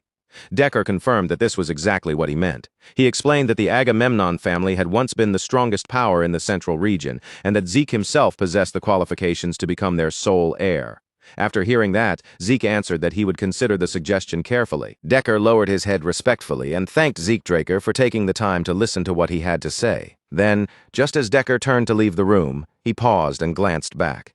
He said that Zeke Draker had trusted him even while knowing he was a Blue Knight, and for that trust, he was sincerely grateful. A faint smile appeared on Zeke Draker's face, and he told Decker there was no need to bring it up. The scene then shifted to Mekine, where Zeke Draker and Felix Valencia were walking side by side through the city streets. Felix looked around at the buildings and atmosphere, remarking that it felt as if they had stepped into the era of the Holy Kingdom itself.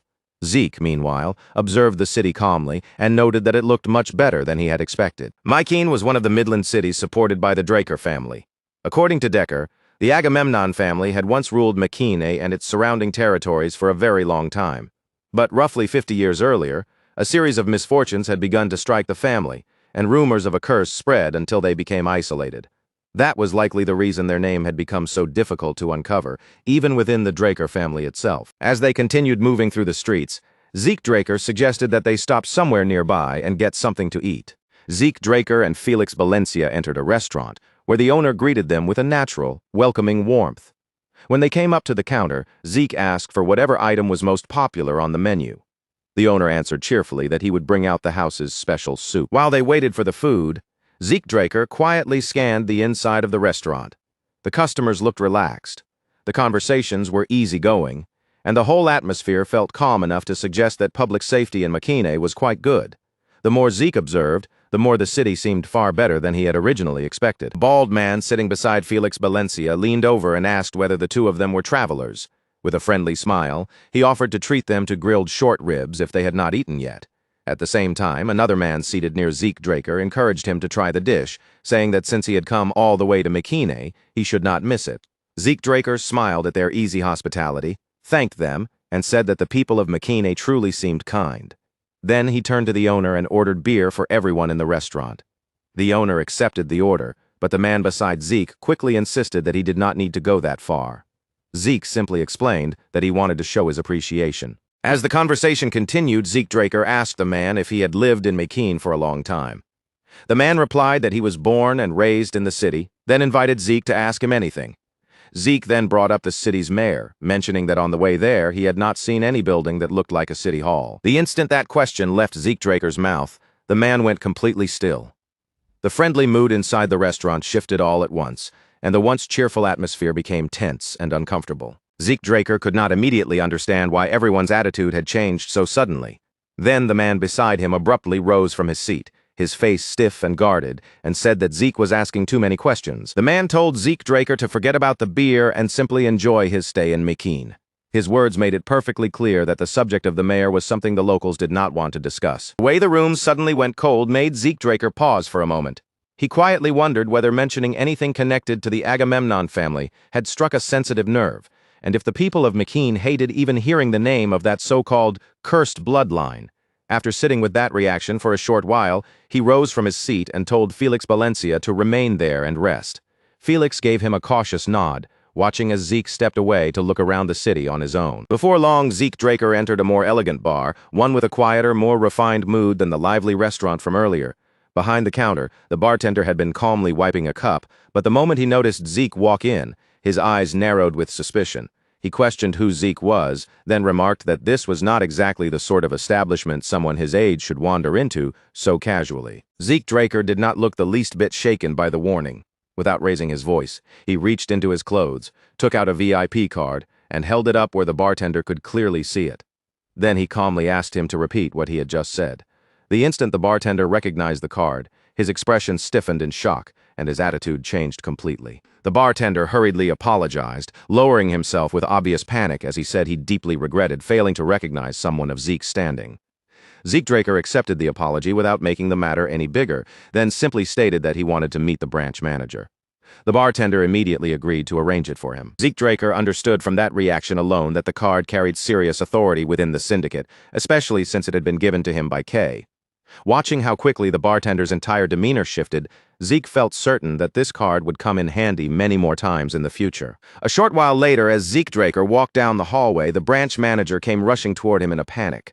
The man immediately dropped to his knees before Zeke, bowing his head deeply as he begged forgiveness for his disrespect and for failing to realize who had arrived. Zeke looked down at him with a calm gaze and asked if the manager even knew who he was. The manager answered honestly that he did not truly know anything about Zeke Draker's identity. All he had been told was one thing, that no matter what happened, he absolutely must not offend him. Zeke Draker then asked how long the manager had been stationed in McCain. The man replied that he had lived in the city for 20 years. That answer caught Zeke's interest, so he asked whether the manager understood McCain's situation well. The man confirmed that he did, then added that beneath its calm surface, McCain was far more active than it appeared. Lifting his head slightly, he asked if Zeke had some interest in the underworld. Zeke Draker immediately brushed that assumption aside, saying he had no intention of involving himself in stolen goods or shady trade. Instead, he turned the conversation in a different direction and began asking about the Lord of McCain. The manager froze the instant that word reached him. His face tightened with visible shock as he asked whether Zeke Draker truly understood what he was saying. But Zeke pressed ahead without backing down, making it clear that he was talking about the Agamemnon family. At the sound of that name, beads of sweat began forming heavily across the manager's face. Seeing that intense reaction only made Zeke Draker more concerned. He wondered what kind of rumors had spread through McCain to frighten even a syndicate branch manager this badly. Just speaking the name Agamemnon seemed to be treated like stepping on a taboo. So Zeke asked if there was a specific reason behind that fear. The manager's body trembled as he answered, his voice dropping low and unsteady. He said that the Agamemnon family was cursed. Zeke Draker replied that he already knew about the curse involving newborn children dying soon after birth. But the manager shook his head quickly, insisting that this was not the whole story. That made Zeke's gaze sharpen, and he asked what other kind of curse there was. With his voice shaking even more than before, the manager revealed the darker rumor. Anyone who went to the Agamemnon family's castle, he said, would die. Zeke Draker was genuinely taken aback and asked if the man was serious. The manager insisted firmly that he was, then added that even people who spoke the name Agamemnon too freely often ended up finding themselves in danger. Zeke Draker could tell that the manager was not simply repeating some empty superstition for dramatic effect. The stronger people feared and believed in the so-called curse, the more real its presence seemed to become. From that, Zeke concluded that this curse truly existed in some form. Zeke Draker then asked the manager directly whether anyone had truly died after visiting the castle. The man confirmed it, explaining that many years ago, a famous tale had spread through McCain about visitors who went to the castle and never returned alive. Because of that story, the civilians of McCain refused to go anywhere near the place. After hearing all of that, Zeke Draker finally began to understand the shape of the situation. More than likely, the Agamemnon family had created and maintained this curse themselves, using fear as a wall to keep outsiders away from their castle. Later that night, Zeke Draker and Felix Valencia stood before the gates of the Agamemnon castle. Felix looked up at the dark, oppressive structure looming above them and asked if Zeke truly planned to investigate a place like this. The atmosphere was so ominous it seemed to crawl over his skin, and Felix suggested that they should turn back. Zeke Draker did not retreat. Instead, he raised his voice toward the silent castle and declared that a pure-blooded awakener, the youngest Blue Knight on the continent, had come seeking the Agamemnon family. The moment Zeke Draker's voice echoed across the gate, the heavy doors began to move, creaking open as if the castle itself had answered his call. An elderly woman dressed in a maid's uniform appeared from within the opening and asked if he was the one who had just called himself Sir Zeke Draker. Zeke confirmed it without hesitation, then added that he wished to meet the patriarch of the Agamemnon family. The elderly maid's lips curved into a faint, unsettling smile. She told Zeke Draker that he had come to the correct place, then invited him to step inside the castle. As Zeke Draker walked through the corridor, he studied the ancient walls around him and guessed that the castle must have been standing for nearly 1,000 years. While he examined the dim surroundings, Felix Valencia suddenly noticed something ahead and called out in alarm, urging Zeke to look. Around a table sat several pale, aged figures, motionless in the gloom. Felix nervously whispered that they looked like ghosts, and worse, that there was more than one of them. Zeke lightly struck him on the head and told him to be quiet. Zeke Draker then focused his attention on the man seated at the center of the group. One look was enough for him to understand that this was the patriarch of the Agamemnon family. Zeke Draker formally greeted the masters of McCain and the elders of the Agamemnon family, stating that he had come as a direct member of the Agamemnon bloodline to request their sponsorship. None of the elders gave him an answer. Instead, the patriarch slowly rose from his seat and moved toward a nearby wall, where Zeke noticed a painting hanging in the dim light. Zeke Draker told Felix Valencia to shine his light toward the wall, and when Felix raised the lantern, several paintings were revealed. Felix stared at them in shock and asked his lord why they looked so disturbing. Zeke, however, kept his focus on the patriarch, who stood silently before two particular images. One showed countless people coughing blood as they died, while the other showed bodies being thrown into a lake. As Zeke studied the scenes, the patriarch began speaking about the family's symbol, his voice twisting with anger as he declared that the symbol no longer existed, that Zeke would be cursed, that he had no right to inherit anything, and that everyone would eventually die because of that curse. Zeke Draker asked if the old man meant that the right to become heir had vanished along with the symbol. The patriarch answered with a slow nod, leaving Felix Valencia stunned beside him. Unable to understand how Zeke had managed to draw that meaning from the paintings and the old man's fragmented words. Zeke Draker considered the missing symbol and the lake shown in the painting, then asked if the symbol had sunk to the bottom of the water. The maid standing nearby confirmed it with a nod. Zeke immediately requested that she guide him to that place. Soon, the scene shifted to a vast lake stretching out under the night sky. Its sheer size left Felix Valencia stunned, and he admitted that he had never seen anything like it before. Then he looked down at the dark, murky water and warned that finding a symbol at the bottom of such a lake would be extremely difficult. Zeke Draker remembered one of the paintings where a figure had been diving into the lake while holding something in hand. With no better clue to follow, he decided to enter the water himself. Raising his hand, he retrieved an item as the system informed him that he had purchased whale's breath, a tool that allowed him to breathe underwater, and Zeke calmly drank it. Felix Valencia stared in confusion as Zeke Draker stepped toward the edge of the lake and told him he was going in. Zeke instructed Felix to wait there, warning that the search might take some time, but Felix immediately grew alarmed and tried to stop him. Zeke Draker ignored Felix Valencia's protest and leapt straight into the lake. His body cut through the surface and sank into the water, and he swam deeper and deeper with steady movements until he finally reached the bottom. There, beneath the murky water, Zeke Draker noticed something deeply strange spread across the lake bed. A vast field of skeletons lay scattered below him, bones covering the bottom in every direction. Seeing them stretched out through the darkness, he began to wonder whether the horrifying scenes from the paintings had truly happened. Before long, Zeke Draker spotted a faint glimmer among the bones. He swam closer to investigate and found a golden mask lying there on the lake bed. When he picked it up and examined it carefully, he noticed a crest etched into its surface, one that looked strikingly similar to the insignia of the Holy Kingdom. While Zeke Draker was still studying the mask, the water around him suddenly began to tremble. He immediately wondered what could be causing such a disturbance, and when he turned around, an enormous fin came into view, startling him. The moment Zeke Draker looked downward, he saw a gigantic creature charging straight toward him with its jaws stretched wide open. The system alerted him that it had identified an ancient dragon corrupted by polluted energy, and just before the beast could swallow him whole, Zeke dodged to the side. Still struggling to understand how an ancient dragon had appeared in a place like this, he quickly stored the golden mask in his inventory and drew his sword, realizing that he had no choice but to fight. Zeke Draker raised his blade and used the water-field elemental sword to gather the surrounding water, then unleashed a slash called Wave Sword at the creature. The ancient dragon cried out in pain, but the force of its roar pushed Zeke backward, and the heavy water pressure made it clear that fighting underwater would not be easy. Then he remembered something perfectly suited for this situation. He pulled out Hersion, equipped it, tightened his grip, and unleashed the first verse of Chapter 8 of True Dragon Swordplay, Dragon Scale Slice. The powerful blow forced the monster back, and the system immediately informed him that the ancient dragon had shown fear. His innate authority, draconic control, had activated, and the system asked whether he wished to make the target submit.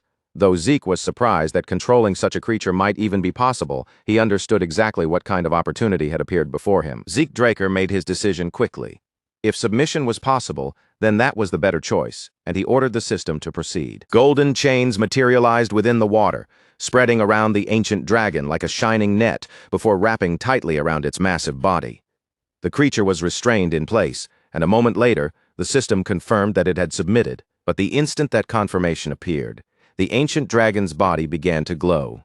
A brilliant light burst outward through the water, much brighter than Zeke Draker had expected, leaving him unsure of what was about to happen next. As the glow gradually faded, the system informed Zeke Draker that the polluted energy eroding the ancient dragon had been cleansed, restoring the creature's former divinity. Its body transformed into a pure blue hue, and the violent pressure that had surrounded it moments earlier softened into a calm and gentle aura.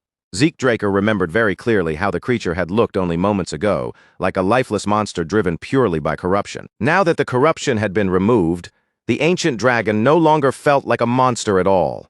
It seemed almost auspicious, carrying a sacred presence in place of its earlier violence. When it released a low growl, the system prompted Zeke Draker to assign a name to the subdued species, and Zeke recalled that his minimap had labeled this location as Nahuel. So Zeke Draker chose the name Nahuel. The system confirmed that he had obtained the holy beast Nahuel, and when the dragon heard the name, its expression appeared to soften into something that almost looked like a smile. The system then explained that Nahuel could only be summoned in areas where water was present. Zeke Draker opened the interface and checked the holy beast's stats, and as he read through the status window, he noticed something unusual. Nahuel possessed the ability to control water and had once been eroded by polluted water before it could evolve into a divine beast. The system added that Nahuel still had the potential to reach that level if certain conditions were met. Although those conditions were still unknown, Zeke Draker accepted that he would figure them out eventually. Nahuel let out a soft, pleased growl, looking bright and almost cheerful as it floated before him in the water. Zeke Draker calmly faced the dragon and asked it to cooperate with him from now on. Above the surface, Felix Valencia stood anxiously at the edge of the lake, staring into the dark water without looking away. Zeke Draker had been gone for quite some time now, and Felix could not stop wondering whether his lord was truly safe beneath the surface. But right as that anxious thought continued to weigh on Felix Valencia's mind, his eyes caught movement beneath the surface. Something enormous was rising slowly from the depths of the lake, pushing up through the dark water. Before Felix Valencia could even make sense of what he was seeing, a massive head erupted from the lake with a violent splash. Water exploded outward, and the sheer shock of it sent Felix stumbling backward until he lost his balance and crashed hard onto the ground. Then, from above that enormous creature, Zeke Draker's voice rang out as casually as ever, asking whether Felix Valencia had been waiting long. Felix stiffened even more the instant he recognized his master's voice, because hearing it come from such an impossible place only made the scene feel even more unbelievable. But Felix Valencia's shock grew even worse when he finally realized what was carrying Zeke Draker. He could barely force out the question of what exactly he was looking at, while Zeke calmly stepped down from Nahuel's head, as if this were perfectly normal. The dragon then lowered itself gently back into the lake, slipped beneath the surface, and disappeared into the water once more. Zeke Draker explained that there had been a monster hidden inside the lake, and that the creature Felix Valencia had just seen was what remained after its curse had been lifted. Felix was left completely speechless by that explanation, while Zeke took out the golden mask and began examining it carefully in his hands. As Zeke Draker quietly wondered what the golden mask truly was, Felix Valencia reacted with surprise the moment he saw it. The sun-shaped crest engraved across its surface looked far too similar to the insignia of the Holy Kingdom to ignore. Because of that, Zeke decided to channel Aether into the mask, just as he had once done with Tarakan's relic. The golden mask responded immediately, almost as though it had been silently waiting for that exact power to awaken it. The instant Zeke Draker infused the mask with Aether, the system informed him that he had acquired an unknown mask. That message immediately reminded him of Hersian, which had also concealed its true name when he first discovered it. He also remembered how Galleon Halbert, after inspecting the armor, had judged that it likely dated back at least to the Golden Age. Since the mask showed similar signs, Zeke Draker began to suspect that it might also be a relic left behind from the Golden Age. While Zeke Draker was still considering that possibility, the system asked whether he wanted to register as the mask's user. Zeke agreed, and once the registration was complete, the system immediately followed with another question, asking whether he wanted to activate its function. Zeke had not expected that prompt, but he accepted anyway, and the moment he gave the command, the mask burst into a brilliant light. The system then informed Zeke Draker that the mask's function had linked with an intermediate-level administrator system. Right after that, it confirmed once again that his class was immortal. The system announced that the skill Purify had activated, then continued by explaining that it had fused with Zeke Draker's immortal class and evolved into a unique class-exclusive ability called Great Purification. Zeke was startled by the sudden development, but the system did not stop there, reporting that it was expanding the range of the new power. A faint glow gathered around the golden mask, and then an overwhelming beam of light shot straight into the sky. The system declared that purification of the polluted mana across the land had begun. And as the light reached the heavens, another notice appeared, saying that a connection with an unknown administrator system was being established. The sky began to brighten. the dark clouds slowly scattered, and the system announced that an unknown mode was being converted while emergency defense mode was being lifted. In the next instant, the clouds vanished completely, and the sky above Makine opened into a clear, bright expanse. Zeke Draker stared at the sudden change in disbelief. The entire atmosphere around him had transformed so drastically that even he could not help but stand there, stunned by what had just happened. Before Felix Valencia could even ask what was going on, a voice suddenly cried out that the prophecy had been fulfilled. Both Zeke and Felix turned toward the sound and saw a group of people approaching on horseback. Felix reacted immediately, drawing his sword and demanding to know who they were. Zeke Draker stepped forward and told Felix Valencia to calm down, assuring him that the approaching riders were not enemies. Felix looked even more confused and asked who they could possibly be, and Zeke reminded him that they had already greeted them earlier. That answer left Felix stunned as he realized these riders were the very same figures he had mistaken for ghosts inside the castle. The Agamemnon patriarch dismounted from his horse and declared that the prophecy had truly come to pass. He said that a child with black eyes had restored their family to its original state, and those words immediately startled Zeke Draker. Around him, the gathered elders raised their hands together and broke into thunderous cheers. Their voices filled the air as they praised the black-eyed child, now hailing Zeke Draker as the savior who had delivered them. Felix Valencia stared at the entire scene in disbelief, still half convinced that the people before them had to be ghosts. Zeke Draker clarified that they were not spirits at all. They were victims whose bodies had deteriorated because of the curse, and now that the curse had been lifted, they had simply returned to the forms they once had. The Agamemnon patriarch stepped closer and addressed Zeke Draker as his black-eyed grandchild, saying that Zeke had freed them from the family's curse and saved them.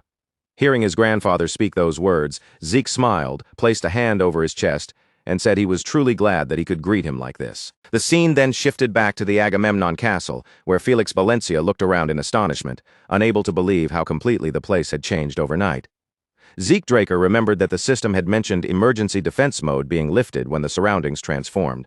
Since the golden mask was linked to the system, just like the Dragon Slayer's residence and King Kaiser's home, he realized that the system's power had to be connected to the Elder Dragon's artifact. As Zeke Draker continued turning that thought over in his mind, an elderly maid approached and called him young master. She asked whether he had enjoyed his meal, then mentioned that it had been the first time in 50 years she had used her cooking skills. Seeing Zeke eat so well, she said, had made her genuinely happy. Felix Valencia looked puzzled at first, trying to figure out who the woman was, before his expression suddenly changed as he remembered she was the maid who had guided them the day before. The woman confirmed his realization, and then the Agamemnon patriarch explained to Zeke Draker that because of the curse they had been unable to endure sunlight or properly eat the food needed to live. Their condition worsened with time until they eventually lost even the ability to speak clearly. After hearing that, Zeke Draker placed the golden mask on the table and told his grandfather that he had something to show him. He pushed the mask forward and explained that he had found it at the bottom of the lake. The Agamemnon patriarch recognized it immediately as Agamemnon's golden mask, and disbelief spread across his face as he realized that their family's long-lost symbol had finally returned. Zeke Draker then asked his grandfather to tell him what had truly happened.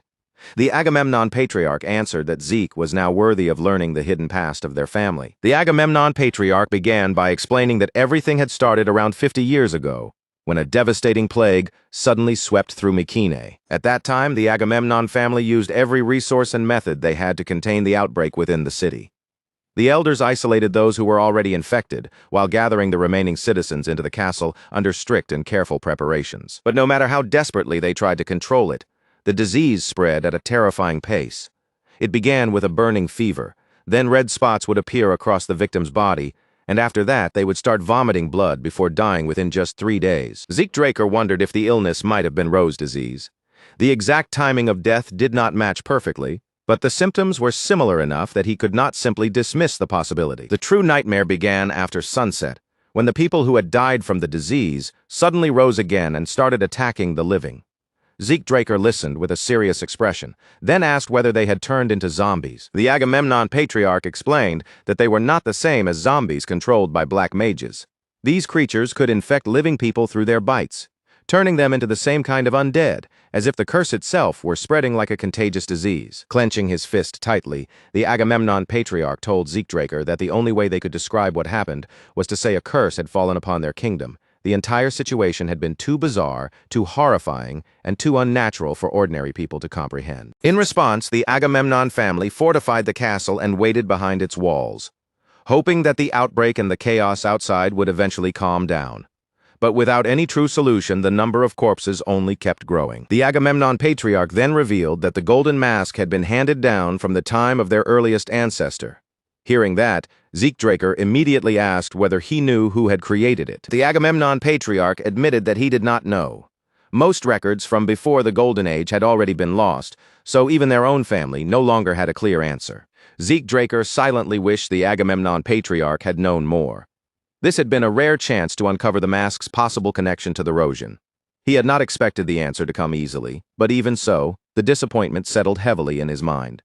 The Agamemnon patriarch rose to his feet and continued the explanation. Both the castle and Agamemnon's golden mask had long stood as symbols of their family, and because of the holy power contained within them, the dead had been unable to enter the castle. Even with that protection surviving behind the castle walls could not continue forever. Eventually, the patriarch of that era was forced to make a grave decision. He and the elders chose to become bait themselves, drawing the dead toward the holy lake, so that the corrupted bodies could be submerged in its waters and purified. But as the plan unfolded, an unexpected disaster struck. The Agamemnon patriarch explained that the corrupt energy eventually polluted the holy lake itself, spreading through its waters until even the lake's guardian deity was twisted into a monster. Draker immediately connected that story to Nahuel, realizing that the holy beast had been transformed by that very same contamination. As Draker studied the paintings, the Agamemnon patriarch added that the decision had been made in order to save the city and its people. Yet no one had imagined that their desperate attempt to protect Mycenae would end up creating another disaster. Draker stepped closer and asked whether they had spread the rumors of the curse in order to protect the citizens. The Agamemnon patriarch confirmed it, explaining that the remaining corrupt energy still carried the risk of causing the plague to erupt again. Then asked whether the curse that caused children to die was also connected to that same energy. The Agamemnon patriarch answered that he believed so, adding that weaker children were especially vulnerable to being affected by its influence. Draker then shifted the conversation and said that he wanted to know more about his mother. The Agamemnon patriarch asked whether Arthur Draker had never told him anything about her. Draker replied that the entire Draker family avoided speaking about his mother so completely that he did not even know her name. Anger flashed across the Agamemnon patriarch's face as he clenched his teeth and cursed Arthur Draker, calling him a bastard and saying he should have stopped Laura from marrying him. From those bitter words, Draker finally learned that his mother's name had been Laura Agamemnon. Draker then mentioned that he had heard the Agamemnon family had once held greater power than any other house within the Blood Alliance. The Agamemnon patriarch revealed that the Draker household had originally been one of the allied families under them, which shocked Zeke. Still visibly angry, the patriarch explained that back in the era of the Holy Empire, the Drakers were nothing more than a rural knight family, one that never would have dreamed of stepping into the central continent without the Agamemnon family's support. But once Mycenae was struck by the plague, the Drakers seized the opportunity that appeared before them. They absorbed other families, expanded their influence, and eventually climbed to the powerful position they held in the present day. Draker was not particularly shocked by that revelation because he already knew what his own family was capable of doing. He remarked that his mother must have understood what kind of people the Drakers were, then asked why Laura Agamemnon had chosen to marry Arthur Draker anyway. But even Rufus Agamemnon could only lower his gaze and admit that the full truth was still beyond him. With a shadowed, heavy look on his face, he explained that Laura had always been surrounded by mysteries, especially because she had somehow endured the corrupt energy and still been born into the world, when others would have never survived it. The moment Draker heard that, his eyes sharpened with suspicion, and he immediately pressed Rufus to explain why only his mother had been able to overcome that corruption and come into existence. Rufus Agamemnon looked at Draker and told him that there was, in fact, a reason behind Laura's survival.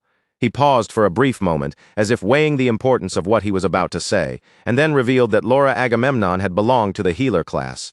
As soon as those words reached him, Zeke went completely still, staring in disbelief, unable to easily accept the idea that his own mother had possessed the power of a healer. In that world, a person's class was never treated as some minor label or passing detail.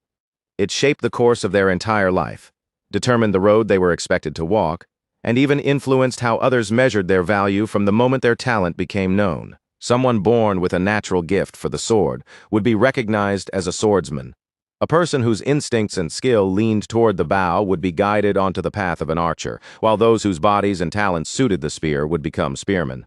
Put simply, a class was considered the clearest sign of a person's role in the world, the talent they carried, and the true ability hidden within them. Rufus Agamemnon then explained to Zeke Draker that his mother, Laura Agamemnon, had been a member of the healer class, a rare and powerful path that gave her the ability to resist and push back against corrupting forces. According to him, the ancient class system had originally been created to awaken and strengthen the natural gifts each person was born with. But as the era of knights gradually came to dominate the world, that older meaning faded away, and most people eventually came to be sorted in a much simpler way, usually as swordsmen or mages. Almost as an added note, Rufus also mentioned that the people of House Draker typically began their lives as swordsmen. As Zeke Draker quietly absorbed Rufus's explanation, his face became still and distant. His thoughts began to sink inward, turning over the meaning behind every word, and for the first time he started to wonder if this truth might be connected to all the suffering, rejection, and humiliation he had endured in his previous life. If Laura Agamemnon had truly been a healer, then Zeke Draker could not stop himself from wondering whether Arthur Draker had known that fact. When Rufus Agamemnon confirmed that Arthur had indeed been aware of Laura's class, Zeke felt the unease inside him deepen even further. If his father had known, then Arthur should have understood that Zeke carried something more than simple sword talent. And yet, even with that possibility right in front of him, Arthur had still abandoned him in his past life. That contradiction weighed heavily on Zeke, leaving him disturbed and unable to understand the choice his father had made. Zeke Draker then lifted his eyes and asked whether the Agamemnon family had produced many people with healing abilities. Rufus Agamemnon answered that such individuals were incredibly rare. So rare that whenever someone like that appeared, the position of patriarch was often entrusted to them. Even so, Laura Agamemnon had eventually chosen to leave the family behind. She had set out for the Holy Kingdom, saying that she intended to find a way to save them. After hearing that, Zeke Draker silently began to connect the pieces in his mind. His mother must have traveled to the Holy Kingdom to uncover more about the healer class and search for a way to cleanse the miasma that had been slowly eating away at the Agamemnon family. And once that thought settled in, Zeke Draker came to understand something else as well. The person who likely knew the complete truth about Laura Agamemnon was not Rufus, nor anyone else in the family, but his father, Arthur Draker. Just then, Rufus Agamemnon reached out toward Zeke Draker and carefully placed an item into his hands, quietly telling him to take it. The moment Zeke Draker saw what had been given to him, he fell silent. Resting against his palm was a locket, and inside that small keepsake was a portrait of his mother. As Zeke stared at Laura Agamemnon's face, unable to look away, Rufus explained that there had once been a brief period when Laura had returned to the castle. During that short stay, Laura Agamemnon had often spoken of a certain future. She would say that one day a child with black eyes would come back and restore the family to the state it was always meant to be in. Zeke Draker immediately raised his head, his attention sharpening, and asked if his mother had left behind some kind of prophecy. Rufus Agamemnon answered him honestly, admitting that he did not know the true meaning behind Laura's words. Still, Rufus Agamemnon could not deny that such a thing was possible. Laura Agamemnon had always been different from the people around her, gifted in a way that stood out even when she was still young. So the idea that her words carried a deeper foresight did not sound impossible to him. Zeke Draker lowered his gaze once more to the locket in his hand, staring at the portrait hidden inside it. The longer he looked at his mother's face, the deeper he slipped into thought, quietly turning over every truth and every mystery his grandfather had just revealed. Rufus Agamemnon then reminded Zeke Draker of something Zeke himself had once said, that he needed the support of the family. Since Zeke was Laura Agamemnon's son, and since he had also been the one to save the Agamemnon family from its curse, Rufus declared with unwavering conviction that from that moment forward, Zeke Draker would be acknowledged as the one and only heir of the Agamemnon family. Meanwhile, out on the training grounds, Felix Valencia was being driven all the way to his limit. His body looked utterly exhausted, his strength nearly drained, and he seemed as though he might collapse on the spot at any second. The elder kept a sharp, unforgiving watch over both him and Zeke Draker, observing every movement and sternly ordering Felix to train properly instead of trying to slack off. With exhaustion pressing down on him from every direction, Felix Valencia desperately turned to Zeke Draker and begged him for help. But Zeke only looked back at him with a calm expression and told him that he still had a very long road ahead, and for now, the only thing he could do was keep practicing with steady discipline. Later, Zeke Draker thought back over the situation. Rufus Agamemnon had already begun the formal process of naming him heir, and since there was still some time remaining before the martial arts competition, Zeke decided to stay at the castle a little longer and follow the patriarch's wishes. While Zeke Draker continued training together with Felix Valencia, He also began learning the Agamemnon family's secret art, golden swordsmanship. It was a combat style built around using a sword and shield together, giving off an impression similar to paladin succession swordsmanship or imperial swordsmanship. During practice, Zeke activated his armor and attached Bahamut to Galen's shield, and the moment everything settled into place, he could clearly feel just how stable, balanced, and dependable golden swordsmanship truly was. However, Zeke Draker soon came to an important realization. Because of the curse affecting the Empire's men, the magic armor could not be used properly in its current state. With that limitation in mind, he understood that he needed to meet Galen as soon as possible and have the equipment remodeled and improved. But before he could continue thinking through the problem, Rufus Agamemnon arrived and called out to him. Rufus looked noticeably worn out, remarking that dealing with documents after so many years had become more burdensome than expected. Then he said there was something important he wanted to discuss and suggested that they take a short walk together. As the two walked side by side, Zeke Draker asked how the city had been governed up until now. Rufus Agamemnon explained that he had left its management to trustworthy proxies outside the territory, while the family itself continued making the most important decisions and sending instructions through letters. Then Rufus revealed that this was exactly why he had called Zeke over. For generations, the Agamemnon family had stood as the guardians of Mycenae, protecting the city while the three families beneath them remained tied to the house by deep vows, always prepared to come to their aid whenever the need arose. Zeke Draker listened to the explanation and summed it up in simple terms, saying that those families were essentially their vassals. Rufus Agamemnon confirmed that understanding, then added in a firm voice that if Zeke was going to be officially acknowledged as heir, he would need to receive recognition from all three of those families. Zeke Draker then replied that he also had something important to address regarding that very issue. He asked for the three families, along with every other family connected to House Agamemnon, to be summoned to the castle. Later, when the invited families finally arrived, they were stunned by the scene before them. Agamemnon Castle had been restored to its original form, and many of them immediately understood what that meant. The curse that had weighed on the family for so long had finally been lifted. The guests were received with warmth and proper courtesy, and Rufus Agamemnon personally stepped forward to greet them as they entered. With genuine sincerity in his voice, Rufus Agamemnon thanked the blood allies who had remained loyal and steadfast throughout the Agamemnon family's long absence. Many of the leaders moved closer with visible surprise and relief on their faces, clearly pleased to see Rufus standing before them in such good health. But that joy was not shared by everyone. Farther in the background, some watched with uneasy expressions, already understanding that the return of House Agamemnon meant a powerful ruling force was rising once again in the central continent. Rufus Agamemnon then announced before everyone that he had gathered them there to inform them of the Agamemnon family's return after finally breaking free from its curse. After making that declaration, he introduced Zeke Draker as the heir of the Agamemnon bloodline. Shock rippled through the hall, especially among those who already knew Zeke as the youngest Blue Knight on the continent and the genius who had graduated from Valhalla faster than anyone in history. At that moment, a man stepped forward from among the gathered leaders and addressed him respectfully as the revered Rufus Agamemnon. Carrying himself with the composure of an old retainer, he asked for permission to speak, not only as a loyal vassal, but also as an old friend. After Rufus Agamemnon granted him permission and acknowledged him as his oldest friend, Arnold Achilles, the man began speaking in a calm and measured voice. He said that the decision to appoint an official heir to the Agamemnon family was certainly welcome news. However, under the conditions established for the proxy families, the Achilles family carried the responsibility of verifying whether that heir was truly legitimate. As the other elders stepped forward to stand beside him, Arnold Achilles continued his explanation. He pointed out that this responsibility did not belong to the Achilles family alone, but was also shared by the Hector family and the Aegis family. In response, Rufus Agamemnon stated that if that was the case, then they would follow the traditions passed down from the old days. The heir's rightful claim would be proven in the proper manner through a knight's duel. The duel was soon arranged with careful attention, and before long, a large crowd had gathered around the designated arena. Everyone waited with tense anticipation, eager to witness the challenge with their own eyes. Low murmurs began spreading through the stands as the spectators waited for the duel to begin. Among them, one man spoke with clear satisfaction, saying that the event had turned out even better than he expected, and that it was not often anyone got to witness a battle between such distinguished knights. Another elder agreed, adding that what made it even more surprising was seeing Zeke Draker himself standing there as the challenger. Zeke Draker stood calmly in the arena, his posture steady and composed. He briefly checked the defensive gear fastened to his body, noting that for this match, he would have to rely on the temporary equipment prepared by the Agamemnon family.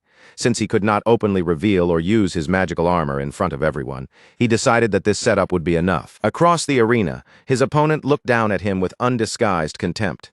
The man openly questioned how someone like Draker could possibly have been chosen as the heir of the Agamemnon family, then proudly introduced himself as a great warrior of the Hector family who would personally test whether Zeke was truly worthy. The Hector warrior suddenly rushed forward, boldly urging Draker to come at him with everything he had.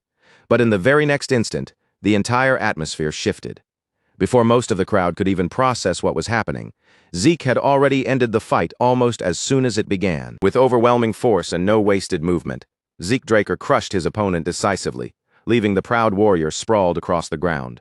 A moment later, the result of the duel was announced clearly for everyone in the arena to hear. Draker had won. The high officials of the Hector family stood frozen in place, staring in disbelief, unable to accept that their great warrior had been defeated so quickly and with almost no meaningful resistance at all. Not long after that shocking defeat, the elder from the Aegis family stepped forward with confidence and announced that it was now their turn.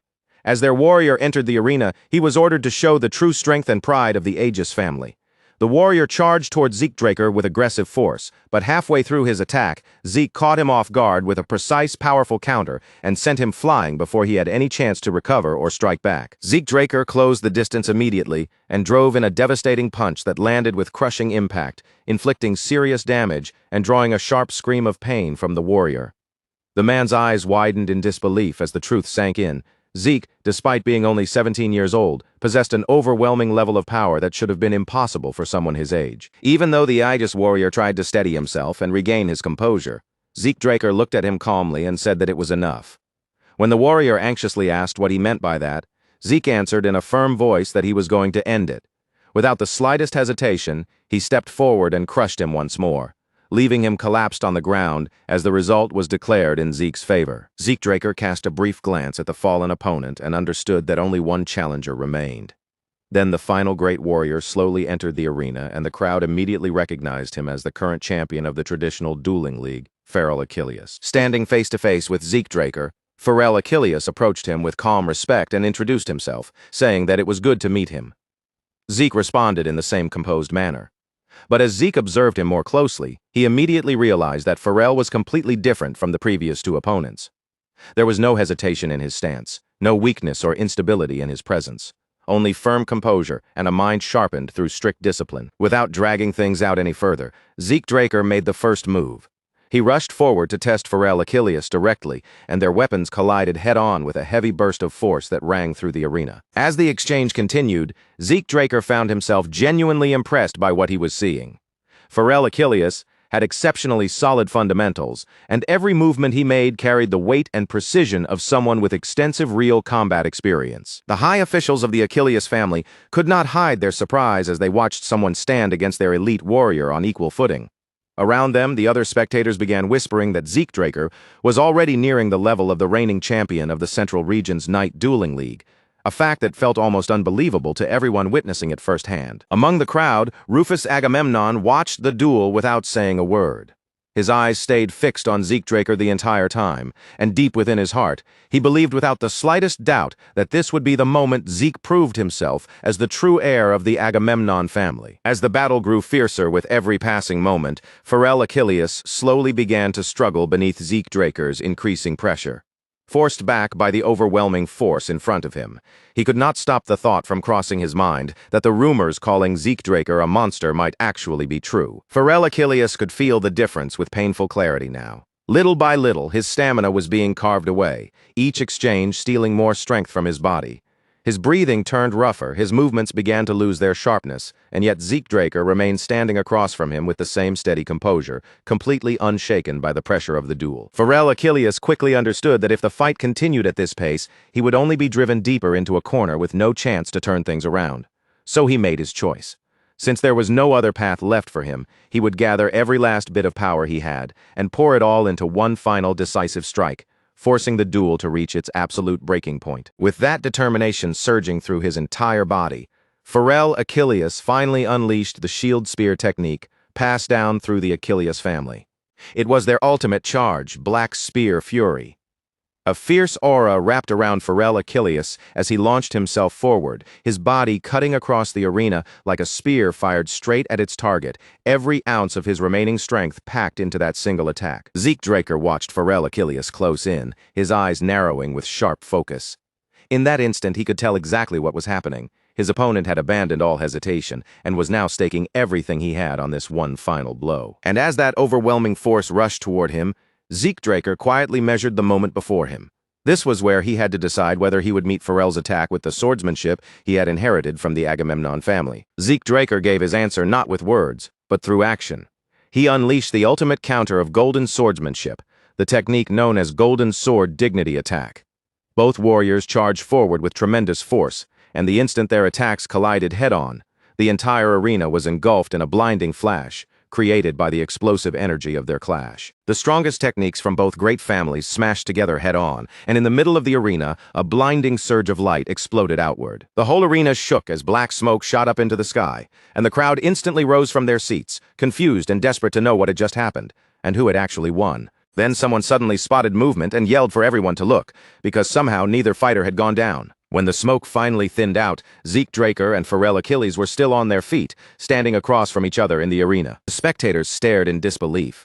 Both of their shields were already shattered, yet it looked like the two of them were still ready to keep going. But right then, Rufus Agamemnon's voice rang out, ordering them to stop. He declared the match a draw, saying that a duel this impressive didn't need a winner or a loser to prove anything. Behind him, the head of the Achilles family bowed his head and announced that the Achilles family recognized Sir Zeke Draker as qualified to become an heir. The head of the Hector family then gave the same approval, saying they also accepted Sir Zeke Draker's qualifications, and the head of the Aegis family followed with the same judgment. Hearing every family agree, Rufus Agamemnon looked deeply satisfied and announced that the matter was now settled. At that, everyone turned toward Zeke Draker and loudly offered their blessings to the new heir of the Agamemnon family. Zeke Draker smiled brightly and said the duel with Sir Pharrell had been incredible, even adding that if they had kept fighting, he might have been the one to lose. But Pharrell Achilles didn't accept that praise so easily.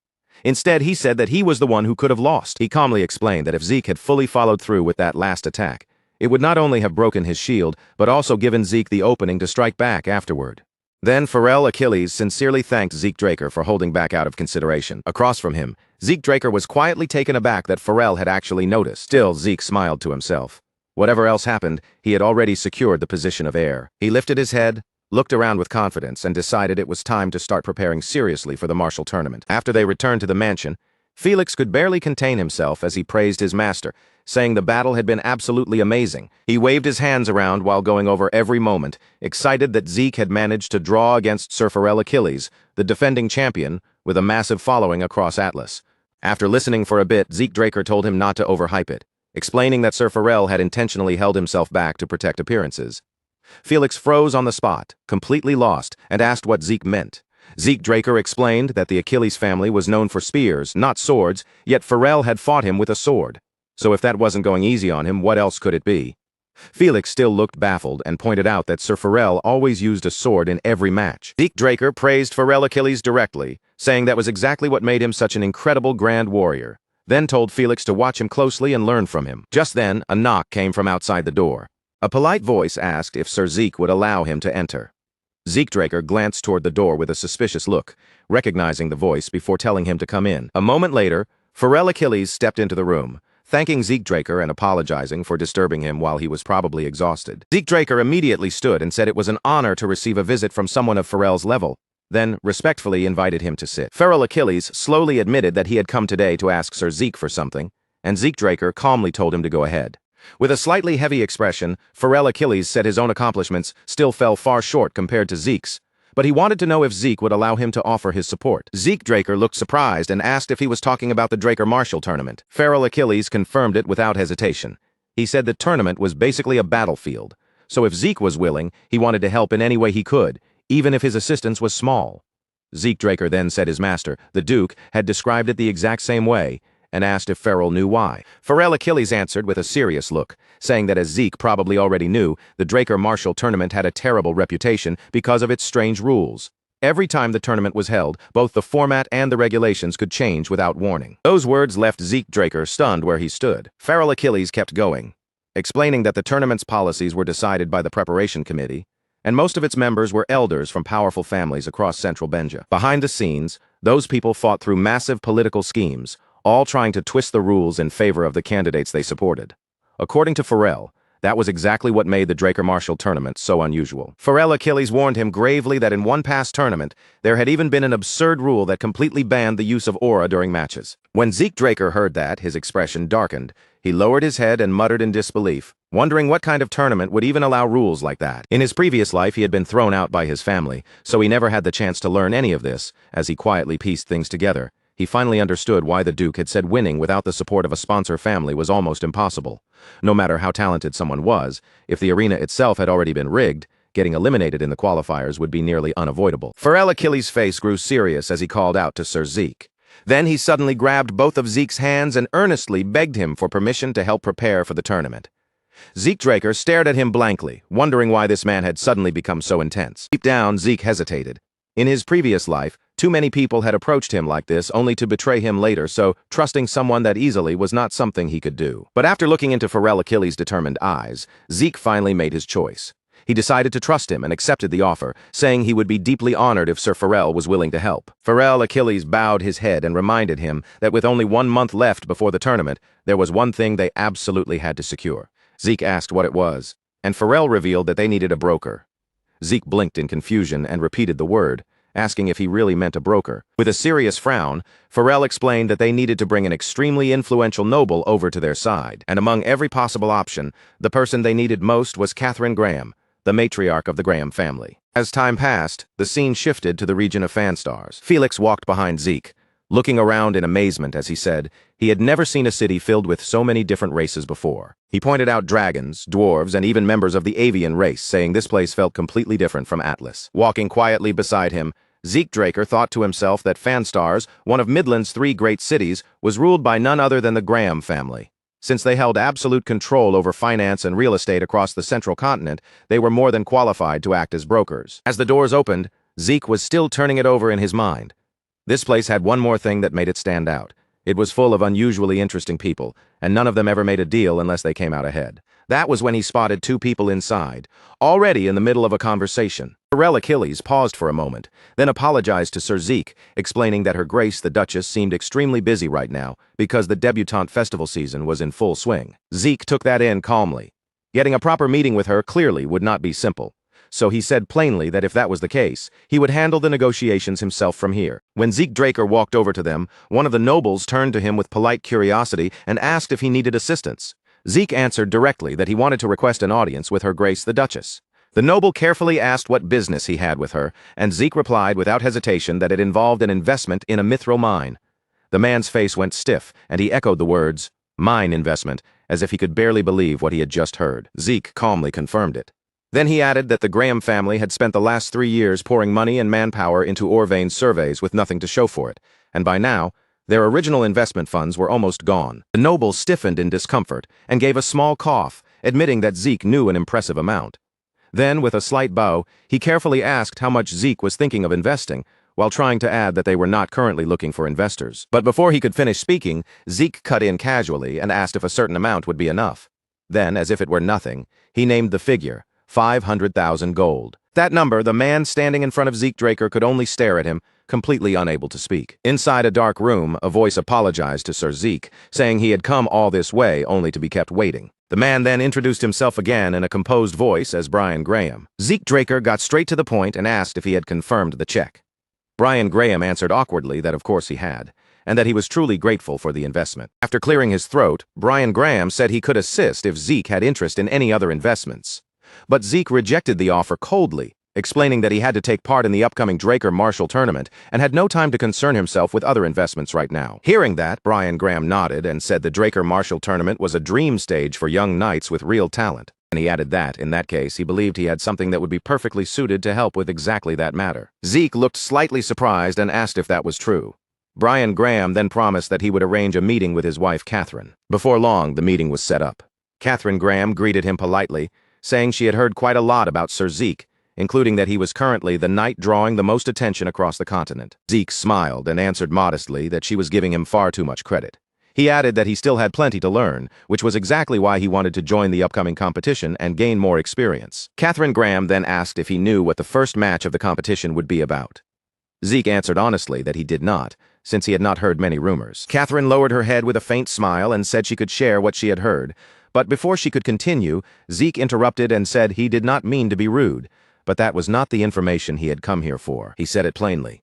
What he wanted was for Lady Catherine herself to help him. At that, Catherine frowned and let out a tired sigh. She rose from her seat, clearly displeased, and remarked that it was getting late and that the conversation had been pleasant. But just then, Zeke suddenly offered to make a deal. With his expression darkening, he asked if she would accept his offer if he could cure her daughter, Lady Angelina. The moment her daughter was brought up, Catherine Graham's hands clenched into fists, trembling before she could stop them. Angelina Graham, Catherine Graham's daughter, had once been called the future greatest beauty on the continent when she was young. But after turning 16, the age when she should have made her debut in high society, she never appeared in public. Because of that, rumors began spreading. Some claimed she was not as beautiful as people had expected, while others whispered that her face had been horribly disfigured. Catherine Graham sharply rebuked Zeke, telling him he was being incredibly rude. She said she had no idea where he had heard such strange rumors, but she refused to listen to another word. Then she ordered him to leave the castle. Even so, Zeke stood firm and warned her that if Lady Angelina's condition continued to be ignored, it would soon reach a point where nothing could be done. Catherine stopped at that, then said he spoke as if he knew exactly what illness Angelina had. Zeke lowered his head and answered with quiet confidence that he did know. Then he revealed the truth. The thing tormenting Angelina was not an illness at all. It was a curse. Catherine flinched in shock and cried out, repeating the word curse. Zeke went on, asking if blisters had spread across Angelina's body over time, and if her skin had slowly begun to rot away. Catherine froze, stunned before stammering out how he could possibly know that. Seeing her reaction, Zeke explained that although it looked like an illness, ordinary medicine could never cure it. What afflicted Angelina was a vicious curse created through forbidden magic. Then Zeke asked if she had heard of the curse that once plagued the Agamemnon family. Catherine said she had heard it was finally dispelled recently. Then something clicked in her mind, and she remembered the Agamemnon family's new heir. Zeke openly admitted that he was the one who had resolved that curse with the help of the Radiance God. The moment he said that, Catherine's entire attitude changed. She rushed toward him in desperation and asked if he could dispel Angelina's curse too. Zeke answered calmly that everything depended on God's will, but there was one thing he knew for certain. The longer they waited, the more dangerous the curse would become. So he urged Catherine to take him to Lady Angelina right away. Soon after, the two of them headed deeper into the castle. As Catherine led the way, she briefly explained that they had been told mana was harmful to illnesses, so they had removed every object that operated using mana. Hearing that, Zeke quietly understood why there were no ordinary monoliths around. Still, even with that explanation, the castle felt far too dark. His face slowly grew more serious. Then, all at once, a scream filled with pain rang out from somewhere inside the castle. The instant Zeke heard it, he recognized the voice as Lady Angelina's and asked if it was really her. Catherine, powerless to deny it, confirmed that it was. Zeke clenched his teeth and realized, deep down, that the situation was much worse than he had expected. After a brief silence, Zeke stepped forward and asked the Duchess to wait outside for a moment.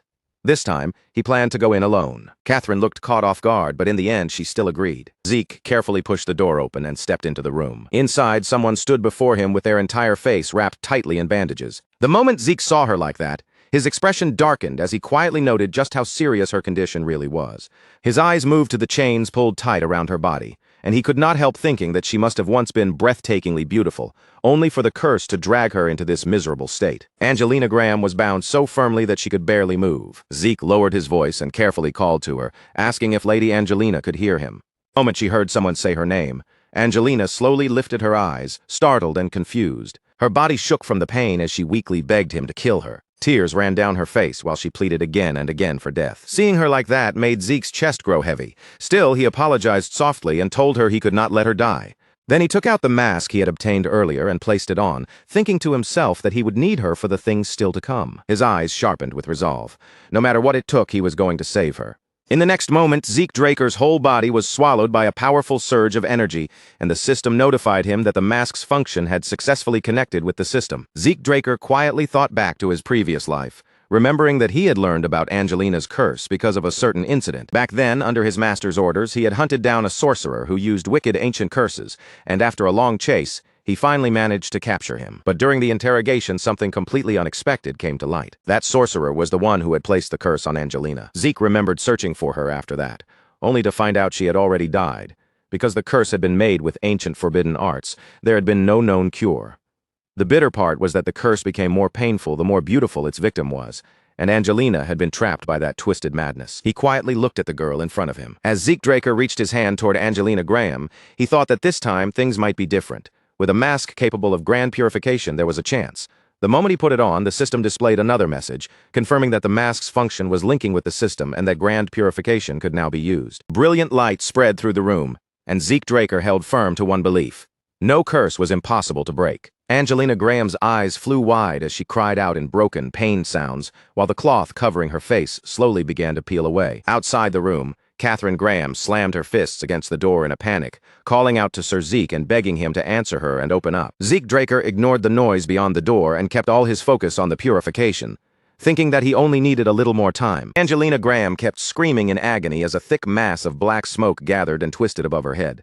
Zeke Draker stared at it with a faint sense of contempt, thinking that in the end, this was all it amounted to. Then, without losing his calm, he decided that if the curse wanted to resist, he would answer it in kind. At that moment, the system announced that the dragon race skill, Gluttony, had activated. Outside, Catherine ordered the guards to break open the door, then rushed inside while desperately shouting Angelina's name. But as soon as she saw what was happening inside, she stopped dead and could not move for a long while. Catherine Graham stared at the fallen strips of cloth, then quietly called out to Sir Zeke, barely able to believe what she was seeing. Zeke Draker simply turned away in silence, his back cold and unreadable. After a short pause, he addressed her politely as Lady Catherine, then gave her a gentle smile and thanked her for waiting. Once the news spread, the other two hurried over as well. They all stared in disbelief, asking Sir Zeke if he had really lifted Lady Angelina's curse. Zeke Draker only smiled and said it had all been the will of the sun god. Nearby, Catherine Graham softly called his name, then thanked Sir Zeke with emotion in her voice, admitting she had no idea how she could ever repay such kindness. Zeke Draker immediately took that opening and asked if she would help him in the tournament. Catherine let out a laugh and told him that if that was all he wanted, then in the name of Graham, she would help him with anything she could. Just then, another voice suddenly greeted everyone from behind. Felix stared blankly, wondering if the person before him could really be who he thought it was. A beautiful young woman stepped forward and introduced herself with polite grace. Saying that she was Angelina Graham, Feral Achilles turned bright red and silently cried out to the heavens in amazement. Beside him, Felix was just as stunned, wondering if beauty like that could actually exist in real life. Angelina Graham happily thanked Sir Zeke Draker, and Zeke Draker replied with courtesy, saying he was glad to see her looking well. Feral Achilles was completely shaken, thinking that Sir Zeke truly was a knight among knights if he could stay so composed in front of such a beautiful woman. Felix, meanwhile, started panicking to himself about his master, only to cut that thought off halfway. Then Zeke Draker's expression suddenly turned serious as he asked Angelina if anyone came to mind. Slightly embarrassed, Angelina Graham asked what he meant. Zeke quickly explained that he meant someone who might have cursed her, and for a moment Angelina was left without a word. Before long, she started picturing it in her head. Maybe Sir Zeke was furious at the lowlife who had cursed her, and the more she thought about it, the more she admired the knight who had saved her life. In the end, Angelina Graham softly told Sir Zeke that she was okay now, and that everything had already passed. Zeke Draker just stared at her, completely thrown off, then asked why Angelina Graham had no intention of getting revenge. Angelina Graham bashfully said that revenge only led to more revenge. But more than that, she was hoping the two of them could share tea alone sometime. Zeke Draker could only pause at that answer, then pointed out that she had nearly died. Yet somehow she was talking about it like it was nothing. Not long after that, everyone came together in the dining hall. Feral Achilles' face turned serious as he asked if it was really true that the tournament's preliminary event would be spear throwing. Catherine Graham calmly looked at Sir Feral and asked if there was something strange about spear throwing being chosen for the preliminaries. Feral Achilles frowned and said it was not exactly strange. What surprised him was that the event sounded far more ordinary than he expected. Catherine Graham simply lifted her teacup and made it clear that this was not ordinary spear throwing. Then her tone grew more serious.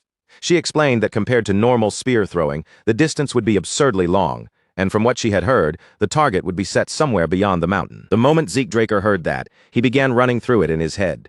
Without both overwhelming power and sharp accuracy, the spear would never even make it to the target. Just then, Feral Achilles turned to him and said he thought he knew which family had gathered the votes ahead of everyone else.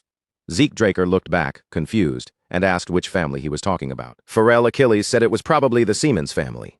Zeke Draker agreed that it made sense, while quietly remembering that most of the people in that family used spears as their main weapon. Zeke Draker let out a laugh and wondered whether that brat bastard would be joining the tournament too. Then he rose from his seat and asked Sir Feral if the people who already knew about the preliminary event had started training early. Pharrell Achilles immediately admitted that of course they had, and by now they had probably already wrapped up most of their practice. Zeke Draker suddenly looked pressed for time and said they needed to hurry too. Pharrell Achilles blinked in confusion and asked what he meant by that. Zeke Draker answered with complete confidence. Now that he knew what the preliminary event was, he was going to practice for it just like everyone else. Zeke stood completely still in the middle of the training field, his hand wrapped firmly around the shaft of his spear. The atmosphere around him felt unnaturally tight, like the entire field had fallen silent, just to watch what he would do next. Even the faint breeze seemed to pause as his narrowed eyes locked onto a target set far away near the edge of the grounds, and for one short moment, nothing moved at all. Then, without the slightest warning, Zeke moved. In one clean, fluid motion, he hurled the spear forward with terrifying precision, and the sheer force behind the throw seemed to distort the air itself, sending ripples spreading outward from the path of the weapon. The spear tore across the field like a flash of lightning, slicing through the wind so fast that it almost looked less like a weapon and more like a streak of pure force racing toward its mark. As it shot forward, a thin cloud of dust lifted from the ground beneath its path. The weapon flew in a straight line, aimed directly at the distant target waiting at the far end of the training field. Felix watched the spear fly, and without even realizing it, held his breath. For a second, it looked like the attack might land perfectly, but the spear passed just beside the target by a narrow margin before slamming into the ground nearby with a heavy, powerful impact. Felix immediately raised his voice, unable to hide the excitement in his tone. He said that the throw had been incredibly close, and if it had only traveled just a little farther, it would have struck the target cleanly. Sir Farrell nodded as well, sounding encouraged as he said that this level should be enough for the preliminaries. But even after hearing their praise, Zeke did not turn to look at him. Zeke's face stayed calm, almost impossible to read.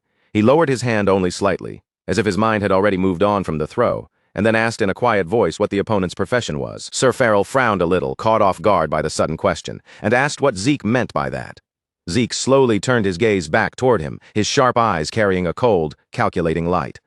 In a steady tone, Zeke explained that if they modified the spear in advance and prepared it properly, wouldn't that allow them to fight under conditions much better suited for that particular event? Sir Farrell crossed his arms and fell into thought, carefully weighing Zeke's suggestion. After a brief pause, he admitted that it was a good idea, but he also pointed out that the other families would eventually come to the same conclusion, which meant the real deciding factor would be who managed to prepare the most suitable weapon first. After hearing that, Zeke quietly shifted his eyes toward Lady Catherine. The sharpness in his expression eased just a little as he spoke to her directly, saying that he had a favor to ask. Lady Catherine answered with a graceful smile, not hesitating for even a second, and told him that he could ask her for anything. Felix and Sir Farrell could only watch in amazement as Zeke and Catherine began talking through the strategy for the competition. What started as a simple request quickly turned into a detailed discussion, and the depth of their conversation went far beyond anything Felix had expected. Zeke laid out his thoughts in a calm and organized way, explaining the weapon's structure, how its balance would affect movement, and what kinds of modifications could provide an advantage during the preliminaries. After listening to his full explanation, Lady Catherine blinked in surprise and asked if he truly wanted to change it into that kind of shape. A small, faint smile then appeared on Catherine's face. She admitted that she did not know much about weapons herself, but if Zeke wanted it done that way, then there had to be a proper reason behind it. Without pressing him any further, she accepted his request. Zeke said nothing more and quietly clenched his fist, the movement small, but filled with certainty. Inside his head, however, countless calculations were already moving at full speed. With Catherine agreeing to help, every piece he needed for the preliminaries had finally fallen into place. A cold smile briefly surfaced in his thoughts as he inwardly cursed the Seaman's family. No matter how desperately they struggled or what tricks they tried to prepare, in the end, every move they made was still sitting right in the palm of his hand. The setting then shifted to the dormitory at Valhalla Academy. Sir Farrell looked around the room with a nostalgic gaze, taking in the familiar surroundings before saying that it had been quite a long time since he had last come here after graduating from Valhalla. Zeke looked a little surprised and asked if Sir Farrell had also attended Valhalla Academy. Sir Farrell nodded and answered honestly that he had admired Sir Flaubert, and because of that admiration, he had truly wanted to enroll there. When Zeke heard that, a slight smile appeared on his face. Deep down, he thought to himself that Flaubert really was the kind of knight who could earn respect even from the central nobles, and only a very small number of people could ever receive that level of admiration and recognition. Just then, the quiet atmosphere was interrupted by the sound of footsteps echoing from outside the room. A moment later, someone stepped inside and greeted Zeke with clear respect. Everyone in the room turned toward the entrance, and the person standing there was Liam. He lowered his head in a polite bow and sincerely thanked Zeke for helping him, saying that thanks to him, he had been able to complete the graduation exams safely. Zeke walked over to Liam and looked him over before asking about the news he had heard, saying that Liam had been promoted to a Purple Knight. Liam quietly nodded, confirming it without making a big deal out of the achievement. Zeke then continued, saying that he had also heard Liam received a recommendation to enter Valhalla together with Renee, but had turned the offer down. With a steady gaze, Zeke asked him what reason he had for refusing such an opportunity. Liam answered without any hesitation at all. He said that he wanted to stand by Zeke's side and help him as soon as possible. The moment those words left his mouth, a brief silence settled over the room. After a short pause, Zeke lightly placed a hand on Liam's shoulder and asked whether he had heard any news about his other cousins. Liam answered that he had, then began to explain what had happened to each of them. He first said that his cousin Leon had eventually taken an indefinite leave from the academy. Then Liam continued, saying that Owen Siemens had skipped a grade but failed his graduation exam, while Rianne Draker was set to graduate this time and enter Valhalla. As for Yakin Vardek, he had failed to skip a grade and was now acting like a king among his classmates. After hearing the full report, Zeke calmly remarked that it seemed Leon had finally lost his spirit. Liam gave a slight nod and replied that Leon had no one else to blame, because he had brought that outcome upon himself. At that moment, the door opened once again. Decker walked into the room carrying a box in his hands, then announced that he had brought exactly what Zeke had asked for. Zeke immediately turned toward Decker and told him to hand over the box. Decker passed it to him without questioning a thing. But then, to everyone's surprise, Zeke walked straight toward Liam and placed the box in his hands instead. Zeke calmly told Liam that it was a gift for his promotion. Liam instantly hesitated, his eyes widening a little as he shook his head and said that everything Zeke had already given him until now was more than enough. Zeke frowned slightly and told him to stop complaining and just take it. With no way to refuse any further, Liam carefully opened the box. The instant Liam looked inside, his entire expression froze. His eyes widened in pure shock, as if he could hardly believe what he was seeing. Zeke watched his reaction and asked in the same calm tone whether he liked the gift. Liam's hand clenched tightly from excitement as he answered without holding back, saying of course he liked it. Inside the box was a custom-made set of armor. The craftsmanship was on another level, with a refined structure that looked carefully designed to allow both flexible movement and solid defense. Even Felix stared at it with obvious envy in his eyes. Liam quickly put it on, and once he adjusted the armor into place, he looked stunned all over again. In disbelief, he said that it fit him perfectly, then immediately thanked Zeke with complete sincerity. Meanwhile, Zeke silently thought to himself that in his previous life, he had used the armor of the mercenary king as a reference. This time, he had specially ordered this set from Gelion for Liam, so from the very beginning, he had been confident that Liam would be pleased with it. After that, Zeke told Liam to keep working hard from now on as well. Then his gaze slowly moved away from Liam and settled directly on Felix. In a calm voice, Zeke explained that Liam was the first subordinate who had sworn loyalty to him, and that Liam was also a squire. Then, without softening the command at all, Zeke ordered Felix to treat Liam as his senior. Felix's face instantly tightened with disbelief, and the first thought that came out of him was why he was being placed below Liam. He asked the question almost on instinct, and in that same moment, a sharp sense of competition began to flare up inside his mind. Zeke looked at him calmly and asked if he had any complaints about the decision. Felix immediately lowered his gaze and denied it, quickly saying that he was only asking. Zeke then slowly closed his eyes and said that he would give Felix a chance. If Felix could defeat Liam, then Zeke would change the ranking. The moment those words were spoken, the atmosphere in the room became heavy. A sudden wave of bloodlust filled the room as Felix lifted his head. With his fighting spirit fully ignited, he declared that if that was the case, then there would be no turning back, master. Liam stared back at Felix with clear annoyance on his face, already irritated by the challenge being thrown at him. The scene then shifted to the training grounds, where the sound of rough, heavy breathing echoed across the open area. Felix was cursing again and again under his breath, desperately trying to keep going even as he was clearly falling further and further behind. His condition looked terrible. Bruises covered his face, his body was barely holding together, and his eyes had already gone dull from overwhelming exhaustion. Across from him, Liam remained standing firmly in place, steady and composed. With every passing moment, the gap between the two of them became more obvious. Finally, Felix's body gave out completely, and he collapsed onto the ground unconscious while Zeke calmly announced the winner of the match. Just then, Sir Farrell approached from behind, while carrying a thick stack of papers in his hands. Zeke turned toward him and immediately asked what those documents were. Sir Farrell handed the papers over to Zeke and told him that he should read them. Then, as Zeke looked down at the documents, Sir Farrell added that according to the report, Rianne Draker would be participating in the tournament. The instant Zeke heard that name, his expression froze, as if the air around him had suddenly dropped several degrees. For a brief moment, a heavy silence settled over him, while Sir Farrell went on to explain that anyone holding the rank of Purple Knight or higher was allowed to take part in the tournament. From the sound of it, the Turan family had rushed to register her at the very last moment. As soon as Zeke understood what had happened, The warmth vanished from his eyes, and his gaze sharpened with a chilling edge. Then he slowly turned his head toward Liam and asked if he had heard what Sir Farrell just said. Liam's shoulders tightened a little under that gaze, clearly sensing that Zeke had already made a decision. And without raising his voice or showing the slightest hesitation, Zeke calmly told him that he should enter the tournament as well.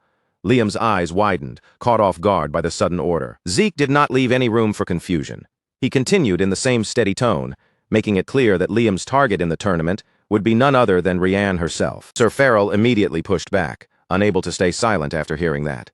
He reminded Zeke that Rianne Draker was a pure-blooded awakened one just like him, and even though she was still young, she was already considered one of the strongest contenders for the championship.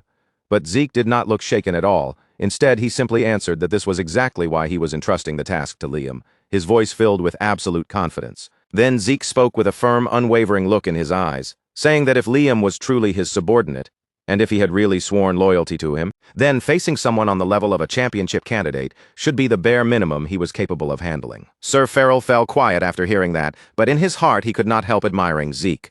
The way Zeke viewed people was completely different from how ordinary people thought. Most people would first think about weaknesses, limits, and impossible odds, but Zeke only looked at what could be achieved and how far someone could grow. At the same time, Liam stood there in a daze, deeply shaken by how much faith Zeke was placing in him. That trust hit him harder than any order could have. Zeke then fixed his gaze directly on Liam and told him that from this moment on, he would have to train and push himself even harder. After all, he would be facing Rianne Draker in the tournament. Liam immediately pulled himself together, straightening his posture as if throwing away every trace of hesitation, before answering in a firm voice that he would do everything he could. While their conversation continued, Felix, who had been lying on the ground this entire time, slowly began to regain consciousness. Pain throbbed through every part of his body, making even the slightest movement feel unbearable. As he stared blankly up at the open sky, the regret finally sank in, and he silently cursed the choices that had led him there. The temporary camps had already been set up near the base of the mountains. Across the wide open ground, rows of tents stretched out one after another, and the family banners above them swayed softly whenever the cold mountain wind swept through the camp. Participants from all kinds of places had gathered there, turning the entire area into a lively mess of noise and excitement. Warriors checked their gear, nobles moved with their escorts, guards watched the crowd, and curious spectators wandered between the tents while everyone waited for the martial arts competition to begin. Then all of a sudden, a new figure stepped into the campgrounds, and almost as if the air itself had changed, the attention of everyone nearby began shifting toward that entrance. The scattered conversations slowly faded away. One by one, people stopped what they were doing, turned their heads, and fixed their eyes on the group that had just appeared. It was the Turn family. Walking at the front as their representative was Renee, and she moved forward with a calm, composed presence that matched the dignity of a noble house. Behind her, her knights and guards followed in tight formation, making the entire group look powerful and difficult to approach. Almost at the same moment, another party entered the camp from a different direction. This time, it was the Zimmons family. Owen Zimmons stood as their representative, and just like Renee, he was backed by his own knights and guards, all moving behind him with a heavy, intimidating presence. Before long, the two groups came to a stop directly in front of each other. The space between them turned tense and quiet, as if everyone nearby could feel the pressure. Owen stared straight at Renee, then clenched his jaw and forced out the words, saying it had been a long time since they last met. A smug smile then spread across Owen's face as he continued speaking. He said it was unfortunate, but the Zimmons family would be the ones taking victory in the upcoming martial arts competition. Renee simply looked back at him with a cold, unreadable expression. She did not look angry, and she did not look amused either. Her face remained completely calm as she answered in a chilly voice, telling him not to get too full of himself because he would be entering the martial arts competition as well. Owen's expression immediately tightened. Owen narrowed his eyes and repeated the word he, clearly confused by who she was talking about. But before Renee could give him an answer, a familiar voice suddenly called out to her from nearby. Renee? The voice sounded friendly, relaxed, and familiar. It belonged to Zeke, who was walking over while greeting her naturally, then asking how she had been doing as if he had arrived at just the right moment. The instant Owen saw Zeke, the color drained from his face. His expression twisted with anger and frustration, his fingers curled tightly into fists, and even his body trembled faintly as he gritted his teeth in barely controlled fury. Even though Zeke had continued to push forward with stubborn persistence, Owen had always comforted himself with one thought. No matter how talented Zeke might be, he believed Zeke would never achieve much without a sponsor family behind him. Because of that, Owen had secretly felt satisfied, convinced that victory was already practically in his hands, but that fragile confidence was crushed almost immediately. From the distance, a large group suddenly arrived on horseback, and behind the riders came a long line of foot soldiers marching into the camp. As the horses drew closer, The ground seemed to shake beneath the pounding hooves, making the whole area feel heavier with each step of their approach. Owen turned his gaze toward the incoming group, and his eyes widened at once. It was not just a random escort force, it was a full group of scouts who had come to sponsor Zeke. The person leading the group wasted no time. As soon as they arrived, he called out to Zeke in a loud voice, and the respect in his tone was obvious to everyone listening. Following the orders of Sir Zeke Draker, the heir of Agamemnon, the Achilles, Hector, and Aegis families had all gathered there. The scout announced clearly for the entire camp to hear. And that was not all. He added that Lady Angelina of the Graham family had also sent escort guards to support him. The moment those words spread, the surrounding crowd erupted into restless noise, and many participants stared at Zeke in open surprise. Owen felt the veins on his forehead bulge as rage boiled up inside him. Just moments earlier, he had been certain he would win. Yet now, right in front of everyone, several influential families had openly stepped forward to support Zeke. Before Owen could even gather himself enough to say anything, a thunderous voice suddenly rang out across the entire field. "Attention!" That powerful shout cut cleanly through every conversation in the camp. Everyone turned toward the source of the voice, stunned by how one command had been able to silence such a crowded field so completely. Standing some distance away was the scarred knight Gareth Draker. The moment Zeke laid eyes on him, recognition flashed through him instantly. Gareth Draker was the man who led one of the Draker family's 3 knight groups, the Black Wolf Knights. In Zeke's previous life, during the Third Continental War, Gareth had fought on the front lines and built a terrifying reputation through his achievements in battle. It was exactly why Zeke recognized him with a single glance. Gareth Draker stepped forward with a firm, commanding presence and declared that the preliminary round of the competition was about to begin, his voice carrying across the field with unquestionable authority. He announced that the preliminary round would now begin, then ordered all participants to take their chosen weapons and come forward when they were ready. As the competitors started moving around and preparing themselves, Felix quietly edged closer to Zeke and lowered his voice. After glancing at the other participants, he whispered that it looked like everyone had modified their weapons for spear throwing. Felix carefully looked around the field once more before continuing. Normally, he said, they would have just taken ordinary spears, but these weapons were wrapped in fabric, which meant the rumors they had heard were most likely true. Zeke, however, barely seemed interested in Felix's cautious warning. Instead, he calmly picked up a fabric-covered spear and handed it straight to him. Felix blinked in confusion, staring at the weapon before asking what it was supposed to be. Zeke looked at him as if the answer should have been obvious, and replied with annoyance, saying it was the weapon Felix would use to participate. Felix froze on the spot, then Zeke dropped another shock on him, casually adding that he had secretly registered Felix for the competition as well. For a brief moment, Felix's mind went completely blank before he shouted in disbelief, asking how Zeke could do that without even considering his opinion. But before Felix could keep complaining, everyone's attention was pulled away by the sight of enormous carts being pushed into the competition grounds. Almost instantly, the entire field turned to look at them. Gareth Draker spoke again, his voice steady and loud. He said everyone must be wondering what the main focus of the preliminary event would be. He then explained that the participants would earn higher scores depending on how many iron plates they could pierce. As soon as he finished speaking, soldiers pushed forward several carts stacked with enormous iron plates, each one thick, heavy, and sturdy enough to make the competitors swallow nervously. After seeing the iron plates up close, one participant asked in a tense voice whether piercing them was really that difficult. Another immediately answered that just putting proper power behind a spear thrust was already hard enough. Felix, meanwhile, started to panic and blurted out that he thought this was supposed to be a long-distance throwing event. Zeke glanced at him calmly and told him to stop panicking and actually look at the spear in his hands. Only then did Felix lower his gaze and begin examining the weapon properly. That was when Felix finally noticed the important detail. This was not a javelin at all. It was a sharp-edged spear made specifically for piercing through targets. Felix quickly looked back at Zeke and asked if he had already known what the preliminary event would be. Zeke gave a simple nod. He explained that the Zimmons family did not favor javelins, so there was no reason they would choose spear throwing as the preliminary event if it was going to be based on long-distance throwing. The moment Felix heard that, everything clicked into place. The first contestant to step up was Owen Zimmons. He carried his spear with confidence, walking forward, as if the entire field was already waiting to witness his victory. A proud smirk sat on Owen's face as he swept his gaze across the other competitors. Then he loudly told everyone to watch carefully. He spun his spear once with practiced ease before settling into his stance.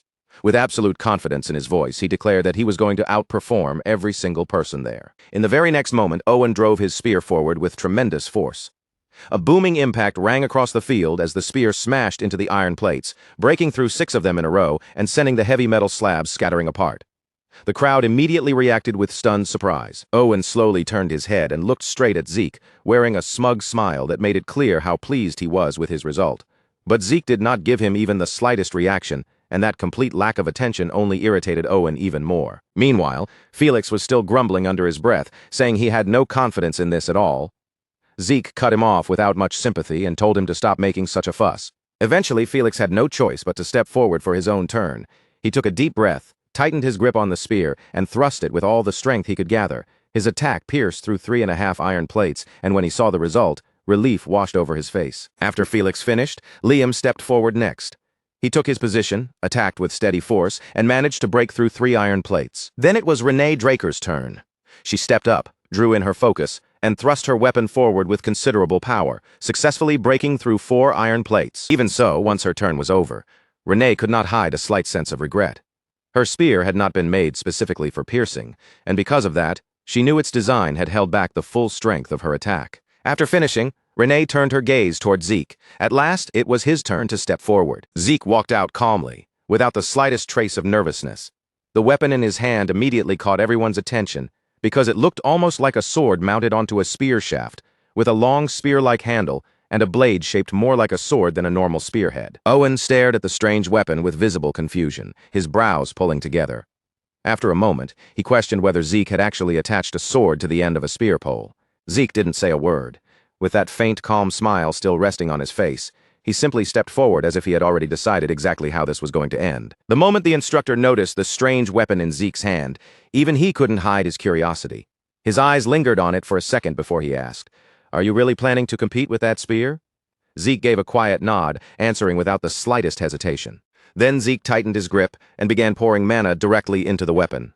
Almost at once, a clear, radiant blue light spread across its surface, shining brighter with every passing moment. The mood around the testing ground shifted in an instant. Several spectators widened their eyes, sensing that something unusual was about to happen. Zeke slowly lowered his body into position, and as he took his stance, the blue glow around the weapon grew even stronger. Then, without wasting another breath, Zeke moved. What he released was the true dragon swordplay of the dragon-slaying arts. In the next instant, the spear blasted forward like a streak of light cutting straight through the darkness. Its speed was so overwhelming that most people could barely follow the movement with their eyes. The spear tore through the iron plates as though they were nothing more than thin paper. One plate, then a second, gave way instantly, and the metal didn't seem to slow it down at all. The weapon kept driving forward with terrifying force, smashing through plate after plate without pause. Owen's eyes flew wide open, his expression freezing in pure disbelief. Rienne, standing nearby, was just as stunned, clearly shaken by the power Zeke had just displayed. The other participants around them were no better, staring at the result as if they couldn't trust what their own eyes had seen. Felix, however, looked completely different. He stood there with his chest lifted and a proud grin on his face, watching his master's performance with obvious satisfaction. For a brief moment, the entire competition ground fell into a heavy silence. The instructor stared at the ruined iron plates in front of him, his hands trembling slightly as he tried to process what had just happened. Even someone with his experience couldn't immediately believe the result. After a short pause, he finally forced the words out in a shaky voice. 10 iron plates. The crowd instantly stirred, and the instructor swallowed hard before repeating the result again. Zeke had pierced through 10 iron plates. The surrounding area erupted with shocked voices, and many people looked as though they still couldn't accept what they had just witnessed. Zeke himself, however, remained composed, and deep down he was clearly satisfied. The outcome had landed exactly within the range he expected. But while everyone else was still reacting to his shocking achievement, Zeke's attention suddenly drifted away from the broken plates. His eyes shifted across the grounds and settled on another figure. That person had taken the test almost at the exact same time as him. She wore a deep red hood that covered her face completely, hiding her identity and making it impossible to tell who she was. Even so, her result had clearly caught Zeke's eye. She had pierced through 8 iron plates, and what made it even more striking was that she hadn't used a spear to do it. She had done it with a sword. As that fact sank in, Zeke's eyes narrowed slightly. Anyone capable of producing that kind of result with a sword was definitely not some ordinary participant. Zeke kept watching the mysterious woman beneath the red hood, his gaze steady and thoughtful. Where had someone like her come from? That question remained in his mind as the preliminary competition continued moving forward around them. Zeke's eyes widened as he watched the hooded figure in awe. The competitor who had taken the exam alongside him moved with astonishing strength, slicing through 8 iron plates in a flawless display that sent ripples of shock through the crowd. Everyone turned their gaze, murmurs spreading like wildfire at the sheer skill on display. Narrowing his eyes, Zeke leaned forward, trying to pierce the veil of mystery around the participant. Who was this person that could command such power? The hood shadowed most of her face, concealing her features and making it nearly impossible to recognize her at a glance. As he studied her, the instructor's voice cut through the murmurs, announcing, "Erin Sabrina, score 8. The name rang unfamiliar to Zeke, completely new to him, offering no clues to the identity of the formidable competitor. Then, as the hooded figure stepped away from the testing area and lowered her hood slightly, a spark of recognition ignited in Zeke's mind. Suddenly, it all clicked. Shock froze him in place, his pupils dilating as the realization hit him like lightning. Standing before him was none other than Helen Draker, his sister, the woman celebrated across the Empire as the indomitable Knight of Steel. For a long moment, Zeke could do nothing but stare, his mind struggling to accept what his eyes were seeing. Memories from his past life surged uncontrollably. He recalled vividly the aftermath of the White Gold Knight, Carly Draker's death at the hands of the Pirate King in the Southern Sea. Her death had plunged the Draker family into chaos, a whirlwind of internal strife as rival factions scrambled for control and influence across the lands. Before Abel ascended to patriarch, the Draker family was split into two dominant factions. At the heart of one of those factions stood Helen Draker herself, poised to counter Abel's growing power. But Abel, once patriarch, began methodically consolidating authority and rallying his supporters. Refusing to accept his rise, Helen fortified her position within the Duchy of Troy, preparing to oppose him. Yet fate was unkind. In the ensuing battles against Imperial forces, she met her end in combat. The memories ebbed, leaving Zeke pulled slowly back into the present moment. Back at his camp, Zeke sank into the sofa, letting his thoughts swirl. In his past life, Helen had remained true to her role until her very last breath. She had fought as a knight should, fiercely, honorably, without hesitation, caring little for politics or personal gain. And that was exactly what baffled him. What could have driven her to participate in this martial arts competition? Why would Helen Draker, the steadfast Knight of Steel, step into this arena? The question lingered, gnawing at the edges of his mind, until Lady Catherine's voice broke through, snapping him back to the present. A small, approving smile curved her lips as she commended Zeke for accurately predicting the Zimmons family's tendencies. She noted how he had correctly foreseen their choice of a spear-focused event, centered on precise stabbing techniques. Zeke inclined his head respectfully. "Thank you for your help," he said, sincerely. "Without your guidance, I wouldn't have been able to prepare a spear for the competition." He paused briefly, then added, "And thanks to you, 3 of our men also advanced to the main round." Lady Catherine's eyes brightened at the compliment. "Thank you," she replied. Then her expression grew more serious. "I've gathered some solid intel regarding the first round of the main event." All attention in the room snapped toward her. Felix blinked, disbelief etched across his face. "The first event is running?" he asked, incredulously. "Running in a martial arts competition?" Before he could finish, Sir Farrell cut in, his expression unusually stern. "The running in question is the Draker family's survival run." The room grew tense instantly. Sir Farrell folded his arms, his voice colder as he continued. "This is no ordinary race where reaching the finish line ends the challenge. Participants can be ambushed at any moment. They are allowed to engage in combat openly if necessary." Silence fell like a heavy shroud. "Without a sponsor family," Sir Farrell added, "elimination is inevitable." The weight of his words sank deep. Liam and Felix paled instantly, understanding that this was far more than a mere martial arts contest. It was a battleground where political power played out through their representatives. While others fretted over the looming challenge, Zeke's mind wandered back to Helen Draker. Why had she entered the competition? What was she aiming for? Despite endless contemplation, he couldn't find an answer. Yet one certainty burned bright. Helen was not aligned with the Zimmons. In her own camp, Helen trained silently with her sword. Each swing cut through the air with precision, her movements sharp and controlled. At that moment, Carly Draker stepped into the room. "Helen," she called softly. Helen immediately halted and turned to face her. "Sister Carly," she replied with a respectful nod. Carly smiled, a trace of amusement in her expression. "Don't be so formal when we're alone. Just call me sister." Helen inclined her head silently. After a pause, Carly's gaze sharpened with curiosity. "And what about Zeke? What do you make of him?" Hearing his name made Helen's hand tremble slightly, not from fear but from an undercurrent of excitement. Carly noticed instantly, a knowing smile forming. "You want to face him, don't you?" she asked. Helen said nothing at first. Her thoughts drifted back to the competition. She recalled Zeke's technique, the dragon-slaying arts, the dragon scale pierce. The strike remained vivid in her mind, an extraordinary move that earned quiet praise from her heart. Then she murmured softly, almost to herself. Zeke's dragon scale pierce lingered in her mind, so vivid it was as if she could see herself striking down an actual dragon. A hush fell over the room. Carly snapped back to reality and stepped closer, her presence commanding attention. Placing a hand on Helen's shoulder, Carly spoke with gravity. "Zeke will be invaluable to us. Keep testing him until you truly acknowledge his worth." Her gaze locked with Helen's, unflinching. Helen remained silent, the words sinking deep without a single response leaving her lips. Yet beneath that calm exterior, a thrill stirred. The more she considered Zeke's potential, the deeper her interest grew, a pulse of excitement she could not deny. The scene shifted to the dawn of the main event. A sea of participants crowded the starting area, bracing against the biting winds that swept across the region. Standing tall before them, Gareth Draker's commanding voice cut through the chill. "Are you ready?" His words echoed over the frozen landscape. Receiving nods and murmurs of affirmation, he began outlining the challenge. "Nothing unusual awaits in this round," he explained, gesturing toward the towering snowy mountain behind him.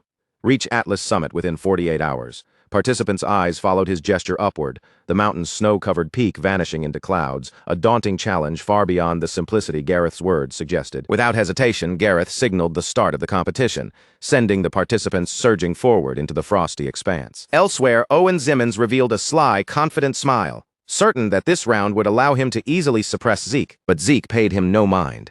He turned instead toward Felix. "Go inside the cave," he ordered. Felix blinked in surprise. "What's inside the cave?" he asked hesitantly. Zeke's glare cut through him instantly, sharp and unyielding. "Do you really not want to go?" he demanded. Felix forced an awkward smile, trying to ease the tension. "I'll go slowly," Felix stammered, stepping into the cave. Silence stretched across the group, thick and tense. Suddenly, a terrified scream pierced the air from deep within the cave. Everyone jumped, their hearts skipping a beat at the sudden cry. Moments later, Felix burst out of the cave, screaming for help. Hot on his heels, 3 enormous polar bears thundered forward, their roars shaking the air as they lunged in relentless pursuit. Zeke's eyes narrowed calmly. Turning to Liam, he instructed, "Draw your sword." Liam froze, disbelief and fear crossing his face. "What? What are you asking me to do?" he stammered. A small, confident smile crept across Zeke's face. "Those bears' pelts will be very useful to us," he said with a hint of amusement, as if the danger were already under control. Meanwhile, Renee and her group trudged through the snow-laden forest. Leading the way, Riane pressed forward, her every step cutting through the relentless cold. Behind her, her subordinates shivered violently, the freezing wind gnawing at them. Though they kept silent, their minds buzzed with complaints, enduring the harsh conditions with gritted teeth. Suddenly, a prickling sensation crawled up Riane's spine. Something was off. She halted abruptly, every sense alert. Turning her head, her eyes widened in shock, the source of her unease coming into sudden, terrifying view. A herd of colossal beasts pressed through the dense forest behind them, their massive forms shaking the underbrush with every step.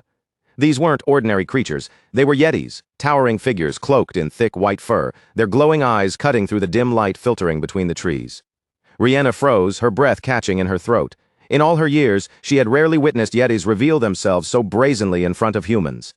The sheer size and presence of these creatures left her momentarily paralyzed, heart hammering as the forest trembled with their approach. The sight was impossible to ignore, and slowly a chilling realization washed over her. Her eyes narrowed, and her expression darkened in an instant, a storm of anger brewing silently behind her gaze.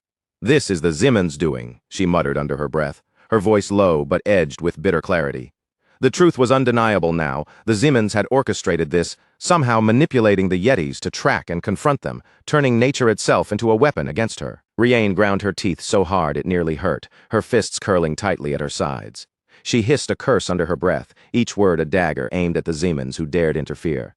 The pieces of the trap snapped together in her mind, leaving no room for doubt. She knew exactly what had been set into motion, and the rage simmering within her was fierce and unyielding. The contest had barely begun, yet already, the hidden games of politics were showing their sharp fangs. Beneath the surface of the competition, a silent battle for advantage had erupted, subtle yet deadly, weaving tension and deceit into every move. Rihanna could feel the undercurrents pressing around her, a reminder that in this world even the fiercest displays of skill were entangled with cunning plots, and the real danger often hid where the eye couldn't immediately see. One of the yetis suddenly staggered forward, then launched itself straight at Reyna. For something so enormous, its speed was terrifying. Its massive body tore through the snow, and its thick arm came swinging down through the freezing air with enough power to smash a person apart in a single blow. Reyna reacted at the very last instant. She twisted her body aside, narrowly slipping past the direct hit. But even though the yeti's arm missed her, the force behind that swing was still monstrous. The shockwave crashed into her like a wall, blasting her backward across the snow-covered ground. While she was still flying through the air, Reyna forced herself to regain balance. The moment her feet touched the snow, she kicked back and adjusted her stance, doing everything she could to soften the impact. Even then, a thin trail of blood slipped from the corner of her mouth, and her expression turned colder and sharper. At that moment, Reyna understood just how brutal this battlefield really was. At this altitude, under this merciless, freezing temperature, even the smallest movement drained stamina at an alarming rate. Each breath felt heavy, as if the icy air itself was pressing down on her lungs. The wind scraped across her skin like countless tiny blades, while the cold kept eating away at her strength little by little. Reyna's eyes moved toward her team, and in that instant she grasped the truth. Even if she could somehow keep fighting in this place, her subordinates would not be able to endure it for much longer. Their bodies were already weakening under the terrible conditions of the mountain. Their movements had grown slower, their breathing rougher, and on top of that, the enemy in front of them was far too overwhelming. What made it worse was the absurd number of monsters blocking their way. Dozens of yetis stood ahead of them, their huge bodies filling the snowy forest like a living wall of monsters. Their low growls rolled through the mountain air, making the whole area feel even heavier and harder to breathe in. Once Reyna realized what had to be done, she stepped forward and placed herself directly before the pack of yetis. She tightened her fingers around her weapon, then looked back toward her subordinates with a firm, unshakable gaze. "Get out of here," Reyna ordered. "I'll hold them off." Her subordinates froze where they stood. But even after hearing her command, not one of them moved. Instead of running, they remained rooted in place, clearly refusing to abandon her there alone. When Reyna saw that they still had not retreated, anger darkened her face. "What are you doing?" she snapped. "Are you refusing to follow orders?" Her voice carried the full weight of command, and the group fell silent at once. For a moment they stood there, shaken, torn between their loyalty and her order. Every single one of them wanted to stay and fight beside her, but they also understood exactly what their leader was trying to do. In the end, they clenched their teeth and forced themselves to accept it. Their faces were filled with frustration, guilt, and helplessness as they lowered their heads slightly, unable to argue against her decision. "We're sorry," they said, their voices heavy with regret. Then, with no other choice left, they turned away from Reyna and began rushing out of the battlefield through the snow. The yetis immediately noticed the fleeing figures. Several of them let out furious roars and started to move after Reyna's subordinates, their huge feet crushing into the snow. But before they could chase them down, Reyna stepped forward again. She positioned herself directly in their path, standing between the monsters and her retreating people. Like an immovable wall, Reyna blocked the way completely. The yetis halted and glared down at her, while she raised her blade and held her ground with unwavering resolve. Even if this was the place where she had to die, retreating was no longer an option. To protect the people who had followed the Turan family and entrusted their lives to her, Reyna was ready to offer up her own life, without even a moment of hesitation. A sharp, freezing wind swept through the snowy mountain forest, and the tension in the air grew even heavier. Then, without warning, a figure appeared in the middle of the white wilderness. The mysterious person shot forward at incredible speed, cutting through the snow like a shadow. Before Reyna could fully react, the figure leapt over her head and rushed straight toward the group of yetis. The newcomer wore a bearskin pulled over his face, hiding his features so well that Reyna could not immediately tell who he was. The yetis barely had enough time to turn their heads before the stranger was already upon them. With one quick, clean movement, the figure drew his sword and swung. A sharp flash of steel sliced through the frozen air. One of the yetis was instantly decapitated. Its enormous head spun through the air before crashing heavily into the snow, and for a brief second, the entire battlefield seemed to fall silent. The mysterious figure stood in front of Reyna, blocking the monsters that had been closing in on her. Reyna stared at him, wondering who this person could possibly be. Then she looked more carefully, and her eyes widened slightly. It was Zeke Draker. Not long after, two more figures came charging through the snow behind him. They were Liam and Felix, two of Zeke's subordinates.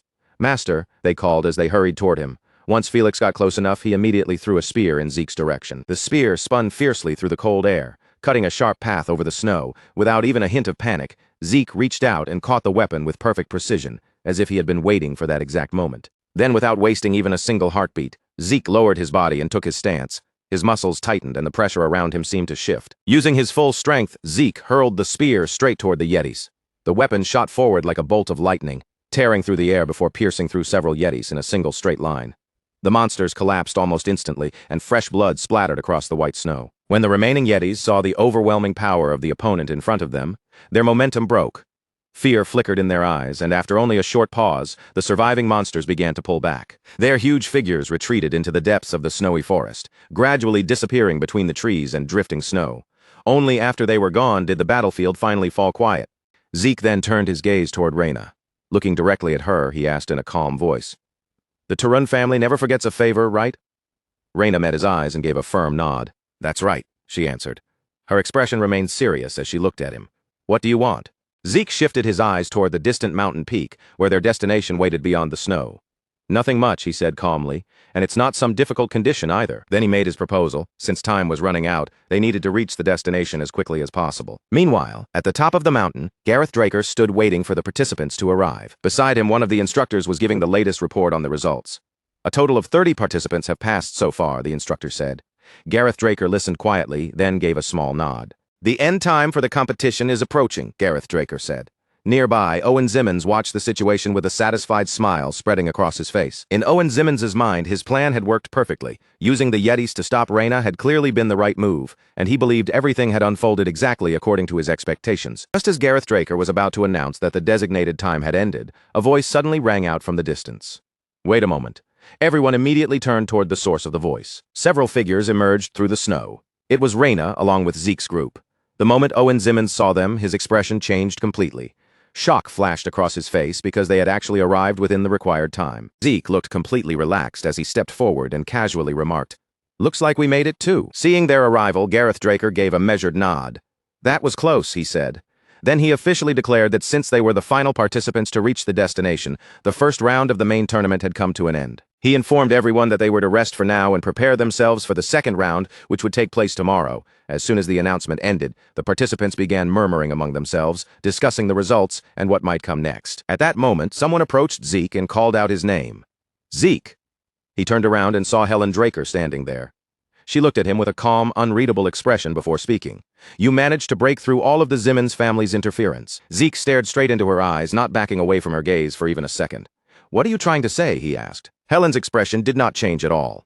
"I have no interest in childish games like that," she replied, her tone cold and composed. Then her voice grew more serious. "I only wanted to test your limits and your abilities." After saying that, Helen turned away as if the conversation was already over. Without even looking back, she added, "Don't disappoint me. I'll be keeping my eyes on you until the very end of this tournament." Then she walked off, leaving Zeke to silently watch her retreating figure. As he looked after her, a thought crossed his mind. Since she was observing him this closely, she must have entered Sister Carly's faction. Zeke quietly murmured to himself that Helen had probably joined the tournament, specifically to judge whether he was truly qualified or not. And honestly, with that sharp presence and unshakable attitude, she really did live up to the title of the Knight of Steel. Just then, a familiar voice pulled him out of his thoughts. "Zeke," Reina called. He turned toward her as she approached, her expression sincere and steady. "I owe you my life," Reina said directly. "What do you want?" Zeke smiled slightly. Since things had turned out this way, he immediately saw an opportunity. "How about we do the second round together?" he asked, a faint smirk appearing on his face. "There's no doubt those Zimmons bastards will try something like that again." As soon as he said those words, Owen Zimmons looked over at them. His eyes burned with rage, but even with all that anger, he could not say a single word. Reina thought about Zeke's proposal for a brief moment. Then she nodded, accepting the logic of the situation. "It seems like working together is the right choice," she admitted, and with that she agreed to join forces with him. After that, Reina looked at Zeke again and continued, "Since we're in the same boat now, I'll tell you something special." Zeke's curiosity immediately rose.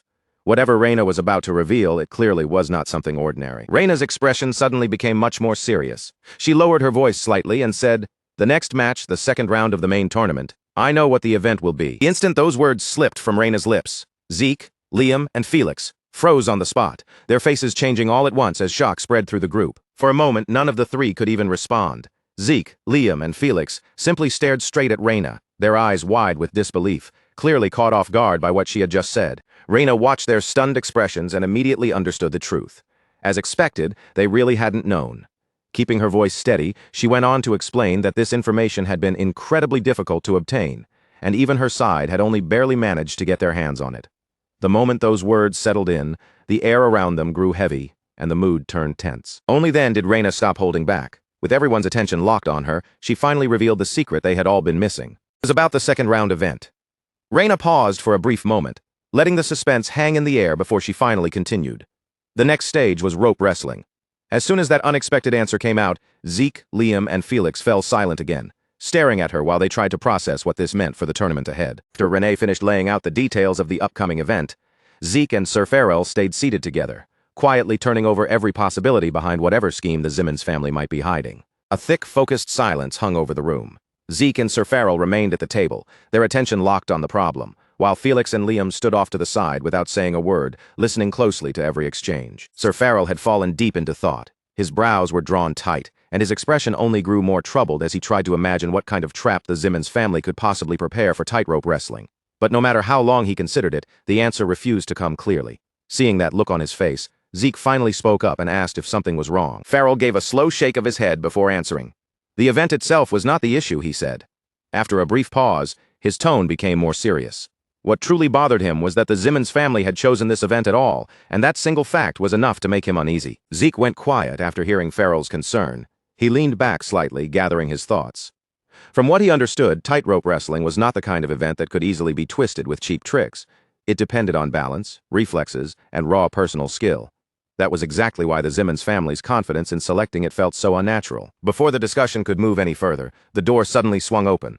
Lady Catherine stepped into the room and announced that everyone was gathered at the perfect time. Her arrival instantly cut through the heavy mood, pulling every pair of eyes toward her. Lady Catherine did not bother with a long introduction. With clear pride in her voice, she declared that she had already figured out what the second-round event was going to be. Zeke immediately rose from his seat and thanked her sincerely for the effort. But then he added that Renee had already informed him about the event. Lady Catherine gave a small, knowing smile and remarked that news certainly traveled fast these days. Then her expression sharpened slightly as she added that this time she had brought something new. The moment Zeke heard that, his attention sharpened. He looked straight at Lady Catherine and asked what she meant, his voice carrying clear interest. Lady Catherine walked to the table and took out a detailed design for the event. She laid it carefully in front of them so everyone could see. This version of tightrope wrestling, she explained, would be a group competition. As they leaned in to study the drawing, several parallel ropes could be seen stretched across the arena, with members from each faction positioned together at the same starting side before the match began. After looking over the design, Sir Farrell quickly grasped what it implied. The more people one side had, the greater their advantage would become, he pointed out, narrowing his eyes. If it had been a clean one-on-one match, defeating Zeke would have been nearly impossible, so the Simmons family must have altered the event as soon as they realized that. Zeke stared at the design for a moment, caught off guard, but even he had to acknowledge how fast they had adapted. Seeing Zeke's reaction, Lady Catherine spoke with calm confidence and told him there was no need to worry. Zeke snapped out of his thoughts and turned his gaze toward her, immediately asking whether she already had a plan. A faint, mysterious smile slowly spread across Lady Catherine's face, as if she had been waiting for that exact question. Sponsor families existed for moments like this, she replied smoothly. Her confidence settled over the room, easing some of the tension that had been hanging in the air. The day of the event soon arrived. The arena was packed shoulder to shoulder with spectators, and the air buzzed with anticipation for this strange competition. Across the stage, several long ropes had been pulled taut in parallel lines, turning the open platform into a narrow and dangerous battlefield. At the center of the stage stood Gareth Draker. He lifted his voice above the crowd and began announcing the rules of the event. As soon as he started speaking, the noisy audience gradually settled down to listen. Gareth explained that any participant who fell from the tightrope would be eliminated on the spot. Then a slight smile touched his face as he added that, while they remained standing on the rope, they were allowed to do anything they wanted. The words immediately stirred the participants. Quiet murmurs spread among them as they realized the meaning behind the rule. As long as they stayed balanced on the rope, they could respond to the situation however they pleased. After hearing the rules, Felix began edging away, trying to slip out before anyone noticed. He muttered that he would simply abstain right there. Unfortunately for him, Zeke noticed his intentions almost instantly, and a dark, threatening look settled over his face. Zeke slowly turned toward Felix and Liam, fixing them both with a cold glare. If either of them was eliminated here, he warned, they would be forced to undergo an entire year of isolated training. The threat hit them like a death sentence.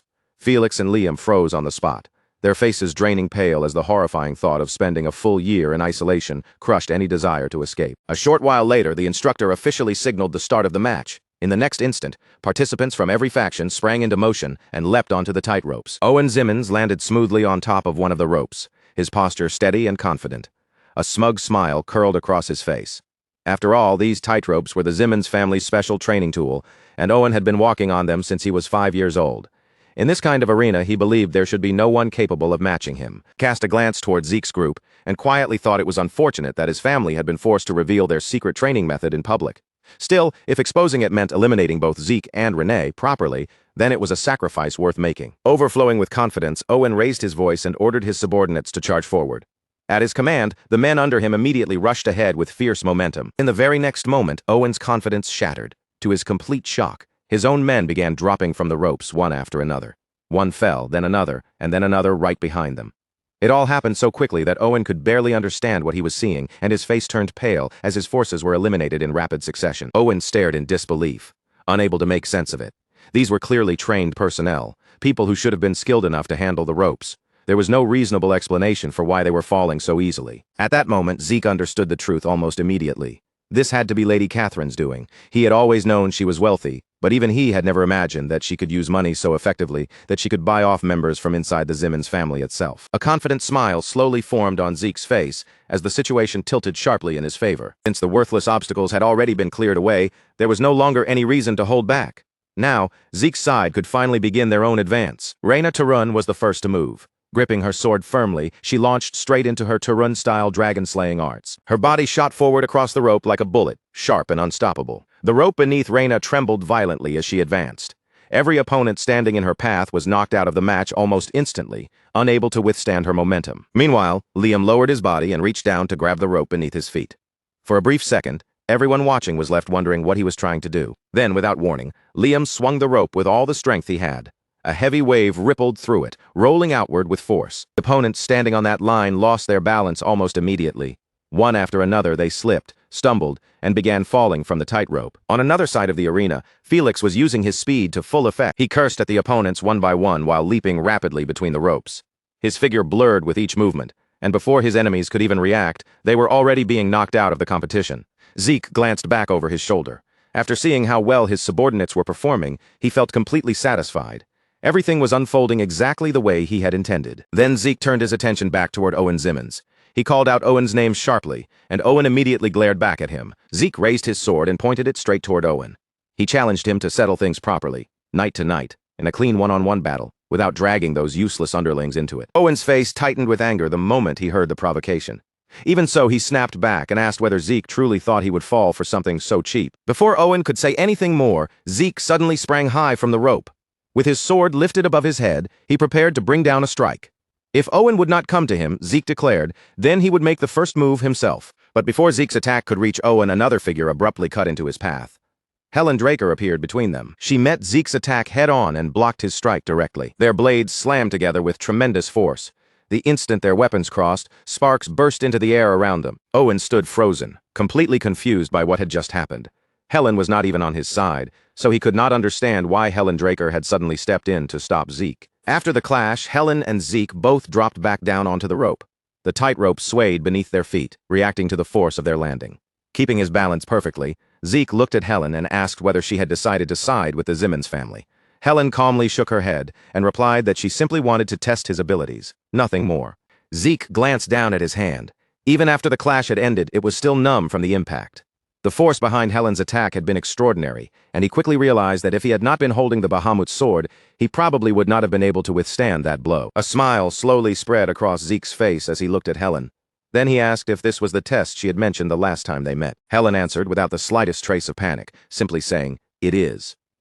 The moment Zeke heard that calm reply, he gave a quiet nod, as if he had already accepted where this was heading. "Since things have reached this point," he said, his voice settling into something heavier, "I'll do as you wish."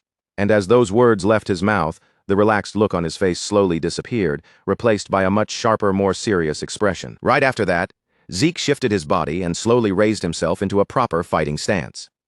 Mana began to gather around his blade, curling toward the sword as if being pulled in by force. As that power poured into the weapon, the air around the rope seemed to tighten all at once, turning heavy and dangerous. At that moment, it was clear the real battle was finally about to begin, with neither of them willing to give an inch. Zeke and Helen threw their swords forward at full strength, their swings crashing toward one another without hesitation. The instant their blades met, a violent spray of sparks burst into the air, drifting across the arena like a swarm of blazing fireflies. The collision sent a heavy shockwave rolling through the battlefield, making the narrow tightrope beneath their feet quiver faintly. The crowd fell completely silent as the ringing impact of their swords echoed across the arena. Hidden among the spectators, one particular observer watched the duel with unusually sharp attention. His gaze stayed locked on both fighters, following every shift in their footing and every flick of their blades without missing a thing. Just as expected of Zeke Draker, he thought. The boy truly deserved his reputation as the greatest genius on the continent. Every step he took, every adjustment of his stance, and every slash of his sword revealed astonishing mastery. At the same time, Helen's performance left him equally impressed. While watching her trade strikes with Zeke, he searched through his memories for the name she had used while disguised. Erin Sabrina, he recalled at last, narrowing his eyes as the false name returned to him. He had never known a female knight with this level of skill besides Reyna Draker.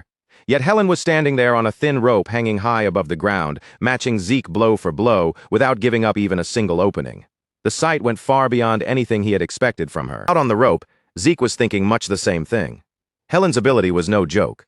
Every attack she sent at him landed with terrifying precision, and every defense she raised was nearly flawless. He finally understood that she had not been exaggerating when she asked him to measure his skills against hers. Zeke's expression slowly hardened as his focus deepened. Since their fight had reached this point, he decided there was no reason to hold back anymore. Mana immediately began pouring into his sword, making the blade hum softly as energy gathered around it. He activated his dragon-slaying arts, ready to release a devastating technique. But before Zeke could unleash the attack, the instructor stepped forward and raised his voice over the arena, declaring that the second round of the competition had officially ended. The announcement stopped the fight at once. Zeke and Helen froze where they stood, silent for a brief moment as the pressure between them slowly dissolved. Then, with the arena's tension fading away, both competitors lowered their weapons. The instructor continued by announcing that the third round would begin with all of the participants who were still standing after the previous matches. Zeke let out a quiet breath and turned his eyes toward Helen. "Since this round is over, I suppose we'll meet again in the next one," he said calmly. Helen did not answer him right away. She simply stood there in silence, staring at him for a moment. Then Zeke suddenly spoke the name she had been hiding. Helen Draker. The second those words left his mouth, Helen's expression changed completely. Her eyes widened in shock as she realized Zeke had recognized her identity from the very beginning. Seeing her stunned reaction, Zeke casually lifted a hand and told her that they were still siblings, so naturally he should know what she looked like. But inwardly, he knew that was not the whole truth. Like everyone else, he normally would not have recognized her either. The only reason he knew her face was because he had seen her portrait in his previous life. Helen remained wordless. Having her disguise exposed by Zeke had left her completely speechless for the moment. Her gaze lowered slowly, and after a short pause, she turned her back to him. "I'll see you in the next round," Helen said quietly. Then, without waiting for another response, she walked away from the arena. Once the second round came to an end, Zeke sat at a table with Sir Farrell and Lady Catherine to discuss how the next stage of the competition would work. Felix and Liam stood nearby, listening carefully to every word without interrupting. After the discussion went on for a while, Zeke finally summed it up by saying that the third round would be conducted in a tournament format. Lady Catherine smiled and gave an approving nod. "Starting from the third round, the public will be watching," she explained. "Using a tournament format and increasing the number of matches will be excellent for publicity." Sir Farrell nodded as well before adding his own confident opinion. "And I will personally decide the final champion, so the arrangement is perfect," he said. Then Sir Farrell broke into a grin. After all, nobody here would be able to defeat Zeke in a one-on-one match. As far as he was concerned, the championship was practically already Zeke's. But Lady Catherine immediately warned him not to become too confident. "There is one important rule for that match," she said, her expression turning noticeably more serious. "Aura will be forbidden during the next round." The mood around the table changed instantly. Lady Catherine continued, making the meaning clear. Zeke would have to fight using nothing but his own physical strength. Sir Farrell shot up from his chair the moment he heard that. "What?" he shouted, staring at Catherine as if he could not believe what she had just said. He questioned whether the rule was really true because it was an absurdly harsh restriction. Zeke, on the other hand, stayed composed. He simply told Sir Farrell to settle down and assured him that it would be fine. A faint, confident smile touched Zeke's face. "Even without aura," Zeke said with steady confidence, "the swordsmanship I've spent all this time refining is still mine." His eyes held no trace of doubt as he declared that he would win anyway. Sir Farrell could only look back at him with concern still written across his face. Although Zeke sounded completely certain of himself, Sir Farrell could not stop worrying about what awaited him. Suddenly, he grabbed Zeke's hand with renewed enthusiasm. "I'll train you even harder until the tournament begins," he declared. "Leave everything to me." Zeke gave him an awkward nod, though inwardly, he still could not get used to the occasional bursts of excitement Sir Farrell showed. Afterward, Zeke made his way toward the pharmaceutical company. Before long, he arrived at the building and headed inside. Waiting within the company was Zeke's master, Painoon. As soon as they met, Painoon and Zeke exchanged greetings. Once that was done, Zeke asked his master whether he had managed to settle into his new surroundings. Painoon nodded honestly. "I was a little overwhelmed when I suddenly had to take on such a large responsibility," he admitted. "But I've been learning and working hard, so I won't become a burden." Painoon had been appointed president of the pharmaceutical company Zeke had been preparing. Still, Painoon's position mainly dealt with the company's public-facing affairs. The real work behind the scenes was being handled by someone else entirely. As Zeke's eyes traveled across the room, they eventually landed on a person sprawled lazily across a table. That person was Kay, the syndicate's new boss. She had stretched herself across the table as if it were her own private bed.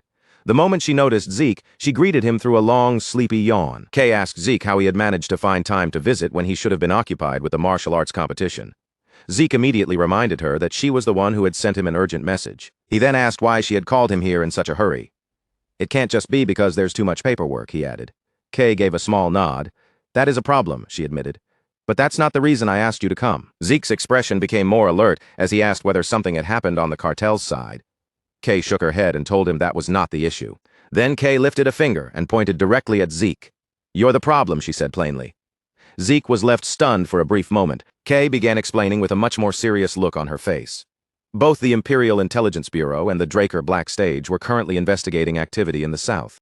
The Imperial Intelligence Bureau was searching for the side responsible for destroying the Pabella cartel's camp. Meanwhile, the Draker Order of the Black Knights was trying to find the person who had killed Don Juan. Hearing that information, Zeke fell into deep thought.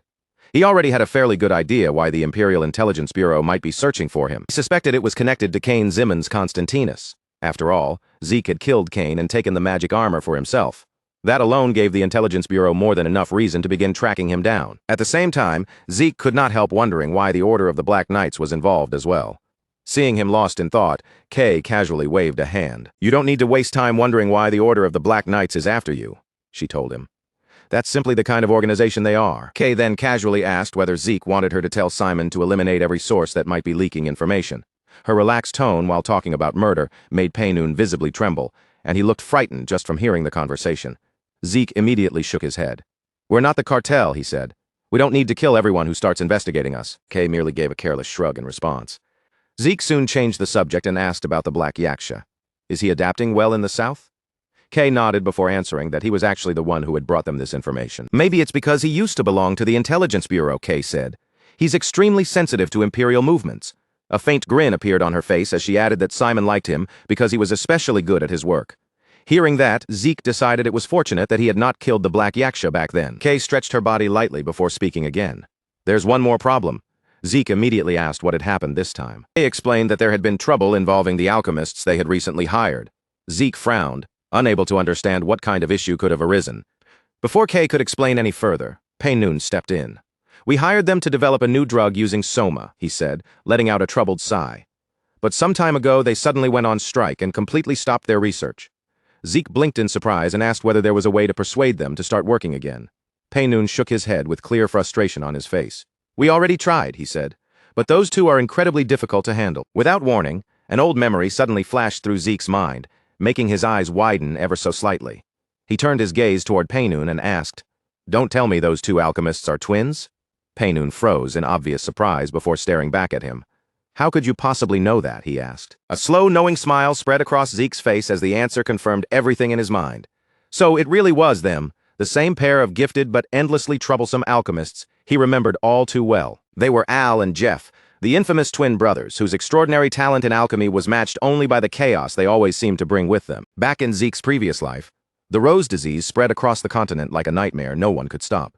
As the infection reached city after city, countless innocent people fell victim to it and lost their lives. Panic swallowed entire regions as the strange disease kept taking new victims one after another. Families watched their loved ones disappear. Cities slipped into confusion, and fear raced through the streets even faster than the illness itself. There was no cure, no clear answer, and no one capable of creating a remedy. So little by little, the whole continent sank deeper into chaos. The greatest physicians, scholars, and alchemists all threw themselves into finding a solution, but every attempt ended the same way: failure. Then, just when it seemed like the world had run out of hope completely, two brilliant young alchemist brothers suddenly stepped into the spotlight. Those twin brothers, Al and Jeff, possessed a level of talent that people had never witnessed before. Through countless experiments, relentless effort, and sheer brilliance, they finally created a remedy for the rose disease. Because of Al and Jeff, the illness was no longer seen as an unavoidable death sentence. Their discovery became one of the greatest miracles of that era, saving endless lives and keeping the continent from falling even further into despair. Hearing the names of those two brothers caught Zeke completely off guard. For a brief moment, his mind drifted back to memories from his previous life. What surprised him most was not simply that the twins had managed to create a cure, it was the fact that Al and Jeff had released the formula for the remedy to everyone without asking for a single coin. They had never hidden their discovery away for money, power, or fame. Instead, they made the formula available to anyone who needed it. That was the only reason Zeke had been able to teach Melissa how to make the remedy in the first place. Remembering that, he felt a small but genuine sense of respect for the brothers. Still, he quickly pushed those thoughts aside, turned back toward Fanon, and asked, "What exactly are they demanding with this strike?" Fanon answered without delay. "They submitted a request list for alchemy ingredients." He paused for a moment, his face growing darker before he continued. "But most of the materials have little to do with the new drug research, and the costs are absurdly high. So I reduced their purchasing budget, and they immediately went on strike. Zeke did not waste even a second thinking it over. Give them everything they asked for, he ordered. Fanon blinked at him in surprise, clearly caught off guard by the response. Are you certain? He asked carefully. Those ingredients are extremely expensive. Zeke turned around and stared straight at Fanon. I'm certain, he replied in a firm, unwavering voice. For now, provide them with everything you possibly can. His tone made it clear that there was no room for debate. Then Zeke added one more order, and send them a message. Tell them they need to finish the new drug using Soma as soon as possible. Just as Zeke was about to leave, his steps suddenly stopped. The air around him seemed to grow heavier, and he slowly turned back toward Fanon and Kay. Then, in a cold voice that sent a chill down both of their spines, he said, Tell them that if they still can't give me a proper result, I'll go find them myself. The words themselves were simple, but the pressure behind them was terrifying. Fanon and Kay visibly stiffened, then hurriedly accepted the command. Yes, understood. The scene shifted to a massive arena overflowing with spectators. Every section of the stands was packed with people who had come from all corners of the kingdom, their excited chatter rolling through the stadium as they waited for the next fights to begin. The atmosphere was energetic, but beneath all that excitement was a sharp tension. In the center of the arena stood the final 8 participants of the third round, each of them having already proven they were strong enough to reach this stage. Standing before the 8 knights was Gareth Draker, his imposing presence drawing every eye in the arena. He looked across the remaining competitors and asked, Is everyone ready? When no one objected, he raised his voice and continued. This round will be a tournament-style duel between the 8 knights. The moment those words echoed through the arena, the crowd exploded into loud cheers. Gareth lifted his voice even higher and announced, The first match will be between Felix Valencia and Morton Heroes. As the announcement rang across the arena, Felix stepped forward from the group and moved toward the battlefield. Trying to give Felix a little extra motivation, Zeke looked over at him and said, If you lose, you'll be going into isolated training. Felix immediately puffed himself up, trying his best to look fearless. I got it, master, he answered with confidence. Even though Felix acted tough, the threat of isolated training had clearly lit a fire under him. He turned his attention toward Morton and carefully sized up his opponent. From Morton's build, posture, and overall presence, Felix quickly guessed that the man was a vassal of the Zimmons family. At the same time, Morton was studying Felix as well, but his expression was filled with confusion. He had never heard the name Felix Valencia before, so how had someone completely unknown managed to reach the quarterfinals? That question kept circling in his mind. Then, without any further delay, the instructor loudly announced the start of the match. The instant the signal was given, Morton shot forward toward Felix. He swung his sword with full force and shouted, I'll end this quickly. His blade tore through the air with enough power to make the crowd tense up. But at the final possible moment, Felix slipped aside with ease.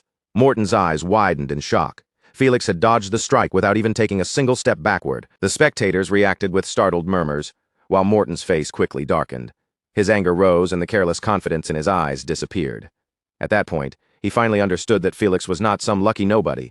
The boy actually had real skill. Not wanting to give Felix any breathing room, Morton started swinging his sword again and again. One heavy strike chased the next in a furious barrage, his blade flashing non-stop as he tried to crush Felix through pure aggression. Yet every time, Felix dodged at the very last instant with unbelievable precision. No sweat appeared on his forehead, no panic touched his expression, and not a single movement was wasted. After watching Morton's attacks fail over and over again, Felix finally broke into a relaxed smile. I got nervous for nothing, he said. Then he looked straight at Morton and added with a mocking grin, You're actually pretty bad. Morton's face instantly turned red with rage, and the crowd could practically imagine steam rising from his head. Before Morton could even launch another attack, Felix suddenly moved. He stepped forward in one sharp motion and drove a brutal kick straight into Morton's stomach. I'll wrap this up, Felix said. Then came a deafening boom as the force of that kick exploded through the arena. Morton was blasted backward like a cannonball. His body flew across the arena and slammed into the wall with tremendous force, sending dust, broken fragments, and debris bursting into the air around him. Cracks raced across the wall behind Morton's body. For a brief moment, the entire arena fell completely silent as everyone stared at the impact. Then the instructor raised his voice and announced, Morton Heroes has left the stadium. The winner is Felix Valencia. The silence instantly shattered as the crowd burst into cheers. Felix smiled brightly and let out a relieved breath. Looks like I won't have to do isolated training now. His expression was so openly relieved that several spectators nearby started laughing. After a short pause, Gareth Draker stepped forward once again and announced the next battle. The next match will be between Liam Stone and Rianne Draker. Both participants entered the arena and took their places across from each other. Liam offered Rianne a respectful smile and said, Good luck! Rianne gave no reply, simply lowering her body and settling into a ready stance. The match began. The moment the signal sounded, Rianne burst toward Liam with explosive speed. Liam quickly raised his sword to meet her charge, and their blades collided with a loud clang. Sparks scattered from the impact, and the force of Rianne's strike pushed Liam backward across the arena floor. Rianne did not give him even the smallest chance to recover. Before Liam could regain his footing, she pressed forward again and continued attacking without mercy. Her strikes kept coming one after another, forcing Liam to block and dodge however he could. He managed to defend himself for the moment, but it was obvious from his strained movements that he was having trouble keeping pace with her relentless pressure. The moment Liam spotted what looked like an opening, he gathered all his strength and swung his sword forward, but Rianne calmly blocked the attack with ease, stopping his full power strike as though it carried no real threat. From the corner of the arena, Zeke watched the battle closely. In this competition, every participant had to rely on swordsmanship and physical strength alone. Aura was strictly prohibited, so no one could use it to gain an advantage. Liam had long reach and impressive flexibility, allowing him to launch attacks from many different angles without warning. Rianne, on the other hand, fought by making full use of the elasticity and explosive movement of her body. As Zeke continued watching their exchange, he noticed something important. On the surface, the fight looked evenly matched, but in reality, the balance between them was not equal at all. He could clearly see that Rianne's applied arts were slowly being put into place. Nothing she did was random. Every step, every attack, and every shift in her movement was quietly building toward a larger purpose. And Rianne suddenly dashed toward Liam again, this time moving with even greater speed than before. Her burst of acceleration was so sudden that even Liam's eyes widened in shock. In the next instant, her attack landed. A massive cloud of dust exploded across the arena floor, hiding both fighters from view. The spectators immediately leaned forward, trying to see what had happened inside the dust. Slowly, the dust began to settle and the arena came back into view. As the haze cleared, everyone finally saw the result. Liam was down on one knee on the ground. Rianne stood over him with her sword resting against his neck. There was no need for anyone to explain the result. The winner was Rianne Draker. The instructor announced the outcome loudly, and cheers immediately echoed throughout the stadium from every direction. Seeing how the battle ended, Zeke smiled to himself. In the end, Rianne, the Lightning Knight, was still every bit the genius he remembered. Before Zeke could think any further, Felix suddenly rushed over to him with excitement written all over his face. "Master," Felix called out, "since Liam lost, does that mean he's going into isolated training?" The very next moment, bonk. Felix was sitting on the ground with both hands clutching his head. A huge bump had already risen where he had been hit, and the nearby spectators could not hold back their laughter. Ignoring Felix's complaints completely, the instructor announced the third match. The next battle will be between Zeke Draker and Owen Zimmons. The arena immediately stirred with excitement. As whispers spread through the stands, both competitors stepped onto the battlefield. As they faced one another, Owen spoke first. "So we finally meet in the arena." A confident smile formed across his face as he looked at Zeke. Then he continued, "I'll show you that brutish strength means nothing in front of strategy." Zeke's expression darkened as soon as he heard that. He stared directly at Owen and asked, "Are you talking about banning everyone else from using aura while secretly bringing in a magic spear?" The moment Zeke's words left his mouth, Owen froze in place. His eyes widened as his hidden secret was exposed right in front of the entire arena. Shock and humiliation appeared on his face at the same time. He could not understand how Zeke had discovered the truth about the magic spear. Around them, the spectators immediately began whispering to one another, and the atmosphere in the arena turned strangely tense. Owen desperately tried to make sense of what had just happened, but Zeke gave him no chance to respond. "It doesn't matter," Zeke said calmly. His voice remained steady, and his confidence never wavered. "Because I'll win anyway." Then Zeke slowly lifted one hand and made a simple, open gesture toward Owen. It was a clear provocation. "Come at me," he said, keeping his eyes locked on his opponent. "So I can ruin you." Zeke stepped forward without the slightest hesitation and confidently told Owen that it did not matter what kind of trick he tried, because the result would remain exactly the same. Zeke would win. There was absolute certainty in his voice, as though the outcome had already been decided long before either of them ever set foot inside the arena. Then Zeke casually raised one hand and curled his fingers toward himself, openly provoking Owen to come at him.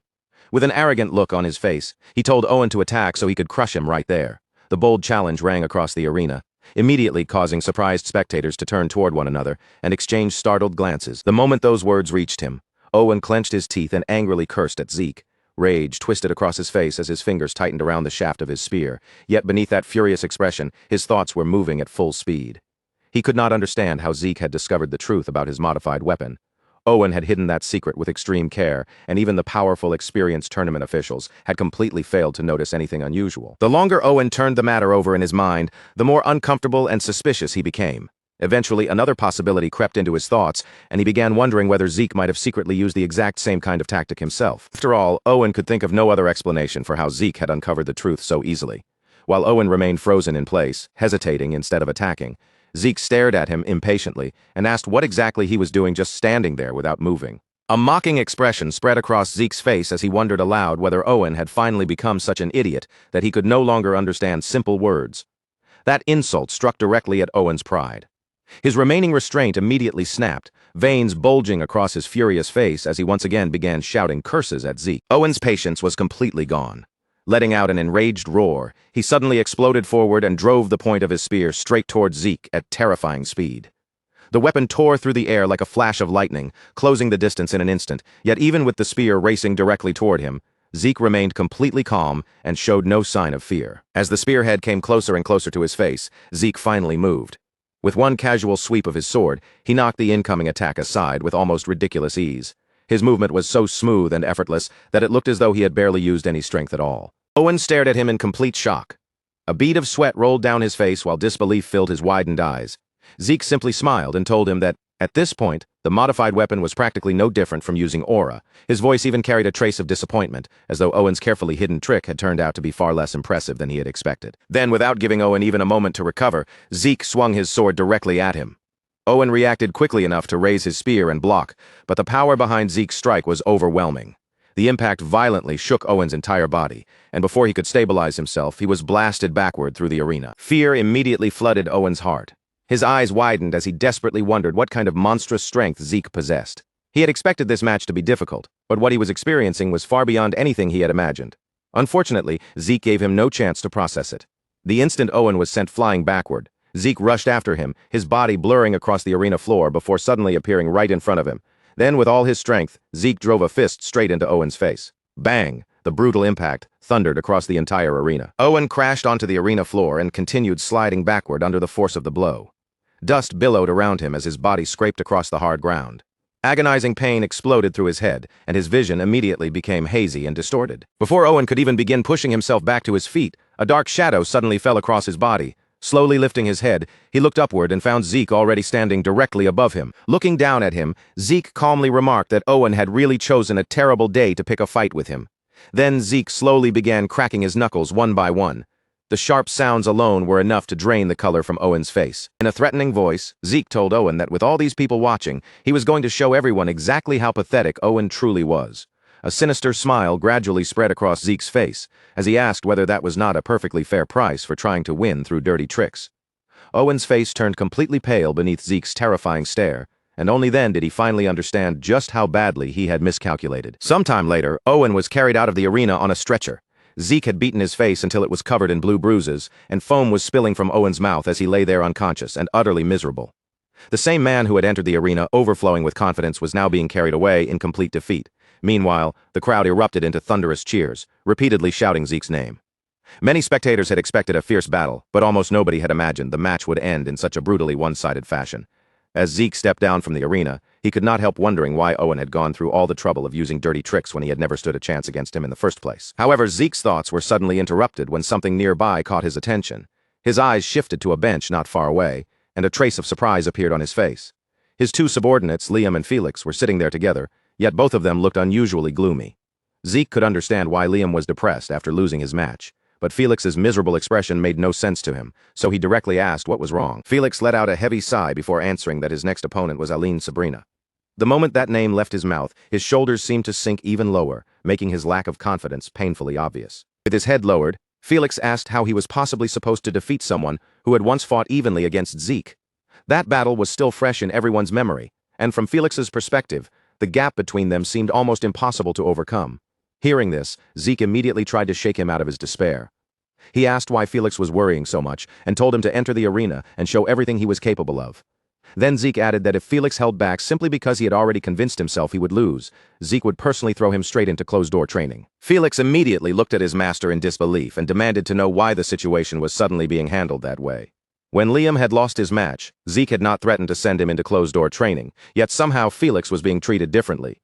With obvious frustration, Felix accused Zeke of showing favoritism, while Liam quietly turned his gaze away with an awkward expression. Zeke did not bother arguing. He simply turned around and started walking away, casually waving one hand without even looking back. Before leaving, he told Felix that he would see him in the semifinals. A large bump appeared on Felix's head as he clenched his fist in frustration and wished Zeke's retreating figure good luck, though the look on his face made it perfectly clear that he was still deeply dissatisfied with his master's unfair treatment. Time continued to pass, and before long the tournament finally advanced to the semifinals. Zeke's next opponent was none other than Rianne Draker. The instant the matchup was announced, excitement swept through the audience because everyone understood that this battle was likely to become one of the tournament's greatest highlights. Zeke stepped into the arena, where Rianne was already standing and waiting for him. The audience immediately began cheering loudly for Rianne. Wave after wave of support rolled through the stands, filling the arena with her name. Yet despite the overwhelming enthusiasm surrounding her, Rianne's face remained completely calm and emotionless. A gentle wind drifted across the arena as the two competitors stood opposite one another. For several quiet moments, neither Zeke nor Rianne said a word. They simply remained where they were, staring silently at the opponent standing before them. Zeke was the first to break the silence. Looking at Rianne, he asked whether this was their first real fight since the cradle evaluation. Rianne gave a slight nod before calmly replying that things would be different this time. There was not even the smallest trace of hesitation in her voice, only firm, unwavering determination. Rianne then settled into her fighting stance and tightened both hands around her sword. With absolute resolve, she told Zeke that she had prepared thoroughly for this exact moment. For a long time, she had been waiting for another opportunity to stand across from him in battle. Zeke also reached for his sword, gripping the weapon, as a smile appeared on his face. He told her that he would give the fight everything he had as well. Their eyes locked across the arena, and the atmosphere around them instantly became heavy with tension. Both warriors were fully prepared for the showdown ahead. Then, almost at the exact same moment, they moved. The instant their swords collided, a powerful wave of energy burst outward across the arena. Brilliant sparks exploded from the point of impact and scattered through the air like countless glowing stars. The sheer force created by that first clash was enough to make many spectators gasp in astonishment. As their blades remained crossed, Zeke found himself genuinely surprised. He immediately wondered what had happened to Rianne today, because the look in her eyes was completely different from when she had fought Liam. A fierce intensity burned within them now, along with a determination that seemed strong enough to break through any obstacle in her path. Rianne told Zeke that she had been waiting for the day when she could finally fight him again, and this time, she fully intended to defeat him. The moment she finished speaking, she swung her sword with tremendous force. Zeke successfully blocked the strike, but even while defending, the impact pushed him several meters backward. His feet tore across the arena floor, leaving cracks in the ground as he was forced back. Yet rather than becoming worried by Rianne's strength, Zeke's expression slowly transformed into an excited smile. Deep inside, he could not help thinking that this was finally the kind of fight worth having. Meanwhile, Gareth Draker, the man responsible for overseeing the tournament, watched the battle closely from his seat. As he studied Rianne's performance, he realized that everything he had heard about her was true. She was fearless, fiercely competitive, and relentlessly driven, and now Gareth had personally confirmed every one of those qualities with his own eyes. Back inside the arena, Rianne refused to slow down for even a moment. She continued pressing Zeke with relentless force, launching one attack after another and keeping him under constant pressure. For a time, the sheer intensity of her offensive seemed to toss Zeke around the battlefield as he struggled against the continuous barrage. With Rianne's attacks pouring toward him without pause, Zeke was forced to focus almost entirely on blocking and protecting himself. Every single strike carried tremendous power, while every movement pushed Rianne's body closer and closer to its physical limit. At the same time, Rianne was forcing herself far beyond what she could normally endure. Deep inside her mind, one thought continued driving her forward. As someone praised as one of the greatest talents of the next generation of Drakers, she viewed defeat as an unbearable humiliation. She refused to accept another loss. More than anything, she refused to be defeated by Zeke again. Gareth Draker's attention gradually shifted from Rianne toward Zeke. There was no question that Rianne was extraordinary. The problem was simply the identity of the opponent standing before her. Zeke Draker was a genius who might appear only once in history, and no matter how brilliant Rianne herself was, the mountain she was trying to overcome was simply far too high. As the battle continued, Rianne gradually began approaching her physical limit. Zeke, however, only smiled more broadly. He openly praised her and said that after exchanging only a handful of blows, he could already tell just how brutally hard she had trained. The amount of improvement she had achieved was impossible to miss. Zeke acknowledged that all of Rianne's effort was undeniable, but then his expression sharpened, and he reminded her of one important fact. During all that time, he had not exactly been sitting around doing nothing either. In the very next moment, the aura surrounding Zeke suddenly changed. Without hesitation, he unleashed his Dragon Slayer technique, Gale-style Sky Cleaver. The instant the technique erupted, a tremendous force burst outward and drove Rianne backward. Her eyes widened as the overwhelming pressure crashed against her. Then, with everything coming down to one final exchange, Zeke and Rianne charged directly toward each other. The entire crowd held its breath as the two closed the distance. Their blades crossed for the final time, and for one brief instant, It felt as though the entire world had stopped moving. Complete silence fell across the arena. Then came a sharp crack. Rian's sword suddenly shattered into countless fragments. Pieces of the broken blade spun through the air, glittering beneath the sunlight before raining down onto the arena floor. Zeke slowly lowered his own sword and calmly told her that it had been a good fight. For several stunned moments, nobody in the arena said a single word. Then the silence shattered all at once as the crowd exploded with excitement, and thunderous cheers rolled through the entire tournament grounds. Rian remained kneeling on the ground, her hand tightening around what remained of her broken sword. Rather than allowing the defeat to crush her spirit, she strengthened her resolve and firmly declared that the next time they fought, she would never lose again. Hearing those determined words, Zeke simply smiled at her. Then he calmly replied that he would be looking forward to the day when that next battle finally came. Afterward, Zeke turned his attention away from his own arena and looked toward the neighboring battlefield where Felix and Aline Sabrina had been fighting their match. By then, Zeke could no longer clearly see what was happening inside that arena. However, judging from the enormous cheers erupting from that direction, he immediately understood that the battle had already come to an end. A moment later, an announcement echoed throughout the tournament grounds, officially confirming that the match was over. The winner was Aline Sabrina. As soon as her victory was declared, another powerful wave of applause rose from the surrounding crowd. When everyone turned their attention toward the neighboring arena, Felix could be seen lying completely unconscious on the ground. Standing in front of his fallen body was Aline Sabrina, her posture still calm, steady, and perfectly composed after the battle. Then Aline Sabrina slowly turned her head toward Zeke's arena. Across the distance, her crimson-red eyes found him and locked directly onto his figure. There was unmistakable anticipation burning within that gaze. Even before the final match had begun, she was already eagerly looking forward to facing Zeke herself. Following the brutal fight, Felix Valencia was carried into the infirmary and placed under immediate care. Thick bandages covered several injured parts of his body, and even though he had finally regained consciousness, the lingering fatigue was still written all over his pale face. The battle had forced him far beyond his normal limits, and the damage left behind made that painfully obvious. When Zeke came to visit, he stopped beside the bed and calmly asked Felix how he was feeling. Felix could not bring himself to meet Zeke's eyes.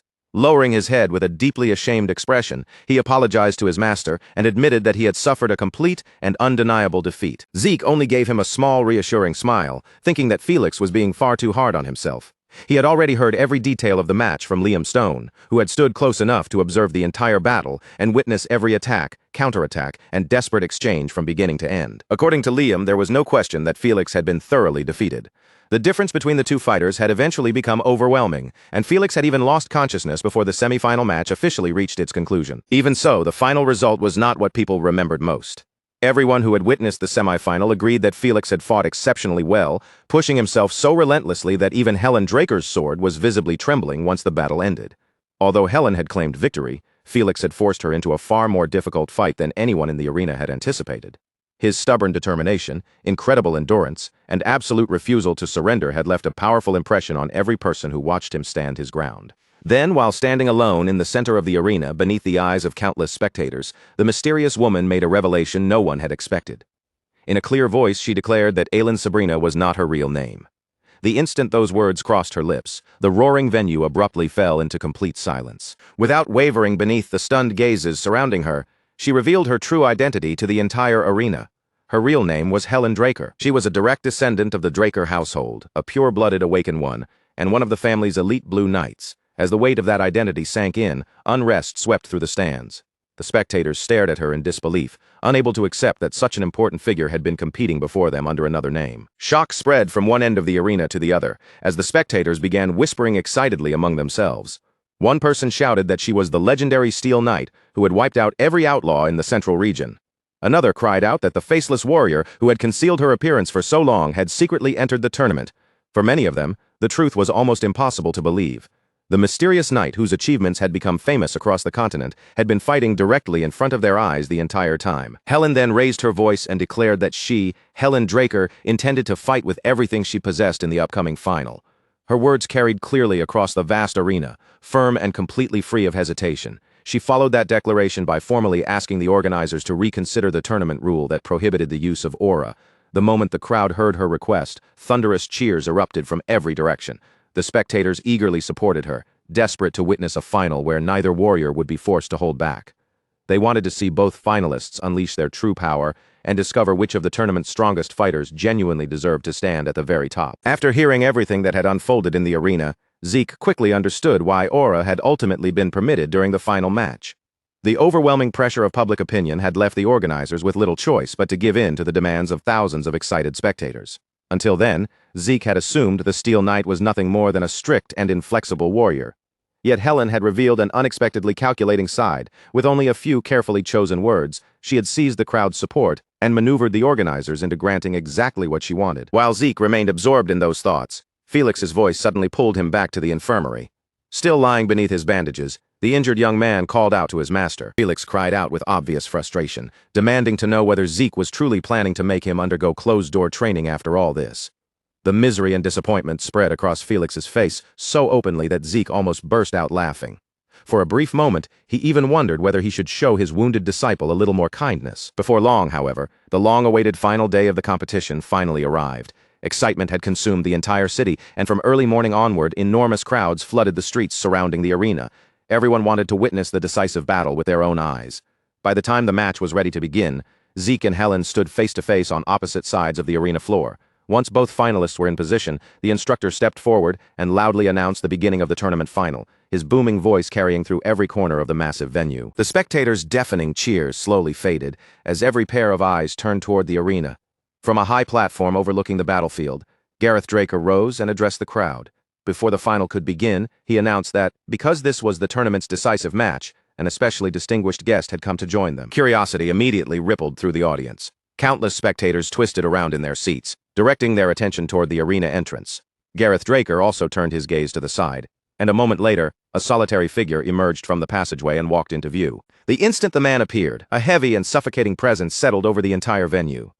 Gareth Draker formally introduced him as the head of the Draker household, Arthur Draker. At once, the crowd exploded into startled commotion. Numerous spectators leaped to their feet, while others rubbed their eyes as though they could not trust what they were seeing. Arthur was a man who almost never appeared before the public, yet he had personally come all the way to the arena to witness this final battle. The sight of Arthur immediately provoked a fierce reaction from Rufus Agamemnon, Zeke's maternal grandfather. His expression darkened and undisguised hostility flashed across his face the moment their eyes met. Sensing that Rufus might cause a scene, the people seated beside him hurriedly tried to calm him down and keep him from acting on his anger. Once the unrest in the stands had settled enough for him to continue, Arthur Draker stepped forward and announced that he would personally introduce the two warriors competing in the final. On one side stood the youngest Blue Knight on the continent, Zeke Draker. Opposite him stood the renowned Steel Knight, Helen Draker. The moment their names were announced, the arena erupted with deafening applause and cheers. Yet neither finalist paid any attention to the crowd. They stared directly at one another, steadily releasing pressure into the space between them. Neither intended to retreat, and neither was willing to look away. Their gazes locked at the center of the arena as an invisible tension stretched tighter and tighter around them. As the crowd examined the weapon resting in Helen's hand, several experienced spectators suddenly recognized its distinctive shape. One person shouted in disbelief, asking whether it was truly Dragon Buster, the famous sword of the Steel Knight. It was the very weapon Arthur Draker had personally presented to Helen when she first became a Blue Knight. Once the sword's identity spread through the stands, the audience became even more excited. Dragon Buster was already celebrated across the continent, a legendary weapon connected to countless victories and extraordinary achievements. Standing across the arena from him, Helen called out to Zeke, keeping her sword ready at her side. She said she had heard that the man who challenged her in the semifinals had been none other than Zeke's own squire. Helen openly praised Felix's performance, admitting that he had impressed her greatly. In fact, his strength and determination had made her even more curious about the true ability of the master he had chosen to serve. Zeke accepted the praise with a composed expression and politely thanked Helen for speaking so highly of his squire. Helen then lifted Dragon Buster high above her head and finally released her aura. Dark blue flames instantly wrapped themselves around the sword, twisting and dancing along the blade as a tremendous wave of energy spread outward. With the burning weapon raised before the crowd, she firmly declared that she would be the one to win today's final. Zeke faced the crushing pressure without taking so much as a single step backward. In response to Helen's confident declaration, he calmly warned her that the battle would not unfold as easily as she expected. Arthur Draker looked between the two finalists and instructed them to prepare themselves. Once both warriors had settled into position, he raised his voice and officially declared the start of the final match. The instant Arthur's declaration rang across the arena, the restrained tension exploded all at once. Zeke and Helen launched themselves forward at the exact same moment, neither showing the slightest trace of hesitation. Their bodies tore across the arena floor like arrows fired directly toward one another. Their swords collided violently in the center of the battlefield. Sparks burst outward from the crossed blades, and a deafening metallic explosion thundered through the arena, drowning out every other sound. Neither fighter gave way. Instead, Zeke and Helen poured even more aura into their locked weapons, causing the pressure between them to intensify dramatically. The arena floor groaned beneath their feet, and deep cracks began racing outward through the stone in every direction. The overwhelming force of that first collision left everyone watching completely stunned. Numerous spectators rose from their seats without even realizing it, staring wide-eyed at the destruction spreading across the arena. Some openly questioned how two people could release such terrifying pressure from a single exchange. The power generated by their opening clash had already surpassed what many believed even accomplished Blue Knights were capable of producing. Among those watching was Reyna Turun, whose eyes remained firmly fixed on the two fighters below. She reminded herself that if she truly intended to surpass the person standing ahead of her, she could not afford to lose focus for even a single heartbeat. With unwavering concentration, she studied every shift of their feet, every movement of their blades, and every subtle change in posture, refusing to miss even the smallest detail. Back in the arena, the tremendous force created by the collision finally drove both Zeke and Helen apart. Their feet tore across the already damaged stone as they slid backward, shattering more of the ground beneath them before they could regain control. Zeke recovered his balance almost instantly. Planting his feet firmly, he swept his sword forward and unleashed the Dragon Slayer art, true dragon sword technique. A massive wave of sword energy tore through the air, surging across the arena toward Helen with enough momentum to overwhelm anything standing in its path. Helen met the incoming attack without the slightest sign of panic. With one casual yet perfectly controlled swing of Dragon Buster, she cut directly through the rushing sword energy. Her movement contained no wasted motion, only simple, precise efficiency. The powerful attack split apart before her and vanished in an instant. However, the moment the sword energy disappeared, surprise flickered across Helen's face. Hidden behind the attack, numerous copies of Zeke were already charging toward her from different directions. In the blink of an eye, the arena seemed to fill with identical figures, leaving her unable to immediately determine which Zeke was real and which ones were illusions. Realizing that Zeke intended to overwhelm her with deceptive techniques, Helen tightened her grip and rotated her sword at extreme speed. The dark blue aura surrounding Dragon Buster flared outward, expanding violently around her as the blade became a spinning wall of destructive force. Helen then swung her sword in a wide, devastating arc, releasing a powerful wave of sword energy toward Zeke and every one of his clones. As the attack swept across the battlefield, she declared that tricks like those would never be enough to work against her. Several of Zeke's clones vanished immediately after being struck by the sweeping attack. For a brief moment, the spectators could only sit in stunned silence, overwhelmed by the strength displayed by both finalists. Then the entire arena erupted into wild cheers. The crowd could barely contain its excitement, having never witnessed Blue Knights fight with such astonishing power. Every new exchange exceeded the one before it, and every collision released enough force to make the massive arena tremble beneath them. Amid the roaring crowd, one man remained seated in complete silence. It was Duke Draker. Unlike the excited spectators surrounding him, Duke watched every exchange with a calm and carefully measuring gaze. Hearing the deafening uproar around the arena, he quietly remarked on the extraordinary commotion the two fighters had created. Duke's eyes gradually shifted away from the arena and toward Arthur. As he studied the head of the household, his thoughts returned to a conversation from the previous night, when he had asked Arthur what he believed would happen in tomorrow's final match. Arthur's answer had been characteristically cold and direct. Trying to predict which fighter would prevail was meaningless, he had said. Once the battle ended, the only thing that would matter was the identity of the winner. Remembering those words, Duke quietly observed that Arthur was not nearly as indifferent as he had pretended to be. Now that the match was unfolding before him, Arthur could no longer completely hide the faint smile on his face. Duke also noticed something else. It appeared Zeke had finally found himself a truly capable sponsoring family because the changes in the young knight's swordsmanship were far too obvious to overlook. As Duke continued examining Zeke's movements, he arrived at another important realization. The technique Zeke was currently displaying did not belong to the Dragon Slayer art.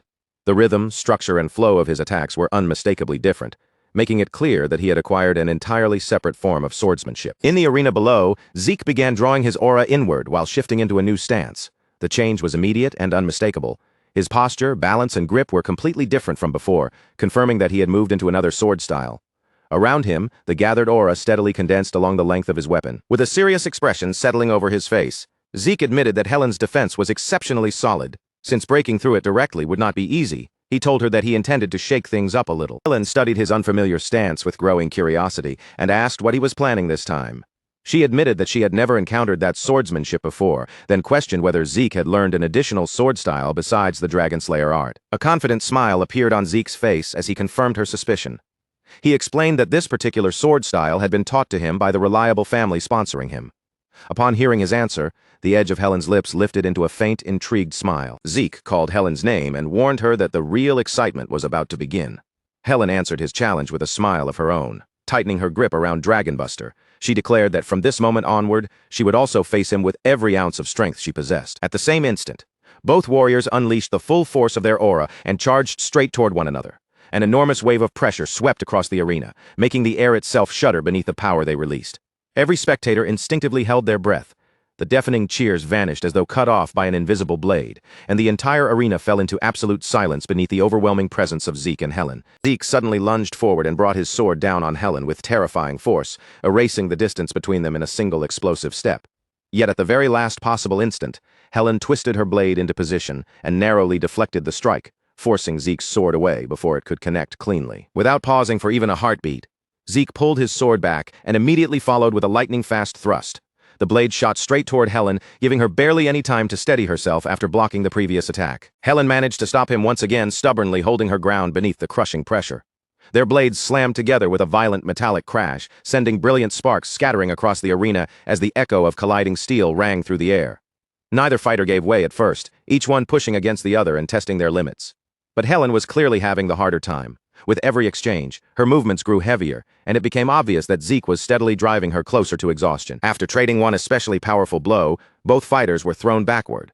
Their boots scraped across the damaged floor as they created a small gap between them, quickly regaining their balance while keeping their weapons raised. For a brief moment, Zeke and Helen simply stared at one another, neither daring to lower their guard. As Helen studied the sword in his hand, one chilling thought settled in her mind.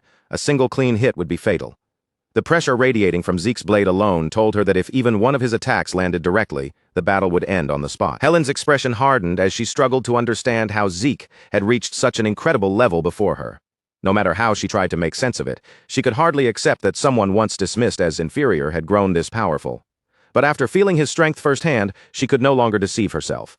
Zeke was strong, far stronger than she had ever believed, and there was no room left to deny it. Across from her, Zeke casually rested his sword against his shoulder and continued watching Helen in silence. Rather than rushing forward again, he remained perfectly composed, calmly waiting for her next attack as though he had already guessed exactly what she intended to do. Helen quickly realized that if the fight became a contest of stamina, she would inevitably lose. Each clash had drained more strength from Helen's body, while Zeke still appeared capable of fighting for much longer. She knew she had to end the match with one decisive move before the last of her energy disappeared. With that thought, Helen gathered every remaining drop of mana and poured it into her sword. A dense blue glow spread across the entire blade, growing brighter by the second. At the same time, black lightning began crackling around it, and violent waves of mana rolled outward through the arena. The moment Zeke saw what she was preparing, genuine surprise flashed across his face. He immediately recognized the technique Helen had chosen. But that shock lasted only an instant before the corners of his mouth lifted into a smile. Instead of looking worried, he seemed almost excited to face it. Zeke calmly told Helen that he understood.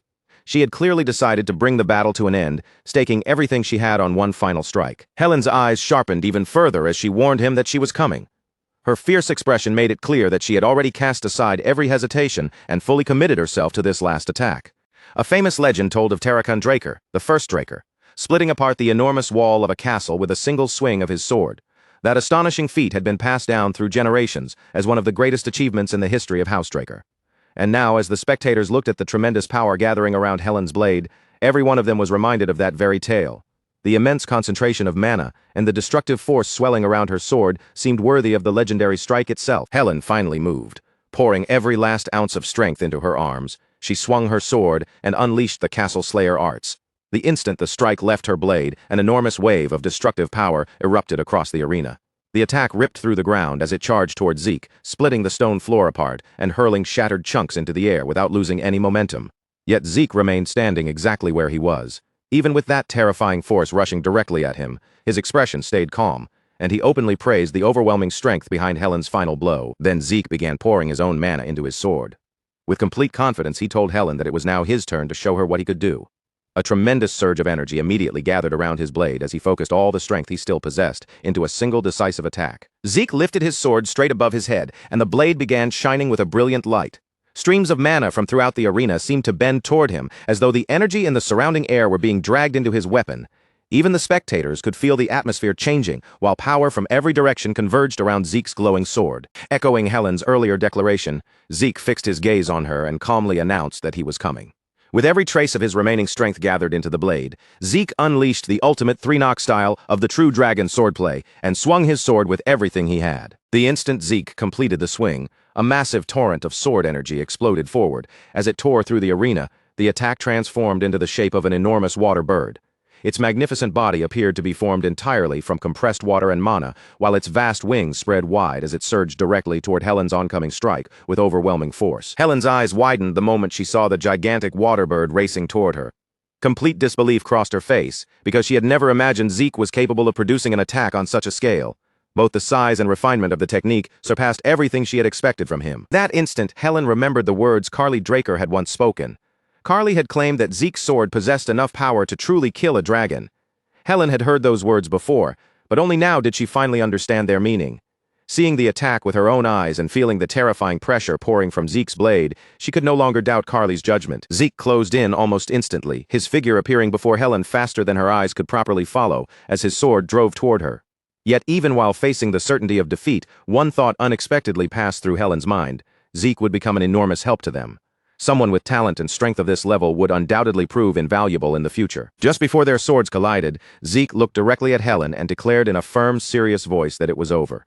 There was no arrogance in his words, only absolute confidence in the outcome. Helen could do nothing but stare at him in stunned silence. The moment she met his unwavering gaze, she understood that she had no move left that could change what was about to happen. Their blades finally met, and an enormous explosion swallowed the arena. The collision between their ultimate techniques released a deafening blast and sent a devastating shockwave racing in every direction. The ground trembled violently beneath the spectators as countless cracks spread through the arena floor.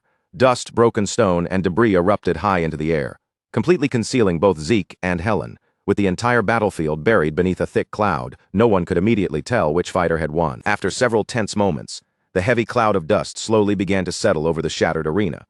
Throughout the stands, the crowd waited anxiously for the result.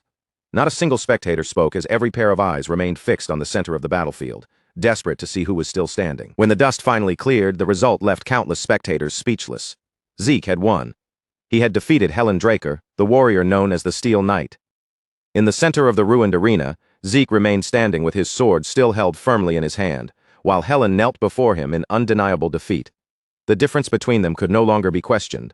Looking up at him, Helen accepted the outcome and plainly admitted that she had lost. There was no reluctance or bitterness in Helen's voice as she acknowledged the result.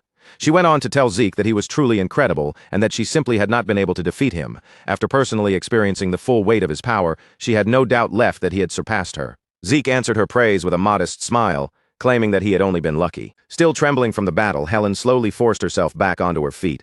She remarked that Zeke remained humble right until the very end.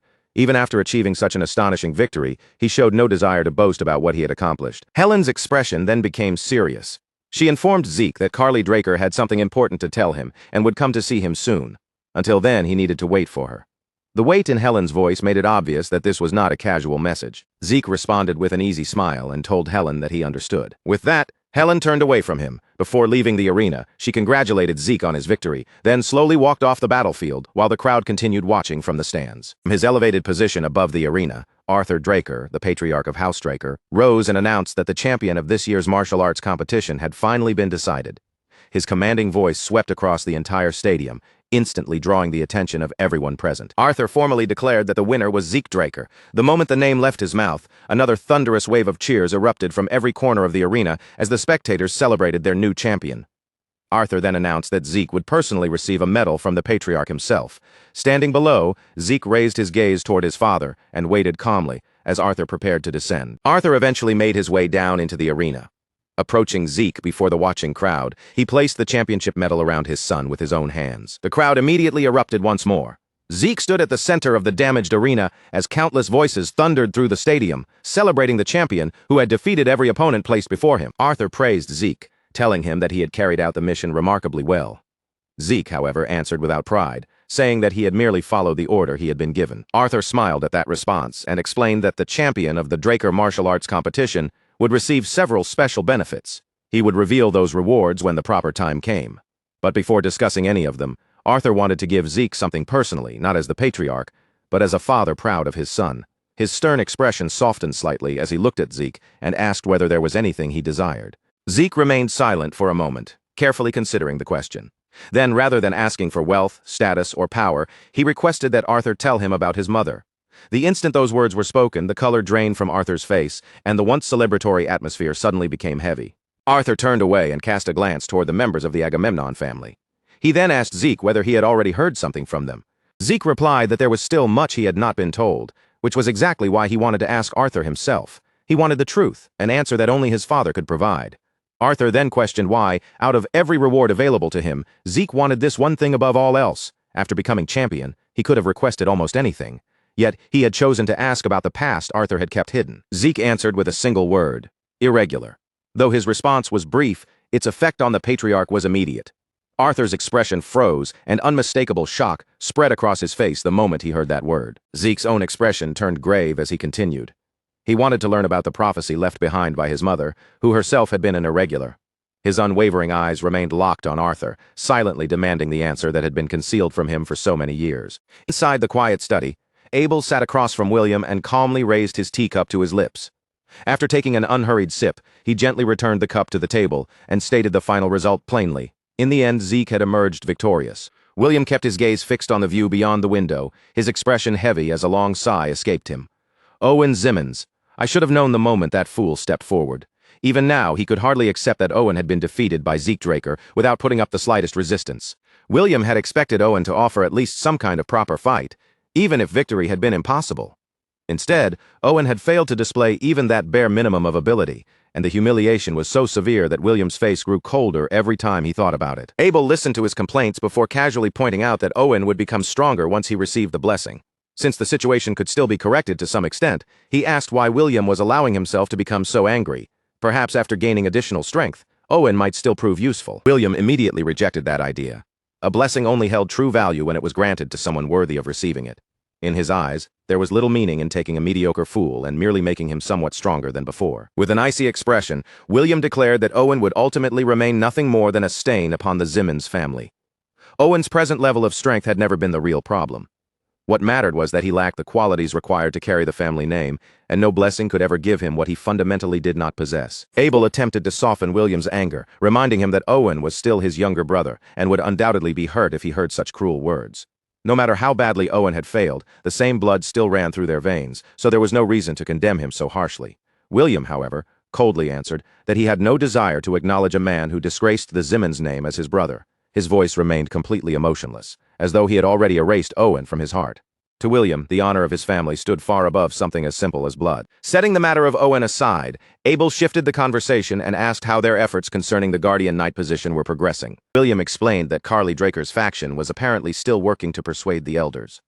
Judging by their persistent efforts, they must have been desperate to prevent Abel from claiming the position of Guardian Knight. For the moment, Abel's side still needed to secure 2 additional votes, and obtaining them had become increasingly troublesome. Although they had already gathered considerable support, the remaining elders were proving far more difficult to convince than anyone had anticipated. At the mention of the 2 missing votes, Abel's patience began to wear visibly thin. He complained that he was tired of waiting after enduring delay after delay.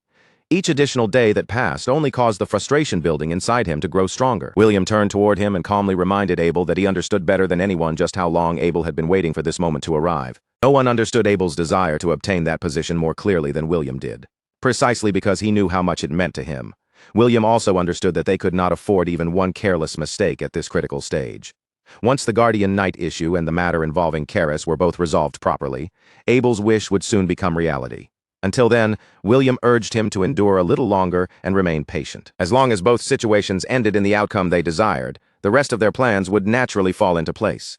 Abel's face darkened as he stared at William, but after a brief silence, he reluctantly agreed to wait since William had given him his word. Without warning, Abel brought his palm down against the table with enough force to rattle the teacup resting on its surface. Fixing William with a sharp stare, he warned him to remember one thing. If Abel was forced to wait much longer, William had better prepare himself for what would follow. There was no mistaking the threat hidden within Abel's words. The warning carried enough weight that even William could not simply dismiss or ignore it. Meanwhile, back at the Draker family estate, Zeke was being welcomed home and congratulated for winning the tournament. Compared to the cold reception he had once received, the atmosphere throughout the entire household had changed dramatically. After witnessing the overwhelming strength Zeke displayed during the competition, both the servants and the knights now treated him with noticeably greater respect. Feeling slightly uncomfortable beneath all their attention, Zeke stepped into the estate and awkwardly thanked everyone for their hard work. The moment he saw the extravagant preparations filling the estate, however, Zeke could only stare in surprise. Decorations covered the hallways, while attendants stood neatly arranged to welcome him home. He asked whether such an elaborate reception was really necessary. The knights lined up in 2 disciplined rows before him, replied that honoring the tournament champion was only natural and respectfully invited him to continue forward. Every knight remained perfectly upright, their posture rigid and their discipline unwavering, making it obvious that the entire welcome had been arranged with great care.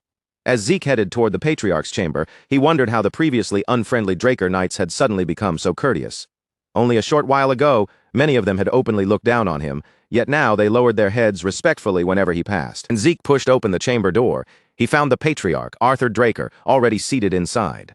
The room was as silent and orderly as ever, and Arthur waited with complete composure, as though he had known Zeke would come directly to see him the moment he returned. Arthur welcomed his son in a surprisingly gentle tone. He then remarked that he had expected Zeke to remain at the victory banquet, enjoy the celebrations, and return to the family estate several months later. Arthur asked why Zeke had chosen not to enjoy the privileges reserved exclusively for the champion. Whenever someone won the Draker martial arts tournament, tradition demanded a grand banquet attended by the sponsoring family and everyone connected to the event. The victor would spend that period attending celebrations, meeting influential nobles, receiving endless congratulations, and forming valuable ties with powerful figures. This custom had been passed down through the Draker family for generations, and every champion before him had been expected to participate. Zeke, however, had no desire to waste his time moving from one celebration to another. Looking directly at his father, Zeke answered that Arthur should already know what kind of person he was.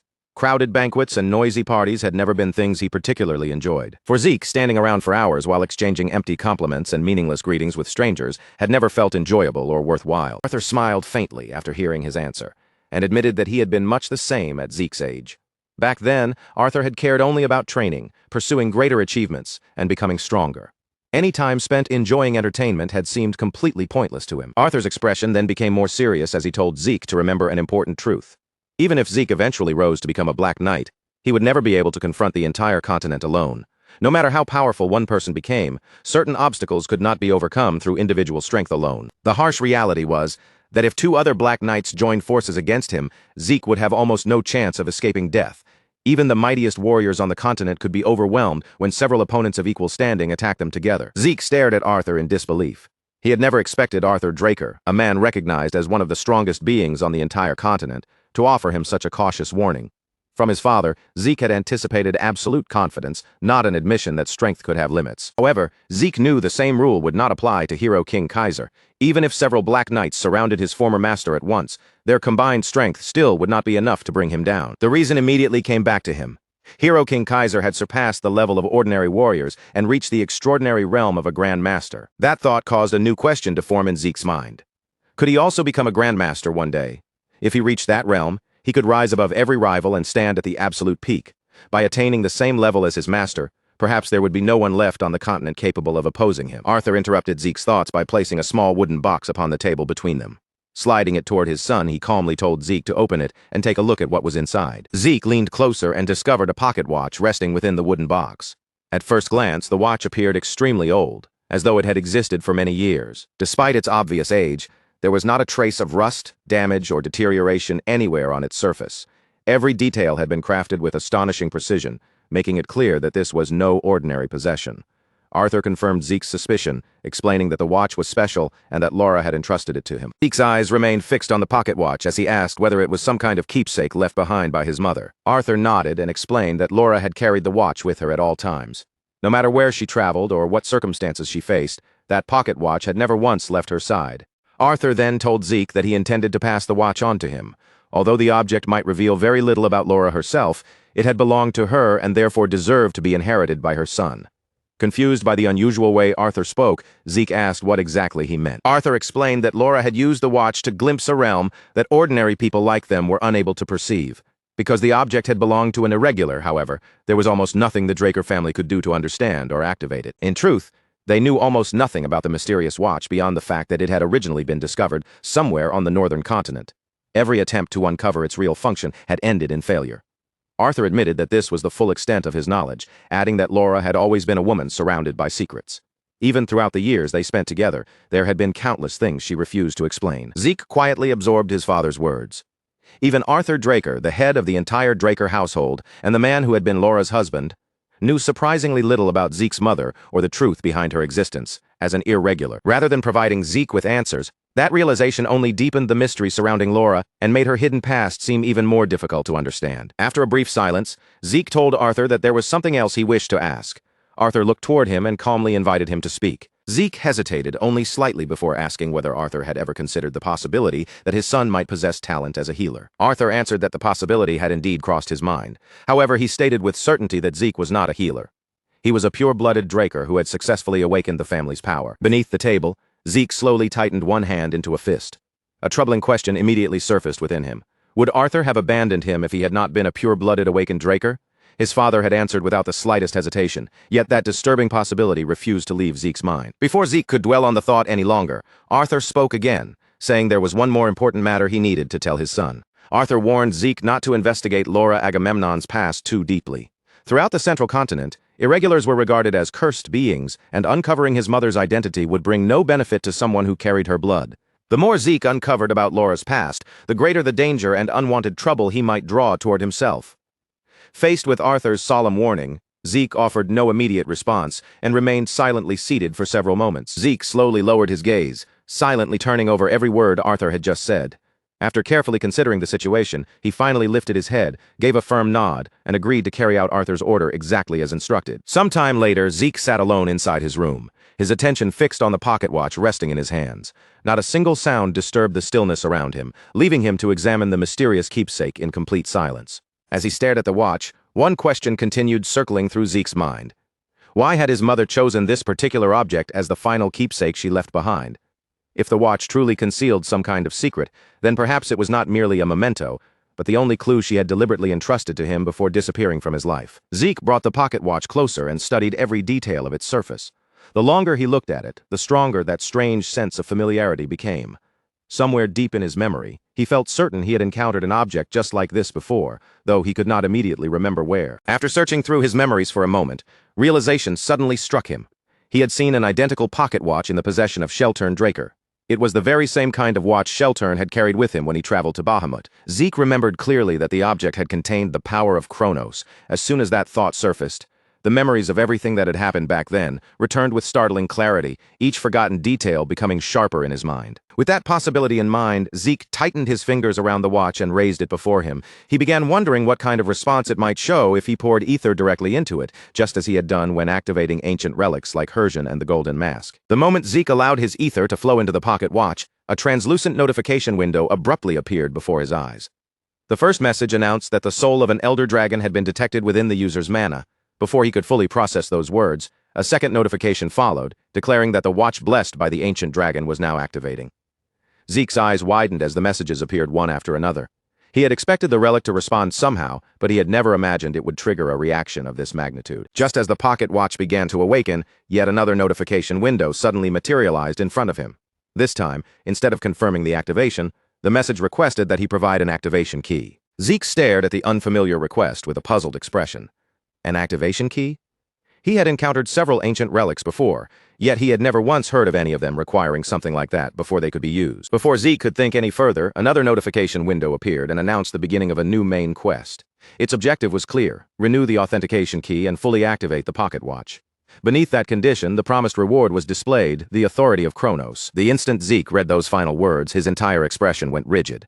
He remained motionless, his eyes locked onto the floating notification window as the reward continued shining before him. The authority of Kronos. Only then did he begin to understand that the pocket watch his mother had left behind was not an ordinary keepsake at all. Its true value, and the secret hidden within it, was far beyond anything he had ever imagined. Zeke stared at the notification window floating before his eyes, momentarily too stunned to even organize his thoughts. A new main quest had appeared without warning, instructing him to renew an authentication key and activate the watch. Strangely, there was no deadline attached to the mission at all.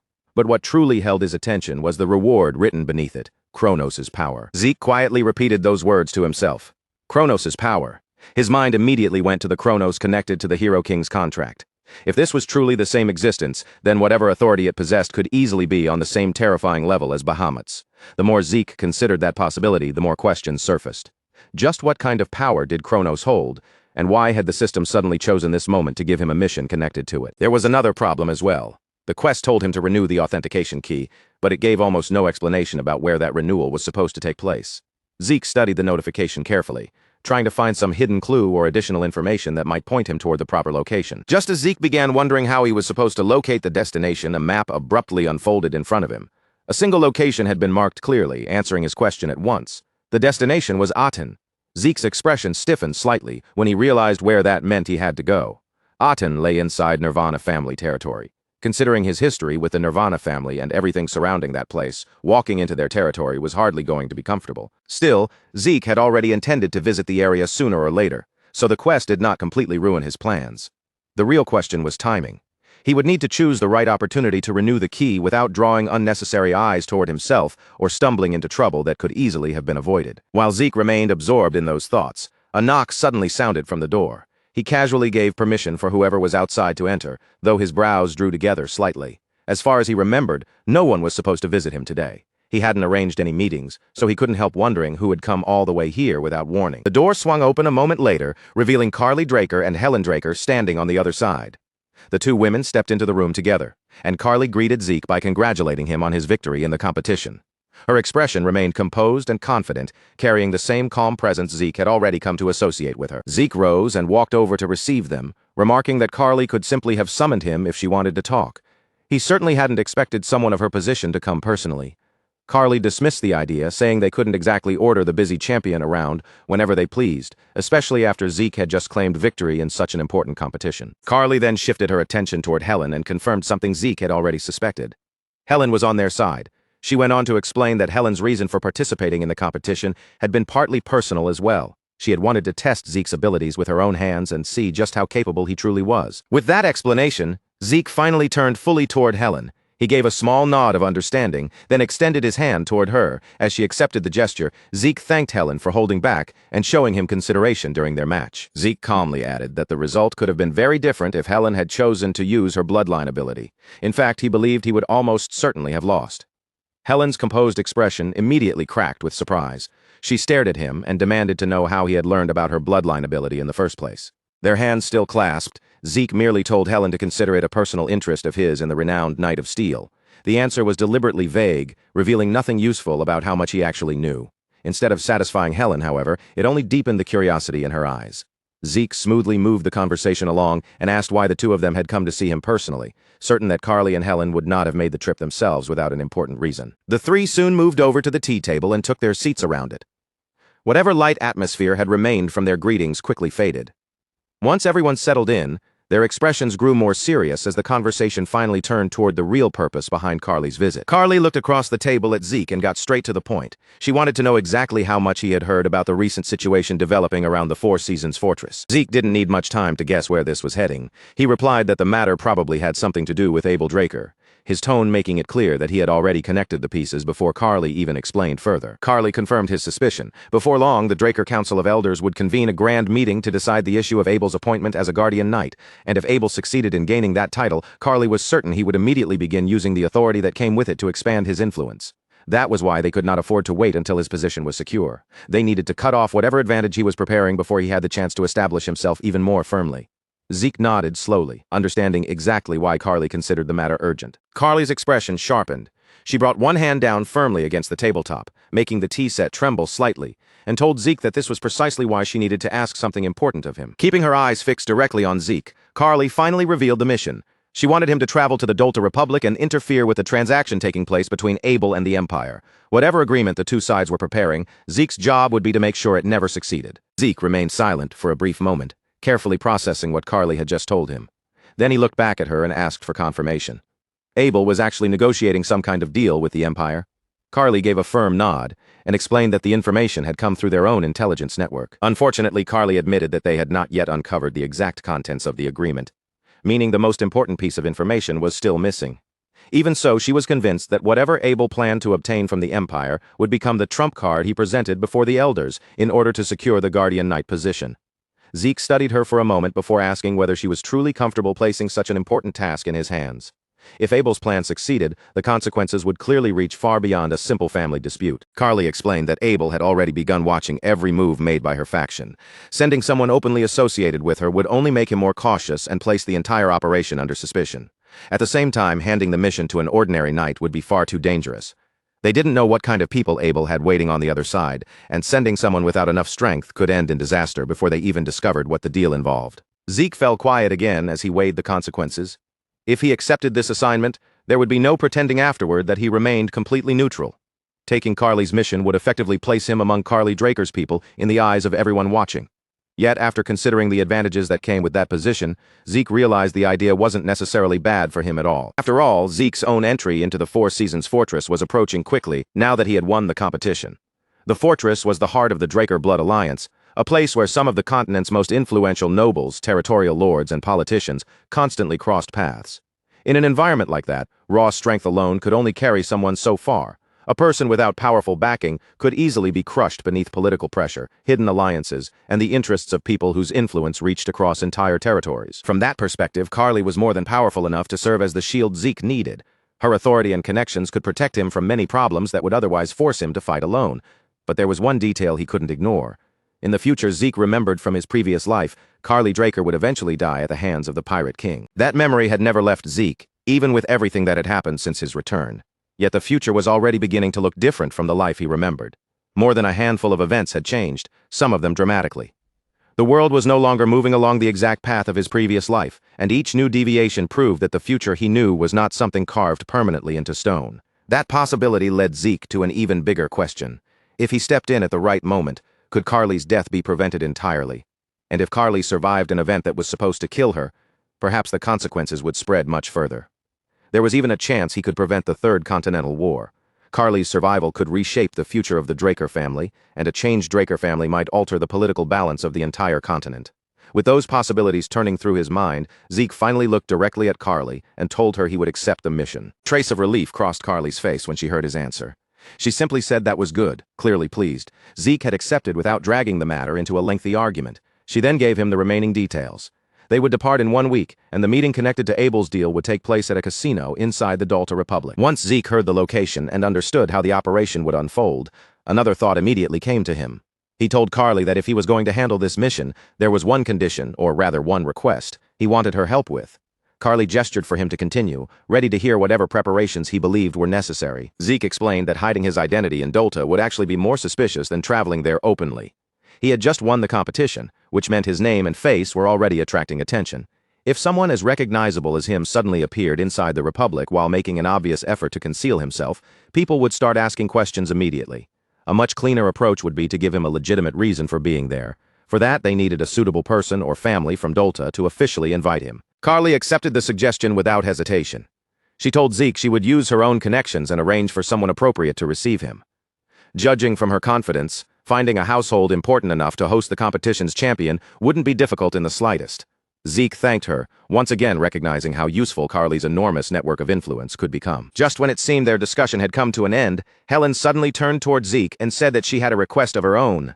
Zeke looked at her curiously and told her to say whatever was on her mind after everything they had just discussed. He couldn't imagine what Helen might possibly want from him. Helen hesitated for a moment before turning her face slightly away from him.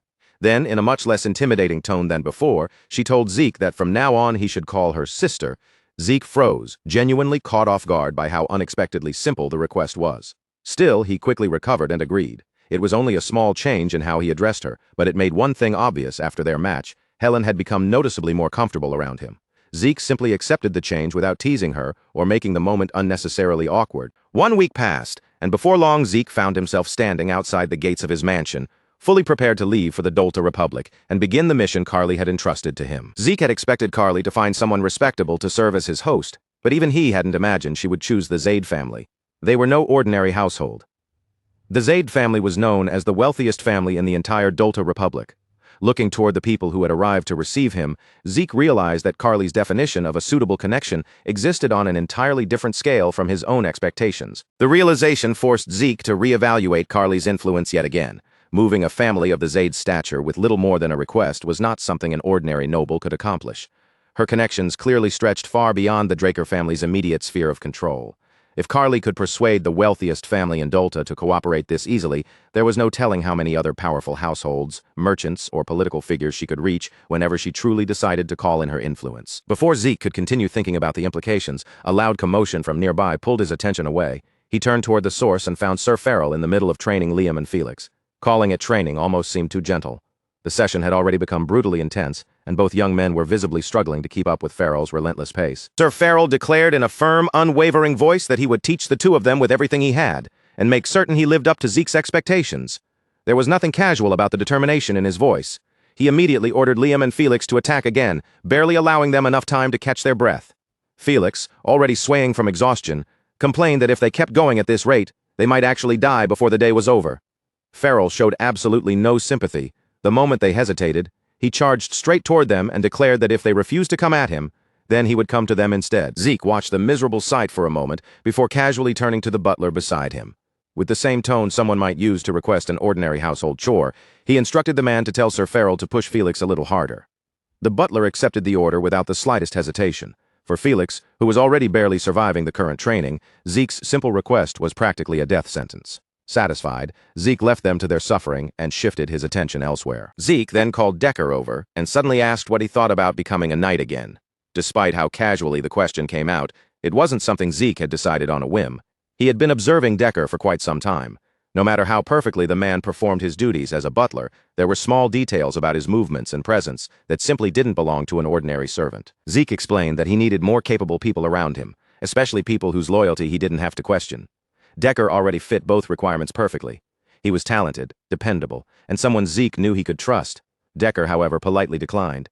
He said he appreciated Zeke thinking so highly of him, but after spending so long away from the battlefield, he was far too rusty to seriously call himself a knight anymore. Decker's answer sounded humble enough, almost as though he truly believed the years outside active combat had dulled his skills beyond recovery. Zeke didn't believe him for even a second. Everything he had observed suggested exactly the opposite. Decker still moved with controlled precision, remained constantly aware of his surroundings, and reacted to unexpected situations with the calmness of someone who had spent years facing danger. Those instincts didn't simply disappear because a man put on a butler's uniform. As far as Zeke could tell, Decker remained every bit as sharp as before. That left only one reasonable conclusion. There had to be circumstances Zeke didn't know about, some hidden reason that had forced Decker to abandon the path of a knight, even though his ability to fight had never truly left him. For now, Zeke decided not to push him. Whatever secret Decker was keeping, there would eventually be a better opportunity to ask about it properly. Zeke stepped into the waiting carriage and, before settling inside, casually warned Decker that when a real emergency came, he might have no choice but to step forward again. The words made Zeke's intentions obvious. Decker might insist that his days as a knight were over, but Zeke clearly hadn't abandoned the idea of dragging him back onto that path. With everything ready for departure, Zeke glanced back at Decker one final time from beside the carriage. He gave the butler a brief farewell, telling him that he was heading out, then climbed inside and prepared to begin the journey toward Dolta. The carriage soon rolled away from the mansion, its wheels carrying Zeke farther down the road. Decker remained standing near the gate and wished his master a safe journey, quietly watching until the carriage gradually disappeared into the distance. His expression never lost its usual calm, but Zeke's departure was only the first step in another chain of events. Somewhere inside the Dolta Republic, Abel's mysterious deal with the Empire was waiting to be uncovered, and the path ahead was already becoming far more complicated than Zeke had first expected. The story now carried us all the way to the Dolta Republic, where Zeke finally emerged after the long journey with his knights close behind him. The moment they arrived, the unfamiliar surroundings made it clear that they had officially reached their destination. The instant Zeke and the others stepped through the portal, a formal greeting welcomed them into the Dolta Republic. The message politely wished the newly arrived travelers a pleasant stay, marking their first real introduction to the country they had come so far to reach. Paynon let out a relieved smile as he looked around and realized their timing had been almost perfect. They had managed to catch this particular portal just in time. Had they arrived even a little later and missed it, the entire group would have been stuck waiting another 3 full days before getting another chance to make the trip. Watching Paynon move through the area with obvious familiarity, Zeke quickly noticed that this was clearly not his companion's first visit. He remarked that Paynon seemed to come to the Dolta Republic fairly often. Paynon only laughed at the comment, casually insisting that his visits were nowhere near as frequent as Zeke seemed to think. Paynon explained that he had only visited the Dolta Republic a handful of times in the past, usually because his research required rare materials or unusual items that were difficult to obtain elsewhere. Even with those earlier trips behind him, however, this was actually his first time entering the country through a portal like this. Zeke smiled after hearing the explanation. Whether Painon had traveled here many times or only a few, his previous experience still gave Zeke some peace of mind. Having someone nearby who already understood the Dorter Republic and knew his way around could make their stay considerably easier. Before their conversation could continue much further, a man suddenly made his way toward the group. His approach immediately drew their attention and brought the casual exchange between Zeke and Painon to a stop. The stranger stopped in front of Zeke and, maintaining a polite and respectful manner, asked whether the man before him was Sir Zeke Draker. Zeke calmly confirmed his identity, then shifted his full attention toward the newcomer. Since the man clearly knew who he was, Zeke naturally asked him to introduce himself as well. A welcoming smile appeared across the man's face as he immediately gave his name. He introduced himself as Mohammed bin Abu da Zayed, and then revealed an even more important detail. He was the second son of the prestigious Zayed family. That introduction genuinely caught Zeke by surprise. He had expected someone to receive him, but he certainly had not imagined that a direct member of the Zayed family would personally come out to welcome him.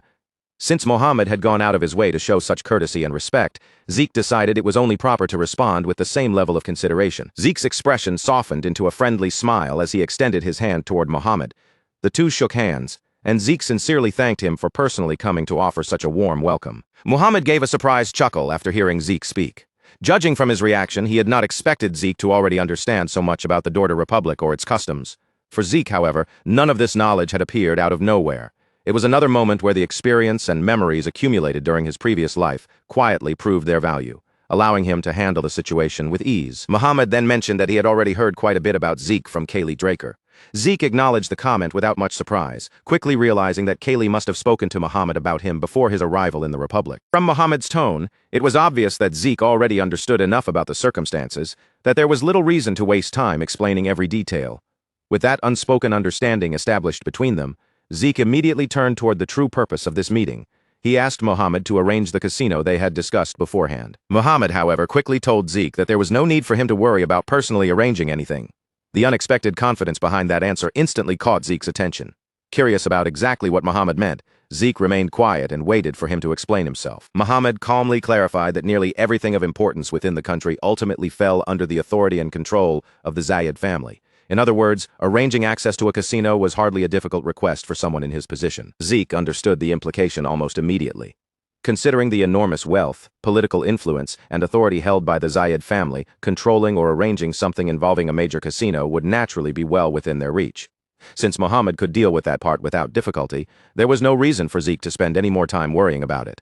With one problem already handled, he was ready to push forward into the next stage of the operation. Zeke then turned the conversation toward Painon, openly describing him as an exceptionally capable mage whose skills would be extremely valuable for what they were planning. Hearing Zeke praise him so directly, Painon simply responded with a quiet smile. Zeke asked Mohammed to work with Painon and provide whatever assistance he needed to prepare everything properly.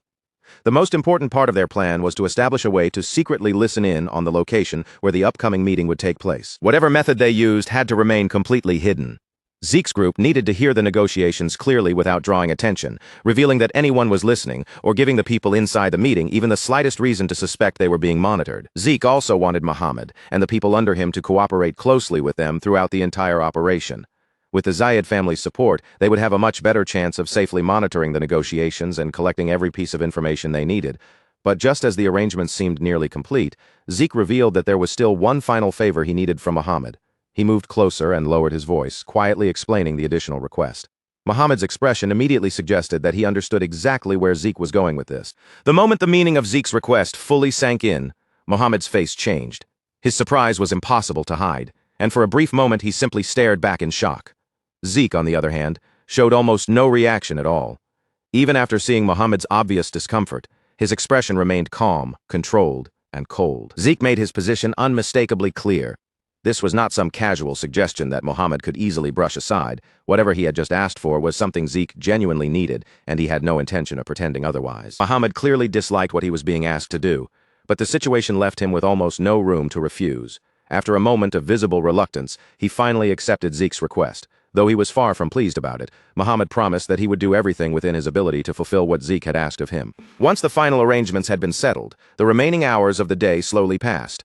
Before long, daylight disappeared completely and night settled over the Dorter Republic. As darkness covered the city, countless lights began shining across the streets and buildings, bringing the capital to life in an entirely different way. That night, Zeke headed toward one of the most luxurious casinos in the area. The moment he stepped inside, he found himself surrounded by wealthy guests and influential figures dressed for an extravagant evening. The massive interior was filled with elegant decorations while expensive food and drinks moved constantly through the crowd. Lively music echoed across the halls, blending with the noise of conversation and gambling to create an atmosphere of pure luxury. Everything about the casino, from its scale to the people inside, made one thing obvious. This was the kind of place only those with serious wealth could enjoy without hesitation. Zeke slowly scanned the enormous casino, taking in everything around him without allowing much surprise to reach his face. Just as he had expected, the place was extravagance taken to another level.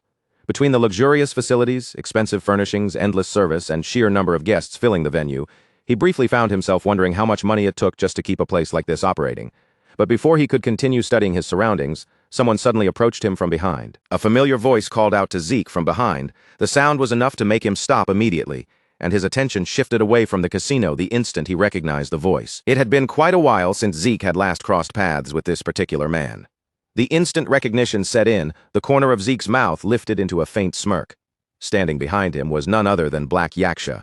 This time, however, the man was not moving through the casino under the identity Zeke had once known. For the sake of this operation, Black Yaksha had been given a completely different identity. Zeke looked at him and addressed him by his new name, Boris. Boris immediately responded with a respectful bow and confirmed that he was prepared. Seeing him already in position, told Zeke everything he needed to know.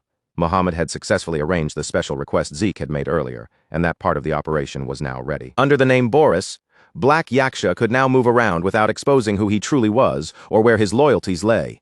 That false identity gave him the perfect cover to enter the Altara casino without drawing unwanted attention, making his presence inside extremely valuable to Zeke's plan. With Boris safely positioned, the next part of the operation could finally begin. Before getting down to business, however, Zeke briefly asked how Boris had been doing in the south and whether serving under Simon had caused him any trouble. Boris calmly assured him that everything had been fine. Satisfied with that answer, Zeke immediately turned to the matter that actually mattered most and asked how their preparations were progressing. Boris reported that he and Lord Paynon had already completed the most important part of the setup. Together they had finished placing the eavesdropping magic circles throughout the necessary areas, positioning everything in preparation for the upcoming meeting. They had been extremely careful during the installation. Every magic circle had been placed with detection in mind, and Paynon had taken special precautions to conceal their presence. Their goal was ambitious but necessary. Even if Imperial mages examined the area, they wanted the hidden magic to remain completely unnoticed. Zeke then asked Boris whether he had already grasped the general situation surrounding the operation. Boris confirmed that he had. From what he had learned, an unusually large transaction was scheduled to take place inside the casino, and the importance of that deal was the main reason so many powerful figures had begun gathering here. Zeke followed up by asking whether transactions on this kind of scale had happened frequently in the past. Boris considered what he knew from his own experience with the Empire before giving a clear answer. As far as he knew, nothing comparable had happened before. A transaction of this size and importance was completely unprecedented. That answer immediately caused several pieces to fall into place inside Zeke's mind. If the Empire was willing to involve itself in something this unusual, then its connection to Abel had to be far stranger and far deeper than Zeke had originally suspected. The thought only became more suspicious the longer Zeke considered it. The Empire was known for rarely exchanging envoys with other nations, yet somehow it maintained an unusually close relationship with one individual like Abel. That contradiction was difficult to ignore. Zeke also began to suspect that the Siemens family would play an important role in the transaction taking place tonight. One name in particular rose to the front of Zeke's mind: Cain Constantinus Siemens. Cain was no ordinary noble. He carried both the distinguished Siemens family name and the name of the imperial royal family, tying him directly to two extremely powerful bloodlines. To Zeke, that combination could hardly be dismissed as coincidence. If Cain stood at the intersection of both sides, then it strongly suggested that these relationships had existed for a long time and ran much deeper than anything visible on the surface. Before Zeke could continue thinking through those connections, Boris revealed that there was still another important matter he needed to report. Zeke's attention sharpened immediately, and he told Boris to explain exactly what they had discovered. Boris revealed that they had just confirmed the presence of the Imperial Intelligence Special Forces inside the area. Even more concerning, he believed the Imperial consuls had most likely moved into position as well. The moment Zeke heard that, he immediately understood just how much more serious this situation had become. The Imperial consuls were not ordinary officials who could be casually sent anywhere. They were powerful figures entrusted with directly governing the empire beneath the emperor himself, placing them among the most important authorities in the entire nation. If figures of that rank had personally appeared in connection with this transaction, then tonight's meeting was clearly far more important than it had first seemed. Zeke's expression grew more serious as he considered the possibilities. Whatever was about to happen inside this casino carried an extraordinary level of danger. At the same time, elsewhere inside the casino, another conversation was unfolding. Abel and William had gathered in a separate area, where the two men were quietly discussing the unexpected situation developing around them. Abel had already received word that Zeke Draker was somewhere inside the casino. The news immediately bothered him. Zeke appearing in the same place on the same night felt far too convenient to be dismissed as simple coincidence. Abel began wondering what reason could have brought Zeke all the way to the Dorda Republic at exactly this moment. William stood near the window, his gaze directed outside as he calmly offered his own explanation. In his view, Zeke's presence surely had nothing to do with their transaction. He had heard that the Zayed family had invited Zeke to attend a banquet celebrating his recent victory in the tournament, which gave Zeke an entirely believable reason to be in the country. A slight smirk appeared on Abel's face when he heard the Zayed family mentioned. He agreed that the Zayeds were almost certainly involved in some way. Even so, there was one detail he could not accept. As capable as Zeke might be, Abel did not believe Zeke alone possessed enough influence to make a family as powerful as the Zayeds move according to his wishes. Then, in the middle of that thought, another possibility suddenly occurred to Abel. His expression shifted as he considered a different person whose involvement would make the situation considerably more complicated. Abel wondered aloud whether things would look different if Kaylee Draker were involved behind the scenes instead. Unlike Zeke, Kaylee's name carried enough weight that the possibility could not be dismissed so easily. William was visibly taken aback by the suggestion. The thought of Kaylee being involved clearly caught him off guard. Still, after considering it for a moment, he admitted that there was nothing wrong with being cautious under circumstances this unusual. Even so, William reminded Abel that the real obstacle in front of them was not Zeke or even Kaylee. It was the Zayed family itself. The Zayeds possessed enormous influence inside their own country, and even someone as formidable as Kaylee Draker could not simply manipulate a family of that level however she pleased. Abel could only let out a faint smirk after hearing William's response to him. William's way of thinking was exactly what he had always criticized. With a calm expression and a hint of amusement in his eyes, Abel reminded him once again that William's biggest weakness was his lack of imagination. No matter how many times they discussed things, William still tended to look at problems from only one angle, unable to see the possibilities hidden beyond the obvious. Abel then questioned whether William truly believed he could face Kaylee Draker while carrying such a rigid mindset. His words immediately struck a nerve. William, who had been speaking confidently moments earlier, suddenly became uneasy. His expression changed, and the confidence on his face slowly faded as he fell silent, unable to give Abel a proper answer. After that, Abel explained the risks behind suddenly changing their current location. Since they were already being cautious because of Zeke, moving everything elsewhere without careful consideration could easily create unnecessary trouble. Worse yet, such a sudden change might even be interpreted as a sign of disrespect toward the Empire. For now, Abel believed the safest choice was to follow the original plan and continue moving forward exactly as they had arranged. However, Abel was not willing to leave anything to chance. He immediately instructed William to increase the number of guards stationed around the area and strengthen their security. At the same time, he ordered him to carefully inspect every corner nearby, searching for any hidden devices or possible methods of eavesdropping. As these preparations began, the atmosphere around them quietly shifted, becoming far more serious and tense than before. Just as their preparations were being carried out, another group suddenly entered the casino. This time, they were not ordinary guests. They arrived accompanied by Imperial Knights, whose presence instantly drew everyone's attention.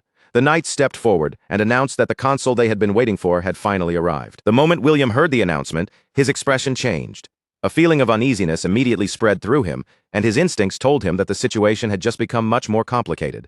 The arrival of the consul was something he could not simply ignore. Unlike William's growing anxiety, Abel remained completely composed. He simply turned his gaze toward the arriving consul, his face cold and unreadable. In that moment, both sides understood the meaning behind this encounter. There was no need for further explanation, because everyone present knew that the person who would determine the next stage of events had finally stepped onto the scene. The person they had been waiting for had finally appeared. Standing before them was none other than the imperial consul, Julius. His arrival marked the beginning of a new confrontation, and everyone in the casino understood that the situation was about to change.